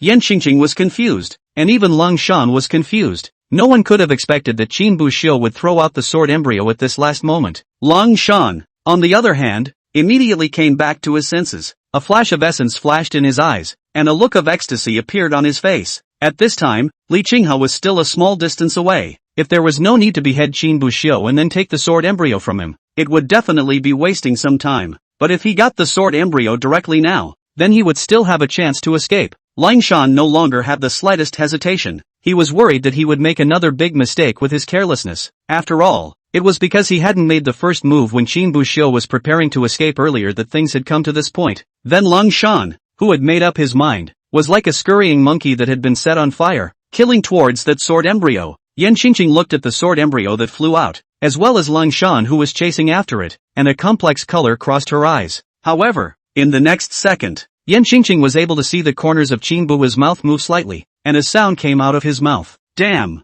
Stinky! Qin Buxiu's scolding directly at Yan Qingqing silly. Ha! Is that a sound that can come out of Qin Buxiu's mouth? After all, the usual Qin Buxiu was indeed a gentle and courteous look to everyone. It was even when she had pointed her nose at Qin Buhu and said that he was not worthy of representing the clan in the war. Qin Buhu had not said anything. As a result, now Qin Buxiu's sentence, damn, stinky, directly gave Yan Qingqing a whole confused. It always felt like there was an inexplicable sense of incongruity when this came out of Qin Buxiu's mouth, but it's really not that hard to understand. Although Qin Buxiu was indeed a good person, he was not the kind of good person who was foolish and kind. The fact that he was able to behead those 10,000 devil sect disciples without hesitation back in the 10,000 beasts forest was the best proof. Human nature is inherently complex and there are no purely good or bad people. Qin Buxiu's goodness was only relative to those in the Netherworld sect. Besides, rabbits bite when they're anxious. Qin Buxiu was pushed by the 3 Ling family brothers this time. So what's wrong with cursing twice? If it wasn't for his lack of strength, he would have hated to directly cut the other party into pieces of meat. Senior brother.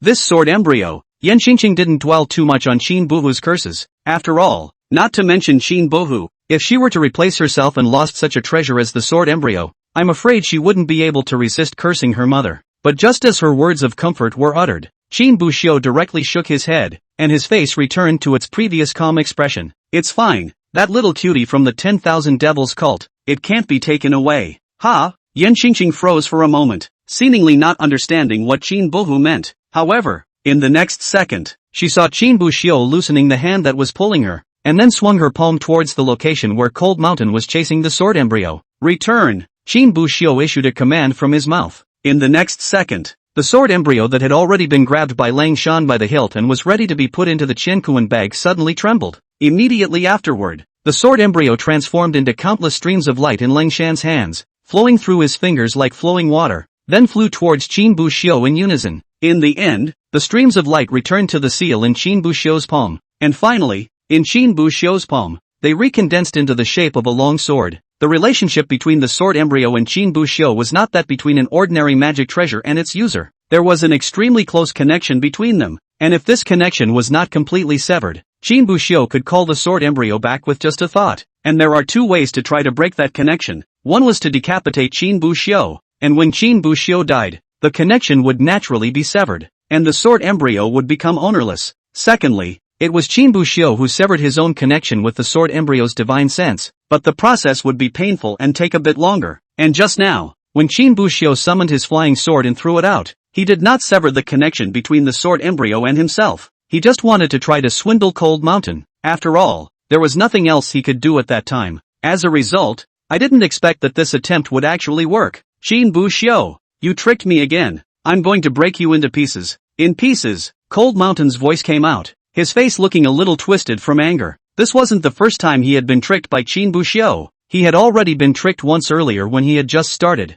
Hardly 7 or 8 minutes of stalling by Qin Buxiu. Now it's the second time I've been screwed. He was a god transformation stage powerhouse, but he was actually tricked twice in a row by a foundation establishment stage junior. This was completely unacceptable to Cold Mountain. He wants to kill Qin Buhu and make him pay for it. The great pity is that the thought has just been born. Before Lang Shan could do anything, a silver light flashed through his body. Put! A burst of blood splashed out from Lang Shan's body. The thing that just flew past was none other than Li Qinghe's flying sword. Before Lang Shan could return to his senses, in the next second, Li Qinghe had already arrived. Buxiu, lend me the sword embryo. Only Li Qinghe shouted. Without the slightest hesitation, Qin Buxiu immediately controlled the sword embryo to fly towards Li Qinghe. Li Qinghe raised his hand and the flying sword flew right at him, and he grabbed it in his hand. Then without the slightest hesitation, Li Qinghe's body's majestic aura began to flow madly towards the sword embryo, and Qin Buxiu, who had a connection with the sword embryo, was naturally able to feel all of this. Li Qinghe then slashed his sword towards Lang Shan, his sword chi streaking out. As far as the sword blade reached, it was as if the mountains and rivers crumbled and flowed backwards,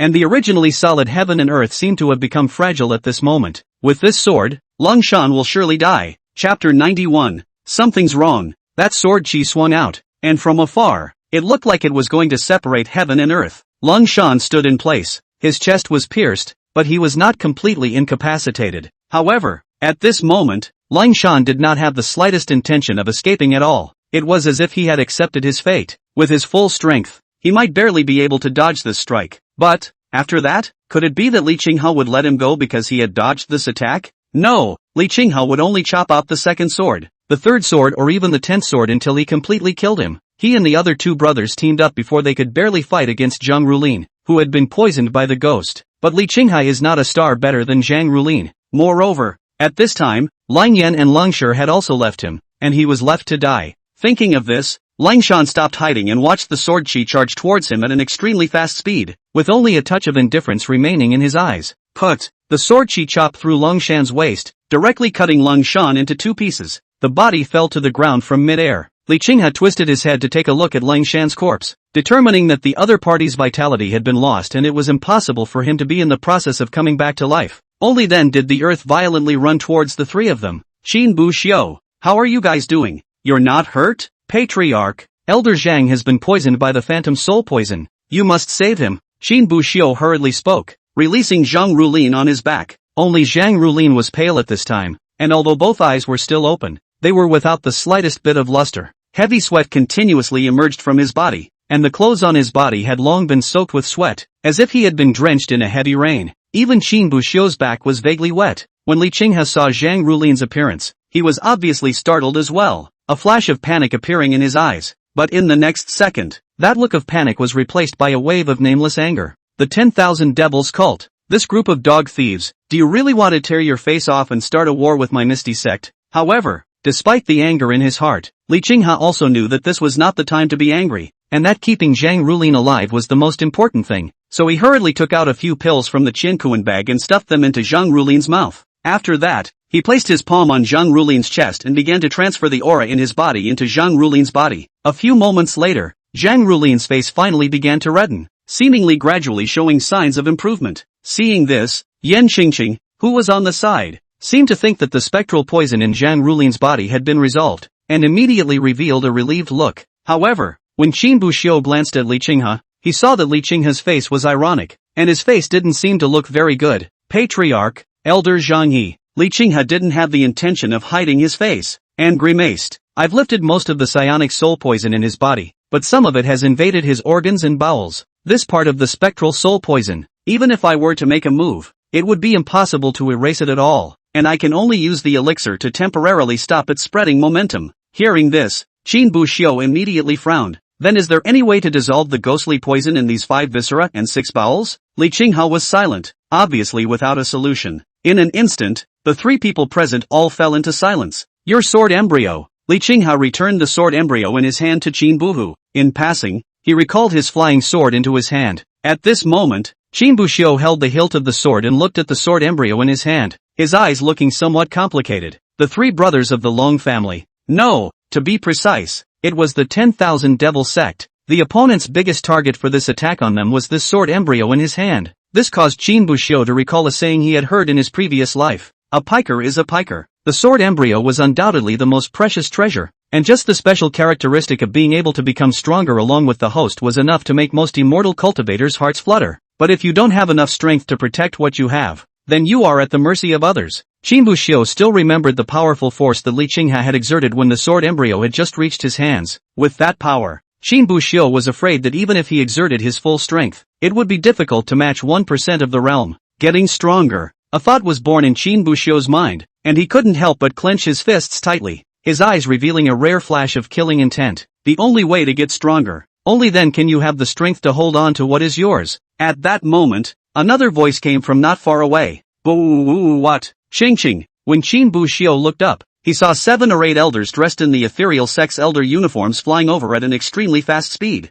and the man at the head of the group seemed to be none other than Ryun. It wasn't long before Ryun and the others arrived in unison. After seeing that Qin Buxiu and Yan Qingqing in front of them were fine, they were relieved. After all, these 2 people were related to the 5-sect alliance in the near future. If anything happened, it would definitely be a huge loss for them. It was good to see that neither one was obviously in any serious trouble, both in appearance and breath. Immediately afterward, however, the elders seemed to notice Zhang Rulin lying on the ground, and their pupils immediately shook. What's going on with the Confucian forest? An elder couldn't help but speak, his eyes shaking slightly. On the other hand, Lu An on the side was more direct, grabbing one of Zhang Rulin's arms and then injecting a stream of divine sense into the other party. A moment later, Luan seemed to sense something, and suddenly his pupils shook, and his grip on Zhang Rulin's hand was gently lowered. Several of the later elders had their gazes fixed on Ryuan, seemingly waiting for him to state his diagnosis. Spectral poison, from the 10,000 Devils sect? Although Ryuan did not ask at Li Qinghe knew very well that Ryuan was asking himself. Aha! After hearing Li Qinghe's reply, a murderous intent erupted from Ryuan's body. The rats of the 10,000 Devils sect, how dare you injure an elder of my Misty sect? Do you really think that our Misty sect is afraid of them? Ryuan's anger had reached its peak at this point, but soon, he hardened his anger, because it was clear to Ryun that now was not the time to get angry. Even if they were angry, the people of the 10,000 Devils sect had long since fled, and there was nowhere to release their anger. What exactly do the people of the 10,000 Devils sect want to do? Ryuan asked after calming down and opening his mouth. Although the 10,000 Devils sect, being a devilish path, was originally a natural enemy with their 5 major sects in the southern Yang continent. However, they of the Netherworld sect had fought with the 10,000 Devils sect for so many years, and were well aware of each other's methods. The 10,000 Devils sect was not a match for the 5 great sects in terms of strength alone, nor did it have the depth that the 5 great sects had. Logically speaking, they wouldn't dare to make a move against the 5 great sects at will, but today it was against the Netherworld sect, and it was against a god transformation stage elder, which was very wrong. Chapter 92, Repaying Grudges with Virtue. What is virtue? They're here for the sword embryo and golden sunflower on me. Shin Bushio stepped forward, and he had no intention of hiding this matter. After that, he briefly retold the situation after the arrival of the 3 Lang family brothers, including what the Lang family brothers said at that time, that they would be let go as long as they handed over the sword embryo. After hearing these words, among the arriving elders, someone immediately frowned. So that means this could have gone both ways. But it's because you're unwilling to hand over the sword embryo that things have come to such a pass, with Elder Zhang's psionic poison spreading to his 5 viscera and 6 bowels? The person who spoke was called Chiyu, an elder of the Misty Sect's Reward and Punishment Hall. Shin Bushio listened to Chiyu's words and naturally knew what the other party meant by those words. It is nothing more than blaming himself, saying that he does not know how to be flexible, causing Zhang Rulin to end up in this situation now. In the other party's view, at that time, all he had to do was hand over the sword embryo and the golden sunflower to the other party, and none of this would have happened. Although the other party didn't say it outright, it was actually almost as if they had decided that the fault for this matter lay with Qin Bushio. And in response, Qin Bushio did not hesitate in the slightest, twisting his head to look at Chiyu, a pair of eyes staring at the other party in death. Even though his own cultivation level was a few great realms lower than the other party, he remained unassuming. Then according to Elder Chiyu's words, in this matter, the fault lies with me? Hearing this, Chiyu couldn't help but stare. Not only Chiyu, even the many elders on the side, as well as Yen Xingqing couldn't help but be a little surprised. All of them, to a greater or lesser extent, had come into contact with Qin Bushio, and even if they hadn't, they had all at least heard of Qin Bushio. Qin Bushio's reputation for being kind to people in the sect was obviously something that all had heard of. Even if some disciples offended him, he would mostly not take it into account. Not to mention the elders, but looking at Qin Bushio's current appearance, it didn't seem like he didn't intend to count on it. Chiyu obviously also sensed that there was something different about Qin Bushio's aura. However, as an elder of the Misty Sect's Reward and Punishment Hall and a great power of the God Transformation stage, how could he be intimidated by a tiny Foundation stage disciple? So with a cold snort, he said in a condescending manner, "Is it not your fault? If you hadn't coveted the sword embryo and the golden sunflower,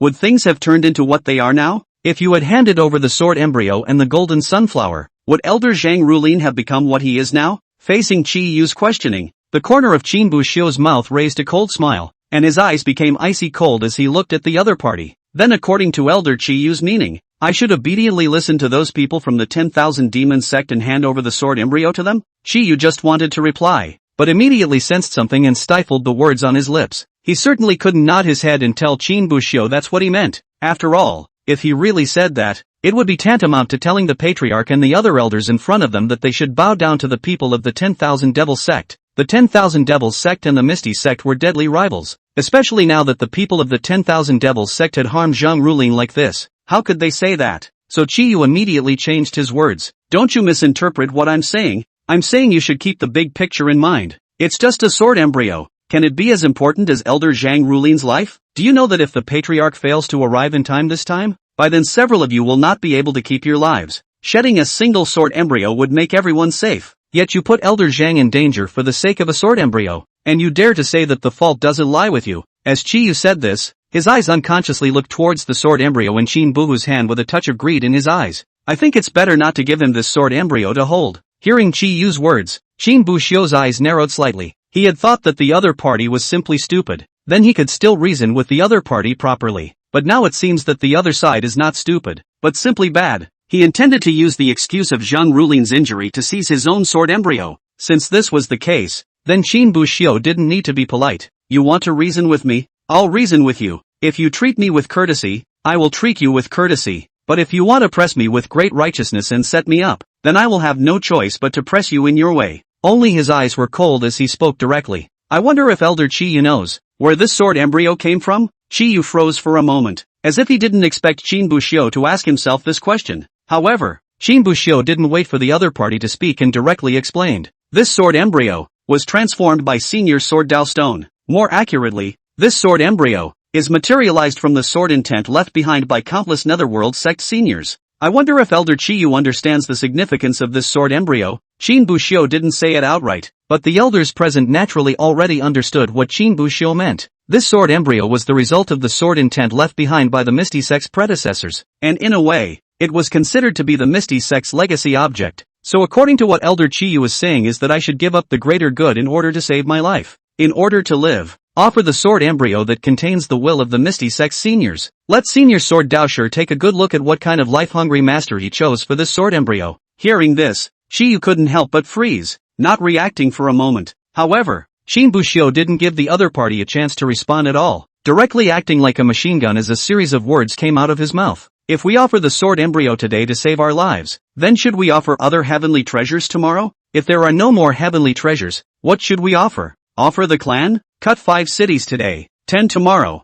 and then get a night's rest. Is this what Elder Chiyu wants? By the so-called big picture, does it mean that if the enemy takes one step forward, I will take one step backward until there is no way to retreat? Qin Bushio's last few words were basically yelled out, without the slightest bit of respect to speak of because of Chiyu's status. The crowd looked at the Qin Bohu in front of them, and they all seemed to be shocked by what Qin Bohu had done, their eyes filled with incredulity. Was this still the Qin Bushio they usually knew? Is it still the same Qin Bushio who was kind to people and not calculating? Qin Bushio was indeed kind and generous nice, but there was one problem that they didn't seem to understand. Kindness and generosity are not the same as cowardice, and Qin Bushio's goodness has always been given only to those who treat him well. It would be more or less an idiotic saintly mother if he treated people with goodness when they treated him with evil. As the saying goes, what is the best way to repay kindness with kindness? Chapter 93, Undercover? The crowd looked at the Qin Bushio in front of them. It was obvious that his performance in the fight was clearly out of everyone's expectation.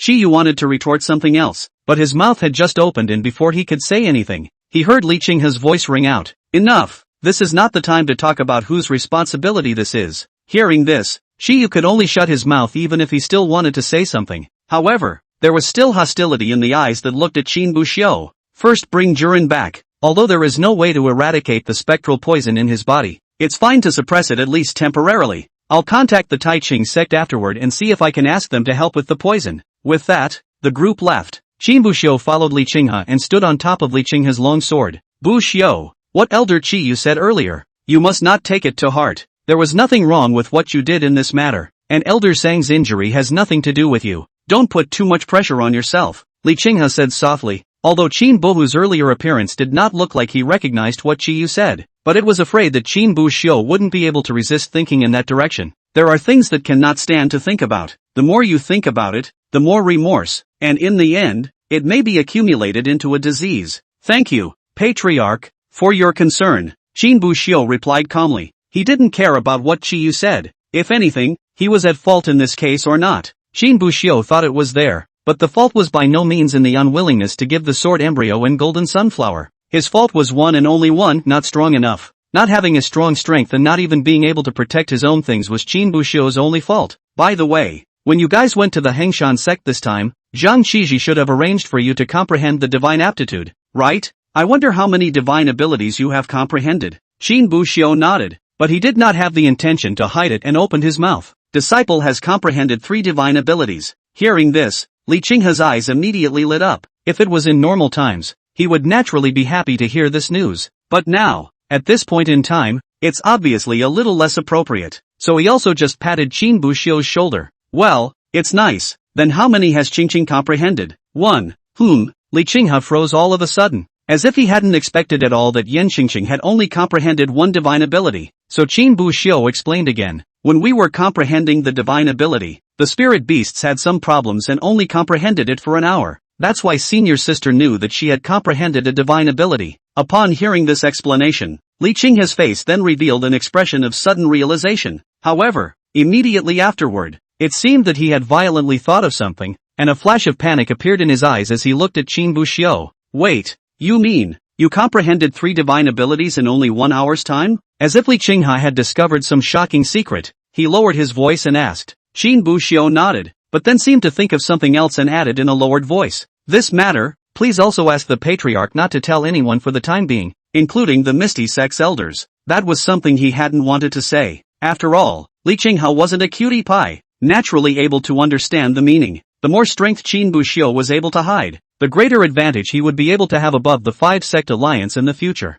However, the reason why Qin Buxiu mentioned this matter was not because he was afraid that Li Qinghe would forget, but he thought of something else, something that worried him even more. Li Qinghe had been the patriarch for so many years and quickly understood the implication in Qin Buhu's words. Are you worried, the elders in the clan? Li Qinghe frowned, a thoughtful look appearing in his eyes. As he spoke, it seemed that he was worried about being overheard by the other elders. Li Qinghe purposely sped up a bit and distanced himself from the crowd. Qin Buxiu did not answer Li Qinghe directly, but instead asked a rhetorical question. Patriarch, may I ask how many people in the clan know about me possessing a sword embryo? Hearing this, Li Qinghe froze for a moment, but immediately afterward, as if he had thought of something, his pupils shrunk violently. The matter of Qin Buxiu getting the sword embryo, although the sect didn't purposely do anything to hide it, it didn't publicize it much either. Plus, Qin Buxiu himself was not of a showy nature. So far, not many people really knew about it, only the elders in the sect, and I'm afraid that the only one that the disciples knew about it was Yin Qingqing.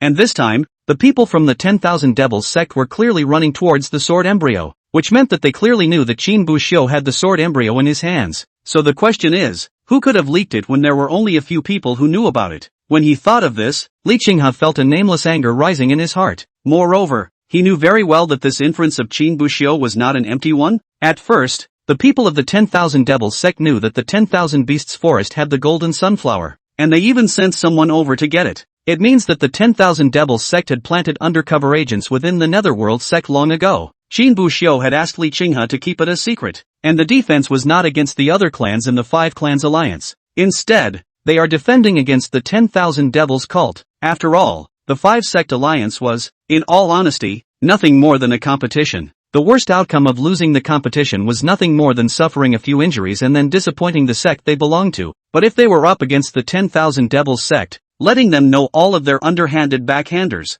then once you lose, what you lose can be your own little life. Li Qinghe forcefully suppressed the anger in his heart, but the anger had just calmed down when Qin Buxiu's next sentence reignited that anger. And it's obvious that the 10,000 Devils sect doesn't just have undercover agents in our Misty sect, perhaps the Hangshan sect also has their undercover agents. When these words came out, Li Qinghe was first stunned, but immediately afterward, he came back to his senses, because it suddenly occurred to him, how did the people of the 10,000 Devils sect know when Qin Buxiu and the others left from the Hangshan sect, and how did they know which direction they left from? Of course, it was also possible that the people of the 10,000 Devils sect had been waiting in ambush halfway down the road. Li Qinghe frowned, a touch of warm anger in his eyes, but at the same time, a few more points of worry were added to his heart. If the people of the 10,000 Devils sect are just waiting halfway down the road, trying to intercept Qin Buxiu and the others by sheer luck, that would be fine. But if it's the 10,000 Devils sect that has planted people in the Hangshan sect, that's a different story. The Hangshan sect is nothing more than a fledgling sect,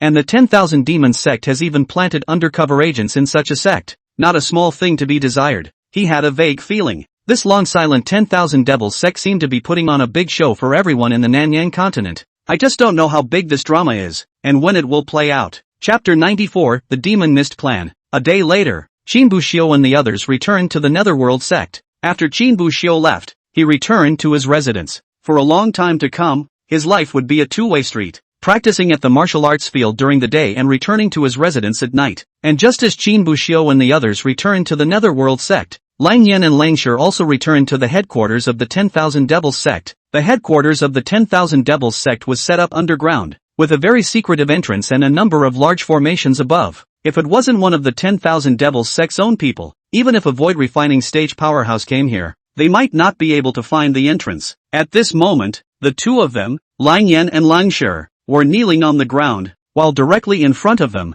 there sat a middle-aged man in his 30s or 40s. He had a cold face and wore a black battle armor, exuding a strange and powerful aura. The person in front of him was the sect leader of the 10,000 Devils sect, Dekuro Ao. After a long period of silence, Dekuro Ao then slowly opened his mouth. In other words, not only did you guys fail to get the sword embryo, but you also tore your face off with the Misty sect? Zhang Rulin was invaded by the specter poison in his 5 organs and 6 bowels. Your big brother Lung Shan is still dead? Dekuro Ao said. His voice was not loud, but every word was like a cold, fine needle, sticking into the two men's bodies. Lang Yan hurriedly opened his mouth. This matter is all due to our unfavorable actions. Please punish sect master. Lang Shi, who was on the side, saw this, but he couldn't help but open his mouth. Sect leader, we can't be blamed for this. It's all my big brother's fault. If it wasn't for my big brother having to be a big shot, we would have killed that kid and gotten the sword embryo and the golden sunflower long ago.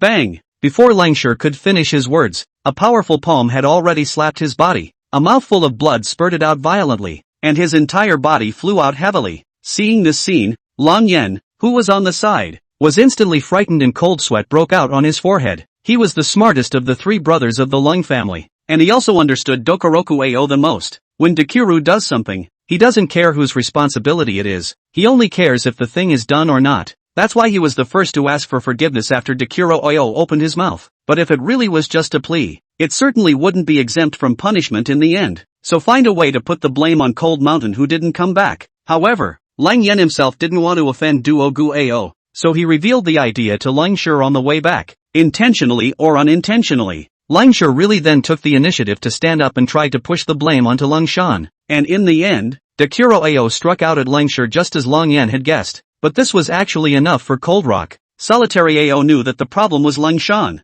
and his anger was vented on Langshur. Plus, the 10,000 Devils sect was now in a time of need, so he wouldn't be a big deal on his own. Sure enough, the next second was just as he had guessed. Dekuro Ao slowly opened his mouth. Cold Rock, subordinate is here. Lang Yen hurriedly spoke, not daring to be the slightest bit slow. Send someone to send this elixir to the ethereal sect. As he spoke, a dark green elixir surrounded by black gas slowly floated in front of Lang Yen, and the moment he saw this elixir, Lang Yen could not help but stare. He recognized this pill, named Black Snake Pill, though it seemed to be a poisonous elixir both by name and appearance. But on the contrary, this elixir served to detoxify the poison instead. Even if it is the ghost poison that has invaded the 5 viscera and 6 bowels, this elixir can also solve it. And when Duogu Ao asked him to send this elixir to the Misty Sect, his intentions were naturally self-evident. However, he didn't dare to say anything more. In this situation now, it was best for him to do whatever Dekuro Ao told him to do. If he had asked one more question, he might have ended up like Coldstone.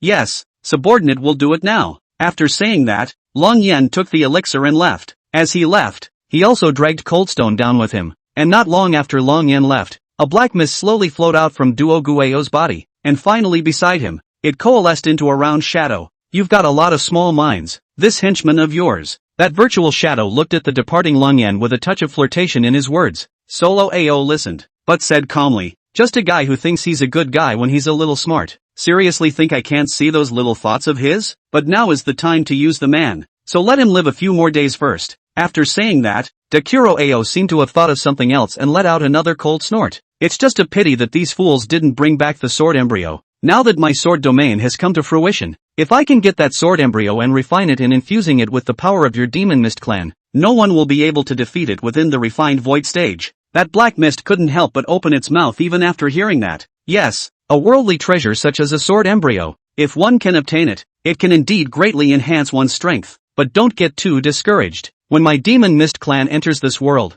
the entire Nanyang continent will be in our palms by then. It's just a sword embryo. I'll send someone to seize it and give it to you then. Hearing this, Dekuro Ao, however, was not too happy, but instead, his eyes showed a touch of contemplation. Then again, are you demon mist so confident that you can take down the southern Yan continent? Don't forget that the Nanyang continent belongs to the same southern domain, and there are 3 great sects above it. The strength of the people there is not something that can be compared to the 5 great clans of the southern Yan continent. Even if we add up the 5 great sects, I'm afraid that they may not be as strong as any of the 3 great sects. At that time, if the 3 great clans strike, will your demon mist clan be able to hold out? Black Mist laughed softly. Ha, don't worry, we naturally have absolute certainty when we do this. Not to mention the 3 great clans of the southern domain. When the time comes, even if the 4 domains of the southeast, west, and northwest come together, they won't be able to help us. Solo Ao couldn't help but let his eyes light up. In that case, your strength is far more powerful than the 4 domains joining forces? But Black Mist shook his head. That's not true. At least the forces that can enter this world are far from strong. Not enough for us to have special means to be able to blockade the entire southern Yan continent. At that time, even if an immortal were to make a move, it would be impossible to break through our demon mist clan's blockade and enter the Nanyang continent. Hearing Black Mist say that, Dekuro Ao didn't say anything more. Immediately afterward, however, something seemed to come to mind, and he couldn't help but open his mouth to ask, you just said that the 4 domains of the southeast, west, and North couldn't help you even if they put their hands on you. Then, what if the middle domain strikes? In response to Dekuro Ao's question, Black Mist, however, only laughed coldly. The central region? If they dare to strike at us, we naturally won't be able to hold out, but if they really dare to make a move, then this world will soon fall completely. Those guys in the Forbidden Realm aren't vegetarians. Hearing this, Dekuro was about to ask something else, but the Black Mist was not giving him a chance at all. You plot away, I'll go back to rest. Anyway, you just have to remember that when the day comes when our Demon Mist clan arrives, we definitely won't treat you poorly is all. After saying that, he re-entered Dokoroku Ao's body. As for Dekuro, he could only sigh helplessly. Chapter 95, Enhancing One's Strength. A few days later, inside the ethereal sect, looking at the black snake Dan in his hand, Li Qinghe could not help but frown. This elixir, it was sent over by someone from the 10,000 Devils sect? A disciple immediately nodded. Back to Patriarch, that person did say that he was a disciple of the 10,000 Devil sect. Right now the person is being held in a cell. If the Patriarch wants to see him, we can bring him up. Li Qinghe pondered for a while. What is that man's cultivation level? Refining stage. Hearing this, Li Qinghe let out a cold laugh. Ha, the refining stage. It seems to be a pawn that was pushed out by the 10,000 Devils sect to send them to their deaths. When he finished, he shook his head again. Forget it, let him go. That disciple nodded and turned to leave. Instead, Li Qinghe twisted his head to look at Yuan beside him. What do you think? Luan glanced at the black snake Dan in Li Qinghe's hand and let out a light laugh. What else can I see? The black snake Dan has been sent over. Don't want to make too much of it,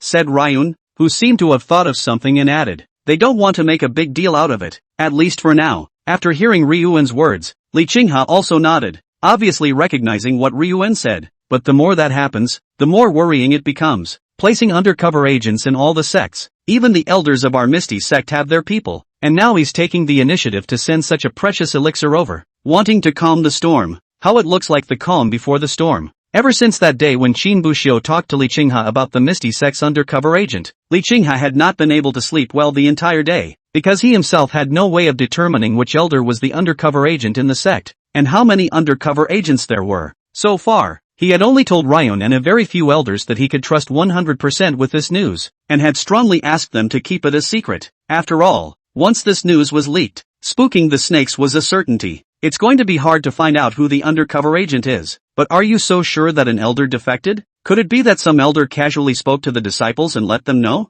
After thinking for a while, Ryun couldn't help but inquire. Disciple mutiny and elder mutiny. Those were two completely different concepts. After all, a clan with thousands of disciples. As long as the other party had the intention to plant undercover agents in, they couldn't defend themselves. Even among the disciples on the side of the 10,000 Devils sect, there were undercover agents from their Misty sect. Of course, it was also because of the fact that they were only disciples, so they were able to provide very little information to the ethereal sect. And if it was an elder, that meant that the 10,000 Devil sect side would be able to be informed more or less in advance of the ethereal sect's various major decisions. It will also be able to be used against them in this way. Take for example this time Qin Buxiu's sword embryo. It's unlikely. I've quietly sent people to try amongst the disciples after I came back. Almost no one knows about Qin Buxiu obtaining the sword embryo, and Buxiu himself hasn't revealed this matter on any occasion. There's no other possibility than the elders leaking. Hearing this, Ryun's face followed suit. So should we try to hook the undercover agent with a trick? If there really was an undercover agent of the 10,000 Devil sect among the sect elders,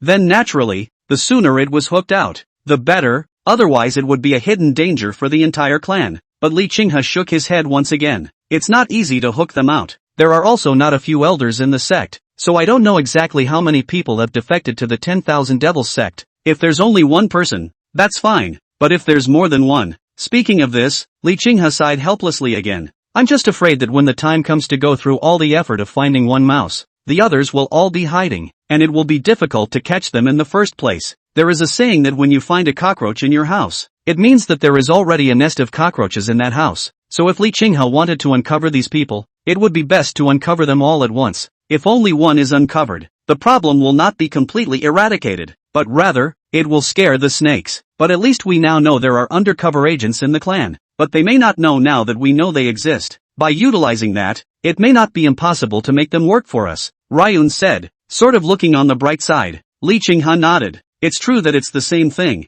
as long as they use these undercover agents in their hands, wait for some key moments and put out some appropriate disinformation. It might be able to have some nice effects when the time comes. Forget it, these undercover agents. Anyway, it's not like they're going to be solved overnight. Take your time investigating first and see if you can find some clues. Length of hang time, 6 hours. Hanging occasion, inner disciple's residence. Received reward, cultivation breakthrough to the 6th level of foundation establishment, and cultivation of the imperial numinous spirit beast technique, remnants, to the minor achievement realm. Shinbushio slowly opened his eyes, feeling the surge of power within his body. Foundation establishment 6th grade. At this rate, in a month's time at most, we should be able to break through to foundation establishment 9 grade. It's a pity that I still have to participate in the 5-sect alliance. Otherwise I would have been able to break through the Jindan stage directly. Sighing helplessly, there was nothing Shinbushio could do about it. He hadn't put much thought into the matter of cultivation, but ever since that day when he was attacked by the people of the 10,000 Demons sect, he had become more and more eager for power, because the only way to protect yourself from others is to have enough power.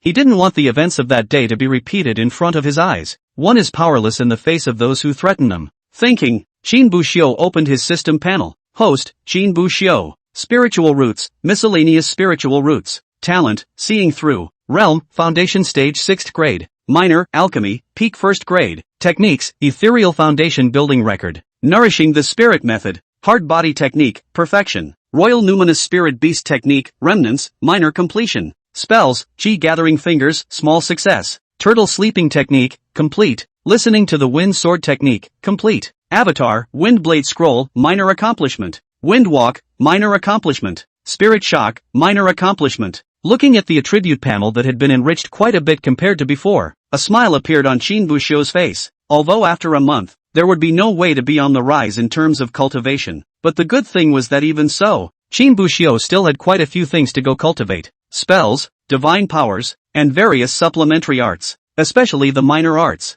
alchemy, talismans, and formations, which he can try to learn. Anyway, for Shinbushio, it is nothing more than arriving at the place. Lying down on the ground and covering a small quilt is the pendulum. The cost of learning is almost zero, and these things, when learned well, could just as easily enhance his own strength. Chapter 96, This cultivation speed is human? Time passed and months passed. Misty sect. Inside the formation hall, Shinbushio yawned and sat up to stretch himself. Immediately after that, the system's beep sounded in his head. Length of hang time, 5 hours. Hangout occasion, the Hall of Formations. Receive a reward, the formation art breaks through to the peak of the 2nd grade. Hearing the voice in his head, a smile appeared on Shinbushio's face. Ever since Shinbushio's cultivation broke through to the 9th grade of foundation establishment a few months ago, divine abilities and spells had also been cultivated to great perfection. He then began to head to the various auxiliary training halls within the clan to hang out. Talisman Hall, Formation Hall, and Alchemy Hall. During this period of time, his various supplementary cultivation arts were also improving. The talisman making art, the alchemy art, the art of refining weapons, and just now, the formation art, had all managed to break through to the peak of the 2nd grade. There were a full 4 auxiliary cultivations, and Shinbushio had cultivated them all to the highest level that he was currently able to achieve. However, the only thing that was a bit unfortunate was that although these 4 auxiliary cultivators had all cultivated to the peak of the 2nd grade, but these 4 minor arts are the kind that need to be deployed in advance. Whether it's talismans, pills, artifact refining or formations. In fact, as long as one had the money, one would be able to obtain these things without practicing these supplementary cultivation arts. In comparison, Shinbushio actually wanted to cultivate some supplementary cultivation paths that could truly enhance his strength. He remembered that there were some such supplementary cultivation paths in this world, like practicing the power of condensing ghosts and releasing them to attack the opponent during battle. But unfortunately, there didn't seem to be this type of supplementary cultivation path among the ethereal sect. The Misty Sect's supplementary cultivation arts only had these 4 categories in total, and there was no way to fulfill Chinbuhu's requirements. Elder brother, you're awake? I have freshly brewed tea here. Would you like a cup? A few disciples stood beside Chinbuhu, a cup of hot tea in their hands, looking at Chinbuhu with a few moments of anticipation in their eyes. Seeing this, Shinbushio didn't refuse, but just smiled and thanked him before taking it. Such scenes, Shinbushio had already seen a lot of them in the past few months. No matter where he went in the Misty sect, there would always be someone who would bring him a cup of hot tea after he woke up and start asking him questions about his cultivation. At the very beginning it was in the alchemy hall. After all, Chen Luo's alchemy skill was also certified by Luan. Therefore, after Qin Buhu arrived at the alchemy hall, the disciples would follow the example of those disciples in the martial arts training ground and quietly wait for Qin Buhu to wake up from his sleep before going out to ask about the problems they had encountered in alchemy. Later on, he went to the Talisman Hall, and Qin Buxiu had some reputation within the sect, so even after arriving at the Talisman Hall, it wasn't as if there were any ungrateful disciples to mess with him. Qin Buhu himself is good, but those followers of Qin Buhu may not be as good as Qin Buhu. Some of the disciples who hadn't had the chance to ask Qin Buhu in the martial arts practice arena before also took the opportunity to start asking Qin Buhu questions about his cultivation spells after he woke up. Qin Buxiu would also answer them all seriously. It was normal at first. It wasn't until later that a disciple curiously asked some questions about refining talismans. As a result, Qin Buxiu resolved his doubts in a few words. So the disciples in the Talisman Hall all flocked over at once and began to ask Qin Buxiu all sorts of questions about refining talismans. And after this experience, Qin Buxiu's later arrival at the Hall of Refining Weapons and the Hall of Formations turned into the same scene as when he was in the martial arts training ground before. In the past, he first slept for 5 hours, and when he woke up, a disciple came over and started asking him all sorts of questions. What he could answer, Qin Buxiu answered them as much as he could, and as a result, in just a few months' time, Qin Buxiu had unconsciously accumulated an extremely deep prestige for himself. In the entire inner sect of the Netherworld sect, there were barely a few people who dared to say that they hadn't received favors from Qin Buxiu. Because of the system of the inner sect of the Netherworld sect, all inner sect disciples must choose a minor profession, and the ethereal sect only had a total of 4 minor professions. Qin Buxiu had been to all 4 places, and had answered questions for these disciples. Even for some of the disciples who hadn't yet chosen a minor occupation, Qin Buxiu had instructed them during their time at the martial arts practice grounds. It could be said that right now, in the entire inner sect, at least 80% of the disciples were grateful to Qin Buxiu. Even as long as Qin Buhu raised his arm, many disciples were willing to serve Qin Buhu. Only Qin Buxiu is not very concerned about these things. Otherwise his current reputation completely can be in the inner sect of the Misty sect, as a small sect leader. And just as Qin Buxiu was answering the disciples' questions, inside the Patriarch's hall, have all the letters to the various clans been sent? Li Qinghe calmly inquired while handling the matters at hand. At the bottom was an elder, standing there silently. Back to the Patriarch,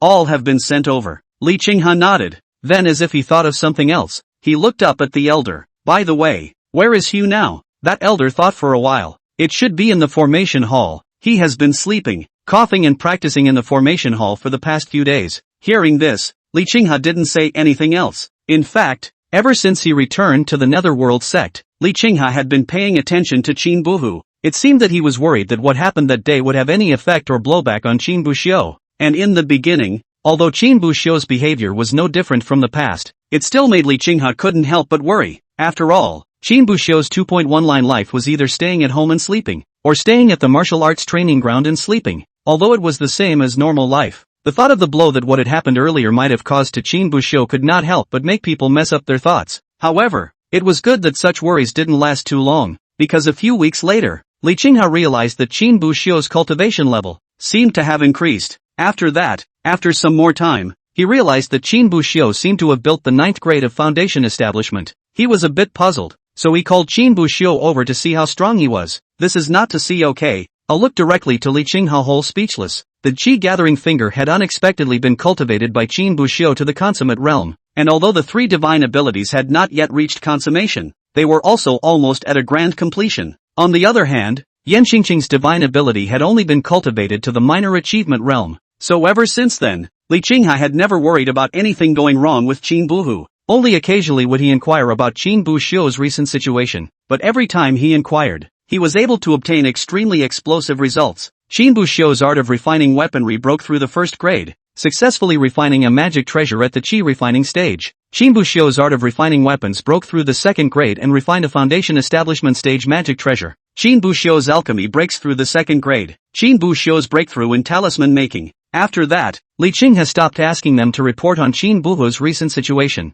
It was because Qin Buxiu's speed of growth was so fast that it actually caused Li Qinghe to feel somewhat battered. No, this cultivation speed, is he really human? Chapter 97 Optimal Solutions. A few days later, the Ethereal Sect. Today's Misty Clan looked exceptionally lively. The 5 major clans of the southern Yang continent all gathered at the Misty Clan today, and all of this was for the upcoming 5-sect alliance. The organization of the 5-sect alliance was a rotating system, with each sect organizing it once, and this time, it happened to be the Netherworld sect's turn to organize it. At this moment, inside the Netherworld sect's main hall, Li Qinghe was sitting on top of the main seat, and in front of him, on the left and right sides, there were 2 chairs placed on each side. Sitting on the chairs were the other 4 clans that were known as the 5 great clans of the southern Young continent along with the ethereal sect. The 2 clans on the left were the Skycliff sect and the Cloudsea sect. The 2 sects on the right, on the other hand, were the Tiani sect and the Muyu sect. Behind them, there were several elders and disciples standing. Each sect had a full 20 to 30 disciples. On the other hand, on the Misty sect side,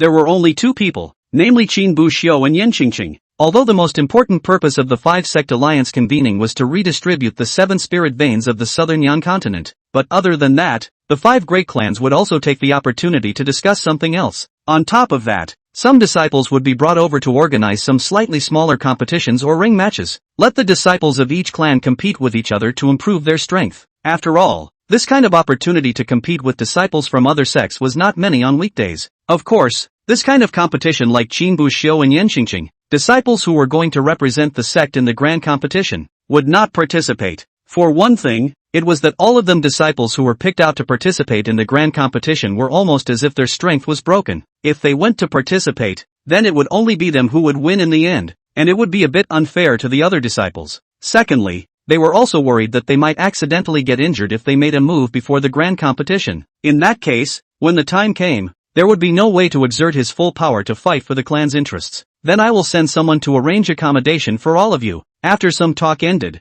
Li Qinghe had a smile on his face and began to have people go and arrange accommodation for the patriarchs and elders of the various sects. Thus, under the leadership of the Misty Sect's elders, the patriarchs and elders of the various sects also left. Qin Bu Xiu looked at the departing crowd, but for some reason, he always felt that the few disciples and elders of the Wooden Jade sect seemed to be looking at him in a somewhat different way. It was as if he didn't like him very much, and the glances he cast were always with a sense of looking at him as if he were an enemy. Once the crowd had left, Qin Bu Xiu couldn't help but look at Li Qinghe. Patriarch, our Misty sect, do we have a grudge against the Wood Jade sect? Li Qinghe couldn't help but stare. Why would you think that? They're disciples, the way they look at me, it seems like they are not very friendly. Qin Bu Xiu did not hide it. Hearing these words, Li Qinghe vaguely looked like he had thought of something, and a meaningful smile appeared on his face as he looked at Qin Buhu. You don't know why they're looking at you like that? Qin Bu Xiu froze for a moment. Should one know? At this time, Yen Qingqing, who was on the side, seemed to have thought of something as well. Senior brother, do you still remember how long it took to successfully refine the first furnace of pills back then? Qin Bu Xiu frowned slightly, pondering something. It wasn't that Qin Bu Xiu couldn't remember, but he himself didn't know how he should count the time. If you counted from the first time you traveled to the Alchemy Hall, it was probably a few days. But if we are talking about from the time he arrived at the Alchemy Hall to observe the Enlightenment and started refining pills, that should be considered a day. So after a moment of contemplation, he spoke slowly. I remember. It seems like the first time I made an elixir. I succeeded. Yen Qingqing looked at Qin Buhu this pondering for half a day. A helpless smile appeared on her face. If it were anyone else, she would have 80% thought the other party was pretending. But when it was put on Qin Bu Xiu, Yen Qingqing was thinking that he really didn't put it too much on his mind, so he didn't remember it clearly. Nanyangzu was not small to say the least, but it's not really big to say the least. The matter of you becoming a Dan in one day was too appalling again, and it didn't take long for the word to spread. And the Wood Jade sect is the sect with the most skillful alchemy among the 5 great sects. There's an alchemy genius in their clan called Lu Yushu, and he's also one of the disciples representing the Wood Jade sect in this grand competition. When the first time it became an elixir, it took a full 6 or 7 days to refine 3 furnaces of the elixir, and it was only on the 3rd furnace that the elixir was completely formed. And the fact that you made your first alchemy and became an elixir in one day is complete nonsense and claptrap in their eyes. And as the clan with the most exquisite alchemy, the disciples of the Wooden Jade sect value these things, and it's only natural for them to be upset with you. After hearing these words, Qin Bu Xiu was completely speechless. Just because you think you're cheating about becoming a Dan in one day, you look down on yourself? Forget it. If they don't believe me, you won't lose a piece of meat anyway. Li Qinghe opened his mouth, clearly not wanting Qin Bu Xiu to be distracted too much by these matters. The most important thing right now is to get ready to participate in the great competition soon. At that time, if you get a higher ranking, the clan will be able to distribute more spirit veins and prepare more rewards for the 2 of you. For these things, Li Qinghe had no intention of hiding them, and there's no point in taking about the greatness of the clan. There's no need. The disciples weren't cuties either. There are some things that they themselves know better than anyone else. Instead of talking to them with something like clan honor, it would be better to actually let them see the rewards they could get after success. These things can be much more real than any clan honor. There will be a ring tournament over at the martial arts practice grounds in the next few days, so you guys have nothing to do but go and take a look. Although those who participate in the grand competition won't be attending, but the disciples who can follow the sect masters over here are hardly generalized. Observe the realization more often, and perhaps you will be able to learn something as well. As Li Qinghe said that, he intended to let Qin Buxiu and Yan Qingqing leave, but right at this moment, Qin Buxiu looked like he suddenly thought of something and couldn't help but raise his head to look at Li Qinghe. Patriarch, I have one more question. Li Qinghe nodded, signaling Qin Buxiu to speak directly. The 5-sect alliance competition involves the division of spirit veins, and the spirit stones produced in the spirit veins are in turn an important cultivation resource for cultivators. For such an important thing to be decided by a contest between a few foundation stage cultivators, will anyone be unconvinced? These were questions that Qin Buxiu would not be able to help but wonder about these days. It always felt that having a few foundation establishment stage cultivators to compete seemed a bit too childish, but Li Qinghe just smiled faintly. Let me put it to you this way. About 2,000 years ago, the southern Yang continent still had 10 great sects at that time. The way of distributing spirit veins is also not by disciples competing, but by the strongest person in the sect. Then 2 clan elders got on top of each other during the competition and directly started a clan war. In the end, although those 2 clans weren't destroyed, the high-level warriors lost all their strength, and the rest of the clans took the opportunity to fall on their swords. So those 2 clans never had the chance to rise again after that. After hearing this, Qin Buxiu was suddenly a bit at a loss as to what to say. In that case, it seemed as if it would be quite good to let the foundation establishment stage cultivators compete. At least it wouldn't be one on top of the other, pulling the clan into a firefight with the opposite clan. There have been previous attempts to have Yuaning stage and Jindan stage cultivators compete. Only then something went wrong and there were a few clans missing, so it was abandoned as well. Qin Buxiu spoke lightly, as if it was normal to have a few less clans. But it was true. Not many clans could manage to truly stand. There are things that at first glance you might think are child's play, but you have to realize that all of these things have been slowly established at countless costs and lessons learned. These are the things that are the optimal solution for the moment. Chapter 98, We'll Battle. After Qin Buxiu and Yan Qingqing left the Grand Hall, they headed towards the martial arts practice field. Today's martial arts training ground was exceptionally lively, and on weekdays, apart from some disciples who came to practice, there would be almost no other people. When Qin Buxiu was here answering questions and solving problems for the disciples, the number of people could be a bit higher, but it was only about 100 or so at most. But today, because of the arrival of the other 4 great clans, the martial arts practice ground set up a ring, and the number of people went up all of a sudden.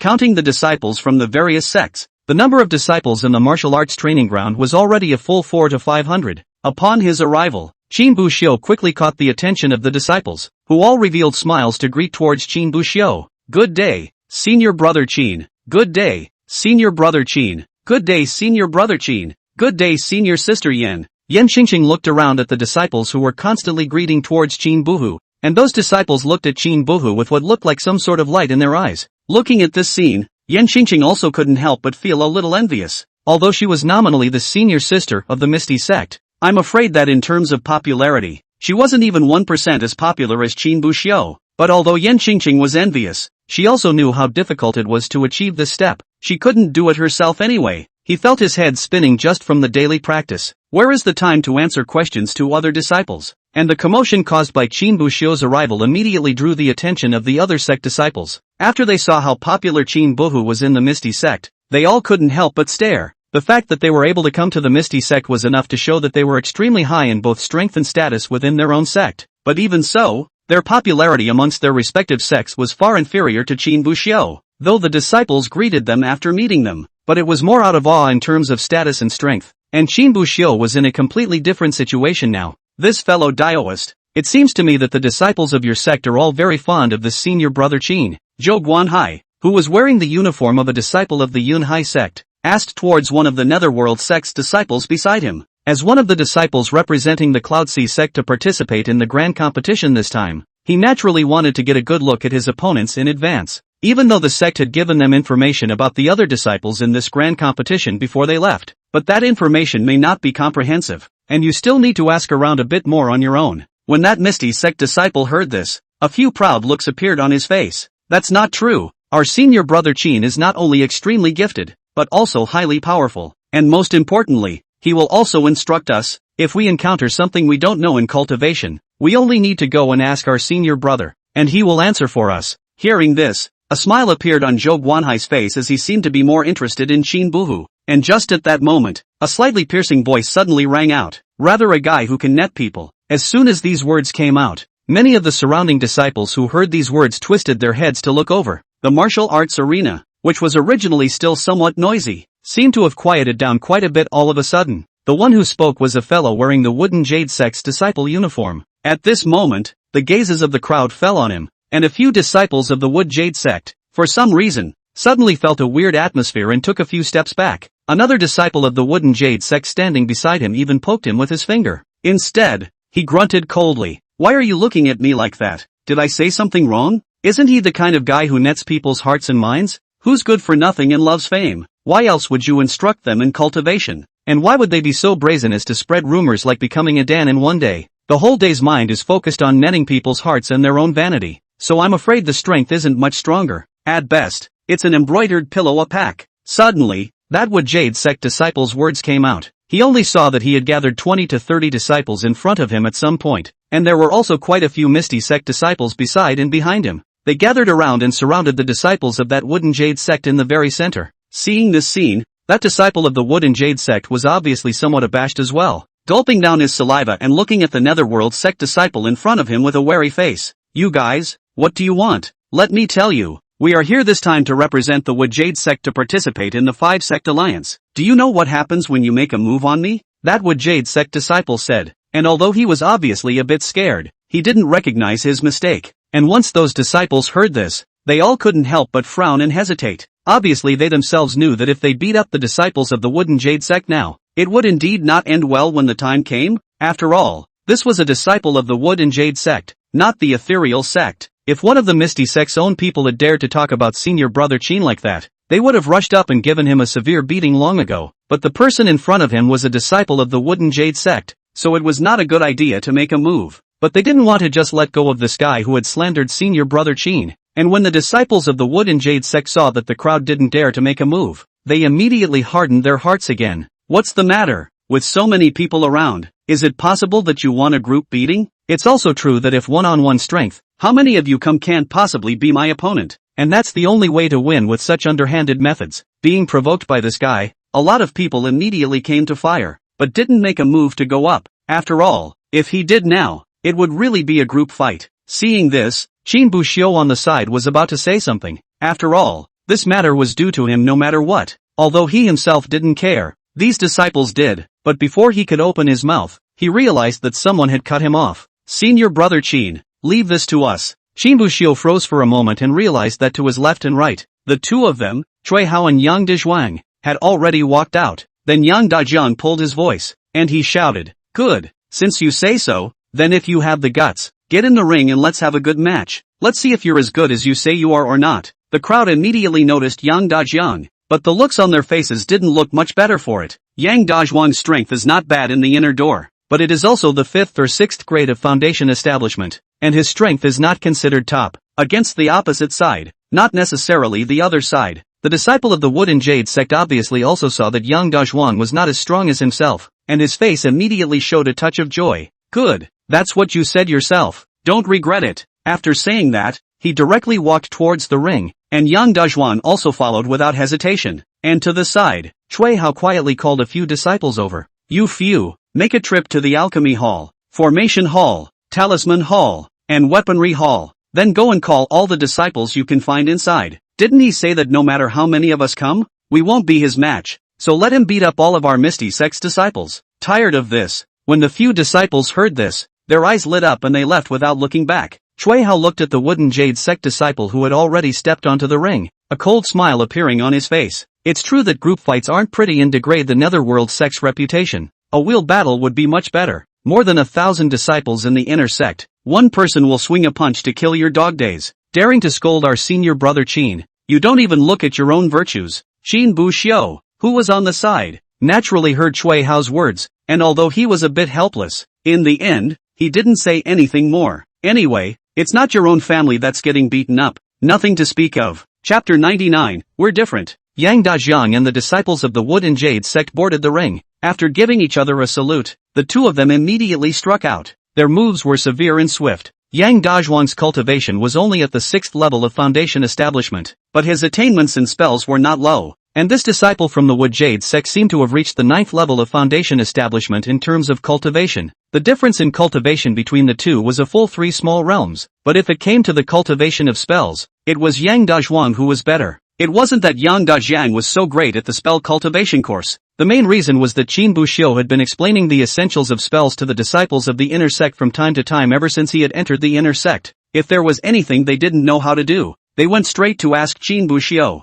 Over time, one's own understanding of spells grew. However, although Yang Dajiang was a bit more skillful in his spells, he wasn't much stronger than the opposite side. After all, for the other party to be able to follow the Wood Jade sect's elders over, their strength was naturally not bad. Coupled with the gap in cultivation, Yang Dajiang simply could not be the opponent's opponent. The battle didn't stalemate for too long, and in just 5 or 6 minutes' time, Yang Dajiang was defeated. However, instead of losing the battle, in reality, it was Yang Dajiang who took the initiative to admit defeat. I concede, Yang Dajiang shouted out, then arched his hand towards the disciples of the Wooden Jade sect. That Wooden Jade sect disciple and the many Misty sect disciples on the stage couldn't help but stare in disbelief when they saw this, because in their opinion, Yang Dajiang hadn't actually fully exerted his full strength yet. According to the previous scene, since Yang Dajiang dared to come forward to stand up for senior brother Qin, he should have spared no effort in any case, but now it was surprising that he had given up before he had put his last ounce of strength into it. This makes them a little less understandable. That Wood Jade sect disciple was also a bit surprised, but then he let out a cold laugh. Daring to challenge me, I thought it was some great character,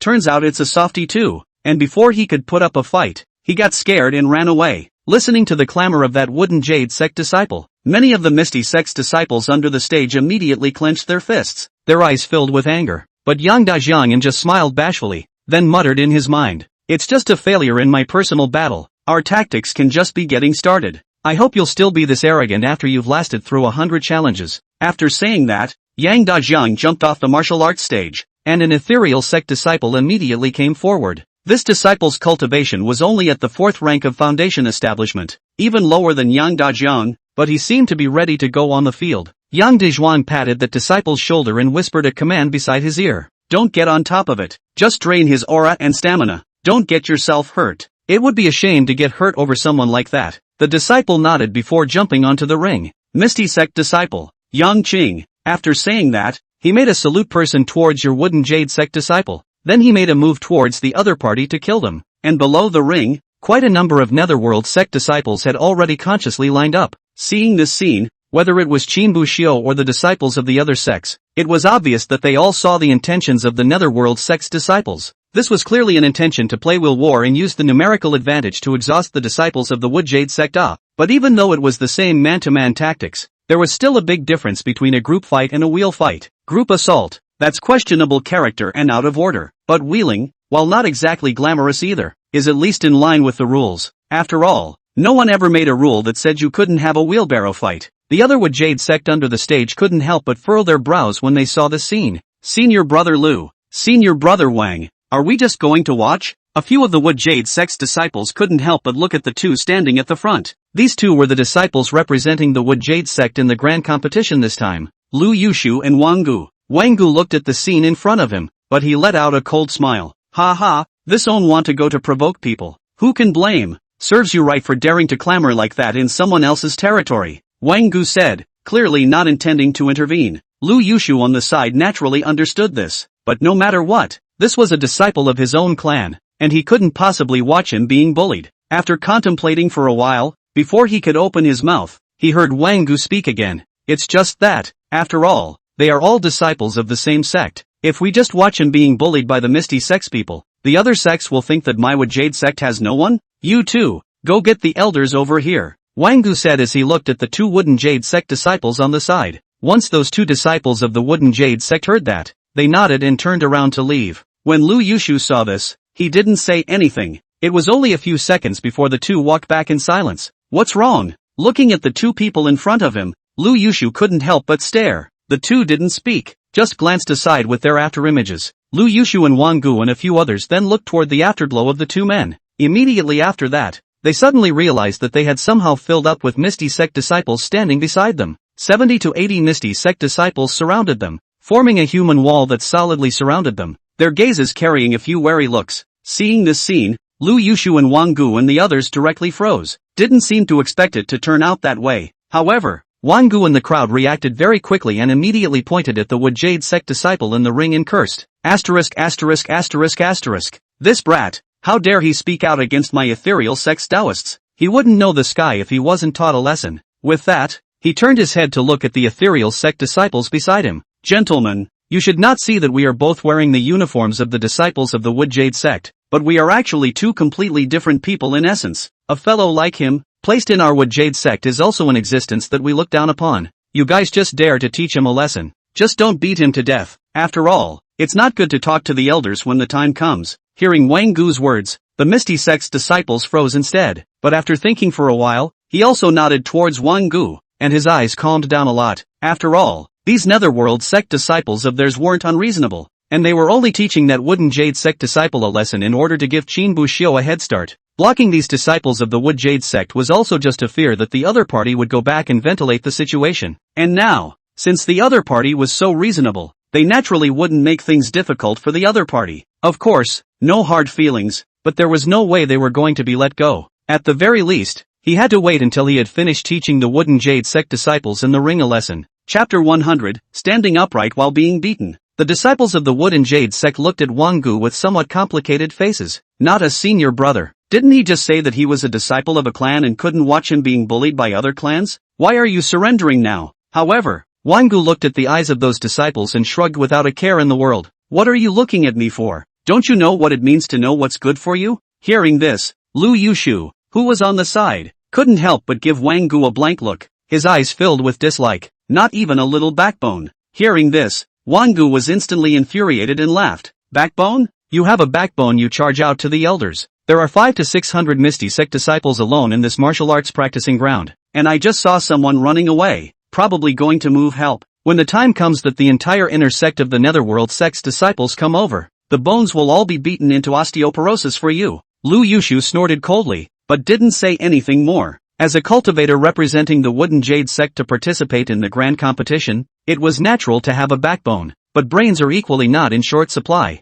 If he gave his own disciple a head start at this time, he was afraid that he would really be rounded up by these ethereal sect disciples. I have to participate in the grand competition afterward. I can't risk my life here. Let's suffer him first. After all, it's a trouble he's caused himself, Lu Yushu said, and in a few words, he brushed off his responsibility. As soon as Wang Gu, who was on the side, heard this, he immediately gave a thumbs up towards Lu Yushu. Still, you're more humane. Lu Yushu blankly glanced at Wang Gu and didn't bother in ignoring the other party. Wang Gu wasn't talking nonsense with Lu Yushu either, and walked to the side to start accosting the ethereal disciples. He intended to see if he could ask these Netherworld sect disciples some of the reasons why they were so out for Qin Buxiu. At that time, he himself would return to the Wood Jade sect and see if he could replicate Qin Buxiu's prestige in the Netherworld sect. When he thought that if someone messed with him, hundreds of disciples could instantly rush over to stand up for him, Wang Gu couldn't help but feel a surge of darkness. Senior brother, should we yell at them to stop?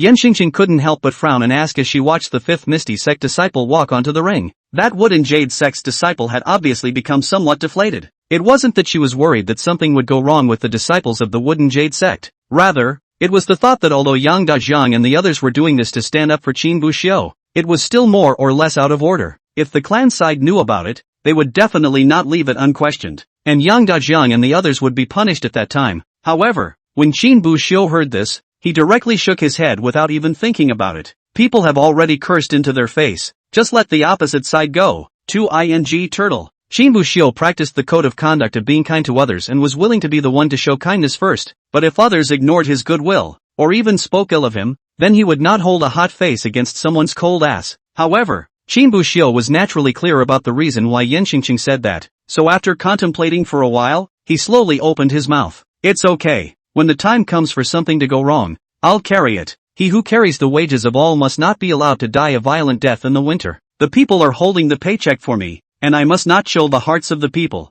Qin Buxiu's voice was not loud, but there were quite a few disciples around who heard it. When they heard Gao Qin Buxiu say those 3 simple words, I will carry it, there was an indescribable emotion in the hearts of all the disciples. Senior Qin was just too good to them. On weekdays, he instructed them in cultivation, and now he had to carry things for them. They really didn't look at the wrong person. Senior brother Qin was really a great person. The hearts of the crowd couldn't help but rise at this moment. In the future, no matter if senior brother Chin tells them to go east, they will never go west. I concede. A voice came out and the seventh ethereal sect disciple stepped down from the ring. At this time, the disciple of the wood and jade sect, his aura had long been exhausted, and he could not even stand up a little unsteadily. But in the next second, the eighth ethereal sect disciple walked up. Seeing this scene, the disciples of the wood jade sect instantly felt their scalps tingle and almost fell to their knees with both feet softening. He couldn't help but break into a fit of rage right then and there. Asterisk asterisk asterisk asterisk. Stinking shameless misty sect, playing your ass off in a wheelbarrow game.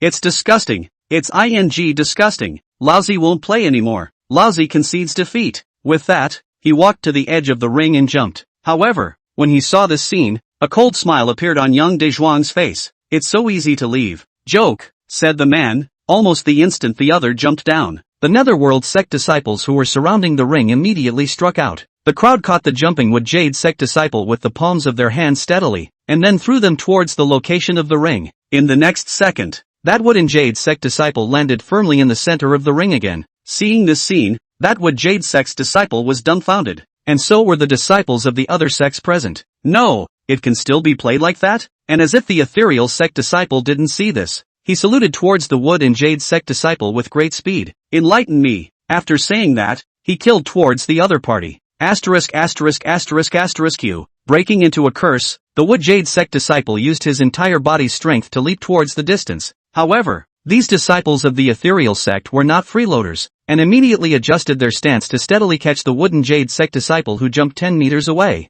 Then the crowd, like waves, sent him back in a padded volleyball-like motion, layer by layer, relay by relay. In less than a moment's time, he was once again back in the center of the ring. Your mom. When the disciples of the other sects saw this scene, an extremely difficult expression appeared on their faces. They both felt pity for the disciples of the wood and jade sect, but at the same time, they couldn't help but feel a little amused at the ethereal sect's method of sending people back to the center of the ring. In the end, he just bit his lip and covered his face to stifle his laughter there. It does seem like you shouldn't laugh, but you just can't help it. However, that wood jade sect's disciple was still ready to escape, but just then, a voice suddenly rang out amongst the crowd. Shen Qi, if you're still a ing man, don't you run away. Our wood jade sect only has disciples who die in battle, not disciples who run away. When the crowd heard this, they all looked towards the location where the voice came from. The person who spoke was none other than the wood jade sect's Wang Gu. At this moment, he was standing beside a few misty sect disciples. He had just been trying to extract information from Qin Buxiu,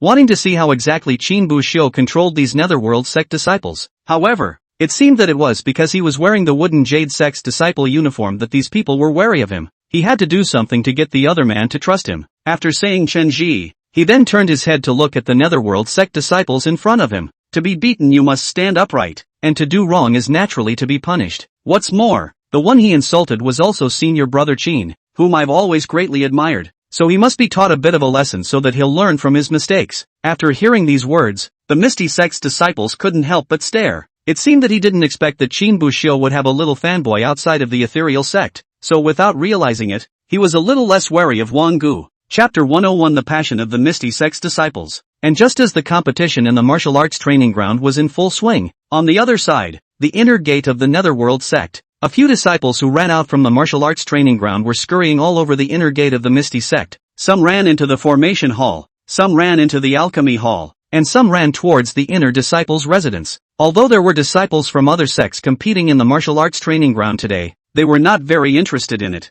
Compared to going to observe them compete in martial arts, there was also a portion of disciples who preferred to cultivate on their own. A disciple hurriedly ran inside the formation hall. At this time, quite a few disciples were cultivating within the formation hall, and they couldn't help but frown as they looked at the disciple who suddenly barged in before them. However, before they could teach the disciple in front of them a lesson, they heard the other party suddenly speak. Senior brother Qin is being bullied in the martial arts training ground. When these words came out, the formation hall disciples who were still a bit upset immediately changed their faces. What did you say? Say it again. A formation hall disciple immediately asked loudly, those eyes staring at the other party dead on, anger in his tone as if he was questioning. However, the disciple who came to report knew that it wasn't directed at him, and didn't get angry, but opened his mouth to explain. Just now, senior brother Qin and senior sister Yan went to the martial arts training ground to observe, and a disciple from the Wood Jade sect watched and insulted senior brother Qin there. saying that our senior brother Chin only knows how to net people's hearts, has little strength, and is good for nothing, and to say that the matter of becoming a Dan in one day in the first place was a lie. Senior brother Chin is a villain who loves false fame. This disciple repeated Chunji's words and added some more things, but that's not because he's deliberately trying to stir up conflict between the two sides. Rather, he respected Chin Bohu in his heart, and seeing Chin Bohu being scolded, he was naturally upset. Subconsciously, too, you think the worst of everything the other person says. What he said was not Chenji's original words, but Chenji's original words with his internal interpretation, so it came across as a bit of an add-on. And the crowd of the formation hall was instantly enraged after hearing these added words. So those guys in the martial arts training ground are just going to watch senior brother Chin get yelled at? How does senior brother Chin treat them on a regular basis? And they just watch? A disciple of the formation hall blurted out, clearly a bit angry. The disciple who ran over to report the news obviously froze for a moment after hearing this, but immediately afterward, he immediately explained, how could we just watch? We were going to rush straight up and beat him up, but we were stopped by Cui Hao and Yang Dajiang and the others. They said it's out of order to have such a straight roundup, so they let the opposite side get in the ring and fight us, and then they sent us over to get you, saying they'd call on you to come along and wear the dog out in a wheelbarrow fight. Hearing this, the disciples of the formation hall's eyes immediately lit up. Playing wheelies, what a great idea! Asterisk asterisk asterisk asterisk. Can't you talk straight and pick the point? What's the point of wasting so much time with blah blah blah? What if we get there late and the person is already wasted and we don't have a chance to strike? When the disciple who reported the news heard it, directly froze. No, what's it got to do with me? The disciple of the formation hall said with some displeasure, then immediately looked at the people of the formation hall behind him. Brothers, does senior brother Chin treat us well on weekdays? Yes. Almost instantly, all the disciples opened their mouths in unison and replied, then, senior brother Chin is being bullied right now. Should we step in to help? So what are we going to do now? Upon hearing this question, the crowd didn't agree in unison this time, as they had just done, but instead began to use their own brainstorms. Go to the martial arts field and that girl over. Knocked all his teeth out before making that grandson swallow. It's not enough. It's also necessary to break all his limbs. The people said, hate to throw Chenji into the frying pan, want to fry both sides of the golden brown, in the knife to cut him into pieces, and finally in the medicine mortar to get crushed. Then what the are you waiting for? Still not quick enough to go to the martial arts training ground, help senior brother Chin get back his honor. After saying that, the crowd swarmed out of the formation hall in a brainwave and ran towards the martial arts training ground, and such scenes were also occurring at the same time in the Alchemy hall, the Talisman hall, and even the disciples' residences. Hundreds of inner disciples rushed towards the martial arts practice field. At this moment, Yunhai sect patriarch Li Tanran and Muyu sect patriarch Lu Chinka, who had already been assigned a place to stay, were traveling in pairs, wandering around the inner gates of the Netherworld sect. It's been a long time since I came to the Misty sect. The last time I came seemed to be 10 years ago, Li Tanran said, seeming to feel some emotion. After becoming the patriarch, I have been pestered by many complicated matters on a daily basis, and I hardly have much time to leave the clan. Lu Chinka, who was on the side, agreed, with a touch of helplessness in his eyes, and just as the two of them were chatting, they suddenly heard a rush of footsteps. The two of them turned their heads to look, and they saw the Netherworld sect's disciples, running past them in groups. Seeing this scene, both of them couldn't help but have a curious look on their faces. Why are there so many Misty sect disciples? What are they going for? Lu Chinka was a bit bewildered. That location. I seem to remember that it's the Netherworld sect's martial arts practice ground. Li Temperance looked at the direction where the ethereal sect disciples had left. Immediately afterward, Li Tanran seemed to have thought of something and a smile appeared on his face. By the way, although today is not the day of the grand competition, but according to the past rules, won't the disciples still go to the martial arts training ground to spar? I think these disciples of the Netherworld sect should have heard the news and wanted to go over to observe. Hearing these words, Lu Chinka instantly came back to his senses. Looking at the incoming and outgoing Misty sect disciples, a hint of relief actually arose in their eyes. I didn't expect these disciples to be quite enthusiastic about this. Looking at this appearance, it seems like the entire inner sect has come out in full force. It's better than those disciples of our Wood Jade sect. I don't know where. Lu Chinka was like a big elder who could not help but belittle his own child for a couple of sentences when evaluating other people's children. Li Tanran, who was on the side, smiled gently. It's also much more enthusiastic than our Yunhai sect's disciples. The last time the 5-sect alliance was held in our Cloud Sea sect, the Cloud Sea sect didn't even have many disciples going over. Speaking of this, a few more points of envy were added to the eyes of Li Tanran as he looked at these Misty sect disciples in front of him. Why couldn't they, the disciples of the Yunhai sect, Learn from the passion of these disciples of the Netherworld sect? Lu Chinka looked at these disciples who kept running past them, but for some reason, he vaguely felt that there seemed to be something wrong with the way these disciples were looking at him. Chapter 102 Beloved Family and Friends. Inside the martial arts training ground. At this moment, Chenji was lying on the ground, his eyes filled with despair. His body and face were covered in bruises and purple, all from being beaten by the Netherworld sect's disciples. But in the depths of those despairing eyes, there seemed to be a hidden glimmer of hope. At last, I guess it's time to borrow a room. He slowly raised his head and looked at the ethereal sect disciple who had knocked himself to the ground. This was the 21st disciple to challenge him. What was his name he had already forgotten, but that doesn't matter anymore. The important thing was that he no longer had the ability to fight his opponent now, and without the power to fight, naturally one may no longer compete with the other. Then there was nothing else that could be done in this ring match, even if the Netherworld sect's disciples were unwilling to let him give up. Thinking of this, a miserable smile appeared on the corner of Chenji's mouth, but just then, a voice suddenly came. It's my skill that is inferior. I admit defeat. Hearing this, Chenji froze at once. He looked at the ethereal sect disciple with some bewilderment, but the other party ignored him and turned around to walk down the road. And the next second, another disciple jumped up. My name is Zhang Hong. Please enlighten me. Seeing this scene,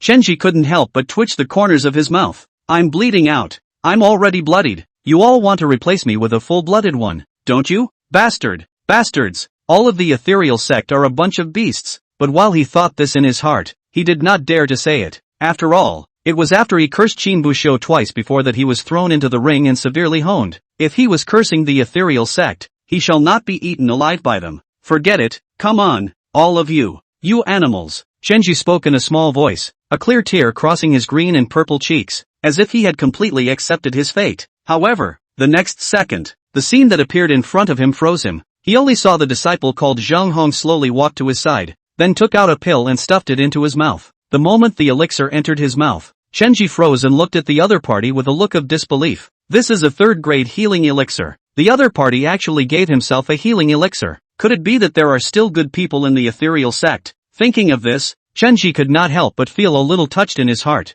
The bitter elixir seemed to become somewhat sweet even at this moment. But what he didn't expect was that Zhang Hong had a wry smile on his face after feeding him the elixir. Hang in there, there's quite a few brothers and sisters behind us. When these words came out, Chenji only felt that his heart seemed to have been violently torn, and a chill crept up his back. He opened his mouth and tried to swallow the elixir out, but Zhang Hong was one step faster and gagged his mouth. Be a good boy and eat it or it will go straight down your throat later. Hearing these words, Chenji subconsciously trembled, but he didn't dare to say anything more, so he could only swallow the elixir silently. So the bitter elixir became even more bitter. After that, Zhang Hong gave the other party a few other pills and did not make a move against Chenji. Instead, he sat on the sidelines quietly waiting for Chenji to recover. It seemed like Zhang Hong was the one who went up there specifically to feed Chenji pills and give the other party time to recover. After 10 or so minutes, Zhang Hong then chose to abstain, and another ethereal sect disciple proceeded to the stage. At this moment, although Chenji had partially recovered, he was simply no match for the ethereal sect disciples, defeated in 3 tries. Instead of riding the wave of victory, though, the other team simply forfeited the game and moved on to the next guy. A few more months passed after that, and Chenji was once again beaten with no hope of survival. Then on the ethereal sect side, another battlefield doctor was sent up. Then proceed to repeat the routine you just did. The ethereal sect's disciples are very good at sizing up. Instead of completely letting Chenji pass out, he would leave him some strength and then abstain himself, saying something about being less skilled than his opponent. But what the real situation is, in fact, everyone knows in their heart. Qin Bushuo, who was off stage, saw the scene and pondered whether he should just let it go. After all, this move of theirs to cure people after beating them and then beat them after curing them. Qin Bushuo looked at it and felt that it was indeed a bit of an animal. But before he could think of anything else, a voice came to his ear. Brother Qin, don't pity him. That brat deserves a good lesson. Otherwise he doesn't even know the sky is the limit. So don't stop him. Just keep a good eye on him. Qin Bushuo twisted his head to look, and the person who spoke was none other than Wang Gu of the Wood Jade sect. Just after making good relations with the Misty sect's disciples, Wang Gu slowly felt his way over to Qin Bushuo and Yan Qingqing and chatted with the two of them. Every now and then, he sidestepped the question of why Qin Buhu was so embraced by the Netherworld sect's disciples, but after half a day, he didn't get much information. It seemed that Qin Bushuo didn't do anything but simply instruct the disciples to cultivate. Of course, this simplicity was said by Qin Bushuo himself. However, in Wang Gu's opinion, this is not simple. This was because he had inquired with the other Misty Sect disciples, and Qin Buxiu would instruct them almost every day as long as he had the time, and not only in the cultivation of spells, but also in formations, alchemy, artifacts and talismans. Qin Buxiu was also quite accomplished and often instructed other disciples. After hearing this, Wang Gu knew clearly that this was something he could not learn. Damn, this they learn a hook 8 He also practiced an alchemy as a secondary cultivation path, but it was only a mid-first grade. But Qin Buxiu seemed to be quite accomplished in each of the supplementary cultivation paths, and it was for this reason that he was able to bestow favors on the crowd. If Qin Buxiu merely had some talent in cultivating spells, and instructed disciples who cultivated in the martial arts practice grounds, then his influence would be, at best, those disciples of the martial arts training ground, holding up 200 or 300 people. But Qin Buxiu will be more. Who can point out a few words? By his favor naturally more people. Asterisk asterisk asterisk asterisk. Can't learn. Throw in the towel and forget it. Thus, Wang Gu gave up on the idea of learning how to be loved by the crowd with Qin Buxiu. Directly it turned around and tied up with Qin Buxiu. If we make a good relationship first now, we might be able to get some of Qin Buxiu's light later on. Qin Buxiu looked at Wang Gu with a touch of helplessness in his eyes. Wang Gu was clearly a disciple of the Wood and Jade sect. Logically, he would have said something for Qingji, but now this appearance, it was like he didn't care about Qingji's death or life at all. At this moment, many of the Misty Sect's disciples' gazes fell on Wang Gu, and Wang Gu seemed to have noticed this and decided to brush up on his reputation. Brother Qin is my beloved family friend. To insult him is to insult me. This Qingji just deserves to be taught a lesson. Hearing these words, the eyes of the Misty Sect's disciples became significantly friendlier when they looked at Wang Gu. Chapter 103, Pulling Back the Curtain. It was only when the sun slowly set that Qingji was carried down from the ring. Below the ring, the hundreds of Misty Sect disciples who hadn't had the chance to make a move yet felt both angry and sorry when they saw the scene. However, looking at Qingji, who was already delirious and being carried down by the disciples of the Wood Jade sect, it was impossible for them to make a move at this time. Just had to leave it at that and let the guy go. Before Wang Gu left, he looked at Qin Buxiu with a solemn face. Brother Qin, if we say goodbye today, we may meet again in the next day as opponents. Although Brother Qin and I are like brothers at first sight, as if we were blood brothers from different fathers and mothers, the battle between the two of you will not stop because of such sentiments after all. But although you and I will have to fight for our respective clans, this is not something that you and I want, or can change, after all. But I hope that our deep bond will not become rusty because of this simple battle. When the competition of the 5-sect alliance is over, I hope we'll still be the best of friends. When the Misty Sect disciples on the side heard this, their faces showed touched colors. The disciples of the Wooden Jade sect, on the other hand, were a bit confused. No, Senior Wan got in good with Qin Buxiu of the Netherworld sect so quickly? All half-brothers? Best friends? While Qin Buxiu looked at Wang Gu in front of him, there was not the slightest touch in his eyes, and he was even a bit speechless. Wang Gu's words made it seem as if the two were such good friends, but in reality, the words Qin Buxiu said to Wang Gu today added up to less than 10 sentences, and of those 10 sentences, at least 7.5 were said by Wang Gu. Qin Buxiu didn't have much intention of hitting on the other party. It wasn't that Qin Buxiu had any prejudice against Wang Gu, although Wang Gu this person, feel the cheek is a little thicker, the bottom line is a little more flexible, turn the other cheek is a little faster, but at least it's barely human. The main reason why he refused to communicate with the other party was because he thought that he would have to compete with the other party afterward. The other party deliberately approached himself, in case he came to inquire about himself in advance. It's time to be on guard. After Wang Gu finished speaking, he didn't stay too long and turned around to leave. Qin Buxiu and Yan Qingqing also turned to leave. In the following days, the martial arts practicing ground would still have 300 to 400 people every day, sparring with other clans. After what happened on the first day, all of these clans had now become extremely polite, fearing that they would be set on fire by the ethereal sect's disciples if they said something wrong. After a few days of calm, the most important grand competition of the 5-sect alliance quietly drew its curtains, still at the practice field. However, the venue had obviously been redecorated, and a huge martial arts platform was placed at the very center of the martial arts training ground. About 5 meters outside the martial arts stage, there was a row of seats where the elders of each sect were seated, and Li Qinghe, as the Misty Sect patriarch, naturally sat in the main seat. On the way out, there were viewing galleries for nearly 1,000 people to be seated. These viewing seats were provided for the disciples. These are all the facilities for the entire grand competition, and the whole seems to be a bit simple. But the crowd was calm and didn't seem to have any complaints about it. Although the 5-sect alliance could be considered the grandest and most solemn grand competition in the entire southern Yan continent, it could be considered the grandest and most solemn grand competition in the entire southern Yan continent. But on the whole, there's really no difference between it and a normal big competition. Even if there was no participation from other sects, then there was actually no difference between this grand competition and an ordinary sect grand competition.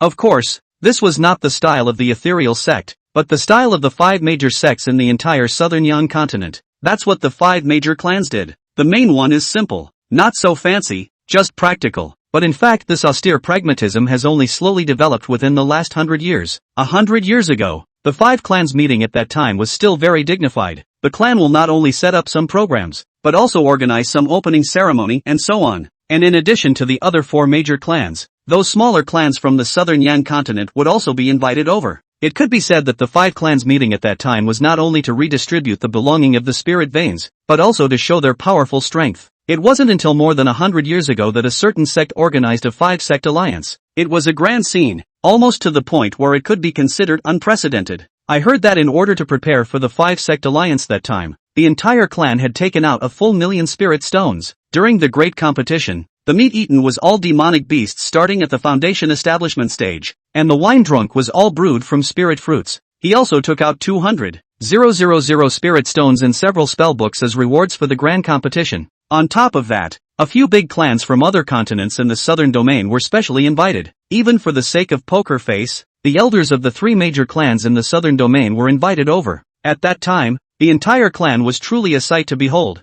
attracting the envy of countless clans. But as it turned out, that year's 5-sect alliance, something happened that made everyone feel so embarrassed that they could pick out 3 rooms with their toes. The clan organizing the grand competition went cold, achieving a 5th place finish among the 5 clans meeting in the grand competition. And so, how glamorously organized it was at the beginning, how embarrassing it was when it finally fell apart. The clans that were present didn't say anything. Small clans don't dare to call out casually. After all, the strength gap is there. The other 4 clans didn't say anything. After all, they ate and drank from others, and took the spirit stones and spells that they were rewarded with. It would be more or less inhuman to taunt people now. As for the elders of the 3 major clans in the southern domain, after all, as the upper clans, they naturally had to maintain the posture of the upper clans, and could not ridicule others like this. But although no one said anything, the silence itself was more terrible than the ridicule. I heard that the sect's patriarch, directly a Taoist heart instability, swallowed a mouthful of old blood.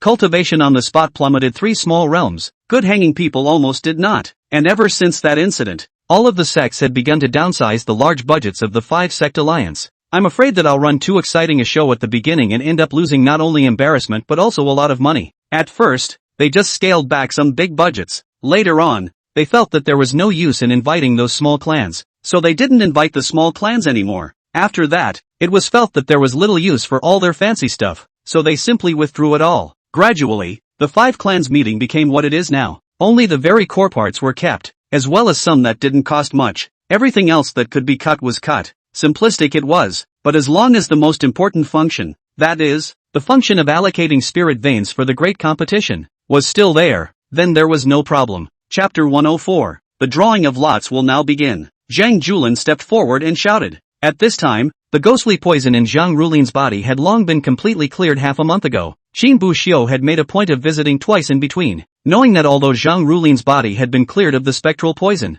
he had always injured his foundation by forcibly opening the sword domain last time. Although there will not be any worries about his life, however, there is almost no possibility of breaking through the void refining stage in this life. Xin Buxiu had always felt guilty towards the other party, but with his current strength and cultivation, he really couldn't repay the other party for anything. After Zhang Rulin finished speaking, a small wooden box appeared in his hands. Immediately after that, Xin Buxiu and the other disciples from the other clans pulled out something like a bamboo stick from it. On one end of the bamboo stick is a bit of red paint colored with some sort of red pigment. Xin Buxiu had thought that this was some kind of magic treasure or something like that, but was not able to feel any special aura on the bamboo stick. It seems to be a simple bamboo stick, and even the paint on it seems to be ordinary paint. Simple indeed. Xin Buxiu let out a bitter smile and turned his head to look at Yan Qingqing on the side again. The bamboo stick held in Yan Qingqing's hand was dyed with blue pigment. Are there any 2 disciples of the same clan with the same color? Zhang Rulin asked, sweeping the 10 people in front of him. Seeing that no one spoke, Zhang Julin spoke again next. Pick up the bamboo stick in your hand. The crowd picked up bamboo sticks, and Zhang Rulin casually scanned them and memorized them all. Go down and get ready. You will be called when the order of the bouts is determined. After saying that, Zhang Rulin walked to Li Qinghe and the others on his own and handed them the information he had recorded. So the patriarchs of the various clans looked at the information about the competition and discussed it with smiles on their faces. The exact information of the contest has been determined, and all that remains is the order before and after going on the field. But the impact of this thing wasn't really that great, so the sovereigns didn't care. They were a little more passionate about the other thing they were discussing than the order of appearance. Patriarch Li, as the host, you must not give us a head start first. Lu Qinghe, who was on the side, opened his mouth with a smile, but his eyes were a bit unkind. Li Qinghe naturally noticed the unkindness in Lu Qinghe's eyes, but didn't say anything, just gave a helpless bitter smile, because he knew why Lu Qinghe was looking at himself like this. It was simply because of the matter of the Wood Jade sect's disciples being wheeled around by hundreds of Misty sect's disciples a few days ago. When he first found out about this, Lu Qinghe's entire body almost didn't explode with anger. Throughout the Misty sect, hundreds of disciples surrounded their Wooden Jade sect disciples in a wheel battle, almost failing to beat Chun Ji out of depression. Later, he went to Li Qinghe to ask for an explanation, wanting Li Qinghe to be able to teach those disciples a lesson. However, Qin Buxiu was one step ahead of Lu Qinghe and ran to Li Qinghe at the end of that day and took the blame. Li Qinghe was a bit speechless though about the tactic of hundreds of disciples, surrounding someone's one disciple in a wheel war, but there was no punishment for Qin Buxiu, just a few words of criticism as if for show, because he had known things in advance. He knew that the reason for this was not in Qin Buxiu. Moreover, Qin Buxiu's behavior of taking the responsibility on his own initiative was very responsible even though the responsibility did not lie with him. So after Lu Qinghe found Li Qinghe backhanded and directly open qua. It was said that the disciples of the Wood and Jade sect were really getting more and more powerful, able to fight 100 battles without being defeated. The Misty sect side had deployed hundreds of disciples before they barely managed to defeat their Wooden Jade sect's disciples. Then he directly took out 2,000 spirit stones and a few pills as a sign of encouragement. To put it bluntly, it's really just a disguise for some medical bills. Before Lu Qinghe could react to what was happening, he was sent out by Li Qinghe. When Lu Qinghe came back to his senses, he almost didn't get so angry that he rushed into the Netherworld sect's Patriarch Hall to with Li Qinghe.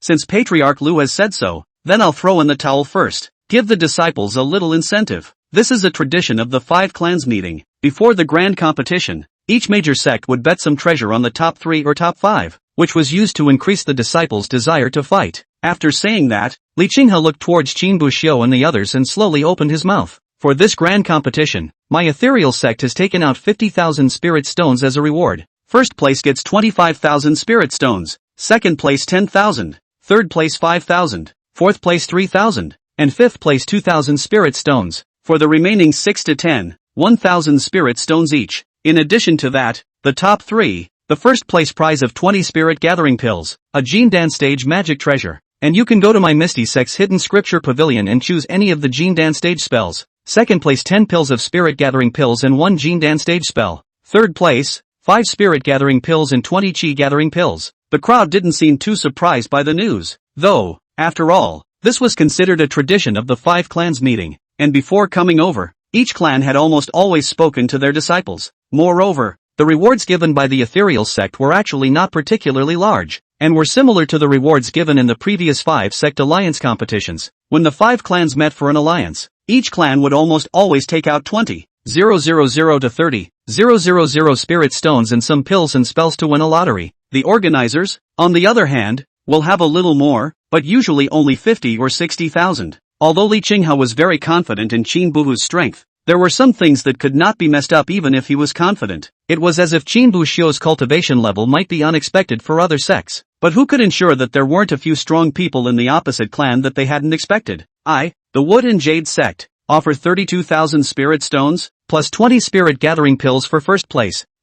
Yun Hai sect, offer 30,000 spirit stones plus 20 spirit gathering pills. The Skycliff sect is offering 30,000 spirit stones. The Tai sect offers 32,000 spirit stones. The spirit stones and rewards given by the 4 sects were naturally less than the ethereal sect. However, their rewards didn't cover everyone like the ethereal sect. Just the top 5 were rewarded, while other clans were even more direct, with only the top 3 being rewarded. And among them, of course, the reward for the first place is the most generous, counting the 25,000 spirit stones from the ethereal sect, and the spirit stones from the other 4 sects. The first place, not counting those benefits such as pills and spells, the spirit stone reward alone had already reached 100,000. The number of spirit stones in second place, on the other hand, only managed to exceed the number of 30,000. third place is slightly better than second place, but it's only about $20,000, and the remaining fourth and fifth place finishers add up to less than $20,000. For the 6th to 10th place, there was no reward other than the 1,000 spirit stones given by the Netherworld sect. One could almost say that it's a winner-take-all game.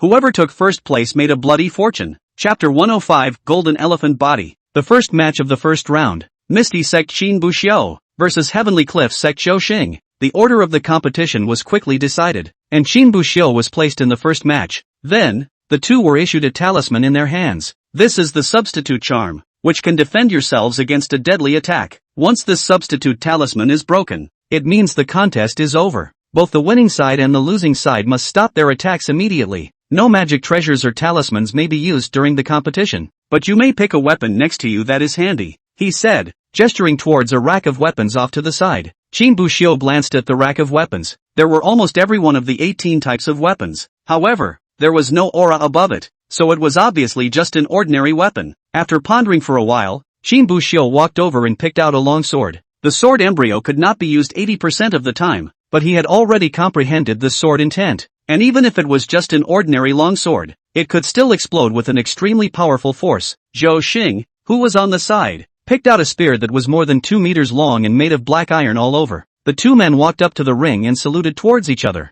Next, dang! The small golden bell in Zhang Julin's hand was gently rung by him. The moment they heard the bell ring, they unanimously struck out towards each other. Qin Buxiu barely held back, and came up with direct fire. The long sword in his hand quickly condensed sword intent on top of it, and violently a sword chi slashed out towards Zhou Xing. When Zhou Xing saw this, he immediately frowned and did not dare to resist. The figure flashed to the side in a hurry. The sword chi slashed past him and struck the ring's fence with a heavy chop, leaving a shallow sword mark above. However, this was just an appetizer. Qin Buxiu had already executed his flying cloud body to come in front of Zhou Xing in the next second, and fiercely slammed his sword straight to Zhou Xing's throat and neck. At this moment, Zhou Xing's face was unsightly, obviously not expecting Qin Buxiu to be on fire as soon as he came up, which was completely out of his expectation. However, when he saw the tip of Qin Buxiu's sword stabbing towards him, he didn't dare to slow down. Granted, he had a substitute talisman on him that could defend him against a lethal attack instead, but the substitute talisman being broken also meant that he had completely lost. It's only been less than a minute since he came on, and it would be too ugly if he lost now.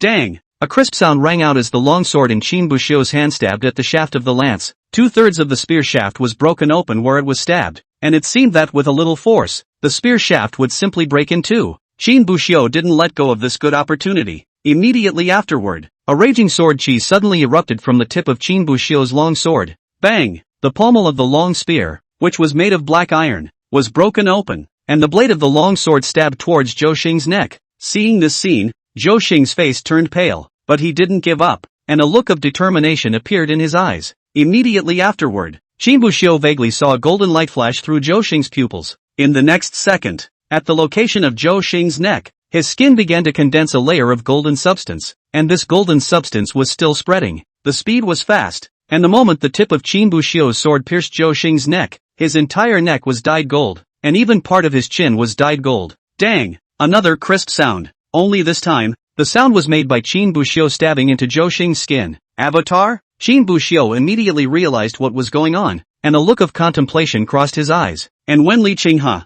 who was off stage, saw this scene, an uncontrollable smile appeared on his face. Golden elephant body? Looking at the speed at which this covers the circumference, I think Zhou Xing is afraid that he has already cultivated it to the grand completion realm at the very least. Patriarch Qian, this disciple of your Heavenly Cliff sect has good strength. When Qian Shan of the Heavenly Cliff sect heard this, he nodded with a leathery smile, but in his heart, he was already cursing. It had only been on stage for less than a minute. And as a result, his own disciple had already been forced to start using his divine abilities. But it's not really Zhou Xing's fault, because even Qian Shan himself did not expect that Qin Buxiu would strike so decisively and harshly. The first move will directly use the sword intent. There is no intention to test the strength of the beginning is to run to the life. On the stage, Zhou Xing took advantage of the moment when Qin Buxiu's attack was blocked by his own golden elephant body, and finally seized the opportunity, gripping the lance in his hand, which had already been broken in two, and stabbing towards Qin Buxiu. However, Qin Buxiu just lightly glanced at the incoming attack, and then immediately performed the flying cloud body, easily dodging the attack. After that,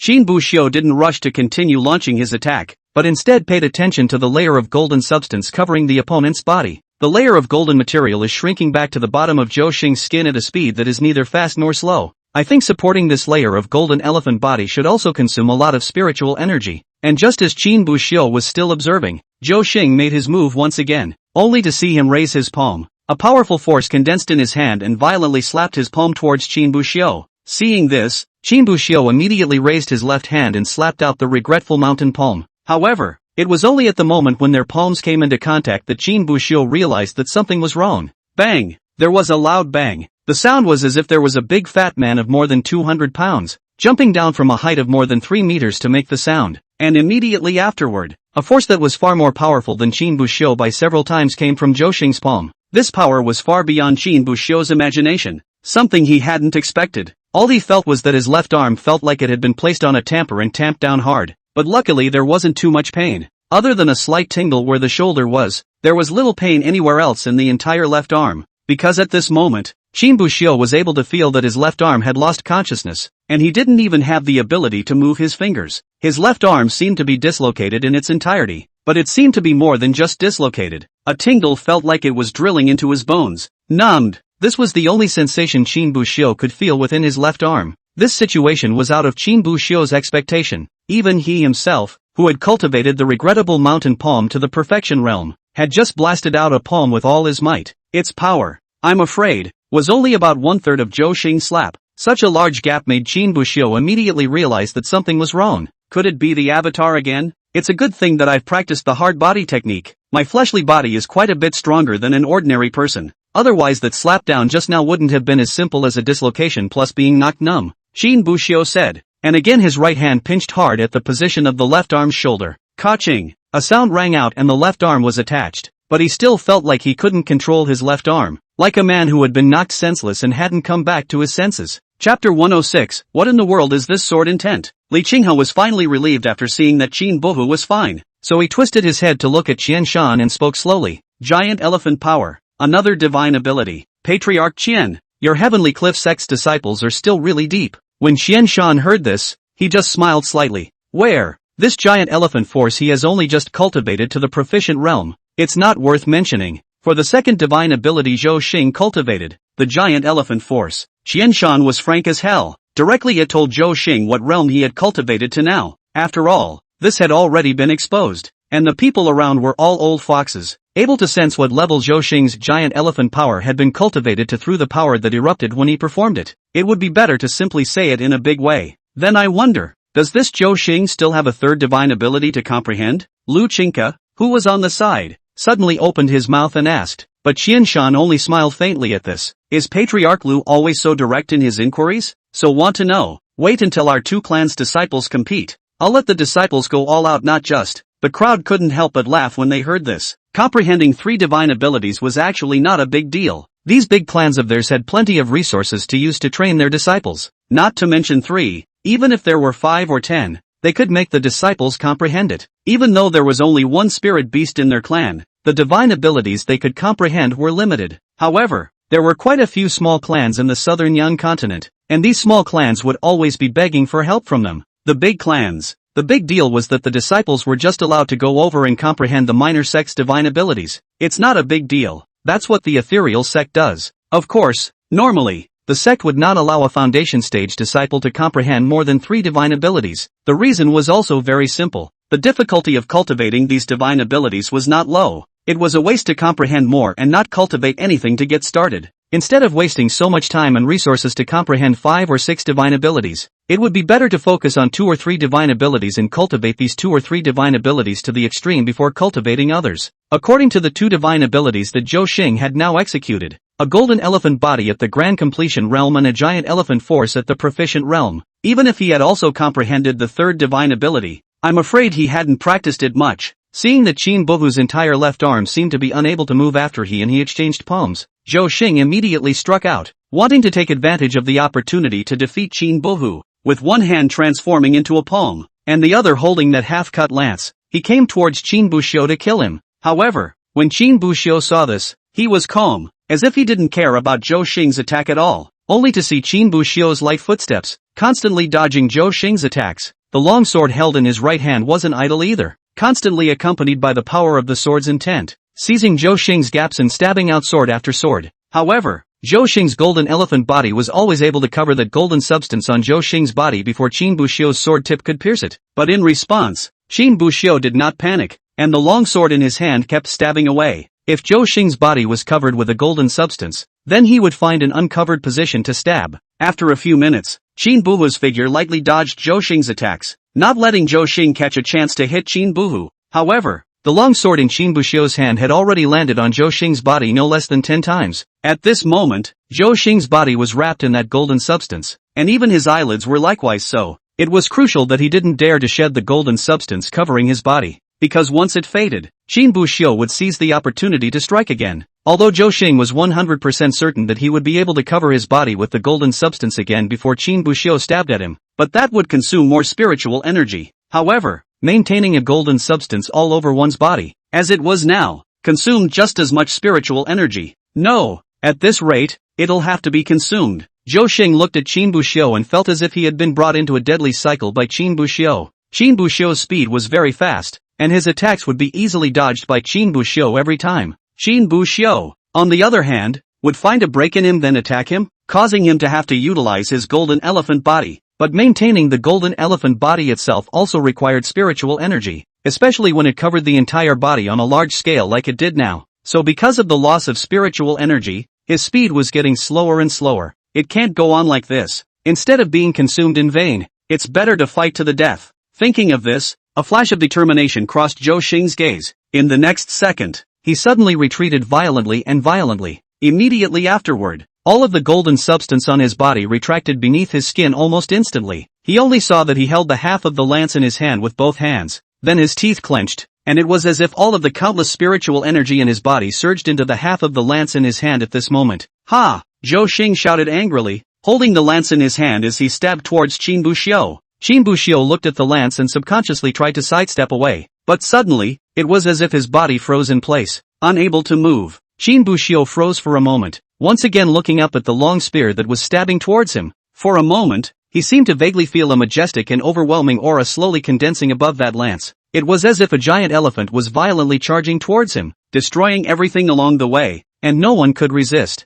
And it seemed to be this very same aura that made it impossible for him to move at all. Gun will? Qin Buxiu could see what was going on, but was not alarmed, instead revealing a smile. Think it's intended to be an all-out fight. It's just a pity that this gun intent, it seems, hasn't completely condensed yet. Zhou Xing's gun intent seemed to be one final small step away from true comprehension. Then Qin Buxiu smiled faintly, and the tip of the long sword in his hand pointed straight at the tip of the long spear in Zhou Xing's hand. Seeing this, Zhou Xing thought that Qin Buxiu was planning to display his sword intent and fight with himself. But the next second, something unexpected happened to him. He felt a majestic sword intent erupt from within Qin Buxiu's long sword. Like a monstrous wave, it swept toward him. Again, it's like a small stream or river, calm and slow. His own long spear that was originally stabbing towards Qin Buxiu felt like it was caught up in this huge wave. He lost control of his gun will, as if the elephant had been swept away by a swift current.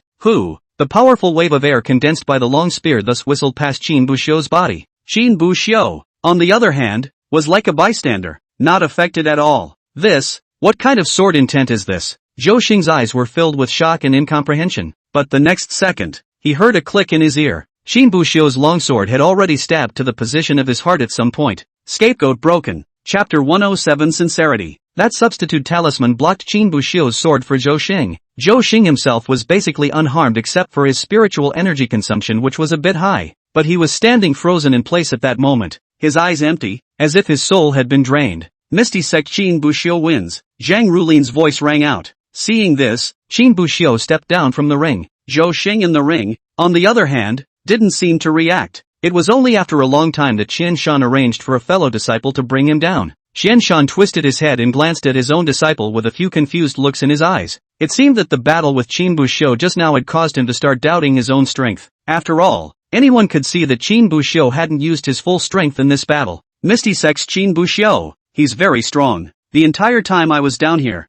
I didn't even cast a divine ability, only sword intent and a few spells, especially that sword intent, which has both the softness of a small river trickling down and the surge of a billowing sea. with many variations. Chen Shan opened his mouth and twisted his head to look at Li Qinghe. The gazes of the other few elders could not help but look towards Qin Buxiu a couple more times. When Qin Buxiu and Zhou Xing were fighting just now, they had not been idle, roughly analyzing the strength of these two and comparing it to their own disciples. In the end, most people came to a conclusion. Zhou Xing's strength was not weak. If the one who had just fought with Zhou Xing was a disciple of his own family, then 80% of the time the two would fight to the death, and in the end it could be whoever made the wrong move and lost. But no matter which side loses, it won't be as ugly and thorough as Zhou Xing's loss against Qin Buxiu. He hadn't even exerted his divine ability yet, and he was defeated. What Patriarch Qian said, in this match, Buxiu has actually brought out his full strength as well. He only just comprehended the divine ability a month ago. How can he comprehend it so quickly? Moreover,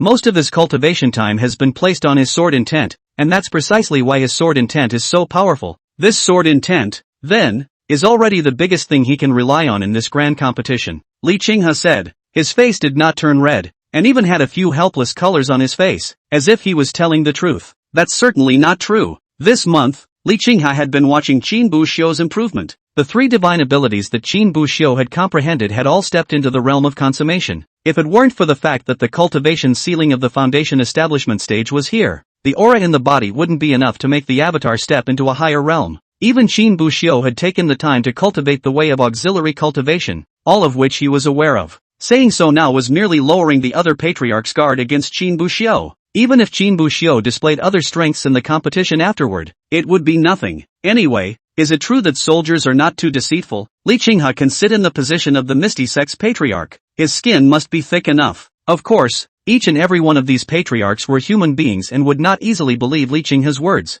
They determined that Qin Buxiu must have retained a backhand, and it might not even be just divine abilities. Only now that Qin Buxiu hadn't cast it out, they didn't know. What exactly was Qin Buxiu's backhand? Patriarch Li. That said, this sword intent of this Qin Buxiu is quite marvelous. I felt quite enlightened after viewing it. I wonder if Patriarch Li can explain a bit to us. The person who spoke was Li Tanran of the Cloud Sea sect. Li Qinghe looked at the other party with a smile on his face. Regarding Qin Buxiu's sword intent, Li Qinghe had no intention of hiding it. This was because from the moment Qin Buxiu had cast it out, this sword intent had actually been a clear-cut existence that could not be concealed. The patriarchs and elders of these clans are no cuties, and there was no shortage of powerful sword cultivators among them. Especially since this Cloud Sea sect was originally the largest sword cultivation sect in the southern Yan continent. The entire clan from top to bottom, 70% of the cultivators were sword cultivators. There were also various sword Dao texts and sword Dao inheritances within the sect. Patriarch Li Tanran,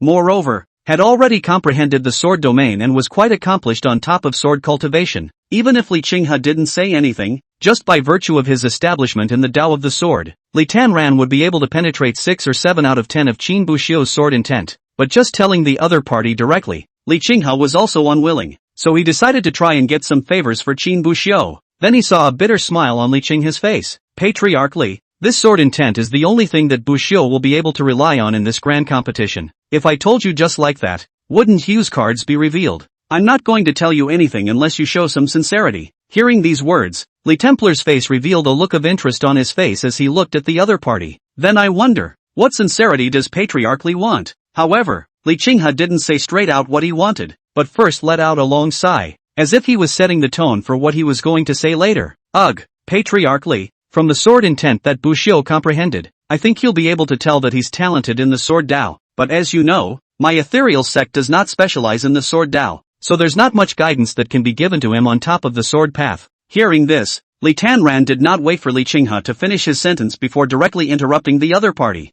This is simple. Just let Buxiu join my Cloud Sea sect. I'll directly make him my personal disciple, and I'll make sure to teach him properly, and definitely live up to Patriarch Li's high expectations. Li Qinghe looked at Li Tanran in front of him and didn't say anything, only that his eyes were hiding words. It was a long time before he spoke slowly. Patriarch Li, how come I didn't realize you were so thick-skinned in the past? Li Templar let out a light laugh, but what he just said was just a joke. From the competition just now, everyone saw Qin Buxiu's potential, unless he was out of his mind. There was no way Li Qinghe would let Qin Buxiu leave. Let's do it this way. Wait until the end of the big competition. No, wait until the day of the month of the conjugation. When the time comes that Qin Buxiu has formed a Jindan, you will find someone to bring him to the Cloud Sea sect. At that time, I'll take Qin Buxiu for a good stroll around the Cloud Sea sect, but how much he can gain will depend on his own talent. Hearing this, Li Qinghe then revealed a satisfied smile, but immediately afterward, as if he had violently remembered something, his face suddenly changed, and then immediately said, "When the time comes, I will personally take Bu Hua on a trip over there. It just so happens that I haven't visited the Cloud Sea sect in a long time either."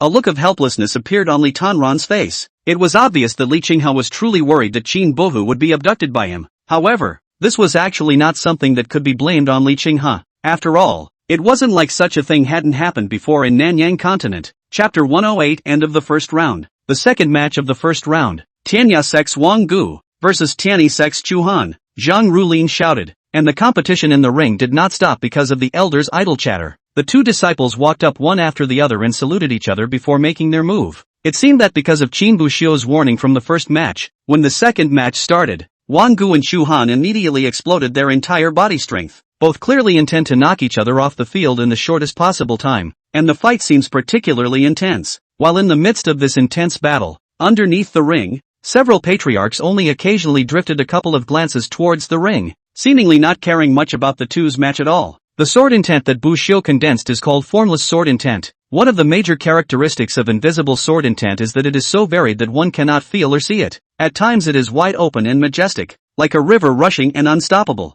and at other times it is subtle and delicate, light and agile, like the spring breeze brushing the willow, soft in its softness, and then at times as swift as the wind, with flashes of swordlight that dazzle the eye, and at other times as calm as a mountain, with steady sword strokes. Step by step, the sword moves are varied, and the sword intent is formless and faceless, hence the name, Formless Sword Intent. After listening to Li Qinghe's narration, the faces of the crowd showed a look of gravity, their eyes pondering over something. Although Li Qinghe had already given them a rough idea of Qin Buxiu's sword intent, but after listening to it, it still feels elusive, formless and changeable. This sword intent is not simple. However, Li Tanran, who was on the side, did not have the look of gravity on the faces of the other few patriarchs, but instead, his eyes were slightly closed and his face had a relaxed look, as if he was recalling the intangible sword intent that sensed Qin Buxiu. For some reason, he always felt that there was a difference between Qin Buxiu's sword intent and the so-called invisible. It was because Qin Buxiu's sword intent did not seem to him to be formless and shapeless, but rather, it was in all shapes and sizes and varied.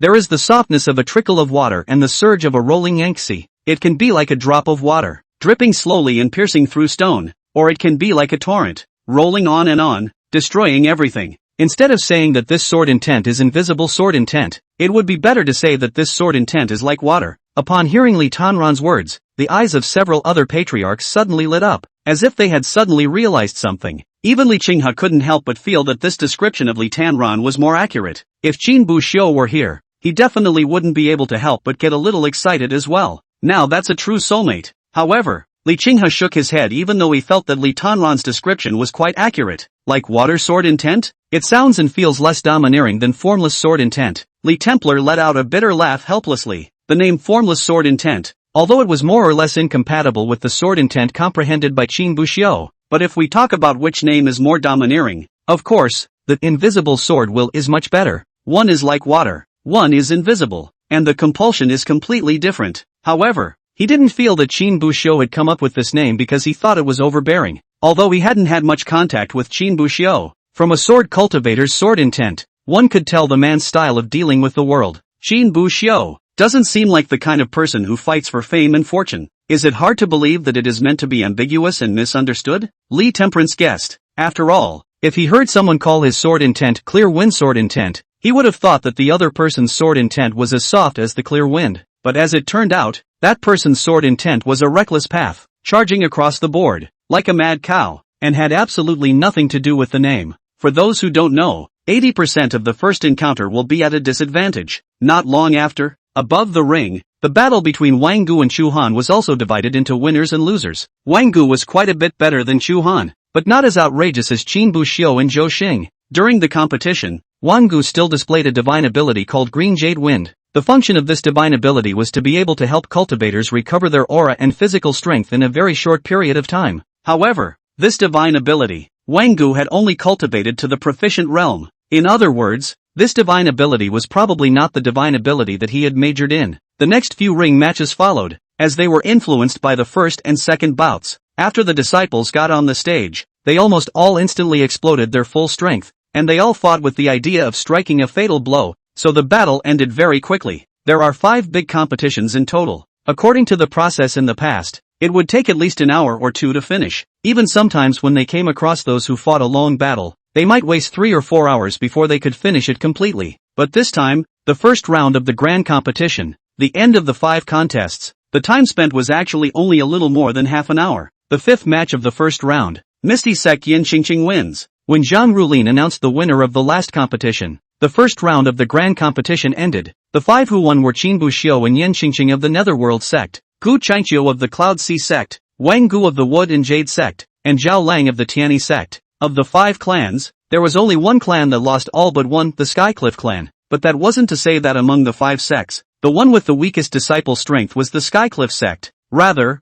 it was because the Heavenly Cliff sect's luck was just too bad. In the first match, Wang Gu ran into Qin Buhu and was directly abused by Qin Buhu. In the third match, another disciple bumped into Gu Changqiu of the Cloud Sea sect. The Cloud Sea sect was known for its sword cultivation, and its killing and fighting skills were quite a bit more visible than other sects. And Gu Changqiu was the strongest of the younger generation amongst the Cloud Sea sect's sword cultivators. Even more so, his cultivation had reached the 9th grade of Foundation establishment 7 or 8 months ago, and since then he had been preparing for the 5-sect alliance for the Cloud Sea sect. The other disciple was then mercilessly crushed by Gu Changqiu of the Cloud Sea sect. Like Qin Buxiu, Gu Changqiu didn't show any divine abilities, and only relied on his powerful sword intent and sword moves to defeat his opponent. And after seeing Gu Changqiu's match, many disciples were beginning to look forward to the match between Qin Buxiu and Gu Changqiu. The strength of the two was almost the strongest among this group of disciples. And according to the rules of the competition, if the two won all the way up, then there must be a battle between them. After all, there is only one first place. The final battle for first place was sure to be a good one. Of course, it may not be the final fight for first place where the two meet. After all, the previous 2 rounds of the competition had relied on the drawing of lots to determine who would compete with whom.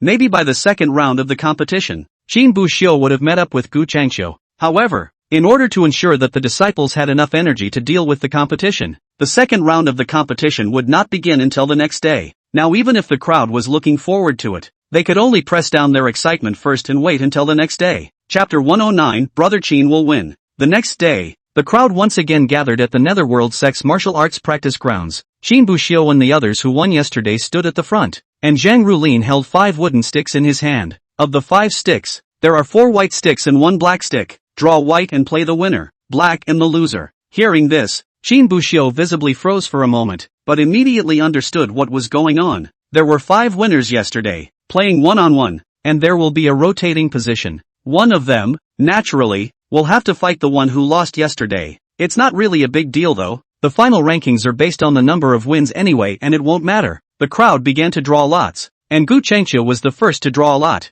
from which he took out a white lot. Then came the duo of Wang Gu and Zhao Lang who also drew white lots. Zhang Rulin only had 2 signatures left in his hand, and only Yin Qingqing and Qin Buhu were left in front of him. Yin Qingqing took out a wooden stick from inside. When the other end of the wooden skewer was removed from the box, all that was visible was the end, which looked like it was stained with some kind of black dye. Black label. Yin Qingqing obviously drew the black stick. Then you don't need to draw another stick to know it's a white stick. Still, Qin Buxiu reached out and pulled out the wooden stick, which was still a white stick. Then Zhang Rulin didn't waste any time and took out a few wooden lots again, letting the few people who drew white lots proceed to draw lots to decide their respective opponents for the second round. The 4 men selected their respective sticks and proceeded to draw them all together, and when they saw the wooden sign held in the hands of the 4, the crowd of disciples under the stage immediately boiled over. Qin Buxiu and Gu Changqiu both have white signatures in their hands. That means they're about to start the second round. I thought the fight between the 2 of them wouldn't start until the end. The crowd on stage spoke as if they were more excited than if they had come on stage themselves, and for this result, Qin Buxiu himself was not surprised. After all, in the second round, not counting Yin Qingqing, there were only 4 people. The probability of him and Gu Changqiu crossing paths was not low. If the one who got the black tag wasn't Yin Qingqing, but one of the 2 people other than him and Gu Changqiu, then the probability of his match with Gu Changqiu could even be directly raised to 50%. Gu Changqiu looked towards Qin Buhu, a smile on his face as he nodded towards Qin Buhu. Qin Buxiu returned a kind smile. If there were no surprises, the match between him and Gu Changqiu should be the most exciting match in this grand competition. After the 4 had drawn their lots, they returned to the stage. Yin Qingqing began to draw lots again with the 5 who lost yesterday's battle. There were quite a few problems with the draw this time, though, and it took 4 times before the draw was successful. In the first draw, Yin Qingqing drew yesterday's opponent, so she had to redraw. On the second time, 2 disciples from the Skycliff sect drew together and had to resign again. For the third time, the 2 disciples of the Heavenly Cliff sect once again drew together and had to redraw their lots again. Eventually, by the 4th time, the draw came to fruition. However, regarding this kind of problem, the sect masters and elders of each sect seemed to be used to it. When all the competitions were arranged, Zhang Rulin once again sent the list to Li Qinghe and the others. Li Qinghe's gaze immediately landed on Qin Buxiu and Gu Changqiu's names, and a smile appeared on his face as he looked towards the other several patriarchs. Before Li Qinghe could open his mouth, he heard Li Tanran slowly speak. It's going to be a competition sooner or later anyway, so why don't we just let them do the opening? Li said blandly, a smirk on his face. In looking at the other few patriarchs, although they didn't say anything, the expressions they looked at Li Qinghe seemed to all mean the same thing. After all, the match between Qin Buxiu and Gu Changqiu could be said to be the thing that everyone was looking forward to the most. It wasn't like this 5-sect alliance was a spectator contest, and there was no need to leave the most exciting contest for the end. So Li Qinghe didn't say anything more and a smile appeared on his face. Alright then, let's start with the match between Qin Buxiu and Gu Changqiu. With that said, Li Qinghe made a simple mark on a few people's bouts and handed it over to Zhang Rulin.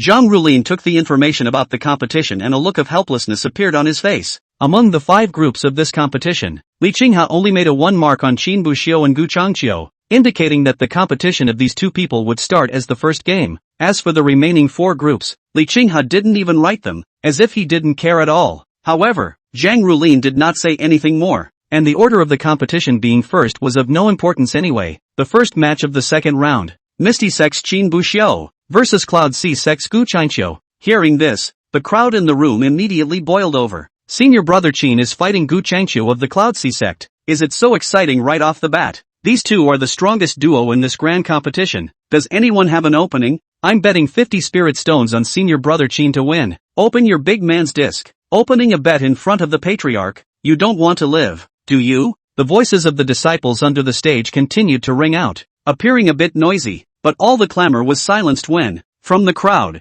a loud voice erupted. Senior brother Qin will win. That voice was loud and unmistakable, with a strong middle air, like a fierce tiger roaring in the deep mountains. The crowd was drawn to look towards the direction where the voice came from, and even the sect masters of the various sects couldn't help but turn around and pay attention. Immediately afterward, the crowd saw 2 inner sect disciples of the Netherworld sect standing above the viewing gallery. One shouted, "Senior brother Qin will win." The other waved a large red flag with the word Qin written on it. These 2 were none other than the duo of Yang Dajiang and Cui Hao. Originally, they had prepared these things yesterday, intending to shout them during Qin Buxiu's competition. As a result, several people were also captivated by the battle between Qin Buxiu and Zhou Xing that they forgot about it. Only when they finally watched Qin Buxiu jump off the ring did the 2 of them come back to their senses. They seemed to have forgotten something, so this time, in order to prevent the same accident from happening again, the 2 of them simply waved the flag for Qin Buxiu the moment the announcement was made, just in case he waited until Qin Buxiu and Gu Changqiu fought and then forgot about it. Senior brother Qin will win.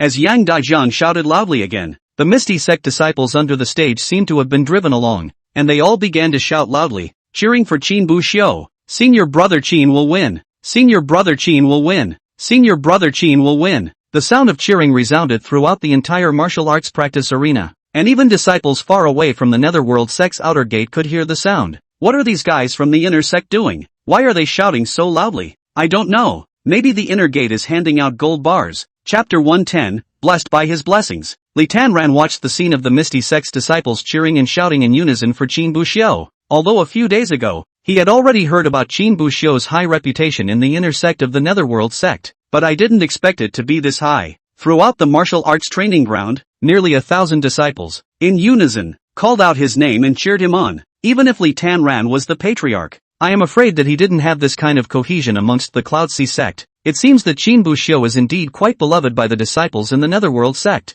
I think that even if something goes wrong with patriarchy right now, as long as Qin Buxiu is around, this Netherworld sect won't fall apart, right? Li Temperance said with a snicker. Hearing this, Li Qinghe could only let out a bitter smile. When it came to influence amongst the inner disciples, Li Qinghe felt as if he was indeed inferior to Qin Buxiu. Even he had a feeling that if Qin Buxiu and himself had similar strengths, then all he needed to do was to raise his arm. And I'm afraid that the disciples of the entire inner sect would all embrace Qin Buxiu as the new patriarch. However, he didn't have much of a sense of crisis because Li Qinghe was clear that Qin Buxiu's ambition wasn't that shallow. The 2 of them, Qin Buxiu and Gu Changqiu slowly went up to the stage, smiled at each other, and saluted towards each other. Under the stage, Zhang Rulin took out a small golden bell and gently struck it. Dang! As the bell rang, the two men gathered their smiles almost instantly. Both feet stomped on the ground of the ring, and the long sword in his hand chopped out in an instant, killing towards the other party. Bang! With a loud bang, the sword chi of the two men's chops were like giant beasts colliding with each other.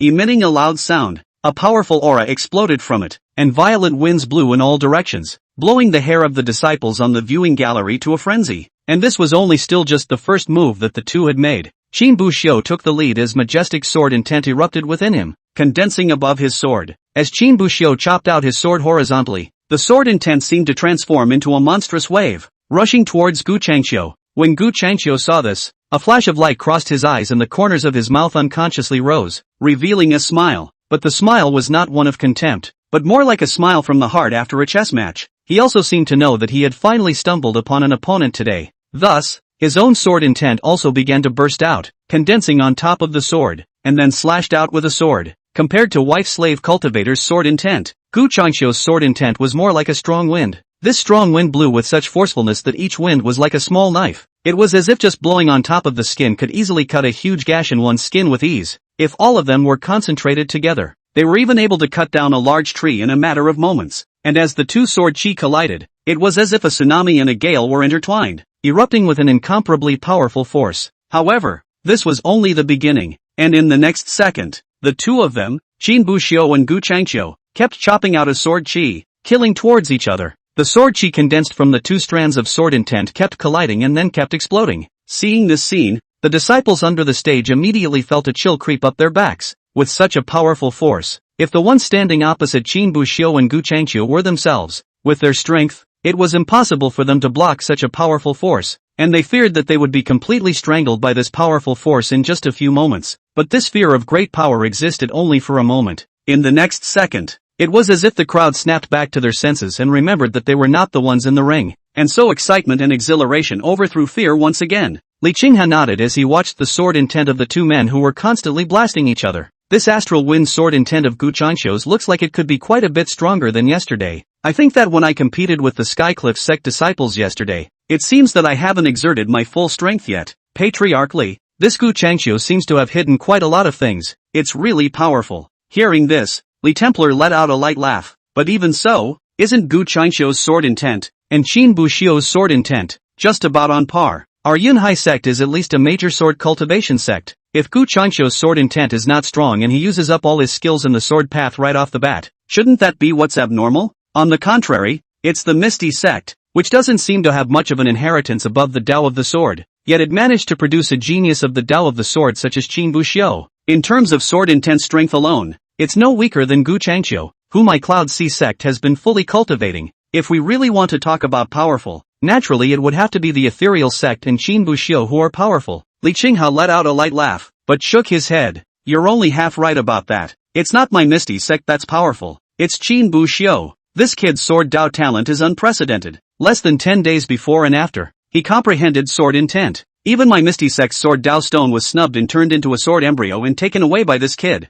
Without this sword Dao stone, my Netherworld sect's sword Dao inheritance will be considered truly broken in the future. There was still a light smile on the original Li Temperance's face. However, the moment he heard Li Qinghe say that the sword Dao stone was made into a sword embryo and was taken away by Qin Buxiu, he visibly froze for a moment. Immediately after that, he sat up straight in a hurry and looked at Li Qinghe. Sovereign Li is telling the truth? Didn't lie to me? Did Senior Sword Dao Stone really turn into a sword embryo and follow Qin Buxiu? The matter of the Netherworld sect having a sword Dao stone was not full of secret news in the southern Yang continent. Almost everyone knew about it. Li Tanran naturally knew about it, and had even gone to talk to the Ethereal sect, wanting to exchange something for the sword Dao stone. Of course, the Ethereal sect definitely didn't agree. I didn't expect that Li Qinghe would now tell him that the sword Dao was petrified to be a sword embryo and follow Qin Buxiu. Not only was Li Tanran, but even the patriarchs of several other sects were taken aback. Li Qinghe smiled faintly. This was something he didn't plan on keeping under wraps. After all, the 10,000 Demons sect side already knew about this matter, and the other sects definitely had pawns in the 10,000 Demons sect as well.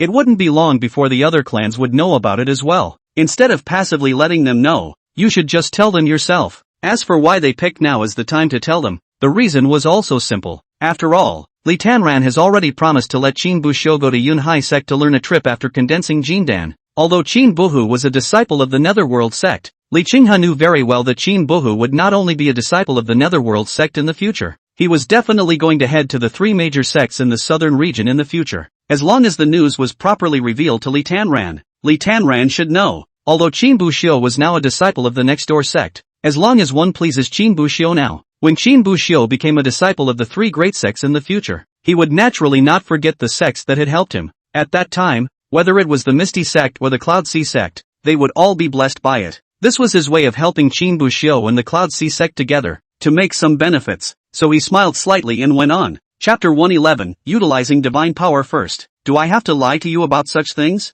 Besides, if you don't believe me, just let Buhua show you when the time comes. Upon hearing these words, Li Templar came back to his senses, and an awkward smile appeared on his face. Then his eyes looked toward the ring. At this moment, both Qin Buxiu and Gu Changqiu seemed to have realized that they could not be separated in terms of sword intent, and so have begun to use other means. Qin Buxiu took the lead, changing his footsteps and easily dodging a sword chi that cut across the room. Then the whole person was like a ghost killing towards Gu Changqiu. The chi in his palm coalesced and violently slapped his palm towards Gu Changqiu. Gu Changqiu frowned slightly when he saw this. He didn't choose to go for a hard catch of Qin Buxiu's move, but instead immediately got up and dodged in an attempt to avoid the palm. In terms of speed and stance, Gu Changqiu was clearly a cut above Qin Buhu. At least it was a step above Qin Buxiu, who hadn't performed the wind walk. The footsteps under his feet were windy, easily dodging the palm that Qin Buxiu had slapped. Then his left hand clenched his fist, violently killing towards the front of Qin Buxiu's chest. Seeing this, Qin Buxiu hesitated for a second, followed by an immediate decision. He didn't choose to dodge, because Qin Buxiu knew very well that Gu Changqiu's speed was far faster than his own, and it was unlikely that he would be able to dodge at such a close distance. At most, he would take a few steps backward, removing a few of the force of Gu Changqiu's punch. But since a beating is doomed, what's the point of running away?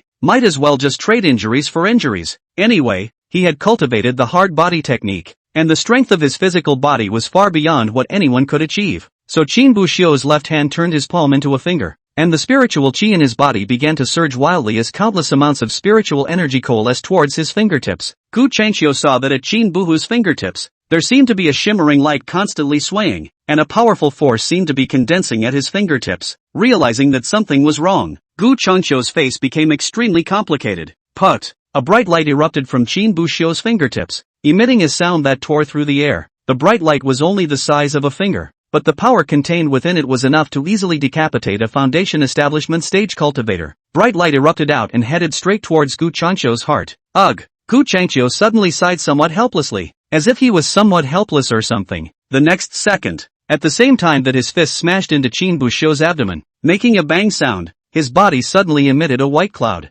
and at the same time, the bright light had pierced through the clothes on Gu Changqiu. However, the substitute talisman on Gu Changqiu's body did not shatter. Only those white clouds that drifted around Gu Changqiu's body were suddenly converging towards that bright light at an extremely fast speed. Within moments, the bright light was completely wrapped in a white cloud, as if it had disappeared. And seeing this scene, even the several patriarchs on the stage couldn't help but have their pupils shaken, looking somewhat shocked. However, their shock did not lie in those white mists around Gu Changqiu, but in the spell that Qin Buxiu had cast. This is the Qi Gathering Finger. It seems to have even cultivated to the perfection realm. This kid actually has this kind of talent. The Qi Gathering Finger wasn't a unique technique of the Misty sect, but one used by the Tai Qing sect to train their disciples. They all had it in the hands of the 5 major clans of the southern Yan continent, and would also give it to some of the more talented disciples to cultivate. However, this spell was extremely difficult to cultivate, and very few disciples were able to practice anything, even for the patriarchs and elders present.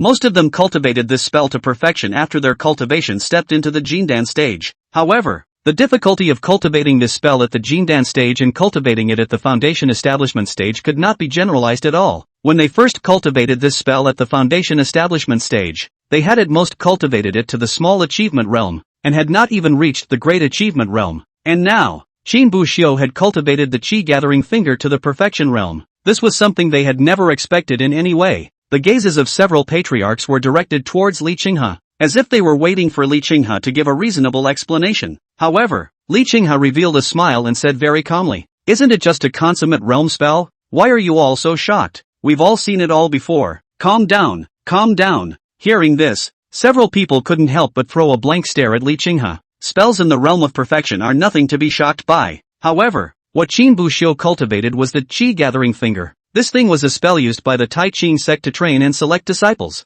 Anyone who could cultivate this spell to the consummate realm at the foundation establishment stage could become a candidate pro-disciple. As for the white mist around Gu Changqiu, several people did not discuss it too much, because they all knew that this was his divine ability, the cloudy body. After interacting with each other for so many years, they had, with each other, long known about the spirit beasts and aptitudes in the other clan. The moment he saw the white mist appear, he knew what divine ability Gu Changqiu had cultivated. And magnet, above the ring. After Gu Changqiu blocked Qin Buhu's Qi Gathering Finger with his cloud mist body, he quickly pulled away from Qin Buhu. He looked towards Qin Buxiu with a touch of helplessness in his eyes and said with a slightly bitter smile, "I was going to force you to make the first move. I didn't expect that I would end up using my divine ability first, but since that's the case, then I won't hold back." After saying that, the smile on Gu Changqiu's face disappeared, and his entire aura changed. Immediately afterward, his entire body was as if he had transformed into a humidifier. As countless white clouds gushed out from his body, these clouds slowly coalesced and transformed into a humanoid shape, like a doppelganger, and in their hands, they held a long sword made of clouds. Gu Changqiu's body moved and fiercely killed towards Qin Buxiu, and the dozens of doppelgangers made of those white mist also killed towards Qin Buxiu. When Qin Buxiu saw this, he immediately frowned, and the long sword in his hand immediately chopped out, fighting with Gu Changqiu and the dozens of doppelgangers. Although these doppelgangers were made of clouds, their strength was not low. Each of the avatars seemed to have the strength of at least the first grade of foundation establishment. The long sword that was transformed by that cloud also faintly carried some aura of sword intent. It was the same astral wind sword intent as Gu Changqiu's sword intent, just nowhere near as powerful as Gu Changqiu's. But even so, a dozen people came up in a group beating, plus a Gu Changqiu. It was enough for Qin Buxiu to drink a pot. After just a few moves, the clothes on Qin Buxiu's body seemed to have become a pile of rotten pieces of cloth, and several bloodied wounds appeared on his flesh. Seeing this scene, a bitter smile appeared on Qin Buxiu's face. It seemed that this time, it would be difficult for him to not use his divine abilities. Chapter 112 The End or the Beginning?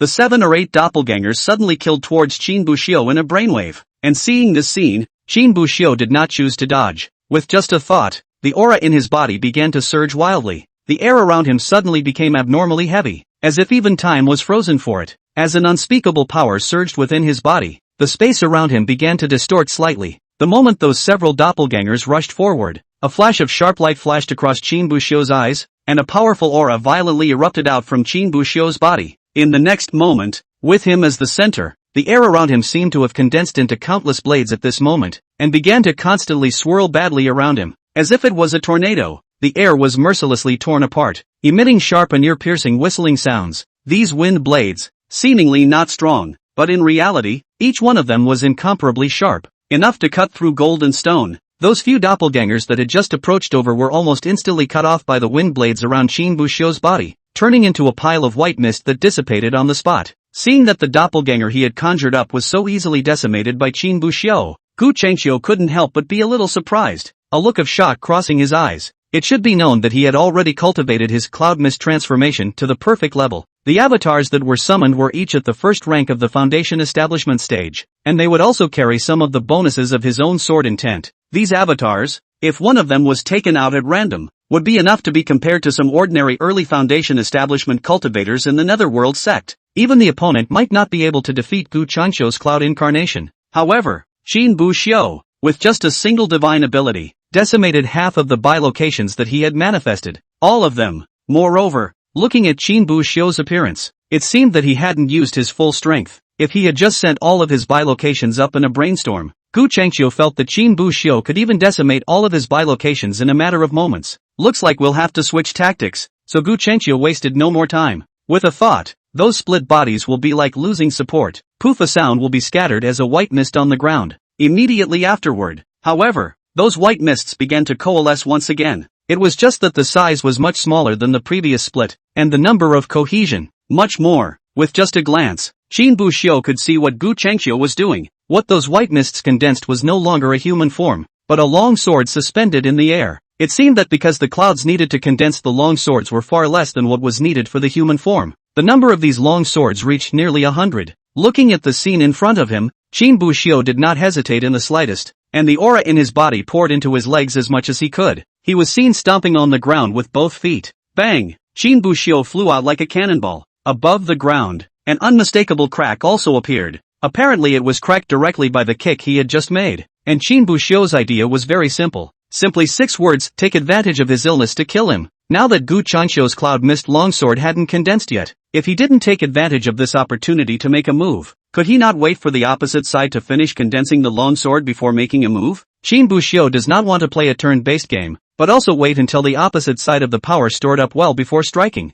That is not pure little cute, is it? In the middle of a real fight, no one is going to wait for you to build up your power before attacking you. Seeing Qin Buhu killing towards himself, Gu Changqiu obviously froze for a moment as well, seemingly a bit surprised by Qin Buhu's determination, and suddenly his face changed. However, it was fortunate that Gu Changqiu was not weak and had a quick mind. Immediately adjusting his strategy, he first finished coalescing a portion of the cloud mist longswords, and then was controlling these cloud mist longswords to kill towards Qin Buxiu, while on the other side, he was speeding up to coalesce the remaining cloud mist longswords. However, when Qin Buxiu saw this, he didn't even bring a wimp. His speed didn't slow down in the slightest. He just launched the wind blade scroll again. Countless wind blades surrounded his body, and those cloudy long swords just flew in, and before they could get close to Qin Buxiu, they were destroyed by the wind blades as much as possible. At this moment, Qin Buxiu was like an advancing typhoon, constantly destroying everything that hindered him along the way in a devastating manner. Seeing that the flying swords he had cast out would be like an egg hitting a rock, unable to play any role at all, Gu Changqiu could only turn around and begin to run away. So a very comical scene took place in the ring. Qin Buxiu chased after him, Gu Changqiu ran in front of him, and the two of them chased after each other, and both of them couldn't fly with their wings. The patriarchs on the stage all had helpless expressions on their faces when they saw this scene, but it seems that the winner of this match has already been decided. Qian Shan spoke slowly. Although the winner had not been completely decided at this point, the situation was clear enough. Right now, Gu Changqiu was practically being pressed by Qin Buxiu, and didn't even have much left to fight back. Unsurprisingly, Qin Buxiu should win the next competition. But when he heard this, a smile appeared at the corner of Li Tanran's mouth, and he was about to open his mouth. But before the words even left his mouth, Lu Qingke, who was on the side, took the lead and spoke. Patriarch Qian, don't rush to judgment, that's just where it's at. Maybe the contest has just begun. Why do you say it's ending? Hearing this, Qian Shan obviously froze for a moment and looked at Lu Qingke with some surprise. Oh, could it be that Patriarch Lu knows something I don't? Lu Qingke didn't answer Qian Shan, but only looked towards Li Tanran. Li Tanran seemed to have noticed Lu Qingke's gaze, so the two of them smiled at each other, but it was that neither of them were saying anything more. Seeing this scene, Qian Shan was even more convinced that Gu Changqiu might still be hiding something, so he looked at Li Qinghe again, but he saw that Li Qinghe still had the same breezy demeanor, seemingly not caring at all about what would happen next. Li Qinghe seemed to have noticed Qian Shan's gaze as well, so he smiled towards Qian Shan. Patriarch Qian, take your time and watch. After all, until someone loses at the last second, there's no way to know for sure who's going to win. Hearing this, Lu Qingke and Li Tanran on the side also cast curious gazes towards Li Qinghe. It was because Li Qinghe's words seemed to be telling Qian Shan not to jump to conclusions too quickly, but at the same time, it's like telling them, yes, it's good that Gu Changqiu of your Yunhai sect has other backstops, but doesn't Qin Buxiu of our Misty sect have other backstops? Until the last moment, no one can say with certainty who will win. The crowd then looked up at the ring with a little more curiosity in their eyes. Chapter 113, have you received enough favors? The cloudy longswords around Gu Changqiu finished coalescing and transformed into a longsword that seemed to have a solid body. In the next second, his mind moved. The remaining 70 to 80 cloud mist longswords then killed towards Qin Buxiu with a brain. Seeing this, Qin Buxiu hurriedly stopped his footsteps, stabilized his breath, and began to use all the aura in his body to run the wind blade scroll. The cloud mist longswords kept killing towards Qin Buhu, but before they could even get close to him, they were easily cut apart by the wind blades emanating from Qin Buhu's body. Seeing this scene, Gu Changqiu once again changed his strategy, turning his left hand into a finger and drawing a small circle in the air. Those cloudy long swords that had been continuously attacking Qin Buhu suddenly stopped attacking and instead began to hover around Qin Buhu in a clockwise direction. It was like that one eagle with its eye on its prey, circling slowly in the air, waiting for the prey to reveal its cracks. Qin Buxiu frowned slightly. He certainly knew Gu Changqiu's intentions. It was nothing more than wanting to consume the spiritual energy in one's body and wait until one revealed a crack. After all, the aura consumed by running so many powerful wind blade rolls around one's body was not a small amount. Even though Qin Buxiu had already cultivated the qi-gathering fingers to the perfection stage realm, his use of aura had already reached the realm of meticulousness. However, the aura of the foundation establishment stage was only that much in total, and it really couldn't last for long. But fortunately, Qin Buxiu wasn't worried about being trapped to death. Looking around at the long swords that were a full meter or so away from him, a smile appeared on Qin Buxiu's face. That's prudent enough. The wind blades around him were already covering an area of just about 20 to 30 centimeters, but just because the distance covered was now 20 to 30 centimeters didn't mean that's how much distance Qin Buxiu could control. Qin Buxiu raised his head to look at Gu Changqiu, a flash of essence crossing his eyes. Looking at Qin Buxiu's eyes, Gu Changqiu seemed to realize something, and a trace of worry suddenly arose in his heart.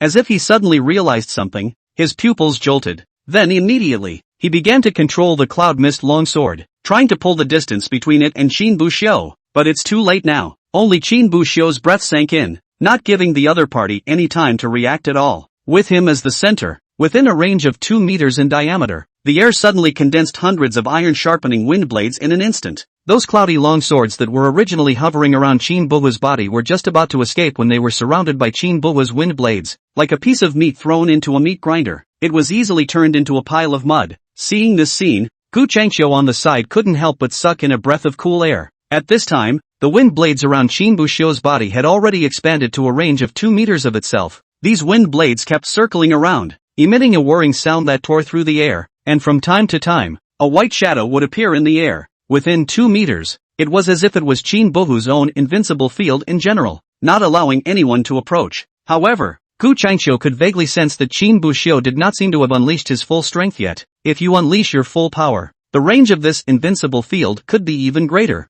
3 meters? 5 meters? Or maybe 10 meters? The range of 10 meters wasn't really an exaggeration, even if that range pretty much took up half the ring already. Of course, Gu Changqiu believed that Qin Buxiu could spread the range of the wind blade to about 10 meters, but the amount of spiritual qi needed to be consumed in order to maintain this range of the wind blade was also extremely great. With Qin Buxiu's current strength, I'm afraid it would be difficult to support him for even a minute. It was me who was gullible after all, Gu Changqiu said, a helpless smile on his face. But this smile fell into Qin Buxiu's eyes, but it couldn't help but make Qin Buxiu more alert, because he didn't see the slightest hint of admitting defeat in Gu Changqiu's smile, and even vaguely had the intention of getting more and more courageous. There's a backstory? Qin Buxiu's face became a bit ugly, as if he hadn't expected Gu Changqiu's strength to be so strong. Up until now, he had used most of the means he could. The spiritual energy in his body was also only about 30% left. Now there are only 2 backhanders that can still be utilized. One is Windward and the other is Spirit Quake.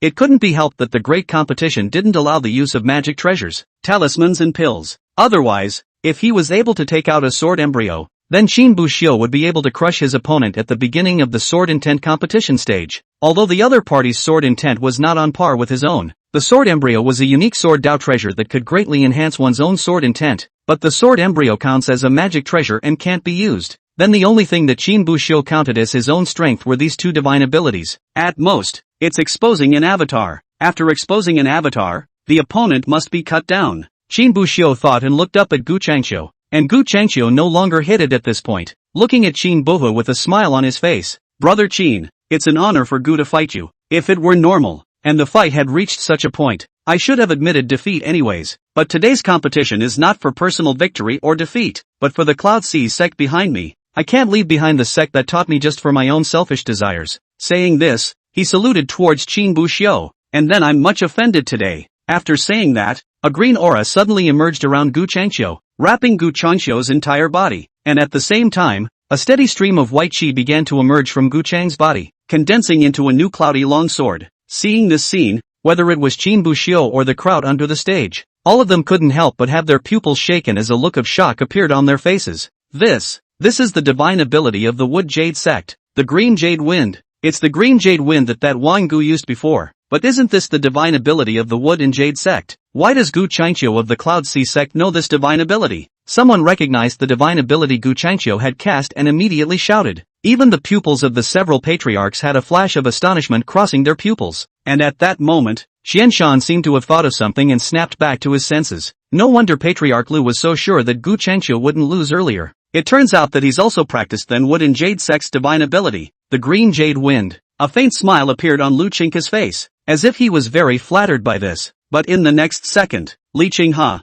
who was on the side, suddenly revealed a light smile and spoke faintly. For this grand competition, if Gu Changqiu can win, then the Jade sect will have to take 80% of the credit anyways. After all, if it wasn't for this green jade wind, I'm afraid that at this point, we would have already divided the winners and losers. I just don't know if Patriarch Lu collected enough benefits when he gave the green jade wind to Gu Changqiu to study. The instant he heard these words, the smile on Lu Chinka's face immediately froze, and his face gradually became somewhat ugly. Chapter 114, One Sword to End. When Li Tanran brought Gu Changqiu to the Wood Jade sect, he said that he wanted to learn their sect's green jade wind. Lu Chinka didn't think too much about this. Even though their 5 great clans were fighting each other because of their spirit veins, their relationship wasn't actually bad. Between the various sects, it happened occasionally that disciples would learn the opposite aptitude from each other. Of course, during the year before the 5-sect alliance, the major sects were opening up channels from time to time for disciples from other sects to come over and learn, but it usually starts after the big competition is over. One was to properly weaken the other clans, like the ethereal sect. For example, the ethereal sect's spirit beast was a fire attribute spirit beast, and for that matter, Qingqing was a wood-type heavenly spirit root, so there was no way to comprehend the ethereal sect's Rakshasa beast's divine abilities. And in the entire southern Yang continent, if one were to say that the wood aptitude there was the best, it would definitely be the Wood Jade sect. But if, before the competition, Yan Qingqing came to the Wood Jade sect to comprehend the divine ability, wouldn't that be financing the enemy, making the other party even more like a tiger with wings? So for a year, or even 2 years, before the start of the grand competition, they would not let disciples from other sects come in to learn and exchange, unless there are exceptions. The second was that after the great competition was over, the distribution of spirit veins was completed. The big clans knew how much the other side had gotten, so it was good to dish it out to people. Those who get a lot of spirit veins, ask for more, and those who get fewer, are unlikely to ask for less, and at most give you the normal price. Of course, as long as the price is right, people won't say much more if it's a little more. So normally, the Wood Jade sect wouldn't allow Gu Changqiu to learn their divine abilities at such a critical time. However, at that time, Li Tanran had Gu Changqiu display a wave of strength directly in the Wood Jade sect. Both Wang Gu and Lu Yushu of the Wood and Jade sect could only manage to fight Gu Changqiu to a draw when they joined forces. Thus, it made Lu Chinka feel that the winner of this grand competition was not the Cloud Sea sect. This green jade wind was nothing more than the icing on the cake and the presence of the finishing touch. In the end, they let Gu Changqiu learn the green jade wind for 50,000 spirit stones. But people Lu Chinka how did not expect things. The last green jade wind, this divine ability, will be in this competition, accounted for such an important degree. The thought of Gu Changqiu, and even the entire Cloud Sea sect, it would be awarded first place in the 5-sect alliance because of the divine ability he provided to the other side. Lu Chinka instantly stopped laughing. I should have known I should have asked for a higher price in the first place, but at this time regret is useless. Plus at that time no one could have thought that the Misty Sect side could kill a Qin Buxiutuo, but immediately afterward, Lu Chinka seemed to have thought of something and turned his head to look at the smiling Li Qinghe. Looking at Li Qinghe's relaxed look, Lu Chinka became even more suspicious in his heart. Can it be that Qin Buxiu still has a backhand? He looked toward the ring. At that moment, Gu Changqiu was fully utilizing his green jade wind and cloud mist transformation divine abilities. The green jade wind restored the aura in Gu Changqiu's body at an extremely fast speed. However, almost the instant these auras were just restored, they were mobilized by Gu Changqiu and transformed into wisps of white mist that drifted out of his body before condensing into a cloudy longsword. The moment the cloud mist longsword coalesced, it killed towards Qin Buxiu. At this moment, Qin Buxiu could only be forced to stand in place, running the wind blade scroll with all his might, fending off the cloudy longswords that kept attacking and killing. He could feel that as the cloudy longsword continued to kill, his own wind blade roll was consuming the aura in his body every time he resisted. At this moment, the aura in Qin Buxiu's body had dropped to about 20%. Before long, I'm afraid that I'll be blown out of the ring by these cloudy longswords due to the exhaustion of my aura. But Qin Buxiu did not panic in this way. He held the long sword in his hand, looking at those cloudy long swords that kept flying, and feeling the spiritual energy that kept depleting in his body. The eyes were like a beast on the hunt, waiting for the perfect moment to strike. The spiritual energy in his body was almost depleted, and he didn't have a divine ability similar to the green jade wind that restored his spiritual energy, and he wasn't allowed to use pills right now, so he only has one chance, and if he fails, it's over. What he wanted to do was to kill with a single blow. Then the most important thing was to not give the other party any chance to watch out for himself. Gu Changqiu looked at Qin Buhu and vaguely sensed that something was wrong with him, but he asked himself, in such a suppressive situation, could Qin Buxiu have any chance? Even if he were to replace himself, I'm afraid he wouldn't have the slightest ability to be able to reverse this. However, Qin Buxiu's eyes, which were like those of a fierce tiger spying on its prey, still made him falter slightly. After contemplating for a while, he decided to distance himself from Qin Buxiu. As long as the distance was far enough, even if Qin Buxiu suddenly stormed out, he would still have enough time to respond. It was always impossible for Qin Buxiu to, in a flash, rush to his body. However, the moment Gu Changqiu's figure began to retreat, Qin Buxiu's eyes that were staring at Gu Changqiu suddenly changed, followed by that long simmering body suddenly storming up. The wind blades around them instantly dispersed, and the cloud and mist long swords that were no longer in the way rushed towards Qin Buxiu's position. However, the moment the long sword landed on Qin Buxiu's body, Qin Buxiu's figure disappeared without a trace as if it had suddenly transformed into a shadow. The cloudy long swords that rushed to kill all landed in the air. Seeing this scene, Gu Changqiu immediately frowned. A fake body?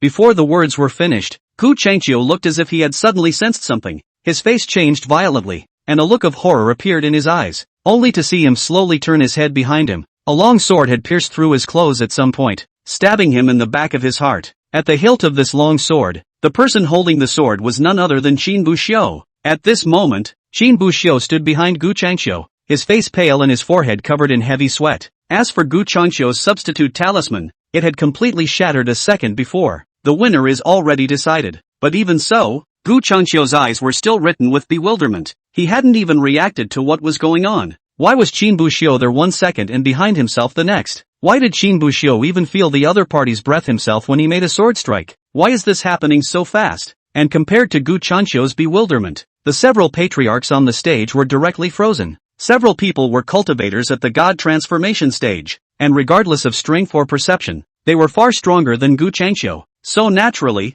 they saw the entire process. The moment they saw Qin Buxiu move, he erupted with a speed no less than his own, then rushed to Gu Changqiu's back and stabbed with his sword. The whole process was done in one go, and it didn't even take more than 2 seconds. As for the shadowy figure, it wasn't a fake body at all. Rather, Qin Buxiu's speed is too fast, leaving a residual shadow. At this moment, other than Li Qinghe, the expressions on the faces of the remaining 4 sect leaders were each more brilliant than the other. This speed, was it really something a foundation stage cultivator could explode out of? Chapter 115, Giving Face, First Game of the Second Round, Misty Sect, Qin Buxiu won. Zhang Rulin's voice rang out, and only then did the crowd look as if they had realized something and turned back to their senses. As for the patriarchs on the stage, although they were already trying their best to hide it, a look of shock could not help but show in their eyes. They had all seen the world, so they naturally knew exactly what was going on when Qin Buxiu had just erupted with that amazing speed. The answer was nothing more than that Qin Buxiu had practiced other divine abilities. However, if they had only learned that Qin Buhu had also cultivated other divine abilities, they wouldn't have been this surprised. The few disciples who participated in the competition, who didn't have 2 or 3 divine abilities accompanying them. What's more, Qin Buxiu, from the beginning until now, had only demonstrated a divine ability, and surely still had other divine abilities left behind. What truly made them feel shocked was Qin Buxiu's progress in cultivating the 2 divine abilities, regardless of whether it was that circumambient wind blade that he had executed earlier, or that divine ability that suddenly erupted with speed. Qin Buxiu seemed to have cultivated it to the consummate realm. It was because only at the perfection realm could Qin Buxiu cast out his divine ability in such a fast speed. There was hardly any forward swing, and with a single movement of the mind, the entire person shot out like an arrow. And before that, Qin Buxiu was fully suppressed by Gu Changqiu, and the aura in his body was about to bottom out. If he hadn't cultivated to the perfection realm, if he wanted to explode at the speed that he had just done, I'm afraid that the amount of spiritual qi consumed would be enough to directly drain a foundation establishment stage cultivator dry. The fact that Qin Buxiu was able to explode this divine ability with such a small amount of aura was enough to show that he had cultivated this divine ability to an extremely high level. Even if it wasn't a consummation, it was at least a great accomplishment level. 2 divine abilities of the perfection realm. Patriarch Li, your Misty sect has really picked up a treasure. Li Tanran couldn't help but open his mouth. Looking towards Qin Buxiu in the ring, his eyes were vaguely slightly envious. The other 3 patriarchs actually pretty much had this intention. There was either envy or jealousy in his eyes. As the 5 major clans of the southern Yan continent, they all had their own intelligence networks. Some news, even if the Netherworld sect had never revealed it to the outside world, they still knew about it. For example, the 2 of them, Qin Buxiu and Yin Qingqing, had actually only just acquired divine abilities from the Hangshan sect a few months ago. The time to cultivate the avatar was only a few short months, and in these few months' time, Qin Buxiu had actually hardened the 2 divine abilities to the consummate realm. With this kind of talent, using the word genius to describe Qin Buhu, It all seemed that the word genius was a bit too high for Qin Buhu. Above the ring, although Gu Changqiu had lost the match, but there was no resentment in his eyes when he looked at Qin Buhu. Instead he was filled with admiration. Saluting each other, they all walked towards the ring to go. The second bout started immediately after that. Also in the winner's bracket, Wan Gu of the Wood and Jade sect faced Zhao Lang of the Tianyi sect. However, with Qin Buxiu and Gu Changqiu's pearls in front of them, the match between the two never drew too much attention even though they also fought fiercely. Soon enough, the two were divided in their bout. Wang Gu won the final victory of the bout by a narrow margin. Gaining the victory, Wang Gu hastily jumped down from the ring and then ran towards Qin Buxiu's position. Then he sat his butt directly beside Qin Buxiu. Brother Qin, are we considered friends? Qin Buxiu froze for a moment, looking at Wang Gu beside him with some bewilderment, not sure why the other party was asking him that. Seemingly seeing that Qin Buxiu was a bit defensive towards himself, Wang Gu then immediately continued. Brother Qin, you should know me. I don't have any bad intentions. You know me. I'm the most honest person. Hearing this, Qin Buxiu was suddenly somewhat speechless. I know you? We've spoken less than 10 words together, and it's been less than 10 days since we first met. But in the end, Qin Buxiu nodded. Sort of. He was willing to be kind to people, and he was willing to have more than one friend, as long as the other person didn't come with malicious intent. A smile immediately appeared on Wang Gu's face. Brother Qin, if there are no surprises, tomorrow's third round of the competition will probably come down to the two of us fighting. Qin Buxiu nodded once again. There would definitely be a battle between the two of them tomorrow. After all, there are only two people in total who have a winning record right now. One was Qin Buxiu and the other was Wang Gu. Yan Xingqing hadn't finished the competition yet, and if she did, she would have to add another one. However, Yan Xingqing and Qin Buhu belonged to the same Misty sect, and the two of them would not fight. So there was a high probability that Wang Gu would fight one of the two of them tomorrow. And if the opponent was Yan Xingqing, Wang Gu was not afraid. After all, he had seen Yan Xingqing's matches with the others. The strength was indeed not weak, but it wasn't any stronger than him, and Wang Gu was certain that he could defeat his opponent. But Qin Buxiu, that's different. When Gu Changqiu had first arrived at the Wood Jade sect, he and Lu Yushu had both joined forces and could only manage to fight each other to a draw. At that time, Gu Changqiu had not yet learned the Green Jade Wind, and his strength was naturally inferior to now. But even if he was as strong as Gu Changqiu, in the end, he still lost to Qin Buhu. That was why Wang Gu was now 100% sure that in a fight with Qin Buxiu, he would absolutely be completely abused, and he came over now to avoid that. Brother Qin, take these things. He only saw Wang Gu take out a few pillboxes from his Qiankuan bag and shove them over. Qin Buxiu was first stunned, then snapped back to his senses. That's a bribe to yourself. He just wanted to refuse, but Wang Gu didn't give him a chance at all, skillfully stuffing the elixir into Qin Buxiu's arms. Then he immediately said, Brother Qin, then listen to me first. I'm not wanting you to water down the competition. I'm not a little cutie. This kind of matter that concerns the interests of the clan. Even if I take out more spirit stones and pills, you won't be able to agree. Hearing this, Qin Buxiu couldn't help but stare. Since it wasn't to let himself off the hook, why was Wang Gu giving himself favors? But even though it's not a release, it's actually a release. Only it wasn't so much for you to lose to me as it was for you not to come out all guns blazing. More or less give me some face. Don't make me lose too badly. It's better to act like we're fighting like we're in a close fight. And in the end, I've made a bad move and you've won a close one. Qin Buxiu was completely speechless after hearing this. But the speechless ones were not only Qin Buxiu. At this time Lu Qingke, who was sitting on the chair, had clenched his fists and an old face was suffocating red. Although Wang Gu deliberately kept his voice low, these patriarchs were all god transformation stage cultivators, and their five senses were far beyond normal. Even if Wang Gu's voice was small, they could still hear it. If it wasn't for the large number of people at the scene, Lu Qingke was afraid that he would have already stormed up and knocked this guy down. Chapter 116 Royal Numinous Spirit Beast Technique. Say yes to him. A bargain for nothing. Don't take it. A voice suddenly appeared in Qin Buxiu's mind. The voice was somewhat familiar, like Li Qinghe's. When he looked up, he saw Li Qinghe nodding lightly towards him. Seeing that Li Qinghe had said so,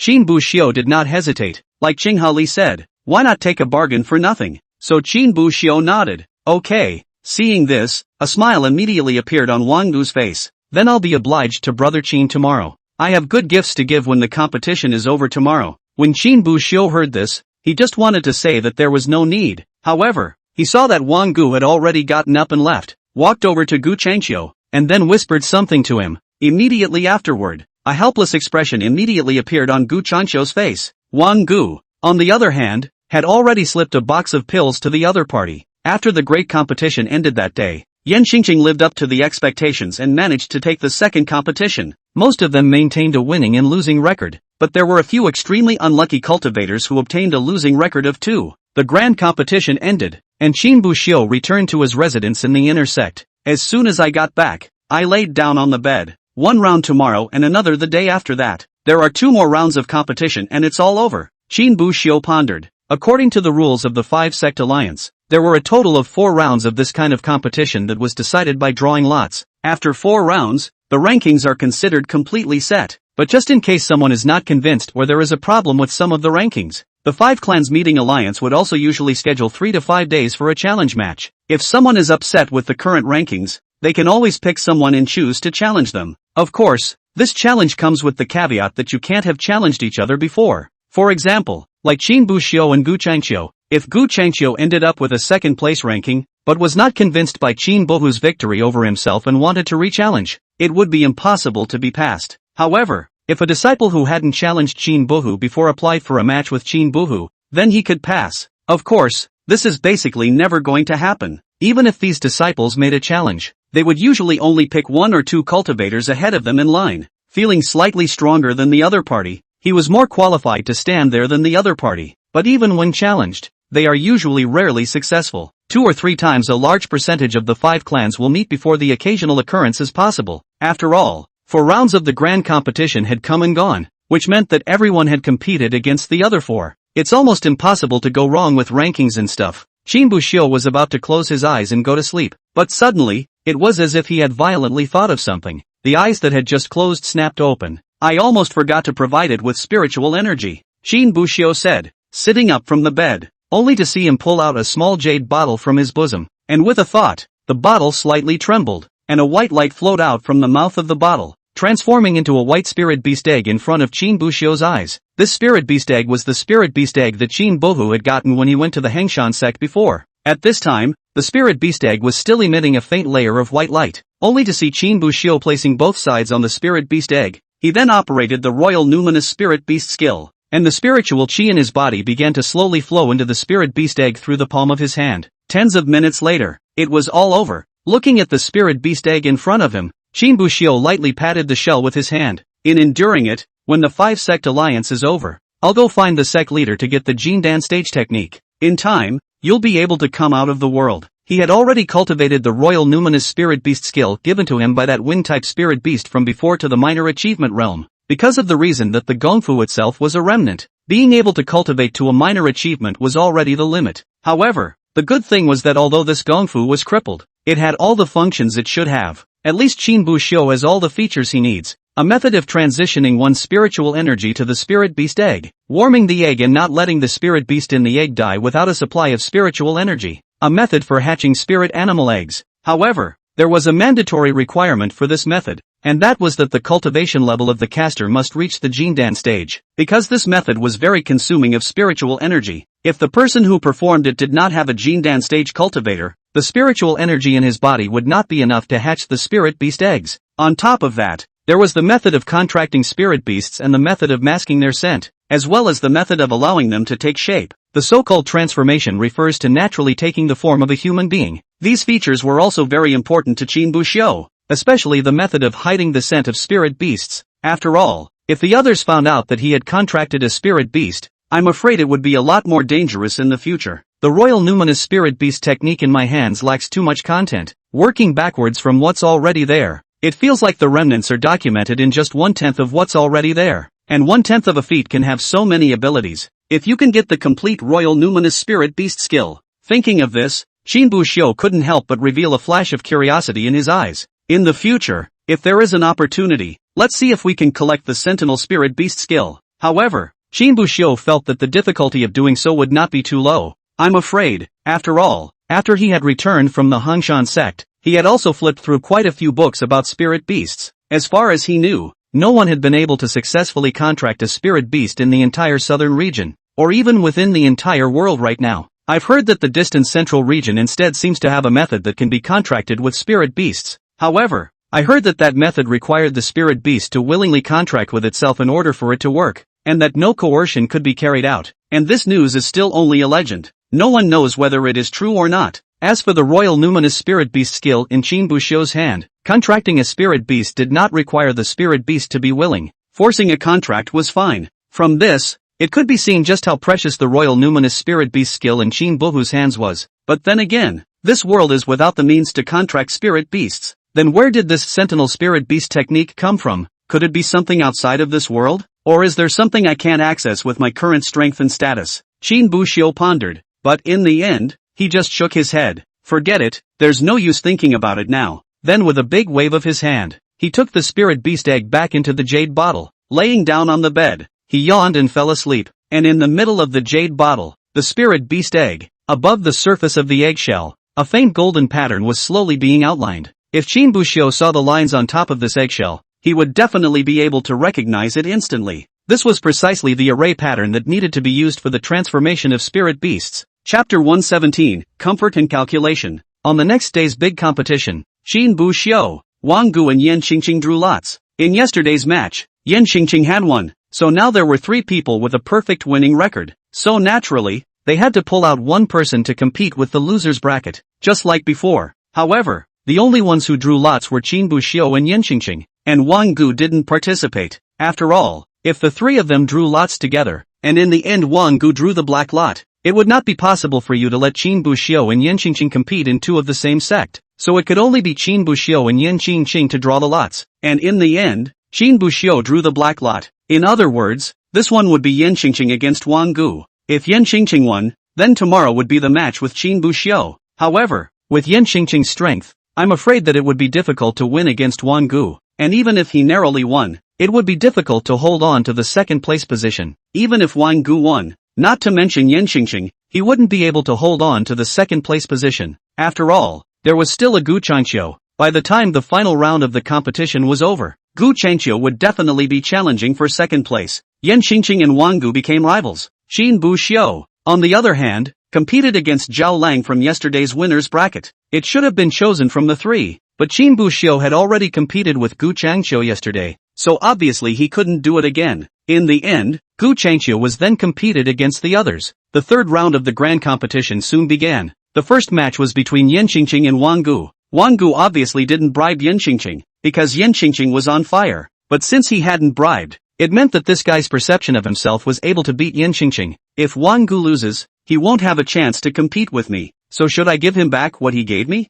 Qin Buxiu couldn't help but ponder. After all, taking money from people is not a good idea, but if Wang Gu lost, the 2 of them had no more chance to compete, and naturally, they didn't do anything for anyone. However, Qin Buxiu suddenly thought of something immediately afterward. But even though the match was lost, there's still the challenge. It's not impossible if he wants to make a challenge. Qin Buxiu pondered, looking up at the ring. Wang Gu and Yan Qingqing's strengths were on par with each other, but if one were to say who was a bit stronger, it would naturally be Yan Qingqing. However, although Yan Qingqing's strength was a bit stronger, there were not many means in her hands that she could use. All over his body, there was only one wind blade roll in his divine ability. On Wang Gu's side, he had mastered 3 divine abilities with many variations, coupled with the fact that there was also the green jade wind, a divine ability used to restore spiritual power. Yan Qingqing was ultimately defeated. Qin Buxiu also noticed that after Yan Qingqing's defeat, the eyes of Zhao Lang from the Tianyi sect on the side lit up. Although the other party hadn't said anything, Qin Buxiu was the one who had already guessed the other party's purpose. It was thought that he wanted to compete with Yan Qingqing. After all, according to the winners and losers split now, if there were no surprises, Qin Buxiu would be first, Gu Changqiu second, Wang Gu third, and then Yan Qingqing would be fourth. And for Zhao Lang, the top 3 is basically out of the question. Qin Buxiu and Gu Changqiu needed no introduction. Their strength was too strong. Wang Gu, needless to say, had already competed and was no match. Then the only thing left to fight for was Yan Qingqing's 4th place. Why don't we find a chance to help senior sister out? First match of the 3rd round. Wooden Jade Sect Wang Gu wins. Just as Qin Buxiu was pondering, Zhang Rulin's voice rang out. One could only see Wang Gu in the ring with his hands raised high in the air, a bright smile on his face as his gaze looked towards Qin Buxiu. Qin Buxiu naturally knew the other party's intentions and nodded towards the other party, a smile on his face. On the other hand, Yan Qingqing, who was on the side, had regret and unwillingness written all over her face. Yan Qingqing stepped down from the ring and sat beside Qin Buxiu. It seems to have just finished the big competition and lost the contest again. At this moment, Yan Qingqing's face was filled with loss and fatigue. and a gloomy aura emanated from her entire body. Seeing this, Qin Buxiu thought about it but opened his mouth to comfort him.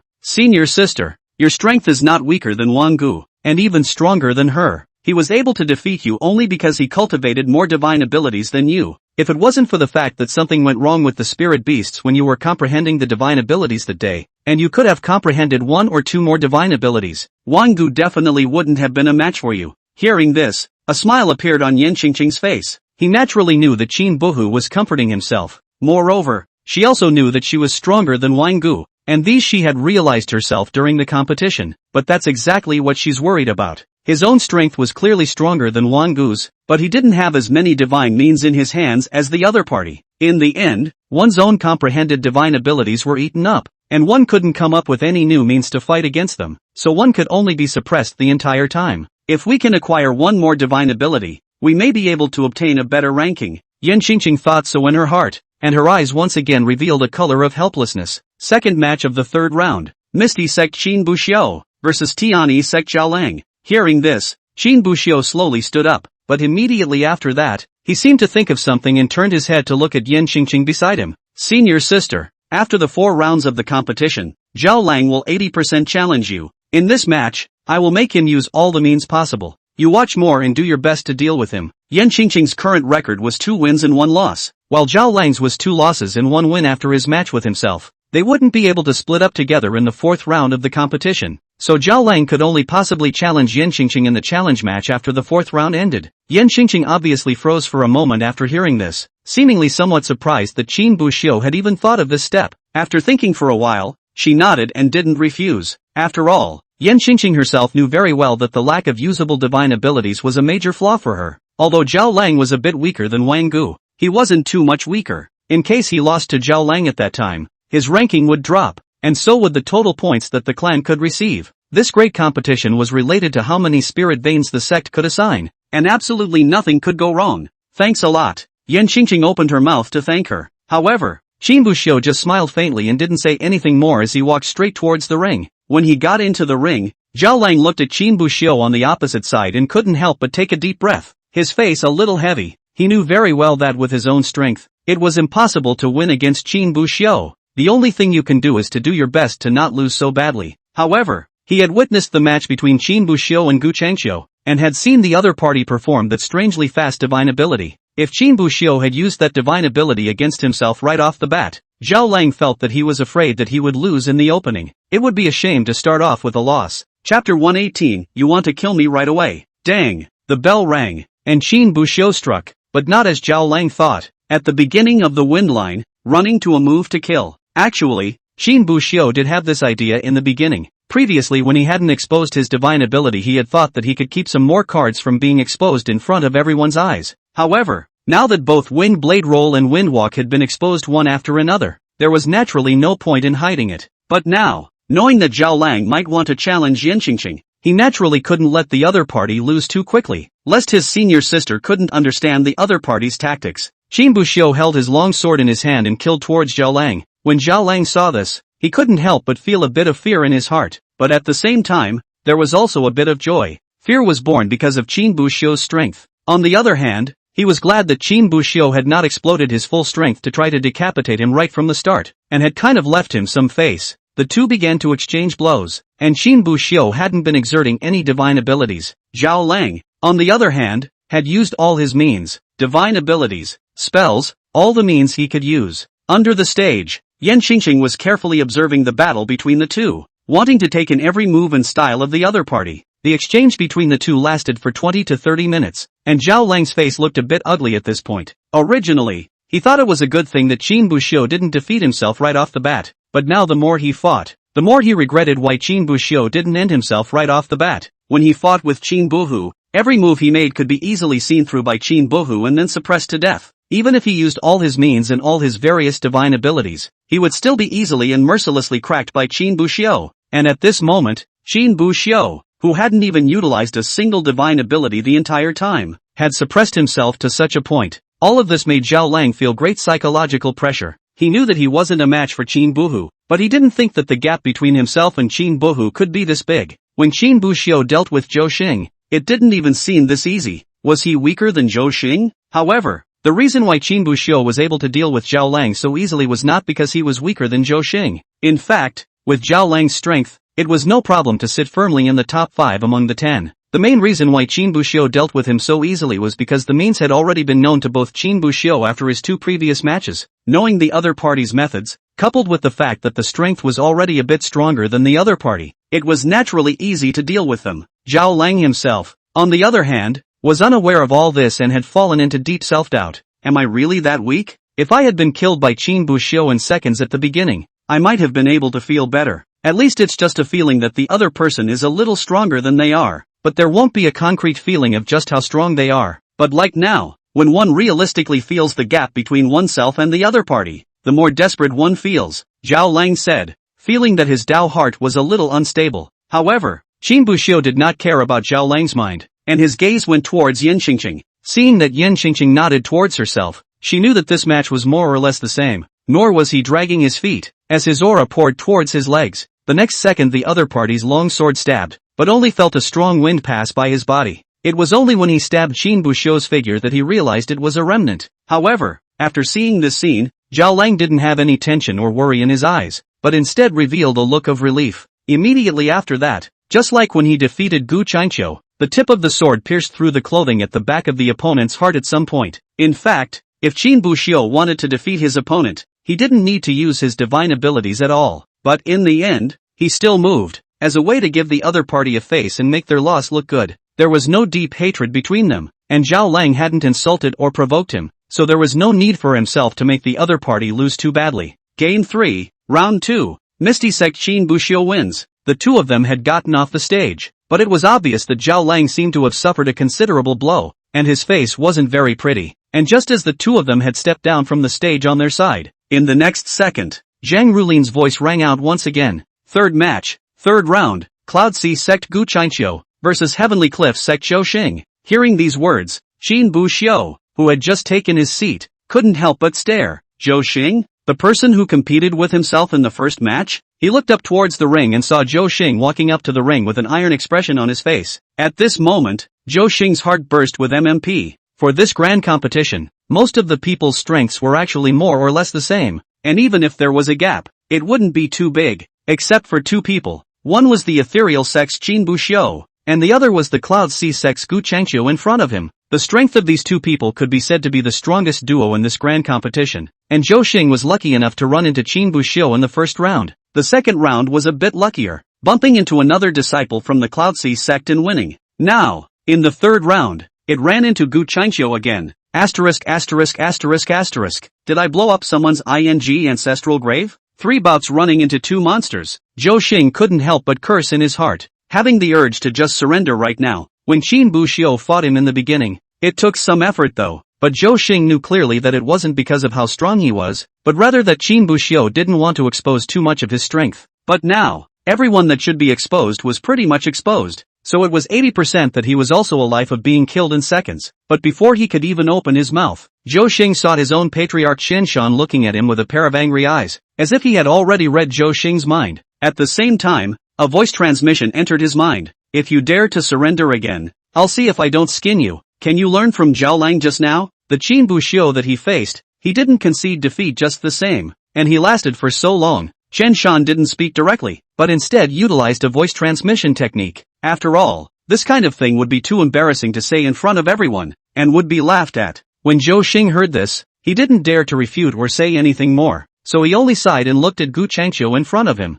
Dang! As the bell rang, Gu Qingqiu did not hesitate for a moment. The white mist around him transformed into dozens of figures, and his sword intent radiated out as he killed towards Zhou Xing. When Zhou Xing saw this scene, he didn't strain himself and broke his defense on the spot. Your mom, the moment I come up here, I want my life. However, breaking defense was still breaking defense, but the lance in his hand still stabbed out. What's the difference between doing nothing and just surrendering? When we go back, we will not be beaten to death by the patriarch. It's more or less a matter of resisting so that you don't lose so badly. That way, even if you lose, it's still a justifiable loss. Then in less than half a minute, Zhou Xing fell. Chapter 119 Half-brothers from different fathers and mothers. In less than half a minute, Zhou Xing was defeated, and his entire body was almost beaten into doubt. After the 2 matches, but are more normal, both sides of the strength of the level are not far apart. playing is also very intense. However, the crowd of disciples under the stage seemed to have become wholly uninterested in such a contest. Before the competition was over, a number of disciples had left. The following day, the fourth round of the grand competition, the two of them, Qin Buxiu and Wang Gu, began to compete for first place as the only two who also had 3 perfect winning records. The one that Yan Qingqing was going to face off against was Gu Changqiu. It couldn't be helped that Gu Changqiu and Yan Qingqing, too, were the only 2 people with a record of 2 wins and 1 loss right now. Besides the 4 of them, among the remaining 6, with 4 with 1 win and 2 losses and 2 with all 3 losses, the distribution was easy. Qin Buxiu had carefully counted. According to the current situation, by the time the 4th round of the big competition is over, the situation on the field will probably be 1 with 4 straight shutouts, 2 with 3 wins and 1 loss, 3 with 2 wins and 2 losses, 3 with 1 win and 3 losses, and 1 with 4 straight shutouts. As of right now, Qin Buxiu was 100% certain that he could take the 4 consecutive full victories, which meant the first place position in the grand competition. The 3 wins and 1 loss were held by Wang Gu and Gu Changqiu. However, according to the order of the competition, Wang Gu would be ranked 2nd and Gu Changqiu would be ranked 3rd. At that time, Gu Changqiu would definitely be looking for Wang Gu to challenge him. After all, anyone could see that Gu Changqiu's strength was definitely stronger than Wang Gu's. Wang Gu himself must have known this, which was why he had immediately turned around to find Gu Changqiu after bribing Qin Buxiu that day. Bribing Gu Changqiu not to challenge himself, Wang Gu probably couldn't do it. After all, what was at stake in this grand competition was how many spirit veins the entire clan would be able to share, and it was about the interests of the clan, but letting the other party teach him a lesson with a lighter hand and give him some face. Qin Buxiu guessed that Wang Gu could still do it. As for Yan Qingqing, after she lost her match with Gu Changqiu, she had a record of 2 wins and 2 losses as well. However, according to the order of the bouts, the 4th place position was still able to be secured, but even so, Qin Buxiu was still very worried about Yan Qingqing. Zhao Lang's strength wasn't bad, and by then, if he could win the match and get 2 wins and 2 losses, the probability was that he would be ranked 5th. When it was time for the challenge match, he would definitely challenge Yan Qingqing, who was 1 place ahead of him. For Qingqing, if she could carry off Zhao Lang's challenge, then she would basically be sitting in 4th place. After all, Zhao Lang was able to sit in 5th place, and as long as Yan Qingqing was able to carry Zhao Lang, that meant that those who couldn't even beat Zhao Lang wouldn't take the initiative to challenge Yan Qingqing. However, once Yan Qingqing failed to resist Zhao Lang's attack, the few people who were lined up behind Zhao Lang, I'm afraid that they wouldn't let go of this good opportunity. We'll try to challenge Yan Qingqing. Yan Qingqing was not weak, even stronger than Wang Gu. If we were to talk about strength, she could be ranked in the top 3, more qualified than Wang Gu, but because the avatar is so small, it's kind of a great flaw of its own. Once the opponent had more divine abilities than Yan Qingqing and happened to have the ability to restrain her divine abilities, then Yan Qingqing's strength would be greatly reduced. At that time, Yan Qingqing's ranking would not be a matter of dropping 1 position. It's not out of the question to get to 6th, 7th place if you're unlucky. I hope that senior sister will be able to carry the challenge tomorrow. As long as you survive the first challenge, the rest will be easy. In the middle of his thoughts, Qin Buxiu heard a sound coming from the ring. The first match of the 4th round. Misty Sects Qin Buxiu versus Wooden Jade Sects Wang Gu. Hearing the voice, Qin Buxiu didn't waste any time and walked towards the ring. Just as he got into the ring, he saw Wang Gu showing an expression and looking at himself with a smile on his face. Qin Buxiu naturally knew exactly what the other party meant, which was nothing more than for him not to forget his previous promise and to make the other party's loss look good. Taking money from people to do things for them, the money was taken, so naturally Qin Buxiu would not fail to do his job. Dang! With the sound of a bell ringing, Qin Buxiu directly performed the wind walk, and his whole body was like a bullet that had been primed to kill towards Wang Gu. When Wang Gu saw this, his entire body froze in place on the spot. Asterisk asterisk asterisk asterisk. I thought we agreed to give me some face. Why did you turn on the big one right off the bat? Wang Gu's heart began to burst with MMP, but the movements in his hands did not dare to slow down at all. Seeing Qin Buxiu killing towards him, he immediately took out his own long sword. An aura of kingly dominance violently erupted above the blade, but it didn't seem to be solid and didn't form a true reflection, only its form, not its reality. Although Wang Gu had comprehended saber intent, he had yet to step into the realm of truly condensing saber intent. It was still quite a bit short of truly condensing blade intent. Even among the 10 disciples present, there were only 2 who had truly condensed the will of the weapon. One was Qin Buxiu and the other was Gu Changqiu. These 2 were the only ones who had truly condensed complete sword intent and could easily execute it. Others, even though they had comprehended the will of arms, they were not yet able to truly condense it. It was like Wang Gu's sword intent, or Zhou Xing's gun intent. Of course, This also included Yan Qingqing's sword intent. In fact, Yan Qingqing had every chance to condense her sword intent before the grand competition. Although Qin Buxiu had destroyed the sword Dao stone before, the Netherworld sect had later gotten a sword intent crystal. Although the sword intent crystal was not as good as the sword Dao stone, it was still very useful in this aspect of comprehending sword intent. However, it was a pity that before the great competition began, Yan Qingqing had completely focused on cultivating her divine abilities. The cultivation progress of the Wind Blade Scroll was indeed good, and in a few months' time, it was already at the grand completion realm. But it was a pity that he hadn't been able to comprehend the sword intent. If he had,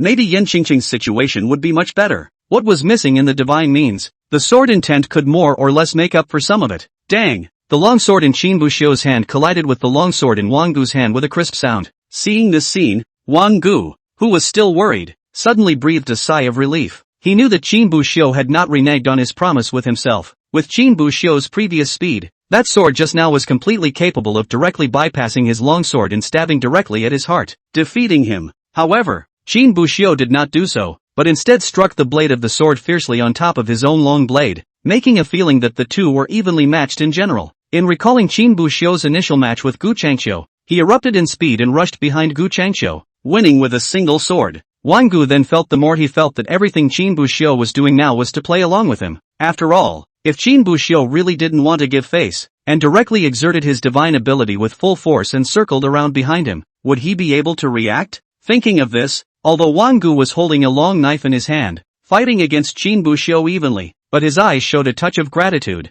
Brother Qin, I really wasn't wrong about you. From now on, we'll be half-brothers. Chapter 120, If it comes to victory or defeat, there are no heroes in the world. Qin Buxiu was giving Wang Gu face. After all, people pay money and are gold masters. The two of them fought soundly for a full incense stick of time. During this incense burning time, Qin Buxiu wasn't like he was yesterday when he dealt with Zhao Lang. Only ordinary spells were cast, and the entire time, they didn't even use divine powers. Instead, they will continuously perform wind walk and wind blade roll to show that both sides are evenly matched. At first, when Qin Buxiu performed the wind blade scroll, he even startled Wang Gu. After all, he had seen what it looked like when Qin Buxiu executed a wind blade roll, and was afraid that he would be directly churned to pieces by this sharp tornado. But when he saw with his own eyes that a wind blade exploded violently the moment it was about to fall on him, as if it was being blocked by something around himself, he knew clearly that he had really spent the right amount of those spirit stones that he had given to Qin Buxiu. This actor,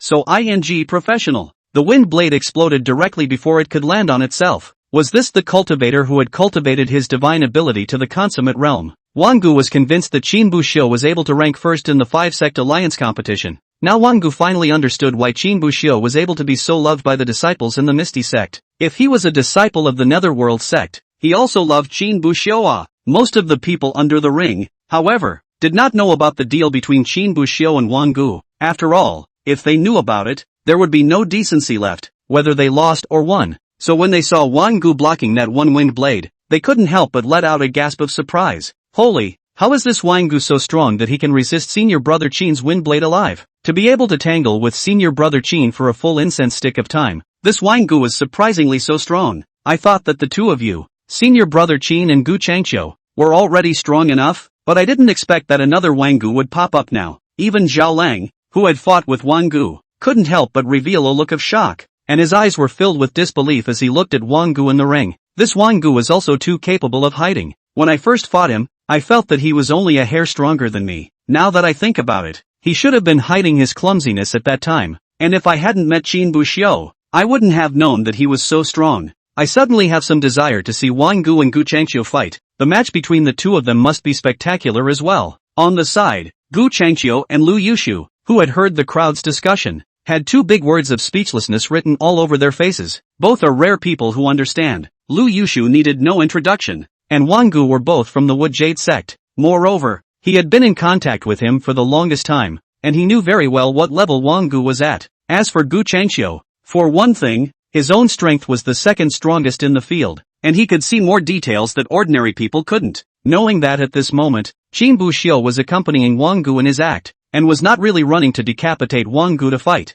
Otherwise, Wang Gu would have been decapitated by Qin Buxiu in the opening moments. Secondly, it was because Wang Gu had also approached him before and gave him some pills to help with his act. On the path of many enemies are better than many friends. Gu Changqiu agreed, but he was just thinking of casually performing a little bit, but now see Qin Buxiu to the crowd to bring this audiovisual feast, he felt that he is not too good too perfunctory. I guess this is what mortals always say, money is hard to make and hard to eat, and compared to the shock of the disciples and the speechlessness of a few others, the corners of the mouths of the several patriarchs that were stifling laughter had been harder to suppress than AK as they watched the scene in the ring. Brother Lu, I can't imagine that your clan still has such great talent, Xian Shan said, deliberately emphasizing his voice on the word Dekai. A sentence exiting almost made a few other patriarchs break into laughter, but fortunately, the sovereigns were professionally trained, and they wouldn't laugh unless it was particularly funny, and at this moment, Lu Chinka's face was as ugly as it could be. He couldn't wait to rush up and beat this little man violently. Cultivation on weekdays is not serious, net walking some crooked paths to disgrace people, and although Li Qinghe, who was on the side, was also laughing, he was the one who was also silently thinking about a problem. Should we have Bu Xiu have less contact with this Wang Gu in the future, lest Hugh be led astray by this boy? The two of them, Qin Bu Xiu and Wang Gu, did not know what was in the hearts of the crowd. At this moment, Wang Gu was still whispering with Qin Bu Xiu, "Ah, brother Qin, it's almost ready, keep pretending and they should suspect we're faking the fight." Hearing this, Qin Bu Xiu let out a bitter smile. Are they not faking the fight? But he didn't say anything more. After all, he took the man's hand, and he knew very well that Wang Gu wasn't at all worried about being caught faking a fight. Instead, he had fought hard against himself for an incense stick of time, and his body was running out of aura. If we keep fighting, it's going to be a little bit too much to carry. However, Qin Buxiu didn't point it out and just nodded before gripping the longsword in his hand. Immediately after, a majestic sword intent surged out crazily from his body, and the sword intent covered the entire body of the longsword in a matter of moments. In the next second, the long sword in Qin Buxiu's hand violently stabbed out. In that instant, it was as if a huge wave was overturned above the calm sea surface, killing towards Wang Gu. Wang Gu acted extremely well,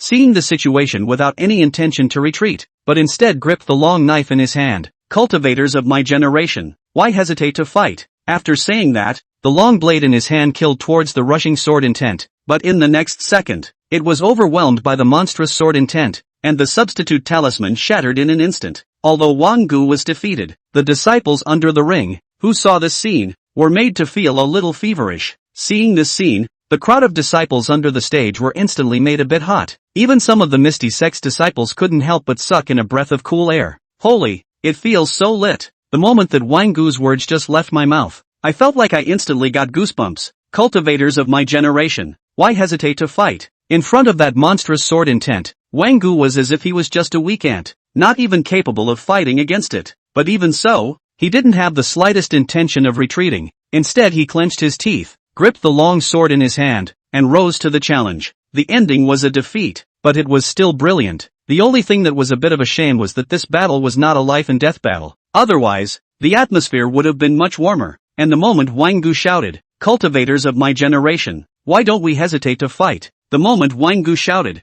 "My generation of cultivators will not hesitate to fight," it definitely inspired more people's blood. At that moment, only Wang Gu, who had already lost, slowly stood up, his face devoid of the disheveledness and loss that a loser should have. Instead, he carried an unprecedentedly refreshing smile. All that was seen was a sharp intake of breath and then a yell. Yes, fighting with the strong. It's really enjoyable. Brother Qin, you're strong enough and qualified to be my Wang Gu's brother. Today's fight wasn't enjoyable enough. Let's proceed to fight again in the coming day. After that, he strutted down to the ring. When the disciples under the stage heard this, they only felt a sense of grandeur, and their hot blood was once again ignited. Is this the strongest? The strongest don't care if they win or lose. If it comes to victory or defeat, there are no heroes in the world. Qin Bu Xiu, several patriarchs, stifling laughter. Chapter 121, The Man Who Was Killed in Seconds. In the fourth round of the grand competition, Yan Xingqing lost against Gu Changqiu without any surprises. However, Gu Changqiu was also considered to be very respectful, and didn't directly spike the person in less than half a minute like he did yesterday when he dealt with Zhou Xing.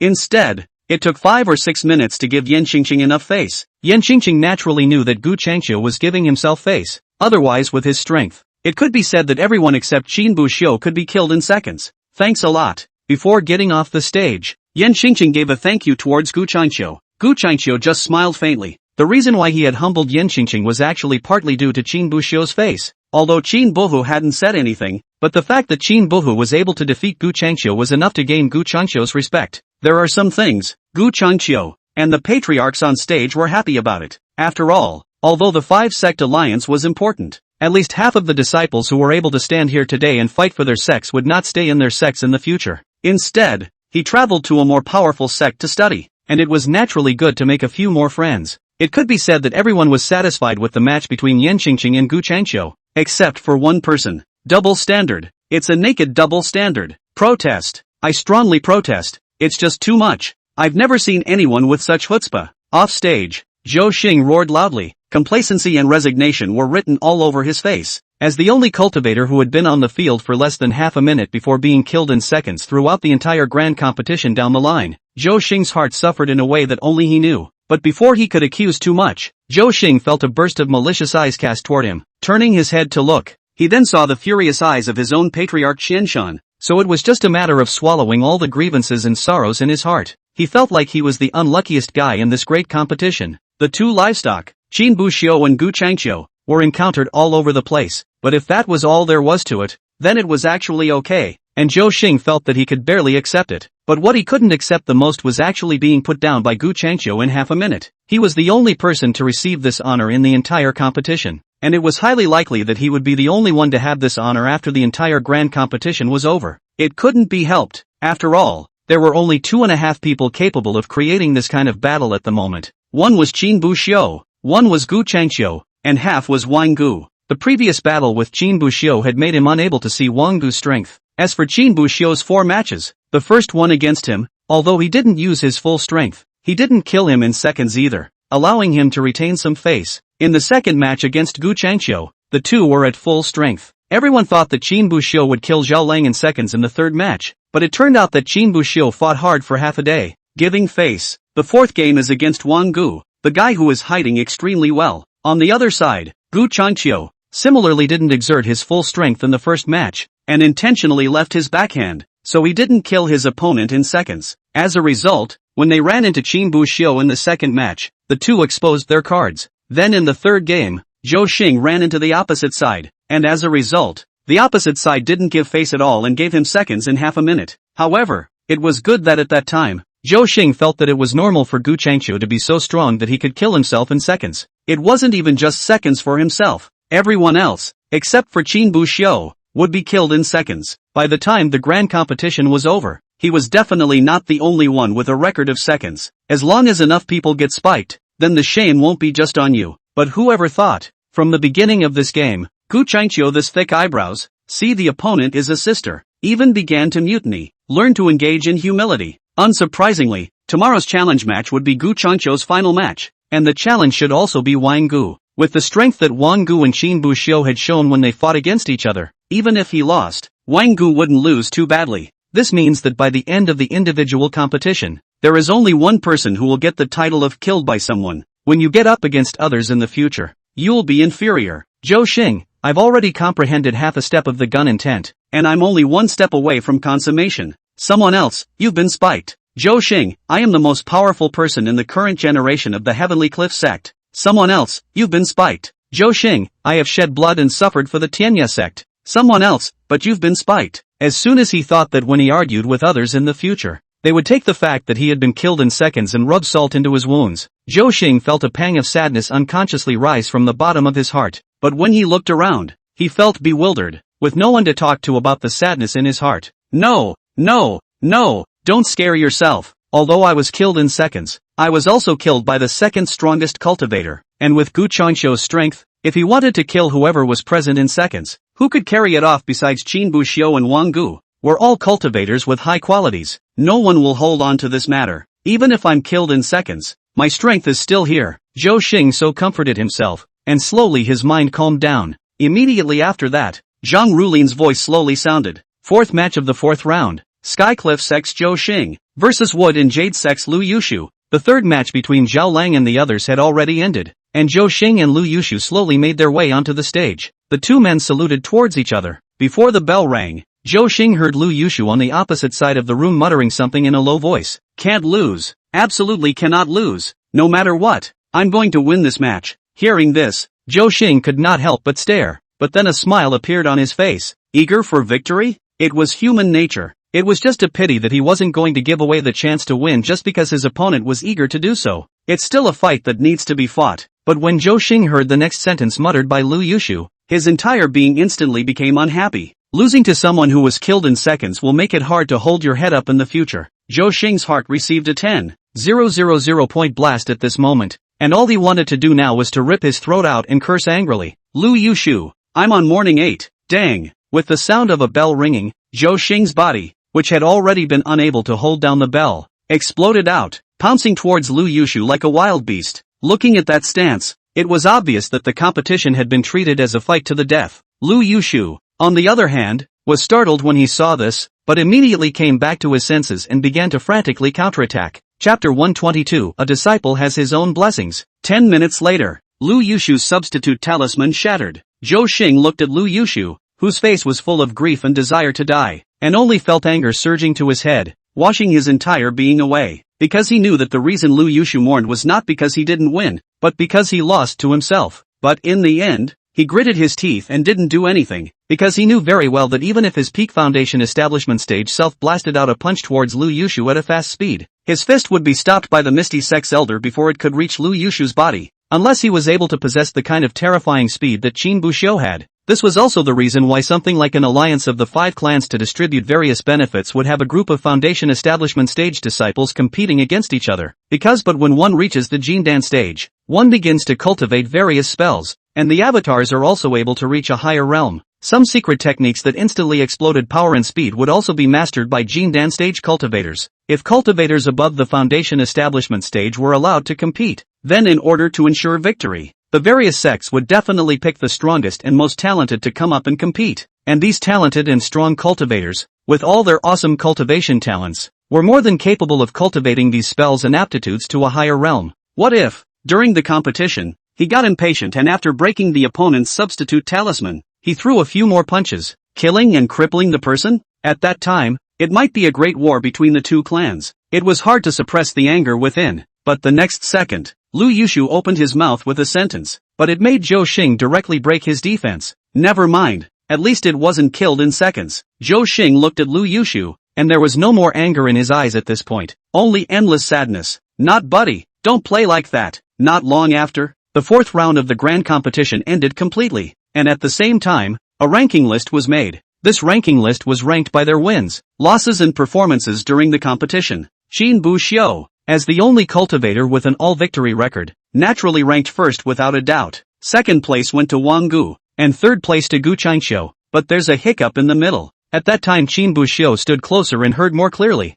The sovereigns had intended to rank second place directly to Gu Changqiu. After all, everyone was clear-eyed and knew what level Wang Gu was at, and it was impossible to compete with Gu Changqiu. Even if he gave the second place to Wang Gu, Gu Changqiu would get it back himself during the challenge match. But in the end, it was Lu Qingke who rejected the proposal. The reason was simple. Wang Gu had given Gu Changqiu the elixir, so if he had given the second place directly to Gu Changqiu, wouldn't the elixir have been for nothing? Gu Changqiu's strength was indeed worthy of second place, but Wang Gu's pills weren't for nothing. Give Gu Changqiu second place, fine, but finish Wang Gu's fake match. The several patriarchs were directly speechless after hearing this. What kind of people are in this Muyu sect this is? And behind Gu Changqiu was Yan Qingqing, the 4th place. The 5th place was also the same as Qin Buxiu's guess. It was Zhao Lang. As for the few people behind him, Qin Buxiu didn't care and didn't bother to look. Just after reading the list and preparing to leave, Qin Buxiu saw Wang Gu running over, only to see Wang Gu shove several boxes of pills into his hands without saying a word.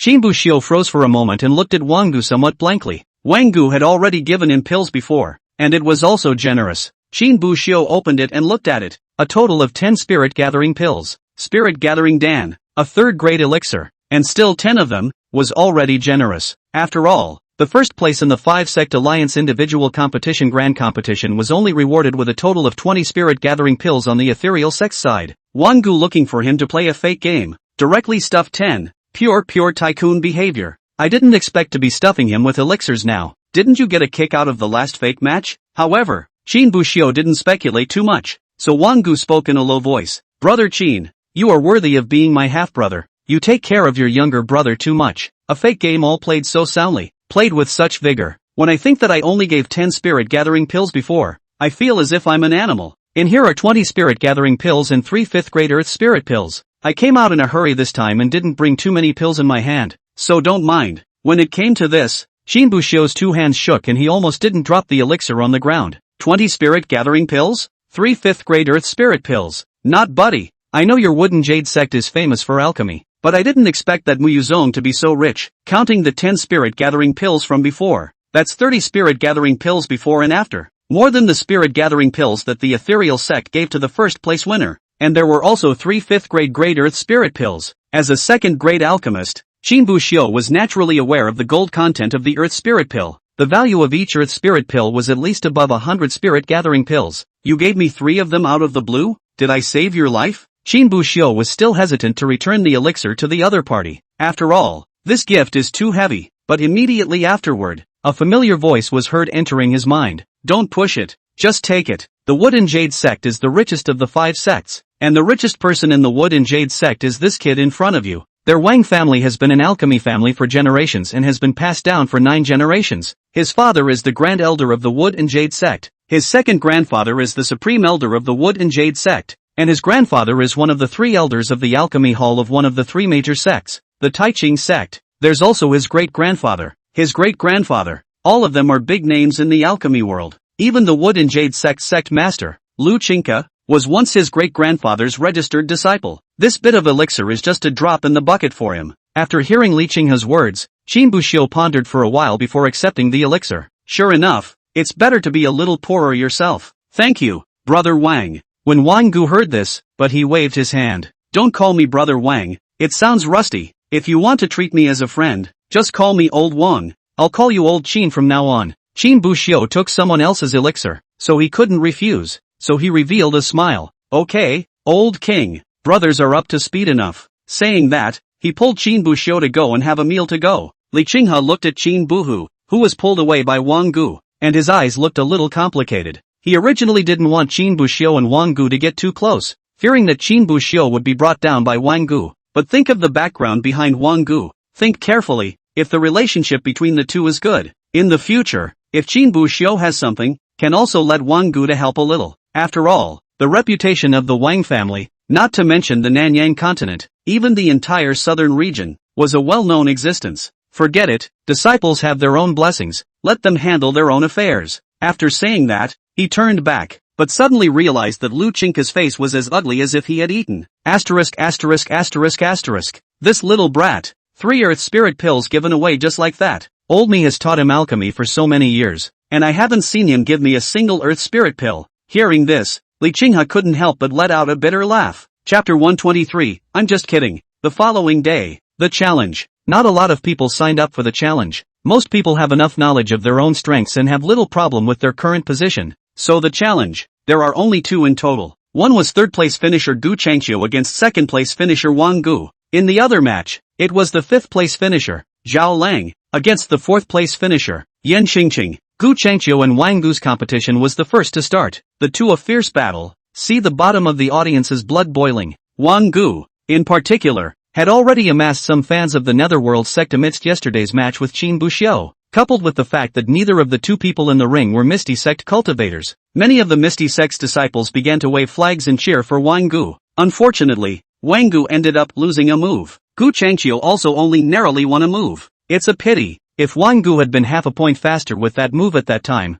the one who won might have been him. Yeah, Wang Gu and Gu Changqiu. It feels like the 2 of them are equally strong. Whoever loses and whoever wins could win. Wang Gu is just unlucky this time. It's just a pity that even the challenge tournament stipulates that 2 people can only compete for 1 match. Otherwise Wang Gu would have challenged Gu Changqiu once more, and it wouldn't have been certain who would have lost and who would have won. In the face of the disciples' discussion, the several patriarchs pretended not to hear it. After all, it's not good to give people a poke in the face about this kind of thing. And after the match between Wang Gu and Gu Changqiu ended, the next 2 to mount the ring were Yan Xingqing and Zhao Lang. How much of a chance do you think Yan Xingqing has of winning? Shin Bushio was sitting on the spectator seat when he heard Li Qinghe's voice enter his mind. After thinking for a while, he made a 7 with his hand towards Li Qinghe's supposed position. Shin Bushio felt that Yan Xingqing had at least a 70% chance of winning this match. First of all, Yan Xingqing's strength wasn't low in the first place. It was just that her divine means were too few, and she was defeated by Wang Gu before. And yesterday, Shin Bushio had already helped Yan Xingqing force out all of Zhao Lang's tricks, and after the match was over, Qin Buxiu had even gone to Yanqingqing and used Zhao Lang's path to compete with her for 2 matches. After the 2 battles came down, Yanqingqing and Qin Buxiu summarized the experience of the 2 battles together and found a sure way to win. If there were no surprises, Yanqingqing would have at least a 70% chance of winning this competition. Dang! As the bell rang, the 2 of them, Yanqingqing and Zhao Lang, moved in unison. There was hardly any holding back, and it came on with all guns blazing. Yanqingqing held the long sword in her hand, and the incomplete sword intent continuously erupted out from the long sword. Watching Yanqingqing kill, Zhao Lang was equally unwilling to show weakness. The long sword in his hand swung out while simultaneously erupting with divine abilities, his aura instantly becoming 5 or 6 times more powerful. This was the most important means by which Zhao Lang was able to win the 5th place in this competition, and even wanted to fight for the 4th place. The Tani sect's divine ability, the hegemonic chi technique. Once the hegemony technique was performed, one's strength would skyrocket several times in a very short period of time. Yanqingqing clearly felt the enhancement of Zhao Lang's internal aura, and immediately recalled the many lessons that had been summarized during the 2 matches with Qin Buxiu yesterday. Then, without saying a word, Yanqingqing withdrew her force, gripped her longsword, and turned around to run. That was the most favorable tactic that the 2 men came up with after studying it yesterday. When people turn on the avatar, you run, and people can't catch up with you anyway. Wait until his avatar has exhausted his spiritual power, and you're stepping forward to do it. And when Zhao Lang, who had just opened his hegemony art, saw this scene, he was dumbfounded on the spot. No, I just opened it, and you ran away. Zhao Lang was instantly furious and chased towards Yanqingqing. However, Yanqingqing simply did not give Zhao Lang a chance to get close. The main fight, an enemy does not move. I do not move. If the enemy moves, I move first. Several times in a row, giving Zhao Lang enough anger, but it is not a way to chase so. After all, it was also very spirit intensive to have the hegemony technique on, so Zhao Lang only had to stop running the hegemony art for now, and his breath slowly returned to normal, and not far away. When Yanqingqing saw this, she immediately attacked without saying a word, and holding the long sword in her hand, she killed back again. Seeing this scene, Zhao Lang hurriedly raised his sword to block, then after 2 moves against it, he unleashed his hegemony technique again. Yanqingqing escaped again. At this instant, Zhao Lang only felt that his entire blood pressure had rushed to the sky, and a nameless rage arose out of nowhere. Yanqingqing, don't run away if you're capable. What's the point of just running around like that? Could it be that when you run into danger later on, will you only run away? Or is it that the entire Misty sect are all cowards just like you? Yanqingqing stood at the edge of the ring, a touch of anger showing on her face. It was fine for Zhao Lang to scold her, but not the ethereal sect. However, before Yanqingqing could say anything, she heard a sound coming from below the ring. How is being able to run not considered a skill? If you're capable, you should catch up with others. You don't provoke people when you can't catch them yourself. What's wrong with people just being happy to run? There's no foul. It's none of your business. Hearing these words, the gazes of the crowd looked towards the direction from which the voice came. I only saw that Qin Buxiu's side Wang Gu stood there, accusing Zhao Lang with a righteous face, but that wasn't to say that Wang Gu had anything against Zhao Lang. The main reason was that Wang Gu already thought of Qin Buhu as a blood brother, and in terms of Qingqing and Qin Buhu's relationship was quite good. A brother's friend, isn't that my friend? Brother's clan, isn't that my clan? I had to stand up and say something when my friend was called out. Wang Gu was about to say something, but he heard Lu Qingka let out a furious curse. Little brat, are you competing or is someone else competing? Who asked you to speak? If you're not afraid of being beaten and humiliated in front of so many people, just keep talking. Wang Gu didn't dare to say anything else when he saw this, so he sat down with a cold snort, and then began to spit with Qin Buxiu. Old Qin, Zhao Lang, this little is too much. This is all an open insult to your Misty sect. Why don't we wait until after the competition is over? Let us both take a black bag to Zhao Lang this headset and beat him up. When we do it cleanly, no one will realize we did it. When Qin Buxiu heard this, he couldn't help but twitch the corners of his mouth. Why is it that he insulted the Misty sect and you, a Muyu sect member, are more anxious than I am? This brother is good and knows how to defend himself, but he's just a little pushy. Qin Buxiu still shook his head, then opened his mouth to hint. Old Wang, Sovereign and the others are all god transformation stage cultivators.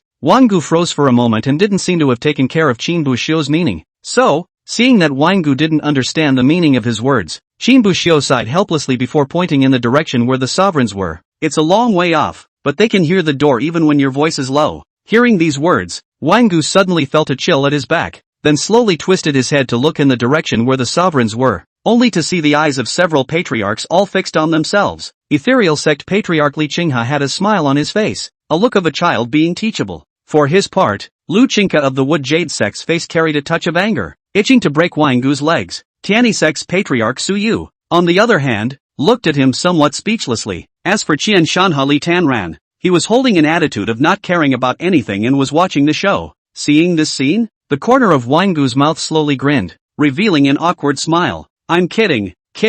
Chapter 124, Finding an Opportunity to Beat Up. After Wangu's righteous words, Yan Xingqing also immediately came back to her senses without being consumed by her anger. Let him curse. Helping the clan get a higher ranking is the most important thing. With this thought in her mind, Yan Xingqing instantly became undistracted. After that, no matter what Zhao Lang said, Yan Xingqing ignored it. Finally, after hardening the spiritual energy in Zhao Lang's body and almost consuming it, Yan Xingqing then fiercely struck out. The long sword in his hand stabbed straight out. Zhao Lang still had some remaining strength at this point, so if he wanted to block it, it wasn't really that difficult. But it seems like they knew they had no chance of winning and simply swung for the fences. Without making any struggle, he allowed the long sword to stab himself, and the substitute talisman shattered in an instant. The Misty Sect disciples under the stage immediately cheered when they saw this. When Qin Buxiu saw this scene, a smile appeared on his face as well, but just then, he suddenly noticed someone poking him. Without turning to look, he knew it was Wangu poking himself. Turning around, he realized that it was indeed the other man, and passed a note towards him. Qin Buxiu took the note and opened it, instantly tensing up. Find an opportunity to beat him up? Regarding Wangu's persistence, Qin Buxiu was somewhat speechless. Zhao Lang scolded the Misty Sect obviously. What are you following to make a scene? And aren't you from the Wood and Jade sect? Why do you feel more anxious than the Misty sects? Qin Buxiu was about to shake his head in refusal, but he heard Zhao Lang open his mouth very insensitively in the ring and bellowed. ********.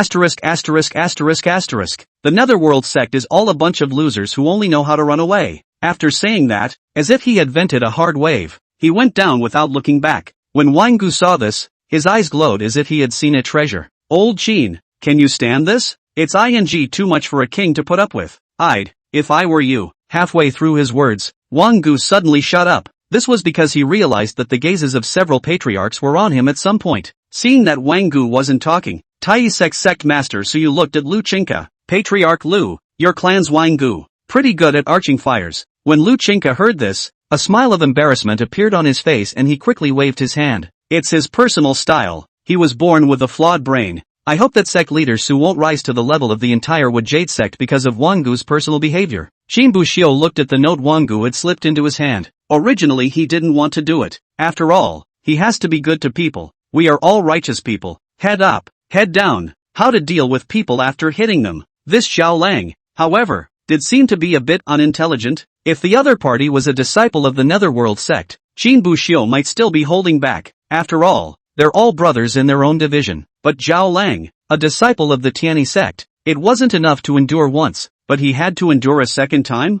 Only to see Qin Buxiu take out a pen from his Chinkuan bag and briefly write a few words on it before handing it to Wangu. Wangu took the note. Originally thought that Qin Buhu would write a big forbearance in it, but the moment the note was opened, he froze. After the 5 clans meet, there were only 6 simple words on the note, but the attitude was made clear. Wangu's face instantly showed an expression of joy and laughter, and he was just about to say something, but he seemed to have remembered something and silently closed his mouth, taking out a new note and handing it to Qin Buxiu after writing it. Qin Buxiu took the note and the corner of his mouth couldn't help but twitch. It's not so much the words on it that are so special, it's the paper. To be precise, they would not be paper, but a complete talisman, or a 3rd grade talisman. Take the 3rd grade talisman to pass a small note. Damn rich 2nd generation. No, seems not 2nd generation. The message on the talisman was also simple. Okay, talk to me then. I'll bring someone there. Qin Buxiu nodded before returning Wangu's talisman. Wangu showed his rigor at this point, directly lighting a fire and destroying the entire talisman along with the information on it. Seeing this scene, Qin Buxiu sighed somewhat helplessly. He didn't know what Wangu was thinking, enjoying pulling himself into fights with others so much. If it was just arching fire and allowing himself to fight Zhao Lang, Qin Buxiu might think that Wangu was simply bad. But instead of encouraging himself to go, Wangu wanted to drag himself over with him. Is there some special fetish? But in reality, Wangu was not the one with any special fetish. He must have his own agenda in doing so, and his purpose was also very simple. He was very optimistic about Qin Buhu and was also interested in being a good brother to Qin Buhu, so he wanted to bring his relationship with Qin Buhu closer. It's his little trick for making friends with people. The old saying goes, if you're a brother, come and cut me. No, not this one. It should be, if you're a brother, Cut me down. What could be more relevant and ironic than going on a chopping block with your brother? Of course there are, like going to war together, committing crimes together, going to greenhouses together, etc. However, although Wang Gu knew these methods, he did not dare to do so. It goes without saying that going to war is out of the question for the time being. A crime? Small things aren't profound enough. Big things can't carry themselves. Greenhouse? This is good, but unfortunately Wang Gu's family is strict. If his father knew that he had gone to a greenhouse, he would have to peel his skin off. So the only option left for Wang Gu was to go hacking with his best buddy. When the time comes, pull Gu Changxiu on board as well. Naturally, Qin Buxiu was not aware of Wang Gu's thoughts. He pondered what would be the safest way to handle this. Sacking is definitely not an option. High or low, you need to get something that can block the perception of the other side. Better be getting some disguise or something. Strive to beat the person up and the other person still doesn't know that he or she moved. But schedule things for after the big game. Even if we were found out, it wouldn't cause too many ripples. Qin Buxiu didn't choose to strike before the grand competition. Also because he was worried about attracting too much trouble to the sect. After all, there's a big fight afterward. And if we do it now, we're going to beat someone up. After that, there was no one from the Tianyi sect to participate in the later competitions, and there would be big trouble. And if they did it after the grand competition was over, then things would be much better resolved even if they were discovered. Actually, originally, Qin Buxiu was planning to do it directly in Smash. However, thinking that his performance in the individual tournament was too outstanding, if he directly struck out at Zhao Lang, he might attract the attention of others. When the time comes, you'll be rounded up yourself. Thinking of this, Qin Buxiu and Wang Gu raised their heads, their gazes coincidentally looking towards Zhao Lang. Zhao Lang lost the competition and was originally in a somewhat bad mood, but he vaguely noticed that someone seemed to be looking at him. When he looked up, he saw Qin Buxiu and Wang Gu both staring at him with unfriendly faces. Although he didn't know why they were staring at him, Zhao Lang only felt like a chill was creeping up his back, as if something bad was happening. Chapter 125, Learn a New Spell. The next day, no one was raising the intention of wanting to challenge, and so the individual competition of the 5-sect alliance grand competition came to an end. Qin Buxiu, as the first place winner, got 100,000 spirit stones, 50 spirit gathering pills, a volume of Jindan stage spells and a Jindan stage magic treasure.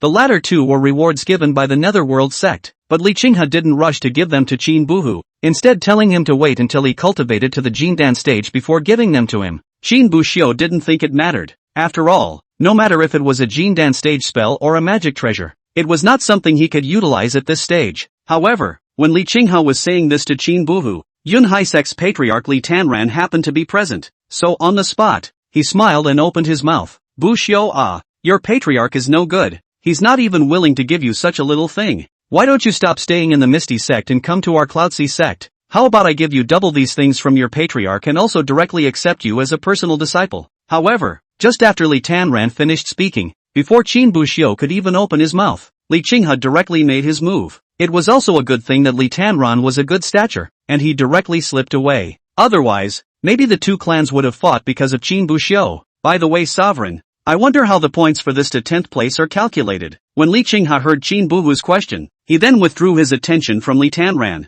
who had already fled. 4 points, 100 for first place, 90 for second, and 80 for third. Hearing this, Qin Buxiu nodded. So the points are passed down the line on a system of 10 points per decreasing place? When Li Qinghe heard this, he shook his head. No, it's just a decreasing number of points for the top 3. Fourth place would only be 50 points. Hearing this, Qin Bu couldn't help but have his pupils shaken. Fourth place is down to 50 points? A 30-point deduction? So by that math, if the next few finishers go on to lose 10 points by 10 points, the points will already be gone before they even get to 10th place. No wonder those sects were only willing to give the top 3 when it came to giving rewards. Li Qinghe seemed to be able to see Qin Buhu's thoughts and shook his head. Don't worry, the 5-sect alliance has been organized for so long. There is a complete set of procedures. It's not going to mess with someone who doesn't even have a single point. So how do the rear area points work? Qin Buxiu couldn't help but ask with some curiosity. Only the corners of Li Qinghe's mouth lifted into a smile. 4th through 8th place. It's still based on a system that reduces the number of points by 10 for each placeback. Hearing this,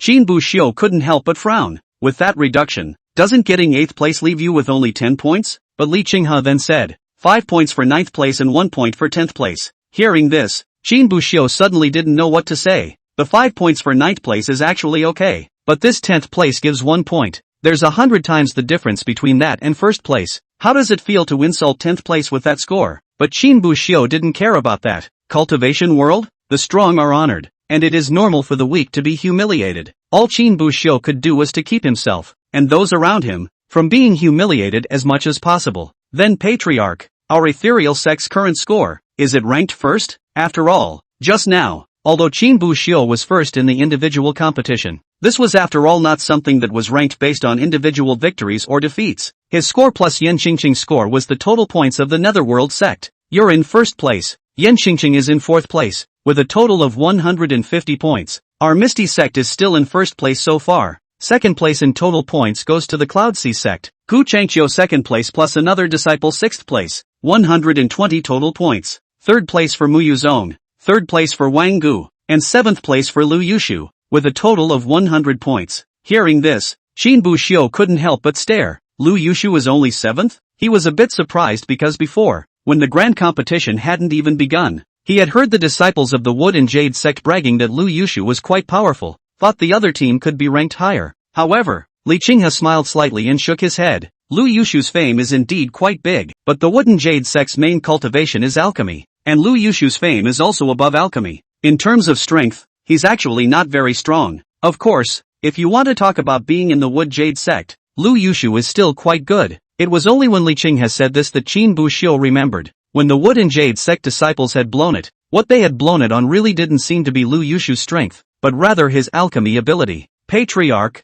if there's nothing else, I'll go cultivate first. Qin Buxiu opened his mouth. Granted, he had now practiced pretty much everything he could. If he wanted to have another improvement, he would have to wait at least until after the Jindan stage, when he was able to condense a large amount of aura in his body. However, he planned to go over to the Tibetan scripture cabinet this time and look for a foundation establishment stage spell to cultivate. After all, he promised Wang Gu that he would fight with him. It's not a good thing to go back on your word, but something like hitting someone is definitely something to hide. The spells and divine abilities he was cultivating now were almost all known by others, except for one spirit quake. The sword embryo is more of an ID-like thing. Therefore, Qin Buxiu planned to go to the hidden scripture cabinet, find a new foundation establishment stage spell, and cultivate it properly. Try to cultivate some uptake before you do it. Otherwise it wouldn't be good for people to smell and find themselves after they've been beaten. Li Qinghe didn't have any opinion on this, and simply opened his mouth. The specific rules of the team competition are still being discussed by several of our patriarchs, but the exact time should be decided within 5 days. You've done so well in this individual competition that you might attract the attention of others. At that time, it's possible that they'll unite to take a shot at you. After all, in terms of high scores, whether it's the Cloud Sea sect or the Wooden Jade sect, they all have a chance to compete for the first place. If you cultivate, you can find some body type spells to learn. At that time,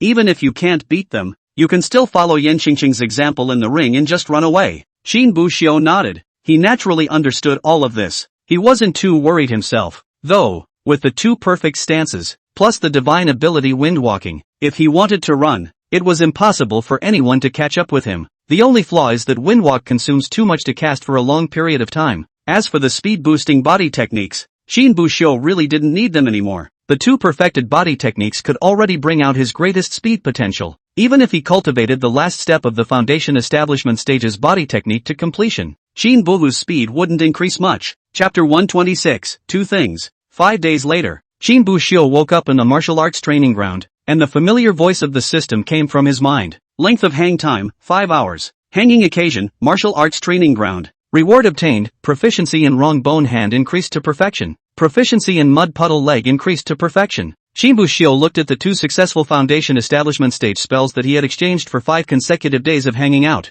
but his face wore a look of helplessness. All spells below the Jindan stage were said to be spells, but they were actually still essentially kung fu martial arts. The only spells that were cultivated were spells when one reached the Jindan stage. This was why the ethereal sect never placed any restrictions on its disciples when entering the hidden scripture pavilion, and it would be much harder to learn Jindan stage spells. It could be seen from the fact that Qin Buxiu won the first place in the 5-sect alliance individual competition, and one of the prizes was a Jindan stage spell of his choice. Senior brother, the patriarch asked me to call you to come to the patriarch's hall. A voice came, and Qin Buxiu then saw Yang Dezhuang trotting over. I know, thanks a lot. Qin Buxiu gave a thank you and got up to leave. Not long after, inside the Netherworld sect patriarch's hall, as soon as Qin Buxiu entered the patriarch's hall, he vaguely sensed that there was something wrong with the atmosphere. There weren't many people in the Patriarch's Hall at this moment, only Patriarch Li Qinghe, Alchemy Hall Elder Luan, and Yin Qingqing, and the disciples watching outside the Patriarch's Hall were also removed. It seemed that what was going to be discussed next, Li Qinghe didn't want too many people to know. As soon as Qin Buxiu entered, the door closed with a bang. Then Qin Buxiu was able to feel that a large formation was rising underneath his feet. To be precise, it rose around the Sovereign Hall. At this time, Qin Buxiu also had some attainments in formation arts, and the peak of second-order formation arts was no joke. He was able to clearly perceive that what was rising around him seemed to be a soundproof array, but the level seemed to be very high, at least at the 5th rank. Fu Hu, come over here. Li Qinghe beckoned towards Qin Buhu and told him to sit down. Qin Buxiu's side had just sat down when Li Qinghe directly opened his mouth. The team competition has been finalized and will be held tomorrow at 10,000 pines. The way to compete is to hunt demonic beasts plus fight each other. In the end, the person who accumulates the most demonic beasts killed wins. Qin Buxiu nodded, his gaze still looking at Li Qinghe. This was because he knew very well that Li Qinghe had definitely not called him here just for such a thing. It's perfectly fine to send someone to tell him about the team competition.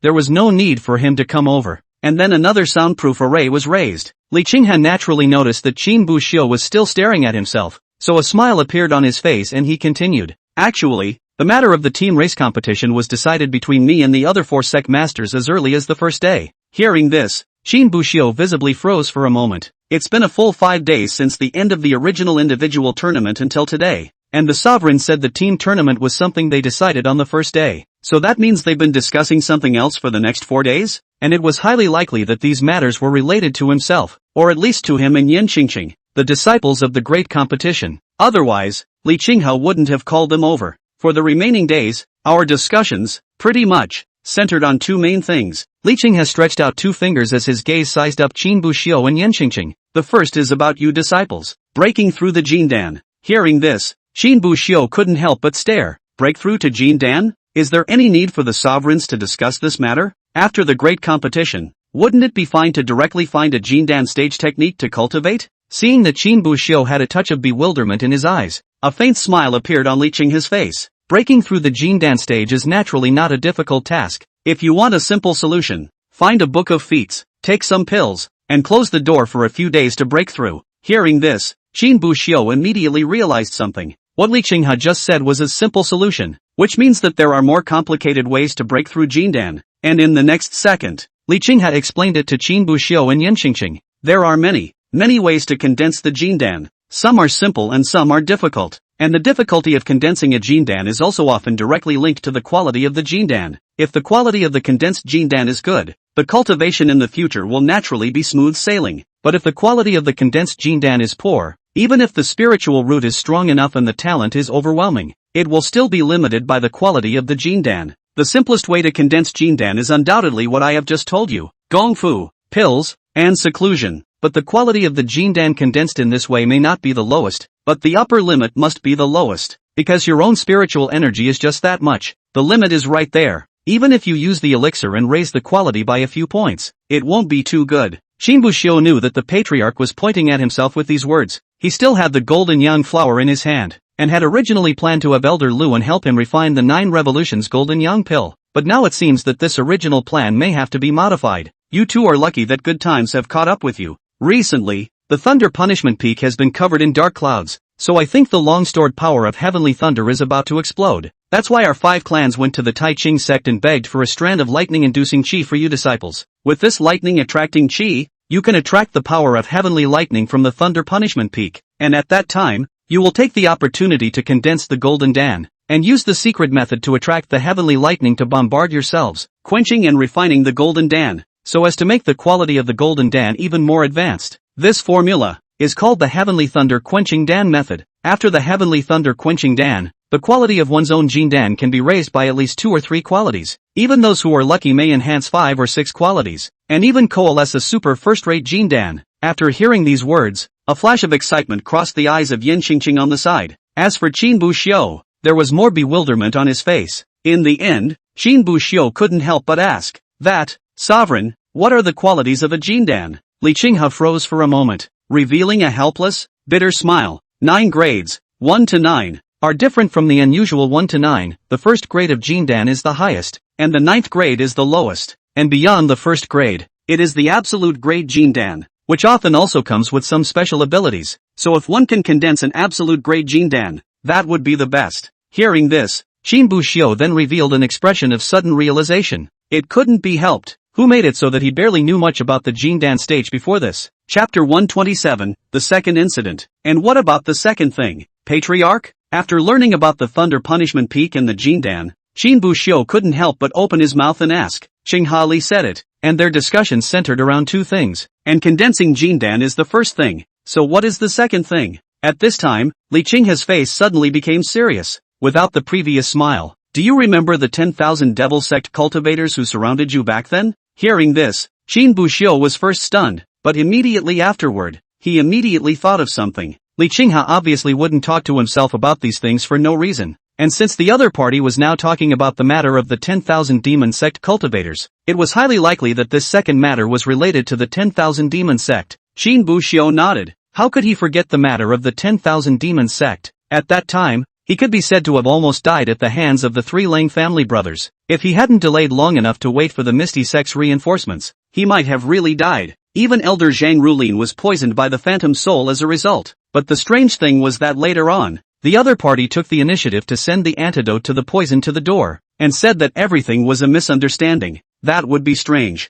After all, normally speaking, the 10,000 devils sect and the ethereal sect, one being the righteous path and the other being a devilish sect, were originally incompatible. Killing a righteous elder would be killing, but the other party was sending pills and apologizing, which seems strange. There is bound to be something odd about this. And at that moment, Li Qingha spoke again. The second thing has something to do with the 10,000 devil cult. Buxiu, do you remember the first time you encountered the 10,000 devils sect? First time? Qin Buxiu froze for a moment, but immediately afterward, he immediately thought of the 10,000 beasts forest. That was the first time he encountered someone from the 10,000 devils sect. You told me at the time that the reason why the 10,000 devils cult went to the 10,000 beasts forest was because in the 10,000 beasts forest, a golden sunflower was found. Do you still remember? Qin Buxiu nodded. This he naturally remembered. After all, the golden sunflower was still in his hands now. The forest of 10,000 beasts is the boundary of the Misty Sect, and the matter of the golden sunflower growing in the forest of 10,000 beasts is unknown to me.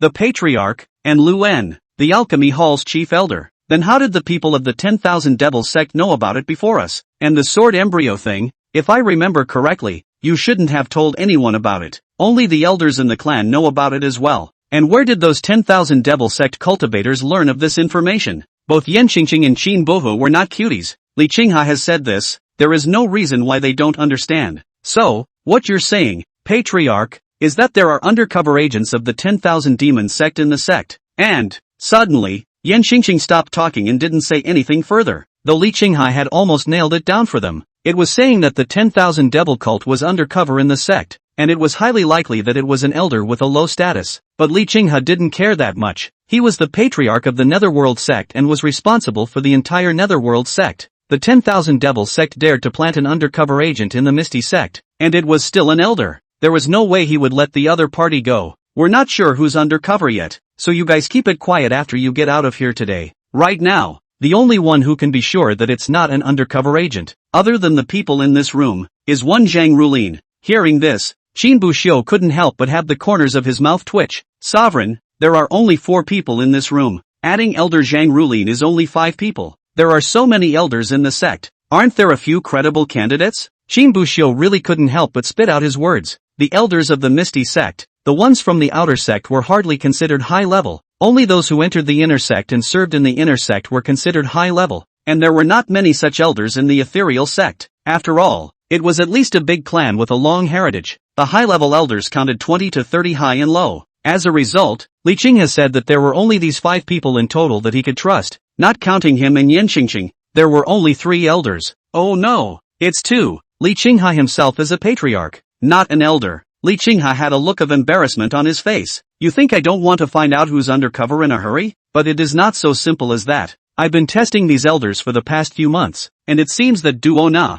the undercover agent, has received orders to be a bit of a pawn. Most of these elders were also promoted by me, and I don't look at anyone like an undercover agent, and I feel like looking at anyone like an undercover agent. What can I do? Hearing this, Qin Buxiu's face revealed a look of helplessness. It does seem to be true that this undercover agent can't really be helped if he doesn't show his face. At this moment, Li Qing has seemed to have remembered something and suddenly frowned at Qin Buhu. Also, don't interrupt. I'm losing track of the subject with you. The main mission this time is not to find out the undercover agents within our ethereal sect. Rather, the 5 great sects are going to arrange a surprise attack on the 10,000 Devils sect. Qin Buxiu was slightly stunned, his eyes revealing a flash of shock, quite surprised by this, and Li Qinghe didn't hide it, so he directly explained it. After I talked to the patriarchs of several other clans, I found out that they themselves have discovered that there may be high-level undercover agents of the 10,000 Demon sect within, and it's highly likely that the 10,000 Devil sect has some big moves. They've been collecting all sorts of heavenly materials and treasures during this period of time.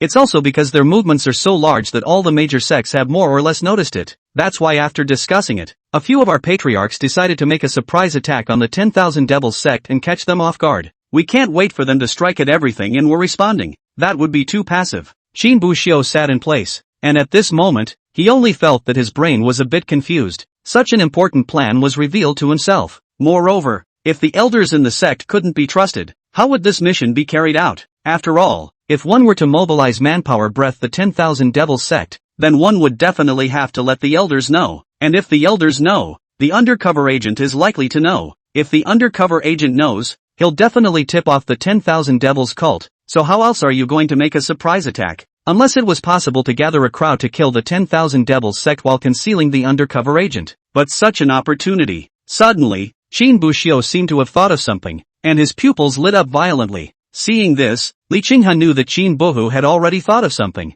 so he didn't hide it anymore. The time for the surprise attack will be set after your heavenly thunder quenching Dan at Thunder Punishment Peak. There will be an envoy from the Tai Ching sect coming over at that time, and the sect leaders will bring people to the Thunder Punishment Peak under the pretext of pleasing the envoy and showing their strength. When your heavenly thunder quenching pills are completed and the Tai Ching sect's envoys leave, we'll lead our men to kill the 10,000 Devil sect's lair directly. Chapter 128, Everyone looks like an undercover agent. Won't the Tai Ching sect's envoy go with me? Qin Buxiu couldn't help but ask. Since the Tai Ching sect's envoys had come over, wouldn't it be safer to bring the Tai Ching sect's envoys along? But when Li Qinghe heard it, he shook his head with a light smile. The 10,000 Devils sect usually doesn't even dare to raise its head in the southern Yang continent, being suppressed to death by our 5 great sects, only daring to do things in the dark. Although this time, the 10,000 Demon sect did make a move and planted undercover agents among our 5 clans. But if we really want to talk about strength, the 10,000 Devil sect is bound to be 100 times inferior to us. If even dealing with such a 10,000 Devil cult requires the help of an envoy from the Tai Ching sect,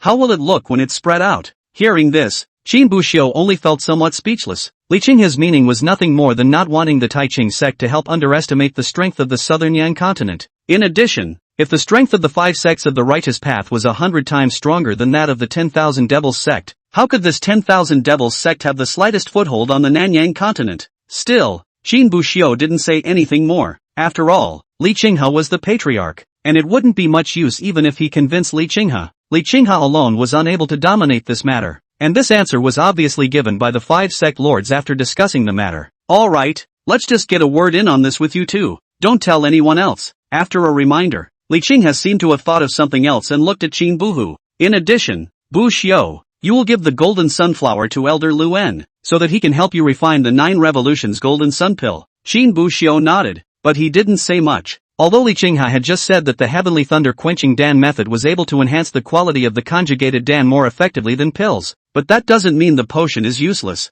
With the heavenly thunder quenching Dan method, coupled with the 9 revolutions golden yang Dan, the quality of the golden Dan that was condensed was definitely better. After handing over the golden sunflower to Luen, Yan Xingqing and Qin Buxiu got up and left the grand hall. Just as he exited the door of the temple, he saw a person dressed in an elder's uniform standing outside the door. Qin Buxiu recognized this elder, named Zhang Yun, an elder of the formation hall. Greetings elder, greetings elder. The two of them saluted towards Zhang Yun. Zhang Yun smiled and nodded towards the two of them before looking towards the sovereign hall. Buxiu, Xingqing, is the patriarch inside? Patriarch and elder Ryuan are inside. Qin Buxiu returned. Okay. After saying that, he walked towards the location of the sovereign hall. However, just as he approached, he saw Zhang Yun's face, which was originally wearing a smile, suddenly change, then stand outside the door and shout, Zhang Yun seeks an audience. A moment later, Li Qinghe's voice came from within the patriarch's hall. Come in. Then, the door to the temple slowly opened. When Qin Buxiu and Yan Xingqing saw this,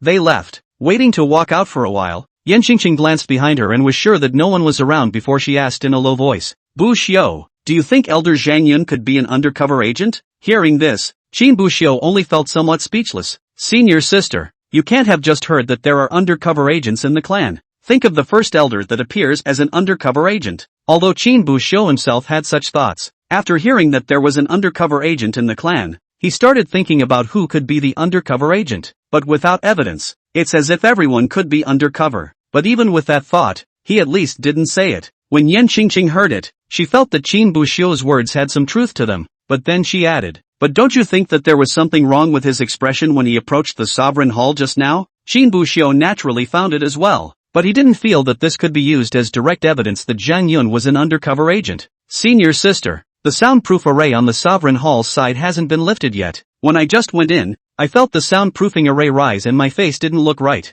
Seeing Qin Bu Xiu say this, Yan Qingqing sighed somewhat helplessly. Then which elder in the clan do you think will be an undercover agent? Could it be Qi Yu? I think he's the most suspicious. Hearing this, Qin Bu Xiu was somewhat at a loss as to what to say, and only gave a bitter smile. Elder Qi Yu. It was the same elder who had rushed to support Qin Bu Xiu after they had encountered the attack on the three Lang brothers of the 10,000 Devils sect earlier, but had accused Qin Bu Xiu of something. To be honest, Qin Bu Xiu's impression of this elder could be said to be the worst of all the elders. If I had to describe it in one sentence, it would be pure brain bubbles. Qin Bu Xiu naturally knew that the reason why Yan Qingqing was suspicious of the other party had a lot to do with the other party's attitude towards him. However, although Qin Bu Xiu didn't like the other party, he wouldn't doubt the other party's identity because of that. After all, there are times when some people are actually not bad at heart, but just plain stupid boy Qi. There's not enough evidence yet. Qin Bu Xiu didn't deny it outright. For one thing, there was really no way for him to guarantee that Qi Yu wouldn't be an undercover agent. The second is that he really doesn't like Qi Yu,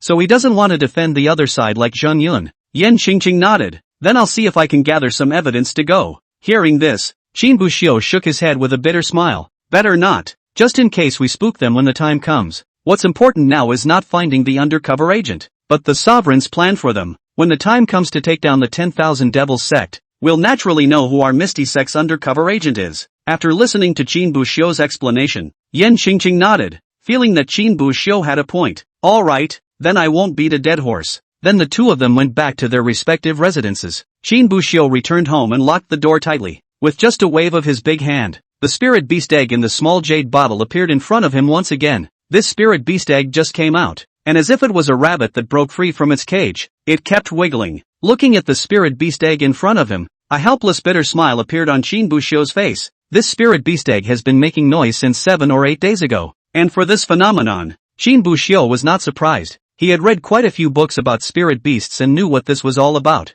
To put it simply, the spirit beast inside the spirit beast egg had been completely molded. However, the spirit beasts inside had just been molded and their auras were weak, so there was no way to break through the eggshell. If the spirit beast egg was forced to be opened externally, the spirit beast would lose the opportunity to absorb the innate aura. If it is light, it will lose all its aura and turn into an ordinary demonic beast. The heaviest case is a direct and violent death, a complete death. Usually at times like this, the mother of a spirit beast egg would inject her own spiritual energy to help the little spirit beast break out of its shell. However, the mother of this spirit beast was clearly unable to do so now, and could only be replaced by Qin Bu Xiu. However, although the Royal Numinous Spirit Beast technique had recorded a method to help the other party break out of their shells, that could only be done at the Jindan stage. I know you're anxious to get out, but there's nothing I can do to let you out right now. When I break through the Jindan stage in a few days, I'll have a way to let you out. Qin Bu Xiu said and touched the spirit beast egg. That spirit beast egg seemed to understand Qin Bu Xiu as if he could speak,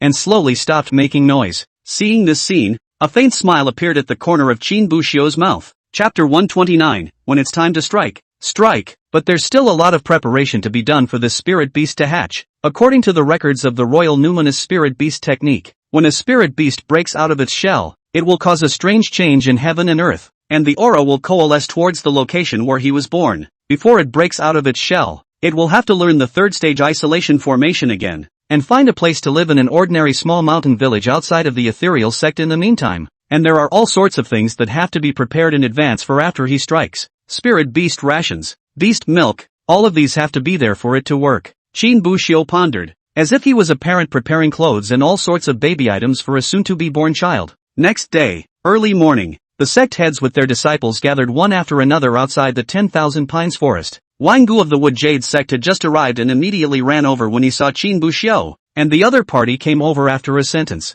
Almost did not give Qin Buxiu directly a dry on the ground. Old Qin, did your patriarch say anything to you? We're going to Thunder Punishment Peak after the great competition. After going to Thunder Punishment Peak, just drop by the 10,000 Devil Sects territory and stage a surprise attack to kill them. When he heard the first two sentences, Qin Buxiu hadn't felt anything, but when Wang Gu's third sentence exited, Qin Buxiu only felt that his entire heart instantly raced to his throat. He snapped his head around to look at Wang Gu, and in his eyes was an indescribable emotion of speechlessness mixed with shock. Wang Gu thought that Qin Buxiu didn't know about this, and that's why he was looking at himself with a shocked face. Your patriarch didn't tell you? This old den can't do it, to hide something like this from you. No, come to our Wood Jade sect. I'll talk to our family's old den and ask him to accept you as a personal disciple. No need. The sovereign is quite good to me, and I know about this. Qin Buxiu hurriedly stopped the other party's words, otherwise God knows what else this guy could say. But isn't this matter to be kept secret? Isn't it not good to just blatantly say it? Hearing Qin Buxiu's words, Wang Gu then understood why Qin Buxiu had a shocked expression on his face. So with a smile, he raised his hand and posed one of the rings on his finger for Qin Buxiu to see. Don't worry about it. This ring in my hand is called the Dustless Ring, and it's a Dharma treasure at the God transformation level. Just by unleashing him, a field of absolute safety and quiet is formed around me. Even if it's a spirit transformation stage cultivator, don't think you can hear what we're talking about. Or else why do you think no one has come to stop me from talking? Hearing this, Qin Buxiu however couldn't help but frown. A magic treasure of the transformation stage? Aren't you only at the foundation stage? Are you sure you can catalyze it? In the face of Qin Buxiu's skepticism, Wang Gu was smiling blandly and opened a bag at his waist, which contained 30 to 40 blue spirit stones. The 100,000 spirit stones that Qin Buxiu had obtained from being first in the previous grand competition were almost all green spirit stones. I don't have aura, but do I have spirit stones? These are blue mid-grade spirit stones. One piece can top 100 lower-grade spirit stones. Using the spirit power of these spirit stones, one can also catalyze the Dustless Ring. It's just that it's a bit of a drain on the spirit stones. Don't believe me. After he finished speaking, he turned to look at Wooden Jade sect patriarch Lu Chinka. Lu Chinka also seemed to sense that someone was looking at him, so he turned his head to look at the two. Old Den, what are you looking at? Come and fight one-on-one if you can. But as soon as he finished saying this, he saw Lu Chinka charging over with a furious face. Seeing this scene, Wang Gu was so frightened that his pupils shook and he hurriedly tried to escape, but it was already too late. Lu Chinka was at least a cultivator of the God realization stage, and his speed was extremely fast. Almost instantly, he charged and killed Wang Gu. At this moment, Wang Gu's face was filled with shock as he looked at Lu Chinka with a look of disbelief. That's not right. I clearly had the Dustless Ring turned on, so why could you hear what I said? Could it be that the Dustless Ring has failed? Only Lu Chinka's face was red with anger as he whispered angrily. I can't hear what your boy is saying, but I know what your boy is. You boys were looking at me the wrong way then. A dog's mouth can't spit out ivory. What kind of words can you say to me? Hearing this, Wang Gu's old face flushed, but he still immediately retorted. Who said I scolded you? I was just complimenting you. Don't you dare to think like a gentleman. Okay, ask old Qin if you don't believe me. Saying that, Crazy looked towards Qin Buxiu, wanting him to cover for himself. Qin Buxiu was a bit speechless, but he still nodded, and was planning to say a few words on Wang Gu's behalf. But I didn't expect Lu Chinka to give it a chance at all. Q. I'll be damned if I believe you. Without waiting for Qin Buxiu to say anything, he dragged Wang Gu over and beat him up. Qin Buxiu. But the hit shouldn't have been very hard, because it wasn't long before Qin Buxiu saw Wang Gu running to where Gu Changqiu was again. Looking at Gu Changqiu's shocked and beaten expression, it was 80% that he had told the other party about the sneak attack on the 10,000 Devils sect again. Watching this scene, Qin Buxiu could only sigh helplessly. With this kind of team, how can we pull off the big sneak attack on the 10,000 Devils cult? Even Qin Buxiu felt that if things were to be leaked at that time, it might not even be revealed by an undercover agent within the sect. It was also possible that this kid Wang Gu had accidentally leaked things out. Qin Buxiu just wanted to tell Li Qinghe about this matter. After all, the matter was important. If it was really because of that mouth of Wang Gu's that something went wrong and the 10,000 Devils sect knew in advance that the 5 great sects were preparing to join forces to sneak up on them, when the time came to lure the king into a jar, it might cause the righteous sect to lose a lot of money. However, before he could even open his mouth,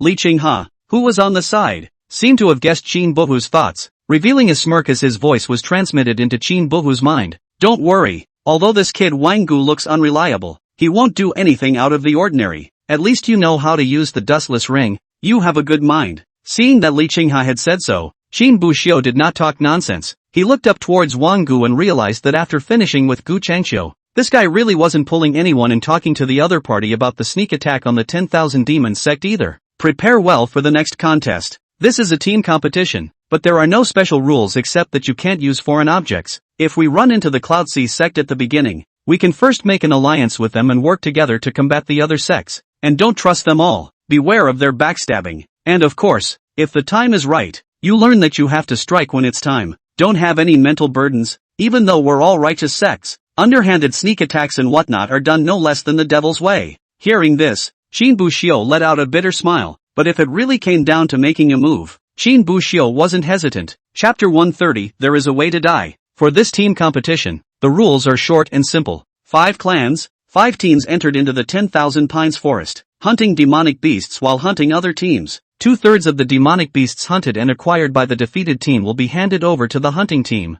Zhang Rulin stepped forward and explained the general rules of the team competition for the crowd. The rules can be as simple as they come. It's all about hunting demonic beasts, plus fighting over them. And there's also a rule where the winner can take 2/3 of the loser's demonic beasts. It's almost as if this is a game where the more enemies he defeats, the more he profits. Okay, now for the entrance. After you enter it, the forbidden formation will encircle you in the 10,000 Pines Forest. You cannot leave until you are defeated, or until you gain victory. There is no time limit on the team competition. It ends when there is only one team left in the 10,000 Pines. After saying that, the elders of each sect then led their disciples towards the middle of the 10,000 Pine Forest. At this moment, the patriarchs and sect leaders of the 5 major righteous sects of the southern Yan continent were sitting on their reclining chairs, looking at the departing few with smiles on their faces. But although these 5 people's facial expressions were cozy in their calmness, in reality it was all pretend. The 5 were communicating and exchanging with each other through divine sense at this moment. How is the situation over at the 10,000 Devils cult? Is there any new news? Li Qinghe opened his mouth and asked Tianyi Sect's sect master,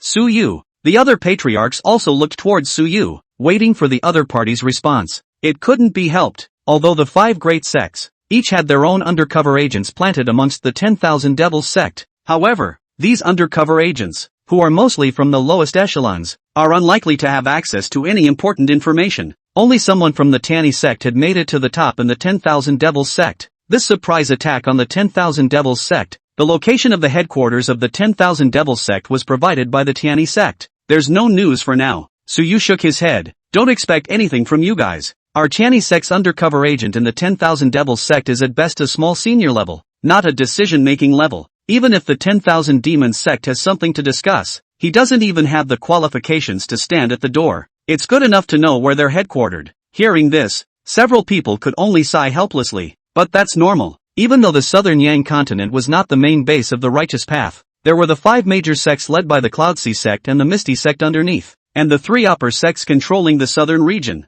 such as the Tai Ching sect. Above, the righteous path almost controlled the entire southern region, and the devil's path simply didn't have much room to survive. If they didn't act more carefully, they would have long since been uprooted and then completely wiped out by the forces of the righteous path when they found the opportunity to do so. It was also for this reason that the 10,000 Devils sect screened their own cultivators very carefully, not giving the righteous path any chance to infiltrate. Ordinary henchmen are fine. Almost always you want to join the 10,000 Devils cult and are able to do so when you find the opportunity. But the ordinary One Devil cult henchmen were of little value, since they didn't even know where the One Devil cult's headquarters were located. Most of the 10,000 Devils sect's ordinary henchmen were arranged to do things in the branch, and the so-called branch is most of the time just a simple location in a small village. If one wanted to know a little bit of the secrets of the 10,000 Devils sect, one would have to be at least a small senior level of the 10,000 Devils sect to be able to do so. But there were also conditions for wanting to become a minor senior in the 10,000 Devils sect. Firstly, there was the restriction on cultivation.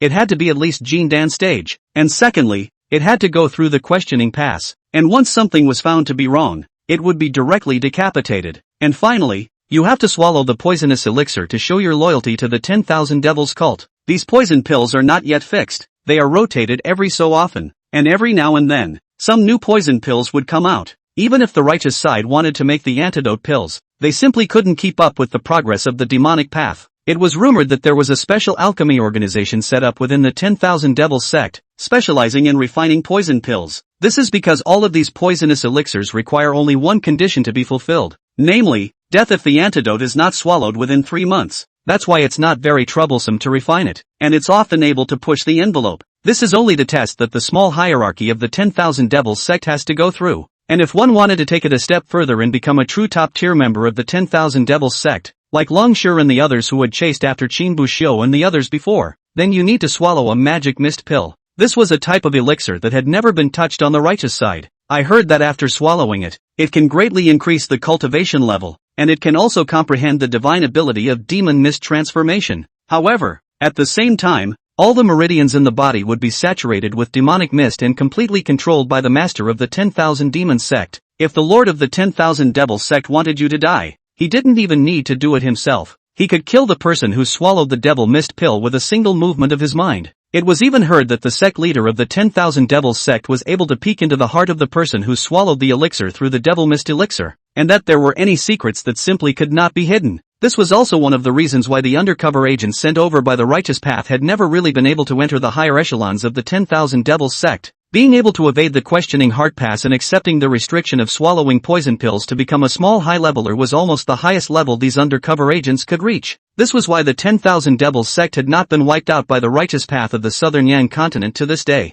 because the 10,000 devils sect knew that they were weak enough. They acted with enough caution. But other than that, there was actually an extremely important reason why the 10,000 devils sect had not been destroyed. That was the 5 great sects, none of which had really moved to destroy him. The 5 great sects hadn't stayed in the southern Yan continent for a short period of time. They all had a history of 1,000 years, and over the course of those thousands of years, they all realized one thing to a greater or lesser extent. There is no end to the demonic paths to be killed. Profit seekers and evildoers will never go away. A demonic path was destroyed by them, and the position became vacant, and the empty seats will naturally cause countless people to scramble for them. Even if the righteous path suppressed them as much as it did, they wouldn't disappear. And it's even more troublesome to fight against the devil's way when it's decentralized in this way. It's like a bunch of fleas, small, widely dispersed, fighting endlessly. In comparison, it was better to let the demonic paths converge and deal with them, then continue to maintain a high intensity of suppressing the devil's way, so that their power is always kept at a very low level.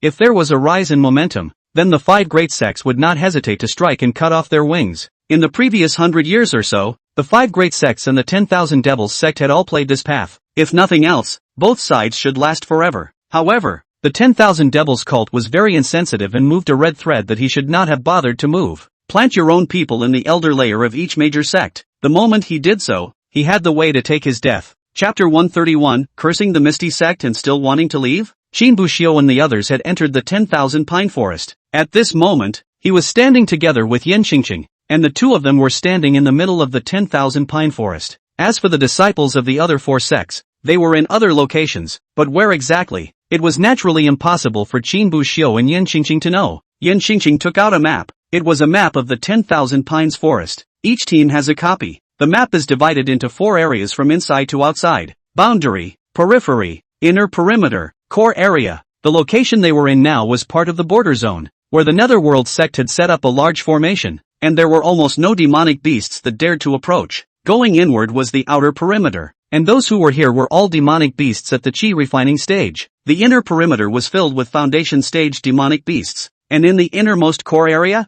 there were Jindan stage demonic beasts. However, the cultivation level wouldn't be too high. Most of them were in the early and middle Jindan stages, and there might be a few late stage ones. When Qin Buxiu was in the forest of 10,000 beasts, when he fought a half-step Jindan demonic beast, he had to use all his strength. You even have to rely on schemes and exhaust your opponent before you dare to go up and deal with a few hands. But at that time, his cultivation level was only the 3rd rank of foundation establishment. And now, he was already at the peak of the 9th grade of foundation establishment. And not to mention anything else, just with his own cultivation, he was enough to kill half-step Jindan, or even early Jindan demonic beasts. If they were to use their divine power, a demonic beast in the middle or even late Jindan stage would not be without a fighting chance. The only thing that was a bit unfortunate was that the magic treasures and various elixirs were untouchable. Otherwise, together with the sword embryo and various elixirs on his body, Qin Buxiu felt that he could walk horizontally in the 10,000 pines forest. Senior brother, should we head straight to the core area,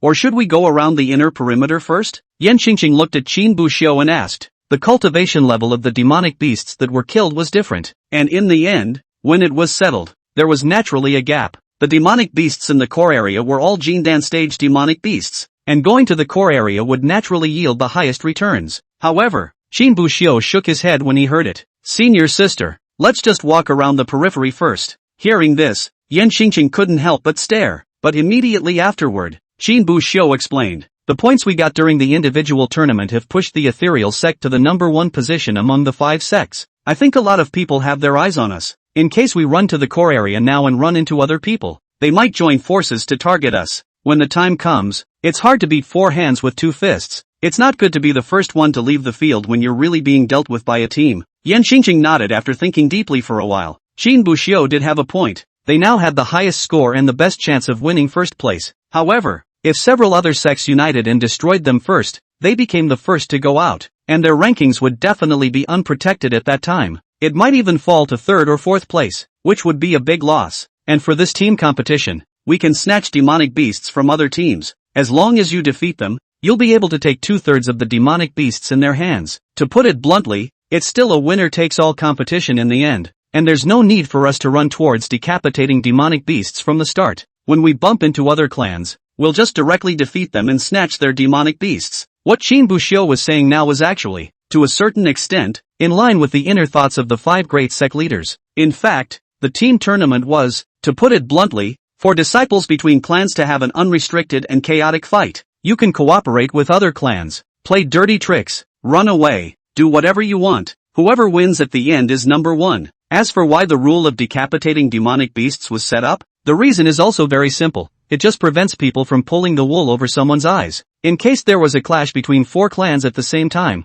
2 of them were defeated at the same time. So how should this one be counted? Who's #1 on the countdown, and who's second to last? It's hard not to have another match between them alone. But after these 2 clans have competed, will the other clans make a scene? So a standard for hunting demonic beasts was added. At that time, it didn't matter if you were the first to be eliminated. As long as you had fewer demonic beasts in your hand, you would be the penultimate. The rules were simple and crude, but as long as the clans felt fine with it, then the rule was the best. And just as Qin Buxiu and Yan Xingqing were walking towards the periphery, on the other side, Zhao Lang of the Heavenly Cliff sect was discussing with his senior brother on the side. Definitely can't go to the core, which is the most competitive right now. Everyone from the other clans will definitely go to the core area, and it will inevitably be a big battle then. If we go over there now, we'll definitely get caught up in it as well. In case if we're targeted by a fire set, we'll be at a disadvantage. So the best thing to do now is to kill some demonic beasts in the periphery first. One is to collect some demonic beasts, and the other is to avoid the wind.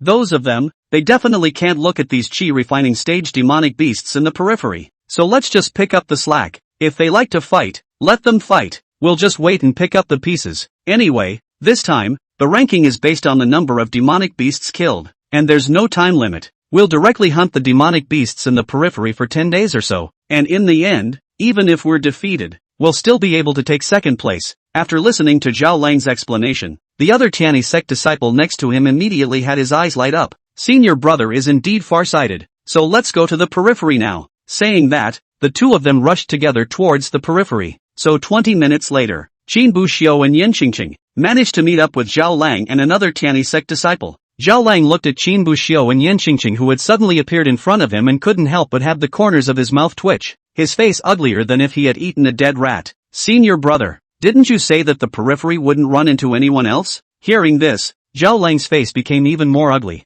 He also didn't expect that the 2 of them, Qin Buxiu and Yan Xingqing, would suddenly appear here. According to the level of strength of these 2, shouldn't they go to the core area to hunt Jindan stage demonic beasts? What are you doing in the perimeter? You're here for a fish fry. However, even though Zhao Lang's heart was in a pang of mamma mia, he still squeezed out a smile on his face. After all, during the individual tournament, everyone's strength was pretty much on display, and they knew each other. Yan Xingqing's strength was okay, slightly stronger than him by a drop, but bringing along his own senior brother, dealing with Yan Xingqing was not a problem. But the problem was that there was a Qin Buxiu next to him. There was no need to say that Qin Buxiu could completely abuse the 2 of them by himself. If they didn't laugh with them, they would be able to kill both of them in seconds with a direct action. That, fellow Daoist Qin, we my ass, sister do it. Before Zhao Lang could finish his sentence, he heard Qin Buxiu roar before he brought Yan Xingqing over to kill him. Qin Buxiu hadn't forgotten about Zhao Lang's earlier insults to Yan Xingqing and the Misty sect on the competition stage. You cursed our Misty sect and still want to leave. What are you thinking about you? Chapter 132 The First Eliminated Team. Looking at Qin Buxiu, who was charging towards him, Zhao Lang was so frightened that his pupils shook and his eyes glazed over. Zhao Lang didn't know why Qin Buxiu would directly strike at himself. He felt that he was still respectful to the other party, and he hadn't messed with the other party but at this time, it was too late to think about it, and he hastily retreated behind him, not daring to be the slightest bit slow. However, Zhao Lang kept dodging, but he had no intention of fighting back, and instead looked at Qin Buxiu in panic. Fellow Taoist Qin, what's this for? We don't have to start off on a tit-for-tat basis. It's only just entered the 10,000 Pines forest, and we haven't even hunted a few demonic beasts. Even if you defeat us, you won't get any demonic beasts, and it will be cheaper for the others instead. Why don't we join forces and deal with the people from the other sects together? Zhao Lang kept persuading, hoping that Qin Buxiu would let them off the hook. This was because he knew very well that if the fight really started, he and his senior brother would definitely not be able to be a match for both Qin Buxiu and Yen Qingqing. And now that the team competition had just begun,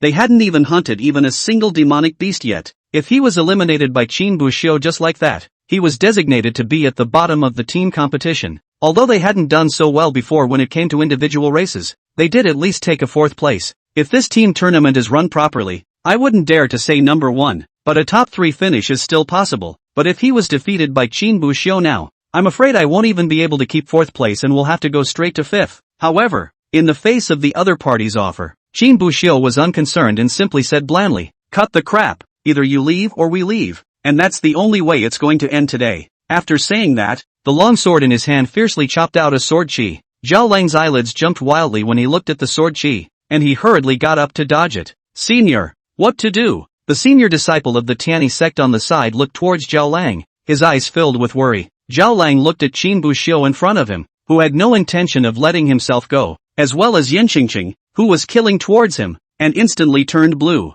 What to do? What else can we do? Fight them! Zhao Lang roared and immediately killed towards Qin Buxiu. Although he knew very well that he and his own senior brother combined could not possibly be Qin Buxiu's opponent. But the problem was that Qin Buxiu didn't give them a second choice. There are only 2 paths before them now. Either they directly surrendered and admitted defeat, crushed their substitute talisman, and then let the great formation within the 10,000 Pines forest teleport them out. Either they were defeated by Qin Buxiu and Yen Qingqing, then triggered the substitute talisman before being teleported out of the 10,000 Pines forest. Both end in death. But the difference is still significant. One is to surrender without a fight. Losing is not only humiliating, but back to the clan 80% will also be punished. The other, who fought and lost as well, but was not disgraced. On the clan side, even if the elders and the sect leader were unhappy, they wouldn't say anything more. The way things are now, any person coming in would know what to choose. So Zhao Lang and his senior brother, the 2 of them, summoned their weapons and went straight towards Qin Buxiu to kill him. Outside the 10,000 Pines forest, the 5 patriarchs looked at the projection in front of them, and 4 of them had a smile that they couldn't help but hold back on their faces. Only Suyu of the Tianyi sect had a particularly complicated expression on his face. The helplessness was mixed with a little bitterness and some speechlessness. It had to be said that Zhao Lang's luck was really bad. There's nothing really wrong with his idea per se. The team competition in Wanson Lin this time was about who could survive to the end and who could bring out the most demonic beasts. The strength of the clans in this grand competition was not weak. The Misty sect had this monster, Qin Buxiu, who alone was enough to pick off 2 disciples of the Heavenly First sect. On the Cloud Sea sect side, there was Gu Changqiu, who was likewise an existence that could defeat 2 with 1. The Wood Jade sect's Wang Gu, although his strength wasn't so heaven-defying, his overall strength was also a bit higher than the Tianyi sect. If they chose the path of head-on confrontation, they could hardly beat anyone except for the Heavenly Cliff sect. However, if one followed this idea of Zhao Lang's and stayed meticulous and hunted down enough demonic beasts, then being the last team to be beaten,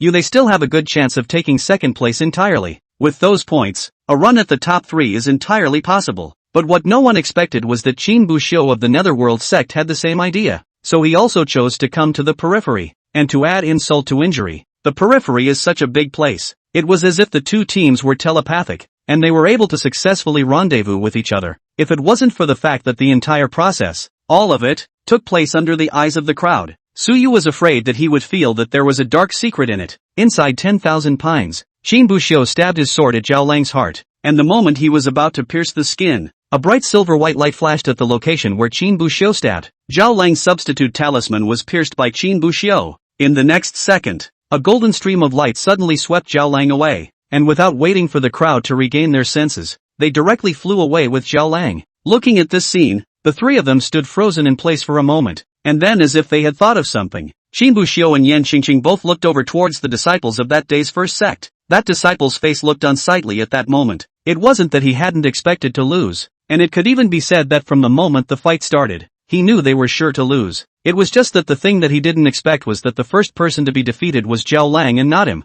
After all, when it came to strength, Zhao Lang was clearly stronger than him. As a result, now, he, the weak one, was still there, and Zhao Lang had already lost. And now, he had to face Qin Buxiu and Yan Qingqing alone. Are you going to admit defeat yourself? Or, come on, I won't be afraid of you. Without waiting for Qin Buxiu to finish his words, he gripped the large sword in his hand and killed. Admit defeat? You're kidding. They are a contest, not even a life and death battle. Even admitting defeat in this kind of competition, after going back, he would not be punished to death by the sect leader. Seeing that the other party had no intention of admitting defeat, Qin Buxiu then held his long sword in his hand. Don't want to waste too much time though, just want to get it over with. So all the aura was poured towards the legs, and in the next second, the whole person was transformed into a residual shadow to kill. Bang! The disciple froze for a moment and jerked his head back, then realized that Qin Buxiu had come behind him at some point. The sword was pointed straight at his back heart at the tip. At that instant, the disciples of the Tianyi sect suddenly couldn't help but suck in a breath of cool air. It was so fast, it was scary. He didn't even react before Qin Buxiu had already arrived behind him and stabbed him in the back of the heart. If this wasn't a competition and he didn't have a substitute talisman,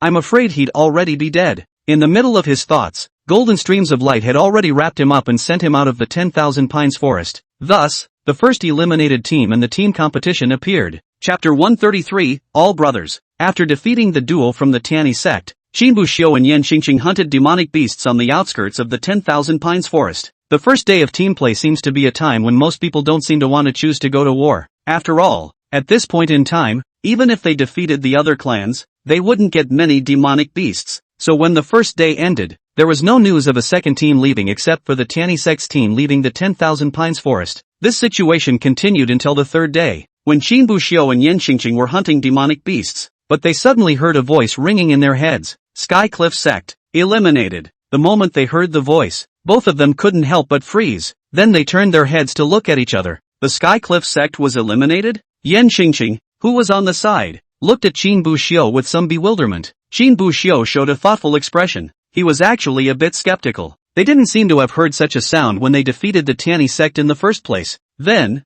the current sound. Could it be that the people from the Heavenly Cliff sect had used some magical ability and cast it out on purpose? After all, as long as everyone in the room felt that they were eliminated, they would be able to live on. Even if you don't end up taking first place, you can still get a second place finish. However, this thought only flickered before it was dismissed by Qin Buxiu, because there's really no point in doing so. After all, there were only 5 teams in total, counting the Tianyi sect that had been eliminated at the beginning. There were only 4 left. Now that the Heavenly Cliff sect had been eliminated, the only ones who would eliminate them could be the Wooden Jade sect and the Cloud Sea sect. When the time comes to meet a casual question, you'll know if it's their elimination or not. As for why this voice didn't ring in Qin Buxiu's head when they defeated the Tianyi sect, it was thought that it should be because they felt that they didn't need it. After all, the Tianyi sect's people were the ones they defeated. There was no need to inform them all over again. That is to say, now only we, the Ethereal sect, the Wooden Jade sect, and the Cloud Sea sect are left. Suddenly, Qin Buxiu's words stuttered,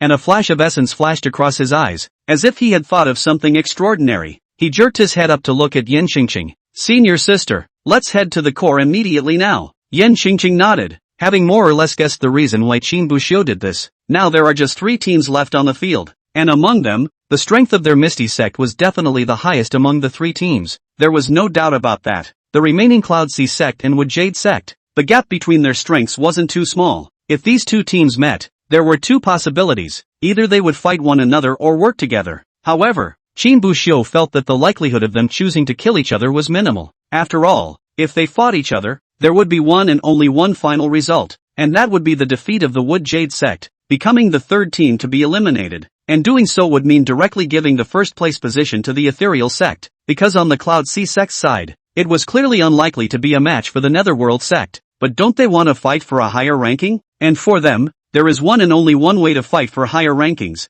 That would be to join forces and deal with the ethereal sect first. If they teamed up to defeat the misty sect, at that time, although the wooden jade sect would still not be a match for the cloud sea sect, they could go from third place to second place. The cloud sea sect, on the other hand, could sit firmly in first place. Once they were allowed to join forces, the two of them, Qin Buxiu and Yen Qingqing, would have to face a siege from both teams. So the best thing to do now was to rush over before they could join forces. As long as they ran into one of them before they joined forces and defeated the other, then the set would be considered broken. Not long after, Qin Buxiu and Yen Qingqing had just entered the inner perimeter of the 10,000 Pines forest not long before they saw two familiar figures not far away. Those two people were clearly the two people from the Wood Jade sect, Wang Gu and Lu Yushu. Do it? Yen Qingqing's voice rang in Qin Buhu's ears, but after pondering for a while, Qin Buxiu shook his head. Wang Gu was pretty good to him and was a friend, and this is just a competition. To be frank, we'll still have to meet in the future. There's no need to start a fight right off the bat. Of course, the Tiani sect one was an exception.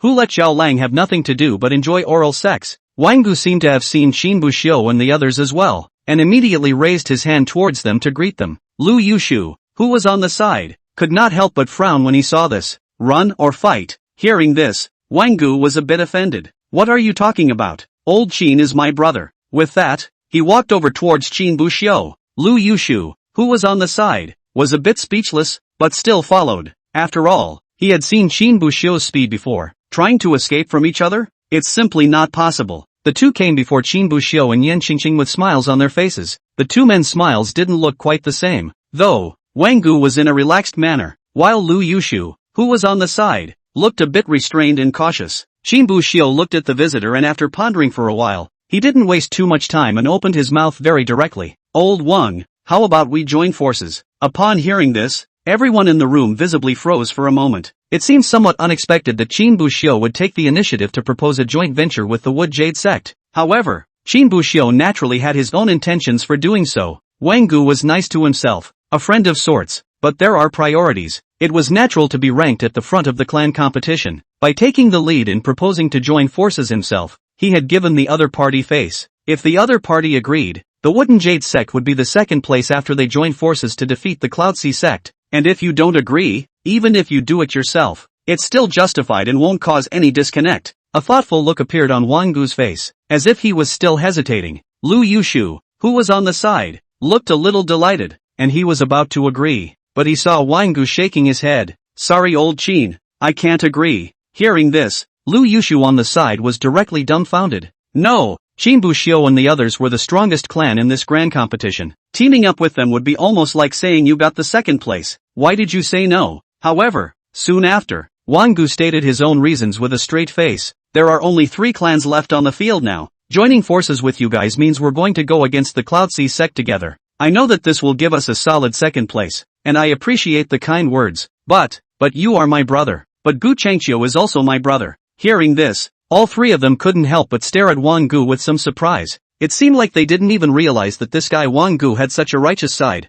For the sake of his brother, he doesn't even care about the interests of the clan. But just when Qin Buxiu also felt some admiration for Wang Gu, this guy was suddenly making a wink towards Qin Buxiu. Chapter 134, each has his own thoughts. After Wang Gu made a wink towards Qin Buhu, he pulled Qin Buhu aside, walking to a position where he was sure that Lu Yushu and Yen Qingqing would not hear their conversation. He slowly opened his mouth. Old Qin, how about this? Although I'm not joining forces with you, I won't help Gu Changqiu either. I watched while you guys fought. When both of you have divided the winners and losers, we'll just admit defeat and give our Wood Jade sect a second place finish at that time. Do you think it's okay? Listening to Wang Gu's proposal, Qin Buxiu suddenly became somewhat speechless. He had thought that Wang Gu was really able to do it, to stick his neck out for his brother. As a result, it now seems that it was just a case of seeing someone next to me, so it wasn't too good to put the word out. Now that he had pulled Lu Yushu and Yen Qingqing aside, it was only then that he began to talk to him about business. However, Qin Buxiu didn't agree to Wang Gu directly, but was pondering.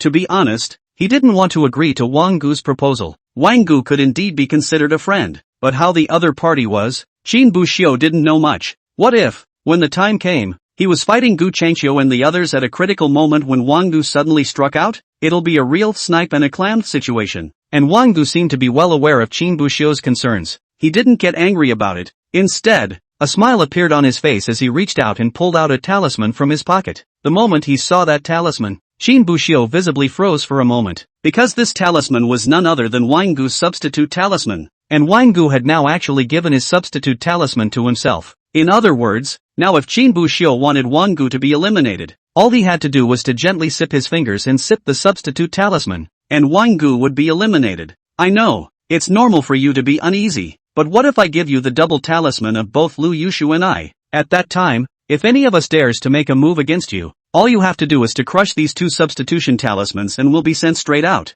Well, looking at Wangu's substitute talisman in his hand, after pondering for a while, Qin Buxiu still nodded. By doing so, Wangu had indeed made Qin Buxiu put the last worries in his heart to rest. He wasn't being polite either. After all, we are all smart people. In fact, more or less, have guessed each other's mind. Wangu knew that what Qin Buxiu was worried about was that he would suddenly strike behind his back, and Qin Buxiu knew that Wangu was doing this because he wanted to secure second place without offending himself and Gu Changqiu. Even when they met Gu Changqiu at that time, they could talk about it and make Gu Changqiu owe him a favor. Moreover, handing over the substitute talisman was actually a sure thing for Wangu. It was because he knew very well that there was no way he could win against Qin Buxiu. If they didn't hand in the alternate talisman and everyone fought, they would only have one fate, to be eliminated. Even in taking a step back, if Qin Buxiu was a villain and got all of their substitute talismans and crushed them, would they suffer for it? No, it would have been third strength, and there's nothing to lose by taking third place. Moreover, if Qin Buhu really did this, then Wangu would be considered to have seen Qin Buhu's character, and would not have too much interaction with Qin Buhu in the future.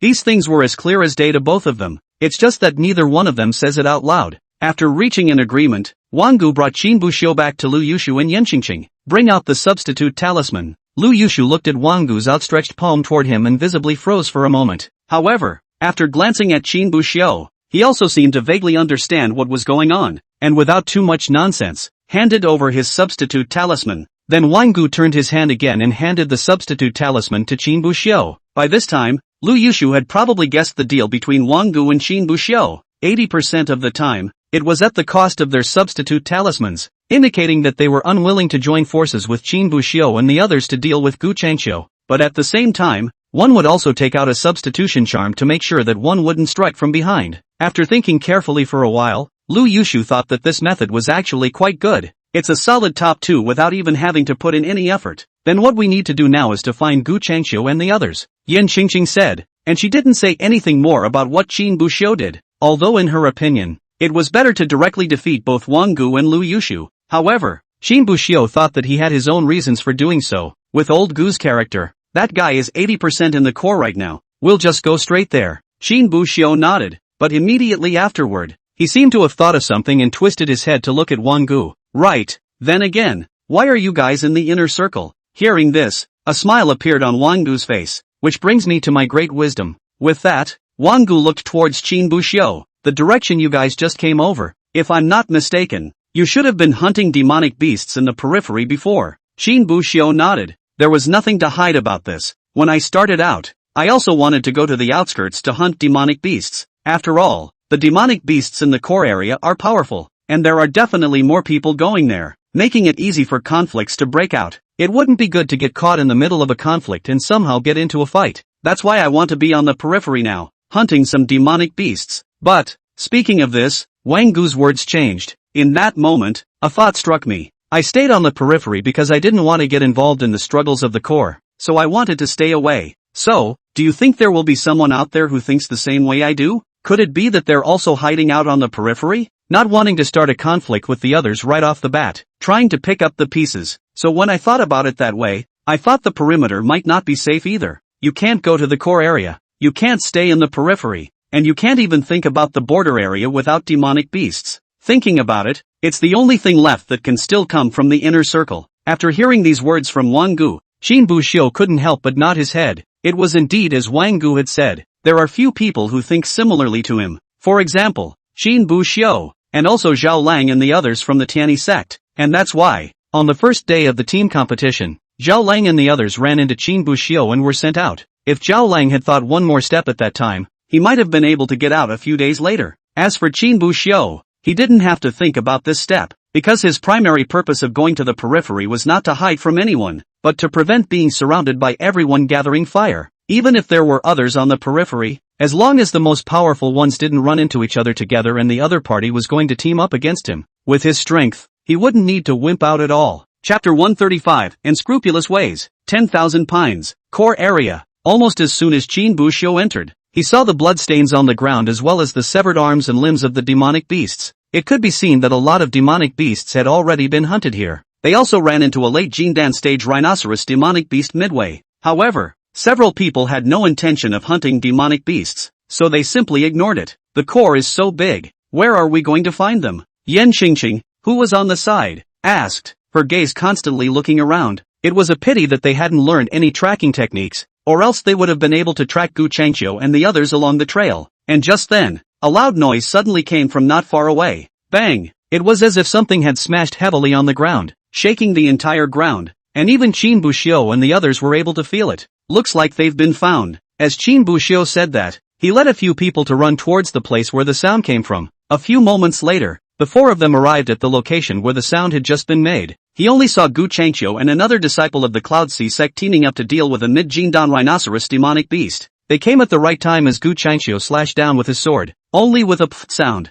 The head of the rhinoceros demonic beast fell with a sound. The two seemed to have noticed something as well, turning their heads towards Qin Buxiu and the others. However, when they saw that Qin Buxiu, in addition to Yan Qingqing, was actually standing in the wood jade sects Wang Gu and Lu Yushu, the two of them's faces looked a bit ugly, and at that moment, Qin Buxiu's gaze landed on the Cloud Sea sect disciple beside Gu Changqiu. It was a woman of a similar age to Yan Qingqing, and Qin Buxiu remembered that the other party seemed to be called Iris Yan. She was dressed in a white plain dress, holding a long sword with a green peak, and her face was fresh even though she was not powdered. However, what caught Qin Buxiu's attention was not the other party's appearance, but their strength. He remembered that Li Qinghai had said that the Cloud Sea sect was the most powerful one among the 5 major sects. It was reasonable to say that such a sect would not have fewer disciples with strength under their doors. But Iris Yan, Qin Buxiu remembered that the other party only seemed to have taken 6th place during the individual competition. It seems that Brother Qin has really made sufficient preparations this time he came over. Gu Changqiu spoke, but there wasn't any mockery in his tone,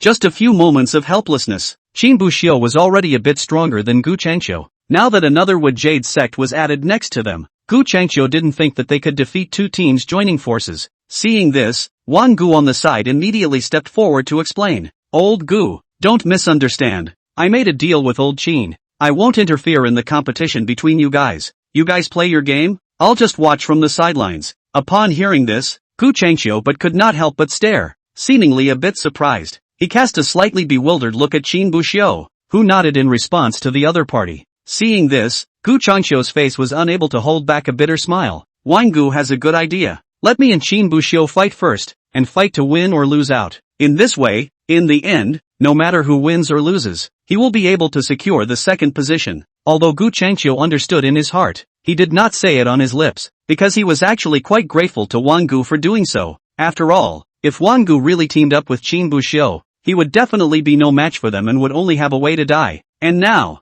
Wang Gu chose to watch the battle from the sidelines, allowing himself and Qin Buxiu to fight 2 against 2, so he still had a chance to fight for first place, even though he had lost to Qin Buxiu during the personal battle in the first place. His senior sister Iris Yan's personal strength was only ranked 6th, far inferior to Yan Qingqing. But team play, again, is not one-on-one play, it's 2-on-2. The fight is not only about individual strength, but also the interplay between the two. When they don't work well together, it's a mutual constraint. When they work together in a general way, they can only utilize their respective strengths. When they work well together, 1 + 1 is more than 2. Gu Changqiu and Iris Yan, on the other hand, belonged to the last category. 1 + 1 is better than 2 kind of thing. So if you're fighting a personal battle, face Qin Buxiu straight on. Gu Changqiu felt that he had little chance of winning. But if it's a 2 for 2, it's a different story. Since that's the case, let's not waste any more time. Brother Qin, it's better to end the battle quickly and sooner. Qin Buxiu nodded. In the next second, the two of them,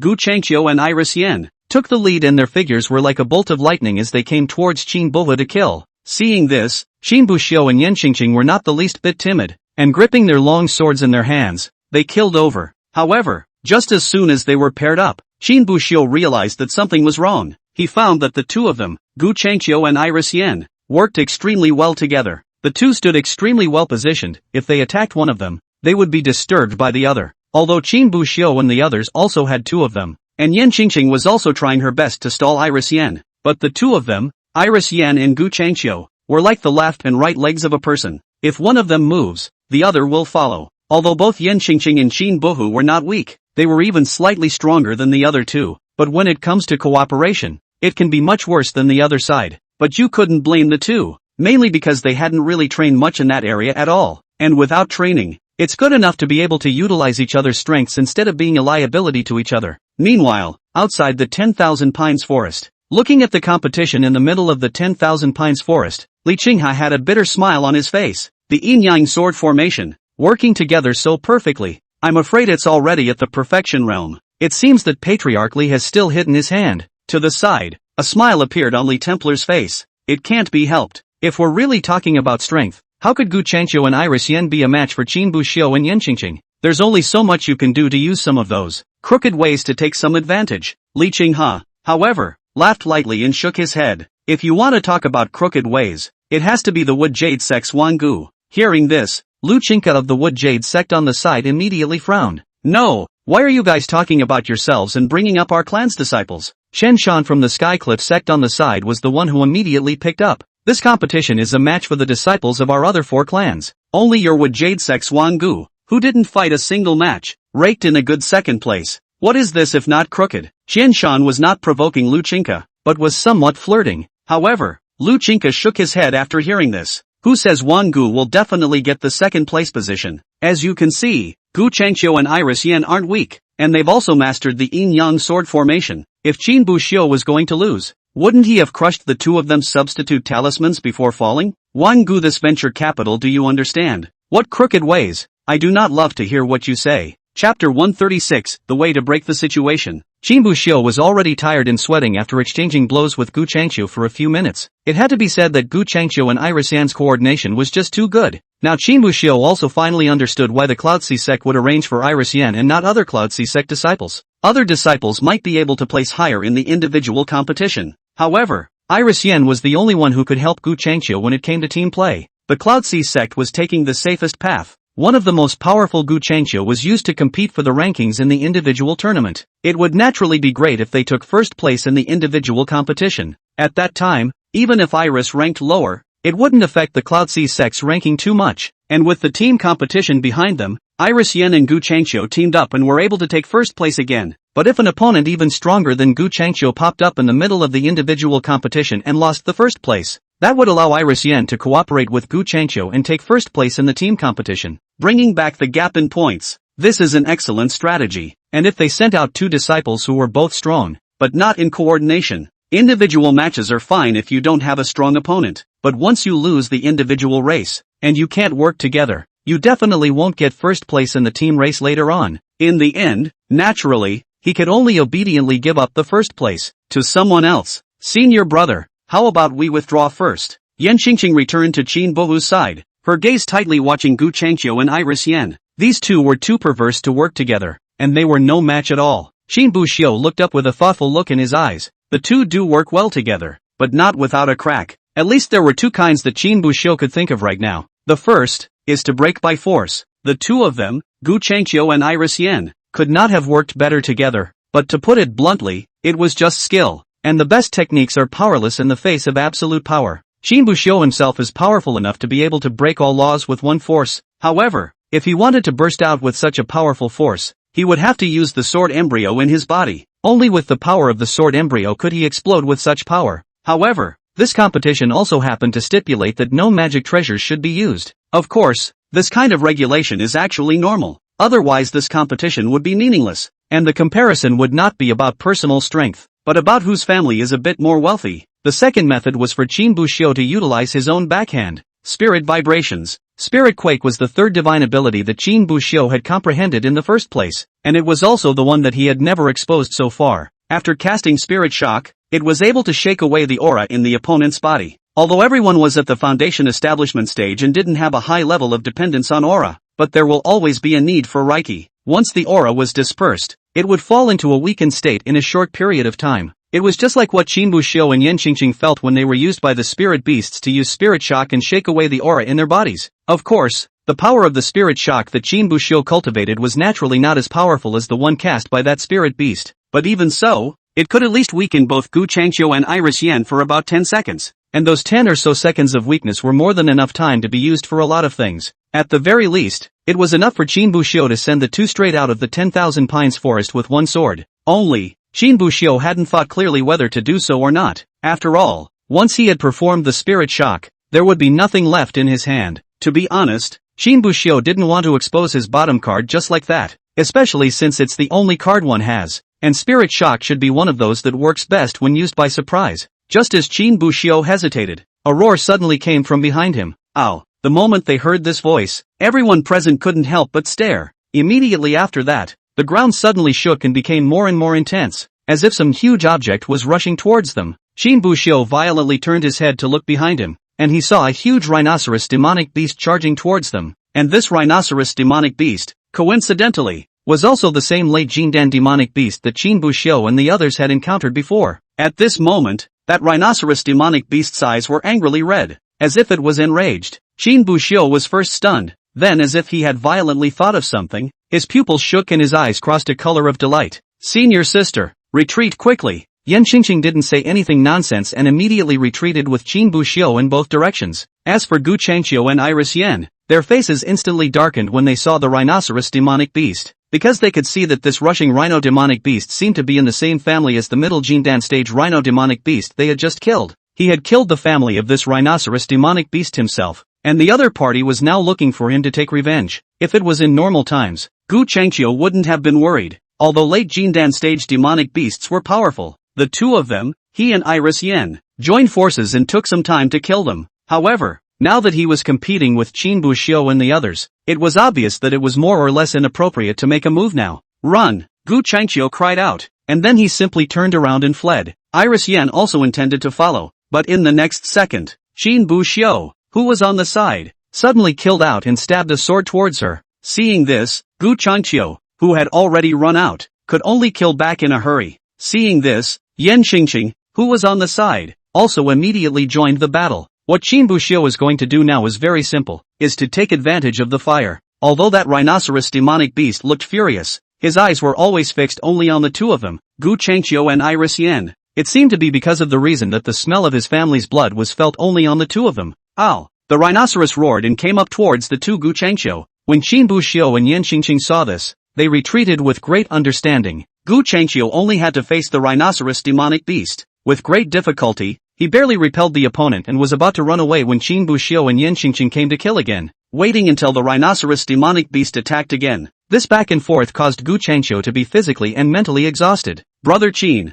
if you're like this, isn't it not too good? Gu Changqiu said somewhat helplessly, but Qin Buxiu could only shrug helplessly. But no, we can't beat you guys. Qin Buxiu naturally wasn't unable to win the fight, he just didn't want to use his last card. In the face of Qin Buhu's so blunt show of weakness, Gu Changqiu could only give a bitter smile. Qin Buxiu borrowed external forces, although more or less unfair, but the rules didn't say no, so what could he do? Chapter 137, More Intense? Seeing that Qin Buxiu was clearly not going to let himself go, Gu Changqiu could only sigh helplessly. In this current situation, it seemed like they had no chance of defeating Qin Buxiu, but even so, Gu Changqiu didn't give up on this, and seemed to want to fight on. He kept guiding the other party in front of the rhinoceros to attack him, then quickly ran to Qin Buxiu and Yan Qingqing's position. It seemed like they wanted to pull Yan Qingqing and Qin Buhu into the battle with the rhinoceros demonic beast as well. But Qin Buxiu and Yan Qingqing both saw Gu Changqiu's trick and deliberately avoided it. The rhinoceros demonic beast was again so furious because Gu Changqiu and Iris Yen had killed their own family members, so it had little interest in Qin Buxiu and Yan Qingqing on the side. Just stare at Gu Changqiu and Iris Yen. However, although demonic beasts are demonic beasts, after stepping into the Jindan stage, their spirituality will not be too bad. It seemed to have seen that Gu Changqiu was deliberately trying to lure himself, so he simply reversed his direction and killed towards Iris Yen.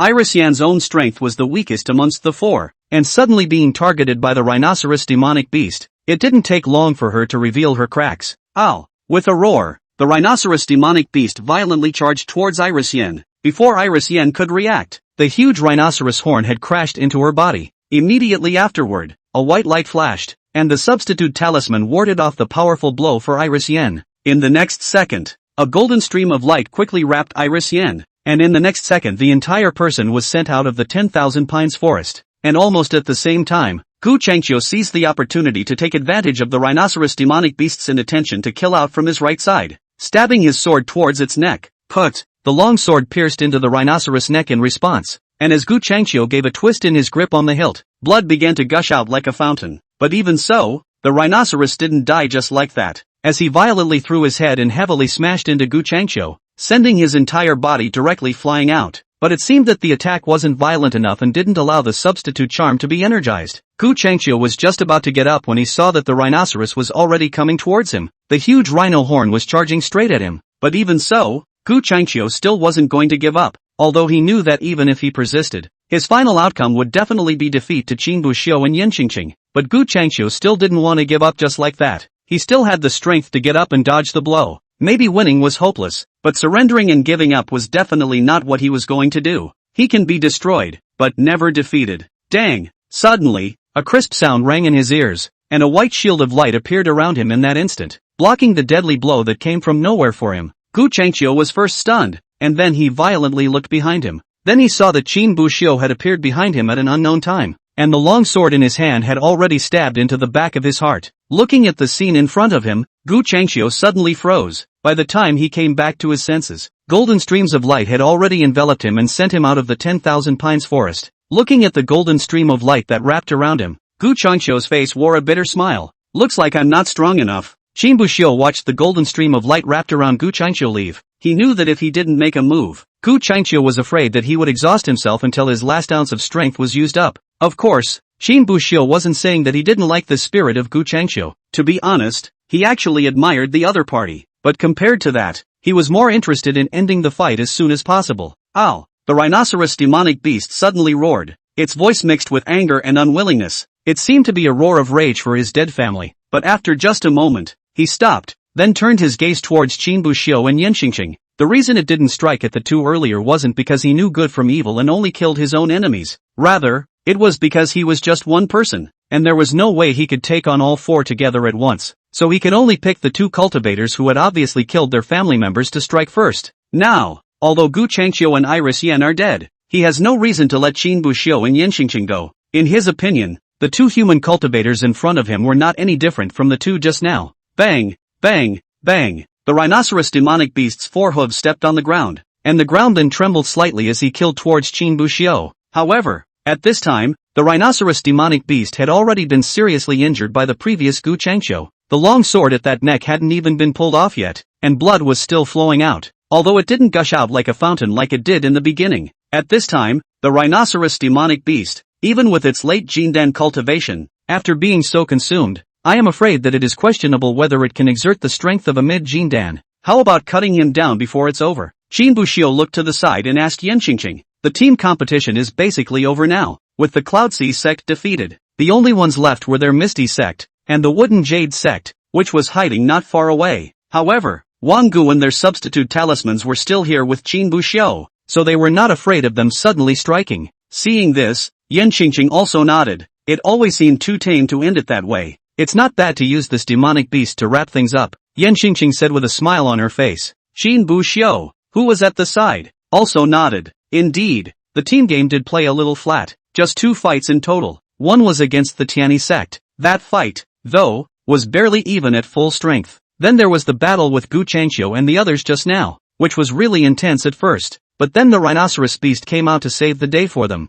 Then let's behead this demonic beast and end this great competition. After saying that, Qin Buxiu and Yan Qingqing both killed towards that rhinoceros demonic beast in unison. Although their cooperation was not as seamless as that of Gu Changqiu and Iris Yan, it was still enough to deal with a heavily injured late Jindan stage demonic beast. The rhinoceros demonic beast also seemed to have noticed the murderous aura emanating from Qin Buxiu and Yan Qingqing. Thus, in the next second, the rhinoceros demonic beast roared, and its aura suddenly skyrocketed several times. The original late Jindan's aura began to surge, and even vaguely had the momentum to break through to Yuaning. In the end, although he didn't succeed in breaking through the Yuaning stage, from the breath, it seemed that he also had a half-step Yuaning realm. A near-death outburst? Qin Buxiu said, his brows furrowed. A moment later, though, the tight frown unfurled. However, how can this final battle not be more intense? After saying that, Qin Buxiu and Yan Qingqing exchanged glances. Yan Qingqing nodded. holding the long sword in her hand. She then slashed towards the rhinoceros demonic beast. That rhinoceros demonic beast violently made a sideways turn trying to dodge the sword, but the head was just half twisted when suddenly a wail erupted.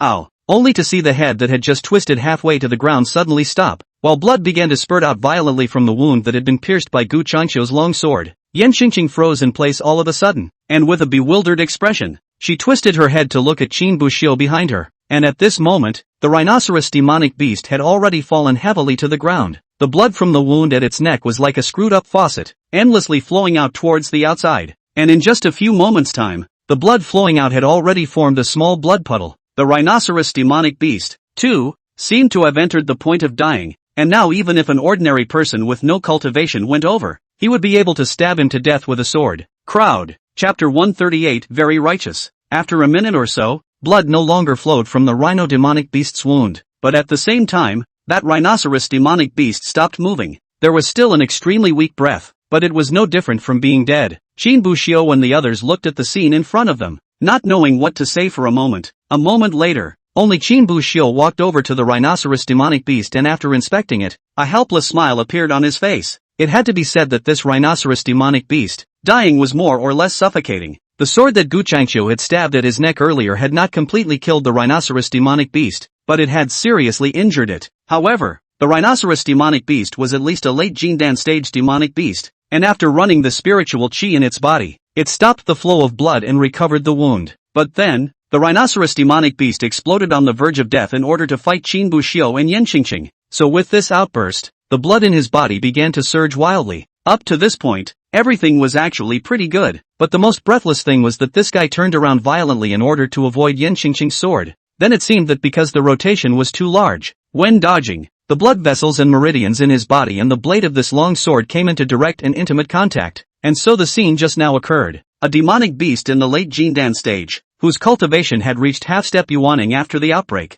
committed suicide. Just like that. It's over? Yan Qingqing asked, a look of bewilderment in her eyes. Qin Buxiu, who was on the side, could only nod with a bitter smile. It was a little different than they thought it would be, but it didn't seem, well, different. Does it end the same way after all? He then turned his head to look at Wang Gu and Lu Yushu. Wang Gu immediately understood what Qin Buxiu meant and nodded towards the other party. Seeing this, Qin Buxiu didn't waste any more time and directly crushed the two substitute talismans in his hand. In the next second, the two were wrapped in golden streams of light and sent out of the 10,000 pines forest. And almost in the next second, Qin Buxiu and Yan Qingqing were also wrapped in golden streams of light and sent out together. The team competition ended, and this 5-sect alliance was also considered to be completely over. The Misty sect took first place without a doubt. However, something that surprised Qin Buxiu and the crowd was that the second place was not the Wood Jade sect where Wang Gu was from, but the Cloud Sea sect where Gu Changqiu was from. The reason is also simple. There was no need to say much about the individual competition.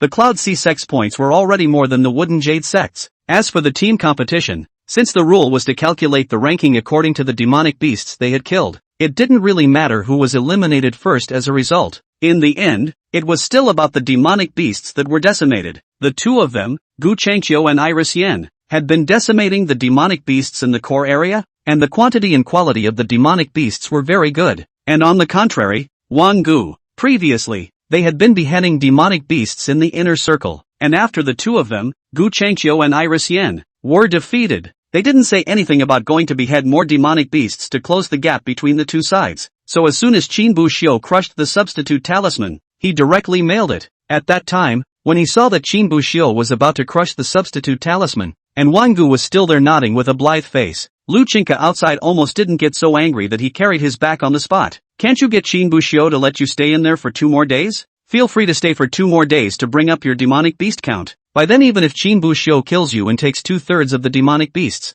you'll still be able to sit firmly in second. Lu Qingke said in a voice transmission to Wang Gu through clenched teeth. His teeth were almost crushed. Never in his life had he been exasperated to this extent by any disciple. However, Wang Gu was bland. Of course, the bashfulness was feigned, and his heart was dripping blood right now. What started out as a great opportunity was simply lost because of a momentary lapse of judgment. But he, for one, never grieved for yesterday's regrets. Now all he had to do was make up for it, as best he could, at least not empty-handed. Then he revealed a smile to Wang Gu and turned to look in Gu Changqiu's direction. Lao Gu! Wang Gu shouted towards Gu Changqiu. When Gu Changqiu heard Wang Gu's voice, he also looked towards him. looking at the smile on Wang Gu's face. For some reason, Gu Changqiu always felt something strange. After all, Wang Gu and the others had just missed out on qualifying for second place in the team competition due to a mistake. However, the moment he heard Wang Gu open his mouth to speak, he knew why the other party was wearing a smile. Only Wang Gu looked at Gu Changqiu with a smile on his face and exclaimed,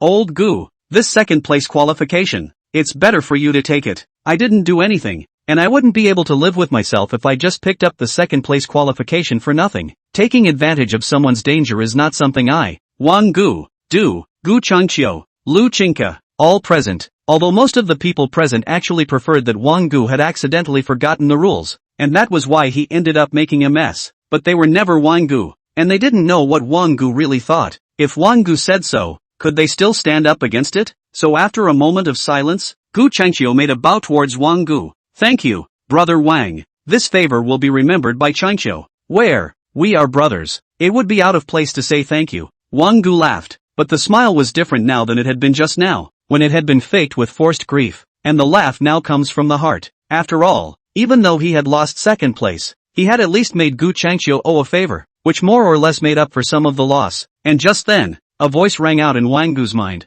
"You really did that on purpose?" The one who asked this was no one else but the Wood Jade Sect's Lu Qingke. Obviously, Wang Gu had just fooled more than one person with that look. Even the knowledgeable Lu Qingke actually had a hint of uncertainty, thinking that Wang Gu was telling the truth. Wang Gu didn't say anything and just smiled slightly. Acting, naturally, is a full set. He was a foundation stage cultivator, not even a Jindan, and he hadn't learned any sound transmission spells, even if it was whispered. I'm afraid it would be heard by other cultivators. The ears of these patriarchs, one more than the other. If they knew that they were cheating, it would be more than just a favor gone, and it might even be a laughingstock, which would be a real disgrace. Seeing this expression on Wang Gu's face, Lu Qingke seemed to have concluded that the words he had just spoken were Wang Gu's intention. Plus, Li Qinghe and the others on the side weren't idle. They were all watching the fun and following. Bishop Lu has produced a good disciple. Righteousness, when it's really righteous. After I go back, I'll make sure to have the disciples in the sect learn more from Wang Gu. I won't let the disciples in the clan study. I'll let them make more friends with your clan's Wang Gu. Ha ha ha. Hearing these words, Lu Qingke only felt a surgeofanger. Asterisk asterisk asterisk asterisk. Little mother asterisk asterisk asterisk asterisk You play like that, don't you? For your righteousness, bought the clan's interest, didn't you? Good good good. Now there's a lot of people here, so I won't do anything. When we return to the Wood Jade sect, if I don't beat you so much that you can't get out of bed for a year, I'll call you patriarch from now on. Listening to Lu Qingke's irritated voice in his head, the smile on Wang Gu's face instantly froze. He wanted to explain, but if he did now, he would lose all his face. So Wang Gu simply put his heart on the line and turned his head to look at Qin Buxiu beside him. Old Qin, your Misty sect, are you still accepting disciples? Qin Buxiu? Chapter 139, Acquaintances. Wang Gu was obviously a bit reluctant to leave. Even Qin Buxiu did not expect that Wang Gu turned out to have such deep feelings for himself. If it wasn't for the fact that he had heard people say that Wang Gu liked to look at the beautiful women in the sect when he had nothing to do on weekdays,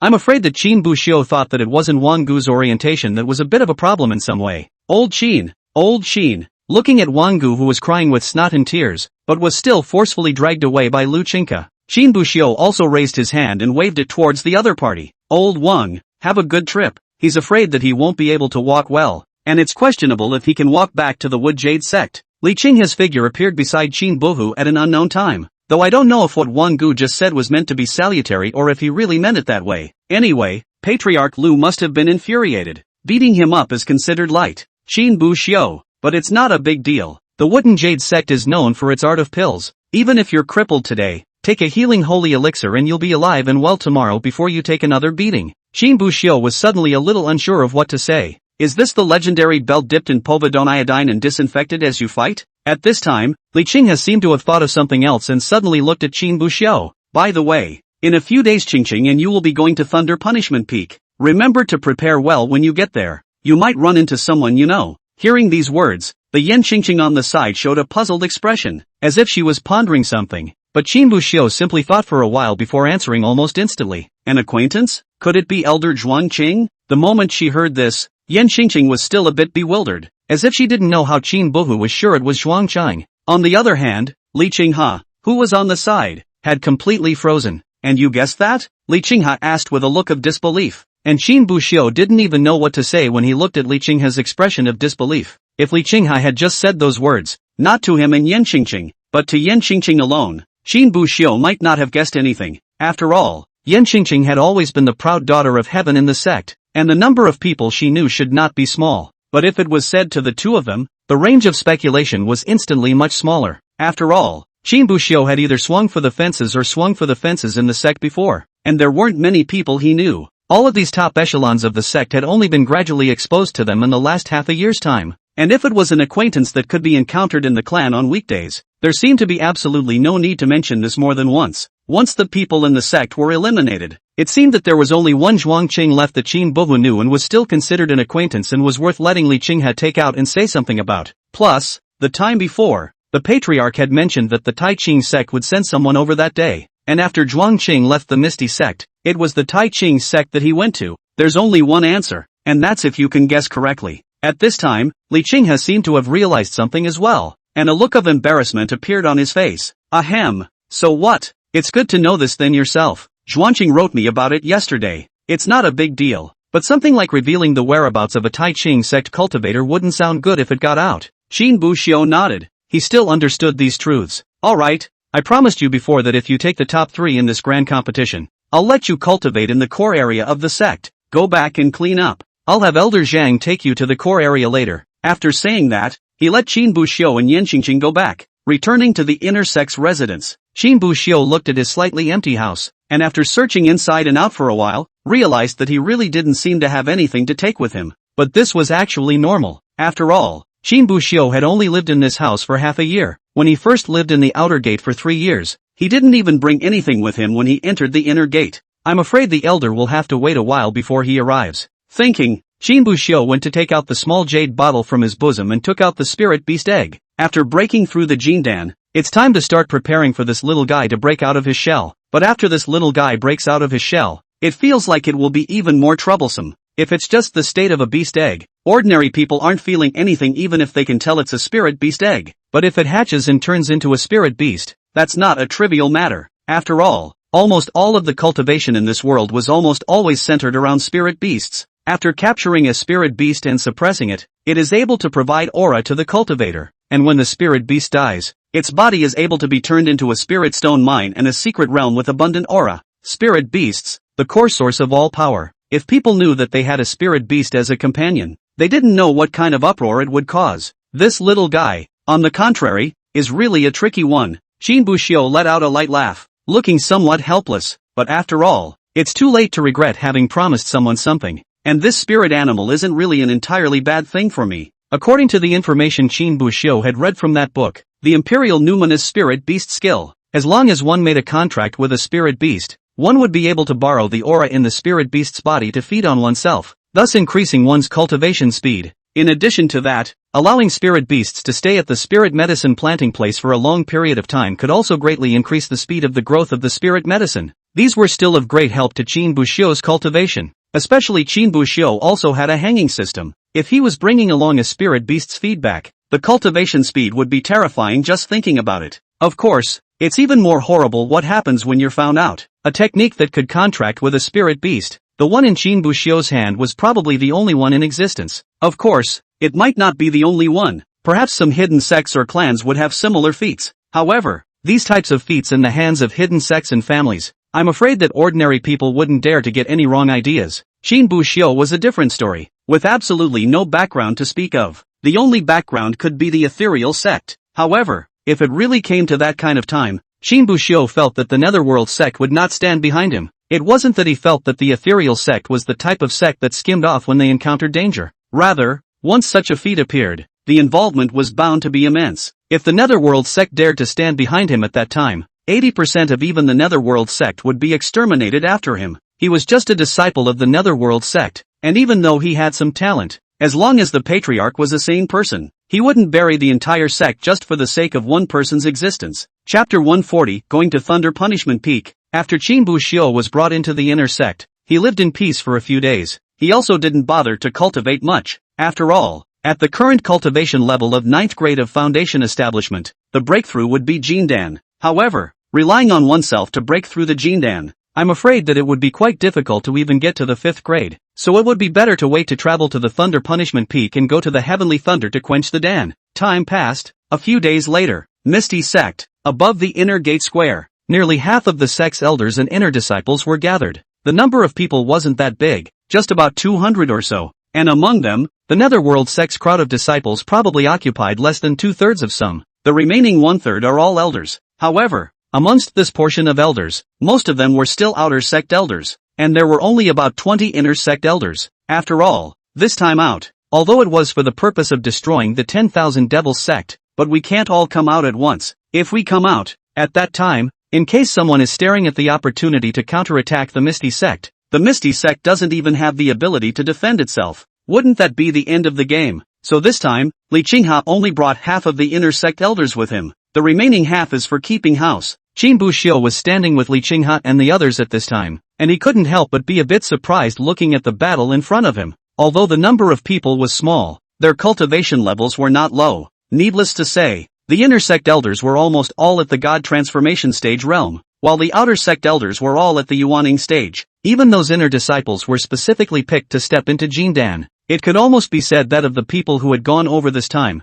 I'm afraid that Qin Buxiu and Yan Xingqing were the ones with the lowest cultivation levels, and the thought of the other 4 sects are also unable to hold up the battle. The total of thousands of people in the army, just so Yorumi killed to the 10,000 devil religion. 10,000 devil religion do not want to die are difficult. Patriarch, do we have to drag so many people there? Isn't it a bit too exaggerated? This is almost on top of half of the clan's top combatants. An inner sect elder on the side couldn't help but spit out. After all, the matter of exterminating the 10,000 devils sect was only known to the 5 people of the Netherworld sect so far. Li Qinghe, Zhang Rulin, Lu En, Qin Buxiu and Yan Xingqing. Everyone else just assumed that Li Qinghe had dragged these 200 or so people to meet the envoys of the Taiqing sect. When you look at it that way, it's natural to think that pulling over 200 people seems a bit outrageous. However, since Li Qinghe had made the decision to send so many people out, he had naturally been preparing countermeasures for a long time. A smile appeared on his face as he looked towards the elder who had asked the question. Exaggerated? Not exaggerated at all. You wouldn't think it's an exaggeration if you knew who was coming over from the Taiqing sect side this time. If it weren't for the fear of bringing out too many people and the clan not being able to handle the danger it encounters, I'd hate to pull the entire clan over. When Li Qinghe said this, it instantly aroused the curiosity of a group of unidentified elders present. To be able to make Li Qinghe say such words, it could not be that the one who came over this time was the patriarch or the supreme elder of the Taiqing sect? Upon closer examination, however, the crowd shook their heads. Their Misty sect, or even the entire southern dust continent, had yet to qualify the other party to come over. But it was precisely because it was clear that this was the case that the crowd felt even more curious. Patriarch, what kind of people are coming over from the Taiqing sect this time? Can it be that it's a certain deacon elder? Or a certain protector? I think it might be the hall master. Otherwise the sovereign wouldn't have made such a big show. Li Qinghe listened to the speculations of the crowd with a smile on his face, without the intention of interrupting. He waited until the crowd slowly quieted down before he slowly opened his mouth and finally spat out a word.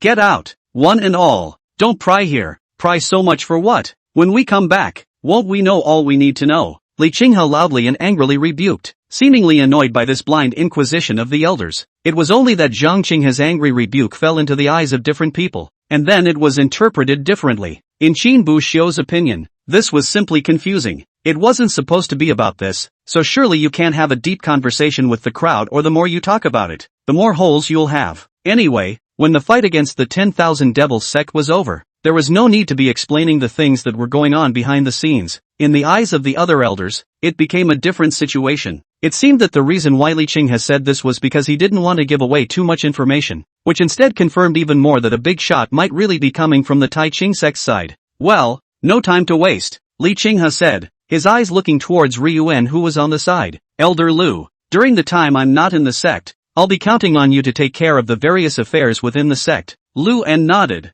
Don't worry, I'll try not to let the ethereal sect perish before you return is all. When these words came out, everyone present could not help but laugh a little, being the only 3 senior members of the clan who knew the truth. Now that Li Qinghe, the patriarch, was going to leave the clan, he naturally had to find someone to help supervise the clan amongst the 2 of them, Lu En and Zhang Rulin, and of the 2, Ryun was clearly the most suitable, both in terms of seniority and strength. By the way, Hugh's elixir, almost forgot about that. As if he suddenly remembered, Luan pulled out an elixir box from his bosom and handed it to Qin Buxiu. Receiving the Dan box, Qin Buxiu opened it. The moment the potion box was opened, a golden light accompanied by a fragrance of the potion immediately wafted out. However, this fragrance has not yet dispersed. The potion box will be snap sound closed. But Qin Buxiu's speed in closing the pillbox was fast. But these elders present were all old foxes as well. Even though the clear fragrance of the elixir remaining in the air was faint, with just a light sniff, the crowd knew that the elixir in that box was none other than the 9 turns golden yang dan.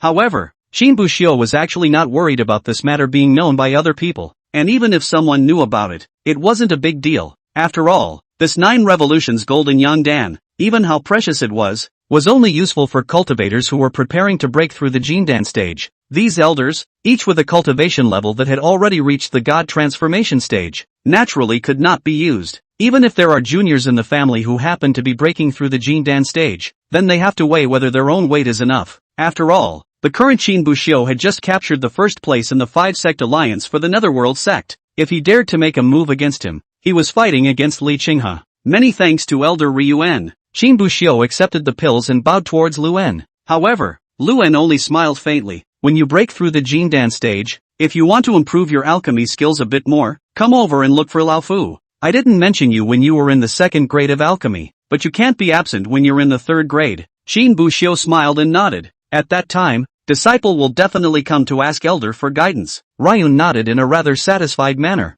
However, Li Qinghe on the side seemed to be waiting a bit impatiently. Well, cut the crap. If you have anything to say, wait until you get back. After saying that, he left the Netherworld sect with the crowd. Chapter 141, Acting in Full Effect. A few days later, at the foot of Thunder Punishment Peak, within half an hour after the ethereal sect arrived, other sects arrived one after another. Qin Buxiu looked at those clans and the people they brought with them. Almost all of them were about the same size as the ethereal sect. Of the 200 or so people, other than the few who participated in the 5-sect alliance like himself, there was no one whose cultivation was below the Jindan stage. Of these, the Cloud Sea sect side had a slightly larger number of people, and their overall strength was a bit stronger than the other 4 sects. At this moment, Qin Buxiu's gaze looked towards Muyuzong. It wasn't that he was curious about how many people had come from the Wooden Jade sect, but Wang Gu was tiptoeing over there at that moment. But rather than tiptoeing, he walked with extreme caution, as if a slight step would rip his balls off. Old Qin, I've just gotten some information. As soon as Wang Gu came over, he raised his eyebrows and said to Qin Buxiu first, do you know who the person coming from the Tai Ching sect is this time? When Qin Buxiu heard this, a helpless smile appeared on his face. He thought it was something, but just as he was about to open his mouth, after pondering for a while, he looked at the group of elders beside him. These elders have sharp ears. Can what was said escape their ears? Although when Zhuang Qing comes over later, the answer to everything will be revealed. And even if you want to hide it, you can't hide it. However, if the undercover agents of the 10,000 Devils sect were really among these elders, so that they heard this information in advance and sensed that something was wrong, that would not be good. As Qin Buxiu was pondering, he saw Wang Gu flashing the dustless ring on his hand. Don't worry, the others can't hear us. After saying that, he no longer sold out with Qin Buxiu. I heard that the person sent over by the Tai Ching sect this time seems to be called Zhuang Qing, who was previously an elder of your Misty sect. And I've also heard that this Zhuang Qing seems to have a good relationship with you. Old Qin. Qin Buxiu didn't know what to say at this point. When he left the house, Li Qinghe was repeatedly instructed that these things could not be revealed casually. As a result, Wang Gu didn't care at all and clunked everything to himself as soon as he came up. Of course, Qin Buxiu didn't mean to think that the Wood Jade sect side hadn't warned him. He felt that this should be purely Wang Gu's personal problem, and the Muyu clan should not take the blame for it. The envoy is here. I don't know who shouted. So the crowd looked up, only to see a man dressed in white in the sky not far away, flying towards them in the air, and at the same time, Qin Buxiu then heard a small murmur in his ears. This is the person from the Tai Ching sect? It doesn't look like a big deal. It's probably just the first one. Maybe the big one is in the back. The crowd was talking about you and me, pondering if the bigwigs of the Tai Ching sect were still in the back and hadn't come over. The patriarchs of the various sects, however, had already flown over first, so before Zhuang Qing could get close to the crowd, he was stopped in midair by the 5 patriarchs. Zhuang Qing looked at the 5 people in front of him, and then glanced at the group of more than 1,000 people behind them, and a smile unconsciously appeared on his face. 5 patriarchs. Such a big battle just to greet me. Zhuang Qing, alone, really discounts me as a latecomer. When the 5 of them heard this, a smile involuntarily appeared on their faces. They had already exchanged messages with Zhuangqing in advance after knowing that the Taiqing sect side was planning to send Zhuangqing over. At this time, Zhuangqing naturally knew what they were planning to do, and saying this was nothing more than a joke. Zhuangqing, we may have to labor you to accompany us in a play later. Li Qinghe suddenly spoke, and Zhuangqing, who heard this, just looked at Li Qinghe with a flat face and nodded towards the other party. Patriarch Li, just say it straight. I am at least someone who went out from the southern Yan continent, and now that I want to exterminate the 10,000 Devils sect, I am willing to do my part. I'm willing to help as long as it's not something treasonous. A smile spread across the faces of the crowd. Then, Li Qinghe told Zhuangqing about the fact that they had cajoled their own elders and disciples into saying that a bigwig from the Taiqing sect was coming. You cooperate with us a bit now, wait a while and go over there, and say that the elder who was supposed to come had something that prevented him from coming. So I'll let you come over and do some work for me. It's not a big deal, but it's not a small deal either. The matter of the surprise attack on the 10,000 Devils sect would have to wait until after having Qin Buxiu and the others go up to the Thunder Punishment Peak and perform the Heavenly Thunder Quenching Dan. So until then, it's better to take advantage of swindling the crowd. Acting? Naturally, you have to act with a beginning and an end, otherwise it wouldn't be bad. Zhuangqing nodded. It's not a big deal. I'll just help you guys round it up. With that, he followed the 5 patriarchs towards the crowd. And the 5 patriarchs immediately burst into acting at this moment, with looks of regret, dissatisfaction, and disappointment on their faces. It was as if Zhuangqing had really just told them that a certain elder from the Taiqing sect couldn't come at the moment. Why do they have this look on their faces? Sovereign? Why does that person look so familiar? Isn't it our Misty Sect's Elder Zhuangqing? Elder Zhuangqing? Didn't you say a big shot would be coming? Why would it be Elder Zhuangqing? Can't it be that the elder of the Taiqing sect had something to do and couldn't come? Don't you damn well crow. The crowd murmured for a while, but when Zhuangqing came over, they shut up. After all, Zhuangqing was at least someone sent over by the Taiqing sect. The respect that should be there still had to be there. After Zhuangqing came over, he first bowed towards the crowd, his face showing guilt. I'm sorry gentlemen,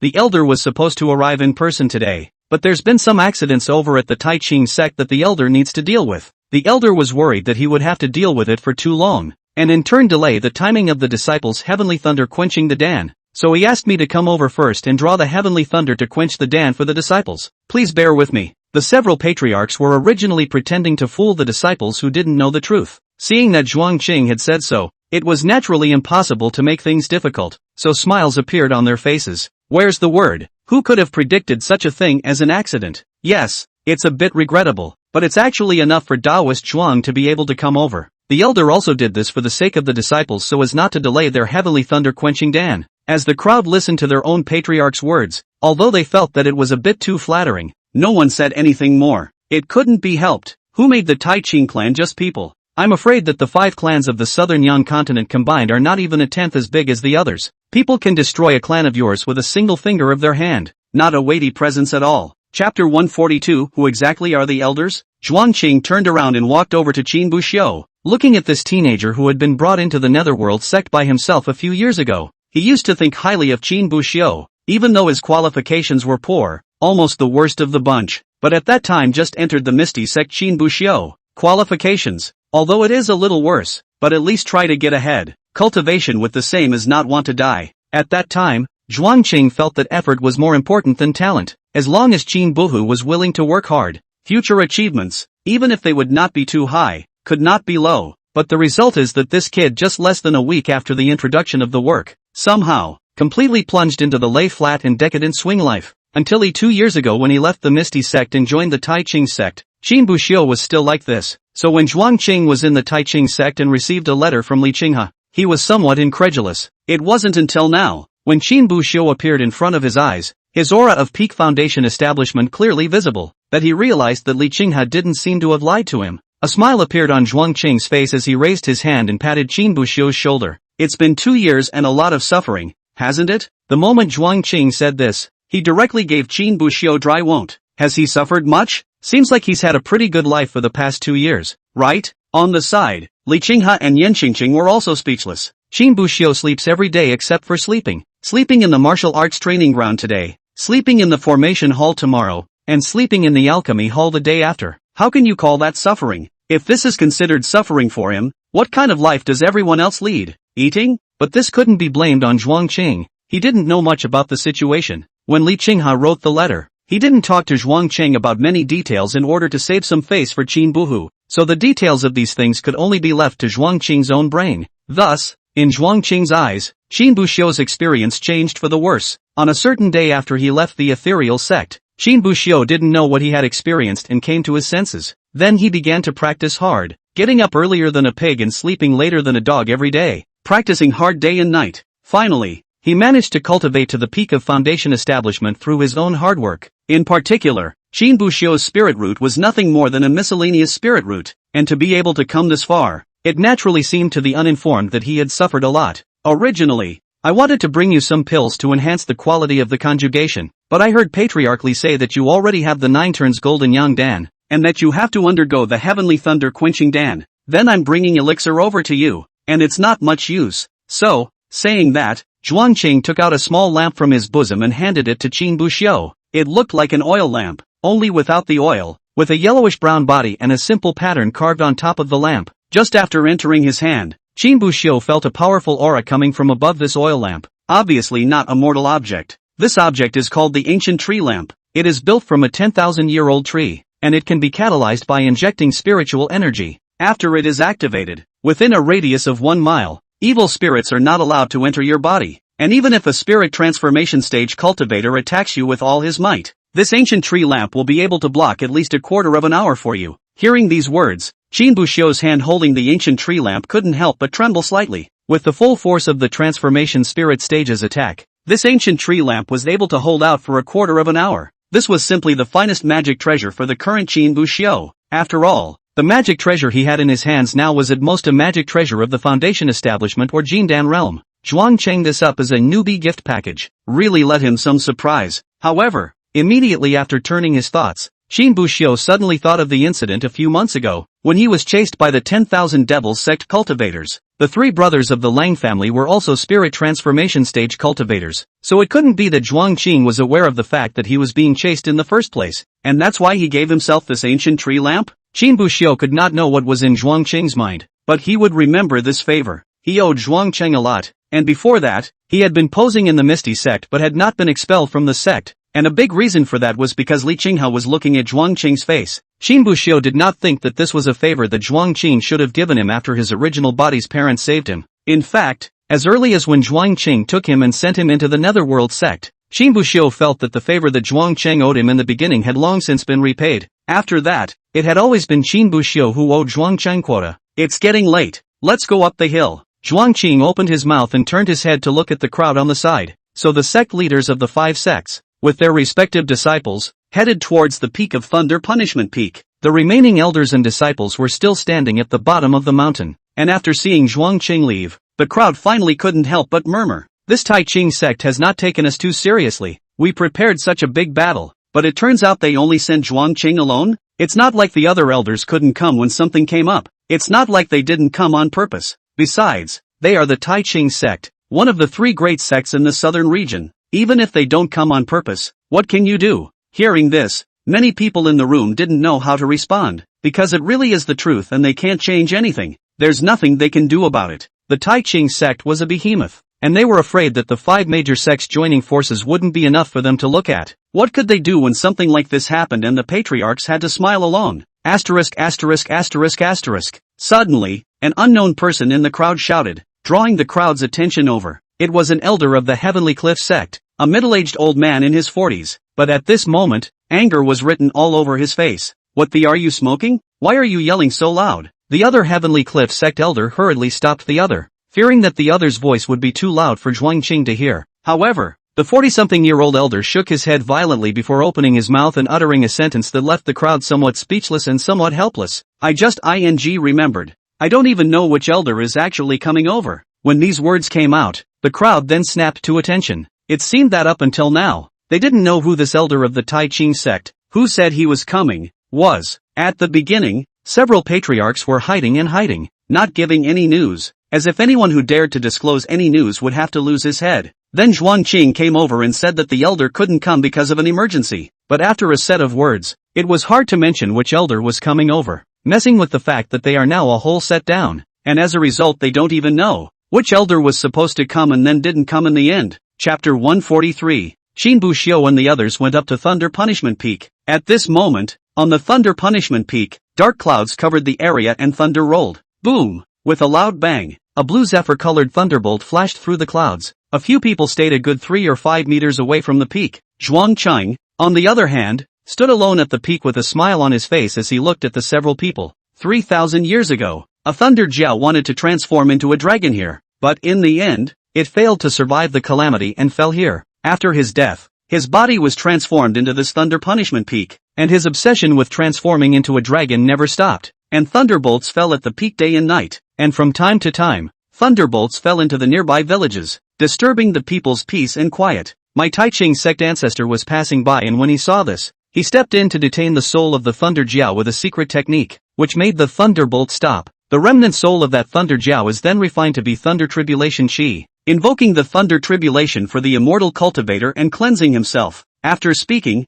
Zhuangqing looked at the crowd. I'm passing on a set of casting thunder laws to you in my private name, and I'll give you 2 hours to cultivate. This thunder casting method can absorb the power of the thunderbolt and cast your own body. There are 5 layers in total, and when you cultivate to the 5th layer, the strength of your physical body can even be comparable to that of a god transformation stage cultivator. The people in the room couldn't help but stare in disbelief when they heard this. Being able to cultivate to the 5th layer of the art of body refinement, the strength of the physical body was comparable to that of a god transformation stage cultivator. This kind of technique, no matter which sect it is placed in, even if it is not a top-level treasure, it is definitely in existence that non-professional disciples cannot cultivate that level. As a result, Zhuangqing was so generous as to give them away directly, although such a feat might not be considered a great feat within the Taiqing sect. However, the Taiqing sect had an explicit prohibition that sect disciples were not allowed to spread out their techniques and spells. Now that Zhuangqing was able to pass the gongfu to them, there were only 2 possibilities. First, he had reported this to the Taiqing sect in advance, and the Taiqing sect had agreed. Secondly, this technique did not come from the Taiqing sect, but was something that Zhuangqing had obtained on his own. However, Zhuangqing had just said that he was teaching them in the name of a private person, so that was obviously the second case, only to see Zhuangqing raise his hand. His thumb flicked towards an ancient stone ring he wore on his index finger. In the next second, 10 streams of light flew out from the stone ring and landed on the heads of the crowd. The cultivation technique of the casting thunder law then fell into everyone's minds. As for Qin Buxiu, after receiving the stream of light, his eyes revealed a look of confusion. This was because he realized that what he had obtained was not only a set of thunder casting techniques, but also a set of thunder casting heart techniques. These 2 sets of feats still seemed to complement each other. But just now, Zhuangqing didn't seem to mention this casting thunder heart technique. Did he? He looked at Yan Xingxing and realized that the other party did not seem to notice anything. Could it be that this casting thunder heart method, only he had it? So he looked up at Zhuangqing again, and saw his opponent looking at him with a smile on his face. Immediately afterward, a voice rang out in his own head. Keep it quiet. Qin Buxiu instantly understood Zhuangqing's meaning. It was obvious that this was the other party's way of giving himself a small taste of his own medicine, so he didn't say anything more. But this favor was also silently remembered. Then all of them sat cross-legged and began to cultivate. Qin Buxiu was not idle either, and directly began to hang up. Time passed and 2 hours quickly passed. Length of hang time, 2 hours. Hangout occasion, Thunder Penalty Peak. Reward obtained, acquisition of the Thunder Casting Method. Acquisition of the Thunder Casting Mind Technique. The instant the voice rang out, Qin Buxiu felt a large amount of knowledge about the Thunder Casting Method and the Thunder Casting Heart Method pour into his mind. This casting thunder technique was a body refining technique, using the power of lightning to quench the physical body. There are 5 levels, each corresponding to each realm of the practitioner. The first layer corresponded to the Qi refining stage, the second layer corresponded to the foundation establishment stage, and so on, and finally the 5th layer corresponded to the divine transformation stage. The cast thunder heart technique, on the other hand, was an internal cultivation technique. The same was done with the power of thunder and lightning to cultivate, condensing thunder chi within the body, and it complemented the casting thunder law, and the speed of cultivation was even faster in conjunction with it. It also contained 3 spells, namely Finger Snapping Thunder, Thunder Punishment Seal and Thousand Thunders. The first 2 were normal spells, while the last one, Thousand Thunders, was more akin to some kind of enchantment, being able to attach the thunder chi that one has condensed to the palm of one's hand or to an object. Seeing that Qin Buxiu had opened his eyes, Zhuangqing revealed a smile as he looked at the crowd. It seems that you're all almost ready. So next, I'll invoke the power of the Thunder Tribulation for you. With that, Li Qinghe pulled out a jade vial from his bosom. What is contained within this vial is the Thunderbolt Qi. The thunder tribulation chi here is capable of inducing 99 misty thunder tribulations. The Melian thunder tribulation, that is, the most insignificant existence amongst the thunder tribulations, but for you who have not even stepped into the Jindan, the Melian thunder tribulation is also sufficient. If we distribute them evenly, of the 10 of you, 9 of you will be able to share 10 Miali thunder tribulations, and 1 of you will share 9 Miali thunder tribulations. But it's a pity that these misty thunderbolts aren't given to you according to an equal distribution. Hearing this, the crowd came to life. If it is not divided according to equal distribution, then it is nothing more than fighting each other. If they compete with each other, that means that some people can get more than the average amount of thunderbolts. And naturally, if some people take more, that means others will take less. Between them, they are now in naked competition. Earlier, I told you the story of this thunder punishment peak, which was transformed by a thunder jiao that was about to become a dragon. And the thunder tribulation chi in my hand that I used to trigger the thunder tribulation is also the result of this thunder jiao's obsession with transforming into a dragon after his death. The key to transforming a dragon is nothing more than 3 points: strength, talent, and luck. This also means that the more powerful your talent, strength, and fortune, the more you will be able to attract the attention of the thunder tribulation chi transformed by the thunder jiao, and the more misty thunder tribulation you will be able to attract. After hearing this, some people showed joyful faces and looked like they were eager to try. Others looked sad, as if they know they're hopeless before they've even started. And Qin Buxiu belonged to the latter.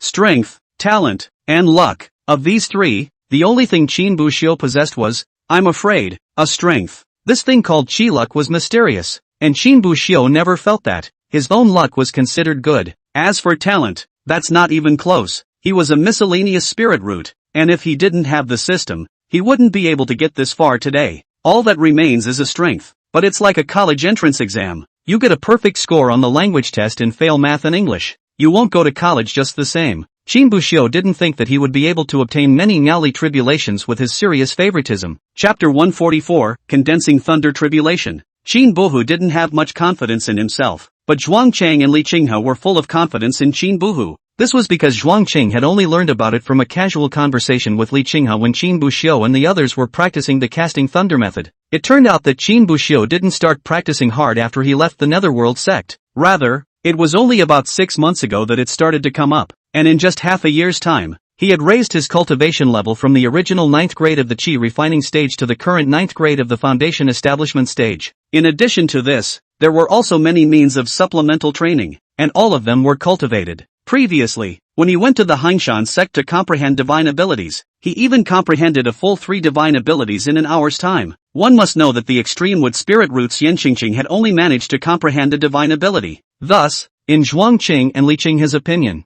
although Qin Buxiu's spiritual root was only a miscellaneous spiritual root, his talent might not be bad. Perhaps he had some extremely special physique or was the reincarnation of a certain great power. It was just that the strength and physique were so powerful and mysterious that they might not be able to see it with their realm and vision. That's why it was thought that Qin Buxiu's talent was not working before. And more importantly, Qinghe Li had talked to Ryuan privately. Luan also told Li Qinghe about the heart observation method and guessed that Qin Buxiu was probably one of those supreme wizards recorded in it who was born with a heart observation. It is only by peering into all things with the heart that one can know their roots and attain their true path. And Qin Buxiu's behavior of doing nothing but sleeping all day long seemed to fit right in with that. So right now, whether it was Luan, Li Qinghe or Zhuang Chang, they all regarded Qin Buhu as a genius that would not be encountered for 10,000 years. Without wasting any time, Zhuang Qing opened the small jade bottle in his hand. In the next second, a purple aura floated out from the jade bottle. The breath was like a misted dragon, crawling out from the mouth of the bottle and flying towards the air in an athletic form. It waited until it flew into the dark clouds and disappeared from view, and immediately afterward, there was a loud clap of thunder, and purple lightning constantly flashed among the clouds. It was as if there was really a thunder scow making waves in the clouds. A streak of lightning continued to strike down from the clouds, landing around Qin Buxiu and the others. At this moment, everyone was able to clearly feel that they were being enveloped by this powerful force of the thunderbolt. Show your breath. How much thunderbolt you can absorb next depends on your own destiny. Hearing this, several people hurriedly externalized their own breath. Although Qin Buxiu didn't have much confidence in himself, he still followed the outward breath, and with the outward release of his breath, Qin Buxiu was vaguely able to feel that the thunder and lightning power around his body began to coalesce towards the top of his head in a steady stream. It seemed to be trying to condense the power of thunder and lightning to transform a thunderbolt at the location above his head. These lightning power coalesced very quickly. In just less than a minute's time, Qin Buxiu felt that the lightning power at the top of his head was about to reach its limit, and it seemed that as long as he waited for a few seconds, this lightning power would break through the limit, transforming into a real thunderbolt. But just at the moment when the thunderbolt was about to coalesce into shape, Qin Buxiu suddenly felt as if there was an even more powerful force of the thunderbolt coalescing around him, and the instant that the power of the thunderbolt coalesced, the lightning power that Qin Buxiu had coalesced for half a day was like a lump of iron affected by an iron suction stone. All of it flew towards the coalesced thunderbolt, and then merged into the other party's thunderbolt. This was all so sudden, so unexpected, that it caused Qin Buxiu to be a bit confused. He turned his head towards the direction where the power of the thunderbolt was coming from, and saw that a thunderbolt was slowly coalescing above Gu Chanxiu's head. It was a purple thunderbolt as thin as a hair, probably no more than 10 centimeters in length, and it looked so weak and small, as if blowing a breath towards him gently could blow it away. This seemed to be a bit different from the thunderbolt that Qin Buxiu had imagined. The thunderbolt he thought was the kind that he had seen in his previous life in immortal cultivation novels, one that split straight down from the sky and was several meters thick. However, if you think about it, just now Zhuangqing also said that these thunderbolts were Miaoli thunderbolts. As the name suggests, the Miaoli tribulation,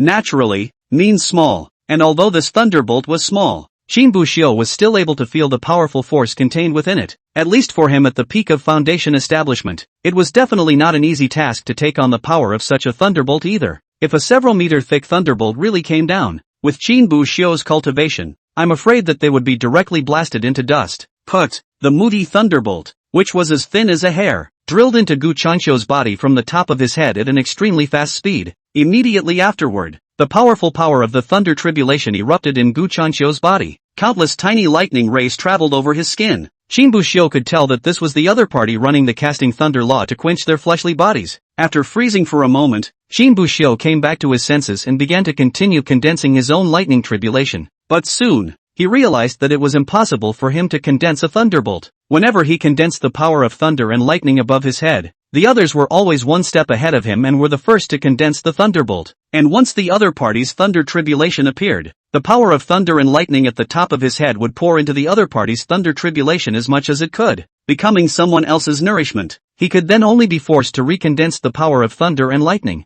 and then proceed to repeat what he had just gone through. The condensed power of the thunderbolt once again becoming someone else's sustenance. At this moment, Qin Buxiu seemed to be caught in some sort of vicious death cycle. The Zhuangqing and the others in the outside world had obviously seen Qin Buxiu's abnormality as well. To be precise, as early as the moment Gu Chanxiu condensed the power of the first thunderbolt, they had vaguely sensed that something was wrong. It was reasonable to say that Qin Buxiu's strength was the strongest, and his talent was probably the strongest as well. The first person to condense a thunderbolt should be him. Of course, there was also a possibility that Gu Chanxiu's qi was far stronger than Qin Buhu's, so he was the first to condense the thunderbolt. But even so, Qin Buxiu should have been the second to condense a thunder tribulation. But now, out of the 10 people, aside from Qin Buxiu, almost everyone else had already successfully coalesced through the lightning tribulation. Gu Chanxiu even successively condensed a full 4 thunderbolts. As for Qin Buxiu, every time he had just condensed the power of thunder and lightning, before it could become a thunder tribulation,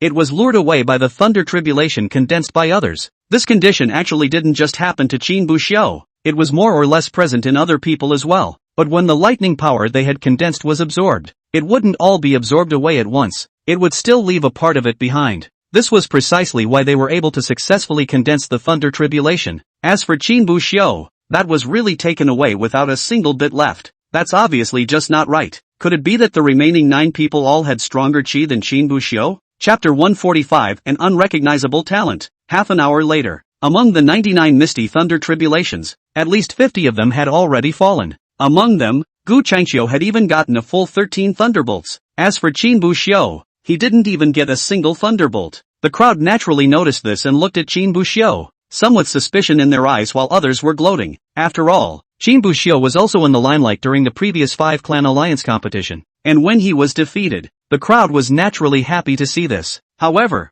there were also people who felt sorry for Qin Buxiu, like Yan Qingqing, Gu Chanxiu and Wang Gu. Those who were on good terms with Qin Buhu, all felt sorry for Qin Buhu without fail. After all, with 99 thunderbolts, if in the end, Qin Buxiu didn't even get 1 thunderbolt, the loss of face is actually a small matter, and will lose an excellent opportunity. There was no way to quench the Dan with heavenly thunder, so he could only honestly cast the golden Dan with the usual means. But then, The quality of the condensed Jindan would naturally be no match for those of them who had endured the thunder tribulation. Wang Gu looked at Chen Luo and also sighed helplessly. If old Qin and I were the only two people here, I might have been able to let some water out of the water and let him have a few thunderbolts, but there are too many people now, and if I were to take the initiative to let go of the water, the thunderbolt would still be condensed by the others and would not fall on old Qin's head. Ugh. In the end, Wang Gu could only let out a long sigh before he focused on condensing his own thunderbolt. As a fellow disciple, Yan Xingqing was naturally the one who wanted to help Qin Bohu the most. She had even thought of sending Qin Buxiu one of the thunderstorms she had condensed, but there's simply no way. After the lightning strike coalesced, it seemed to recognize the person who coalesced. Gifting a thunderbolt to another person would cause the thunderbolt that had already coalesced to dissipate instantly. Yan Xingqing wanted to help Qin Bohu at this moment, but she had the will but not the power. The faces of Zhuang Cheng and Li Qinghe on the side also looked particularly ugly. Obviously, neither man expected things to come to this. It's been so long, how come Bohua hasn't even condensed a single thunderbolt? As Li Qinghe spoke, he couldn't help but be anxious for Qin Buxiu. After all, this opportunity to condense a thunderbolt could be said to be a once-in-a-lifetime opportunity. If Qin Buxiu didn't even condense a single thunderbolt, then this great opportunity would be wasted. After that, one could only use ordinary methods to condense the Jindan. Even with the 9 revolutions Golden Yang Dan, the Golden Dan that was condensed would be a 5th-grade Golden Dan at best. And after a moment of contemplation, Zhuang Qing seemed to have figured out something and slowly raised his head to look at Li Qinghe. Now in this situation, there are 2 possibilities. The first possibility is that Buxiu doesn't have any talent. He's a simple miscellaneous spirit root, and because of that, that's why the remnant soul of the Thunder Jiao directly ignored him, causing him to be unable to condense the Thunder Tribulation belatedly.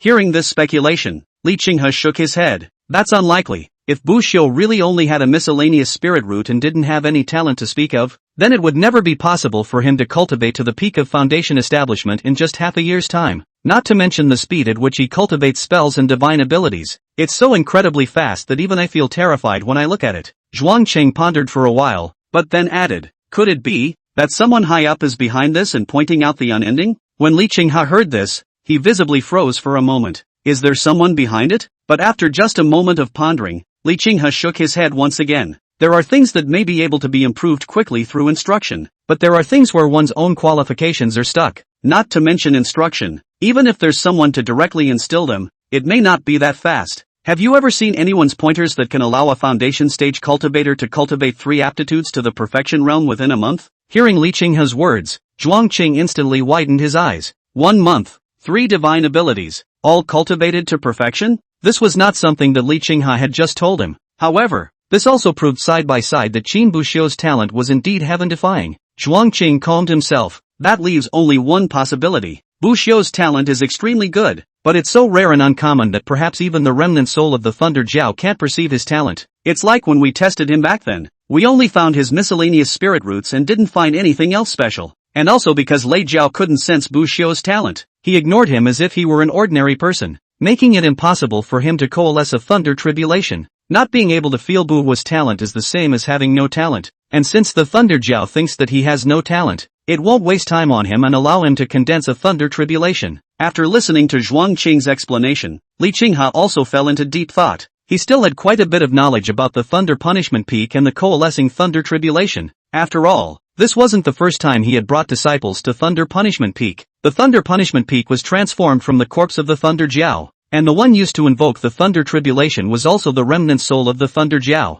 This wisp of residual soul existed because of its obsession with the transforming dragon, which was why it was slow to dissipate. On this Thunder Punishment Peak, the remnant soul of the Thunder Jiao was the heavenly elder sun. Lei Jiao's eyesight was the upper and lower limits of a cultivator's talent. To put it simply, whether or not you can coalesce a thunderbolt doesn't depend on how talented you are yourself, but rather on whether or not the remnant soul of the Thunder Jiao recognizes your talent. The current situation was that Qin Buxiu's talent was not recognized by the Thunder Jiao. So, what should we do now? Li Qinghe asked, but Zhuang Qing could only sigh helplessly and shake his head. It's not something he's ever run into before. Moreover, according to the records of the Tai Ching sect, the cultivation level of this Thunder Jiao had reached the peak of the Mahayana stage, and was one step away from entering the realm of transmigration. What was the concept of being one step short of entering the transition realm? Qi refining, foundation building, Jindan, Yuanying, transformation of God, refining of void, harmonization, Mahayana, and transition. These were the 9 great realms of the lower realms. and after stepping into the transition, in the next step was to become an immortal. And once you become an immortal, you can't stay in the lower realms, but ascend to the upper realms.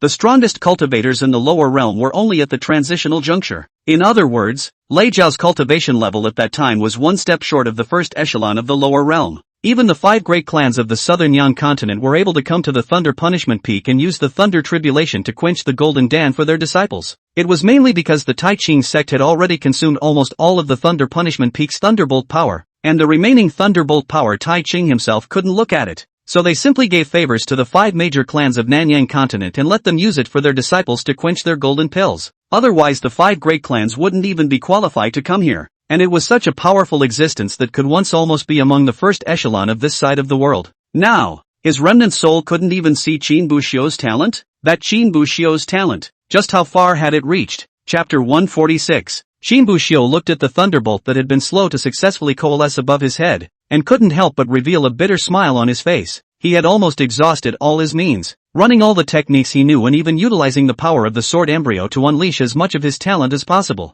However, this thunderbolt also seemed to have seen that Qin Buxiu really didn't have any talent to speak of, so it never came. It seems that this thunder tribulation is really not meant to be with me. Qin Buxiu's face was filled with a bitter smile. Regarding this thunderbolt, Qin Buxiu actually didn't have to have it. Although the power of this thunderbolt was indeed able to enhance the quality of his condensed Jindan, and was able to make his future cultivation path much smoother. However, during the 3 years he spent in the Misty sect cultivating his heart, he had long since looked past many things. For these so-called heavenly treasures, heavenly opportunities and the like, although Qin Buxiu valued them, he didn't value them particularly. The world always says that the way to cultivate immortality lies in the word fight. After all, the resources in this heaven and earth are limited. If you don't fight for it, then someone else will. The end result is that all the good things are fought over by others, and all that is left for oneself is naturally bad. If Qin Buxiu had nothing to lose and was bent on seeking immortality, he might have gone to fight against all odds as well. But Qin Buxiu is not nothing. On the contrary, he knows clearly, he is extremely rich, and rich to the point that people cannot be expected. A hanging system is a chance that others can't even fight for 1,000 or 10,000 years. It is also because of the hanging system to Qin Buhu brought the bottom of the air, so he has a different view of the fight. Cultivation of immortals should be contested. This point Qin Buxiu did not oppose. If you don't even have the heart to fight, then how can you talk about becoming immortal? It would be better to proceed to lie back in his residence in the netherworld sect's outer sect and continue to be an idle fellow waiting to die. But Qin Buxiu's contention is slightly different from that of most people. Most people's fight in this world is a fight to the death. Fight until the last ounce of energy in your body is used up. Fight until your head is broken and bleeding. There are even those who fight even more terribly, putting their own lives on the line to do so. Qin Buxiu's fight, on the other hand, is much more tame in comparison. He categorizes his striving into 3 kinds: those who can strive, those who should strive, and those who strive with all their might. By what can be fought for? I mean what is capable of being fought for, and that there will be no ill effects of doing so. For example, the first place in the 5-sect alliance competition. He had the ability to fight for it and deserved to fight for it, and that was what could be fought for. And the second, when it comes to fighting, is what should be done, even if you know that doing so may kill you, but you will never regret it. Like last time, Qin Buxiu, Zhang Rulin, and Yan Xingxing were besieged by the 10,000 Devil Sects people after leaving the Hengshan sect. At that time, Qin Buxiu did not choose to hand over his sword embryo, but rather chose to resist to the end, because he does not like the devil's way, and is not willing to compromise with the devil's way. This kind is win the fight. The last type is the one that is fighting as hard as it can. What it means to fight as hard as you can, that is to do your best to fight. But there are things that are really not meant for you, that you cannot compete for in the first place. Then you have to put your mind at ease. So what if I can't compete? If I can't compete, I won't be able to cultivate into an immortal? What I can fight for, when I can fight for it, I will fight for it as hard as I can, as hard as I can. But if you can't compete, just do your best, even if you fail in the end, as long as you are not ashamed of yourself. And at this time, in the face of this misty thunderbolt, Qin Buxiu's attitude was to do his best to fight. But right now, he had already tried his best, using all the means and aptitudes he could, and could be said to have done everything except violate moral and human ethics. But it is also true that they cannot fight for it, so they simply give up and do not fight for it anymore. Instead of being preoccupied with the unobtainable, it is better to simply be spontaneous, and lest this give rise to demons in the future. This attitude of Qin Buxiu was, to put it nicely, 2 words, bland. The mountain crumbles in front of you without changing your face. and you don't feel sorry for yourself or for what you've done. It sounds like a very lofty realm. However, Shinbushio knew very well that this profound realm was actually not because he had looked down on anything, but because he had sufficient capital. It's as if you have all the money in the world in your hands, so you can say out loud that money is like dirt to you. To sum it up in one sentence, it's really he can afford to lose. And Shinbushio himself understood this very well. He clearly knew that the reason he was able to gain or lose without putting the thunderbolt in his eyes was because he had a better thing, the hangman system. But without this hanging system, Shinbushio asked himself if he would still be able to view the gains and losses of the thunder tribulation so easily. Shinbushio felt that I was afraid it was unlikely. If he didn't have the hangman system to give him a bottom, he wouldn't have been able to do so at this time. I'm afraid that when I saw the thunderbolts falling into others one after another but delaying to coalesce again above my own head, I completely broke down and might even give birth to a heart demon. And even at this time, Shinbushio had the presence of the hangman system on his body, but he also still felt some pressure and disappointment. However, these disappointments did not come from Shinbushio himself, but from Zhuangqing and Li Qinghe, though the two hadn't said anything from start to finish. However, Shinbushio was very clear that this time, the other party definitely wanted to help himself with a benefit for the matter of going up to Thunder Punishment Peak to cross the Thunder Tribulation. But what I did not expect, in the end, I was unable to even condense a thunderbolt, wasting the other party's good intentions, especially Zhuangqing. For this reason, he even took out a body refinement technique, and even passed on an additional casting thunder heart technique to him.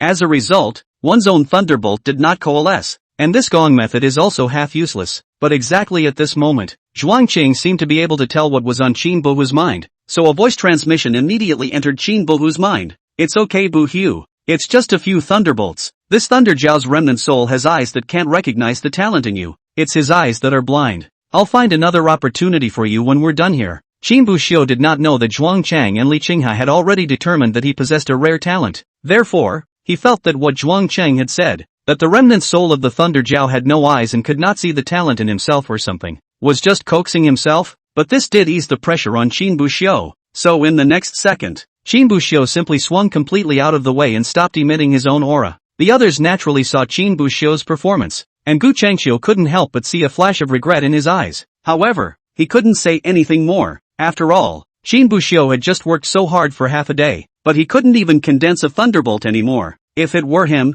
I'm afraid he would also choose to give up. And right after Shinbushio chose to swing for the fences, the countless forces of thunder and lightning suddenly began to accelerate and coalesce above his head, condensing the power of the lightning tribulation at a speed that could be felt by everyone. Just a few seconds of time, Amui thunders, actually so cohesive in the Qin not Hu's head above. Chapter 147, do you think we can't see it? Shinbushio was just going to swing, but the moment he swung, the system started on its own and began to help Shinbushio cultivate up. And the system's cultivation speed was far faster and better than Shinbushio's. And not just a little bit. The system powered up for one night and was able to give Shinbushio more gains than he would have gotten from a week of his own efforts. This was the result he learned after a week of frantic cultivation when he first entered the Netherworld sect. And at the same time as the system powered up, the lightning that was originally still lovingly indifferent to Shinbushio and those surroundings was like a piece of iron bumping into a powerful suction stone, and was pulled together at an extremely fast speed. Immediately afterward, it coalesced to the top of Shinbushio's head at an extremely fast speed. In just a few seconds,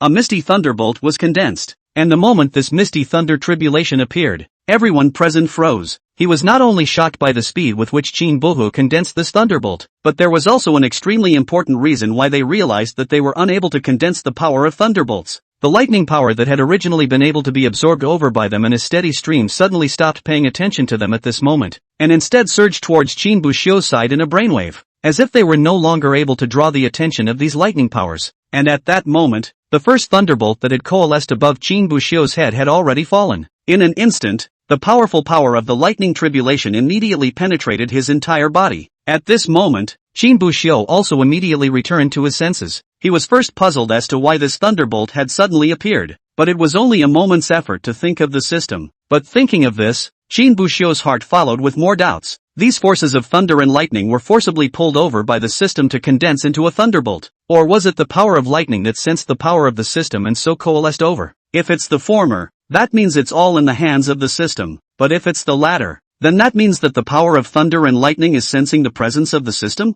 Although Qinbushio felt puzzled at this time, he was not wasting too much time on this issue. This was because he realized that once he started thinking, the hangman system automatically stopped running. the extremely fast coalescence speed of the original lightning power directly stopped. So Qin Buxiu could only smile bitterly and continue to nourish the spirit meditation. Immediately after that, the cohesion speed of the lightning power was once again faster, and while Qin Buxiu was nourishing his mind, the system was like an extremely attentive babysitter. After the thunderbolt fell, not only did it directly help Qin Buxiu absorb it, it also helped him run the casting thunder law and the casting thunder heart law along with the two sets of techniques together. The power of the thunderbolt is directly 1 qi transforms 3 qing, a power used to quench Qin Buxiu's physical body. Cultivate casting thunder method. The other portion was dispersed into Qin Buxiu's 5 viscera and 6 bowels, transforming into his own lightning power. The last portion of the power of the thunderbolt was blasted into his dantian. With the bombardment of the power of the thunderbolt, a grain of golden dust appeared in the originally empty dantian and slowly began to coalesce. This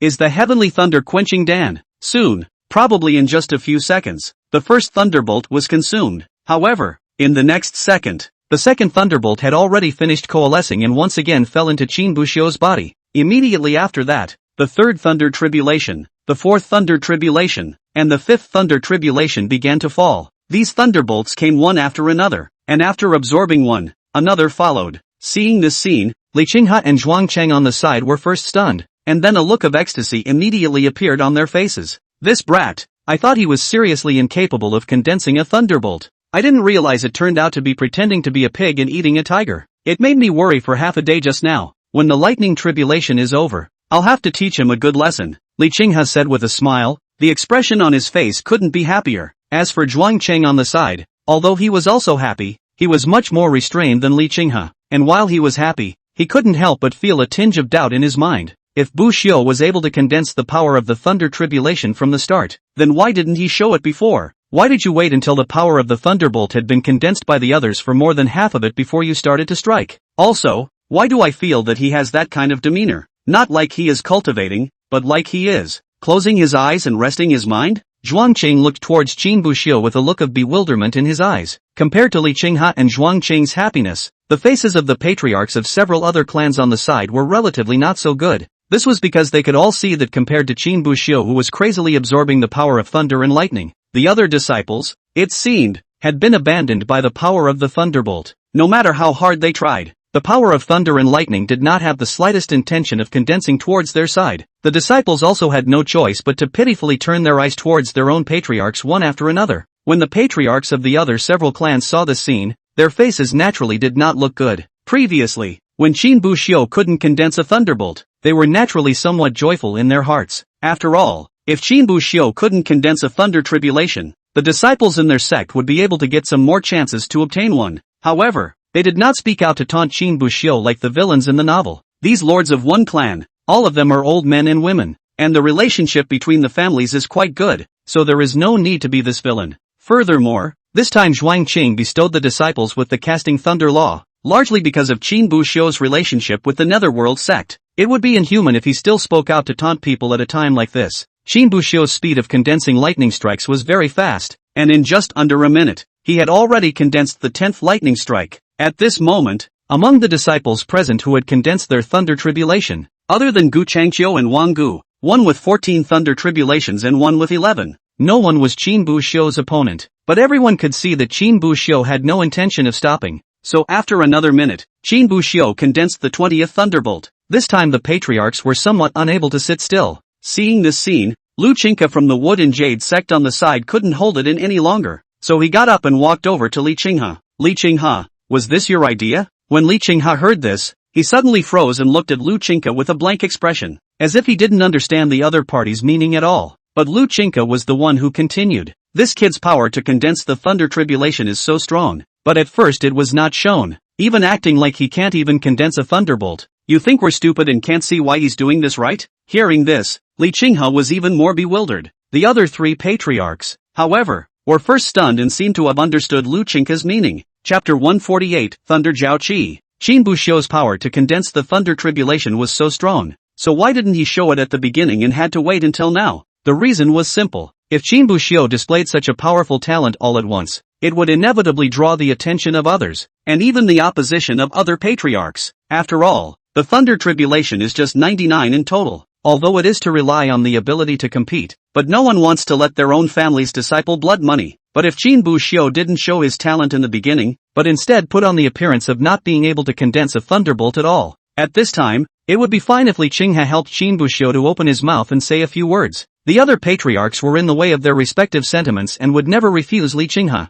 It was nothing to let Qin Buxiu condense 5 or 6 thunder tribulations at that time. But Li Qinghe just doesn't want to plead for mercy, which is very chicken-hearted. Because if Li Qinghe had begged for mercy in the beginning, that would have been breaking the rules. Then they would naturally be able to break the rules now, allowing Qin Buxiu to condense less of the power of the lightning tribulation and save some for their family's disciples. But right now, they can't open that mouth, because Li Qinghe hadn't opened his mouth before either. So now, in the eyes of these patriarchs, the general course of events should be like this. Li Qinghe, this old dang, must have known for a long time that Qin Buhu was extremely gifted, and that once he absorbed the thunderbolt while at the thunder punishment peak, the speed would be too fast, and if the amount was too much, it would surely cause dissatisfaction from the others. So this ploy was made, so that Qin Buxiu would pretend to be weak at first and act as if he couldn't condense the thunderbolt. At this time, the crucial step came. Li Qinghe would not plead for Qin Buhu to let himself or Zhuangqing step in to coagulate the thunderbolt for him, and as long as Li Qinghe didn't break the rules, the other patriarchs would naturally be too embarrassed to break the rules. Plus, Qin Buxiu only struck when the thunderbolt had already been coalesced by more than half, and it wasn't so bad that the crowd couldn't eat any of the leftovers. Not to mention that before, Zhuangqing had even given their disciples a body refining technique in his personal name. With such a set down, they were naturally even more embarrassed to approach Li Qinghe to ask him to let Qin Buxiu leave some thunderbolts for the others. This Li Qinghe, what a deep calculation. It's amazing that they didn't even notice at first. Li Qinghe, on the other hand, looked at the other patriarchs with a bewildered look on his face, confused as to what exactly they had seen and why their eyes were filled with shock. And at this moment, Qin Buxiu had already condensed the 30th thunderbolt. Seeing this scene, even Li Tanran, who was on the side, was a little less blasé. Patriarch Li, you guys are really planning to leave nothing behind at all. Hearing this, Li Qinghe couldn't help but stare. What do you mean? You're really going to leave nothing behind? Does this have anything to do with him? Isn't this Qin Buxiu himself coalescing? However, Li Qinghe was no cutie pie. Recalling the attitude of the crowd just now, he immediately understood something. These guys obviously thought that this incident was arranged by him. Li Qinghe, what does this have to do with me? Don't you dare to slander people's innocence out of thin air. I, Li Qinghe, dislike heaven and swear that if, boom, before Li Qinghe could explain himself clearly, he heard a loud noise coming from him, as if there was a shocking thunderstorm. The good thing is that this thunderbolt didn't come from the sky, but from the ground, only to see that at Qin Buxiu's place, the moment the 33rd lightning tribulation fell, Qin Buxiu looked like he had reached some sort of limit. Countless thunder lights erupted from his body, covering the sky and making loud noises, like a hideous beast. Seeing this scene, Li Qinghe and the others immediately showed a look of horror, as if they didn't know what was happening at all. On the contrary, it was Zhuangqing on the side, whose eyes suddenly lit up, with a look of surprise and joy on his face. This movement, could it be Thunder Jiao Qi? Buxiu has condensed Thunder Jiao Qi. Hearing this, several patriarchs looked at Zhuangqing with a blank look on their faces. Just as he was about to ask Zhuangqing what this Thunder Jiao Qi was, he saw the thunder light on Qin Buxiu's body change once again, only to see the lightning on Qin Buhu's body suddenly coalesce towards the top of Qin Buhu's body. The look, at first glance, was as if venom was separating from Spider-Man. Soon, all of the thunder light detached itself from Qin Buhu's body and transformed into the appearance of a thunder dragon in the position above Qin Buhu. However, after the crowd took a closer look, they realized that it didn't seem to be a thunder dragon, but a thunder jiao. There is still a big difference between a dragon and an augur. A dragon will have a pair of forked double horns on top of its head, 2 pairs of claws, and a tail with scales like a snake's tail and fins like a fish's tail. The one above Qin Buxiu, on the other hand, only had a short unicorn horn on top of its head, and only a pair of claws underneath its body, and its tail was as bare as a snake's. Obviously, the guy on top of Qin Buxiu's head was a jiao rather than a dragon. After that thunder jiao coalesced above Qin Buhu's head, it then violently flew toward the sky above. The crowd's gazes kept following that thunder jiao, which rushed into the dark clouds at an extremely fast speed. In the next second, a roar resounded from within the dark clouds. Roar, that came from the sky, resounding through the clouds and shaking one's eardrums. Before Li Qinghe and the others could react to what was happening, they saw thunder bursting in the dark clouds, and the sky and the earth changed color. Immediately afterward, the thunder-scaly augur that had originally flown into the clouds flew towards Qin Buhu at an extremely fast speed, still carrying countless thunder lights around its body, and seemed to be several times more powerful than when it had left Qin Buhu's body. Buzz! The thunder jiao violently drilled through the middle of Qin Buxiu's head. In the next second, Qin Buxiu's body was surrounded by thunderous light, and countless thunderous lights swam above his circumference, and his fleshly body continued to grow stronger under the tempering of the thunderous light. When Zhuang Qing, who was not far away, saw this, the smile on his face grew even wider. This brat, surprisingly, he has condensed Thunder Jiao Qi. Elder Zhuang Cheng, may I ask, what is this Thunder Jiao Qi? Listening to the name, could it be related to that Thunder Jiao? Li Qinghe couldn't help but ask. He was filled with curiosity about this Thunder Jiao Qi. Zhuang Qing glanced at Li Qinghe, but he didn't mean to hide it. The lightning tribulation in the middle of this thunder punishment peak was originally closely related to the Thunder Jiao. And the so-called Thunder Jiao Qi is that the person who cultivates has gained the recognition of the remnant soul of the Thunder Jiao. And then the Thunder Jiao uses this remnant soul as the basis, supplemented by the power of the Thunder Tribulation Peak's Thunder Tribulation, in order to transform into a Thunder and Lightning Jiao Dragon that is integrated into the cultivator's body. Those who obtain Thunder Augur Qi will not only be able to gain an increase in strength and qualifications, but will also be able to cultivate Thunder system techniques, spells, and divine abilities more easily in the future. Moreover, this Thunder Augur Qi can continue to grow stronger, and even has the possibility of metamorphosing into a Thunder Dragon in the future. Although in the history of the Tai Ching sect, there are not a few people who have obtained Thunder Jiao Qi, but these people's cultivation is high, their strength is powerful, and their talent is needless to say. And the one who obtained the Thunder Jiao's recognition and condensed Thunder Jiao Qi with the peak of foundation establishment, Qin Buxiu can be considered the first. After hearing Zhuang Qing's explanation, the crowd couldn't help but suck in a breath of cool air. I didn't expect Qin Buxiu to get such a chance, and just as Zhuang Qing explained, Qin Buxiu slowly opened his eyes, and almost instantly, Qin Buxiu felt an incomparably powerful force erupt from within his body. At the same time, the system panel appeared in front of his eyes. Length of hang time, less than an hour. Hangout occasion, Thunder Penalty Peak. Received rewards, 33 Misty Thunder Tribulations. Cultivation of the Thunder Casting Method to the second level. Cultivation of the Thunder Casting Mind Method to the Grand Completion Realm. And acquisition of Thunder Augur Qi. Looking at the reward in front of him, Qin Buxiu was instantly dumbfounded. This reward? So cool? Why don't you hang out by yourself for a while? Chapter 149, Top Grade Golden Pill. When Gu Changqiu and the others saw Qin Buhu stop coagulating the Thunder Tribulation, they also came back instantly and didn't dare to dawdle as they hurriedly began to coagulate the Thunder Tribulation. Seeing this, Qin Buxiu couldn't help but let out a bitter laugh. Instead, he wanted to hang around for a little while longer to gather some more thunderbolts. It's just a shame that the system is so counterintuitive. Just 33 lightning tribulations had already filled his dantian completely. At this moment, Qin Buxiu's dantian was filled with the golden light produced by absorbing the power of the Miaoli Thunder Tribulation.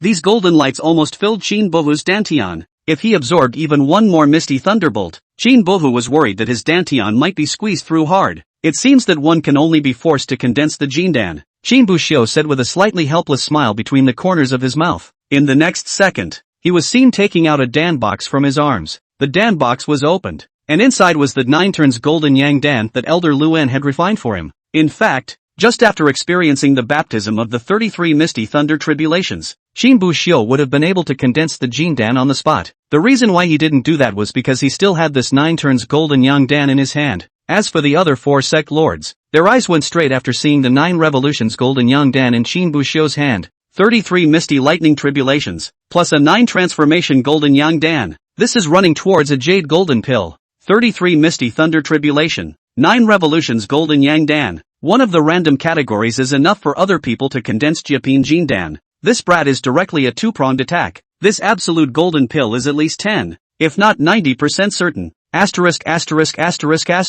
Such a rich way of condensing Jindan. I've never seen it before in my life. A few patriarchs spoke in your words, not to mention the envy in their eyes, and at the same time, in Qin Buxiu's dantian, as he began to condense the golden Dan, the power in his dantian began to condense rapidly, and the medicinal effects of the 9 revolutions golden yang Dan began to take effect. The power accumulated from the thunderbolt and the effects of the 9 turns golden yang Dan began to merge into one, and the 2 colors of power, one gold and one red, began to intermingle in the dantian. As the 2 forces began to continuously intermingle, the power that had originally filled the dantian was continuously condensed. In just a few moments, the power in the dantian transformed into a finger-sized golden Dan. Just at the moment when Qin Buxiu's Jindan was about to be forged, the Thunder Jiao Qi in his body looked like it had noticed something. The second before the Jindan was completely formed, it was as if a wild beast had seen its prey and violently injected its power into the Jindan. Roar! A loud sound came from within Qin Buxiu's body, as if it was a dragon's roar, and at the same time, Qin Buxiu's Jindan was completely formed, and a powerful aura instantly filled the air. A few patriarchs on the side looked at Qin Buxiu and couldn't help but to have another round of discussion. Looking at this movement, it seems to be incorporating the Thunder Jiao Qi into the Jindan. It's just that the highest level of Jindan is absolute. Otherwise I'm afraid that the Jindan condensed by this kid could be a few levels higher. The other disciples coalescing Jiaping Jindan. That's because they're at a level where they can only coalesce Jiaping Jindan. And Qin Buxiu condensing an absolute grade Jindan is because the highest level of Jindan is also absolute grade. Not long after, Qin Buxiu's breath gradually stabilized and he exhaled a mouthful of turbid air. Qin Buxiu could even feel the power of a trace of lightning seeping out of the Jindan. At this time, Zhuangqing immediately came to Qin Buhu's body, his finger pointing above Qin Buhu's head. In the next second, Qin Buxiu felt that in the golden den he had just condensed, strands of breath were continuously converging to the top of his head and then being sucked away by Zhuangqing. Soon, a smile appeared on Zhuangqing's face. Jedi Lightning Golden Dan. Zhuangqing's tone was not salty. The crowd on the sidelines didn't seem surprised by the outcome. After all, Qin Buxiu had absorbed 33 thunderbolts in order to condense this golden dan, and had also swallowed a 9 revolutions golden yang dan, and in the end, he had even allowed the Thunder Jiao Qi to be integrated into it as well. Any one of these things would be enough to allow for an ordinary person to coalesce an absolute golden dan. If Qin Buhu still couldn't condense an absolute golden dan, they should have wondered if there was something wrong with this thunderbolt. Nice. Zhuangqing smiled and patted Qin Buxiu's head. This action didn't seem to be of any great harm, but Qin Buxiu was surprised to find that, after Zhuangqing finished patting his own head, there was actually an additional gongfu in his own mind. That technique was called the Violet Thunder Golden Dan technique, a technique of the Golden Dan stage. When Qin Buxiu looked at Zhuangqing, he saw Zhuangqing looking at him with a smile. At the same time a voice came into his own mind. Just cultivate this gong method on your own. Don't make any noise. I'll take care of it for you at the patriarchs. Qin Buxiu wasn't a cutie either. Zhuangqing had said this. Naturally he could understand. So he nodded and didn't talk nonsense. And in his heart, he silently made a note of this favor from Zhuangqing. If there was an opportunity in the future, he would naturally want to repay Zhuangqing. After Qin Buxiu successfully condensed the Jindan, the remaining Misty Thunder Tribulation in the Thunder Punishment Peak was also divided up by Gu Changqiu and the others. And then a few people also condensed their Jindans one after another. Among them, there were a total of 3 who had successfully condensed the Absolute Golden Dan. They were Gu Changqiu, Wang Gu and Yan Qingqing. However, although all 3 of these people had relied on the power of the Miaoli Thunder Tribulation to condense their Jindan, none of them had condensed a Jindan that was a Thunder System Jindan. Like Yan Qingqing, before condensing her Jindan, she had purposely swallowed a 1,000-year-old great immortal medicine and relied on the power of that immortal medicine to turn her Jindan into a wood system Jindan. Gu Changqiu and Wang Gu are pretty much on the same path. Before condensing the Jindan, one had to prepare some pills or heavenly materials that matched one's spiritual roots in advance. After all, if they were to directly condense the Jindan without these things, then the probability was that the Jindan they condensed would turn into a Thunder System Jindan due to the Miaoli Tribulation. However, their own spiritual roots might not be suitable for the Lei System Golden Dan, and might even be inherently incompatible with the Lei System Golden Dan. Gathering the Thunder System Golden Dan might be counterproductive to future cultivation. As for Qin Buxiu, he had no such concerns at all. The benefits of miscellaneous spiritual roots are here, regardless of whether you are gold, wood, water, fire, earth or wind, fire, thunder and lightning. You just go to cohesion, and leave the rest to the miscellaneous spiritual roots. Seeing that the disciples' Jindans had all coalesced and their cultivation had stepped into the Jindan stage, Li Qinghe and the others looked at each other before nodding in unison. Then he saw Li Qinghe walk over to Zhuangqing. This time, the disciples have conjured the Dan, thanks to Elder Zhuangqing and your clan's assistance. Now that the disciples have all condensed their Jindan, we will not disturb them anymore. Zhuangqing looked at Li Qinghe, but he did not reply, but asked back after a while of silence. Sure you don't want me to join you? Regarding the matter of attacking the 10,000 Devils sect, Li Qinghe had passed the wind with Zhuangqing in advance. Li Qinghe smiled faintly.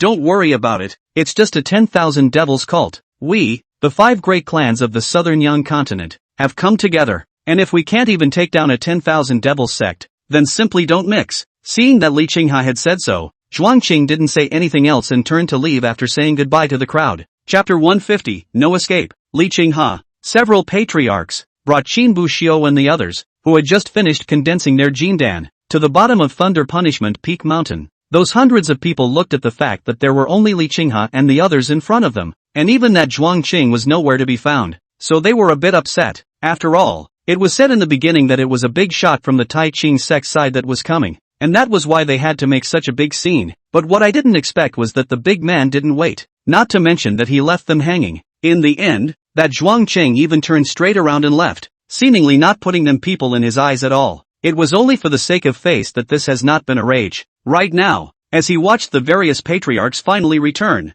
he had thought that he would finally be able to go back. But what they didn't expect was that Li Qinghe suddenly pulled his throat and then shouted, "Elders and disciples of the 5 clans, listen to the order. All of you, get on your flying swords and follow close behind with us as your leader. Also supervise each other. And if anyone dares to use spells or secret arts to dare spread news to the outside world, take them down immediately." Upon hearing this, the crowd couldn't help but stare. What the hell? Normally, at this point, shouldn't we just go back to our own homes and find our own moms? Where else do we have to go now? And why do we have to watch each other's backs? There's something wrong with the script, isn't there? Sovereign, where are we going? Another world sect elder couldn't help but ask. Li Qinghe was the Misty sect patriarch, so if there were any instructions that the disciples didn't know about, it wouldn't be surprising. After all, the status of those disciples was not high in the first place, and it was impossible to let them know about everything and let them participate. But as an elder, he was equally ignorant of what was happening now, and that was a bit wrong.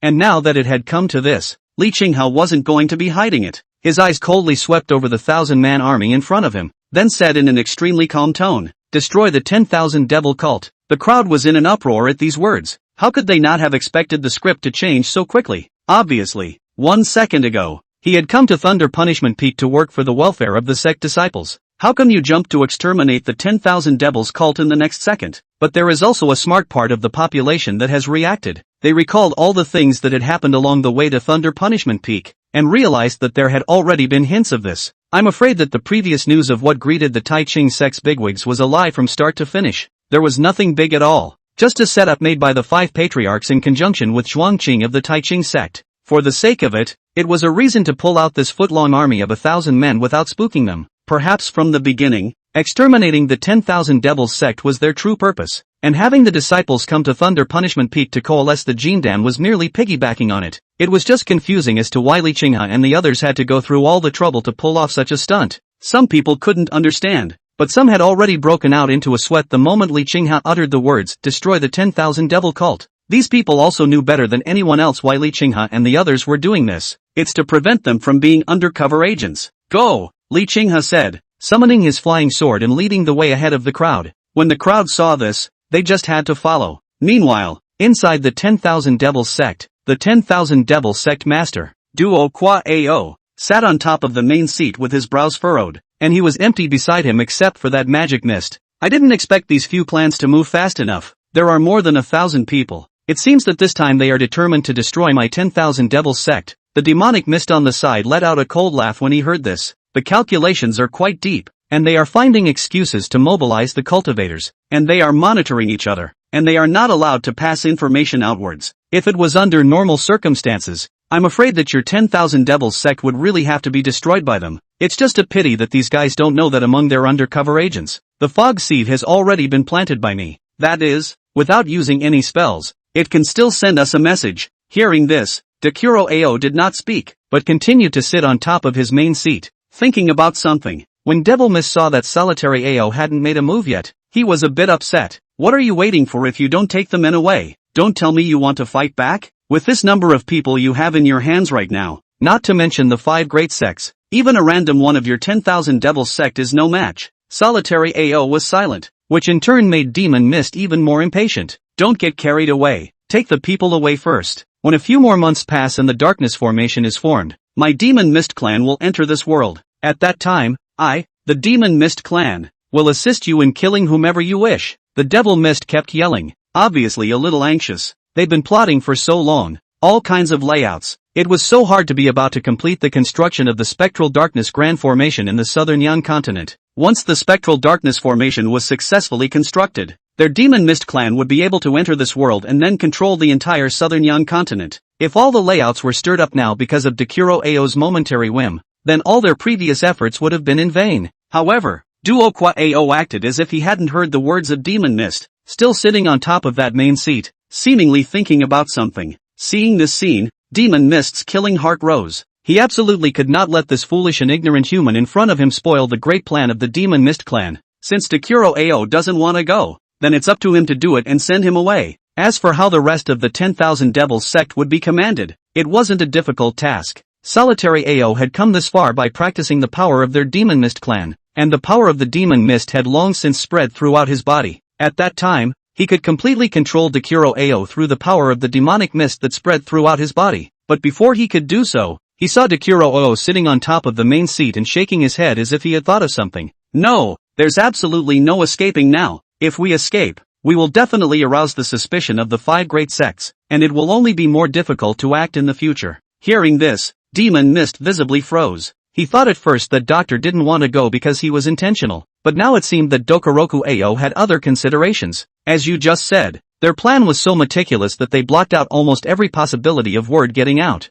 Normally, we're bound to die, but if we escape at this time, won't the 5 great sects become suspicious? With these words, Demon Mist seemed to have come back to his senses as well. Indeed, if they just walk away, and it was still a good coincidence that he suddenly escaped before the 5 great sects came over. Wouldn't it arouse the other party's suspicion? There were no holes in the plan and no one leaked the process. Then who informed the 10,000 Devils sect? Will the 5 great sects guess something by then? Will the Demon Mist clan be found out for this? Chapter 151. When Takuro Ao explained this, Devil Mist immediately broke out in a cold sweat. Earlier, his mind was all about the grand plan of the Demon Mist clan, instead ignoring the problem at hand. It's a good thing that he didn't make a move on Doctor immediately, or else I'm afraid he would have left a bunch of cracks behind. So what do you think we should do? Demon Mist asked. A smile appeared on Takuro Ao's face, clearly having figured out a way. It's simple, we fight them, but not a real fight. Then, Solitary Ao began to tell the whole story of his plan. I'll find an excuse to arrange for a few people in advance to make a trip to the 5 major sects mandatory route.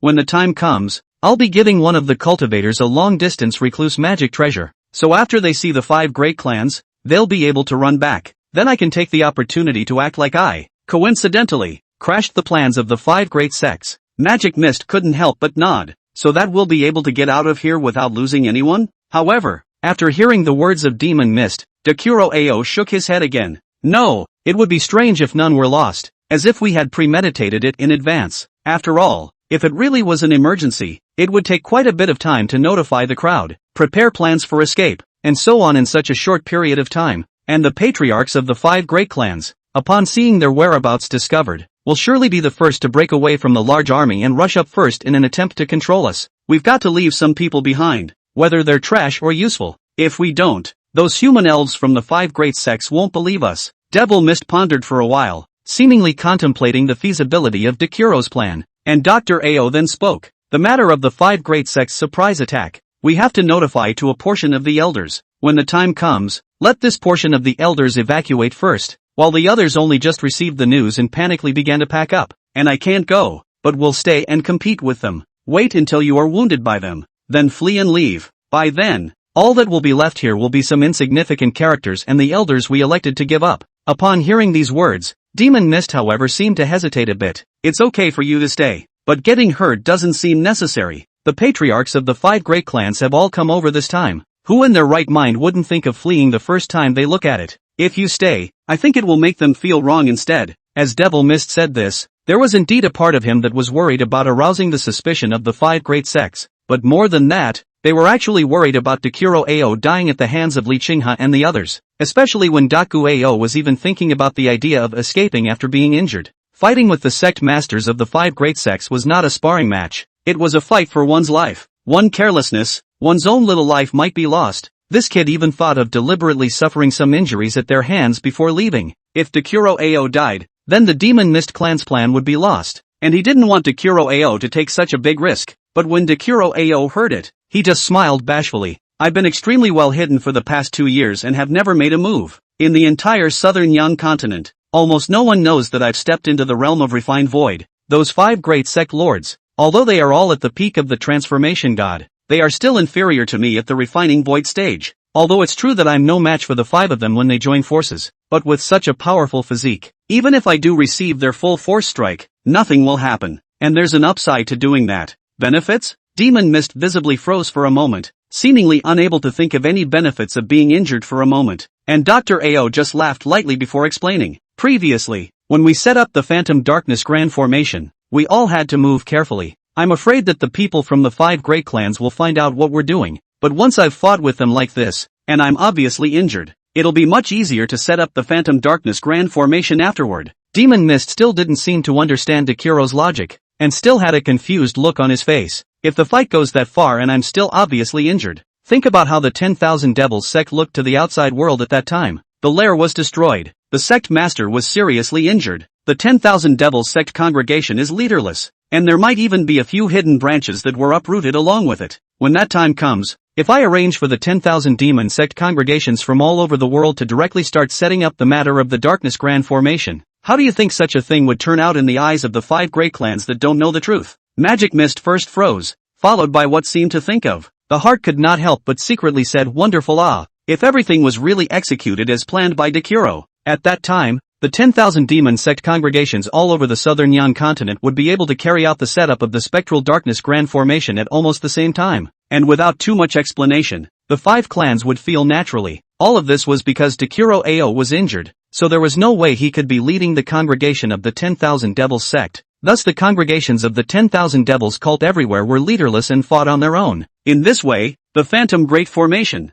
which might have originally taken a few more months to be completely completed, could be completed in a very short period of time. In a month, no more than 2 at the most, all the setup will be complete. At that time, the Demon Mist clan would be able to descend into this world. Thinking of this, Demon Mist couldn't help but be a little heartened, but couldn't help but be a little worried as well. Although after this method was successful, it was able to greatly shorten the time it took them to set up the Darkness Grand Formation. But once something goes wrong, like if Takero was decapitated or captured alive, then it could all be over. While Demon Mist was still hesitating, Takero was not wasting any time and had already begun arranging for manpower. While arranging the disciples on the path that the armies of the 5 great sects must pass through, he called a few elders of the 10,000 demon sect over and told them what happened, telling them to prepare for their escape. Devil Mist, on the other hand, had long since hidden into the shadows at this point, quietly watching all of this. After all, his existence was currently known only to Dokoroku Ao. Even the elders amongst the 10,000 Devils sect, even though they had cultivated and absorbed the power of the Demon Mist clan,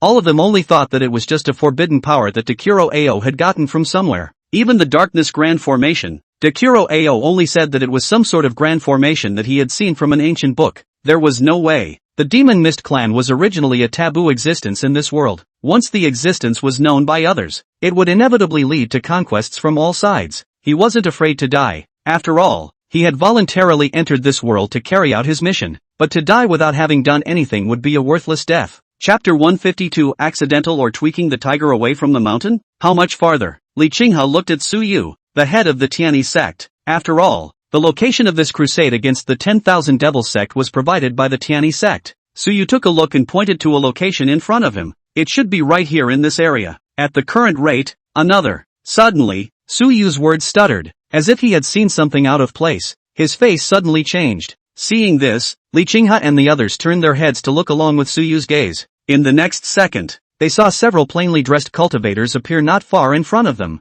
and the other party had obviously noticed their presence. With that, the two groups stopped in mid-air, looking at each other. A long time later, the few plainly dressed cultivators seemed to have reacted to something violently this time, their pupils shaking violently. Run! I don't know who shouted first, and then several people turned around and started to run away without looking back. At this time, Li Qinghe was the first to come back to his senses and cursed angrily. Asterisk asterisk asterisk asterisk. What are you waiting for? Who else could have appeared here in this wild, Thai place? After saying that, he rushed forward, wanting to stop those few cultivators who suddenly appeared. Only then did Li Templar and the rest of them come back to their senses and hurriedly chased after them towards a few cultivators. Fortunately, the speed of those few cultivators were not too fast, but they seemed to be at the Jindan stage of cultivation, which was still far from Li Qinghe and the others, and they were soon caught up by Li Qinghe and the others. But seeing that they were about to take down all of the other party, at this time, one of the cultivators, but suddenly from the Qiankuan bag, pulled out a bead, and then twisted it vigorously. Not good. Li Qinghe, who was on the side, immediately realized what was going on and took out a magic treasure from his Qiankuan bag. This was a forbidden type of magic treasure, capable of restraining the power of the opponent's magic treasure, but he was ultimately a step too late. Before his forbidden magic treasure could be activated, the magic treasure in the other party's hand was activated one step ahead of him. A dark shadow flashed and the cultivator had disappeared before their eyes. Damn! Li Qinghe cursed angrily, only feeling a nameless anger rising in his heart. He looked towards the few 10,000 devil cult cultivators who had failed to escape and were taken down by them, and then glanced at Li Tanran and the others beside him. We're not from the 10,000 devil cult. You've got it all wrong. You've got it all wrong, the cultivator said, as if he was still trying to weasel his way out of the situation. But Li Qinghe didn't want to talk nonsense with him at all. Just now there is a guy escaped, and look at the escape magic treasure he used. Grade seems to be not low. At this time I am afraid that it is already to the 10,000 devils sect. He had little time for thinking now, so Li Qinghe made a direct move, condensing a spell seal in his hand and slapping it on the bodies of several cultivators. In an instant, the cultivation of these few cultivators were all sealed. He threw these few cultivators to the crowd behind him. Spirit transformation stage cultivators, follow me to kill them first, while the others quickly follow. After saying that, he was the first to chase after the cultivator in the direction he had fled. I'll stay just in case, Li Temperance said, asking the other three patriarchs to follow first with some of their god transformation stage combatants. He always felt that there was something not quite right about this whole thing. The timing of these 10,000 devil sect cultivators coming out was too much of a coincidence, favoring this kind of place at this kind of time. It's okay if it's an accident, but what if it wasn't an accident? What if the 10,000 devils cult did it on purpose? Did they do this to lure away the top-end combatants of the 5 great clans so that they could go after the weaker cultivators? Li Templar wasn't sure what was going on, but it was better just in case. While leading Qinbu Xiu and the others, he continued to kill towards the lair of the 10,000 devils sect while interrogating the cultivator he had just captured. What is your plan? Did Dekuro Io send you over to lure us away? Li Tanran forced the question in a stern voice, one hand holding the cultivator's collar, his eyes filled with killing intent. At this time, he no longer had the light-hearted, easygoing look he had in the past. After all, these things are attitudes towards one's own people, and it's natural to treat one's enemies with the most ferocious side for the other side to see. And that cultivator was directly confused by Li Tanran's question. What the hell? What plan? What lure them away? The Godfather didn't teach that either. Looking at the other party's blank expression, it didn't seem like he was faking it either. But Li Qinghe didn't trust the other party just because of that. These few minions in his hands might really not know anything about the plan, but it was a guarantee that Dokoroku Ao had deliberately not told the other side. After all, the purpose of releasing these minions was just to lure them away, and there was no need to tell them the really important information. To put it bluntly, these minions are probably just a few pawns who were set up without realizing it. Meanwhile, Li Qinghe and the others had already killed the 10,000 devil sect's lair. Li Qinghe stood above a forest. He looked down at the dense forest below, but his brows were furrowed. In the next second, he only saw a big wave of his hand, and a crimson light flew out from his fingertips. But the crimson light fell above the forest, and before it could fall into the forest, it was as if it had struck some kind of barrier. Immediately afterward, the originally dense forest below began to disintegrate at a speed visible to the naked eye, only to see that in the middle of the original forest, hundreds of disciples of the 10,000 devils sect dressed in black were hurriedly packing up something, seemingly intending to escape. And the moment the barrier above their heads disappeared, they also saw the crowd led by Li Qinghe. Kill! Li Qinghe shouted, and without the slightest hesitation, summoned his longsword to kill towards the bottom. The sect masters and elders behind them also summoned their respective magic treasures to kill. Facing these devilish cultivators, they came down with no mercy. Only Li Qinghe was seen flying past a few 10,000 devil sect cultivators, the longsword in his hand so fast that it was almost shadowless. In a split second's time,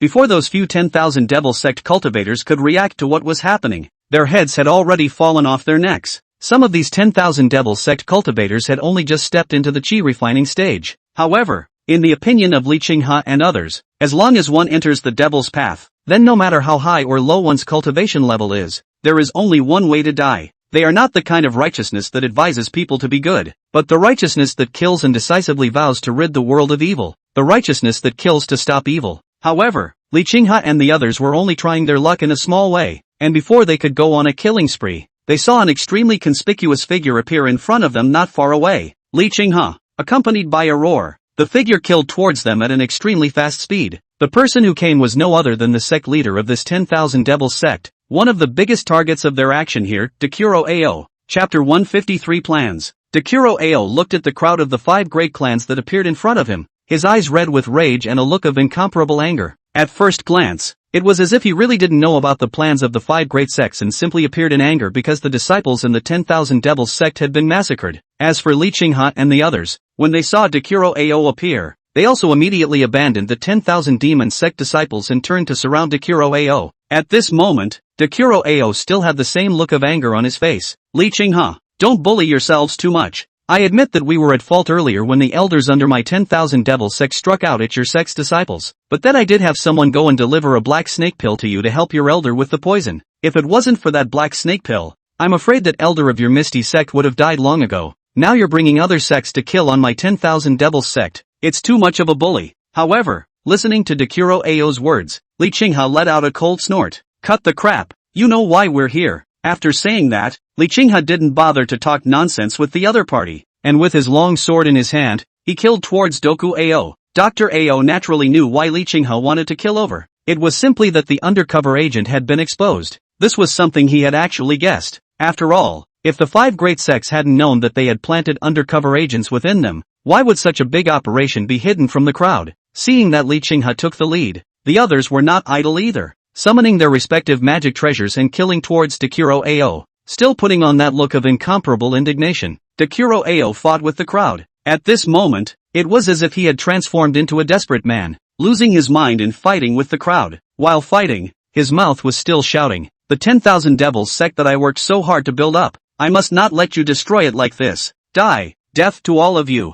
Although Dekuro Ao roared, there was a deliberate suppression of his strength when he struck. He had the strength of the refined void stage, yet he only displayed the level of the transfiguration stage. However, his acting seemed to be quite good, so at least Li Qinghe and the others didn't notice anything wrong. And Demon Mist was watching all of this quietly from a short distance away at that moment, though he didn't object to Dekuro's plan. However, there was still some concern about whether Dekuro Ao would be decapitated by those people if he failed. By the time the 10,000 devils sect without solitary Ao is gone, it will really be a group of dragons without a leader, turning into a mass of scattered sand. And once things really developed to this point, then the plans of the Darkness Grand Formation and the Demon Mist clan to invade this world would all be over. This was obviously unacceptable to him. That's why he's waiting here. Once things were beyond Dekuro's control, then he would have to step in at that time, even though there's a chance that doing so could be discovered by others. But Magic Mist didn't have much time to think about that right now. He had plotted so hard for so long, supporting Dekuro to this point. If Dekuro Ao died and it was all over, then all the hard work he had put in before would go down the drain, and what he had brought in from the outside world wasn't much. It really wasn't enough to be able to find a new candidate and then support the other party, before letting the other party help him to build the Phantom Grand Formation.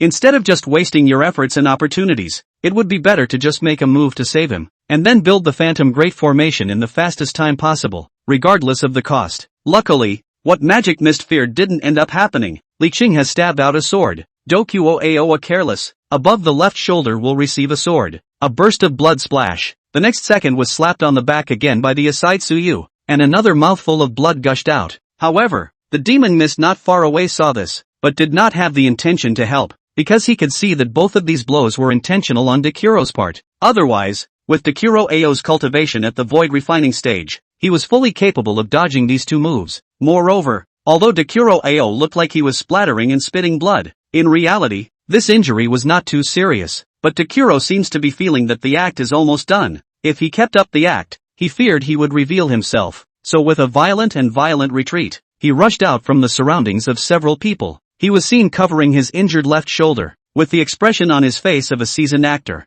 Anger mixed with resentment and fear, like a tiger struck by a human shotgun. Immensely powerful, yet afraid to approach his enemies. Li Qinghe. Dr. Ao once again yelled Li Qinghe's name, and while doing so, the final blood still splattered out. Me and you, we are incompatible. When he said that, he turned around violently and flew away as a black mist. Li Qinghe didn't seem to want to just let Dokoroku Ao go, and with a big hand, a huge spell formation unfolded on the ground. Prisoner Tiger Formation. The powerful array pressed towards Dekuro Ao. The boundless pressure caused Dekuro Ao's figure to tremble, a touch of real panic flowing out of his eyes. But this flash of real panic only existed for a moment. This was because Dekuro Ao had already seen where the flaws in the formation lay. This Prisoner Tiger Formation was a fifth-order formation. At most, it could only trap cultivators at the God Transformation stage. However, for Dekuro Ao, a cultivator of the Void Refining stage, it was more or less inadequate. However, Dekuro was instead very neutralized by this, because he could use this opportunity to deepen Li Qinghe and the others' impression of his serious injury. Li Qinghe,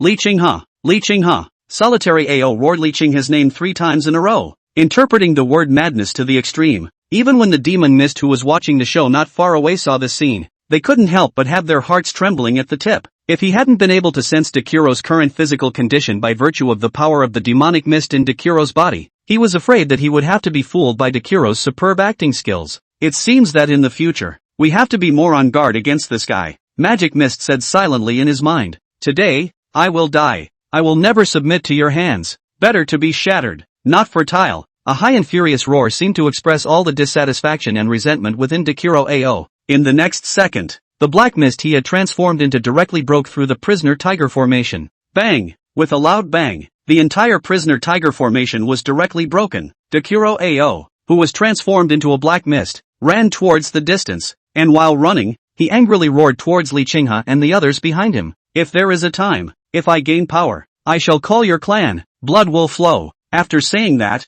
his figure completely disappeared in front of everyone's eyes, and his final hiss seemed to have become a dark cloud draped around the hearts of Li Qinghe and the others. All of them frowned, their faces not looking too good. Chapter 154, Learning to be Cruel After All. When Qinbu Xiu and the others came over, Duo Gu Ao had already been running for a while. However, the disciples of the 10,000 Devils sect were the ones who still had quite a few people here, but compared to their large army, it wasn't really a lot, just 100 or 200 in total. And the 5 great sects had gathered more than 1,000 people to come over this time in order to exterminate the 10,000 Devils sect. The 100 or 200 people in front of them were simply not enough to look at in front of their eyes. Li Tanran looked at the scene in front of him and couldn't help but stare. He knew that there wouldn't be too many people at the headquarters of the 10,000 Devils sect. After all, if just any disciple of the 10,000 Devils sect could come here, then the security of this place wasn't that high. It was just that what he didn't expect was that there would be so few people here. There were only a couple hundred people in all. It was completely beyond his expectations. At this time, Li Qinghe slowly came in front of Li Tanran and shook his head towards him.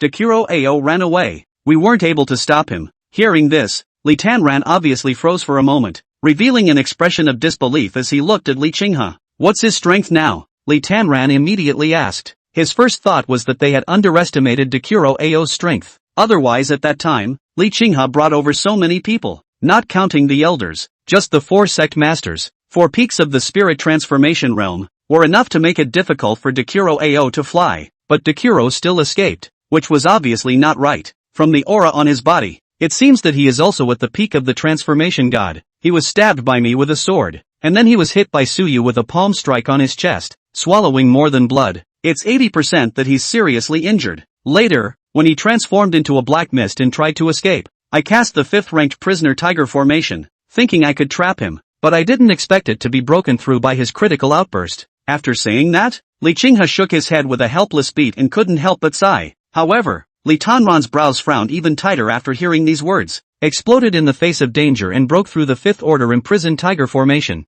This 5th order formation corresponded to a cultivator at the god transformation stage. Moreover, Li Qinghe's prisoner tiger formation, which he had also learned from, was by no means that easy to break through. If Dr. Ao had broken through the big formation at full strength, then Li Tanran might still feel normal. But if you are in a state of serious injury, but according to the kind of situation he was in at that time, he still dared to forcefully break the formation. Even if he escaped, it wouldn't be much better. Even if I don't die, I'm afraid that all my cultivation will be wasted. Unless, of course, he can have some miraculous elixir to renew his life. Speaking of this, Li Qinghe suddenly paused, as if he had thought of something. The 10,000 Devils sect had actually existed in the southern Yan continent for quite some time, but it had been less than 10 years since they had actually made their mark. From an unheard of small devil sect, it became the largest devil sect in the southern Yan continent, although it was nothing compared to the 5 great sects. Each of the 5 great sects, with nearly 1,000 years of heritage here, was completely not something that the 10,000 Demons sect could compare to.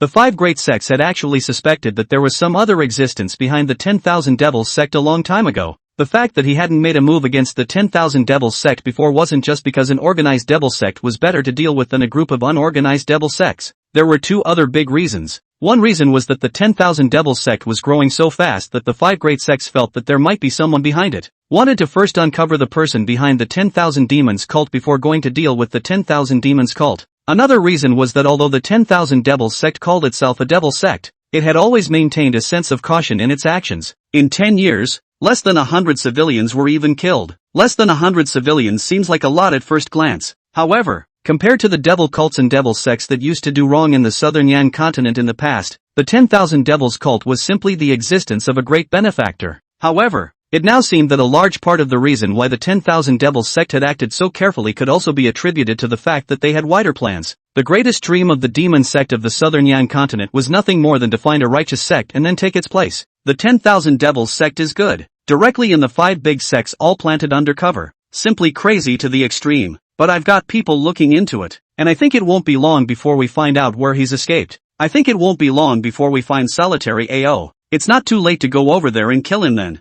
Lee Templar nodded, and now it seemed as if that was all that could be done. By the way, is there any news about the other branches of that 10,000 Devil cult? Li Qinghe nodded. I found 2 branches of the 10,000 Devil cult, and have already sent people there, but just in case, it's better to split a portion of the people over there. Saying that, Li Qinghe looked towards Qin Buxiu and the others. I'll take the restless and the others to a branch. They always have to see the brutal truth of the immortal cultivation world, Li Qinghe said, looking towards Qin Buxiu and Gu Changqiu and the others. Among these pro and inner disciples, other than Qin Buxiu, I'm afraid that not many of them had actually killed anyone. After all, most of those who were able to become pro-disciples showed extremely amazing talent right out of the gate, or an extremely thick family background, and once they were confirmed, they would be protected by the clan and begin to cultivate them with care. The best resources are used and the best feats are learned. I'm afraid that seeing blood is also about slaughtering and massacring demonic beasts in the forest of 10,000 beasts. On weekdays, even if they went out to do any dangerous tasks,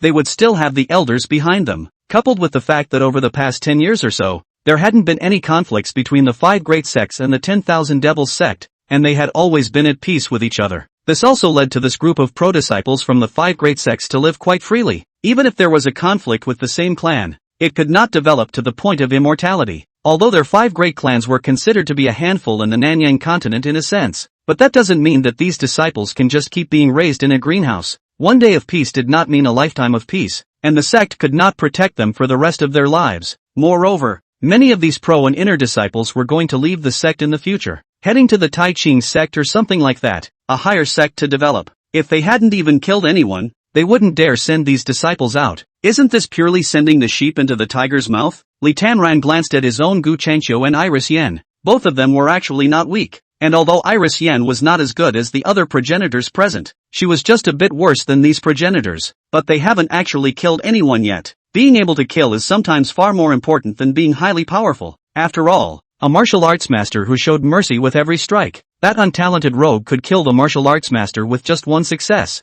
They have to learn to kill eventually. Chapter 155, Beheading the 10,000 Devil Sect Congregation. Go to the City of Peace. Li Qinghe looked towards Qin Buxiu and the others. In the mountains south of Ping'an City, there is a branch of the 10,000 Devils cult. There are roughly 5,000 congregations of the 10,000 Devil cult in that division. Hearing these words, Qin Buxiu, who was on the side, couldn't help but stare. A branch with over 5,000 congregations? On the side, Li Tanran was smiling slightly. Because the entry rules of the 10,000 Devils sect are simple. It only requires you to have a certain amount of cultivation talent to be able to join them, but after joining, you can only be at the bottom, and it's the most difficult to get to the top. This is why such a huge headquarters of the 10,000 Devil cult has less than 1,000 people here combined. After saying that, Li Qinghe left with Qin Buxiu and the others. In addition to Qin Buxiu and the others, Li Tanran had also taken over 200 Jindan stage cultivators with him. The branch of the 10,000 Devils sect shouldn't have cultivators with too strong a cultivation. 200 Jindan stage cultivators would be enough.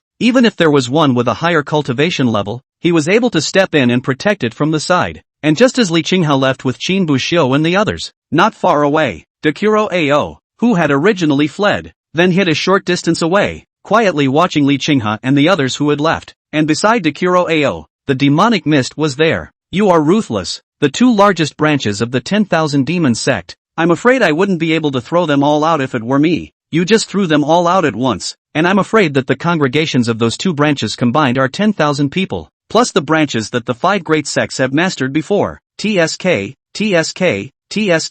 you've lost at least 20, 000 to 30, 000 congregations on this trip down. The entire 10,000 Devils sect, combined, only has less than 50,000 people. Hearing this, Dakuro Ao's face was a smile of hopelessness. Give up the child and take the wolf. If I don't come down hard, How can I convince them that my 10,000 devils sect is lost and the dragons are leaderless? 2 chapters, 10,000 congregations. That's a heavy loss for sure. Available. Speaking of this, Dakuro Ao turned his head to look at Demon Mist with a smile on his face. But if our plan succeeds and the Phantom Darkness formation is successfully formed, and what are these losses? Hearing Dr. Ao's words, Demon Mist also laughed. Also, when the Darkness formation takes shape, our demonic Mist clan will enter the southern Yan continent. At that time, the 5 major clans of this southern Yan continent can be destroyed with just one hand, and at that time, the disciples and elders under the 5 major clans will all be yours in the 10,000 demons sect. Compared to this, 10,000 congregations seem to be nothing. An hour later, Qin Buxiu and the others arrived in the mountains south of Ping'an City. Only Li Qinghe was seen levitating at the top of the mountains, his gaze lightly sweeping across the bottom before slowly raising his right and left hands. In that left and right hands, each of them condensed a ball of bright light. The bright light in the middle of the left hand took on a crimson color, while the one in the right hand was golden. Old Qin, what is your patriarch doing? Wang Gu unknowingly ran to Qin Buxiu's side and looked at Li Qinghe in front of him with a few confused looks on his face. The right hand one seems to be a formation. Qin Buxiu opened his mouth. Although he didn't know what kind of grand formation Li Qinghe was arranging at this moment, he was at least a second-order formation master, so he still had some eyesight. As soon as Qin Buxiu's words fell over here, in the next second, the golden light ball in Li Qinghe's right hand was thrown towards the ground. The moment the golden light mass landed, it immediately unfolded and transformed into a huge net. Immediately afterward, this huge net began to extend upwards, as if it had transformed into a huge cage, imprisoning this heaven and earth. Without waiting for Qin Buxiu and the others to regain their senses as to what had happened, Li Qinghe made his move once again, the crimson light ball in his left hand already blasting out. Boom! With a loud bang, the ball of light in his left hand transformed directly into a blazing fire that lit up a clearing below them, and the next second, that original open space slowly showed its true colors under the blazing fire. The countless congregation cultivators of the 10,000 devils sect then stood below, revealing their true colors under the flames. It was as if there was a piece of paper that covered them before, and this flame from Li Qinghe burned through the paper. Obviously, it was the people of the 10,000 devils sect who had arranged some kind of concealment means in this place in advance. However, before Qin Buxiu and the others could carefully appreciate it, Li Qinghe's voice rang out, "Kill! Not a single one!" After saying that, the 200 Jindan stage disciples behind Li Qinghe were the first to react and kill towards the 10,000 devils sect congregation. And compared to these Jindan stage disciples, Yan Qingqing and Wang Gu and the others were obviously a bit more tender, still with a blank look on his face, as if he had no idea what was going on. However, Qin Buxiu was already killing towards the 10,000 demon sect congregation. When Yan Qingqing and Wang Gu and the others saw this, although they were still a bit confused, they couldn't think of anything else but to follow. Thus, a group of 10 people also killed towards the 10,000 devils cult congregation. But although the rush is fast, but among these 10 people, in addition to Qin Buxiu, as soon as he went in to take out the sword, embryo began to kill. But the other several people are still a look of dumbfounded. It seemed that the situation in front of them was somewhat beyond their expectations. The Jindan stage disciples held long swords and continuously killed the surrounding 10,000 devils cult congregation. When a sword slashed down,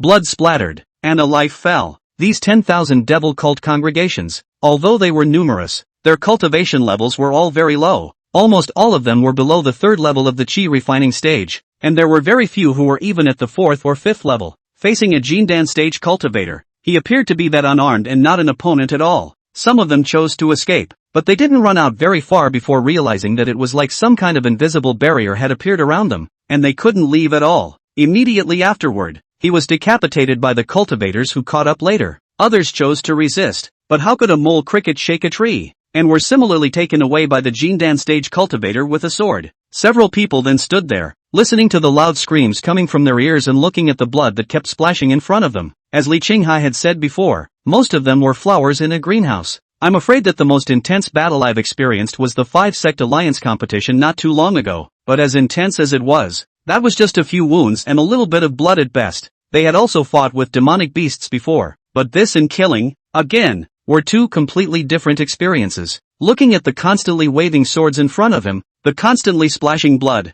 the constantly falling corpses, at this point, they had nothing but blankness in their eyes. It was only Qin Buxiu, because of the experience of having fought with the congregation of the 10,000 demons sect in the 10,000 beasts forest, and having been almost killed by an elder of the 10,000 demons sect. That's why the long sword in his hand could keep swinging at this moment. Chapter 156, Countering Evil with Evil. Gu Changqiu was the first among the few to wake up. only to see his teeth clench. An expression of making a difficult choice appeared on his face before he followed suit and swung the longsword in his hand. The congregations of the 10,000 Devils sect fell one after another. In just a few seconds, several people had already fallen under his sword. Seeing this, the remaining Wang Gu, Yan Xingqing, and the others, after a moment of thought struggle, also chose to draw their long swords and kill towards these congregations. A division of 5,000 to 6,000 people was turned into a hell on earth in less than half an hour amidst the bloodbath of more than 200 disciples. The entire division, bare ground and blood, with hardly a single intact body around. Qin Buxiu swung his sword and chopped out his sword chi cutting through 5 or 6 10,000 devil cultists. Those few 10,000 devils cultists didn't have time to shout out anything before their bodies collapsed. He glanced around, and aside from the corpses, there seemed to be no more living 10,000 demon sect members. Everything seems to be over for now. However, for some reason, Qin Buxiu's heart felt an unprecedented depression, and his face was somewhat heavy. Although he had killed disciples of the 10,000 devil sect before, the situation then and now were completely different. At that time, he had killed because the disciples of the 10,000 devil sect had made the first move and were still running to take his life. He killed the man out of self-defense, so even after he killed him, he had a clear conscience and not an ounce of guilt. But now, he looked at the hundreds of bodies in front of him. Although these people were all congregations of the 10,000 Devils sect, they were all guys with low cultivation levels. Facing the Jindan stage Qin Buxiu and the others, they barely had the slightest power to fight back. Killing these people was like a one-sided massacre, like killing a bunch of unarmed civilians. Although Qin Buxiu desperately told himself that these people were the congregation of the 10,000 Devils sect, and if he didn't kill them, they would go out and commit crimes in the future, killing even more people. But even though he persuaded himself in this way, the depression in his heart could not be relieved. Qin Buxiu twisted his head to look around and found that Gu Changqiu and Wang Gu and the others had similarly unsightly looks on their faces. Apparently, they had the same feelings about the carnage as they did. It's like a soldier picking up a gun for the first time and killing an enemy he doesn't recognize at all on the opposite side of the battlefield. Qin Buxiu had thought that having had the experience of beheading the disciples of the 10,000 demon sect in the past, he was fully capable of withstanding this. But now I realize that I'm not that much better than anyone else. Immortal, spare my life, spare my life. Suddenly, a sound came out, attracting the attention of Qin Buxiu and everyone present. Only in front of Yan Xingqing, there was a congregation of the 10,000 Devils sect kneeling, while Yan Xingqing's face was filled with indecision. That 10,000 Devil cult's congregation looked like a young man of less than 20 years old, his face covered in tears, kneeling on the ground in fear and trembling. Immortals, immortals, spare my life. I haven't done anything bad. I really haven't done anything bad. I joined the 10,000 Devils sect because I'm seriously ill, and if I don't cultivate immortality, I'll only die. The 5 great sects side didn't want me because my talent was too poor. I had no choice but to go to the 10,000 Devils sect. After joining the 10,000 Devils sect, I haven't killed or bullied anyone either. I just practiced honestly. I'm just trying to stay alive. I've done no evil. I really haven't done anything evil. Immortal, spare my life. That 10,000 devil cult congregation shouted while continuously kowtowing to Yan Xingqing. Yan Xingqing obviously hesitated a bit, her hand holding the long sword trembling slightly, and the words spoken by this 10,000 devil cult congregation that fell into the ears of Gu Changqiu and the others were like a sharp blade that pierced deeply into their hearts. This was because they clearly knew that among the 10,000 demon sect congregation that they had beheaded earlier, there might be people like the one in front of them. They may not have joined the 10,000 devils cult for evil, or for power or desire, simply because it can't be lived. They might have chosen to join the 10,000 devils sect simply to stay alive. The thought of an innocent person dying tragically under his sword added a few more points to the depression inside. And at this moment, when Li Qinghe in midair saw the scene, he sighed helplessly and shook his head. He didn't say anything, he just raised his hand and shot a golden light towards the 10,000 demon sect congregation. In the next second, the golden light went through the congregation's head and penetrated the back of his head. Put! The congregation's corpse fell heavily, and Yan Xingqing couldn't help but tremble as she watched the scene in front of her. Search the neighborhood and don't spare anyone from the 10,000 demons cult. Li Qinghe walked down and gave orders towards the crowd. Seeing this, Qin Buxiu and the others did not defy Li Qinghe's intentions, even though their hearts were a bit suppressed. However, before he could turn around and leave, he heard Li Qinghe's voice once again. You guys come with me. Gu Changqiu and the others looked at each other and knew that Li Qinghe was calling them, and so there was only a flurry of followers. Within a short time, Li Qinghe led the crowd to climb a nearby high mountain. Li Qinghe put his hands behind his back and turned his back to the crowd. It's hard to kill someone for the first time, and to kill someone who is defenseless, isn't it? Hearing Li Qinghe's words, the crowd didn't say anything, but they were considered to have acquiesced. If you have experienced this kind of thing, you can still not have the slightest ripple in your heart. Either the man was born indifferent, not caring about anything, or he was born into the ways of the devil. And obviously, no one in the crowd was such a person, and neither was Qin Buxiu. However, Li Qinghe didn't immediately enlighten them, but proceeded to say to himself, the 10,000 Devils sect is indeed considered one of the more scrupulous rule of law among the many devil sects. Of the many demonic sects I've seen, they are the one that kills the least and commits the fewest offenses. So I don't deny that there are not a few people like just now, who have never done any evil since joining the 10,000 Devils sect. As the crowd listened to these words, they only felt that with each additional word Li Qinghe said, the oppression in their hearts increased, as if it was a scale that kept adding weights. I know you're all feeling overwhelmed right now, but that's kind of a good thing. It shows that you have good and evil in your hearts, that you know right from wrong, and that you know what you should do and what you should not do. You may think that killing these defenseless 10,000 demon sect cultivators is a mistake. It's even more of a mistake to kill people who haven't done any evil at all. But you must also be clear that sometimes, we just have to go and fight evil with evil. Have you ever thought that if instead of killing them, we let them go, what will become of these people when they fall into those places where ordinary people live? Chapter 157, Good or Evil? The crowd was in deep thought, but the depression in their hearts did not lessen. Li Qinghe sighed helplessly. So he continued, 70 years ago, I first joined the Misty sect. At that time, I was still just an ordinary disciple, accompanying a few fellow disciples and going on a mission together. At that time, the demonic path on the Netherworld sect wasn't dominated by the 10,000 Devil sect, and the one we were dealing with at the time was a small demonic sect called the Green Devil sect. It was the first time that several of our masters and brothers had killed someone, and there were a few disciples from the Green Demon sect who said that they hadn't killed anyone, and that the greatest evil they had ever done was stealing a few steamed buns. At first we were hesitant to release them. At this time, a senior brother suddenly said that he had practiced the art of asking the heart and could use this art to ask them about their hearts. If they do lie, kill them. If they don't, release them. Hearing this, the crowd could not help but look up at Li Qinghe. It seemed to be trying to find some answers from Li Qinghe's story. They didn't lie. They really didn't do anything evil. So we let them go. After that we went back, and when my master heard about it, he punished me with 3 months of contemplation at the thought cliff. But back then, we were young enough to think that there was a difference between good and evil in the world, and that we hadn't done anything wrong at all, until a few months later, when we received word that a village had been massacred. The master then led me there. Speaking of this, Li Qinghe suddenly stumbled over his words, seemingly somewhat at a loss as to how to proceed. Finally a long sigh escaped his lips before he continued. There were more than 200 people in that village, and none of the children or old people survived. They were all killed, and the one who killed them was one of the people we let go in the first place. Li Qinghe suddenly turned around and twisted his head to look at Qin Bohu and the others. Do you guys know how many cultivators of the Green Demon sect I let go with a few senior brothers back then? Naturally, the crowd could not guess, and no one said anything. Li Qinghe slowly raised his hand and extended his thumb and index finger. 8 total let go. There are 6 of these people who have really never done any evil afterward, and although they sometimes use their own cultivation to take advantage of the situation, they are not considered to be any great evil. But the other 2, one slaughtered a village of 200 people, and the other got into a conflict with someone and killed their family while fleeing. Was it worth it to save 8, but kill over 200 people? When these words came out, Qin Buxiu and the others fell into deep thought. We killed 5,000 people today, maybe more maybe less. Among them, there will certainly be no avoiding some who have never done evil, and there will indeed be some, even after joining the 10,000 Devils sect, who have good intentions in their hearts. It's even possible that the vast majority of them, after being released by us, will never do evil again. But even if only 1/10 of these 5,000 people kill for evil after being set free by us, the consequences are extremely serious. 1/10, that's 500 people.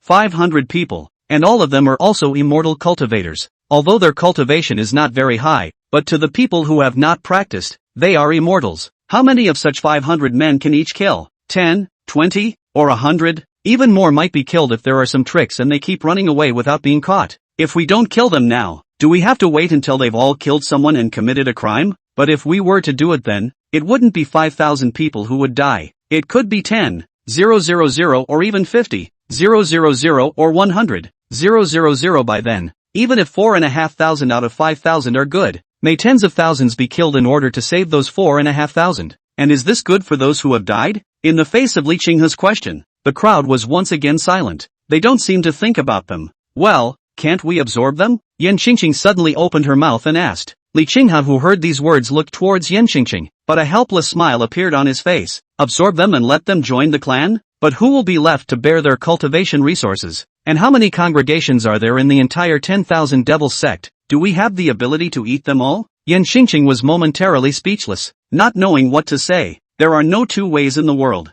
It's either that or kill these 5,000 so that no one gets hurt back there. Either let the 5,000 go, or kill them when they break the law. But by the time they kill, the sacrifice may not be 5,000. Some things are not meant to be perfect. If you want to kill him, you'll have to take on the angst in your heart. You let him go, and you'll have to take on the angst of others dying because of him. Saying this, Li Qing has seemed to have thought of something and continued. The 10,000 Devils sect is indeed the most law-abiding devil path that has existed in these decades. Or even in the southern Yan continent, that's right. But their compliance is based on the suppression of Dekuro Ao, the sect leader. Now that the 10,000 Devils sect has been lifted by us, Dekuro Ao is seriously injured. Without the suppression of Dr. Ao, these people are leaderless. Can you guarantee that they are harmless? To the common people, these 10,000 devil cult cultivators, even with low cultivation levels, are as unapproachable as a fierce tiger. When they are really released, the people who will mess things up at that time will definitely not be as little as 1/10. Li Qinghe then looked at Qin Buxiu and the others. If you guys want to go to the 3 great sects in the future and want to take a step forward, such a situation is unavoidable.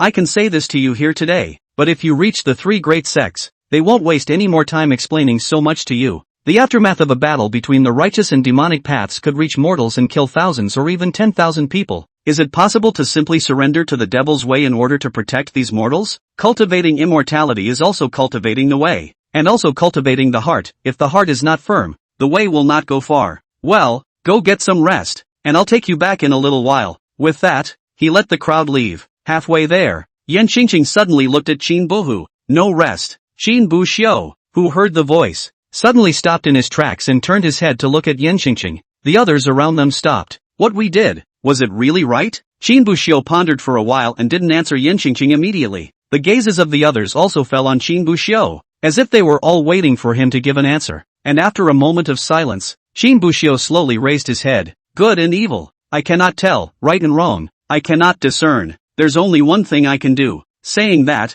Qin Buxiu looked at Yan Xingqing, but travel the road ahead, not the road back. Chapter 158, Going Out for a Walk. After clearing the branch of the 10,000 Devils cult, Li Qinghe left with the crowd. What happened after that almost had nothing to do with Qin Buxiu and the others. The patriarchs of the clans, each with their own people, went back to their own homes, each looking for their own mothers. And the first thing that Li Qinghe did after returning to the sect was to gather all the senior elders within the sect. Started meeting behind closed doors. At the meeting, many of the elders' faces looked a bit less than favorable. Some were upset because the patriarch had not told them about this one, hiding his actions from them. Some were worried because they were worried that their dealings with the 10,000 Devils sect would be discovered by the patriarch. Others were confused and hadn't figured out what was going on. Li Qinghe looked at the elders, his gaze cold and clear and even carrying a trace of killing intent. Perhaps some of you are wondering why I lied to you earlier. I lied to you that an elder of the Tai Ching sect was coming over, and I lied to you to make a big deal of rushing over. Some of you may not understand. Some of you may have guessed what is going on,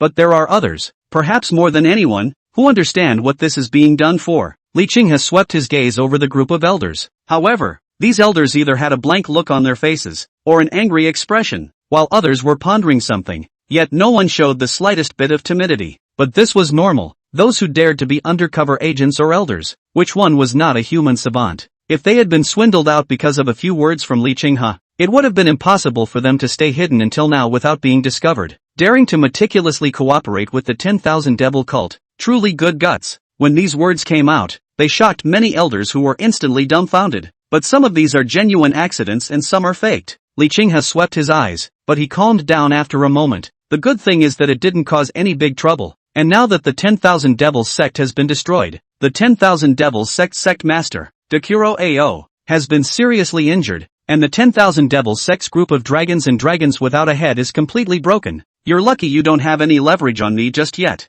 There are 2 paths before you now. One article, this matter will be turned over with the destruction of the 10,000 Devils cult fight, and I can treat it as if nothing has happened. Or another, you proceed to commit crimes under my watch, and see if your life is hard or my sword is hard. After saying that, a powerful pressure erupted from within Li Qinghe's body. Most of the elders at the bottom were not as good as Li Qinghe in terms of cultivation, and they could not even breathe by the pressure. But a lot of people are a little upset. After all, they weren't the ones who betrayed the clan, so what was the point of pressuring them? However, it was good that Li Qinghe was only shocking the crowd, and after a few moments, he withdrew his pressure and walked away with a cold snort. After Li Qinghe left the lobby, he came outside alone and looked at the sky, sighing rather helplessly. Ugh, that's when Ryun followed. To let these traitors go just like that, when it's really not cool. When Li Qinghe heard this, a look of helplessness appeared on his face. Why would he not want to pull out these traitors in the sect and kill them in front of everyone? But the problem is that he just can't do it right now. It can't be helped. This trip though destroyed the headquarters of the 10,000 Devil sect and turned that place upside down. I thought that I would be able to find more or less some information about the ethereal sex traitors, but it turned out that I couldn't find anything. Ryun couldn't help but frown when he heard this. It wasn't that they didn't want to uncover these traitors in the sect and kill them, but the thing is, there's nothing else he can do but do that right now. They had annihilated the headquarters of the 10,000 Devil sect this time, and had expected to find some news about the undercover agents within the sect, but it turned out that the entire 10,000 Devil sect was turned upside down, but not even a hair was found. Some ordinary disciples who were undercover in the Misty sect did find some information, but the information of these ordinary disciples was not important to them. There is no information at all on the really crucial elder undercover. It wasn't even just the ethereal sects that didn't have any, but several other sects as well. It was as if solitary Ao knew in advance that they would go over there, so he destroyed all the information about these elders. All of this seemed incredibly bizarre, causing Li Qinghe to wonder if there was something else going on. Without evidence, there was no way to arrest anyone, and the only thing Li Qinghe could do was to deter the gang. If, in the future, these people no longer interacted with the devil's way, that would naturally be the best. And that's the end of the story. Justice is important, but so are clan interests. What's more, he has no clues in hand right now, and he can't even find an undercover agent, let alone anything else. However, if their thieving hearts were undead, then once Li Qinghe discovered them, he would never stay his hand. By the way, how are Bu Xiu and Qingqing doing? Li Qinghe suddenly thought of something and twisted his head to look at Ryuan. This action was definitely a once-in-a-lifetime memory for these new disciples who had not long been initiated. Qin Bu Xiu's side looked fine, but Yan Qingqing seemed to have been quite affected, and she was all distracted when she came back before. Qingqing has been closed since she returned. This matter has affected her quite a bit. As for not resting, it's nothing like usual. Speaking of this, Ryan seemed to remember something and suddenly his eyes flashed. By the way, Bu Xiu approached me earlier, saying that he wanted to leave the sect for a few days and go out for a break. Hearing this, Li Qinghe froze slightly, seemingly a little surprised. A moment later, however, it seemed to understand something and nodded. The boy, Hugh, is not unaffected. I think, just don't want to show it for fear we'll worry, Li Qinghe said, seemingly mistaking Qin Bohu's reason for leaving the sect for Qin Bohu's desire to untie whatever knot in his heart. And so without too much hesitation, he nodded. Let him go. Above the path of cultivation, the most important thing is the heart of the Tao. Only a solid Tao heart will allow him to go the distance. It's difficult for us to intervene in this matter. Only when he figures it out on his own will he be able to truly stabilize his Tao heart. He wants to go for a break. Let him. Ryu and nodded, clearly agreeing with Li Qinghe. Cultivating the Tao is also cultivating the heart. If the heart is not stable, the Tao will naturally not go long. A poof. Inside the room, Qin Bu Xiu sneezed heavily. I'm at the Jindan stage, and I'll still catch a cold? Qin Bu Xiu sniffled, his face wearing a slight blankness. However, soon after, he dropped his gaze to the spirit beast egg in his hand. With a smile on his face, he gently patted the spirit beast egg with his hand. Once the elder's side agrees for me to leave the clan, I'll go find a place and hatch you out. Don't worry, it won't be long. After saying that, the spirit beast egg shook as if it was responding to him. Chapter 159, Remote Mountain Villages. The next day, early morning, Luan came over early to find Qin Bu Xiu. No rest, life is always hard with setbacks. Go if you want to take a break, but remember to be safe on the way. Saying that, Ryuan took out a storage bag from his bosom. In here are some spirit stones and some talismans for you to take with you. In addition to that, there is also a jade tablet. If you run into danger, you only need to inject your own spiritual energy into the jade tablet, and I will be able to know your location. Qin Bu Xiu looked at the storage bag in his hand, and for a moment he suddenly didn't know what to say. Moved, yes, but more helpless and bitter. He was just looking for an excuse to leave, and hadn't thought about going too far. Just find a village under the mountain,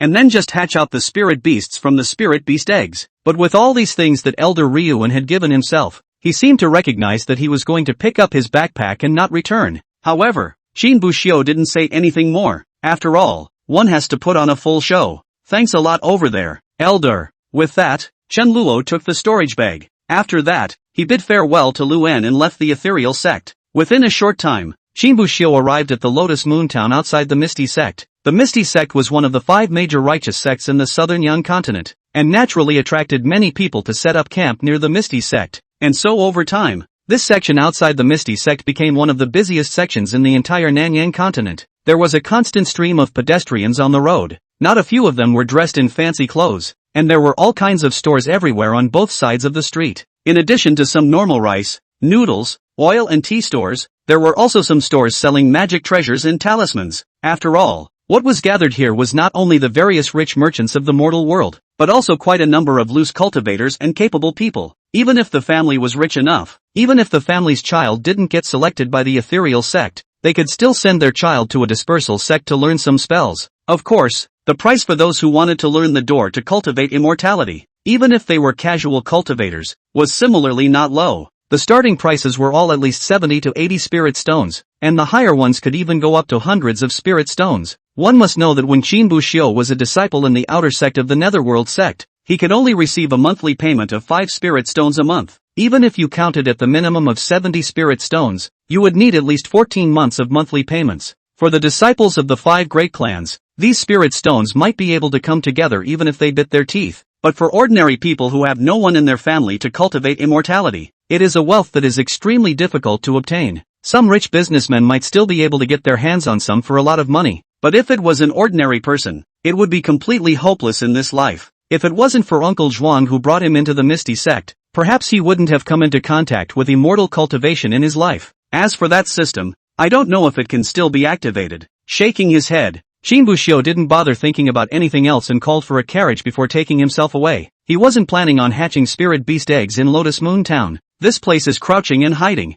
and it's close to the Netherworld sect. It would be bad if someone found out if he was hatching a spirit beast egg by himself. It's better to err on the side of caution and stay away. This way, even if the spirit beast egg hatched and made some big noise, it wouldn't be immediately noticed. He also still had some time to prepare. It's better to go to some remote mountain villages. Lotus Moon Town. It's still too busy. After saying that, the carriage drove away from Lotus Moon Town. After leaving Lotus Moon Town on a carriage, Shinbushio spent the night in the wilderness, and in passing, he hung up a small wave of the imperial sword art that he had gotten from the scripture pavilion. The next day, he used the royal sword technique to use to catch a day's journey. It ended up taking another 2 days of hiking to find the foot of a mountain range. The reason for all this trouble was to hide from everyone as much as possible. This should be the Hanglian mountain range. Shinbushio looked up at the towering mountains in front of him, and then looked down at the map in his hand. This map was also the one he took from the hidden scriptures. According to the description on the map, the mountain range in front of him, which towered into the clouds and stretched for tens of thousands of miles, was the natural demarcation line that divided the 2 continents,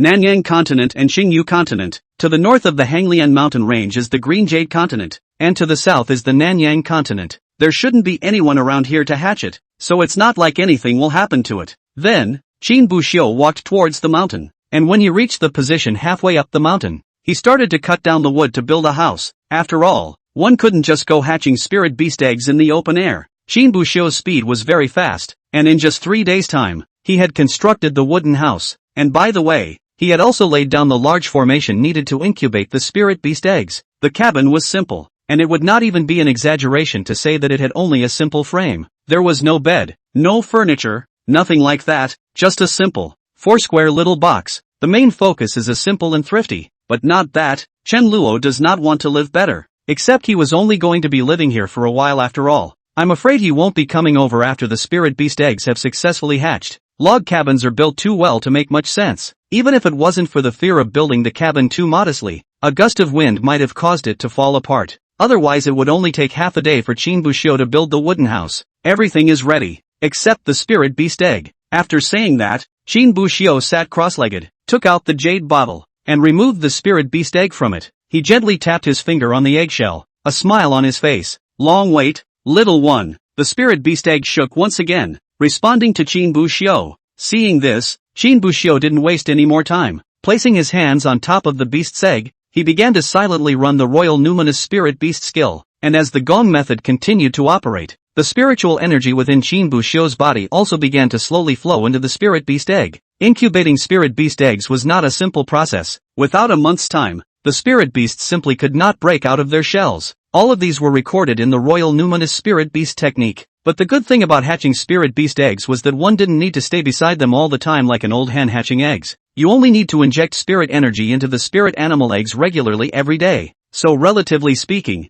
Qin Buxiu was still fair. All that was needed was to inject the spiritual energy needed for the spirit beast egg into it, and it would be able to leave temporarily. So Qin Buxiu's daily routine was to sleep until he woke up naturally at noon and then infuse the black spirit beast egg with new spiritual energy. Then go out for a walk and enjoy the scenery of the Hanglian Mountains before coming back in the evening and going back to bed. Repeat the process the next day. No stress, no need to be busy. If someone else had come over and lived the life of Qin Buxiu for a day or two, I'm afraid they wouldn't have been able to hold back a sigh of relief. Truly a paradise. However, to Qin Buxiu, all of this was a bit plain. After all, in the previous 3 years, he had lived the same kind of life in the Netherworld sect, if not more so. The only difference now was merely changing the place where the swinging was done. From the ethereal sect, to the Hanglian mountain range. Chapter 160, Someone in the Neighborhood. In a flash, more than 20 days passed. The spirit beast egg still showed no signs of breaking its shell, while Qin Buxiu's cultivation level had already hung on from the first grade of Jindan to the second grade of Jindan. This was still because the Hanglian mountain range's aura was thin. If he had been in the sect with some pills, he was afraid that he would have stepped into the third grade of Jindan by now. And even if he had pills to complement him,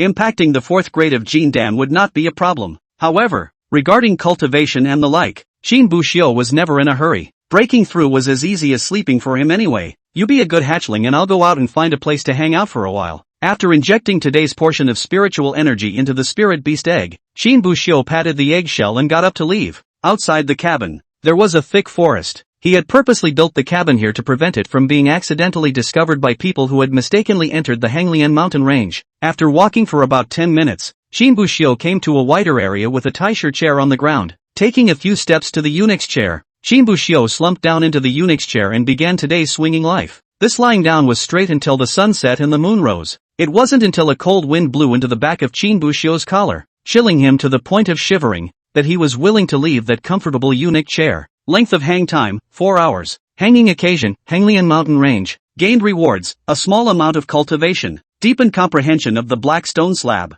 Comprehension of the magic mist cultivation method, crippled. And comprehension of the phantom darkness formation, crippled. Looking at the prompt that popped up on the system panel in front of him, Qin Buxiu froze. The first 2 rewards he could understand. Cultivation doesn't take much. It's there every day. And the black slate, although I haven't figured out what it's for until now, pops up every day after hanging out to brush up on its presence. But what the hell are the 2 things behind this? Previously, when Qin Buxiu hung around here, he hadn't seen these things. The magic mist cultivation method? The great darkness formation? What are these things? It seems to be cultivation methods and formations, but why would I comprehend such things? Could someone be practicing nearby? Thinking of this, Qin Buxiu instantly frowned. If someone was cultivating in this vicinity and had laid down a formation, wouldn't he or she also be at risk of being exposed? Let's see what kind of gongfu it is first. With the doubts in his heart, Qin Buxiu closed his eyes and directly opened the comprehended magic mist cultivation method in his mind. The magic mist cultivation method, created by the 7th True Lord, uses the chi of magic mist produced by the magic mist clan to help one's own cultivation. Acquired. After roughly going through the magic mist cultivation method, Qin Buxiu was completely speechless. He assumed that the system's crippling meant the kind of crippling where there was only the opening first chapter or something like that. But after reading it, I realized that this guy's crippling refers to the crippling of reading 2 words for 3 or 5 sentences less, and then reading 2 more words for 3 or 5 sentences less. But while there's a lot missing, it's good to see that there's also more or less more complete information that can be pieced together. The Demon Mist Clan? Can it be that it's the same existence as spirit beasts? Never seem to have heard of them though. When this is over, go back and check out the race. Saying that, Qin Buxiu opened another book, The Great Darkness Formation. One look at the name of this thing and one could tell that it should be documenting a formation art. I just don't know what grade the formation is and what it does. The Phantom Darkness Formation, a formation built with the power of the Demon Mist Clan. When the formation is activated, it can not only isolate the inner and outer worlds, but it can also be used as a teleportation formation, so that even if you are not in the same world, you can still be teleported. After reading the records within the Darkness Grand Formation, Qin Buxiu immediately frowned. This Darkness Grand Formation was quite a bit better than the demonic mist cultivation method just now. At least there was a complete record in front of it, which would allow Qin Buxiu to know the exact purpose of this Grand Formation. It's used to isolate the inner and outer worlds, and it can also be used as a teleportation array. I can understand all of this. But, not in the same world. Could it be a portal in from another world? Someone's coming in from another world? When he thought of this, Qin Buxiu's frown tightened. He always felt that things seemed a bit off, especially since the Great Darkness formation and the magic mist cultivation method appeared together, but then shook his head immediately afterward. But it's also possible that you're just trying to create a hideout that's a little more discreet. Maybe I'm overthinking it too much. Furthermore, although the other party has laid down the Great Darkness formation, what they got in their hands may not be complete. It may only have a role in isolating it from the outside world, or it may not work simply as a teleportation array. Qin Buxiu said this with his mouth, looking for possibilities, but once the seeds of doubt are planted, they cannot be easily quelled. In the end, Qin Buxiu sighed helplessly. Never mind, I'll come out earlier tomorrow to look around the neighborhood. When the time comes, let's see if we can find out who is setting up the big formation around here. If there's a real problem, report it to the clan. Thinking of this, Qin Buxiu touched the jade tablet hanging on his waist. This was the jade token that Elder Luan had given him,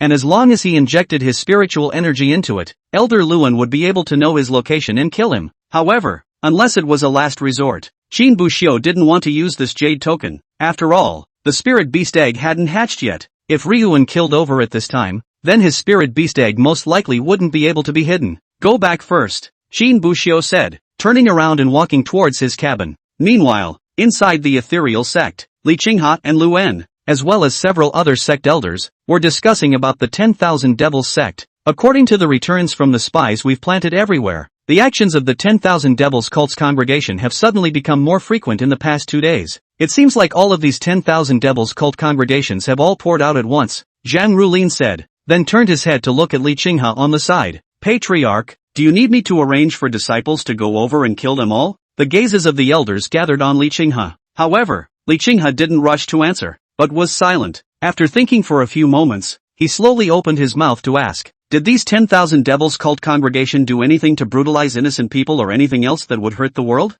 Zhang Julin pondered for a while, then shook his head. Not yet. The people who came back to report said that these 10,000 Devil cult congregations have been quite honest lately. Although they appear quite frequently, they haven't done anything out of the ordinary, and they're even quite a bit more honest than they used to be. Hearing this, Li Qinghe nodded, clearly having made a choice in his mind. Chapter 161, Encountering the 10,000 Devils sect. In that case, let's leave them alone for now, Li Qinghe slowly spoke. Earlier, when he was at the headquarters of the 10,000 Demons sect, he had directly massacred thousands of the 10,000 Demons sect's congregation, and now these congregations are being given a free pass. But it's not because Li Qinghe is double standard. Not everything can be solved with the same thought process. When Li Qinghe killed those 10,000 Devils cult congregation, those 10,000 Devils cult congregation were all in one place. A straight-up kill would have little to no ill effects. And these current 10,000 Devils cult congregation, they are spread out in various places. If they made a move to kill a few of them, and the 10,000 Devil cult congregations in the other several places knew about it, who could guarantee that they wouldn't just go on a killing spree? What Qinghe Li wanted to do was to minimize the harm. And for these 10,000 demons cult congregations that were spread out everywhere, direct decapitation was obviously not a good idea. After all, if you kill one,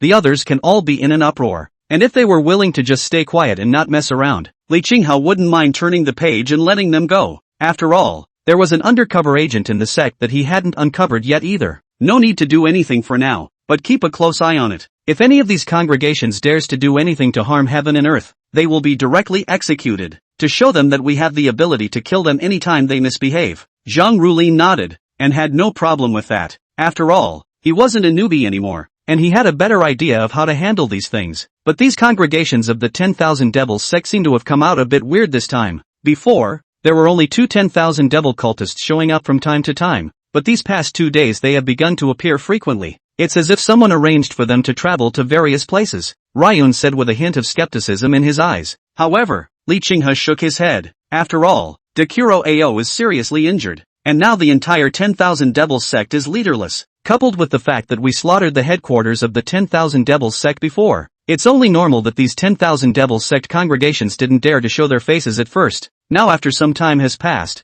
and seeing that we have made no further move, this has dared to show itself one after another. Listening to Li Qinghe's words, Ryuan didn't say anything else, but somehow, he always had a feeling in his heart that the appearance of these 10,000 Devils cult congregation might have other intentions. The next day, Hanglian mountain range, Qin Buxiu woke up early on a rare occasion, and he climbed up just as the sun was rising. Then as usual, he injected his spiritual energy into the spirit beast egg. The spirit beast egg seemed to have sensed Chin Bohu's abnormal behavior today, so it gently shook its body. I have to go out for a while, I'll be back soon, Chin Buxiu said and patted the spirit beast egg. He didn't say anything more after that, turned around and left. After he came back last night, he'd had an uneasy feeling in his mind that kept him up all night, and he had to go out and see what was going on before he could do anything about it. Leaving the cabin, Chin Buxiu traveled all the way to where his own eunuch chair was located. He himself is not clear where the other side of the formation. The only information that he knows is where he hangs out, can rub the experience of the other side, but it's not a good idea to just go straight for it. Chin Buxiu frowned slightly. Looking directly is obviously not an option. For one thing, not knowing the exact location of the other side,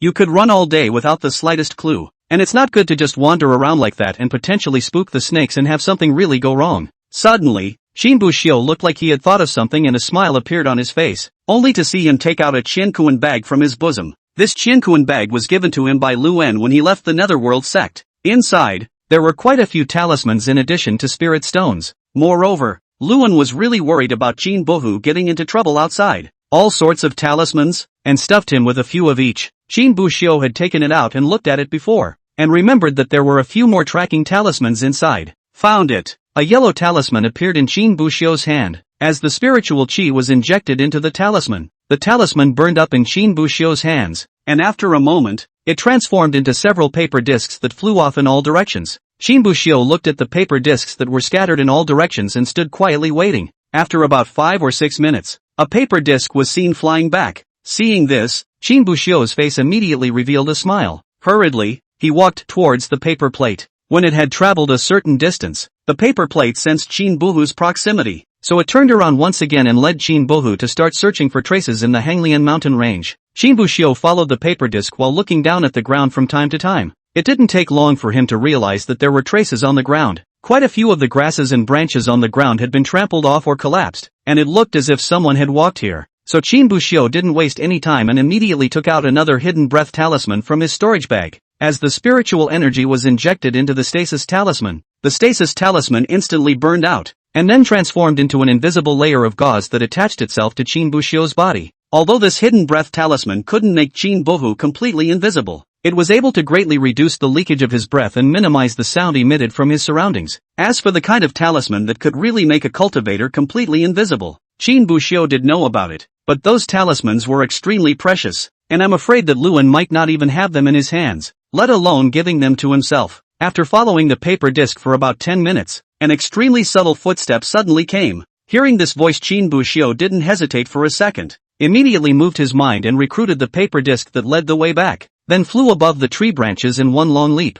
and after flying to the branches of the tree, Chin Buxiu's visual eyes immediately got much better, and from afar, he saw 2 cultivators standing there, one of them holding something in his hand and continuously waving it on the ground, while the other was pacing back and forth, and seemed to be waiting a little impatiently. The dress of the 2 appeared somewhat ordinary, and it was impossible to tell which disciple of which sect they were. Gotta get in closer, Chin Buxiu thought, running his body technique and moving a little closer as carefully as possible. He had just stopped on a tree branch when he heard the voices of 2 men not far away. How much longer will this broken formation take to set up? Why is it so troublesome? The cultivator who was pacing back and forth spoke with a hint of impatience in his tone. The other cultivator stopped swinging at that moment and twisted his head to look at the other. And at that moment, Chin Buxiu also saw clearly what was in the other party's hand. It was a ceramic jar the size of a head, and it was grasping a grayish-black powder of some sort. If you want it to be over quickly, you should help. Don't just stand here like a log and not move. But when the whining cultivator heard this, he let out a cold snort. The sect leader has said that one person will set up the formation and the other will keep watch. So if you don't want to be convinced, you can talk to the sect leader about it. The ash-scattering cultivator was furious when he heard that. Sentry, what did you whistle?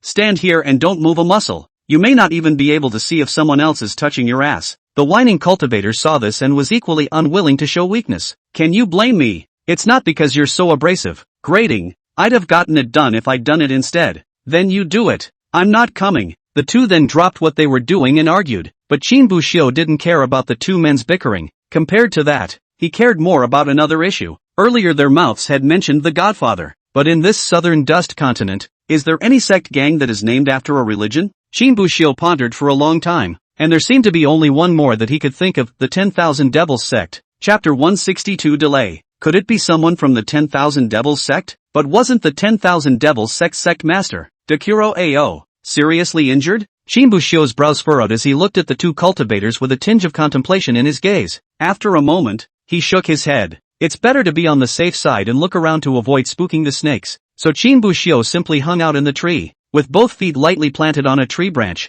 his head leaning against the trunk, and his eyes slightly closed. He hung on to the machine. As for the two 10,000 Devil sect cultivators below, after a bout of arguing ended, they continued to start their own work. One to keep watch, one to spread the ash. Their work continued until the sun went down before it was completely finished. Almost done for the day. When we make a trip over here tomorrow, the big formation over here will be completely formed. That ash-scattering cultivator wiped the sweat from his forehead as he spoke. After saying that, the two of them turned around and left. Only when the two were completely far away and there was no trace of them did Shinbushio on the tree branch slowly open his eyes. Length of hang time, 4 hours. Hanging occasion, Hanglian mountain range. Receive rewards, a small amount of cultivation. Deepened comprehension of the black stone slabs. Mending part of the magic mist cultivation method, crippled. And mending part of the spectral darkness grand formation, crippled. The rewards from hanging were pretty much the same as yesterday, but the magic mist cultivation method and the phantom formation became tinkering. There is no particularly important or noteworthy information though.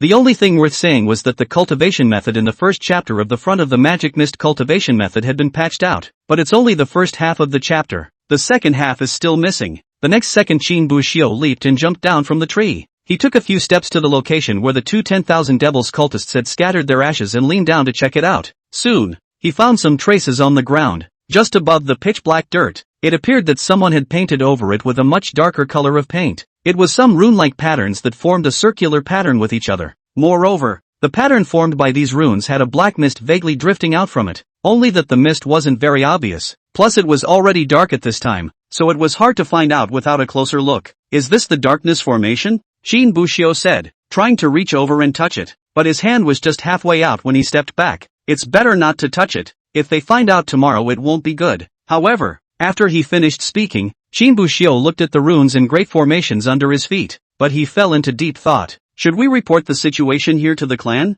Shinbushio was a bit hesitant about this. Tell the clan. He was worried that he wouldn't be able to hide the matter of the spirit beast eggs, although with how good the patriarch and elder Luan were to themselves, I'm afraid that even if they found out, they wouldn't punish themselves. But I'm afraid that the spirit beast inside this spirit beast egg will not have a good ending. But one had previously promised that spirit beast to hatch the spirit beast egg for her and to take care of him, trusted by the people, loyal to the people. He didn't want to go back on his word, but if you don't tell the clan, Shinbushio was again worried about what was involved here, whether it would be something very important. If something went terribly wrong because he didn't write back to the clan, then he would truly be a sinner. Thinking of this, Shinbushio's frown tightened. As for moving the spirit beast eggs farther away or something, this would likewise waste a lot of time. And in case if the clan's people came over and the time dragged on, Shinbushio wouldn't be able to infuse the spirit beast egg with aura, and the spirit beast egg wouldn't be able to hatch. According to what was written in the Royal Numinous Spirit Beast technique, if the supply of aura was cut off in the middle of hatching, in the light case, the spirit beasts in the middle of hatching would be deformed, or even paralyzed or something like that. The heaviest case is that the fetus will die in the egg, and there will be no life at all. The more you think about it, the more annoyed you feel, and you always feel that it's not a good thing. Suddenly, as he looked at the runes on the ground, his mind recalled what the two 10,000 Devil sect disciples had said earlier. Before they left, they said that they would finish this big formation tomorrow with one more day. Then if I disrupt this place and overturn everything they've worked so hard to set up before, then won't that delay them for some time? After all, what Shinbushio really lacked right now was actually time. As long as they could stall them until the spirit beast eggs hatched successfully, at that time, he would be able to directly use the Jade card to notify Elder Luen. But based on the experience that the hang-up system started to rub off on them, it seems like it will only take 3 days for them to finish setting up this great formation. Even if I destroy this grand formation, in 3 more days at most, they will be able to rearrange it. I'll be able to do some damage once afterward,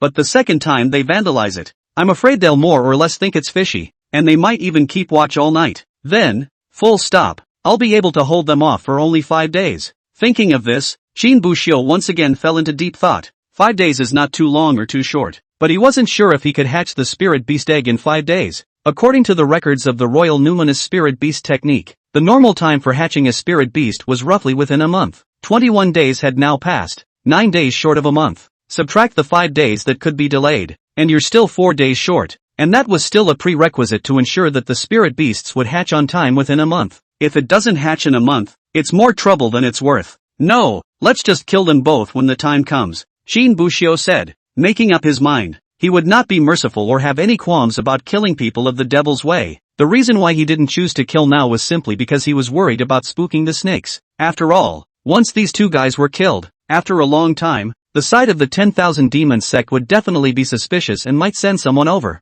At that time, not to mention the spirit beast egg, I'm afraid that even Shin Bushio himself would be in danger. But that seems to be all that's left to do now. I only hope that the spirit beast eggs will hatch out soon. I'm just afraid that after a month has passed and this little guy hasn't hatched yet, then I'll be out of luck, Shin Bushio said with a helpless smile on his face. But without wasting any time, he took out the map of the Hanglian mountain range from his storage bag in the next second. What he had to do now was to find the corpses of a few demonic beasts before those two 10,000 demon sect members came over tomorrow. When the time comes to carry the bodies back, after messing up the place and destroying their formations, they will disguise themselves as demonic beasts in chaos. Chapter 163, enough for 2 times only. An hour later, Shin Bushio ran back carrying 2 demonic beast corpses. He was the corpses of the 2 Foundation Establishment stage demonic beasts he had decapitated. After all, if you wanted to mess up the scene, you definitely couldn't pick a demonic beast with too low a cultivation level. Otherwise a clear-eyed person will know at a glance. 2 refining stage demonic beasts,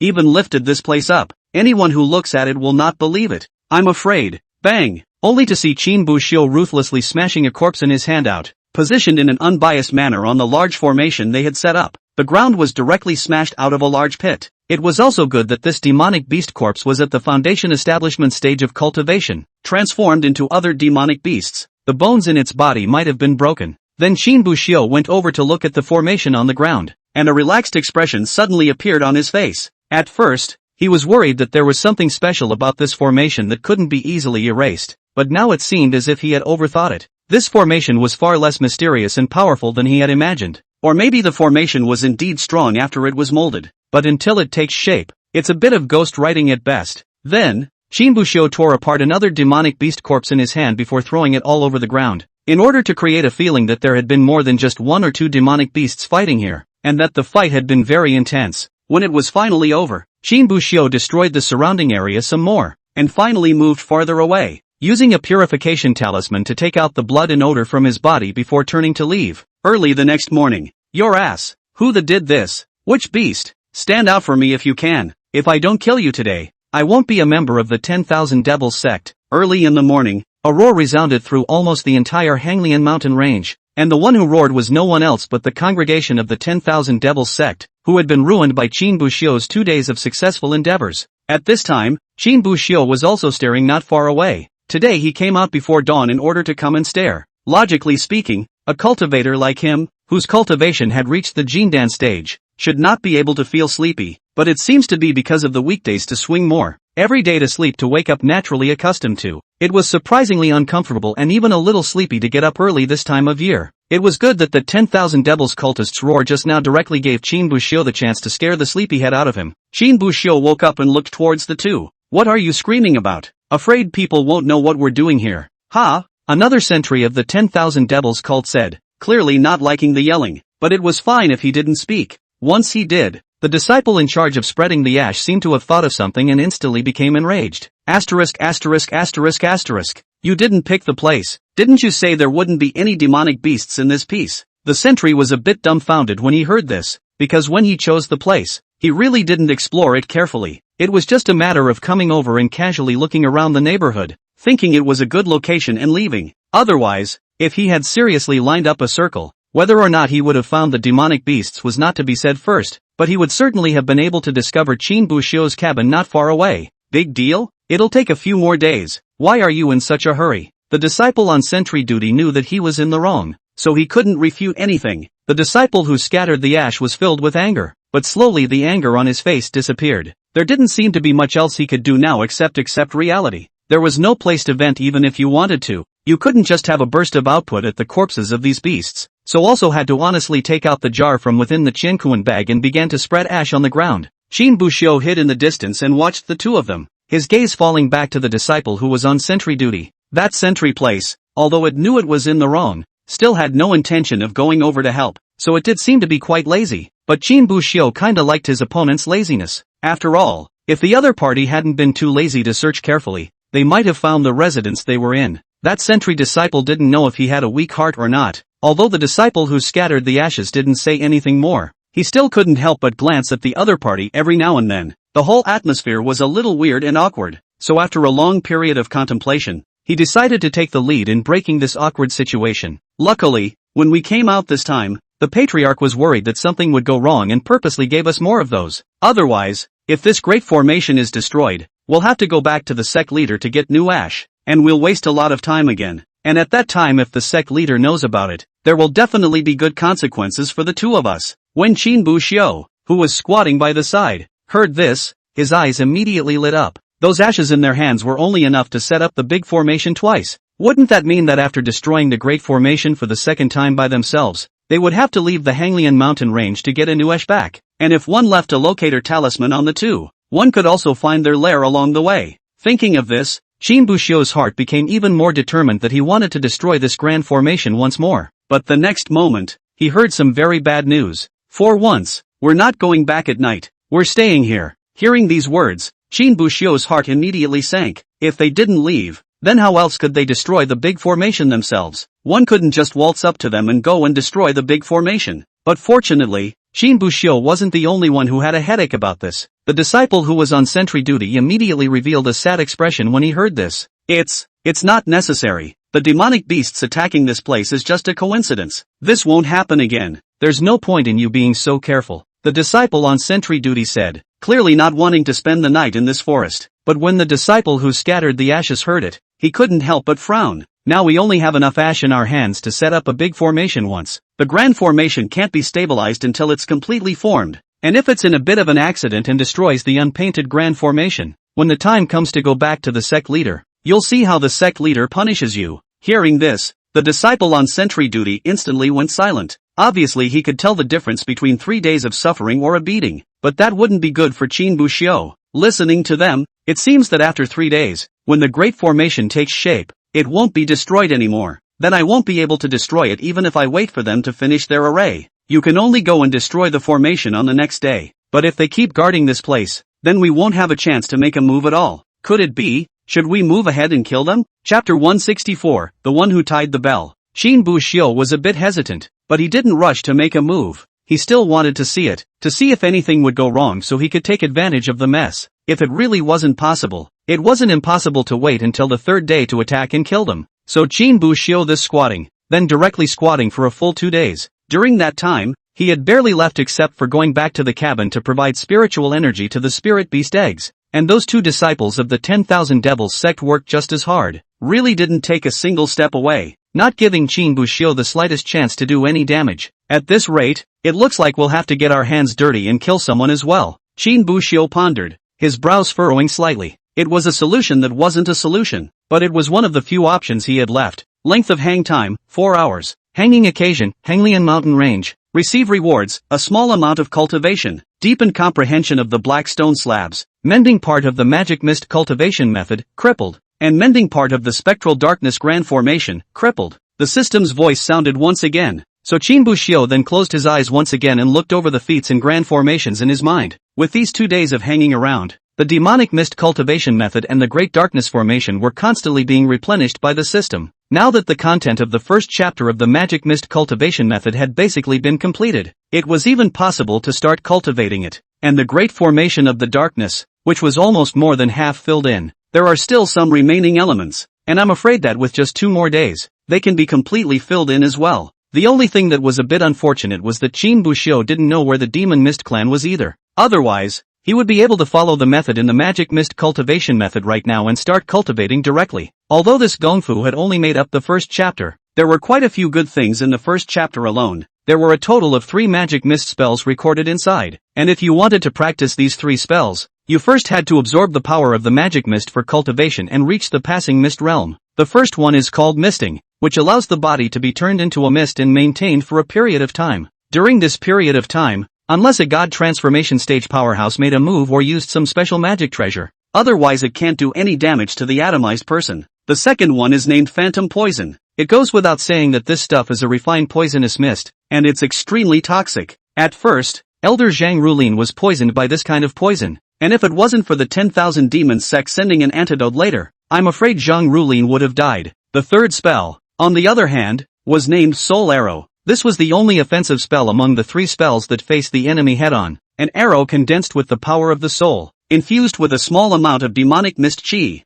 There was no entity, but once it was injured by it, unless it was a cultivator above the god transformation stage, no one would be able to block it. Once hit by an arrow, the soul of the person hit by the arrow would slowly fester and eventually turn into a walking corpse without a soul. It's kind of a vicious move, but it's certainly strong enough. Below the god transformation stage, those without special means could almost always be killed. The only not so good point was that it was extremely difficult to condense the soul arrow. It needed to be refined by using the souls of tens of thousands of living beings as a guide, and then in conjunction with a trace of demonic mist gas. The people in the 10,000 demon sect that Qin Buxiu had come into contact with so far seemed to have used misting and spectral poison. All of them were used when they were chasing him in the first place. The only thing left that hasn't appeared is this soul arrow. That was a spell that even the 10,000 devil sect master, Dakuro Ao, hadn't cast out when he fought with Li Qinghe and the others. However, it was thought that the other party should not have refined a soul arrow either. Otherwise it would be impossible to get to that situation and not cast it.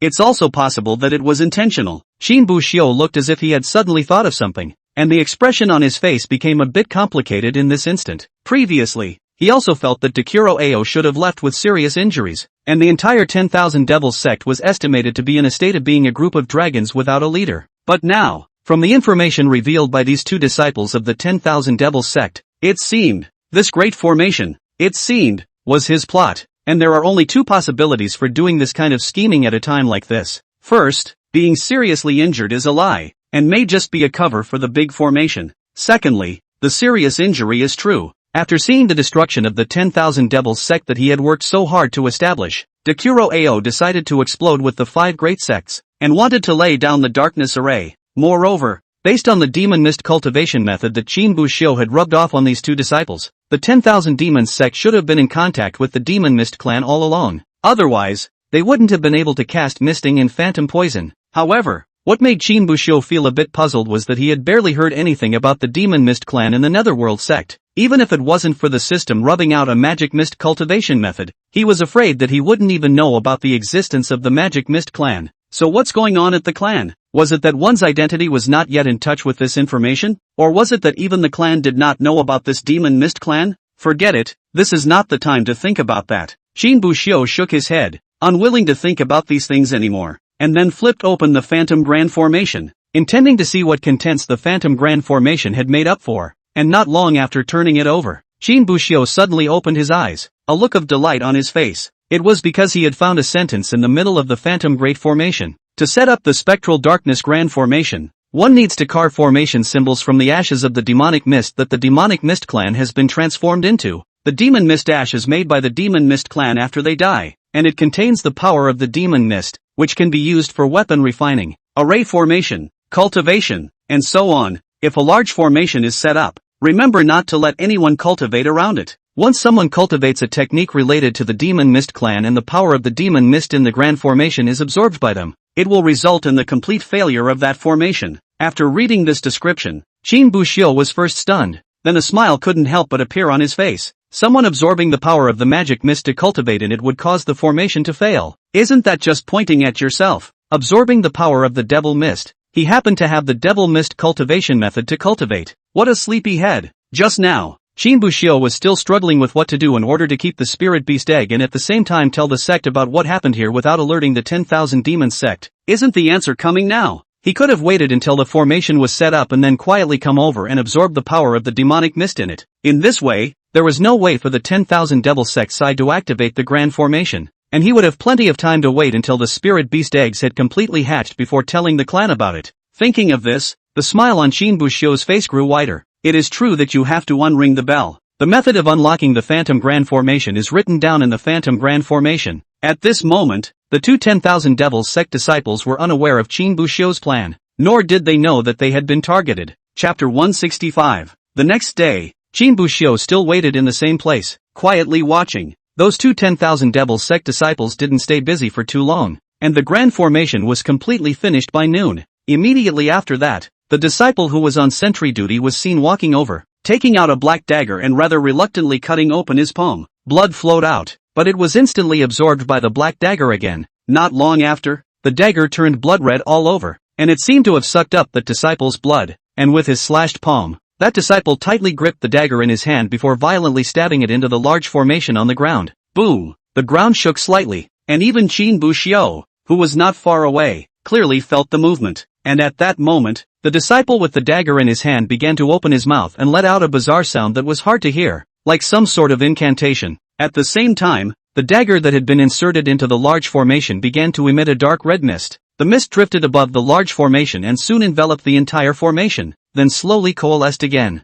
Qin Buxiu stood not far away, secretly observing what was happening. The observation over the past few days coupled with the fact that the system had been filling him in on the spectral darkness grand formation, so he knew quite a bit about this grand formation as well. This step was called condensation formation, and it was an extremely crucial step in setting up the spectral darkness grand formation. Before condensing the formation, everything inscribed on the darkness formation was merely some ghostly symbols that possessed the power of demonic mist and did not completely form the formation. The only way to truly complete this grand formation is to sacrifice it with blood and use the mist made of blood to recapitulate the entire grand formation, and then fuse it with the grand formation that was previously drawn with the demonic mist ash. At this time the great formation condensed from that blood mist had also been completed. Qin Buxiu glanced at it, and the runes on it weren't really complicated. If you simply sprinkle the gray alone, you can actually paint it completely in less than a day. However, the two 10,000 Devils sect disciples had taken 3 days. However, this was not because they were lazy, but because when they scattered these magic mist ashes, they had to inject their own spiritual energy into them at the same time. Drawing 1/3 in a day was almost enough to exhaust the spiritual energy of a foundation stage cultivator. As for why the two of them didn't take turns drawing, this was something Qin Buxiu could actually figure out. After all, if both of them were to run out of spiritual energy because of the painting array, and if some danger or something appeared at that time, it would not be easy to send the two of them away. Definitely keep one for safety in battle. Buzz. A soft chirp came from the great formation made of blood mist, and the great formation drawn on the ground with demonic mist ash had completely combined together. At this point, the darkness grand formation was truly complete. It's finally over. No need to sleep in this hole. I've slept my ass off for the past 2 days, so I'll have to go back and catch up on my sleep before I can do that. The disciple on sentry duty spoke as if he had a feeling of complete relief. The other disciple just gave him a cold look and didn't say anything more. The two weren't talking nonsense. They packed up and left straight away. Not far away, Qin Buxiu looked at the two of them and after contemplating for a while, he pulled out a locator talisman from his pocket. After thinking for a moment, he injected spiritual energy into the locator talisman and pasted it towards the back of the sentry disciple. The locator talisman was firmly affixed to the disciple's back, and the other party did not seem to have noticed. Seeing this scene, Qin Buxiu sighed in relief and turned his head to look at the location where the darkness grand formation was again. However, he didn't rush over to cultivate, but continued to stare at the two, quietly trailing behind them. Only by ensuring that the two left completely could he go over to cultivate in peace. Luckily, the two did not notice anything wrong and left the Hanglian mountain range all the way without looking back. It should be fine. Although his mouth said so, Qin Buxiu's hand still reached towards the storage bag. A moment later, a disturbance talisman appeared in his hand. This disturbance talisman was able to lay a small alert formation in the vicinity, and once someone stepped into it, he could immediately receive the message. As the aura was injected into it, countless cracks instantly appeared on the disturbance talisman in his hand. Bang! The disturbance talisman violently shattered apart, turning into countless fragments that flew in all directions. It soon took the shape of a circle and surrounded Qin Buxiu, and at that moment, Qin Buxiu's hand still had a fragment of the disturbance talisman.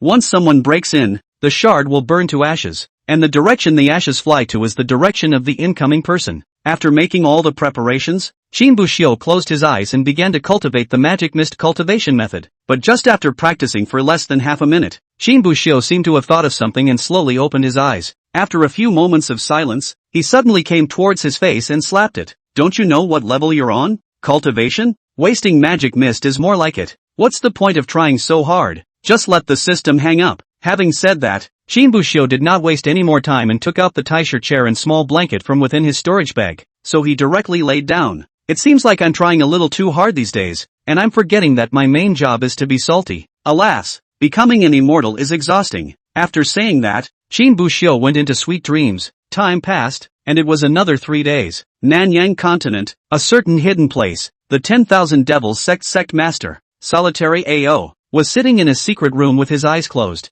Bishop, the last two are back. A voice came in from outside the chamber. Solitary AO did not open his eyes, but only returned in an extremely calm tone. I know. Stand down. Yes. A voice answered from outside the chamber and then retired. A moment passed before Dekiro AO slowly opened his eyes, a meaningful smile on his face. The big formation has been completed. Now, just let the big formation in consolidation for a few days. Then you can. Before Duogu AO had time to finish his sentence, he saw a burst of black mist drilling in from outside the chamber at an extremely fast speed. Seeing this scene, Dekiro AO immediately frowned. He had already told the other party not to disturb him while he was in seclusion, but the other man obviously didn't take him at his word. But not waiting for him to say something, that demonic mist is the first to split his head and face towards Dakueo, a burst of angry curses. You idiots! Idiots! Punks! I used the power of the Demon Mist clan to feed you and let you cultivate the Demon Mist cultivation method, and this is how you repay me. No wonder they were approached by the 5 great sects to exterminate them. It's all a bunch of losers. Solitary AO was dumbfounded as he listened to the words of Demonic Mist. What did I do to piss you off? You just scolded me like that. However, to be able to sit on the position of 10,000 Demon Sect Master, Doku AO's brain is still good, knowing that the other party will not scold himself for no reason. It must be that something has happened, and with all that cursing, I'm afraid it's not a trivial matter. So there was no rush to refute the other party, but rather, he waited for the other party to finish cursing before calmly opening his mouth. What happened? When Devil Mist saw that Dekiro AO was still so calm, he let out a cold laugh. What's wrong? You're getting your old ass kicked and you're asking me what's wrong? That disciple outside who just came back, he had a locator talisman affixed to him. You know what this means. It means that someone has discovered our actions. We're all exposed. Upon hearing this, Dogu AO was first stunned, and then his eyes showed the color of panic, just wanting to stand up, but an unstable directly fell to the ground. This was the first time he had lost his temper like this in front of people since he became the master of the 10,000 Devils sect. Chapter 166, Pig-like teammates. Solo AO couldn't care less about his face at this point. Hurriedly getting up from the ground, he pushed open the door of the retreat room and rushed out towards the outside. Where are those 2 guys that just came back? Tell them to come and see me at once. Solo AO rushed into the hall and shouted towards the crowd inside. While the elders and disciples in the hall looked at the panicked Daku AO in front of them, they could not help but stare. This seemed to be the first time they had seen their own sect master, so out of sorts. What are you waiting for? Go get it for me. Seeing that the crowd froze and did not move, Dekiro AO was suddenly annoyed and roared again. The elders and disciples of the 10,000 Devils sect only reacted and didn't dare to delay, rushing to find the 2 disciples who had just returned. At this time, within the accommodation area that was isolated just a few meters or less from the hall, the 2 disciples who had just rushed back were planning to lie down and rest for a while, but their asses had just fallen down, and they hadn't even had the chance to sit down and warm up yet, when they heard a rush of footsteps coming. What's this for? The sentry disciple stood up and tried to open the door to see what was happening, but just as he reached the door to that room was violently kicked open. Bang! The sentry disciple couldn't dodge in time and directly flew backwards. I'm going to you. Who the? The words of cursing had not yet had time to finish, but it was that 5 or 6 disciples had already come in, and 2 of them lifted his arms left and right, and directly set him up from the ground. A few others had gone to carry the other disciple who was still lying on the bed. When he saw this scene, he was dumbfounded and forgot about cursing, always feeling as if something bad was going to happen to him. No! What? What is this for? The crowd didn't answer. They just dragged the 2 of them down the hall as fast as they could. After entering the 10,000 Devils sect for so many years, they had never seen the sect master so out of sorts and angry as he was today. Their intuition told them that something big might be happening today, and they didn't dare to slack off one bit at all. Soon, the 2 were dragged to the hall and then thrown in front of Dekiro. Solo AO actually had a hint of fantasy in his heart before he saw the 2, thinking that maybe Magic Mist was looking at it wrong, but the moment he saw the 2, he knew that it was all over. With a wave of his hand, a talisman flew out from behind one of the disciples and landed in Dekiro AO's hand. The moment they saw that talisman, the faces of everyone present revealed a look of horror. Almost all of them recognized the talisman, which was a positioning talisman. This also meant that the hiding place they were in now had been discovered, and when the disciple who had the talisman removed from his body saw this scene, he only felt a chill creep up his back and instantly broke out in a cold sweat. How is this possible? When did this happen? Why don't I know anything about it? Isn't it you who stuck it to me? Isn't it you who are teasing me? He fumed and looked at the other disciple kneeling beside him. the one responsible for spreading the demonic mist ash. But the disciple's face was pale and he didn't say a word, so he could only turn his gaze once again to Dokoroku Ao. Sect master. This I really don't know. I never would have come back if I had known. Maybe it's just someone's locator charm that accidentally winds up on me, he said, but his voice was getting smaller and smaller, as if he didn't believe the nonsense he was saying. At this moment, after a burst of rage, Takuro finally suppressed the idea of wanting to kill the two men immediately within his heart and began to think calmly. When a crisis hits, the greatest danger is sometimes not your enemy, but your own panic. It was an impulse that allowed Dokoroku Ao to climb step by step to the position of sect leader. After calming down, he began to think seriously, and as soon as he did so, he realized many suspicions. Why did the other side use the locator? If it was the elders of the 5 great clans or something else that had discovered them, shouldn't they report to the clan while quietly following them? Moreover, this locator talisman in his hand was not of a high grade, and that was precisely why he was able to recognize it at a glance. In Takuro Ao's opinion, this was a complete act of self-destruction. Compared to posting a locator talisman, wouldn't it be a better choice to directly inform the clan and then follow the clan's army to kill over? After all, when the elders and patriarchs of the sect arrived and set up a large formation around them, wouldn't it be difficult for them to escape with their wings? However, the other party chose to put up a locator charm, an act that seemed stupid to Takuro Ao. Did you encounter anything strange when you set up the grand formation? The disciple on sentry duty didn't dare to raise his head to look at Takuro Ao. He just shook his head in a hurry. His mind was so messed up right now that he couldn't bring himself to think. And it was true that nothing strange seemed to have happened while they were setting up the grand formation. But at this time, the disciple who was in charge of scattering the ash on the side seemed to have thought of something. And with his teeth clenched, he forced down the fear in his heart and opened his mouth. Back to sect leader. When we were setting up the grand formation,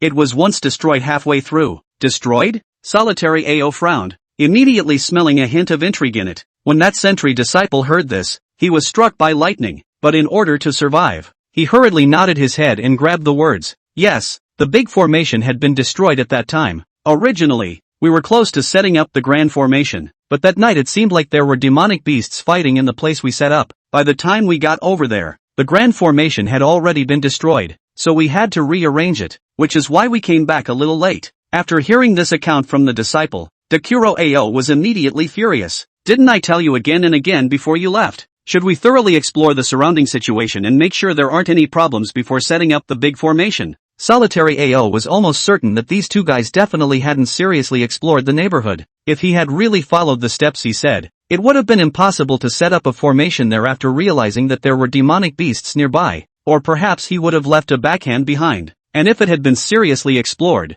there would definitely be some suspicion after the big formation was destroyed. After all, has probed the nearby no demonic beasts, then this time the sudden appearance of demonic beasts killing is certainly not normal. The stupid should also be able to guess as someone in the ghost. Who was in charge of the scouting? Takuro Ao roared and asked. The anger that had been suppressed with great difficulty was rekindled at this moment. These stupid pigs really live up to the saying, not afraid of godlike opponents, but afraid of pig-like teammates. Chapter 167, Early Opening. Both of them didn't say anything, but the disciple who was in charge of spreading the ash unconsciously looked towards the other disciple, and that disciple who was in charge of scouting had long since become as scared as an ostrich, lowering his head and not daring to speak. Seeing this scene, Takuro Ao grabbed the other party's neck and lifted the other party in midair. The feeling of suffocation crawled up to his brain, and that disciple kept struggling, but to no avail at all. Desperate, he had no choice but to start moving for help. Sect leader, my grandfather is an elder of the ethereal sect. If you kill me, you won't be able to answer to my grandfather. Let me go this time. However, when he heard this, Takuro Ao let out a cold laugh. Which of these disciple elders present, who were able to be brought over here by him, didn't have some specialness in them? Either they were relatives of the elders of the 5 great sects, or they possessed superb talent themselves. Keeping them by their side was used for fear of the undercover elders on the side of the 5 great sects turning against them. Now, though, it was clear he had no use for it. As the force on his hands slowly increased, that disciple could no longer make a sound from his mouth, and his face was gradually turning purple, leaving only his body still trembling. Within a short time, the disciple was completely cut off. Humph, useless nonsense. Solo Ao casually tossed the body aside. The disciple who was in charge of spreading the ash was relieved when he saw this scene, but in the next second, a voice that made the hairs of his sweat stand on end rang out. Think you're okay because he's dead? When he heard this, his pupils glared and he was just about to raise his head to say something, but Takuro Ao didn't give him the chance at all and directly slapped his palm above the top of his skull. Pop!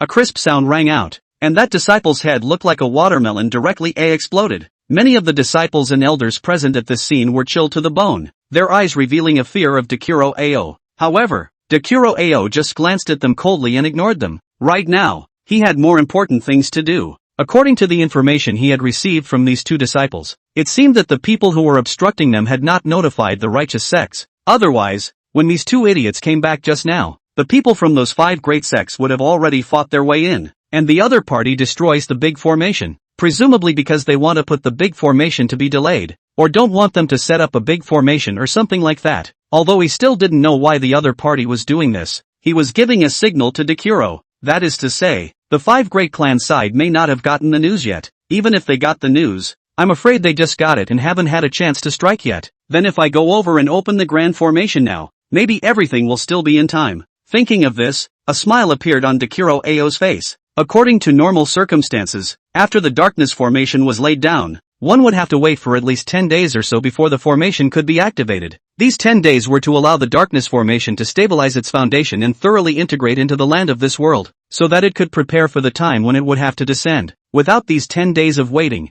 the big formation could be launched, but it would be a bit unstable, and there might even be some advent accidents. When those Demon Mist clan came over, they might die halfway because of the instability of the great formation. But now, it was clear that Dokoroku Ao didn't have this time to wait. If they dragged on, the people from the 5 great sects would be killing their way to the door, and at that time, once the news of his collusion with the Demon Mist clan was known, it would be more than just the 5 great clans of the southern Yan continent that would be after him. I'm afraid that the 3 top sects in the southern domain, and even the powerhouses of the other 3 domains, would also be eyeing him. It's the only chance left. Saying that, Takuro Ao did not waste any time, and with a thought, he directly transformed into a black mist and killed towards the location of the darkness grand formation eye. He didn't build his hideout in the position of the formation's eye, just in case something like what just happened happens. Once some idiot lured someone to the hideout and he was no match, then he would simply abandon everyone there and head to the eye of the formation alone to open the big formation. What are you going to do? A black mist unknowingly followed Dokoroku Ao,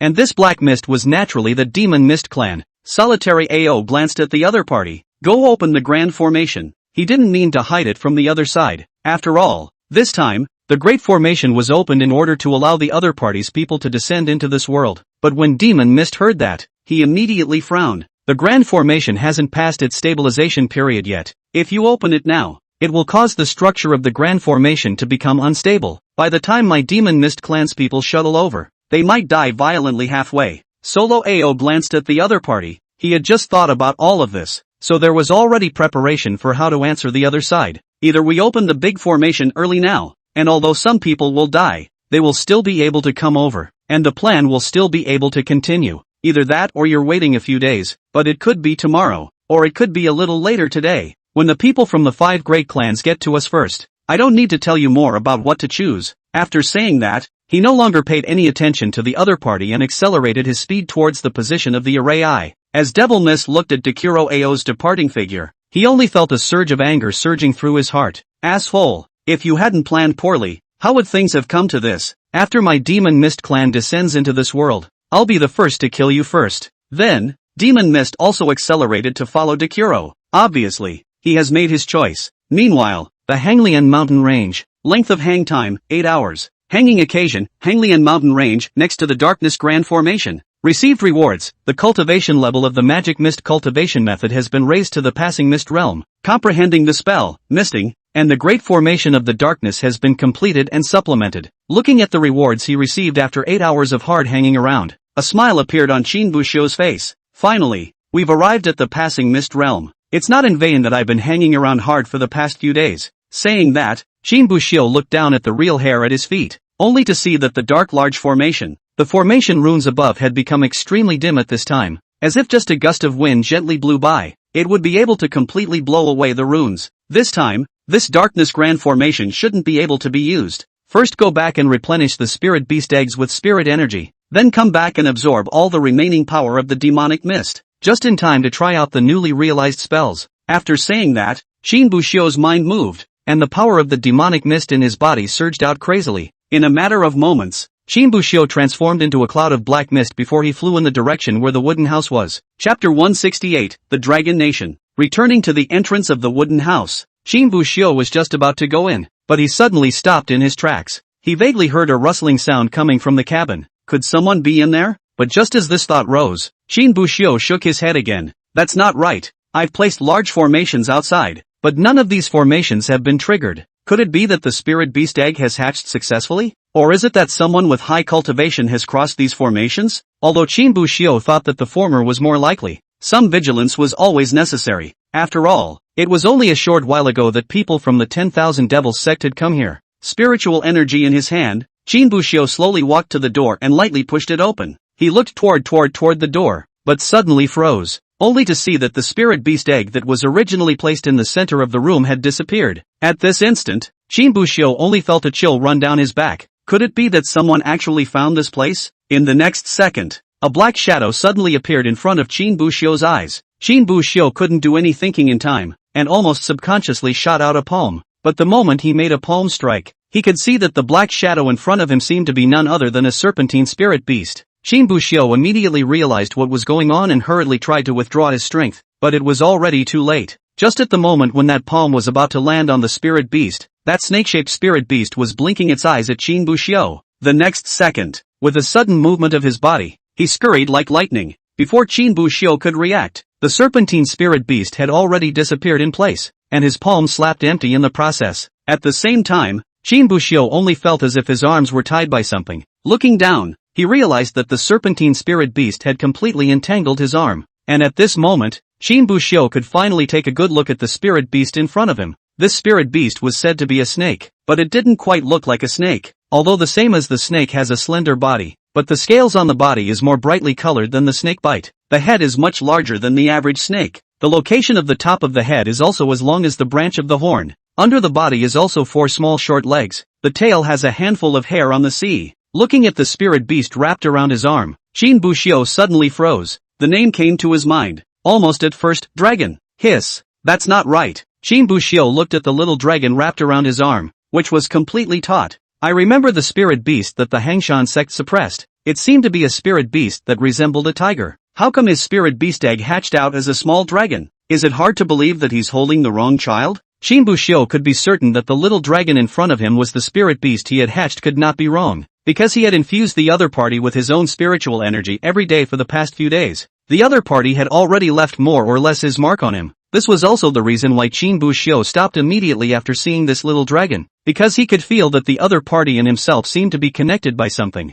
It was just that what Qin Buxiu couldn't understand. How can a tiger give birth to a dragon? A genetic mutation? Returned? But no matter how you think about it, it doesn't seem right. But soon, Qin Buxiu cleared his mind. This spirit beast egg, I'm afraid it doesn't belong to the spirit beast that was suppressed by the Hangshan sect. If nothing else, he should have been commissioned as well, and the person who entrusted him with the spirit beast eggs. No, it should be a spirit beast, so I guess it's not simple either. There were 3 main bases for Qin Buxiu to guess that the other party was commissioned. The first was that the spirit beast had taken the initiative to make a deal with itself. Give yourself favors to help take away the spirit beast eggs and hatch the spirit beasts. If one was not entrusted with this spirit beast egg, but rather the other party had stolen it, then there was absolutely no need for these transactions. Secondly, the other party was only a 4th grade spirit beast, and their strength didn't seem to be very high, and this little dragon in front of him, so honorable, must be guarded. If it was just a 4th grade spirit beast to steal, it was obviously impossible to steal it. The only possibility is to be entrusted by someone else. Finally, the third point, that was the sentinel spirit beast skill that the other party had given himself. This stuff isn't easy. After obtaining the technique, Qin Buxiu looked through many of the clan's internal texts after returning to the Netherworld sect, but none of them mentioned any technique that could contract a spirit beast. Even asking Ryun and the others wasn't clear. This shows that this gong method is definitely not simple. While the other party has been hiding this technique,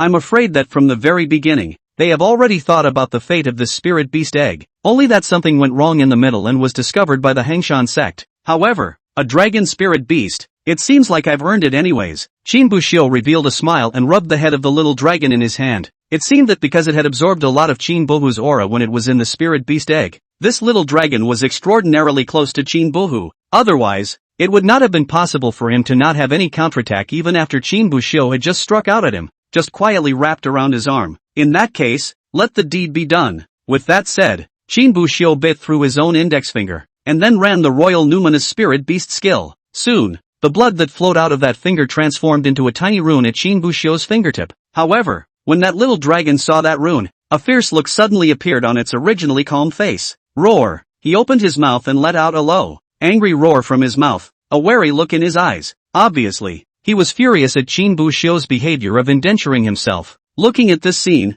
Qin Buxiu couldn't help but stare, but soon figured something out. How could a dragon, such a proud divine beast, be willing to submit to man, especially since he was still just a small cultivator of the second grade of Jindan? Ugh! Qin Buxiu sighed helplessly and could only stroke this little dragon's head before saying in a calm tone, I know you don't want to be indentured and want to be free, but your identity is too special. If you don't contract it, once you're discovered, then you'll be taken back and suppressed to become the source of their aura supply, and your current cultivation level is too low. It's impossible to resist even if you want to when you're caught. Qin Buxiu didn't know if this little dragon could understand him, but there was nothing he could do now except persuade. If you'll believe me, I promise you, as long as you have the ability to protect yourself enough later on, I can always break the contract with you if you want to. These words Qin Buxiu was not just joking. The spirit beasts of the dragon clan, although they were indeed precious, he didn't care. He has a system where he hangs up and keeps getting stronger. Compared to the system, this small dragon in front of him was insignificant. Chapter 169, The Darkness Formation Unleashed. That little dragon looked at Qin Buxiu. At this time, his face was no longer angry, but he still had a slight hesitant look. Qin Buxiu didn't rush him. After all, it's been a long time coming, and it's not so bad. Soon, that little dragon made a decision. Although extremely reluctant, it seemed clear to him that what Qin Buxiu said was right, so it only lowered its head and submitted to Qin Buxiu. When Qin Buxiu saw this, the corner of his mouth lifted up into a smile. Once again, he lifted his fingers and pressed them towards the little dragon's head. The moment his fingers touched the little dragon's head, Qin Buxiu felt as if his entire body was electrocuted. It only felt as if a thin thread was pulled out of the divine soul, interlocking with the divine soul of the little dragon in front of him. Is this what a contract feels like? Qin Buxiu felt the thin thread in his divine soul, the two ends of which connected his and little dragon's divine souls, and it seemed that because of the connection to this thin thread, Qin Buxiu was more or less able to sense some of the little dragon's emotions. He seemed down. Obviously the whole being indentured thing wasn't what he wanted. However, Qin Buxiu only stroked his head. There was a more important thing to do now. Gotta help you morph. After transforming into my form, it's almost time for me to report to the clan about the Phantom Darkness Grand Formation. After saying that, Qin Buxiu's mind moved and operated the art of transforming into shape that he had seen from the Royal Numinous Spirit Beast skill, and this little dragon seemed to have sensed something as well. The body wrapped around Qin Buxiu's arm tensed up a few points, and his body became a bit stiff. In the next second, his body began to change. The bones and skin seemed to be reorganizing, emitting a clack, clack, clack sound. The dragon's horns on top of his head slowly disappeared into his body, and his little short limbs were put away. All sorts of physical features that indicated one's identity as a dragon were shrinking inward. At the same time, the powerful spirituality within the body seemed to be being contracted along with it. Just under a minute had passed. The original small dragon had then turned into a small white slender snake. Looking at the small white snake coiled around his arm, the corner of Qin Buxiu's mouth moved slightly to reveal a smile. Why don't we just call you White? When Little White heard this name, a flash of dissatisfaction rose in his heart and conveyed it to Qin Buxiu. Don't like the name? Then, boom! Before Qin Buxiu had a chance to finish his sentence, he suddenly heard a loud noise coming from him, followed by the entire Hanglian mountain range seemingly trembling. He had just stood up to go out and see what had happened, but the next second, the wooden hut that Qin Buxiu had built directly collapsed. Countless logs smashed towards him, burying them in an instant. The original cabin was in a location that instantly changed to make a pile of broken wood. Bang! A few logs flew into midair. In the next second, Qin Buxiu climbed out of the pile of wood, glancing at White with his arm wrapped around him. He was relieved to make sure he was okay, but then Qin Buxiu looked up to the sky, but he was instantly dumbfounded, only to see a huge black ball floating in the sky at the exact center of the entire Nanyang continent, and within that big black ball, nearly 100 black substances split out, falling towards all parts of the southern Yan continent, transforming into a huge black pillar. At the same time, countless black mists were spreading from the black pillars at an extremely fast speed, as if they were trying to completely block off the entire southern Yan continent. Could this be the Phantom Darkness Grand Formation? Qin Buxiu looked at the scene in front of him and said with some uncertainty, And the location of one of the black pillars was also right at the location where those two 10,000 Devil sect disciples had set up their formation, and that one black pillar was also significantly slower than the others in releasing the mist. But why is this different from the spectral darkness grand formation I saw? Shinbushio's face was extremely ugly as he flipped open the spectral darkness grand formation in his mind, then skimmed through it at an extremely fast speed. And soon, he found the answer. That was recorded in the last few pages of the Phantom Days, and something that had only just been filled in today. In addition to the normal arrangement of the spectral grand formation, the spectral grand formation can also exist as a subformation. It consists of countless individual phantom formations as subformations that surround a large circle and together transform into a larger phantom formation, calculating based on the number of spectral darkness arrays laid down. If there are enough of them, even the entire world can be incorporated into them, and the spectral darkness will envelop the entire world. After reading the last paragraph of the spectral darkness grand formation's record, Shinbushio only felt a surge of nameless anger surging up. Damn! He cursed angrily, his eyes covered in rage. He hate why this great darkness formation had not been patched up a day earlier. Also very much why he hadn't told the clan about things him earlier. But having said that, in fact, Shinbushio couldn't be blamed entirely for this. Not to mention Shinbushio, I'm afraid that even if Li Qinghe came, he wouldn't think much of anything when he saw that dark formation, because whoever came along could never have expected it. A demonic sect that had just been annihilated by the 5 great sects. A demonic sect whose godmaster had been seriously injured and lost his whereabouts by them. A demonic sect whose congregations have all swarmed. It was surprising that they would have such great ambitions, daring to lay down a great darkness formation capable of enveloping the entire southern Yan continent. At the same time, at the eye of the darkness grand formation, as Dekuro Ao looked at the spectral darkness grand formation that had already begun to be activated, a smile of relaxation finally appeared on his face, which had originally been taut. Okay, ha ha ha. Dekuro Ao was lying on the ground, looking at the darkness grand formation that was blocking off the Nanyang continent, and a smug smile appeared on his face. He bet right. When he arrived at the eye of the formation, he immediately activated it and checked out the situation of the darkness great formations in various parts of the southern Yan continent. Instead, he was surprised to find that of the full 124 spectral great formations they had laid down, 123 of them were actually intact. There was only one large formation where the power of the magic mist had been sucked almost dry, and the location where the large formation was located happened to be the location where the two 10,000 Devil sect disciples he had previously beheaded were responsible for. But it doesn't get in the way. In reality, even if a few sub-formations were missing, it wouldn't have too serious an impact on the entire Phantom Great Formation. As long as the number of sub-arrays stays at 108, that's enough. Those extra 16 large formations were all purposely laid down by him for fear of accidents. So without the slightest hesitation, he immediately activated the Darkness Grand Formation and began his plan. As a result, the 124 Great Dark Formations spread across the borders of the southern Yan continent were unleashed, transforming into 124 gigantic black pillars that rose into the sky and then intersected to form a gigantic black orb. Countless mists dispersed from the black pillars and began to completely shroud the entire southern Yan continent. A smile appeared on Dekuro Ao's face. He seemed to have seen the South Yan continent completely fall under the attack of the Demon Mist clan. As for himself, he would replace the 5 great clans and become the sole master in charge of the southern Yan continent. 170. Actions by the parties. Can't sit around and wait. Looking at the Darkness Grand Formation that had already been activated, although his heart was incomparably remorseful, but Shinbushio knew very well that remorse was useless and nothing would change. He immediately took out the jade pendant at his waist and injected it with spiritual energy, then summoned the sword embryo and flew towards the direction of the Netherworld sect with his sword. However, even if Shinbushio rushed towards the sect with all his might, he wouldn't be able to make it back without 2 or 3 days of effort. It couldn't be helped that he was only at the 2nd level of Jindan, and his speed was really not fast enough. Inside the ethereal sect, looking at the several skyrocketing black pillars, as well as the black mist that kept spreading, the faces of the Misty Sect's elders all showed a look of shock. Even the few undercover elders of the 10,000 Devil sect were similarly so. Even though they knew more or less what the plan was from the beginning, they couldn't help but be amazed when they actually saw the scene with their own eyes. What the hell is going on here? Li Qinghe looked at the large formation above his head and a look of scorn passed through his eyes. At this moment, he was also in a state of confusion. It was also the first time he had seen this large formation that enveloped the entire southern Yan continent, and he had no idea what it was. Ru Lin, immediately notify all disciples that can be contacted and tell them to come back immediately.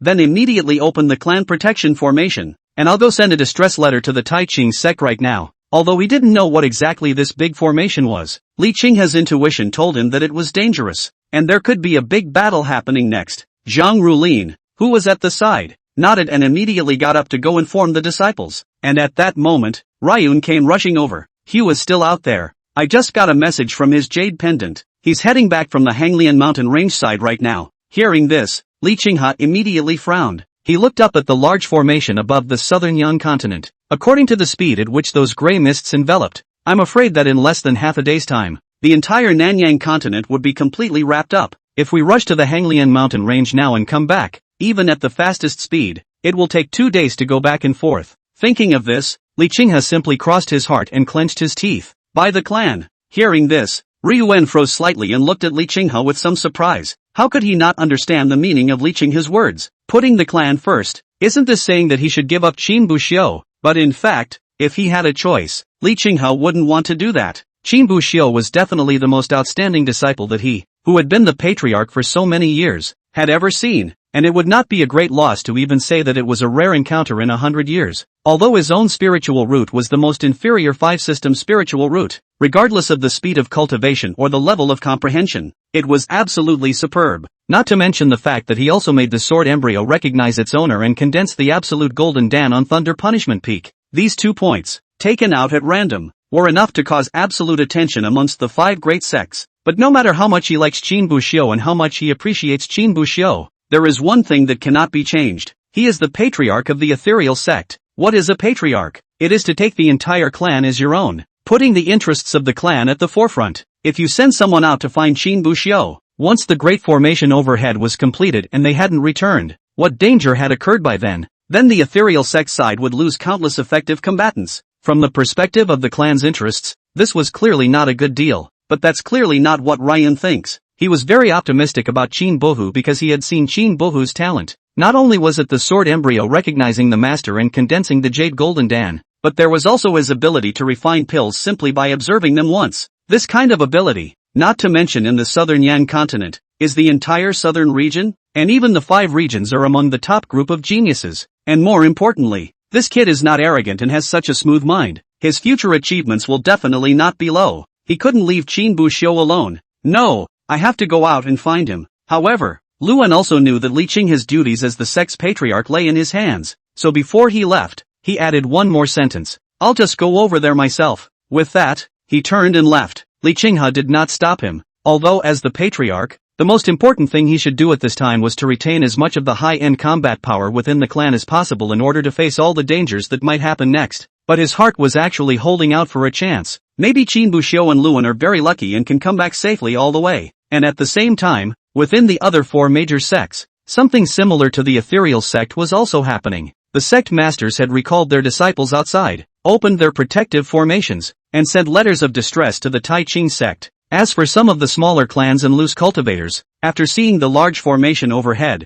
some of them were closer to the border of the southern dust continent and simply took advantage of the time when the large formation was closing in to escape. Others were still in a state of confusion, looking at the large formation overhead in a daze. Outside the Nanyang continent, there were also quite a few people from other continents who saw the scene. Some of them were bewildered, some were surprised, and some had a look of fear in their eyes. As for the 3 great clans of the southern domain, they had already noticed the situation over here even before the distress letter from the Nanyang continent side arrived. At this time, within one of the 3 great sects, the Taiching sect, Zhuang Cheng, who had just returned to the clan not more than a few days ago, was called out to the top of the main hall. Disciple Zhuang Qing greets the elders. Patriarch. Zhuang Cheng half-kneeled on the ground, facing the elders in the middle of the great hall and the patriarch directly above him. Although his face looked calm, his heart was already a mess. He was naturally well aware of what was happening in Nanyang continent. That big formation had just been activated when he noticed the situation. If not for the instant the incident occurred, the patriarch had ordered that no one should act rashly or leave the clan. Otherwise, he and quite a few disciples who were also from the 5 major clans of the Nanyang continent were afraid that they were already on their way to the Nanyang continent at this time.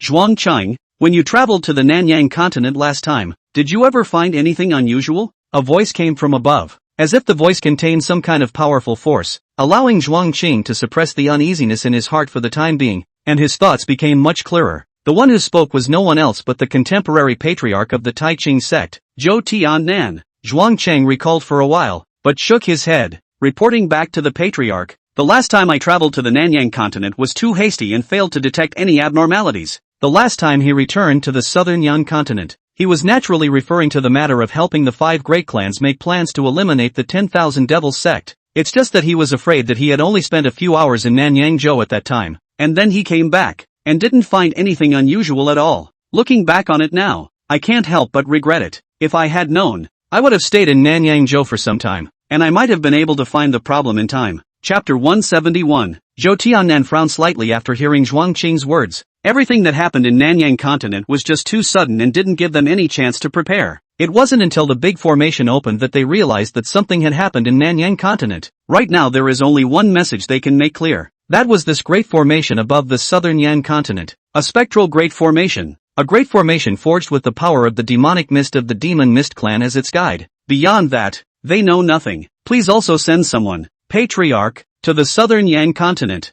At this time, Zhuang Qing from below spoke again, a hint of pleading in his eyes. No matter what, he was from the Netherworld sect. Right now, when something happened in Nanyang continent, it was impossible for him to stay out of it. Zhou Tiannan glanced at Zhuang Qing and sighed lightly. I know that you came out from Nanyangzhou, and I know how you feel about Nanyangzhou. As one of the 3 major clans in the southern domain, my Tai Ching sect has its own duty to protect the continents in the southern domain. And there's no need for you to say more about that. If I can be saved, I will not stand idly by. But the problem now is that it's too late. Hearing this, Zhuang Qing's pupils immediately shook. Late. He jerked his head back to look out the temple doors. The huge spectral array that enveloped the southern Yan continent could be seen even from looking out from here. Looking from afar, one can vaguely see that the black mist emanating from the black pillar is spreading out, wanting to cover the entire Nanyang continent. And the speed, it seemed, was quite a bit faster than when he first saw it. The speed at which the demonic fog enveloped the Nanyang continent was much faster than what Li Qinghe had predicted. He had initially thought that it would take at least half a day for the black fog to completely envelop the entire Nanyang continent. But the truth was, after only an hour's time, the entire Nanyang continent had been completely shrouded in black mist. Seeing this scene, Qin Buxiu, who was flying with his imperial sword, immediately frowned, with self-blame in his eyes. Damn, he never thought it would come to this. Just as Qin Buxiu was secretly blaming himself, a strange sound suddenly came. It was as if a cold wind had blown through, and at the same time, a dark figure in the sky slowly descended in a light and airy manner. It was still emitting a black mist as it descended. Finally, it floated in front of Qin Buxiu. Seeing this scene, Qin Buxiu couldn't help but stare. He flew up and scrutinized the guy falling through the air. It seemed to be a dark mist, yet it seemed to possess a certain entity. Qin Buxiu reached out and touched it, and instantly felt a familiar power coming from his fingertips. Demon Mist Clan. Although Qin Buxiu had never seen the demonic mist clan, he had absorbed the power of the demonic mist there in the darkness grand formation, and the aura on this black mist was no different from the power of the demonic mist he had absorbed at that time. The demon mist clan has begun to descend, Qin Buxiu said, his face becoming a bit more grave. Obviously, he didn't expect the demon mist clan to be so fast, but then again, why did this demon mist clan just come over and just die? Saying that, Qin Buxiu immediately flipped through the spectral darkness grand formation in his mind and searched it carefully for a while. Soon he found out why. When setting up a giant grand formation in the darkness grand formation, you need to allow the formation to stabilize for a minimum of 10 days after laying it down. Only then will the opening of the great formation go smoothly. If you open the grand formation immediately after setting it up without going through the stabilization period, although the grand formation will be able to be used as well, the stabilization will be extremely poor, which may lead to a situation where the descender dies in the middle of the process. After reading the records within the spectral darkness grand formation, Qin Buxiu immediately understood the current situation. So, the 10,000 Devils sect side actually opened the big formation in advance. But in good time, why would they suddenly open the great formation early? It shouldn't be. Suddenly, Qin Buxiu looked like he had thought of something, and his pupils shook violently. Although he wasn't quite sure, Qin Buxiu had a premonition. It seemed that it was precisely what he did in the middle of the Hanglian mountain range that caused the 10,000 demon sect side to unleash the great formation in advance. Otherwise, according to normal circumstances, they should have waited for 10 or so days until the grand formation was completely stabilized before opening it. Grass! Qin Buxiu cursed angrily, but it was too late to think about anything else. After putting the corpse of that demon mist clan into his storage bag, he continued to rush in the direction of the Netherworld sect. It was useless to regret and blame oneself now. The only thing that would be useful was to hurry back to the Netherworld sect. According to the Netherworld sect, No one knew about the situation of the Demon Mist clan. It seemed that Qin Buxiu felt that he might be the only one in the entire Netherworld sect, and even in the entire South Yan continent's righteousness, who was clear about the situation at hand. He had to return to the Netherworld sect as soon as possible, and then see if he could borrow the spectral darkness formation in his mind to find a way to break the situation. Otherwise, I'm afraid that everyone in the entire southern Yan continent would be completely trapped in this darkness formation. And just as Qin Buxiu was rushing back to the Netherworld sect with all his might, the darkness formation, at the eye of the formation, the two of them, Solo Ao and Demon Mist, looked up at the sky. One could only see countless pitch-black mists continuously falling in the sky at this moment, and those who fell were the clansmen of the Demon Mist clan. Only, most of them had become dead, having died when traveling through the two worlds due to the instability of the Great Formation. And originally, they weren't supposed to be so sacrificial. When Devil Mist saw the scene, he was so angry that his body trembled, and a monstrous rage brewed in his heart. It also had a dozen or so other demonic fogs similar to his floating beside it. These were the demonic mists that had managed to cross the junction point of the two worlds and come to this world. It only paled in comparison to the 70 to 80 corpses of the Demon Mist clan that had died around them. However, when Dekuro Ao saw this, he replied very calmly, "It's better than the plan failing and the Great Formation being completely destroyed by the righteous." Hearing these light words from Dekuro Ao, the anger in Devil Mist's heart burst out. "If it weren't for you fools doing a poor job, how could my clansmen of the Demon Mist clan have sacrificed so much for nothing? It's a loss that I spent so many resources to cultivate you guys. This is how you repay our Demon Mist clan." When Dekuro Ao heard this, he immediately frowned, but he did not have the intention of tearing his face off with the other party. After all, the current Nanyang continent had been completely enveloped by the Phantom Darkness Grand Formation. It was only a matter of time before the Demon Mist clan took over this place. There was no need for him to tear himself away from the other side at such a critical juncture. After so many years of hard work and stoicism, Dekuro didn't want to ruin it now. So even though he held a handle in his hand that was enough to control the life and death of the Demon Mist beside him, he had no intention of threatening the other party with the handle. It's been so many years of holding back. It's good to hold back for a few moments. Chapter 172. What Doctor didn't realize was this. Although he wanted to hold back, Demonic Mist did not intend to give him this chance to hold back at all. Or perhaps, whether he held back or not, it didn't affect Demon Mist's decision to kill him. Silence for a while, seeing that the atmosphere on the field was still a bit off. Doku Ao continued, "And this big formation can be reinforced at a later stage. Just wait until we've initially occupied the Nanyang continent before sending some Demonic Mist over to stabilize it." However, when Devil Mist heard this, the anger in his heart was even more intense. "That's easy for you to say. Reinforcing the big formation. Reinforcing the Great Formation isn't the same as using the lives of my Demon Mist clan to reinforce it." As Dekuro Ao looked at the situation at hand,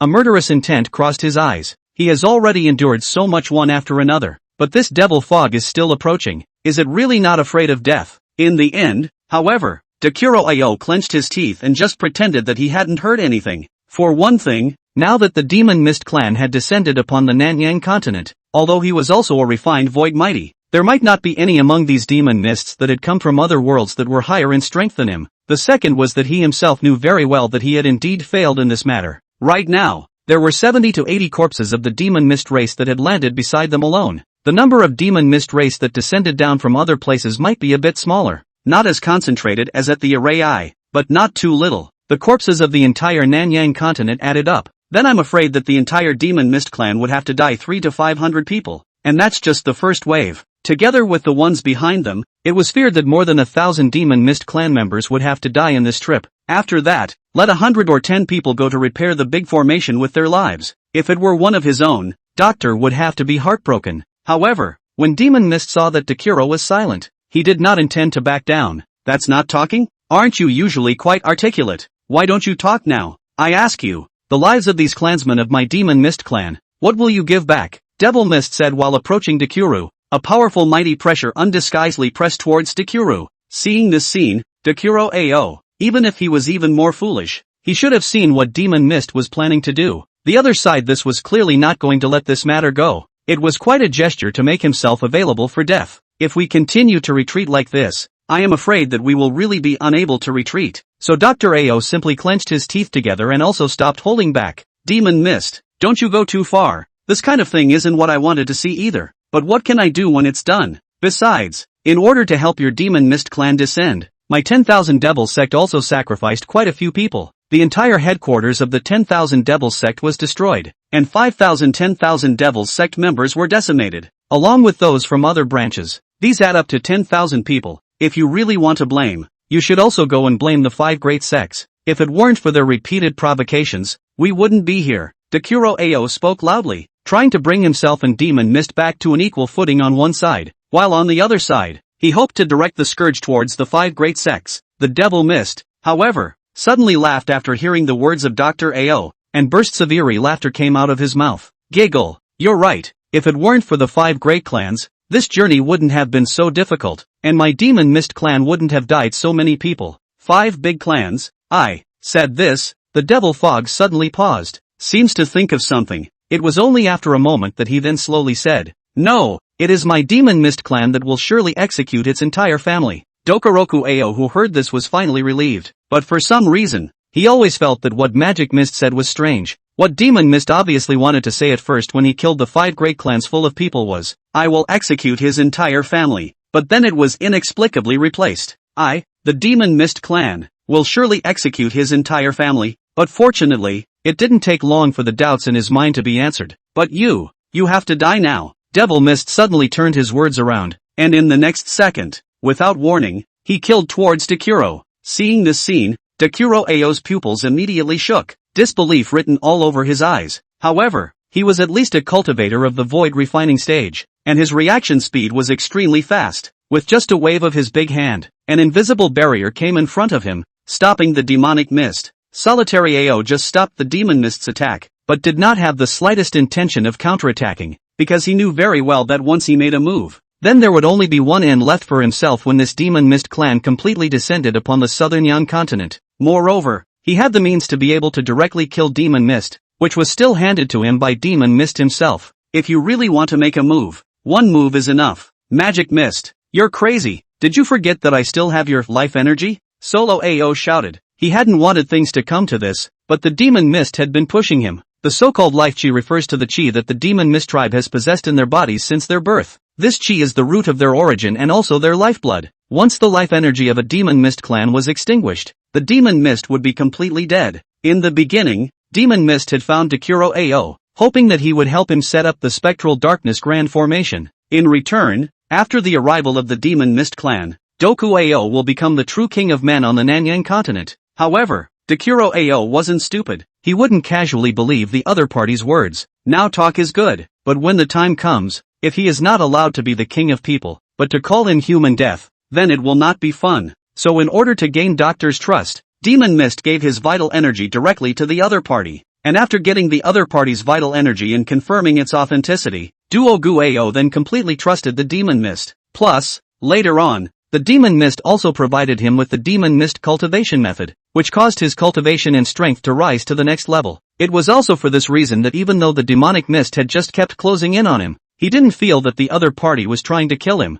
After all, the lifeblood is still in your hands. But now, the Demon Mist had made a move, and it seemed to be running to kill himself, which made Dr. Ao completely panic, but he still held on to his last vestige of luck, thinking that the Demon Mist was just wrapped up in anger and didn't really want to kill himself. Perhaps if he took out his life energy, he could make the other person regain his senses. After all, with the vital energy in hand, if the demonic mist wanted to kill him, the best case scenario would have to be 1-for-1. But what Dr. Ao didn't expect was that the Devil Mist, who heard this, suddenly laughed out loud. Ha ha ha. Listening to the Devil Mist's insane-like laughter, a chill instantly rushed from the soles of his feet all the way straight up to Dekuro Ao's brain, making him unable to hold back a shiver, and a rare look of fear appeared in his eyes. Do you think that I ever wanted to live? The moment these words came out, it was like a bolt from the blue, directly exploding in Dekuro Ao's mind. Since the moment I gave you my life energy. No, not that time. More accurately, it should be that ever since I decided to use my body as bait to enter this world, I had no intention of surviving. Do you think that my Demon Mist clan are all a bunch of people who are as greedy and fearful of death as your human clan? My life is not at all more precious than these Demon Mist clans who died accidentally when they descended. After saying that, the demonic mist once again killed towards Dekuro Ao, and at this moment, Dekuro was in a state of complete confusion. He looked around. At this moment, the other demonic mists didn't choose to make a move, but instead watched quietly. However, Dr. Ao was able to feel a strong killing intent from the bodies of these demonic mists. It seemed like they were just giving demon mist and themselves a one-on-one showdown, and once the demonic mist in front of them died, they would swarm around and eat themselves alive. At this moment, he realized that he had no way back at all. The only options are to die and die fighting. You want to die? Then I'll make you whole. As Dekuro Ao said, a black mist flew out from within his palm. That was clearly none other than demon mist's vital energy. In the next second, as Dekuro Ao violently clenched his palm, bang! The vital energy then looked like someone had thrown a small piece of firecracker into it, emitting a muffled sound before turning into a puff of black mist that drifted away. The instant the vital energy dissipated, demonic mist instantly collapsed to the ground, not even having time to say another word. And almost at this instant, those demon mist race around them saw this and did not hesitate to kill towards Dekuro Ao. But Dekuro Ao naturally wasn't the kind of person who would sit back and wait for death. He didn't even turn his head back, directly casting misting. His body transformed into a black mist and directly slipped away. After flying with the sword for a full 10 hours in a row, Shinbushio chose to come down from the flying sword and take a rest for the time being, recovering his spiritual energy in the process. The most important thing now was to hurry back to the Netherworld sect, but as he flew over on this journey, he had already seen quite a few demon mist clans that had descended down. Although there were quite a few demon mist clansmen who were dead because the grand formation wasn't stable, there would definitely be some who were alive. If you run out of aura all at once, when the time came to run into the living demon mist clan killing them again, they wouldn't even have the ability to defend themselves. And just as Chin Bohu began to rest while recovering his spiritual energy, Little White seemed to have sensed something as well, and began to climb up along Chin Bohu's arm, and finally even directly wrapped around Chin Bohu's neck. Feeling Little White's movements, Chin Bushio was also a bit uncomfortable. Although he knew that Bai did not mean any harm to him, this feeling of being ribbed in the neck was indeed unbearable. Was about to let White back on his arm, but before Chin Bushio could even open his mouth, he suddenly felt a powerful spiritual energy begin to surge into his body. After the spiritual energy poured in, not only was the spiritual energy in Chin Buhu's body slowly recovering, even his cultivation level, which had already loosened up due to the many days of hanging around, seemed to be starting to break through at this moment. Countless amounts of spiritual energy flowed in from Chin Bushio's neck, flowing to the various meridians in his body, and finally converging back into his dantian. This aura was incomparably pure, something that had never been felt even back when he was cultivating beside the inner sect of the Misty sect, or even that 4th grade spirit beast of the Hangshan sect. In just less than a minute, Chin Bushio felt that the spiritual energy in his body had already hoarded to its limit. In the next second,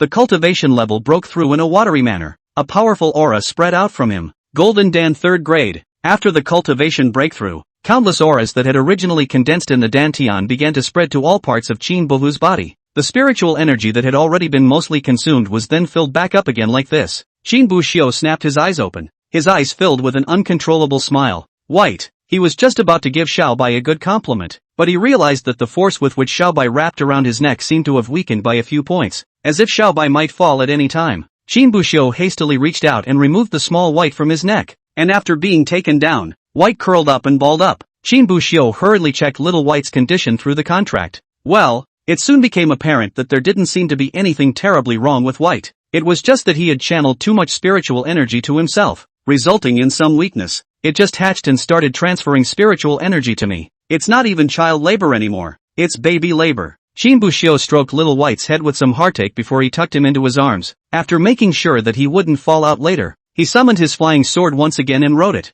Only this time, Chin Bushio hadn't flown for long before he saw a black mist slowly falling from the sky not far away. At first Chin Bushio didn't care. He had already seen too many demon mist clans over the course of the day. Just as quickly, he realized that the demon mist race not too far away seemed to be a bit different from all the demon mist races he had seen before, because after falling halfway down, it was as if that demon mist clan had violently sensed Chin Buhu's presence, and then it turned around and flew towards Chin Buhu. Chin Bushio, who saw this scene, was first stunned, then he immediately reacted. Damn! Bumped into a live one. Chin Bushio cursed. On this journey over, although he had run into quite a few demon mist clans, almost all of them were dead. Even sometimes when the location of the fall was close, he would pick it up by hand and stuff it into his Qiankuan bag. After all, he was still practicing the demonic mist cultivation method, so he could just use the corpses of these demonic mist clansmen and absorb the power of the demonic mist in their bodies. However, the living demon mist race was the first time Chin Bushio had stumbled upon it. That demon mist clan approached over and suddenly stopped when it was only about 20 meters away from Chin Buhu. In the next second, countless sharp thorns condensed from black mist shot towards Chin Bushio.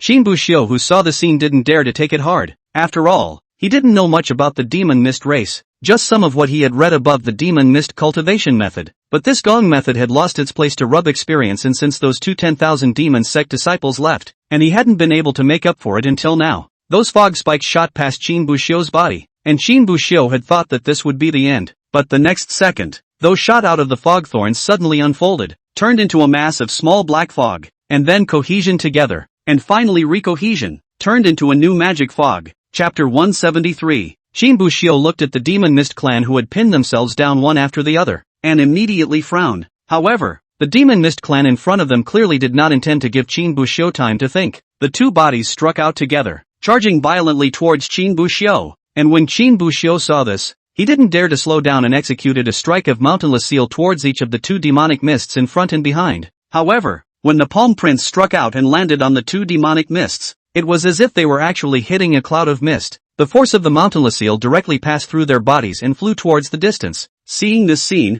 Qin Buxiu's pupils instantly shook, a look of shock in his eyes. The two demonic fogs had already killed in front of Qin Buhu, and were only a few centimeters away from him. At this time, Qin Buxiu couldn't afford to think too much, and he hurriedly operated his body's spiritual energy, then utilized his divine ability windwalking. The moment the wind action was used, Qin Buxiu's figure seemed to have transformed into a swift wind. Before those two demon mists could see what was going on, Qin Buxiu's figure had already disappeared from the spot, leaving only a residual shadow behind. Devil Mist visibly froze for a moment, but he quickly came back to his senses and looked at Qin Buxiu anew. Then it killed towards Qin Buxiu once again. Watching this scene, Qin Buxiu didn't say much as he aimed his finger at the demonic mist, condensed his aura and exploded, gathering of chi fingers, only to see the golden stream of light flashing past, once again straight through the body of the demonic mist, leaving a large hole in the body of. But after only a few moments, the large hole in the body of that demonic mist slowly healed. The look was as if he had never been hurt. Asterisk. Qin Buxiu couldn't help but curse in pain, but didn't stop and unleashed his divine ability again. Countless wind blades rose and danced from around him,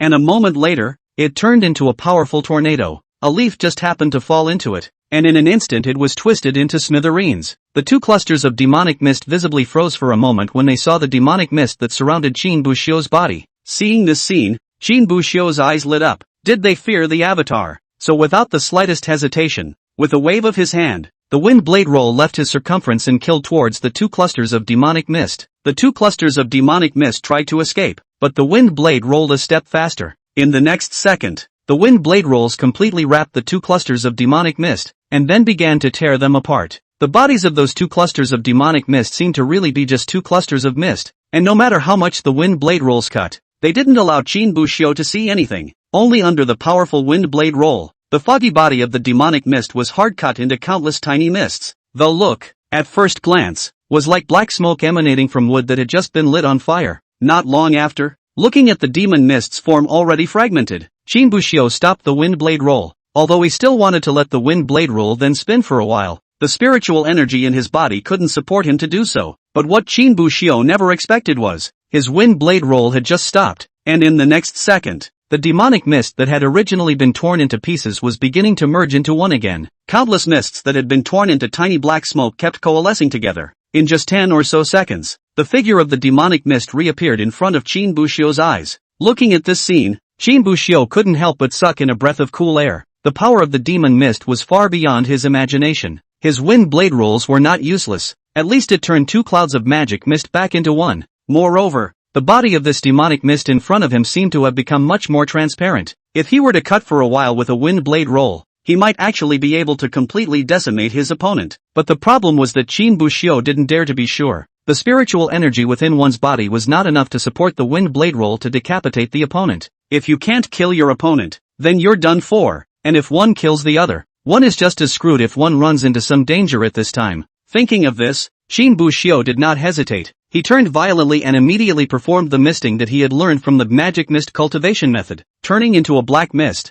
he turned and fled. Of all the means of escape he had at his disposal now, atomization was arguably the most practical one. Although he wasn't as fast as Windwalk, Windwalk was a divine ability that consumed an enormous amount of spiritual energy. It's okay to use it to dodge some attacks or surprise your opponent with a move. If you use it to escape, forget it. As for flying with a sword, the consumption of spiritual energy was much less, but the speed was too slow. and it was still inferior for escaping. It's also just the best for fogging. It had to be said that these spells within the magic mist cultivation method were still very strong. Even Shinbushio somewhat regretted why he hadn't rubbed off on some more of the magic mist cultivation method to complete it. After all, this magic mist cultivation method was a method about utilizing the power of the magic mist clan to cultivate. If it could be supplemented, it might contain a method to kill the demonic mist, and he wouldn't have to be in such a trouble. As he was pondering, Shinbushio suddenly felt a burst of killing intent coming from behind himself. When he turned his head violently, he saw that the demonic mist from earlier had already caught up with him.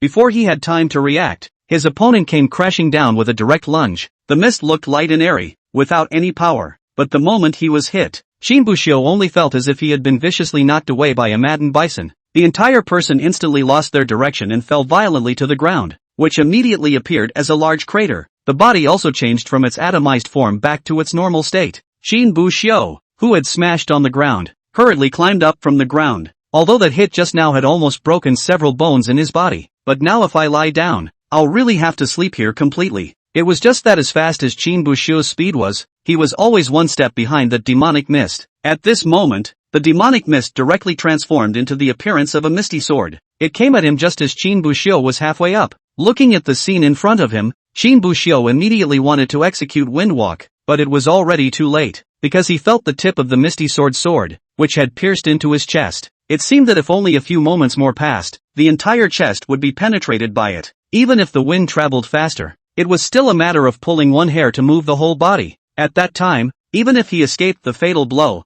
80% will also end up with serious injuries to the point of disability. The same cannot escape the fate of being killed by the magic fog. Thinking of this, Shinbushio simply clenched his teeth, then bet on it. After saying that, Shinbushio clenched his teeth and fully operated the spiritual energy in his body. Though spiritual energy flowed through the meridians of Chinbuhu's body, and as Chinbuhu mobilized, countless spiritual energy began to tremble. And as the spiritual energy trembled, Shinbushio's meridians trembled along with it. At this moment, it was as if those meridians in his body had transformed into a string, and then with a violent pinch, all the strings were plucked together, emitting a deafening sound. Buzz! The powerful spiritual shock was like a shockwave that exploded within Shinbushio's body, spreading out in all directions, and almost instantly, the fog sword that had originally pierced into Shinbushio's body, with less than half an inch left from his heart, stopped. Chapter 174, returning as soon as possible. Looking at the demonic mist that seemed to be fixed in front of him, Shinbushio only felt that his entire breathing had stopped, even as if his heartbeat had stopped. He reached out and gripped the hilt of the misty sword before pulling it out violently.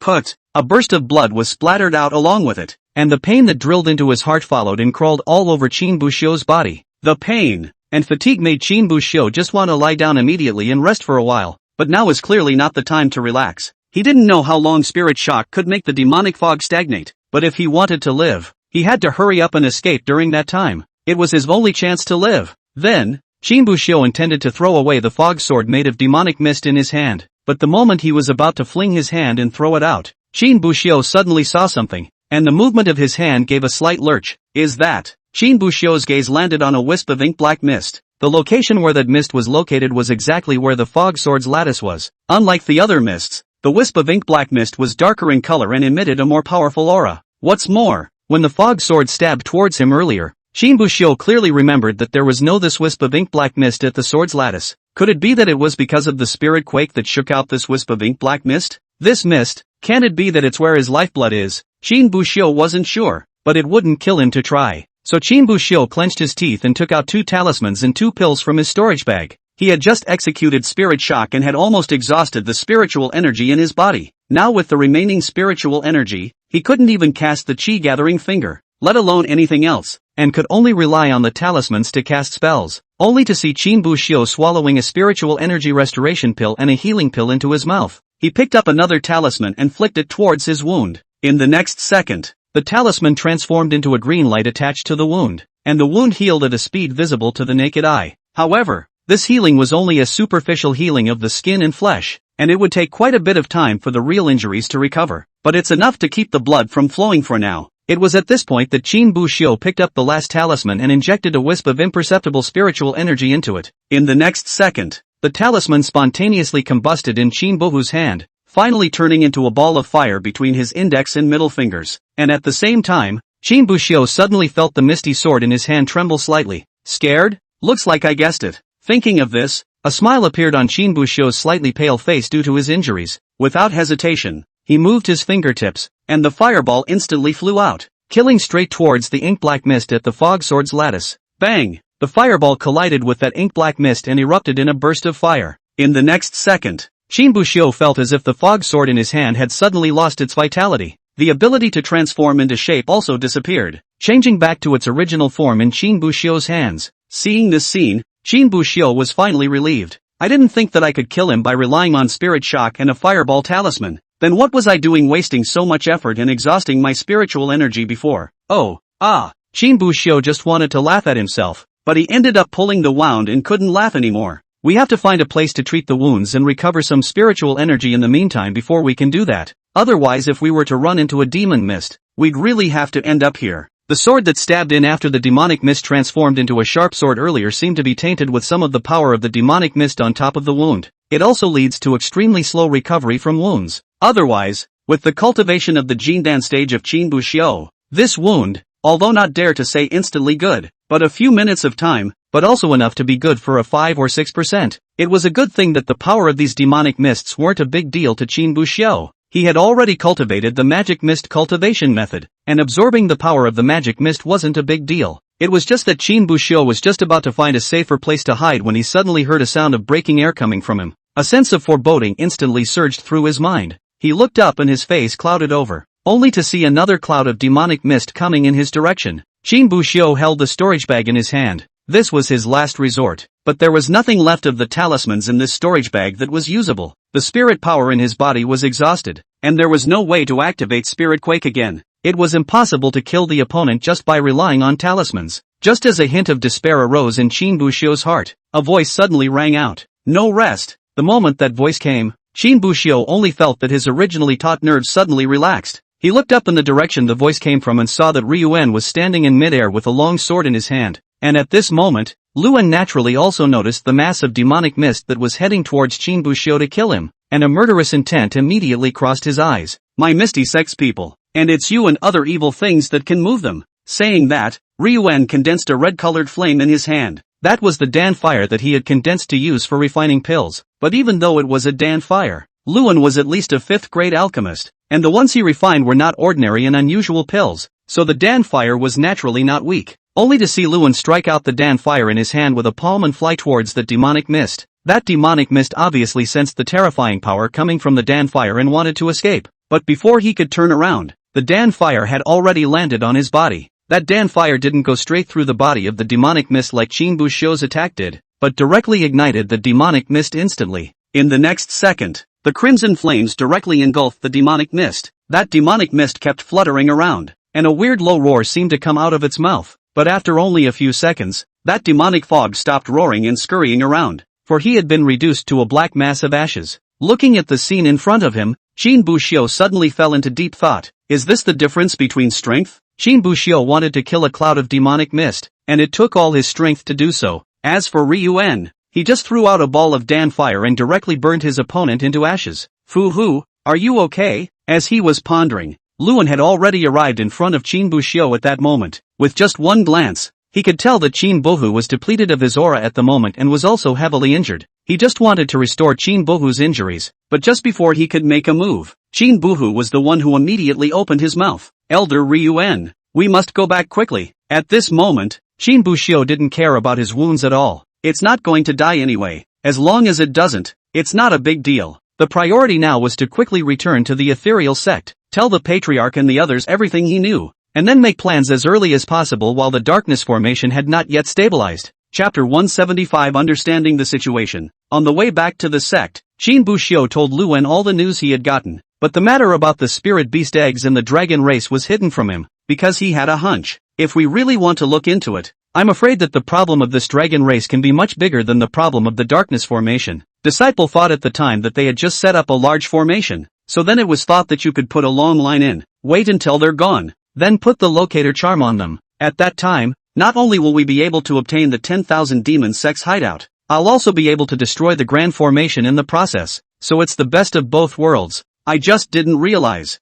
Qin Buxiu said. It was impossible for him to reveal his intentional desire to delay until the spirit beast eggs hatched before telling the sect about the darkness formation, so they can only carry a big pot of self-righteousness on their shoulders. When Elder Luwen heard this, but he didn't blame Qin Buxiu, he only sighed slightly. Ugh, you are not to blame for this matter. Even if it was me who was there at that time, I'm afraid I wouldn't have imagined that the 10,000 Demons sect would be so bold. Surprisingly, he colluded with other clans and set up a grand formation so huge that it was enough to encompass the entire southern Yang continent. Ryan seemed to think of something and craned his head for a while longer. And looking at the formation of this great array, I'm afraid that long before we conquered the 10,000 Devil sect, they had already made their move. A while ago scouts received news that those 10,000 Devil cult congregations had suddenly appeared. At that time, although I felt that there was a problem, I also thought that it might be that the entire 10,000 Devil sect was leaderless after Dekuro Ao was seriously injured. So I didn't think much about it. Now it seems that at that time they were setting up the rest of the Great Formation. Speaking of which, Ryun couldn't help but feel a little remorseful. He felt something was wrong at that time, but Li Qinghe said it was normal. But this couldn't be blamed on Li Qinghe. After all, combined with the situation they were given at that time,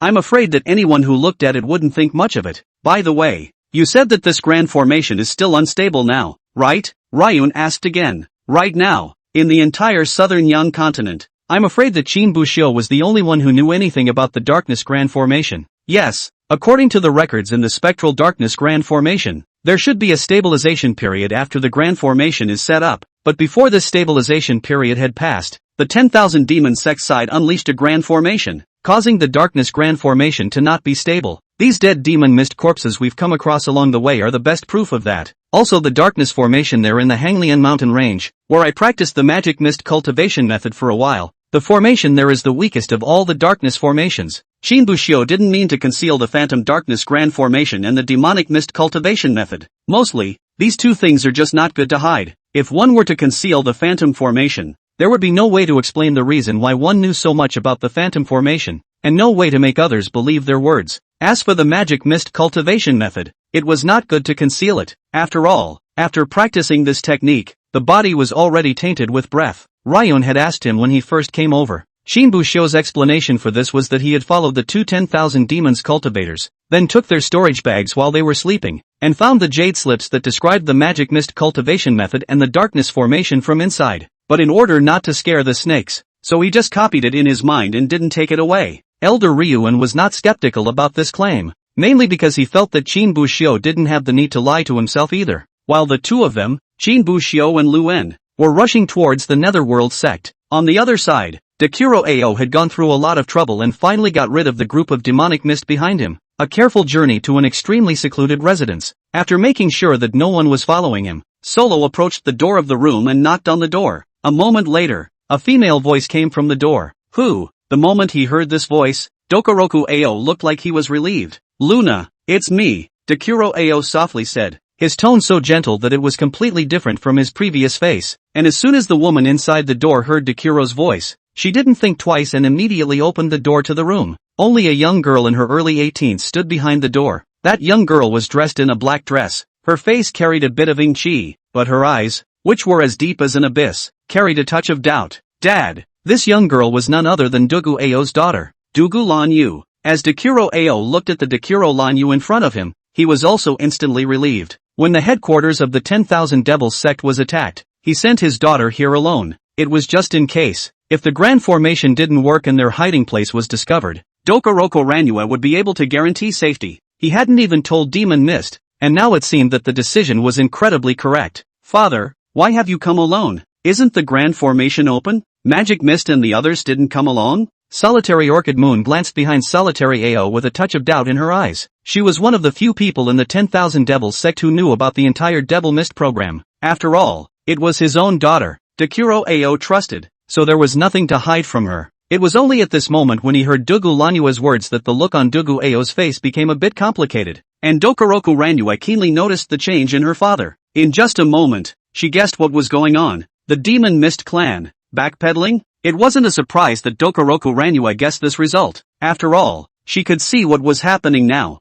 The Dark Array had been opened, a while ahead of the time her father had told her to plan for, but at least it was open. If it was normal, Dekuro would have brought some people along, and the expression on his face would definitely not be as disheveled as it was now. But at this moment, Duo Ao was alone, and he was still observing the surroundings from time to time, as if he was worried about being discovered. It was reasonable to say that after the demonic mist descended, there would be almost no existence in the entire southern Yan continent that could threaten them. His father didn't have to worry about anyone at all, but now with this look, it was obvious that something wasn't right. The only explanation, then, was that the people of the Demon Mist clan had not kept their word and reneged on their previous agreement. For his own daughter, Dakuro Ao had no intention of hiding these things, or more accurately, there would be no point in hiding this matter. From the beginning, he never wanted to work with us. Their purpose, from the beginning to the end, was to exterminate all the races after they came down. That demon mist who handed over his life energy to me directly fought with me regardless of death. And in the end,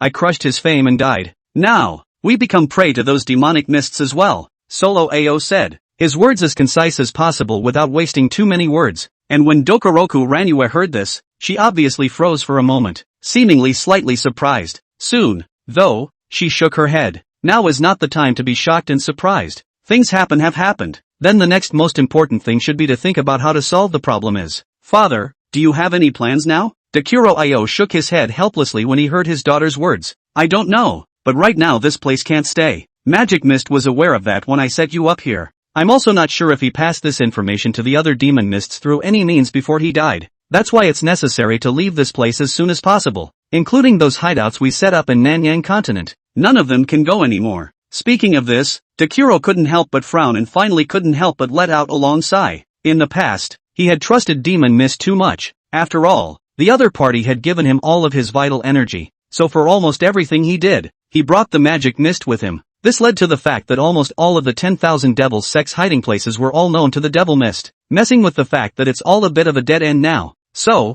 the previous hideout. Dokoroku Ranue spoke again, and Dakuro Ao naturally understood the hiding place in his daughter's mouth. Said place was naturally the one they used to plan the Phantom Formation. It was the same place where he had beheaded 2 of his disciples only a short while ago and then panicked and ran to open the Grand Formation. Almost all the remaining congregations and elders of the 10,000 Devil sect were gathered there. Originally, Dakuro was going to go over and see if he could fish some people out, but the thought that the Demon Mist clan's side could come at any time. If you go over there first, something might happen to your own daughter's side if she's late. So without even thinking about it, he ran towards Dokoroku Ranue's side first. Go over and take a look. If you can take them along, that would naturally be the best. Dokoroku Ranue nodded. A few more people traveling together would be a bigger target, but it would also provide a few more safeguards. Even if they ran into a demonic mist that they couldn't beat, they could push the others out as a shield. If it was just her and her father, then when they bumped into the demonic mist that they couldn't defeat, they were afraid that they wouldn't even have a chance to escape.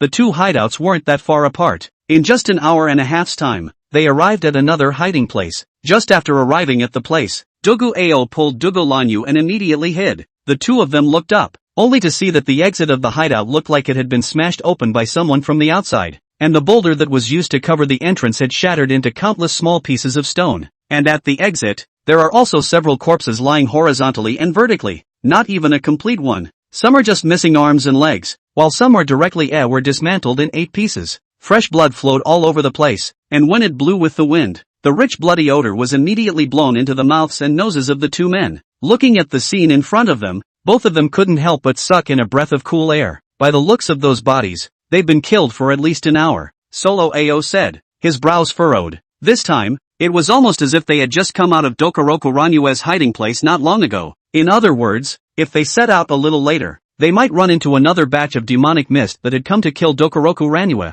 It seems that before the devil mist died, it should have passed all the information about the 10,000 devil sect to the other devil mist clans. This damned bastard. I worked so hard to open the spectral darkness formation for him, and this is how he treats me. At this time, Duo Gu Ao only felt that his heart was holding a ball of nameless anger, and he couldn't wait to vent it out immediately. Even though he was a devil, he had seen too much of these backstabbing and backstabbing plays, but it was also because he had seen too much of such drama that he felt it was impossible for Demon Mist to betray him. After all, the other party will control their own life and death. Life Chi are handed over to his own. How can they still dare to disobey? It's just that how could Dakuro not expect it? He looked at the wrong magic fog. This guy is not at all what the devil, on the contrary, is a noble person. From the moment he entered this world to perform the task of setting up the Great Array, he was prepared that he would die. Such a person. No, such a mind is not the mind of a devilish person. Now we are truly alone. Solo Ao sneered. a hint of anger and unwillingness in his helpless eyes. Devil Mist knows all the secrets of the 10,000 Devils cult. This was also the same as saying that all of their 10,000 Devils sects hiding places would be found.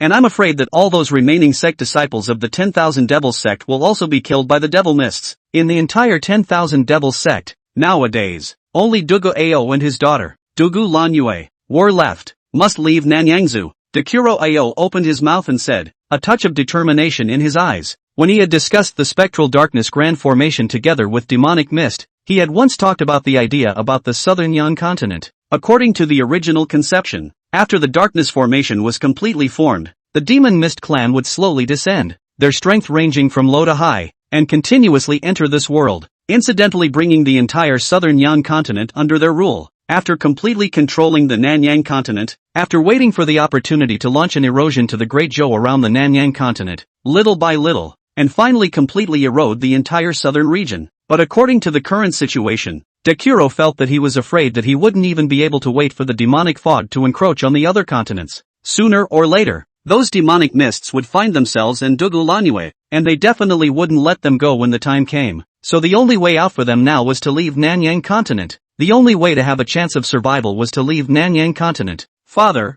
do you have a way out? Dokoroku Ranyue asked, a tinge of worry in her eyes. She knew the plan of this machine's darkness grand formation, so she was also clear that once the darkness grand formation was formed, it would be almost impossible to break it, unless they were able to control the eye of the formation and then use it to open a passageway to the outside world. It was only that Dekuro Lanyue felt that using the formation eye to open the passageway was unlikely. After all, the Demon Mist clan is not a cutie pie. How could such a top priority not be heavily guarded? And she and Dekuro were just two. Even though Dekuro Ao is already a great power in the realm of refining the void, it really has to be compared to the Demon Mist clan. Anyway, Dokoroku Ranyue felt it was hopeless. Dekuro Ao listened to his daughter's words and looked at the color of worry in her eyes, but he only smiled gently. Don't worry, my father won't go and do something like that which is purely looking for death. If I didn't have absolute certainty, my father wouldn't have tried it so easily. But even though he said so on his lips, deep down, Duogu Ao's heart was still a bit hesitant. He himself didn't know if that method of leaving would work or not. Chapter 176, Seeking Help from the Righteous. Could the father speak to his daughter? Dekuro Lanyue looked at Dekuro Ao, her brows slightly furrowed, as if she was forcing Dekuro Ao, but she did so,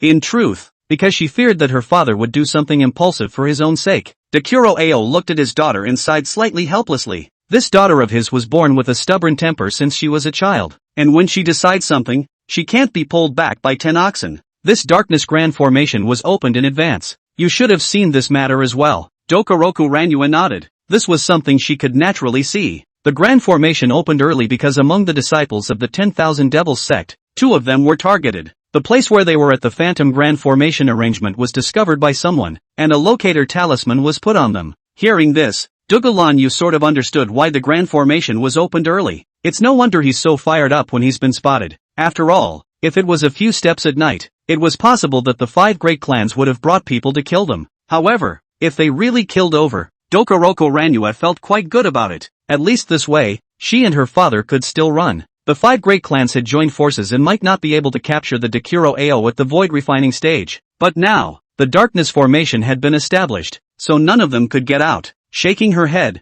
Dokoroku Ranyue wasn't pondering over this and continued to listen to her father's narration. Upon learning of this, I immediately went to the formation's eye and opened the grand formation, because the grand formation was not stabilized, causing the entire formation to easily collapse. And when I opened the grand formation, I purposely took a look and found that among all the sub-formations, one of them had the power of the demonic mist absorbed almost to the brim. Speaking of this, a smile appeared on Dekuro Ao's face, as if he had found some sort of hope. Take advantage of the fact that the grand formation is now unstable and another sub-formation has been destroyed. If we can travel to the location where that sub-formation is located and completely destroy it, at that time, although there's no way to make the entire grand formation collapse, it will still be able to make a gap in the grand formation appear briefly. We will then be able to take the opportunity to follow this gap, leave the southern Yan continent, and escape the darkness formation. After hearing Dugu Ao's plan, Dugulan Yu was not too happy, but instead fell into deep thought. After a moment, she looked at Dekuro Ao and couldn't help but ask, Father, was the demonic mist beside you when you viewed the sub-formations through the formation's eye?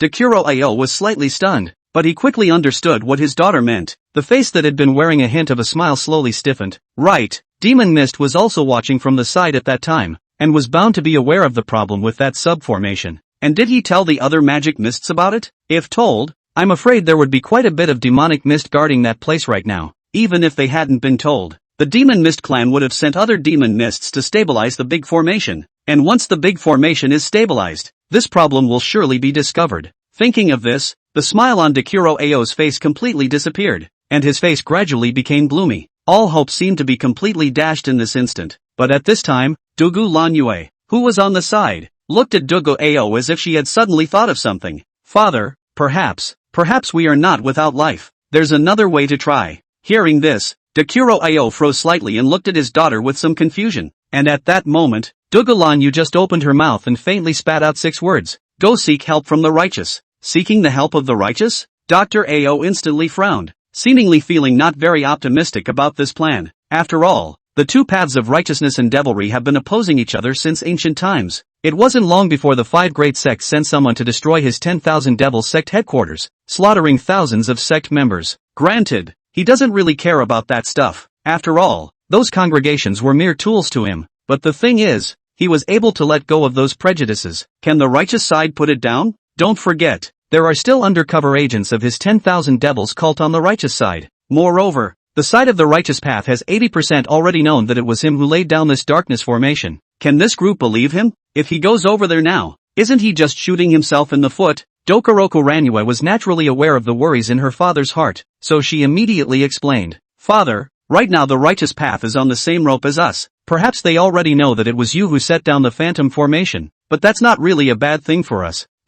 Hearing this, Dekuro Ao clearly froze for a moment, seemingly not understanding the meaning of his daughter's words, but immediately afterward, Dokoroku Ranyue explained with a smile. Unsurprisingly, I'm afraid you're the only one in the entire southern Yan continent who knows about the Phantom Darkness Grand Formation right now. When the first words of Dugulan you were spoken, Dugu Ao instantly changed to understand his daughter's meaning, and all of a sudden he only felt that his heart was stunned for a moment. However, he didn't interrupt Dokoroku Ranyue, but continued to listen to her. Everyone else in the 10,000 demon sect was killed by the Demon Mist clan, and now only you, Father, know how to control the Spectral Darkness Grand Formation and how to find where the breaks in the Spectral Darkness Grand Formation are. And although the strength of the righteous side is strong, they are also a bunch of headless flies when facing the Phantom Darkness Formation, and will only bump around. They might hate us if we go over there, but if they're not stupid, they'll clearly realize that we're the only ones among the entire Nanyang continent who can save them from getting out. Solitary Ao nodded, recognizing this analysis of his daughter. However, immediately afterward, Dekuro Ao seemed to have thought of something and suddenly frowned slightly. What is it, Father? Dekuro-lan, you watched the change in expression on Dekuro Ao's face and keenly sensed something. However, when Dekuro Ao looked at his daughter, he just shook his head. It's okay, I just got distracted. Let's go to the righteous now. The closest to us is the ethereal sect, so just go to the ethereal sect. With that, he brought his daughter towards the ethereal sect. But in Dekuro's heart, there was always still a trace of worry. He suddenly remembered the sub-formation that he had seen when he was at the eye of the formation, where the power of the demonic mist had been absorbed almost to the core. It was reasonable to say that the Darkness Grand Formation would be very difficult to destroy after it had been completely formed. Even if it was destroyed, it was only right that the Grand Formation would become crippled and unusable. But that big formation was not destroyed. Only the power of the magic mist inside was absorbed. And trying to absorb the power of the magic mist was definitely not an easy task. At least as far as Solitary Ao knew, there were only 2 ways to be able to absorb the power of the magic mist. One is to practice the magic mist cultivation method. The other, the Demon Mist clan's own people could also absorb it. It was just that at that time, the entire Demon Mist clan of the southern Yan continent, I'm afraid, was only the Demon Mist beside himself, and the other party had been by his side without ever leaving. Not to mention the reason for absorbing the power of the magic mist. That leaves only one possibility. There were others who practiced the magic mist cultivation method. Moreover, based on the information that was already known now, the probability was that the other party was the same righteous disciple who had discovered that they had set up the Spectral Darkness Grand Formation. But where did the other party's magic mist cultivation method come from? Besides the magic mist cultivation method, did the other party have anything else in their hands? Thinking of this, Dekuro couldn't help but frown. Chapter 177, we'll talk about it when we get back. On the other hand, the two of them, Lu En and Qin Bu Xiu, had already returned to the entrance of the Netherworld sect, but the two just came back and froze completely. one could only see that the Netherworld sect had been completely shrouded by the Protector formation at this time, and outside of the Protector formation, dozens of demonic mists were gathering there to attack the Protector formation. It seems that the speed of the demonic fog is quite a bit faster than we thought. Saying that, Ryuan took out a communication talisman from his bosom. Injecting a piece of consciousness into it, the communication talisman flew out in a stream of light. But the communication talisman did not fly out as Luan expected, but circled around in his place, and then exploded with a bang. Seeing this scene, Ryun instantly frowned, as if he didn't expect this to happen either, and as if Qin Buxiu, who was on the side, suddenly thought of something, he hurriedly opened his mouth. Elder, I remember that it's written in the spectral darkness grand formation. Once the darkness formation is formed, it is and isolates all means of transmission. I'm afraid there's no way for us to notify the sect leader and the others with a summons. Hearing this, Luan seemed to have thought of something and suddenly pulled out a jade pendant from his bosom. That jade pendant was similar to the one Luan had given himself before Qin Buxiu left, and it was obviously a pair. Luan injected a trace of his aura into the jade pendant and realized that the jade pendant was indeed unable to trace and locate, even though Qin Buxiu was beside him at the moment. And when Qin Buxiu saw the scene, he seemed to have violently thought of something and suddenly broke out in a cold sweat. In theory, the moment the darkness grand formation was formed, all the means of transmission shrouded in the formation would be completely ineffective, and Elder Ryuan should not be able to use the jade pendant to find himself. But Elder Ryun found himself anyway. Unsurprisingly, it was thought that it should be the reason that the great formation was opened early and was not stable, and that was why all the means of transmission were not closed at the first time. And now more than 20 hours, or almost 2 days, had passed since the grand formation had completely closed off the Nanyang continent. In that case, one is still relatively lucky. Otherwise, if the grand formation was open normally, then even if the signal in one's jade pendant was successfully transmitted, Elder Luan would not be able to find himself. Wait here for me, it won't be long. Ryun twisted his head to look at Qin Buxiu. After saying that, he took large steps towards the demonic mist in front of the clan protection array, and his aura instantly erupted out. Those demonic mists sensed Luan's aura and immediately turned their guns, no longer attacking the clan protection formation, but charging towards Luan. With a wave of Ryuan's big hand, the red-colored Danfire once again appeared in his hand. However, this time, the Danfire was several times larger than the Danfire that was conjured up when he saved Qin Buxiu before. Only when Luan turned the Danfire in his hand, countless small clusters of flames flew out from the Danfire in his hand. There were 20 to 30 channels, killing towards those few demonic fogs. Seeing this, those demonic mists also seemed to know that they were not the enemy and hurriedly began to flee in all directions. But their speed was always a bit slower than Danfire. A few moments later, all the demonic mist at the entrance was ignited by Ryuan's Danfire. But those magic mists didn't burn those magic mists to death in just a few seconds like they did before. After the Danfire fell on them, for more than a minute before and after, none of these demonic mists were burned to ashes, but remained there in a constant flurry. From time to time, there were 1 or 2 demonic mists that couldn't withstand the burning of the Danfire, and bang, the fireworks exploded like fireworks, erupting into beautiful and dazzling fireworks. There was also a part of the demonic mist that seemed to be unable to endure the pain of being scorched by the Danfire and killed towards Ryuan. However, Ryuan did not make a move to cut him down, but instead slapped out his palm and slapped the opponent out. It seemed to be an intentional desire to keep the other party here, not wanting to cut them down. At the same time, within the Netherworld sect's protective formation, a few disciples who were responsible for watching over the Guardian sect formation quickly noticed the commotion over here and hurried over. When they saw the few ignited demonic mists outside the sect protector formation, as well as Luan and Qin Buxiu standing next to them, smiles appeared on the faces of the crowd. It's Elder Luan's senior brother Qin. They're right outside. Why are you still standing there? Why don't you go and inform the patriarch? Elder Lu, senior brother Qin, you guys wait a little longer. We'll go report to the patriarch right now. Several people then hurried off to find Li Qinghe again. Seeing this scene, Qin Buxiu then figured out Elder Luan's intentions. It turned out that he was planning to use the light of these fires to attract the attention of others within the sect. That's a really good way to do it. One was able to help clear this area of demonic fog. Secondly, it won't make too much noise. After all, they weren't sure if these were the only demonic mists near the clan,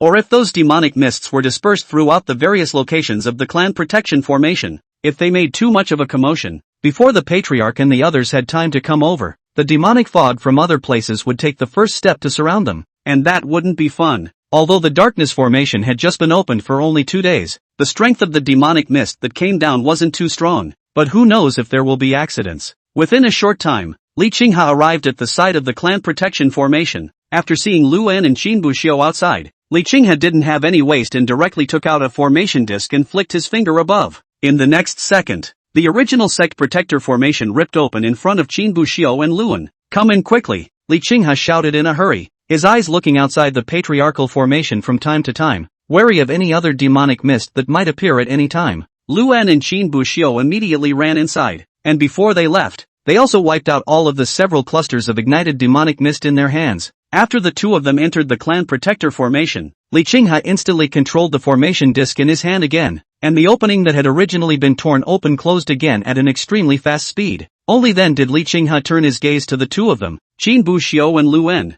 and he couldn't help but show a flash of excitement in his eyes. After all, from the time Luan left the clan, he had prepared for the worst, which was that Qin Buxiu and Luan all died outside. Now that he saw the two appear in front of him again, he naturally couldn't help but be a little excited. But soon, Li Qinghe calmed down and nodded as he looked at Qin Buhu in front of him. "Good. It's good to be back. It's good to be back." Only as soon as his words fell, Qin Buxiu immediately spoke. "Patriarch, I have something important to report." Qin Buxiu just wanted to tell Li Qinghe what he knew, but before he could say anything, he felt someone place a palm on his shoulder. "Let's go back first," Ryun said, giving Qin Buxiu a winking hint, and Qin Buxiu seemed to have thought of something as well, glancing at the Netherworld sect disciples beside him. Apparently, Luan didn't want these things to be known by the disciples for the time being, so as not to cause unnecessary trouble. Chapter 178, A Way to Escape. 10,000 Devil Cult. What a big dog's guts! An angry roar rang out from within the Misty Sect's elder conference room.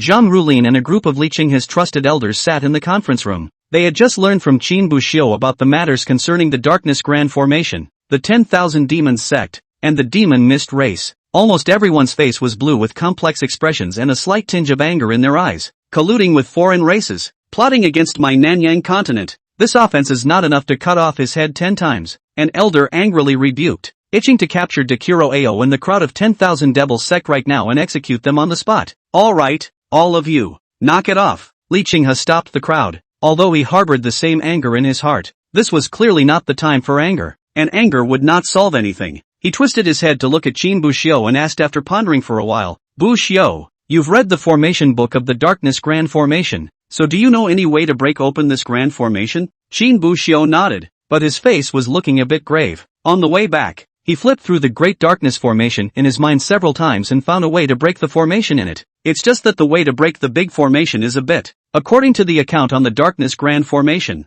there are two ways to break open this Darkness Grand Formation. One is to directly destroy the entire formation by means of destroying the heavens and the earth, but that method is unlikely. Qin Buxiu didn't go into detail about this, but the crowd didn't ask much either. This was because they were clear that if they really had the ability to erase the Grand Formation, they wouldn't be in this state right now. They had sent a message to the people of the Tai Ching sect when the Great Formation first opened 2 days ago. If they could really break through, at this point, the people from the Tai Ching sect would have already broken through the big formation. Of course, there was definitely still a difference between breaking open a large formation from the inside out, and breaking open a large formation from the outside in. However, the power gap between them and the Tai Ching sect was even greater. If the Tai Ching sect had no way to break open the Grand Formation from the outside, then there was actually no need for them to try to break open the Grand Formation from the inside. The other method is to find the eye of the formation, and then we manipulate the eye and directly open the Grand Formation. It's just that it will take a long time, and the Demon Mist clan will inevitably place heavy guards there. Even if the formation is unstable at this stage and the Demon Mist clan isn't able to send too many Demon Mists down,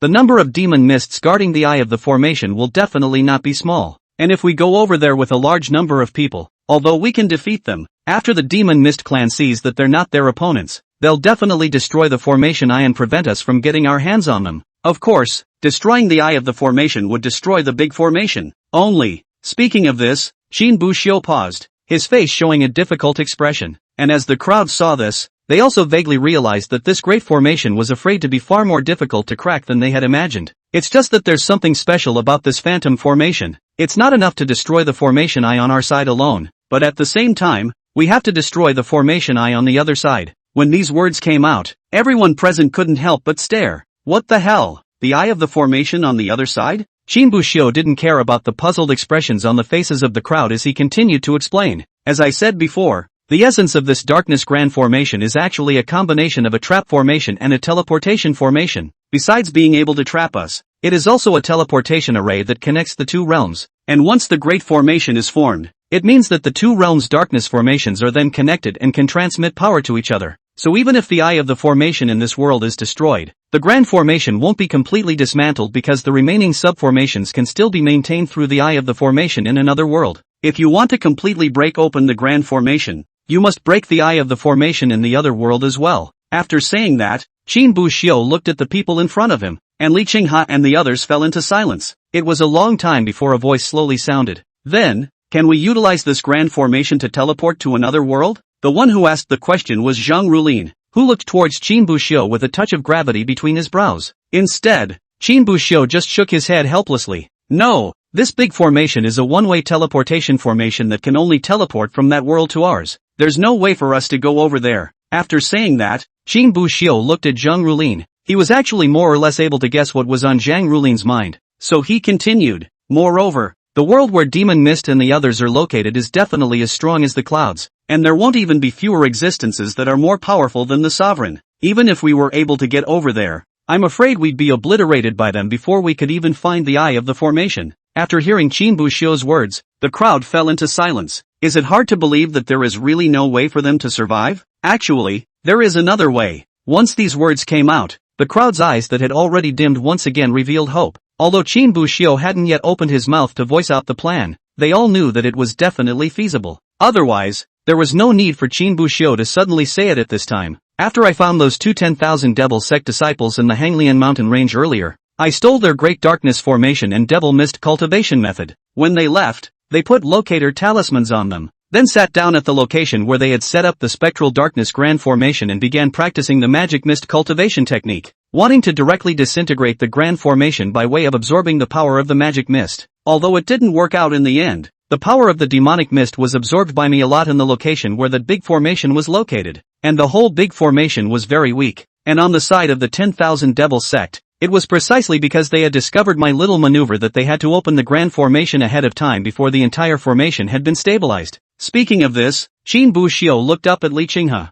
a look of determination suddenly appearing in his eyes. And that's where our opportunity lies. We can take advantage of the fact that the sub-formation is weak and the Great Formation is not yet stabilized, and head to the Darkness Great Formation in the Hanglian mountain range to smash that sub-formation directly. Normally, even if a sub-formation is knocked down, the Spectral Darkness Grand Formation won't have any problems. But because the Spectral Darkness Formation was opened early, the entire formation was not stabilized, and if we take the opportunity to smash the sub-formations, the formation won't be able to quickly make up for the missing parts. This will cause a gap to appear where that sub-formation is located, and we'll be able to escape through that gap if we seize the opportunity. This was Qin Buxiu's solution, and it was also the way to break the situation that he had come up with after going over and over the Spectral Darkness Grand Formation dozens of times. Breaking through this darkness formation was impossible, but tearing a crack so that they could escape was still possible. Chapter 179, Persuasion? After hearing Qin Buxiu's plan, the scene briefly fell into a dead silence. Li Qinghe sat on top of the main seat, his eyes slightly closed, leaning on the back of the chair, seemingly thinking about something.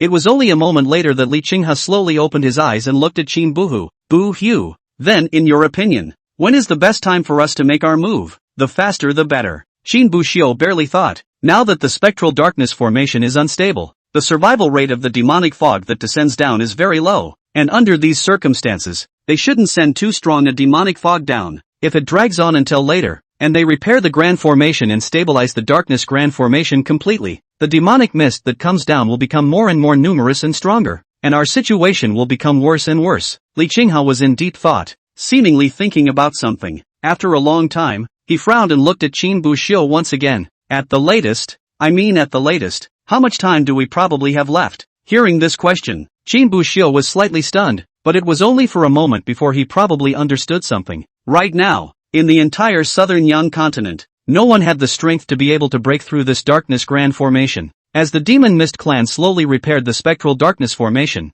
the entire southern Yang continent would be completely occupied by the Demon Mist clan. At that time, everyone in the southern Yang continent would be trapped here, and the only fate awaiting them would be to be obliterated by the Demon Mist clan. And now this opportunity was not only for them, but also for everyone in the entire Nanyang continent. How many people from Nanyang continent will make it out alive depends on this one. However, after thinking clearly about this point, the expression on Qin Buxiu's face was one that looked even more grave. Patriarch, I don't know. In the end, Qin Buxiu could only shake his head. How much time we have depends on how much demonic mist the Demon Mist clan sends down, and how long they intend to take to restore the Great Formation. But right now we know almost nothing about all this. Maybe today they'll start repairing the big formation. Maybe 3 days from now, or 10 days from now. We don't know, so we're just going to have to make a move. Secondly, even if we had enough time for us to gather all the people in the entire Nanyang continent, there's no way we could save everyone. After the sub-formation breaks open, the cracks caused will only last for a minute or two at best, or even less. That's not enough time for too many people to get through. After listening to Qin Buxiu's words, Li Qinghe's face was a bit gloomy. If they really followed what Qin Buxiu said, then now was undoubtedly the best time for them to leave. Thinking of this, Li Qinghe looked at the crowd in front of him. Convene. Sovereign. Before Li Qinghe could finish his sentence, he suddenly heard a shout. In the next second, the door was slammed open, only to see a disciple standing outside the door with a panicked face, bean-sized beads of sweat sprouting from his forehead, obviously running all the way back. Something happened. Li Qinghe frowned. Although he was more or less unhappy, he also knew that what could make these disciples run over to report in such a panic. I'm afraid it wasn't a small matter. That disciple couldn't care less about grooming at this point and gasped. The 10,000 Devils Sect. The 10,000 Devils Sect Master, Dakuro Ao, has arrived outside of our sect protector formation. As soon as these words came out, the faces of the people present suddenly changed in color, and they looked as if they were on the verge of an enemy. This time, the Spectral Darkness Grand Formation was led by none other than the people of the 10,000 Demons Sect, who had long colluded with the Demon Mist race. Now under the shroud of the Spectral Darkness Formation, the entire southern Yang continent had been completely controlled by the Demon Mist clan. Dakuro Ao came over this time. I'm afraid that he came to settle the score with them, to avenge the last time he destroyed his 10,000 Devil Sects headquarters. How many of them came? Li Qinghe stabilized his mind and thought for a moment before speaking calmly. According to Qin Buxiu's words, now that the Spectral Darkness Formation was not stable at the beginning, the Demon Mist clan side could not send too many people down. In other words, the strength that Dakuro Ao was able to mobilize right now was a bunch of the remaining members of the 10,000 Demons Sect and some of the 10,000 Demons Sect. At most, there would be a few more scattered cultivators who joined them in order to stay alive. If all the loose cultivators of the entire southern Yang continent were gathered together, it would naturally be a force to be reckoned with, but it was unlikely. After all, it had only been 2 days since the Darkness Formation had been opened. 2 days was not enough time to gather all the loose cultivators in the entire Nanyang continent, so the current 10,000 Devils cult won't be too strong. If the entire Misty sect were to gather their forces now, they might be able to kill their way out and then advance all the way towards the Hanglian mountain range. A complete plan had already taken shape in Li Qinghe's mind. He was also ready for sacrifice and bloodshed, but right at this moment, that disciple's sentence was the one that instantly made him a bit tense. 2. What? Li Qinghe froze for a moment, frowning slightly, as if he thought he hadn't heard clearly, so the disciple had to retalk. There are 2 men coming. One is Dr. Ao, and there's a woman. Li Qinghe was silent for a moment, but then asked immediately afterward, what about the magic mist? How much magic mist did they bring over? There is no magic mist, the disciple answered again. As a result, the entire council chamber was plunged into silence. Li Qinghe had thought that Dakuro Ao would come over this time and kill him with a large army, then fight to the death with their Misty sect, but now the disciple tells himself that, and they came in too. This made Li Qinghe more or less puzzled. Is it, perhaps, to persuade him to surrender? At that moment Ryun, who was on the sidelines, spoke up. After all, just 2 people came over, and it didn't look like they wanted to start a war with them in any way. Li Qinghe pondered for a while and felt that there were some possibilities. Not enough for 2 people to come? That's a bit too bold. Aren't you afraid that he'll take his men and just cut them off and slaughter them? If you want to persuade someone to surrender, can't you just find a disciple to do it?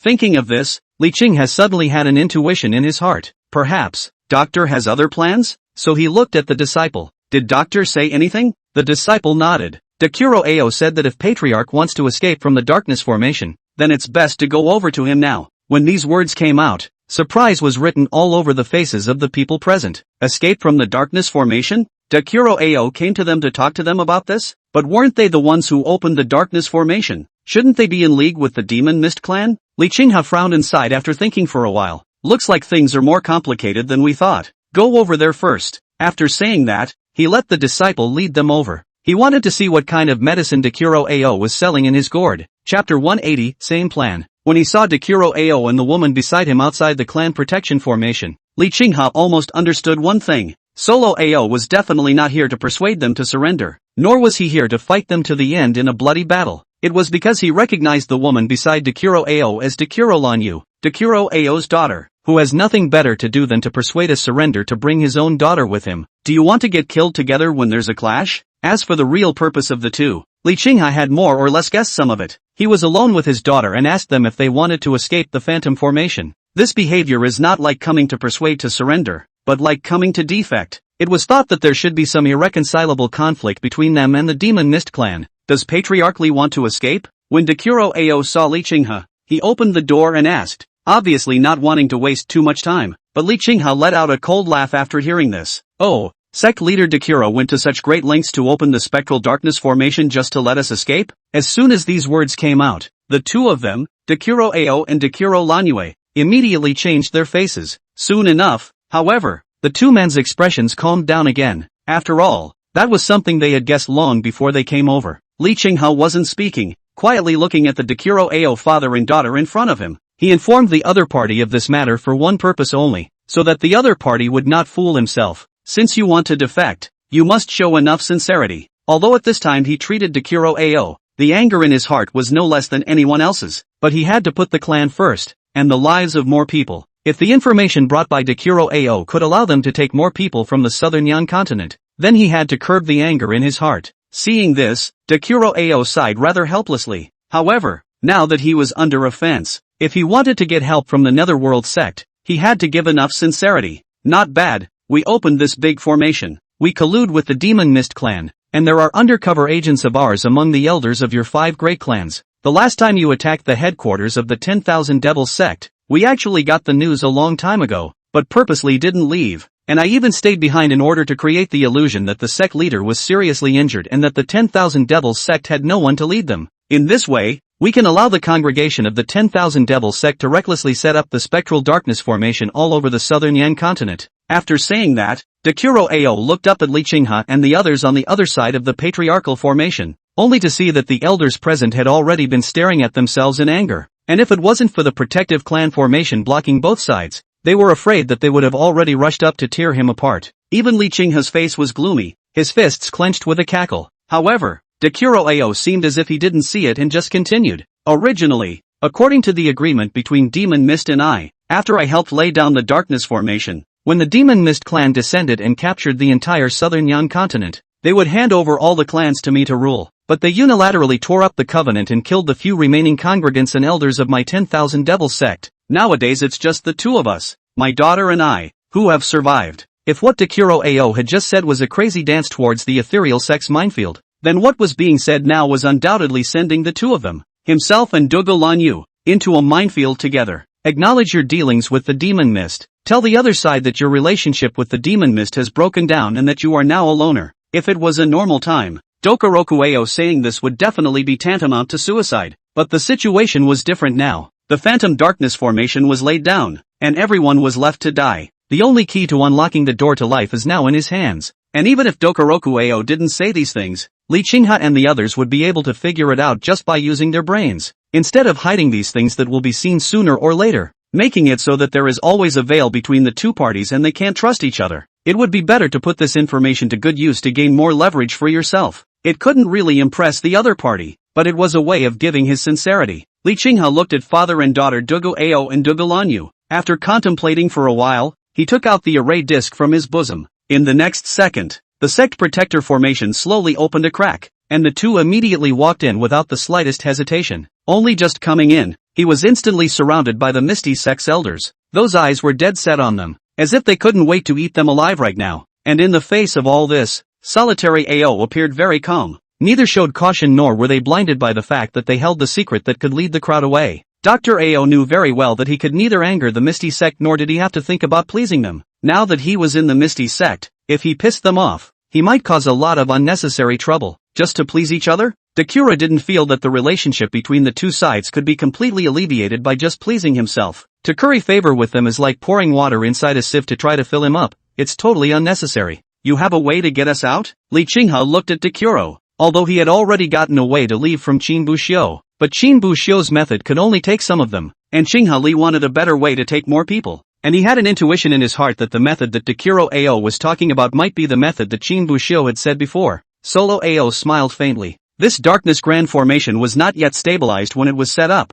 and one of its subformations is now very weak. As long as we break through that subformation, we can cause a crack in the darkness grand formation to appear briefly. We can then follow the rift to leave the darkness formation and leave the southern Yan continent. After saying that, Dekuro Ao looked at the crowd, but the Misty Sects elders, their faces didn't show the expression he had imagined. Instead, they were looking at themselves with a few sneers on their faces. In this instant, Dokoroku Ao vaguely realized something. The weak sub-formation you mentioned, is it the one in the Hanglian mountain range? Li Qinghe spoke directly, and as soon as these words came out, shock immediately appeared on the faces of both Dekuro Ao and Dekuro Lanyue. Immediately afterward, however, Solo Ao took the first step to calm himself down. The ethereal sect unexpectedly even knew about this matter, but this didn't surprise him. After all, the darkness grand formation there in the Hanglian mountain range was what was discovered by the righteous cultivators. Nowadays, it seemed that either the clans had exchanged news before the darkness formation had completely cut off communication from the southern Yan continent. Either that or the righteous cultivator who discovered the Hanglian mountain range's darkness formation was in the netherworld sect. But none of this mattered, because Dokoroku Ao's leverage was more than that. Chapter 181, Solitary Pride's Value.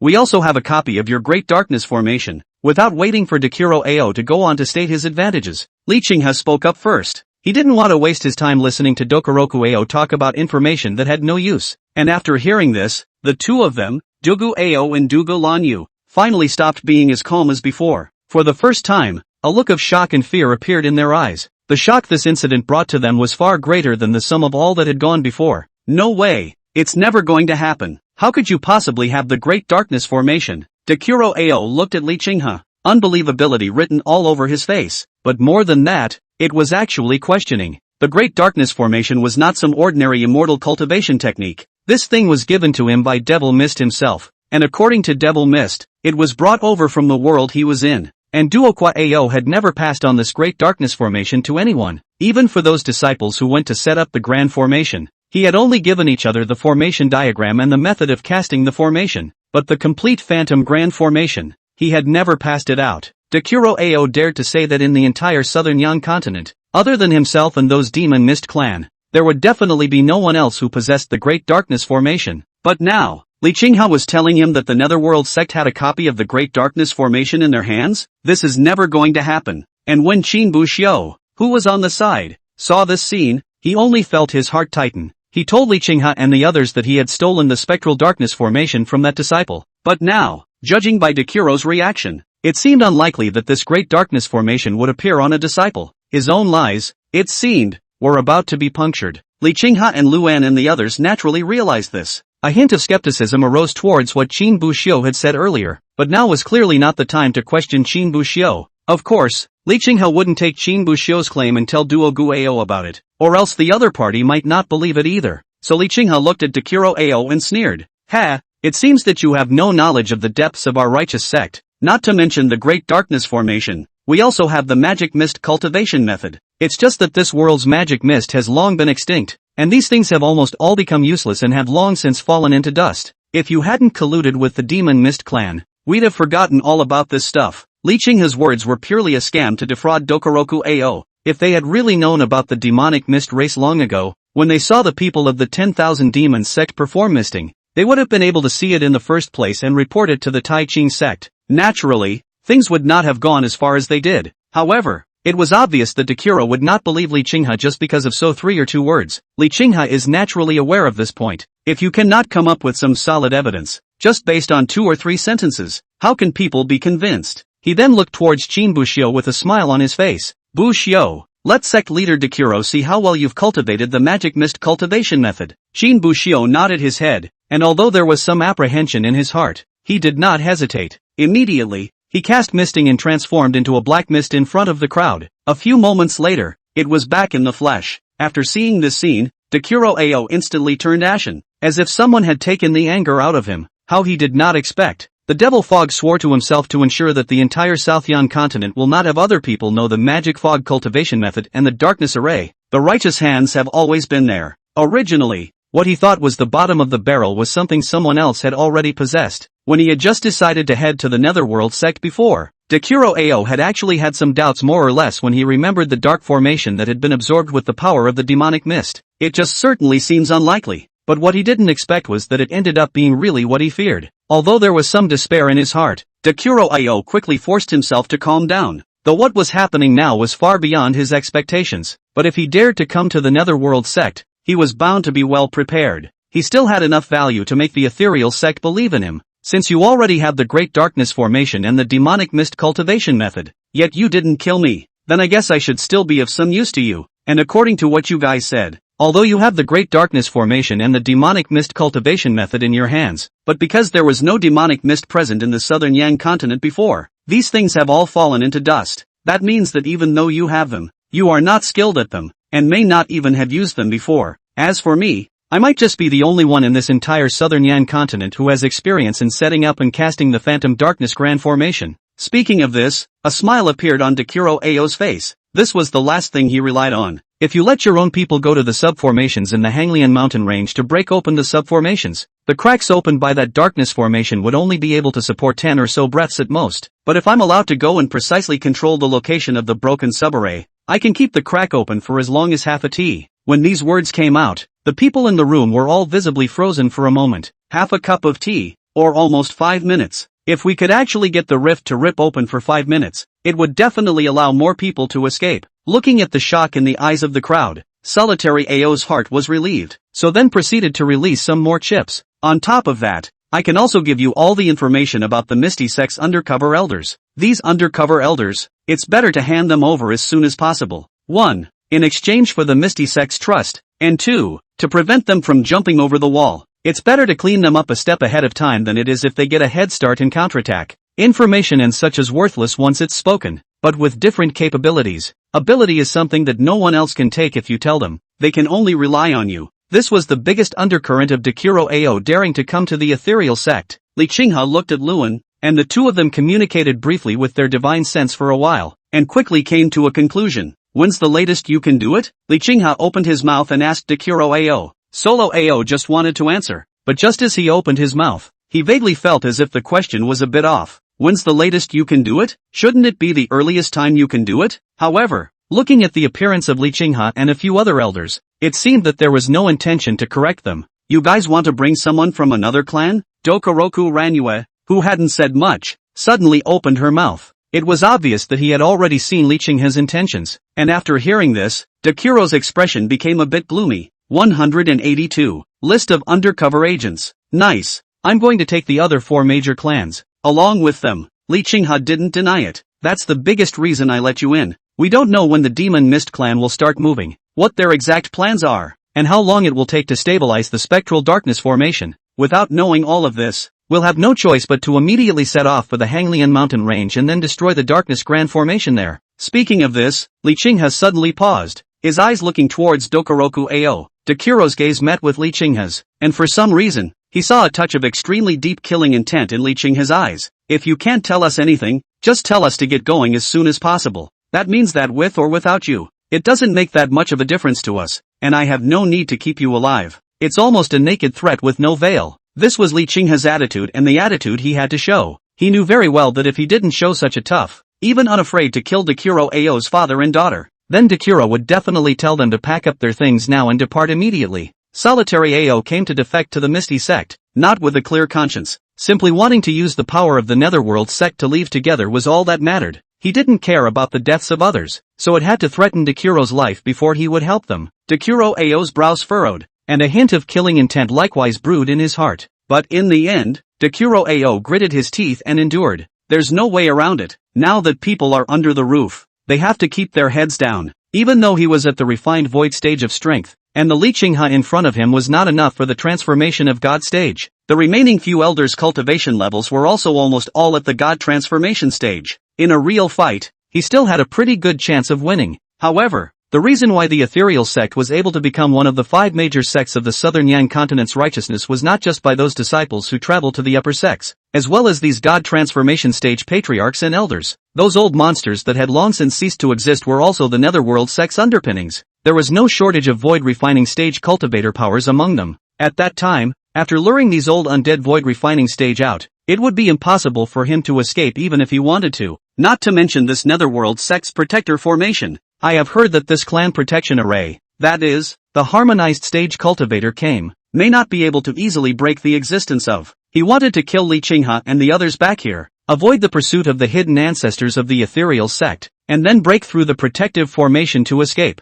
This was almost tantamount to saying that Dekuro Ao should be allowed to challenge the entire Misty Sect's underbelly with the power of one man, even if Dokoroku Ao was lucky and really escaped. But the problems don't end there. He still had to escape the Phantom Darkness formation, or else he would still be dead. But without the help of the Netherworld sect, it would be even more impossible to escape with just his own strength. Thinking of this, Solitary Ao shook his head with a bitter smile. Patriarch Li, you're really skillful. From the moment I came in here, it blocked all my retreats. Either listen to you or die. Li Qinghe looked at Dekuro, but shook his head. It's not me that's blocking your retreat. You're the one who made the road impossible. Hearing this, Solitary Ao did not reply, but that's really true as well. If it wasn't for Dekuro Ao colluding with the Demon Mist clan and opening the Spectral Darkness formation, things wouldn't have come to this. 5 days, at the latest. The Grand Formation has just been opened now. It's still unstable. There won't be too much demonic mist coming down. When the first batch of demonic fog that comes down slowly stabilizes itself, it will begin to repair the Grand Formation.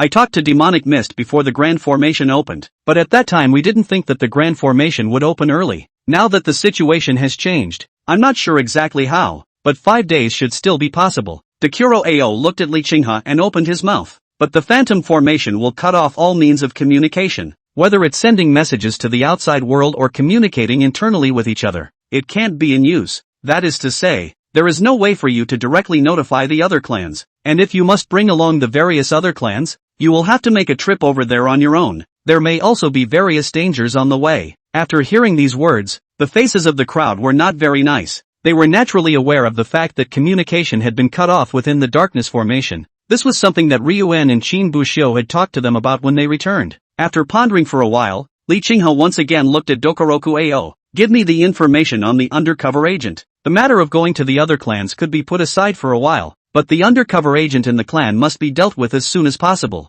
Dekuro Ao didn't hesitate and directly took out a pamphlet from his bosom. The 5 great sects, the elders, the disciples, all the undercover information and their handles, are all here. After saying that, he directly handed the pamphlet to Li Qinghe. He hadn't intended to keep these people from the moment he decided to come to the righteous side for help. After all, these undercover agents would definitely go crazy if they saw that he had appeared in the ethereal sect and had even collaborated with their patriarch, Li Qinghe. If they were to immediately set off for the Hanglian mountain range now, then he could care less about that. After all, undercover work wouldn't be such a high priority if it was so urgent. But now Li Qinghe and the others had to go and bring people from the other 4 clans over, wasting 4 or 5 days in between. If those undercover agents, worried about their identities being exposed by Dekuro Ao, came over to assassinate him, then he wouldn't want to have a peaceful day. So in order to minimize unnecessary trouble, it is best to send all these undercover agents as a favor to Li Qinghe. These elders, it's best to just kill them. The demon mist has planted fog seeds in their bodies, and last time I was able to get the news of you killing your way to the 10,000 Devil Sects headquarters ahead of time because of the presence of the fog seeds in their bodies. I'm not sure if this fog seed will be utilized by other demonic fogs, but just in case, it's better to kill it. As if he was worried that Li Qinghe would show mercy, Dr. Ao made it a point to remind him again. Li Qinghe, who heard this, immediately frowned. He was actually a bit hesitant at first to kill these undercover agents or not. After all, he dealt with the undercover agent issue in front of everyone last time. He also said that as long as he doesn't get entangled with the 10,000 Devils cult in the future, he can forget about it. However, after hearing Dekuro Ao say that they had been seeded with fog by the demonic fog, they instantly had a choice to make. He didn't want the Demon Mist clan side to already know all the news when he was halfway there with his people. Of course, Li Qinghe didn't believe the other party just because of Dokoroku Ao's 2 words. Definitely better to check it out for yourself.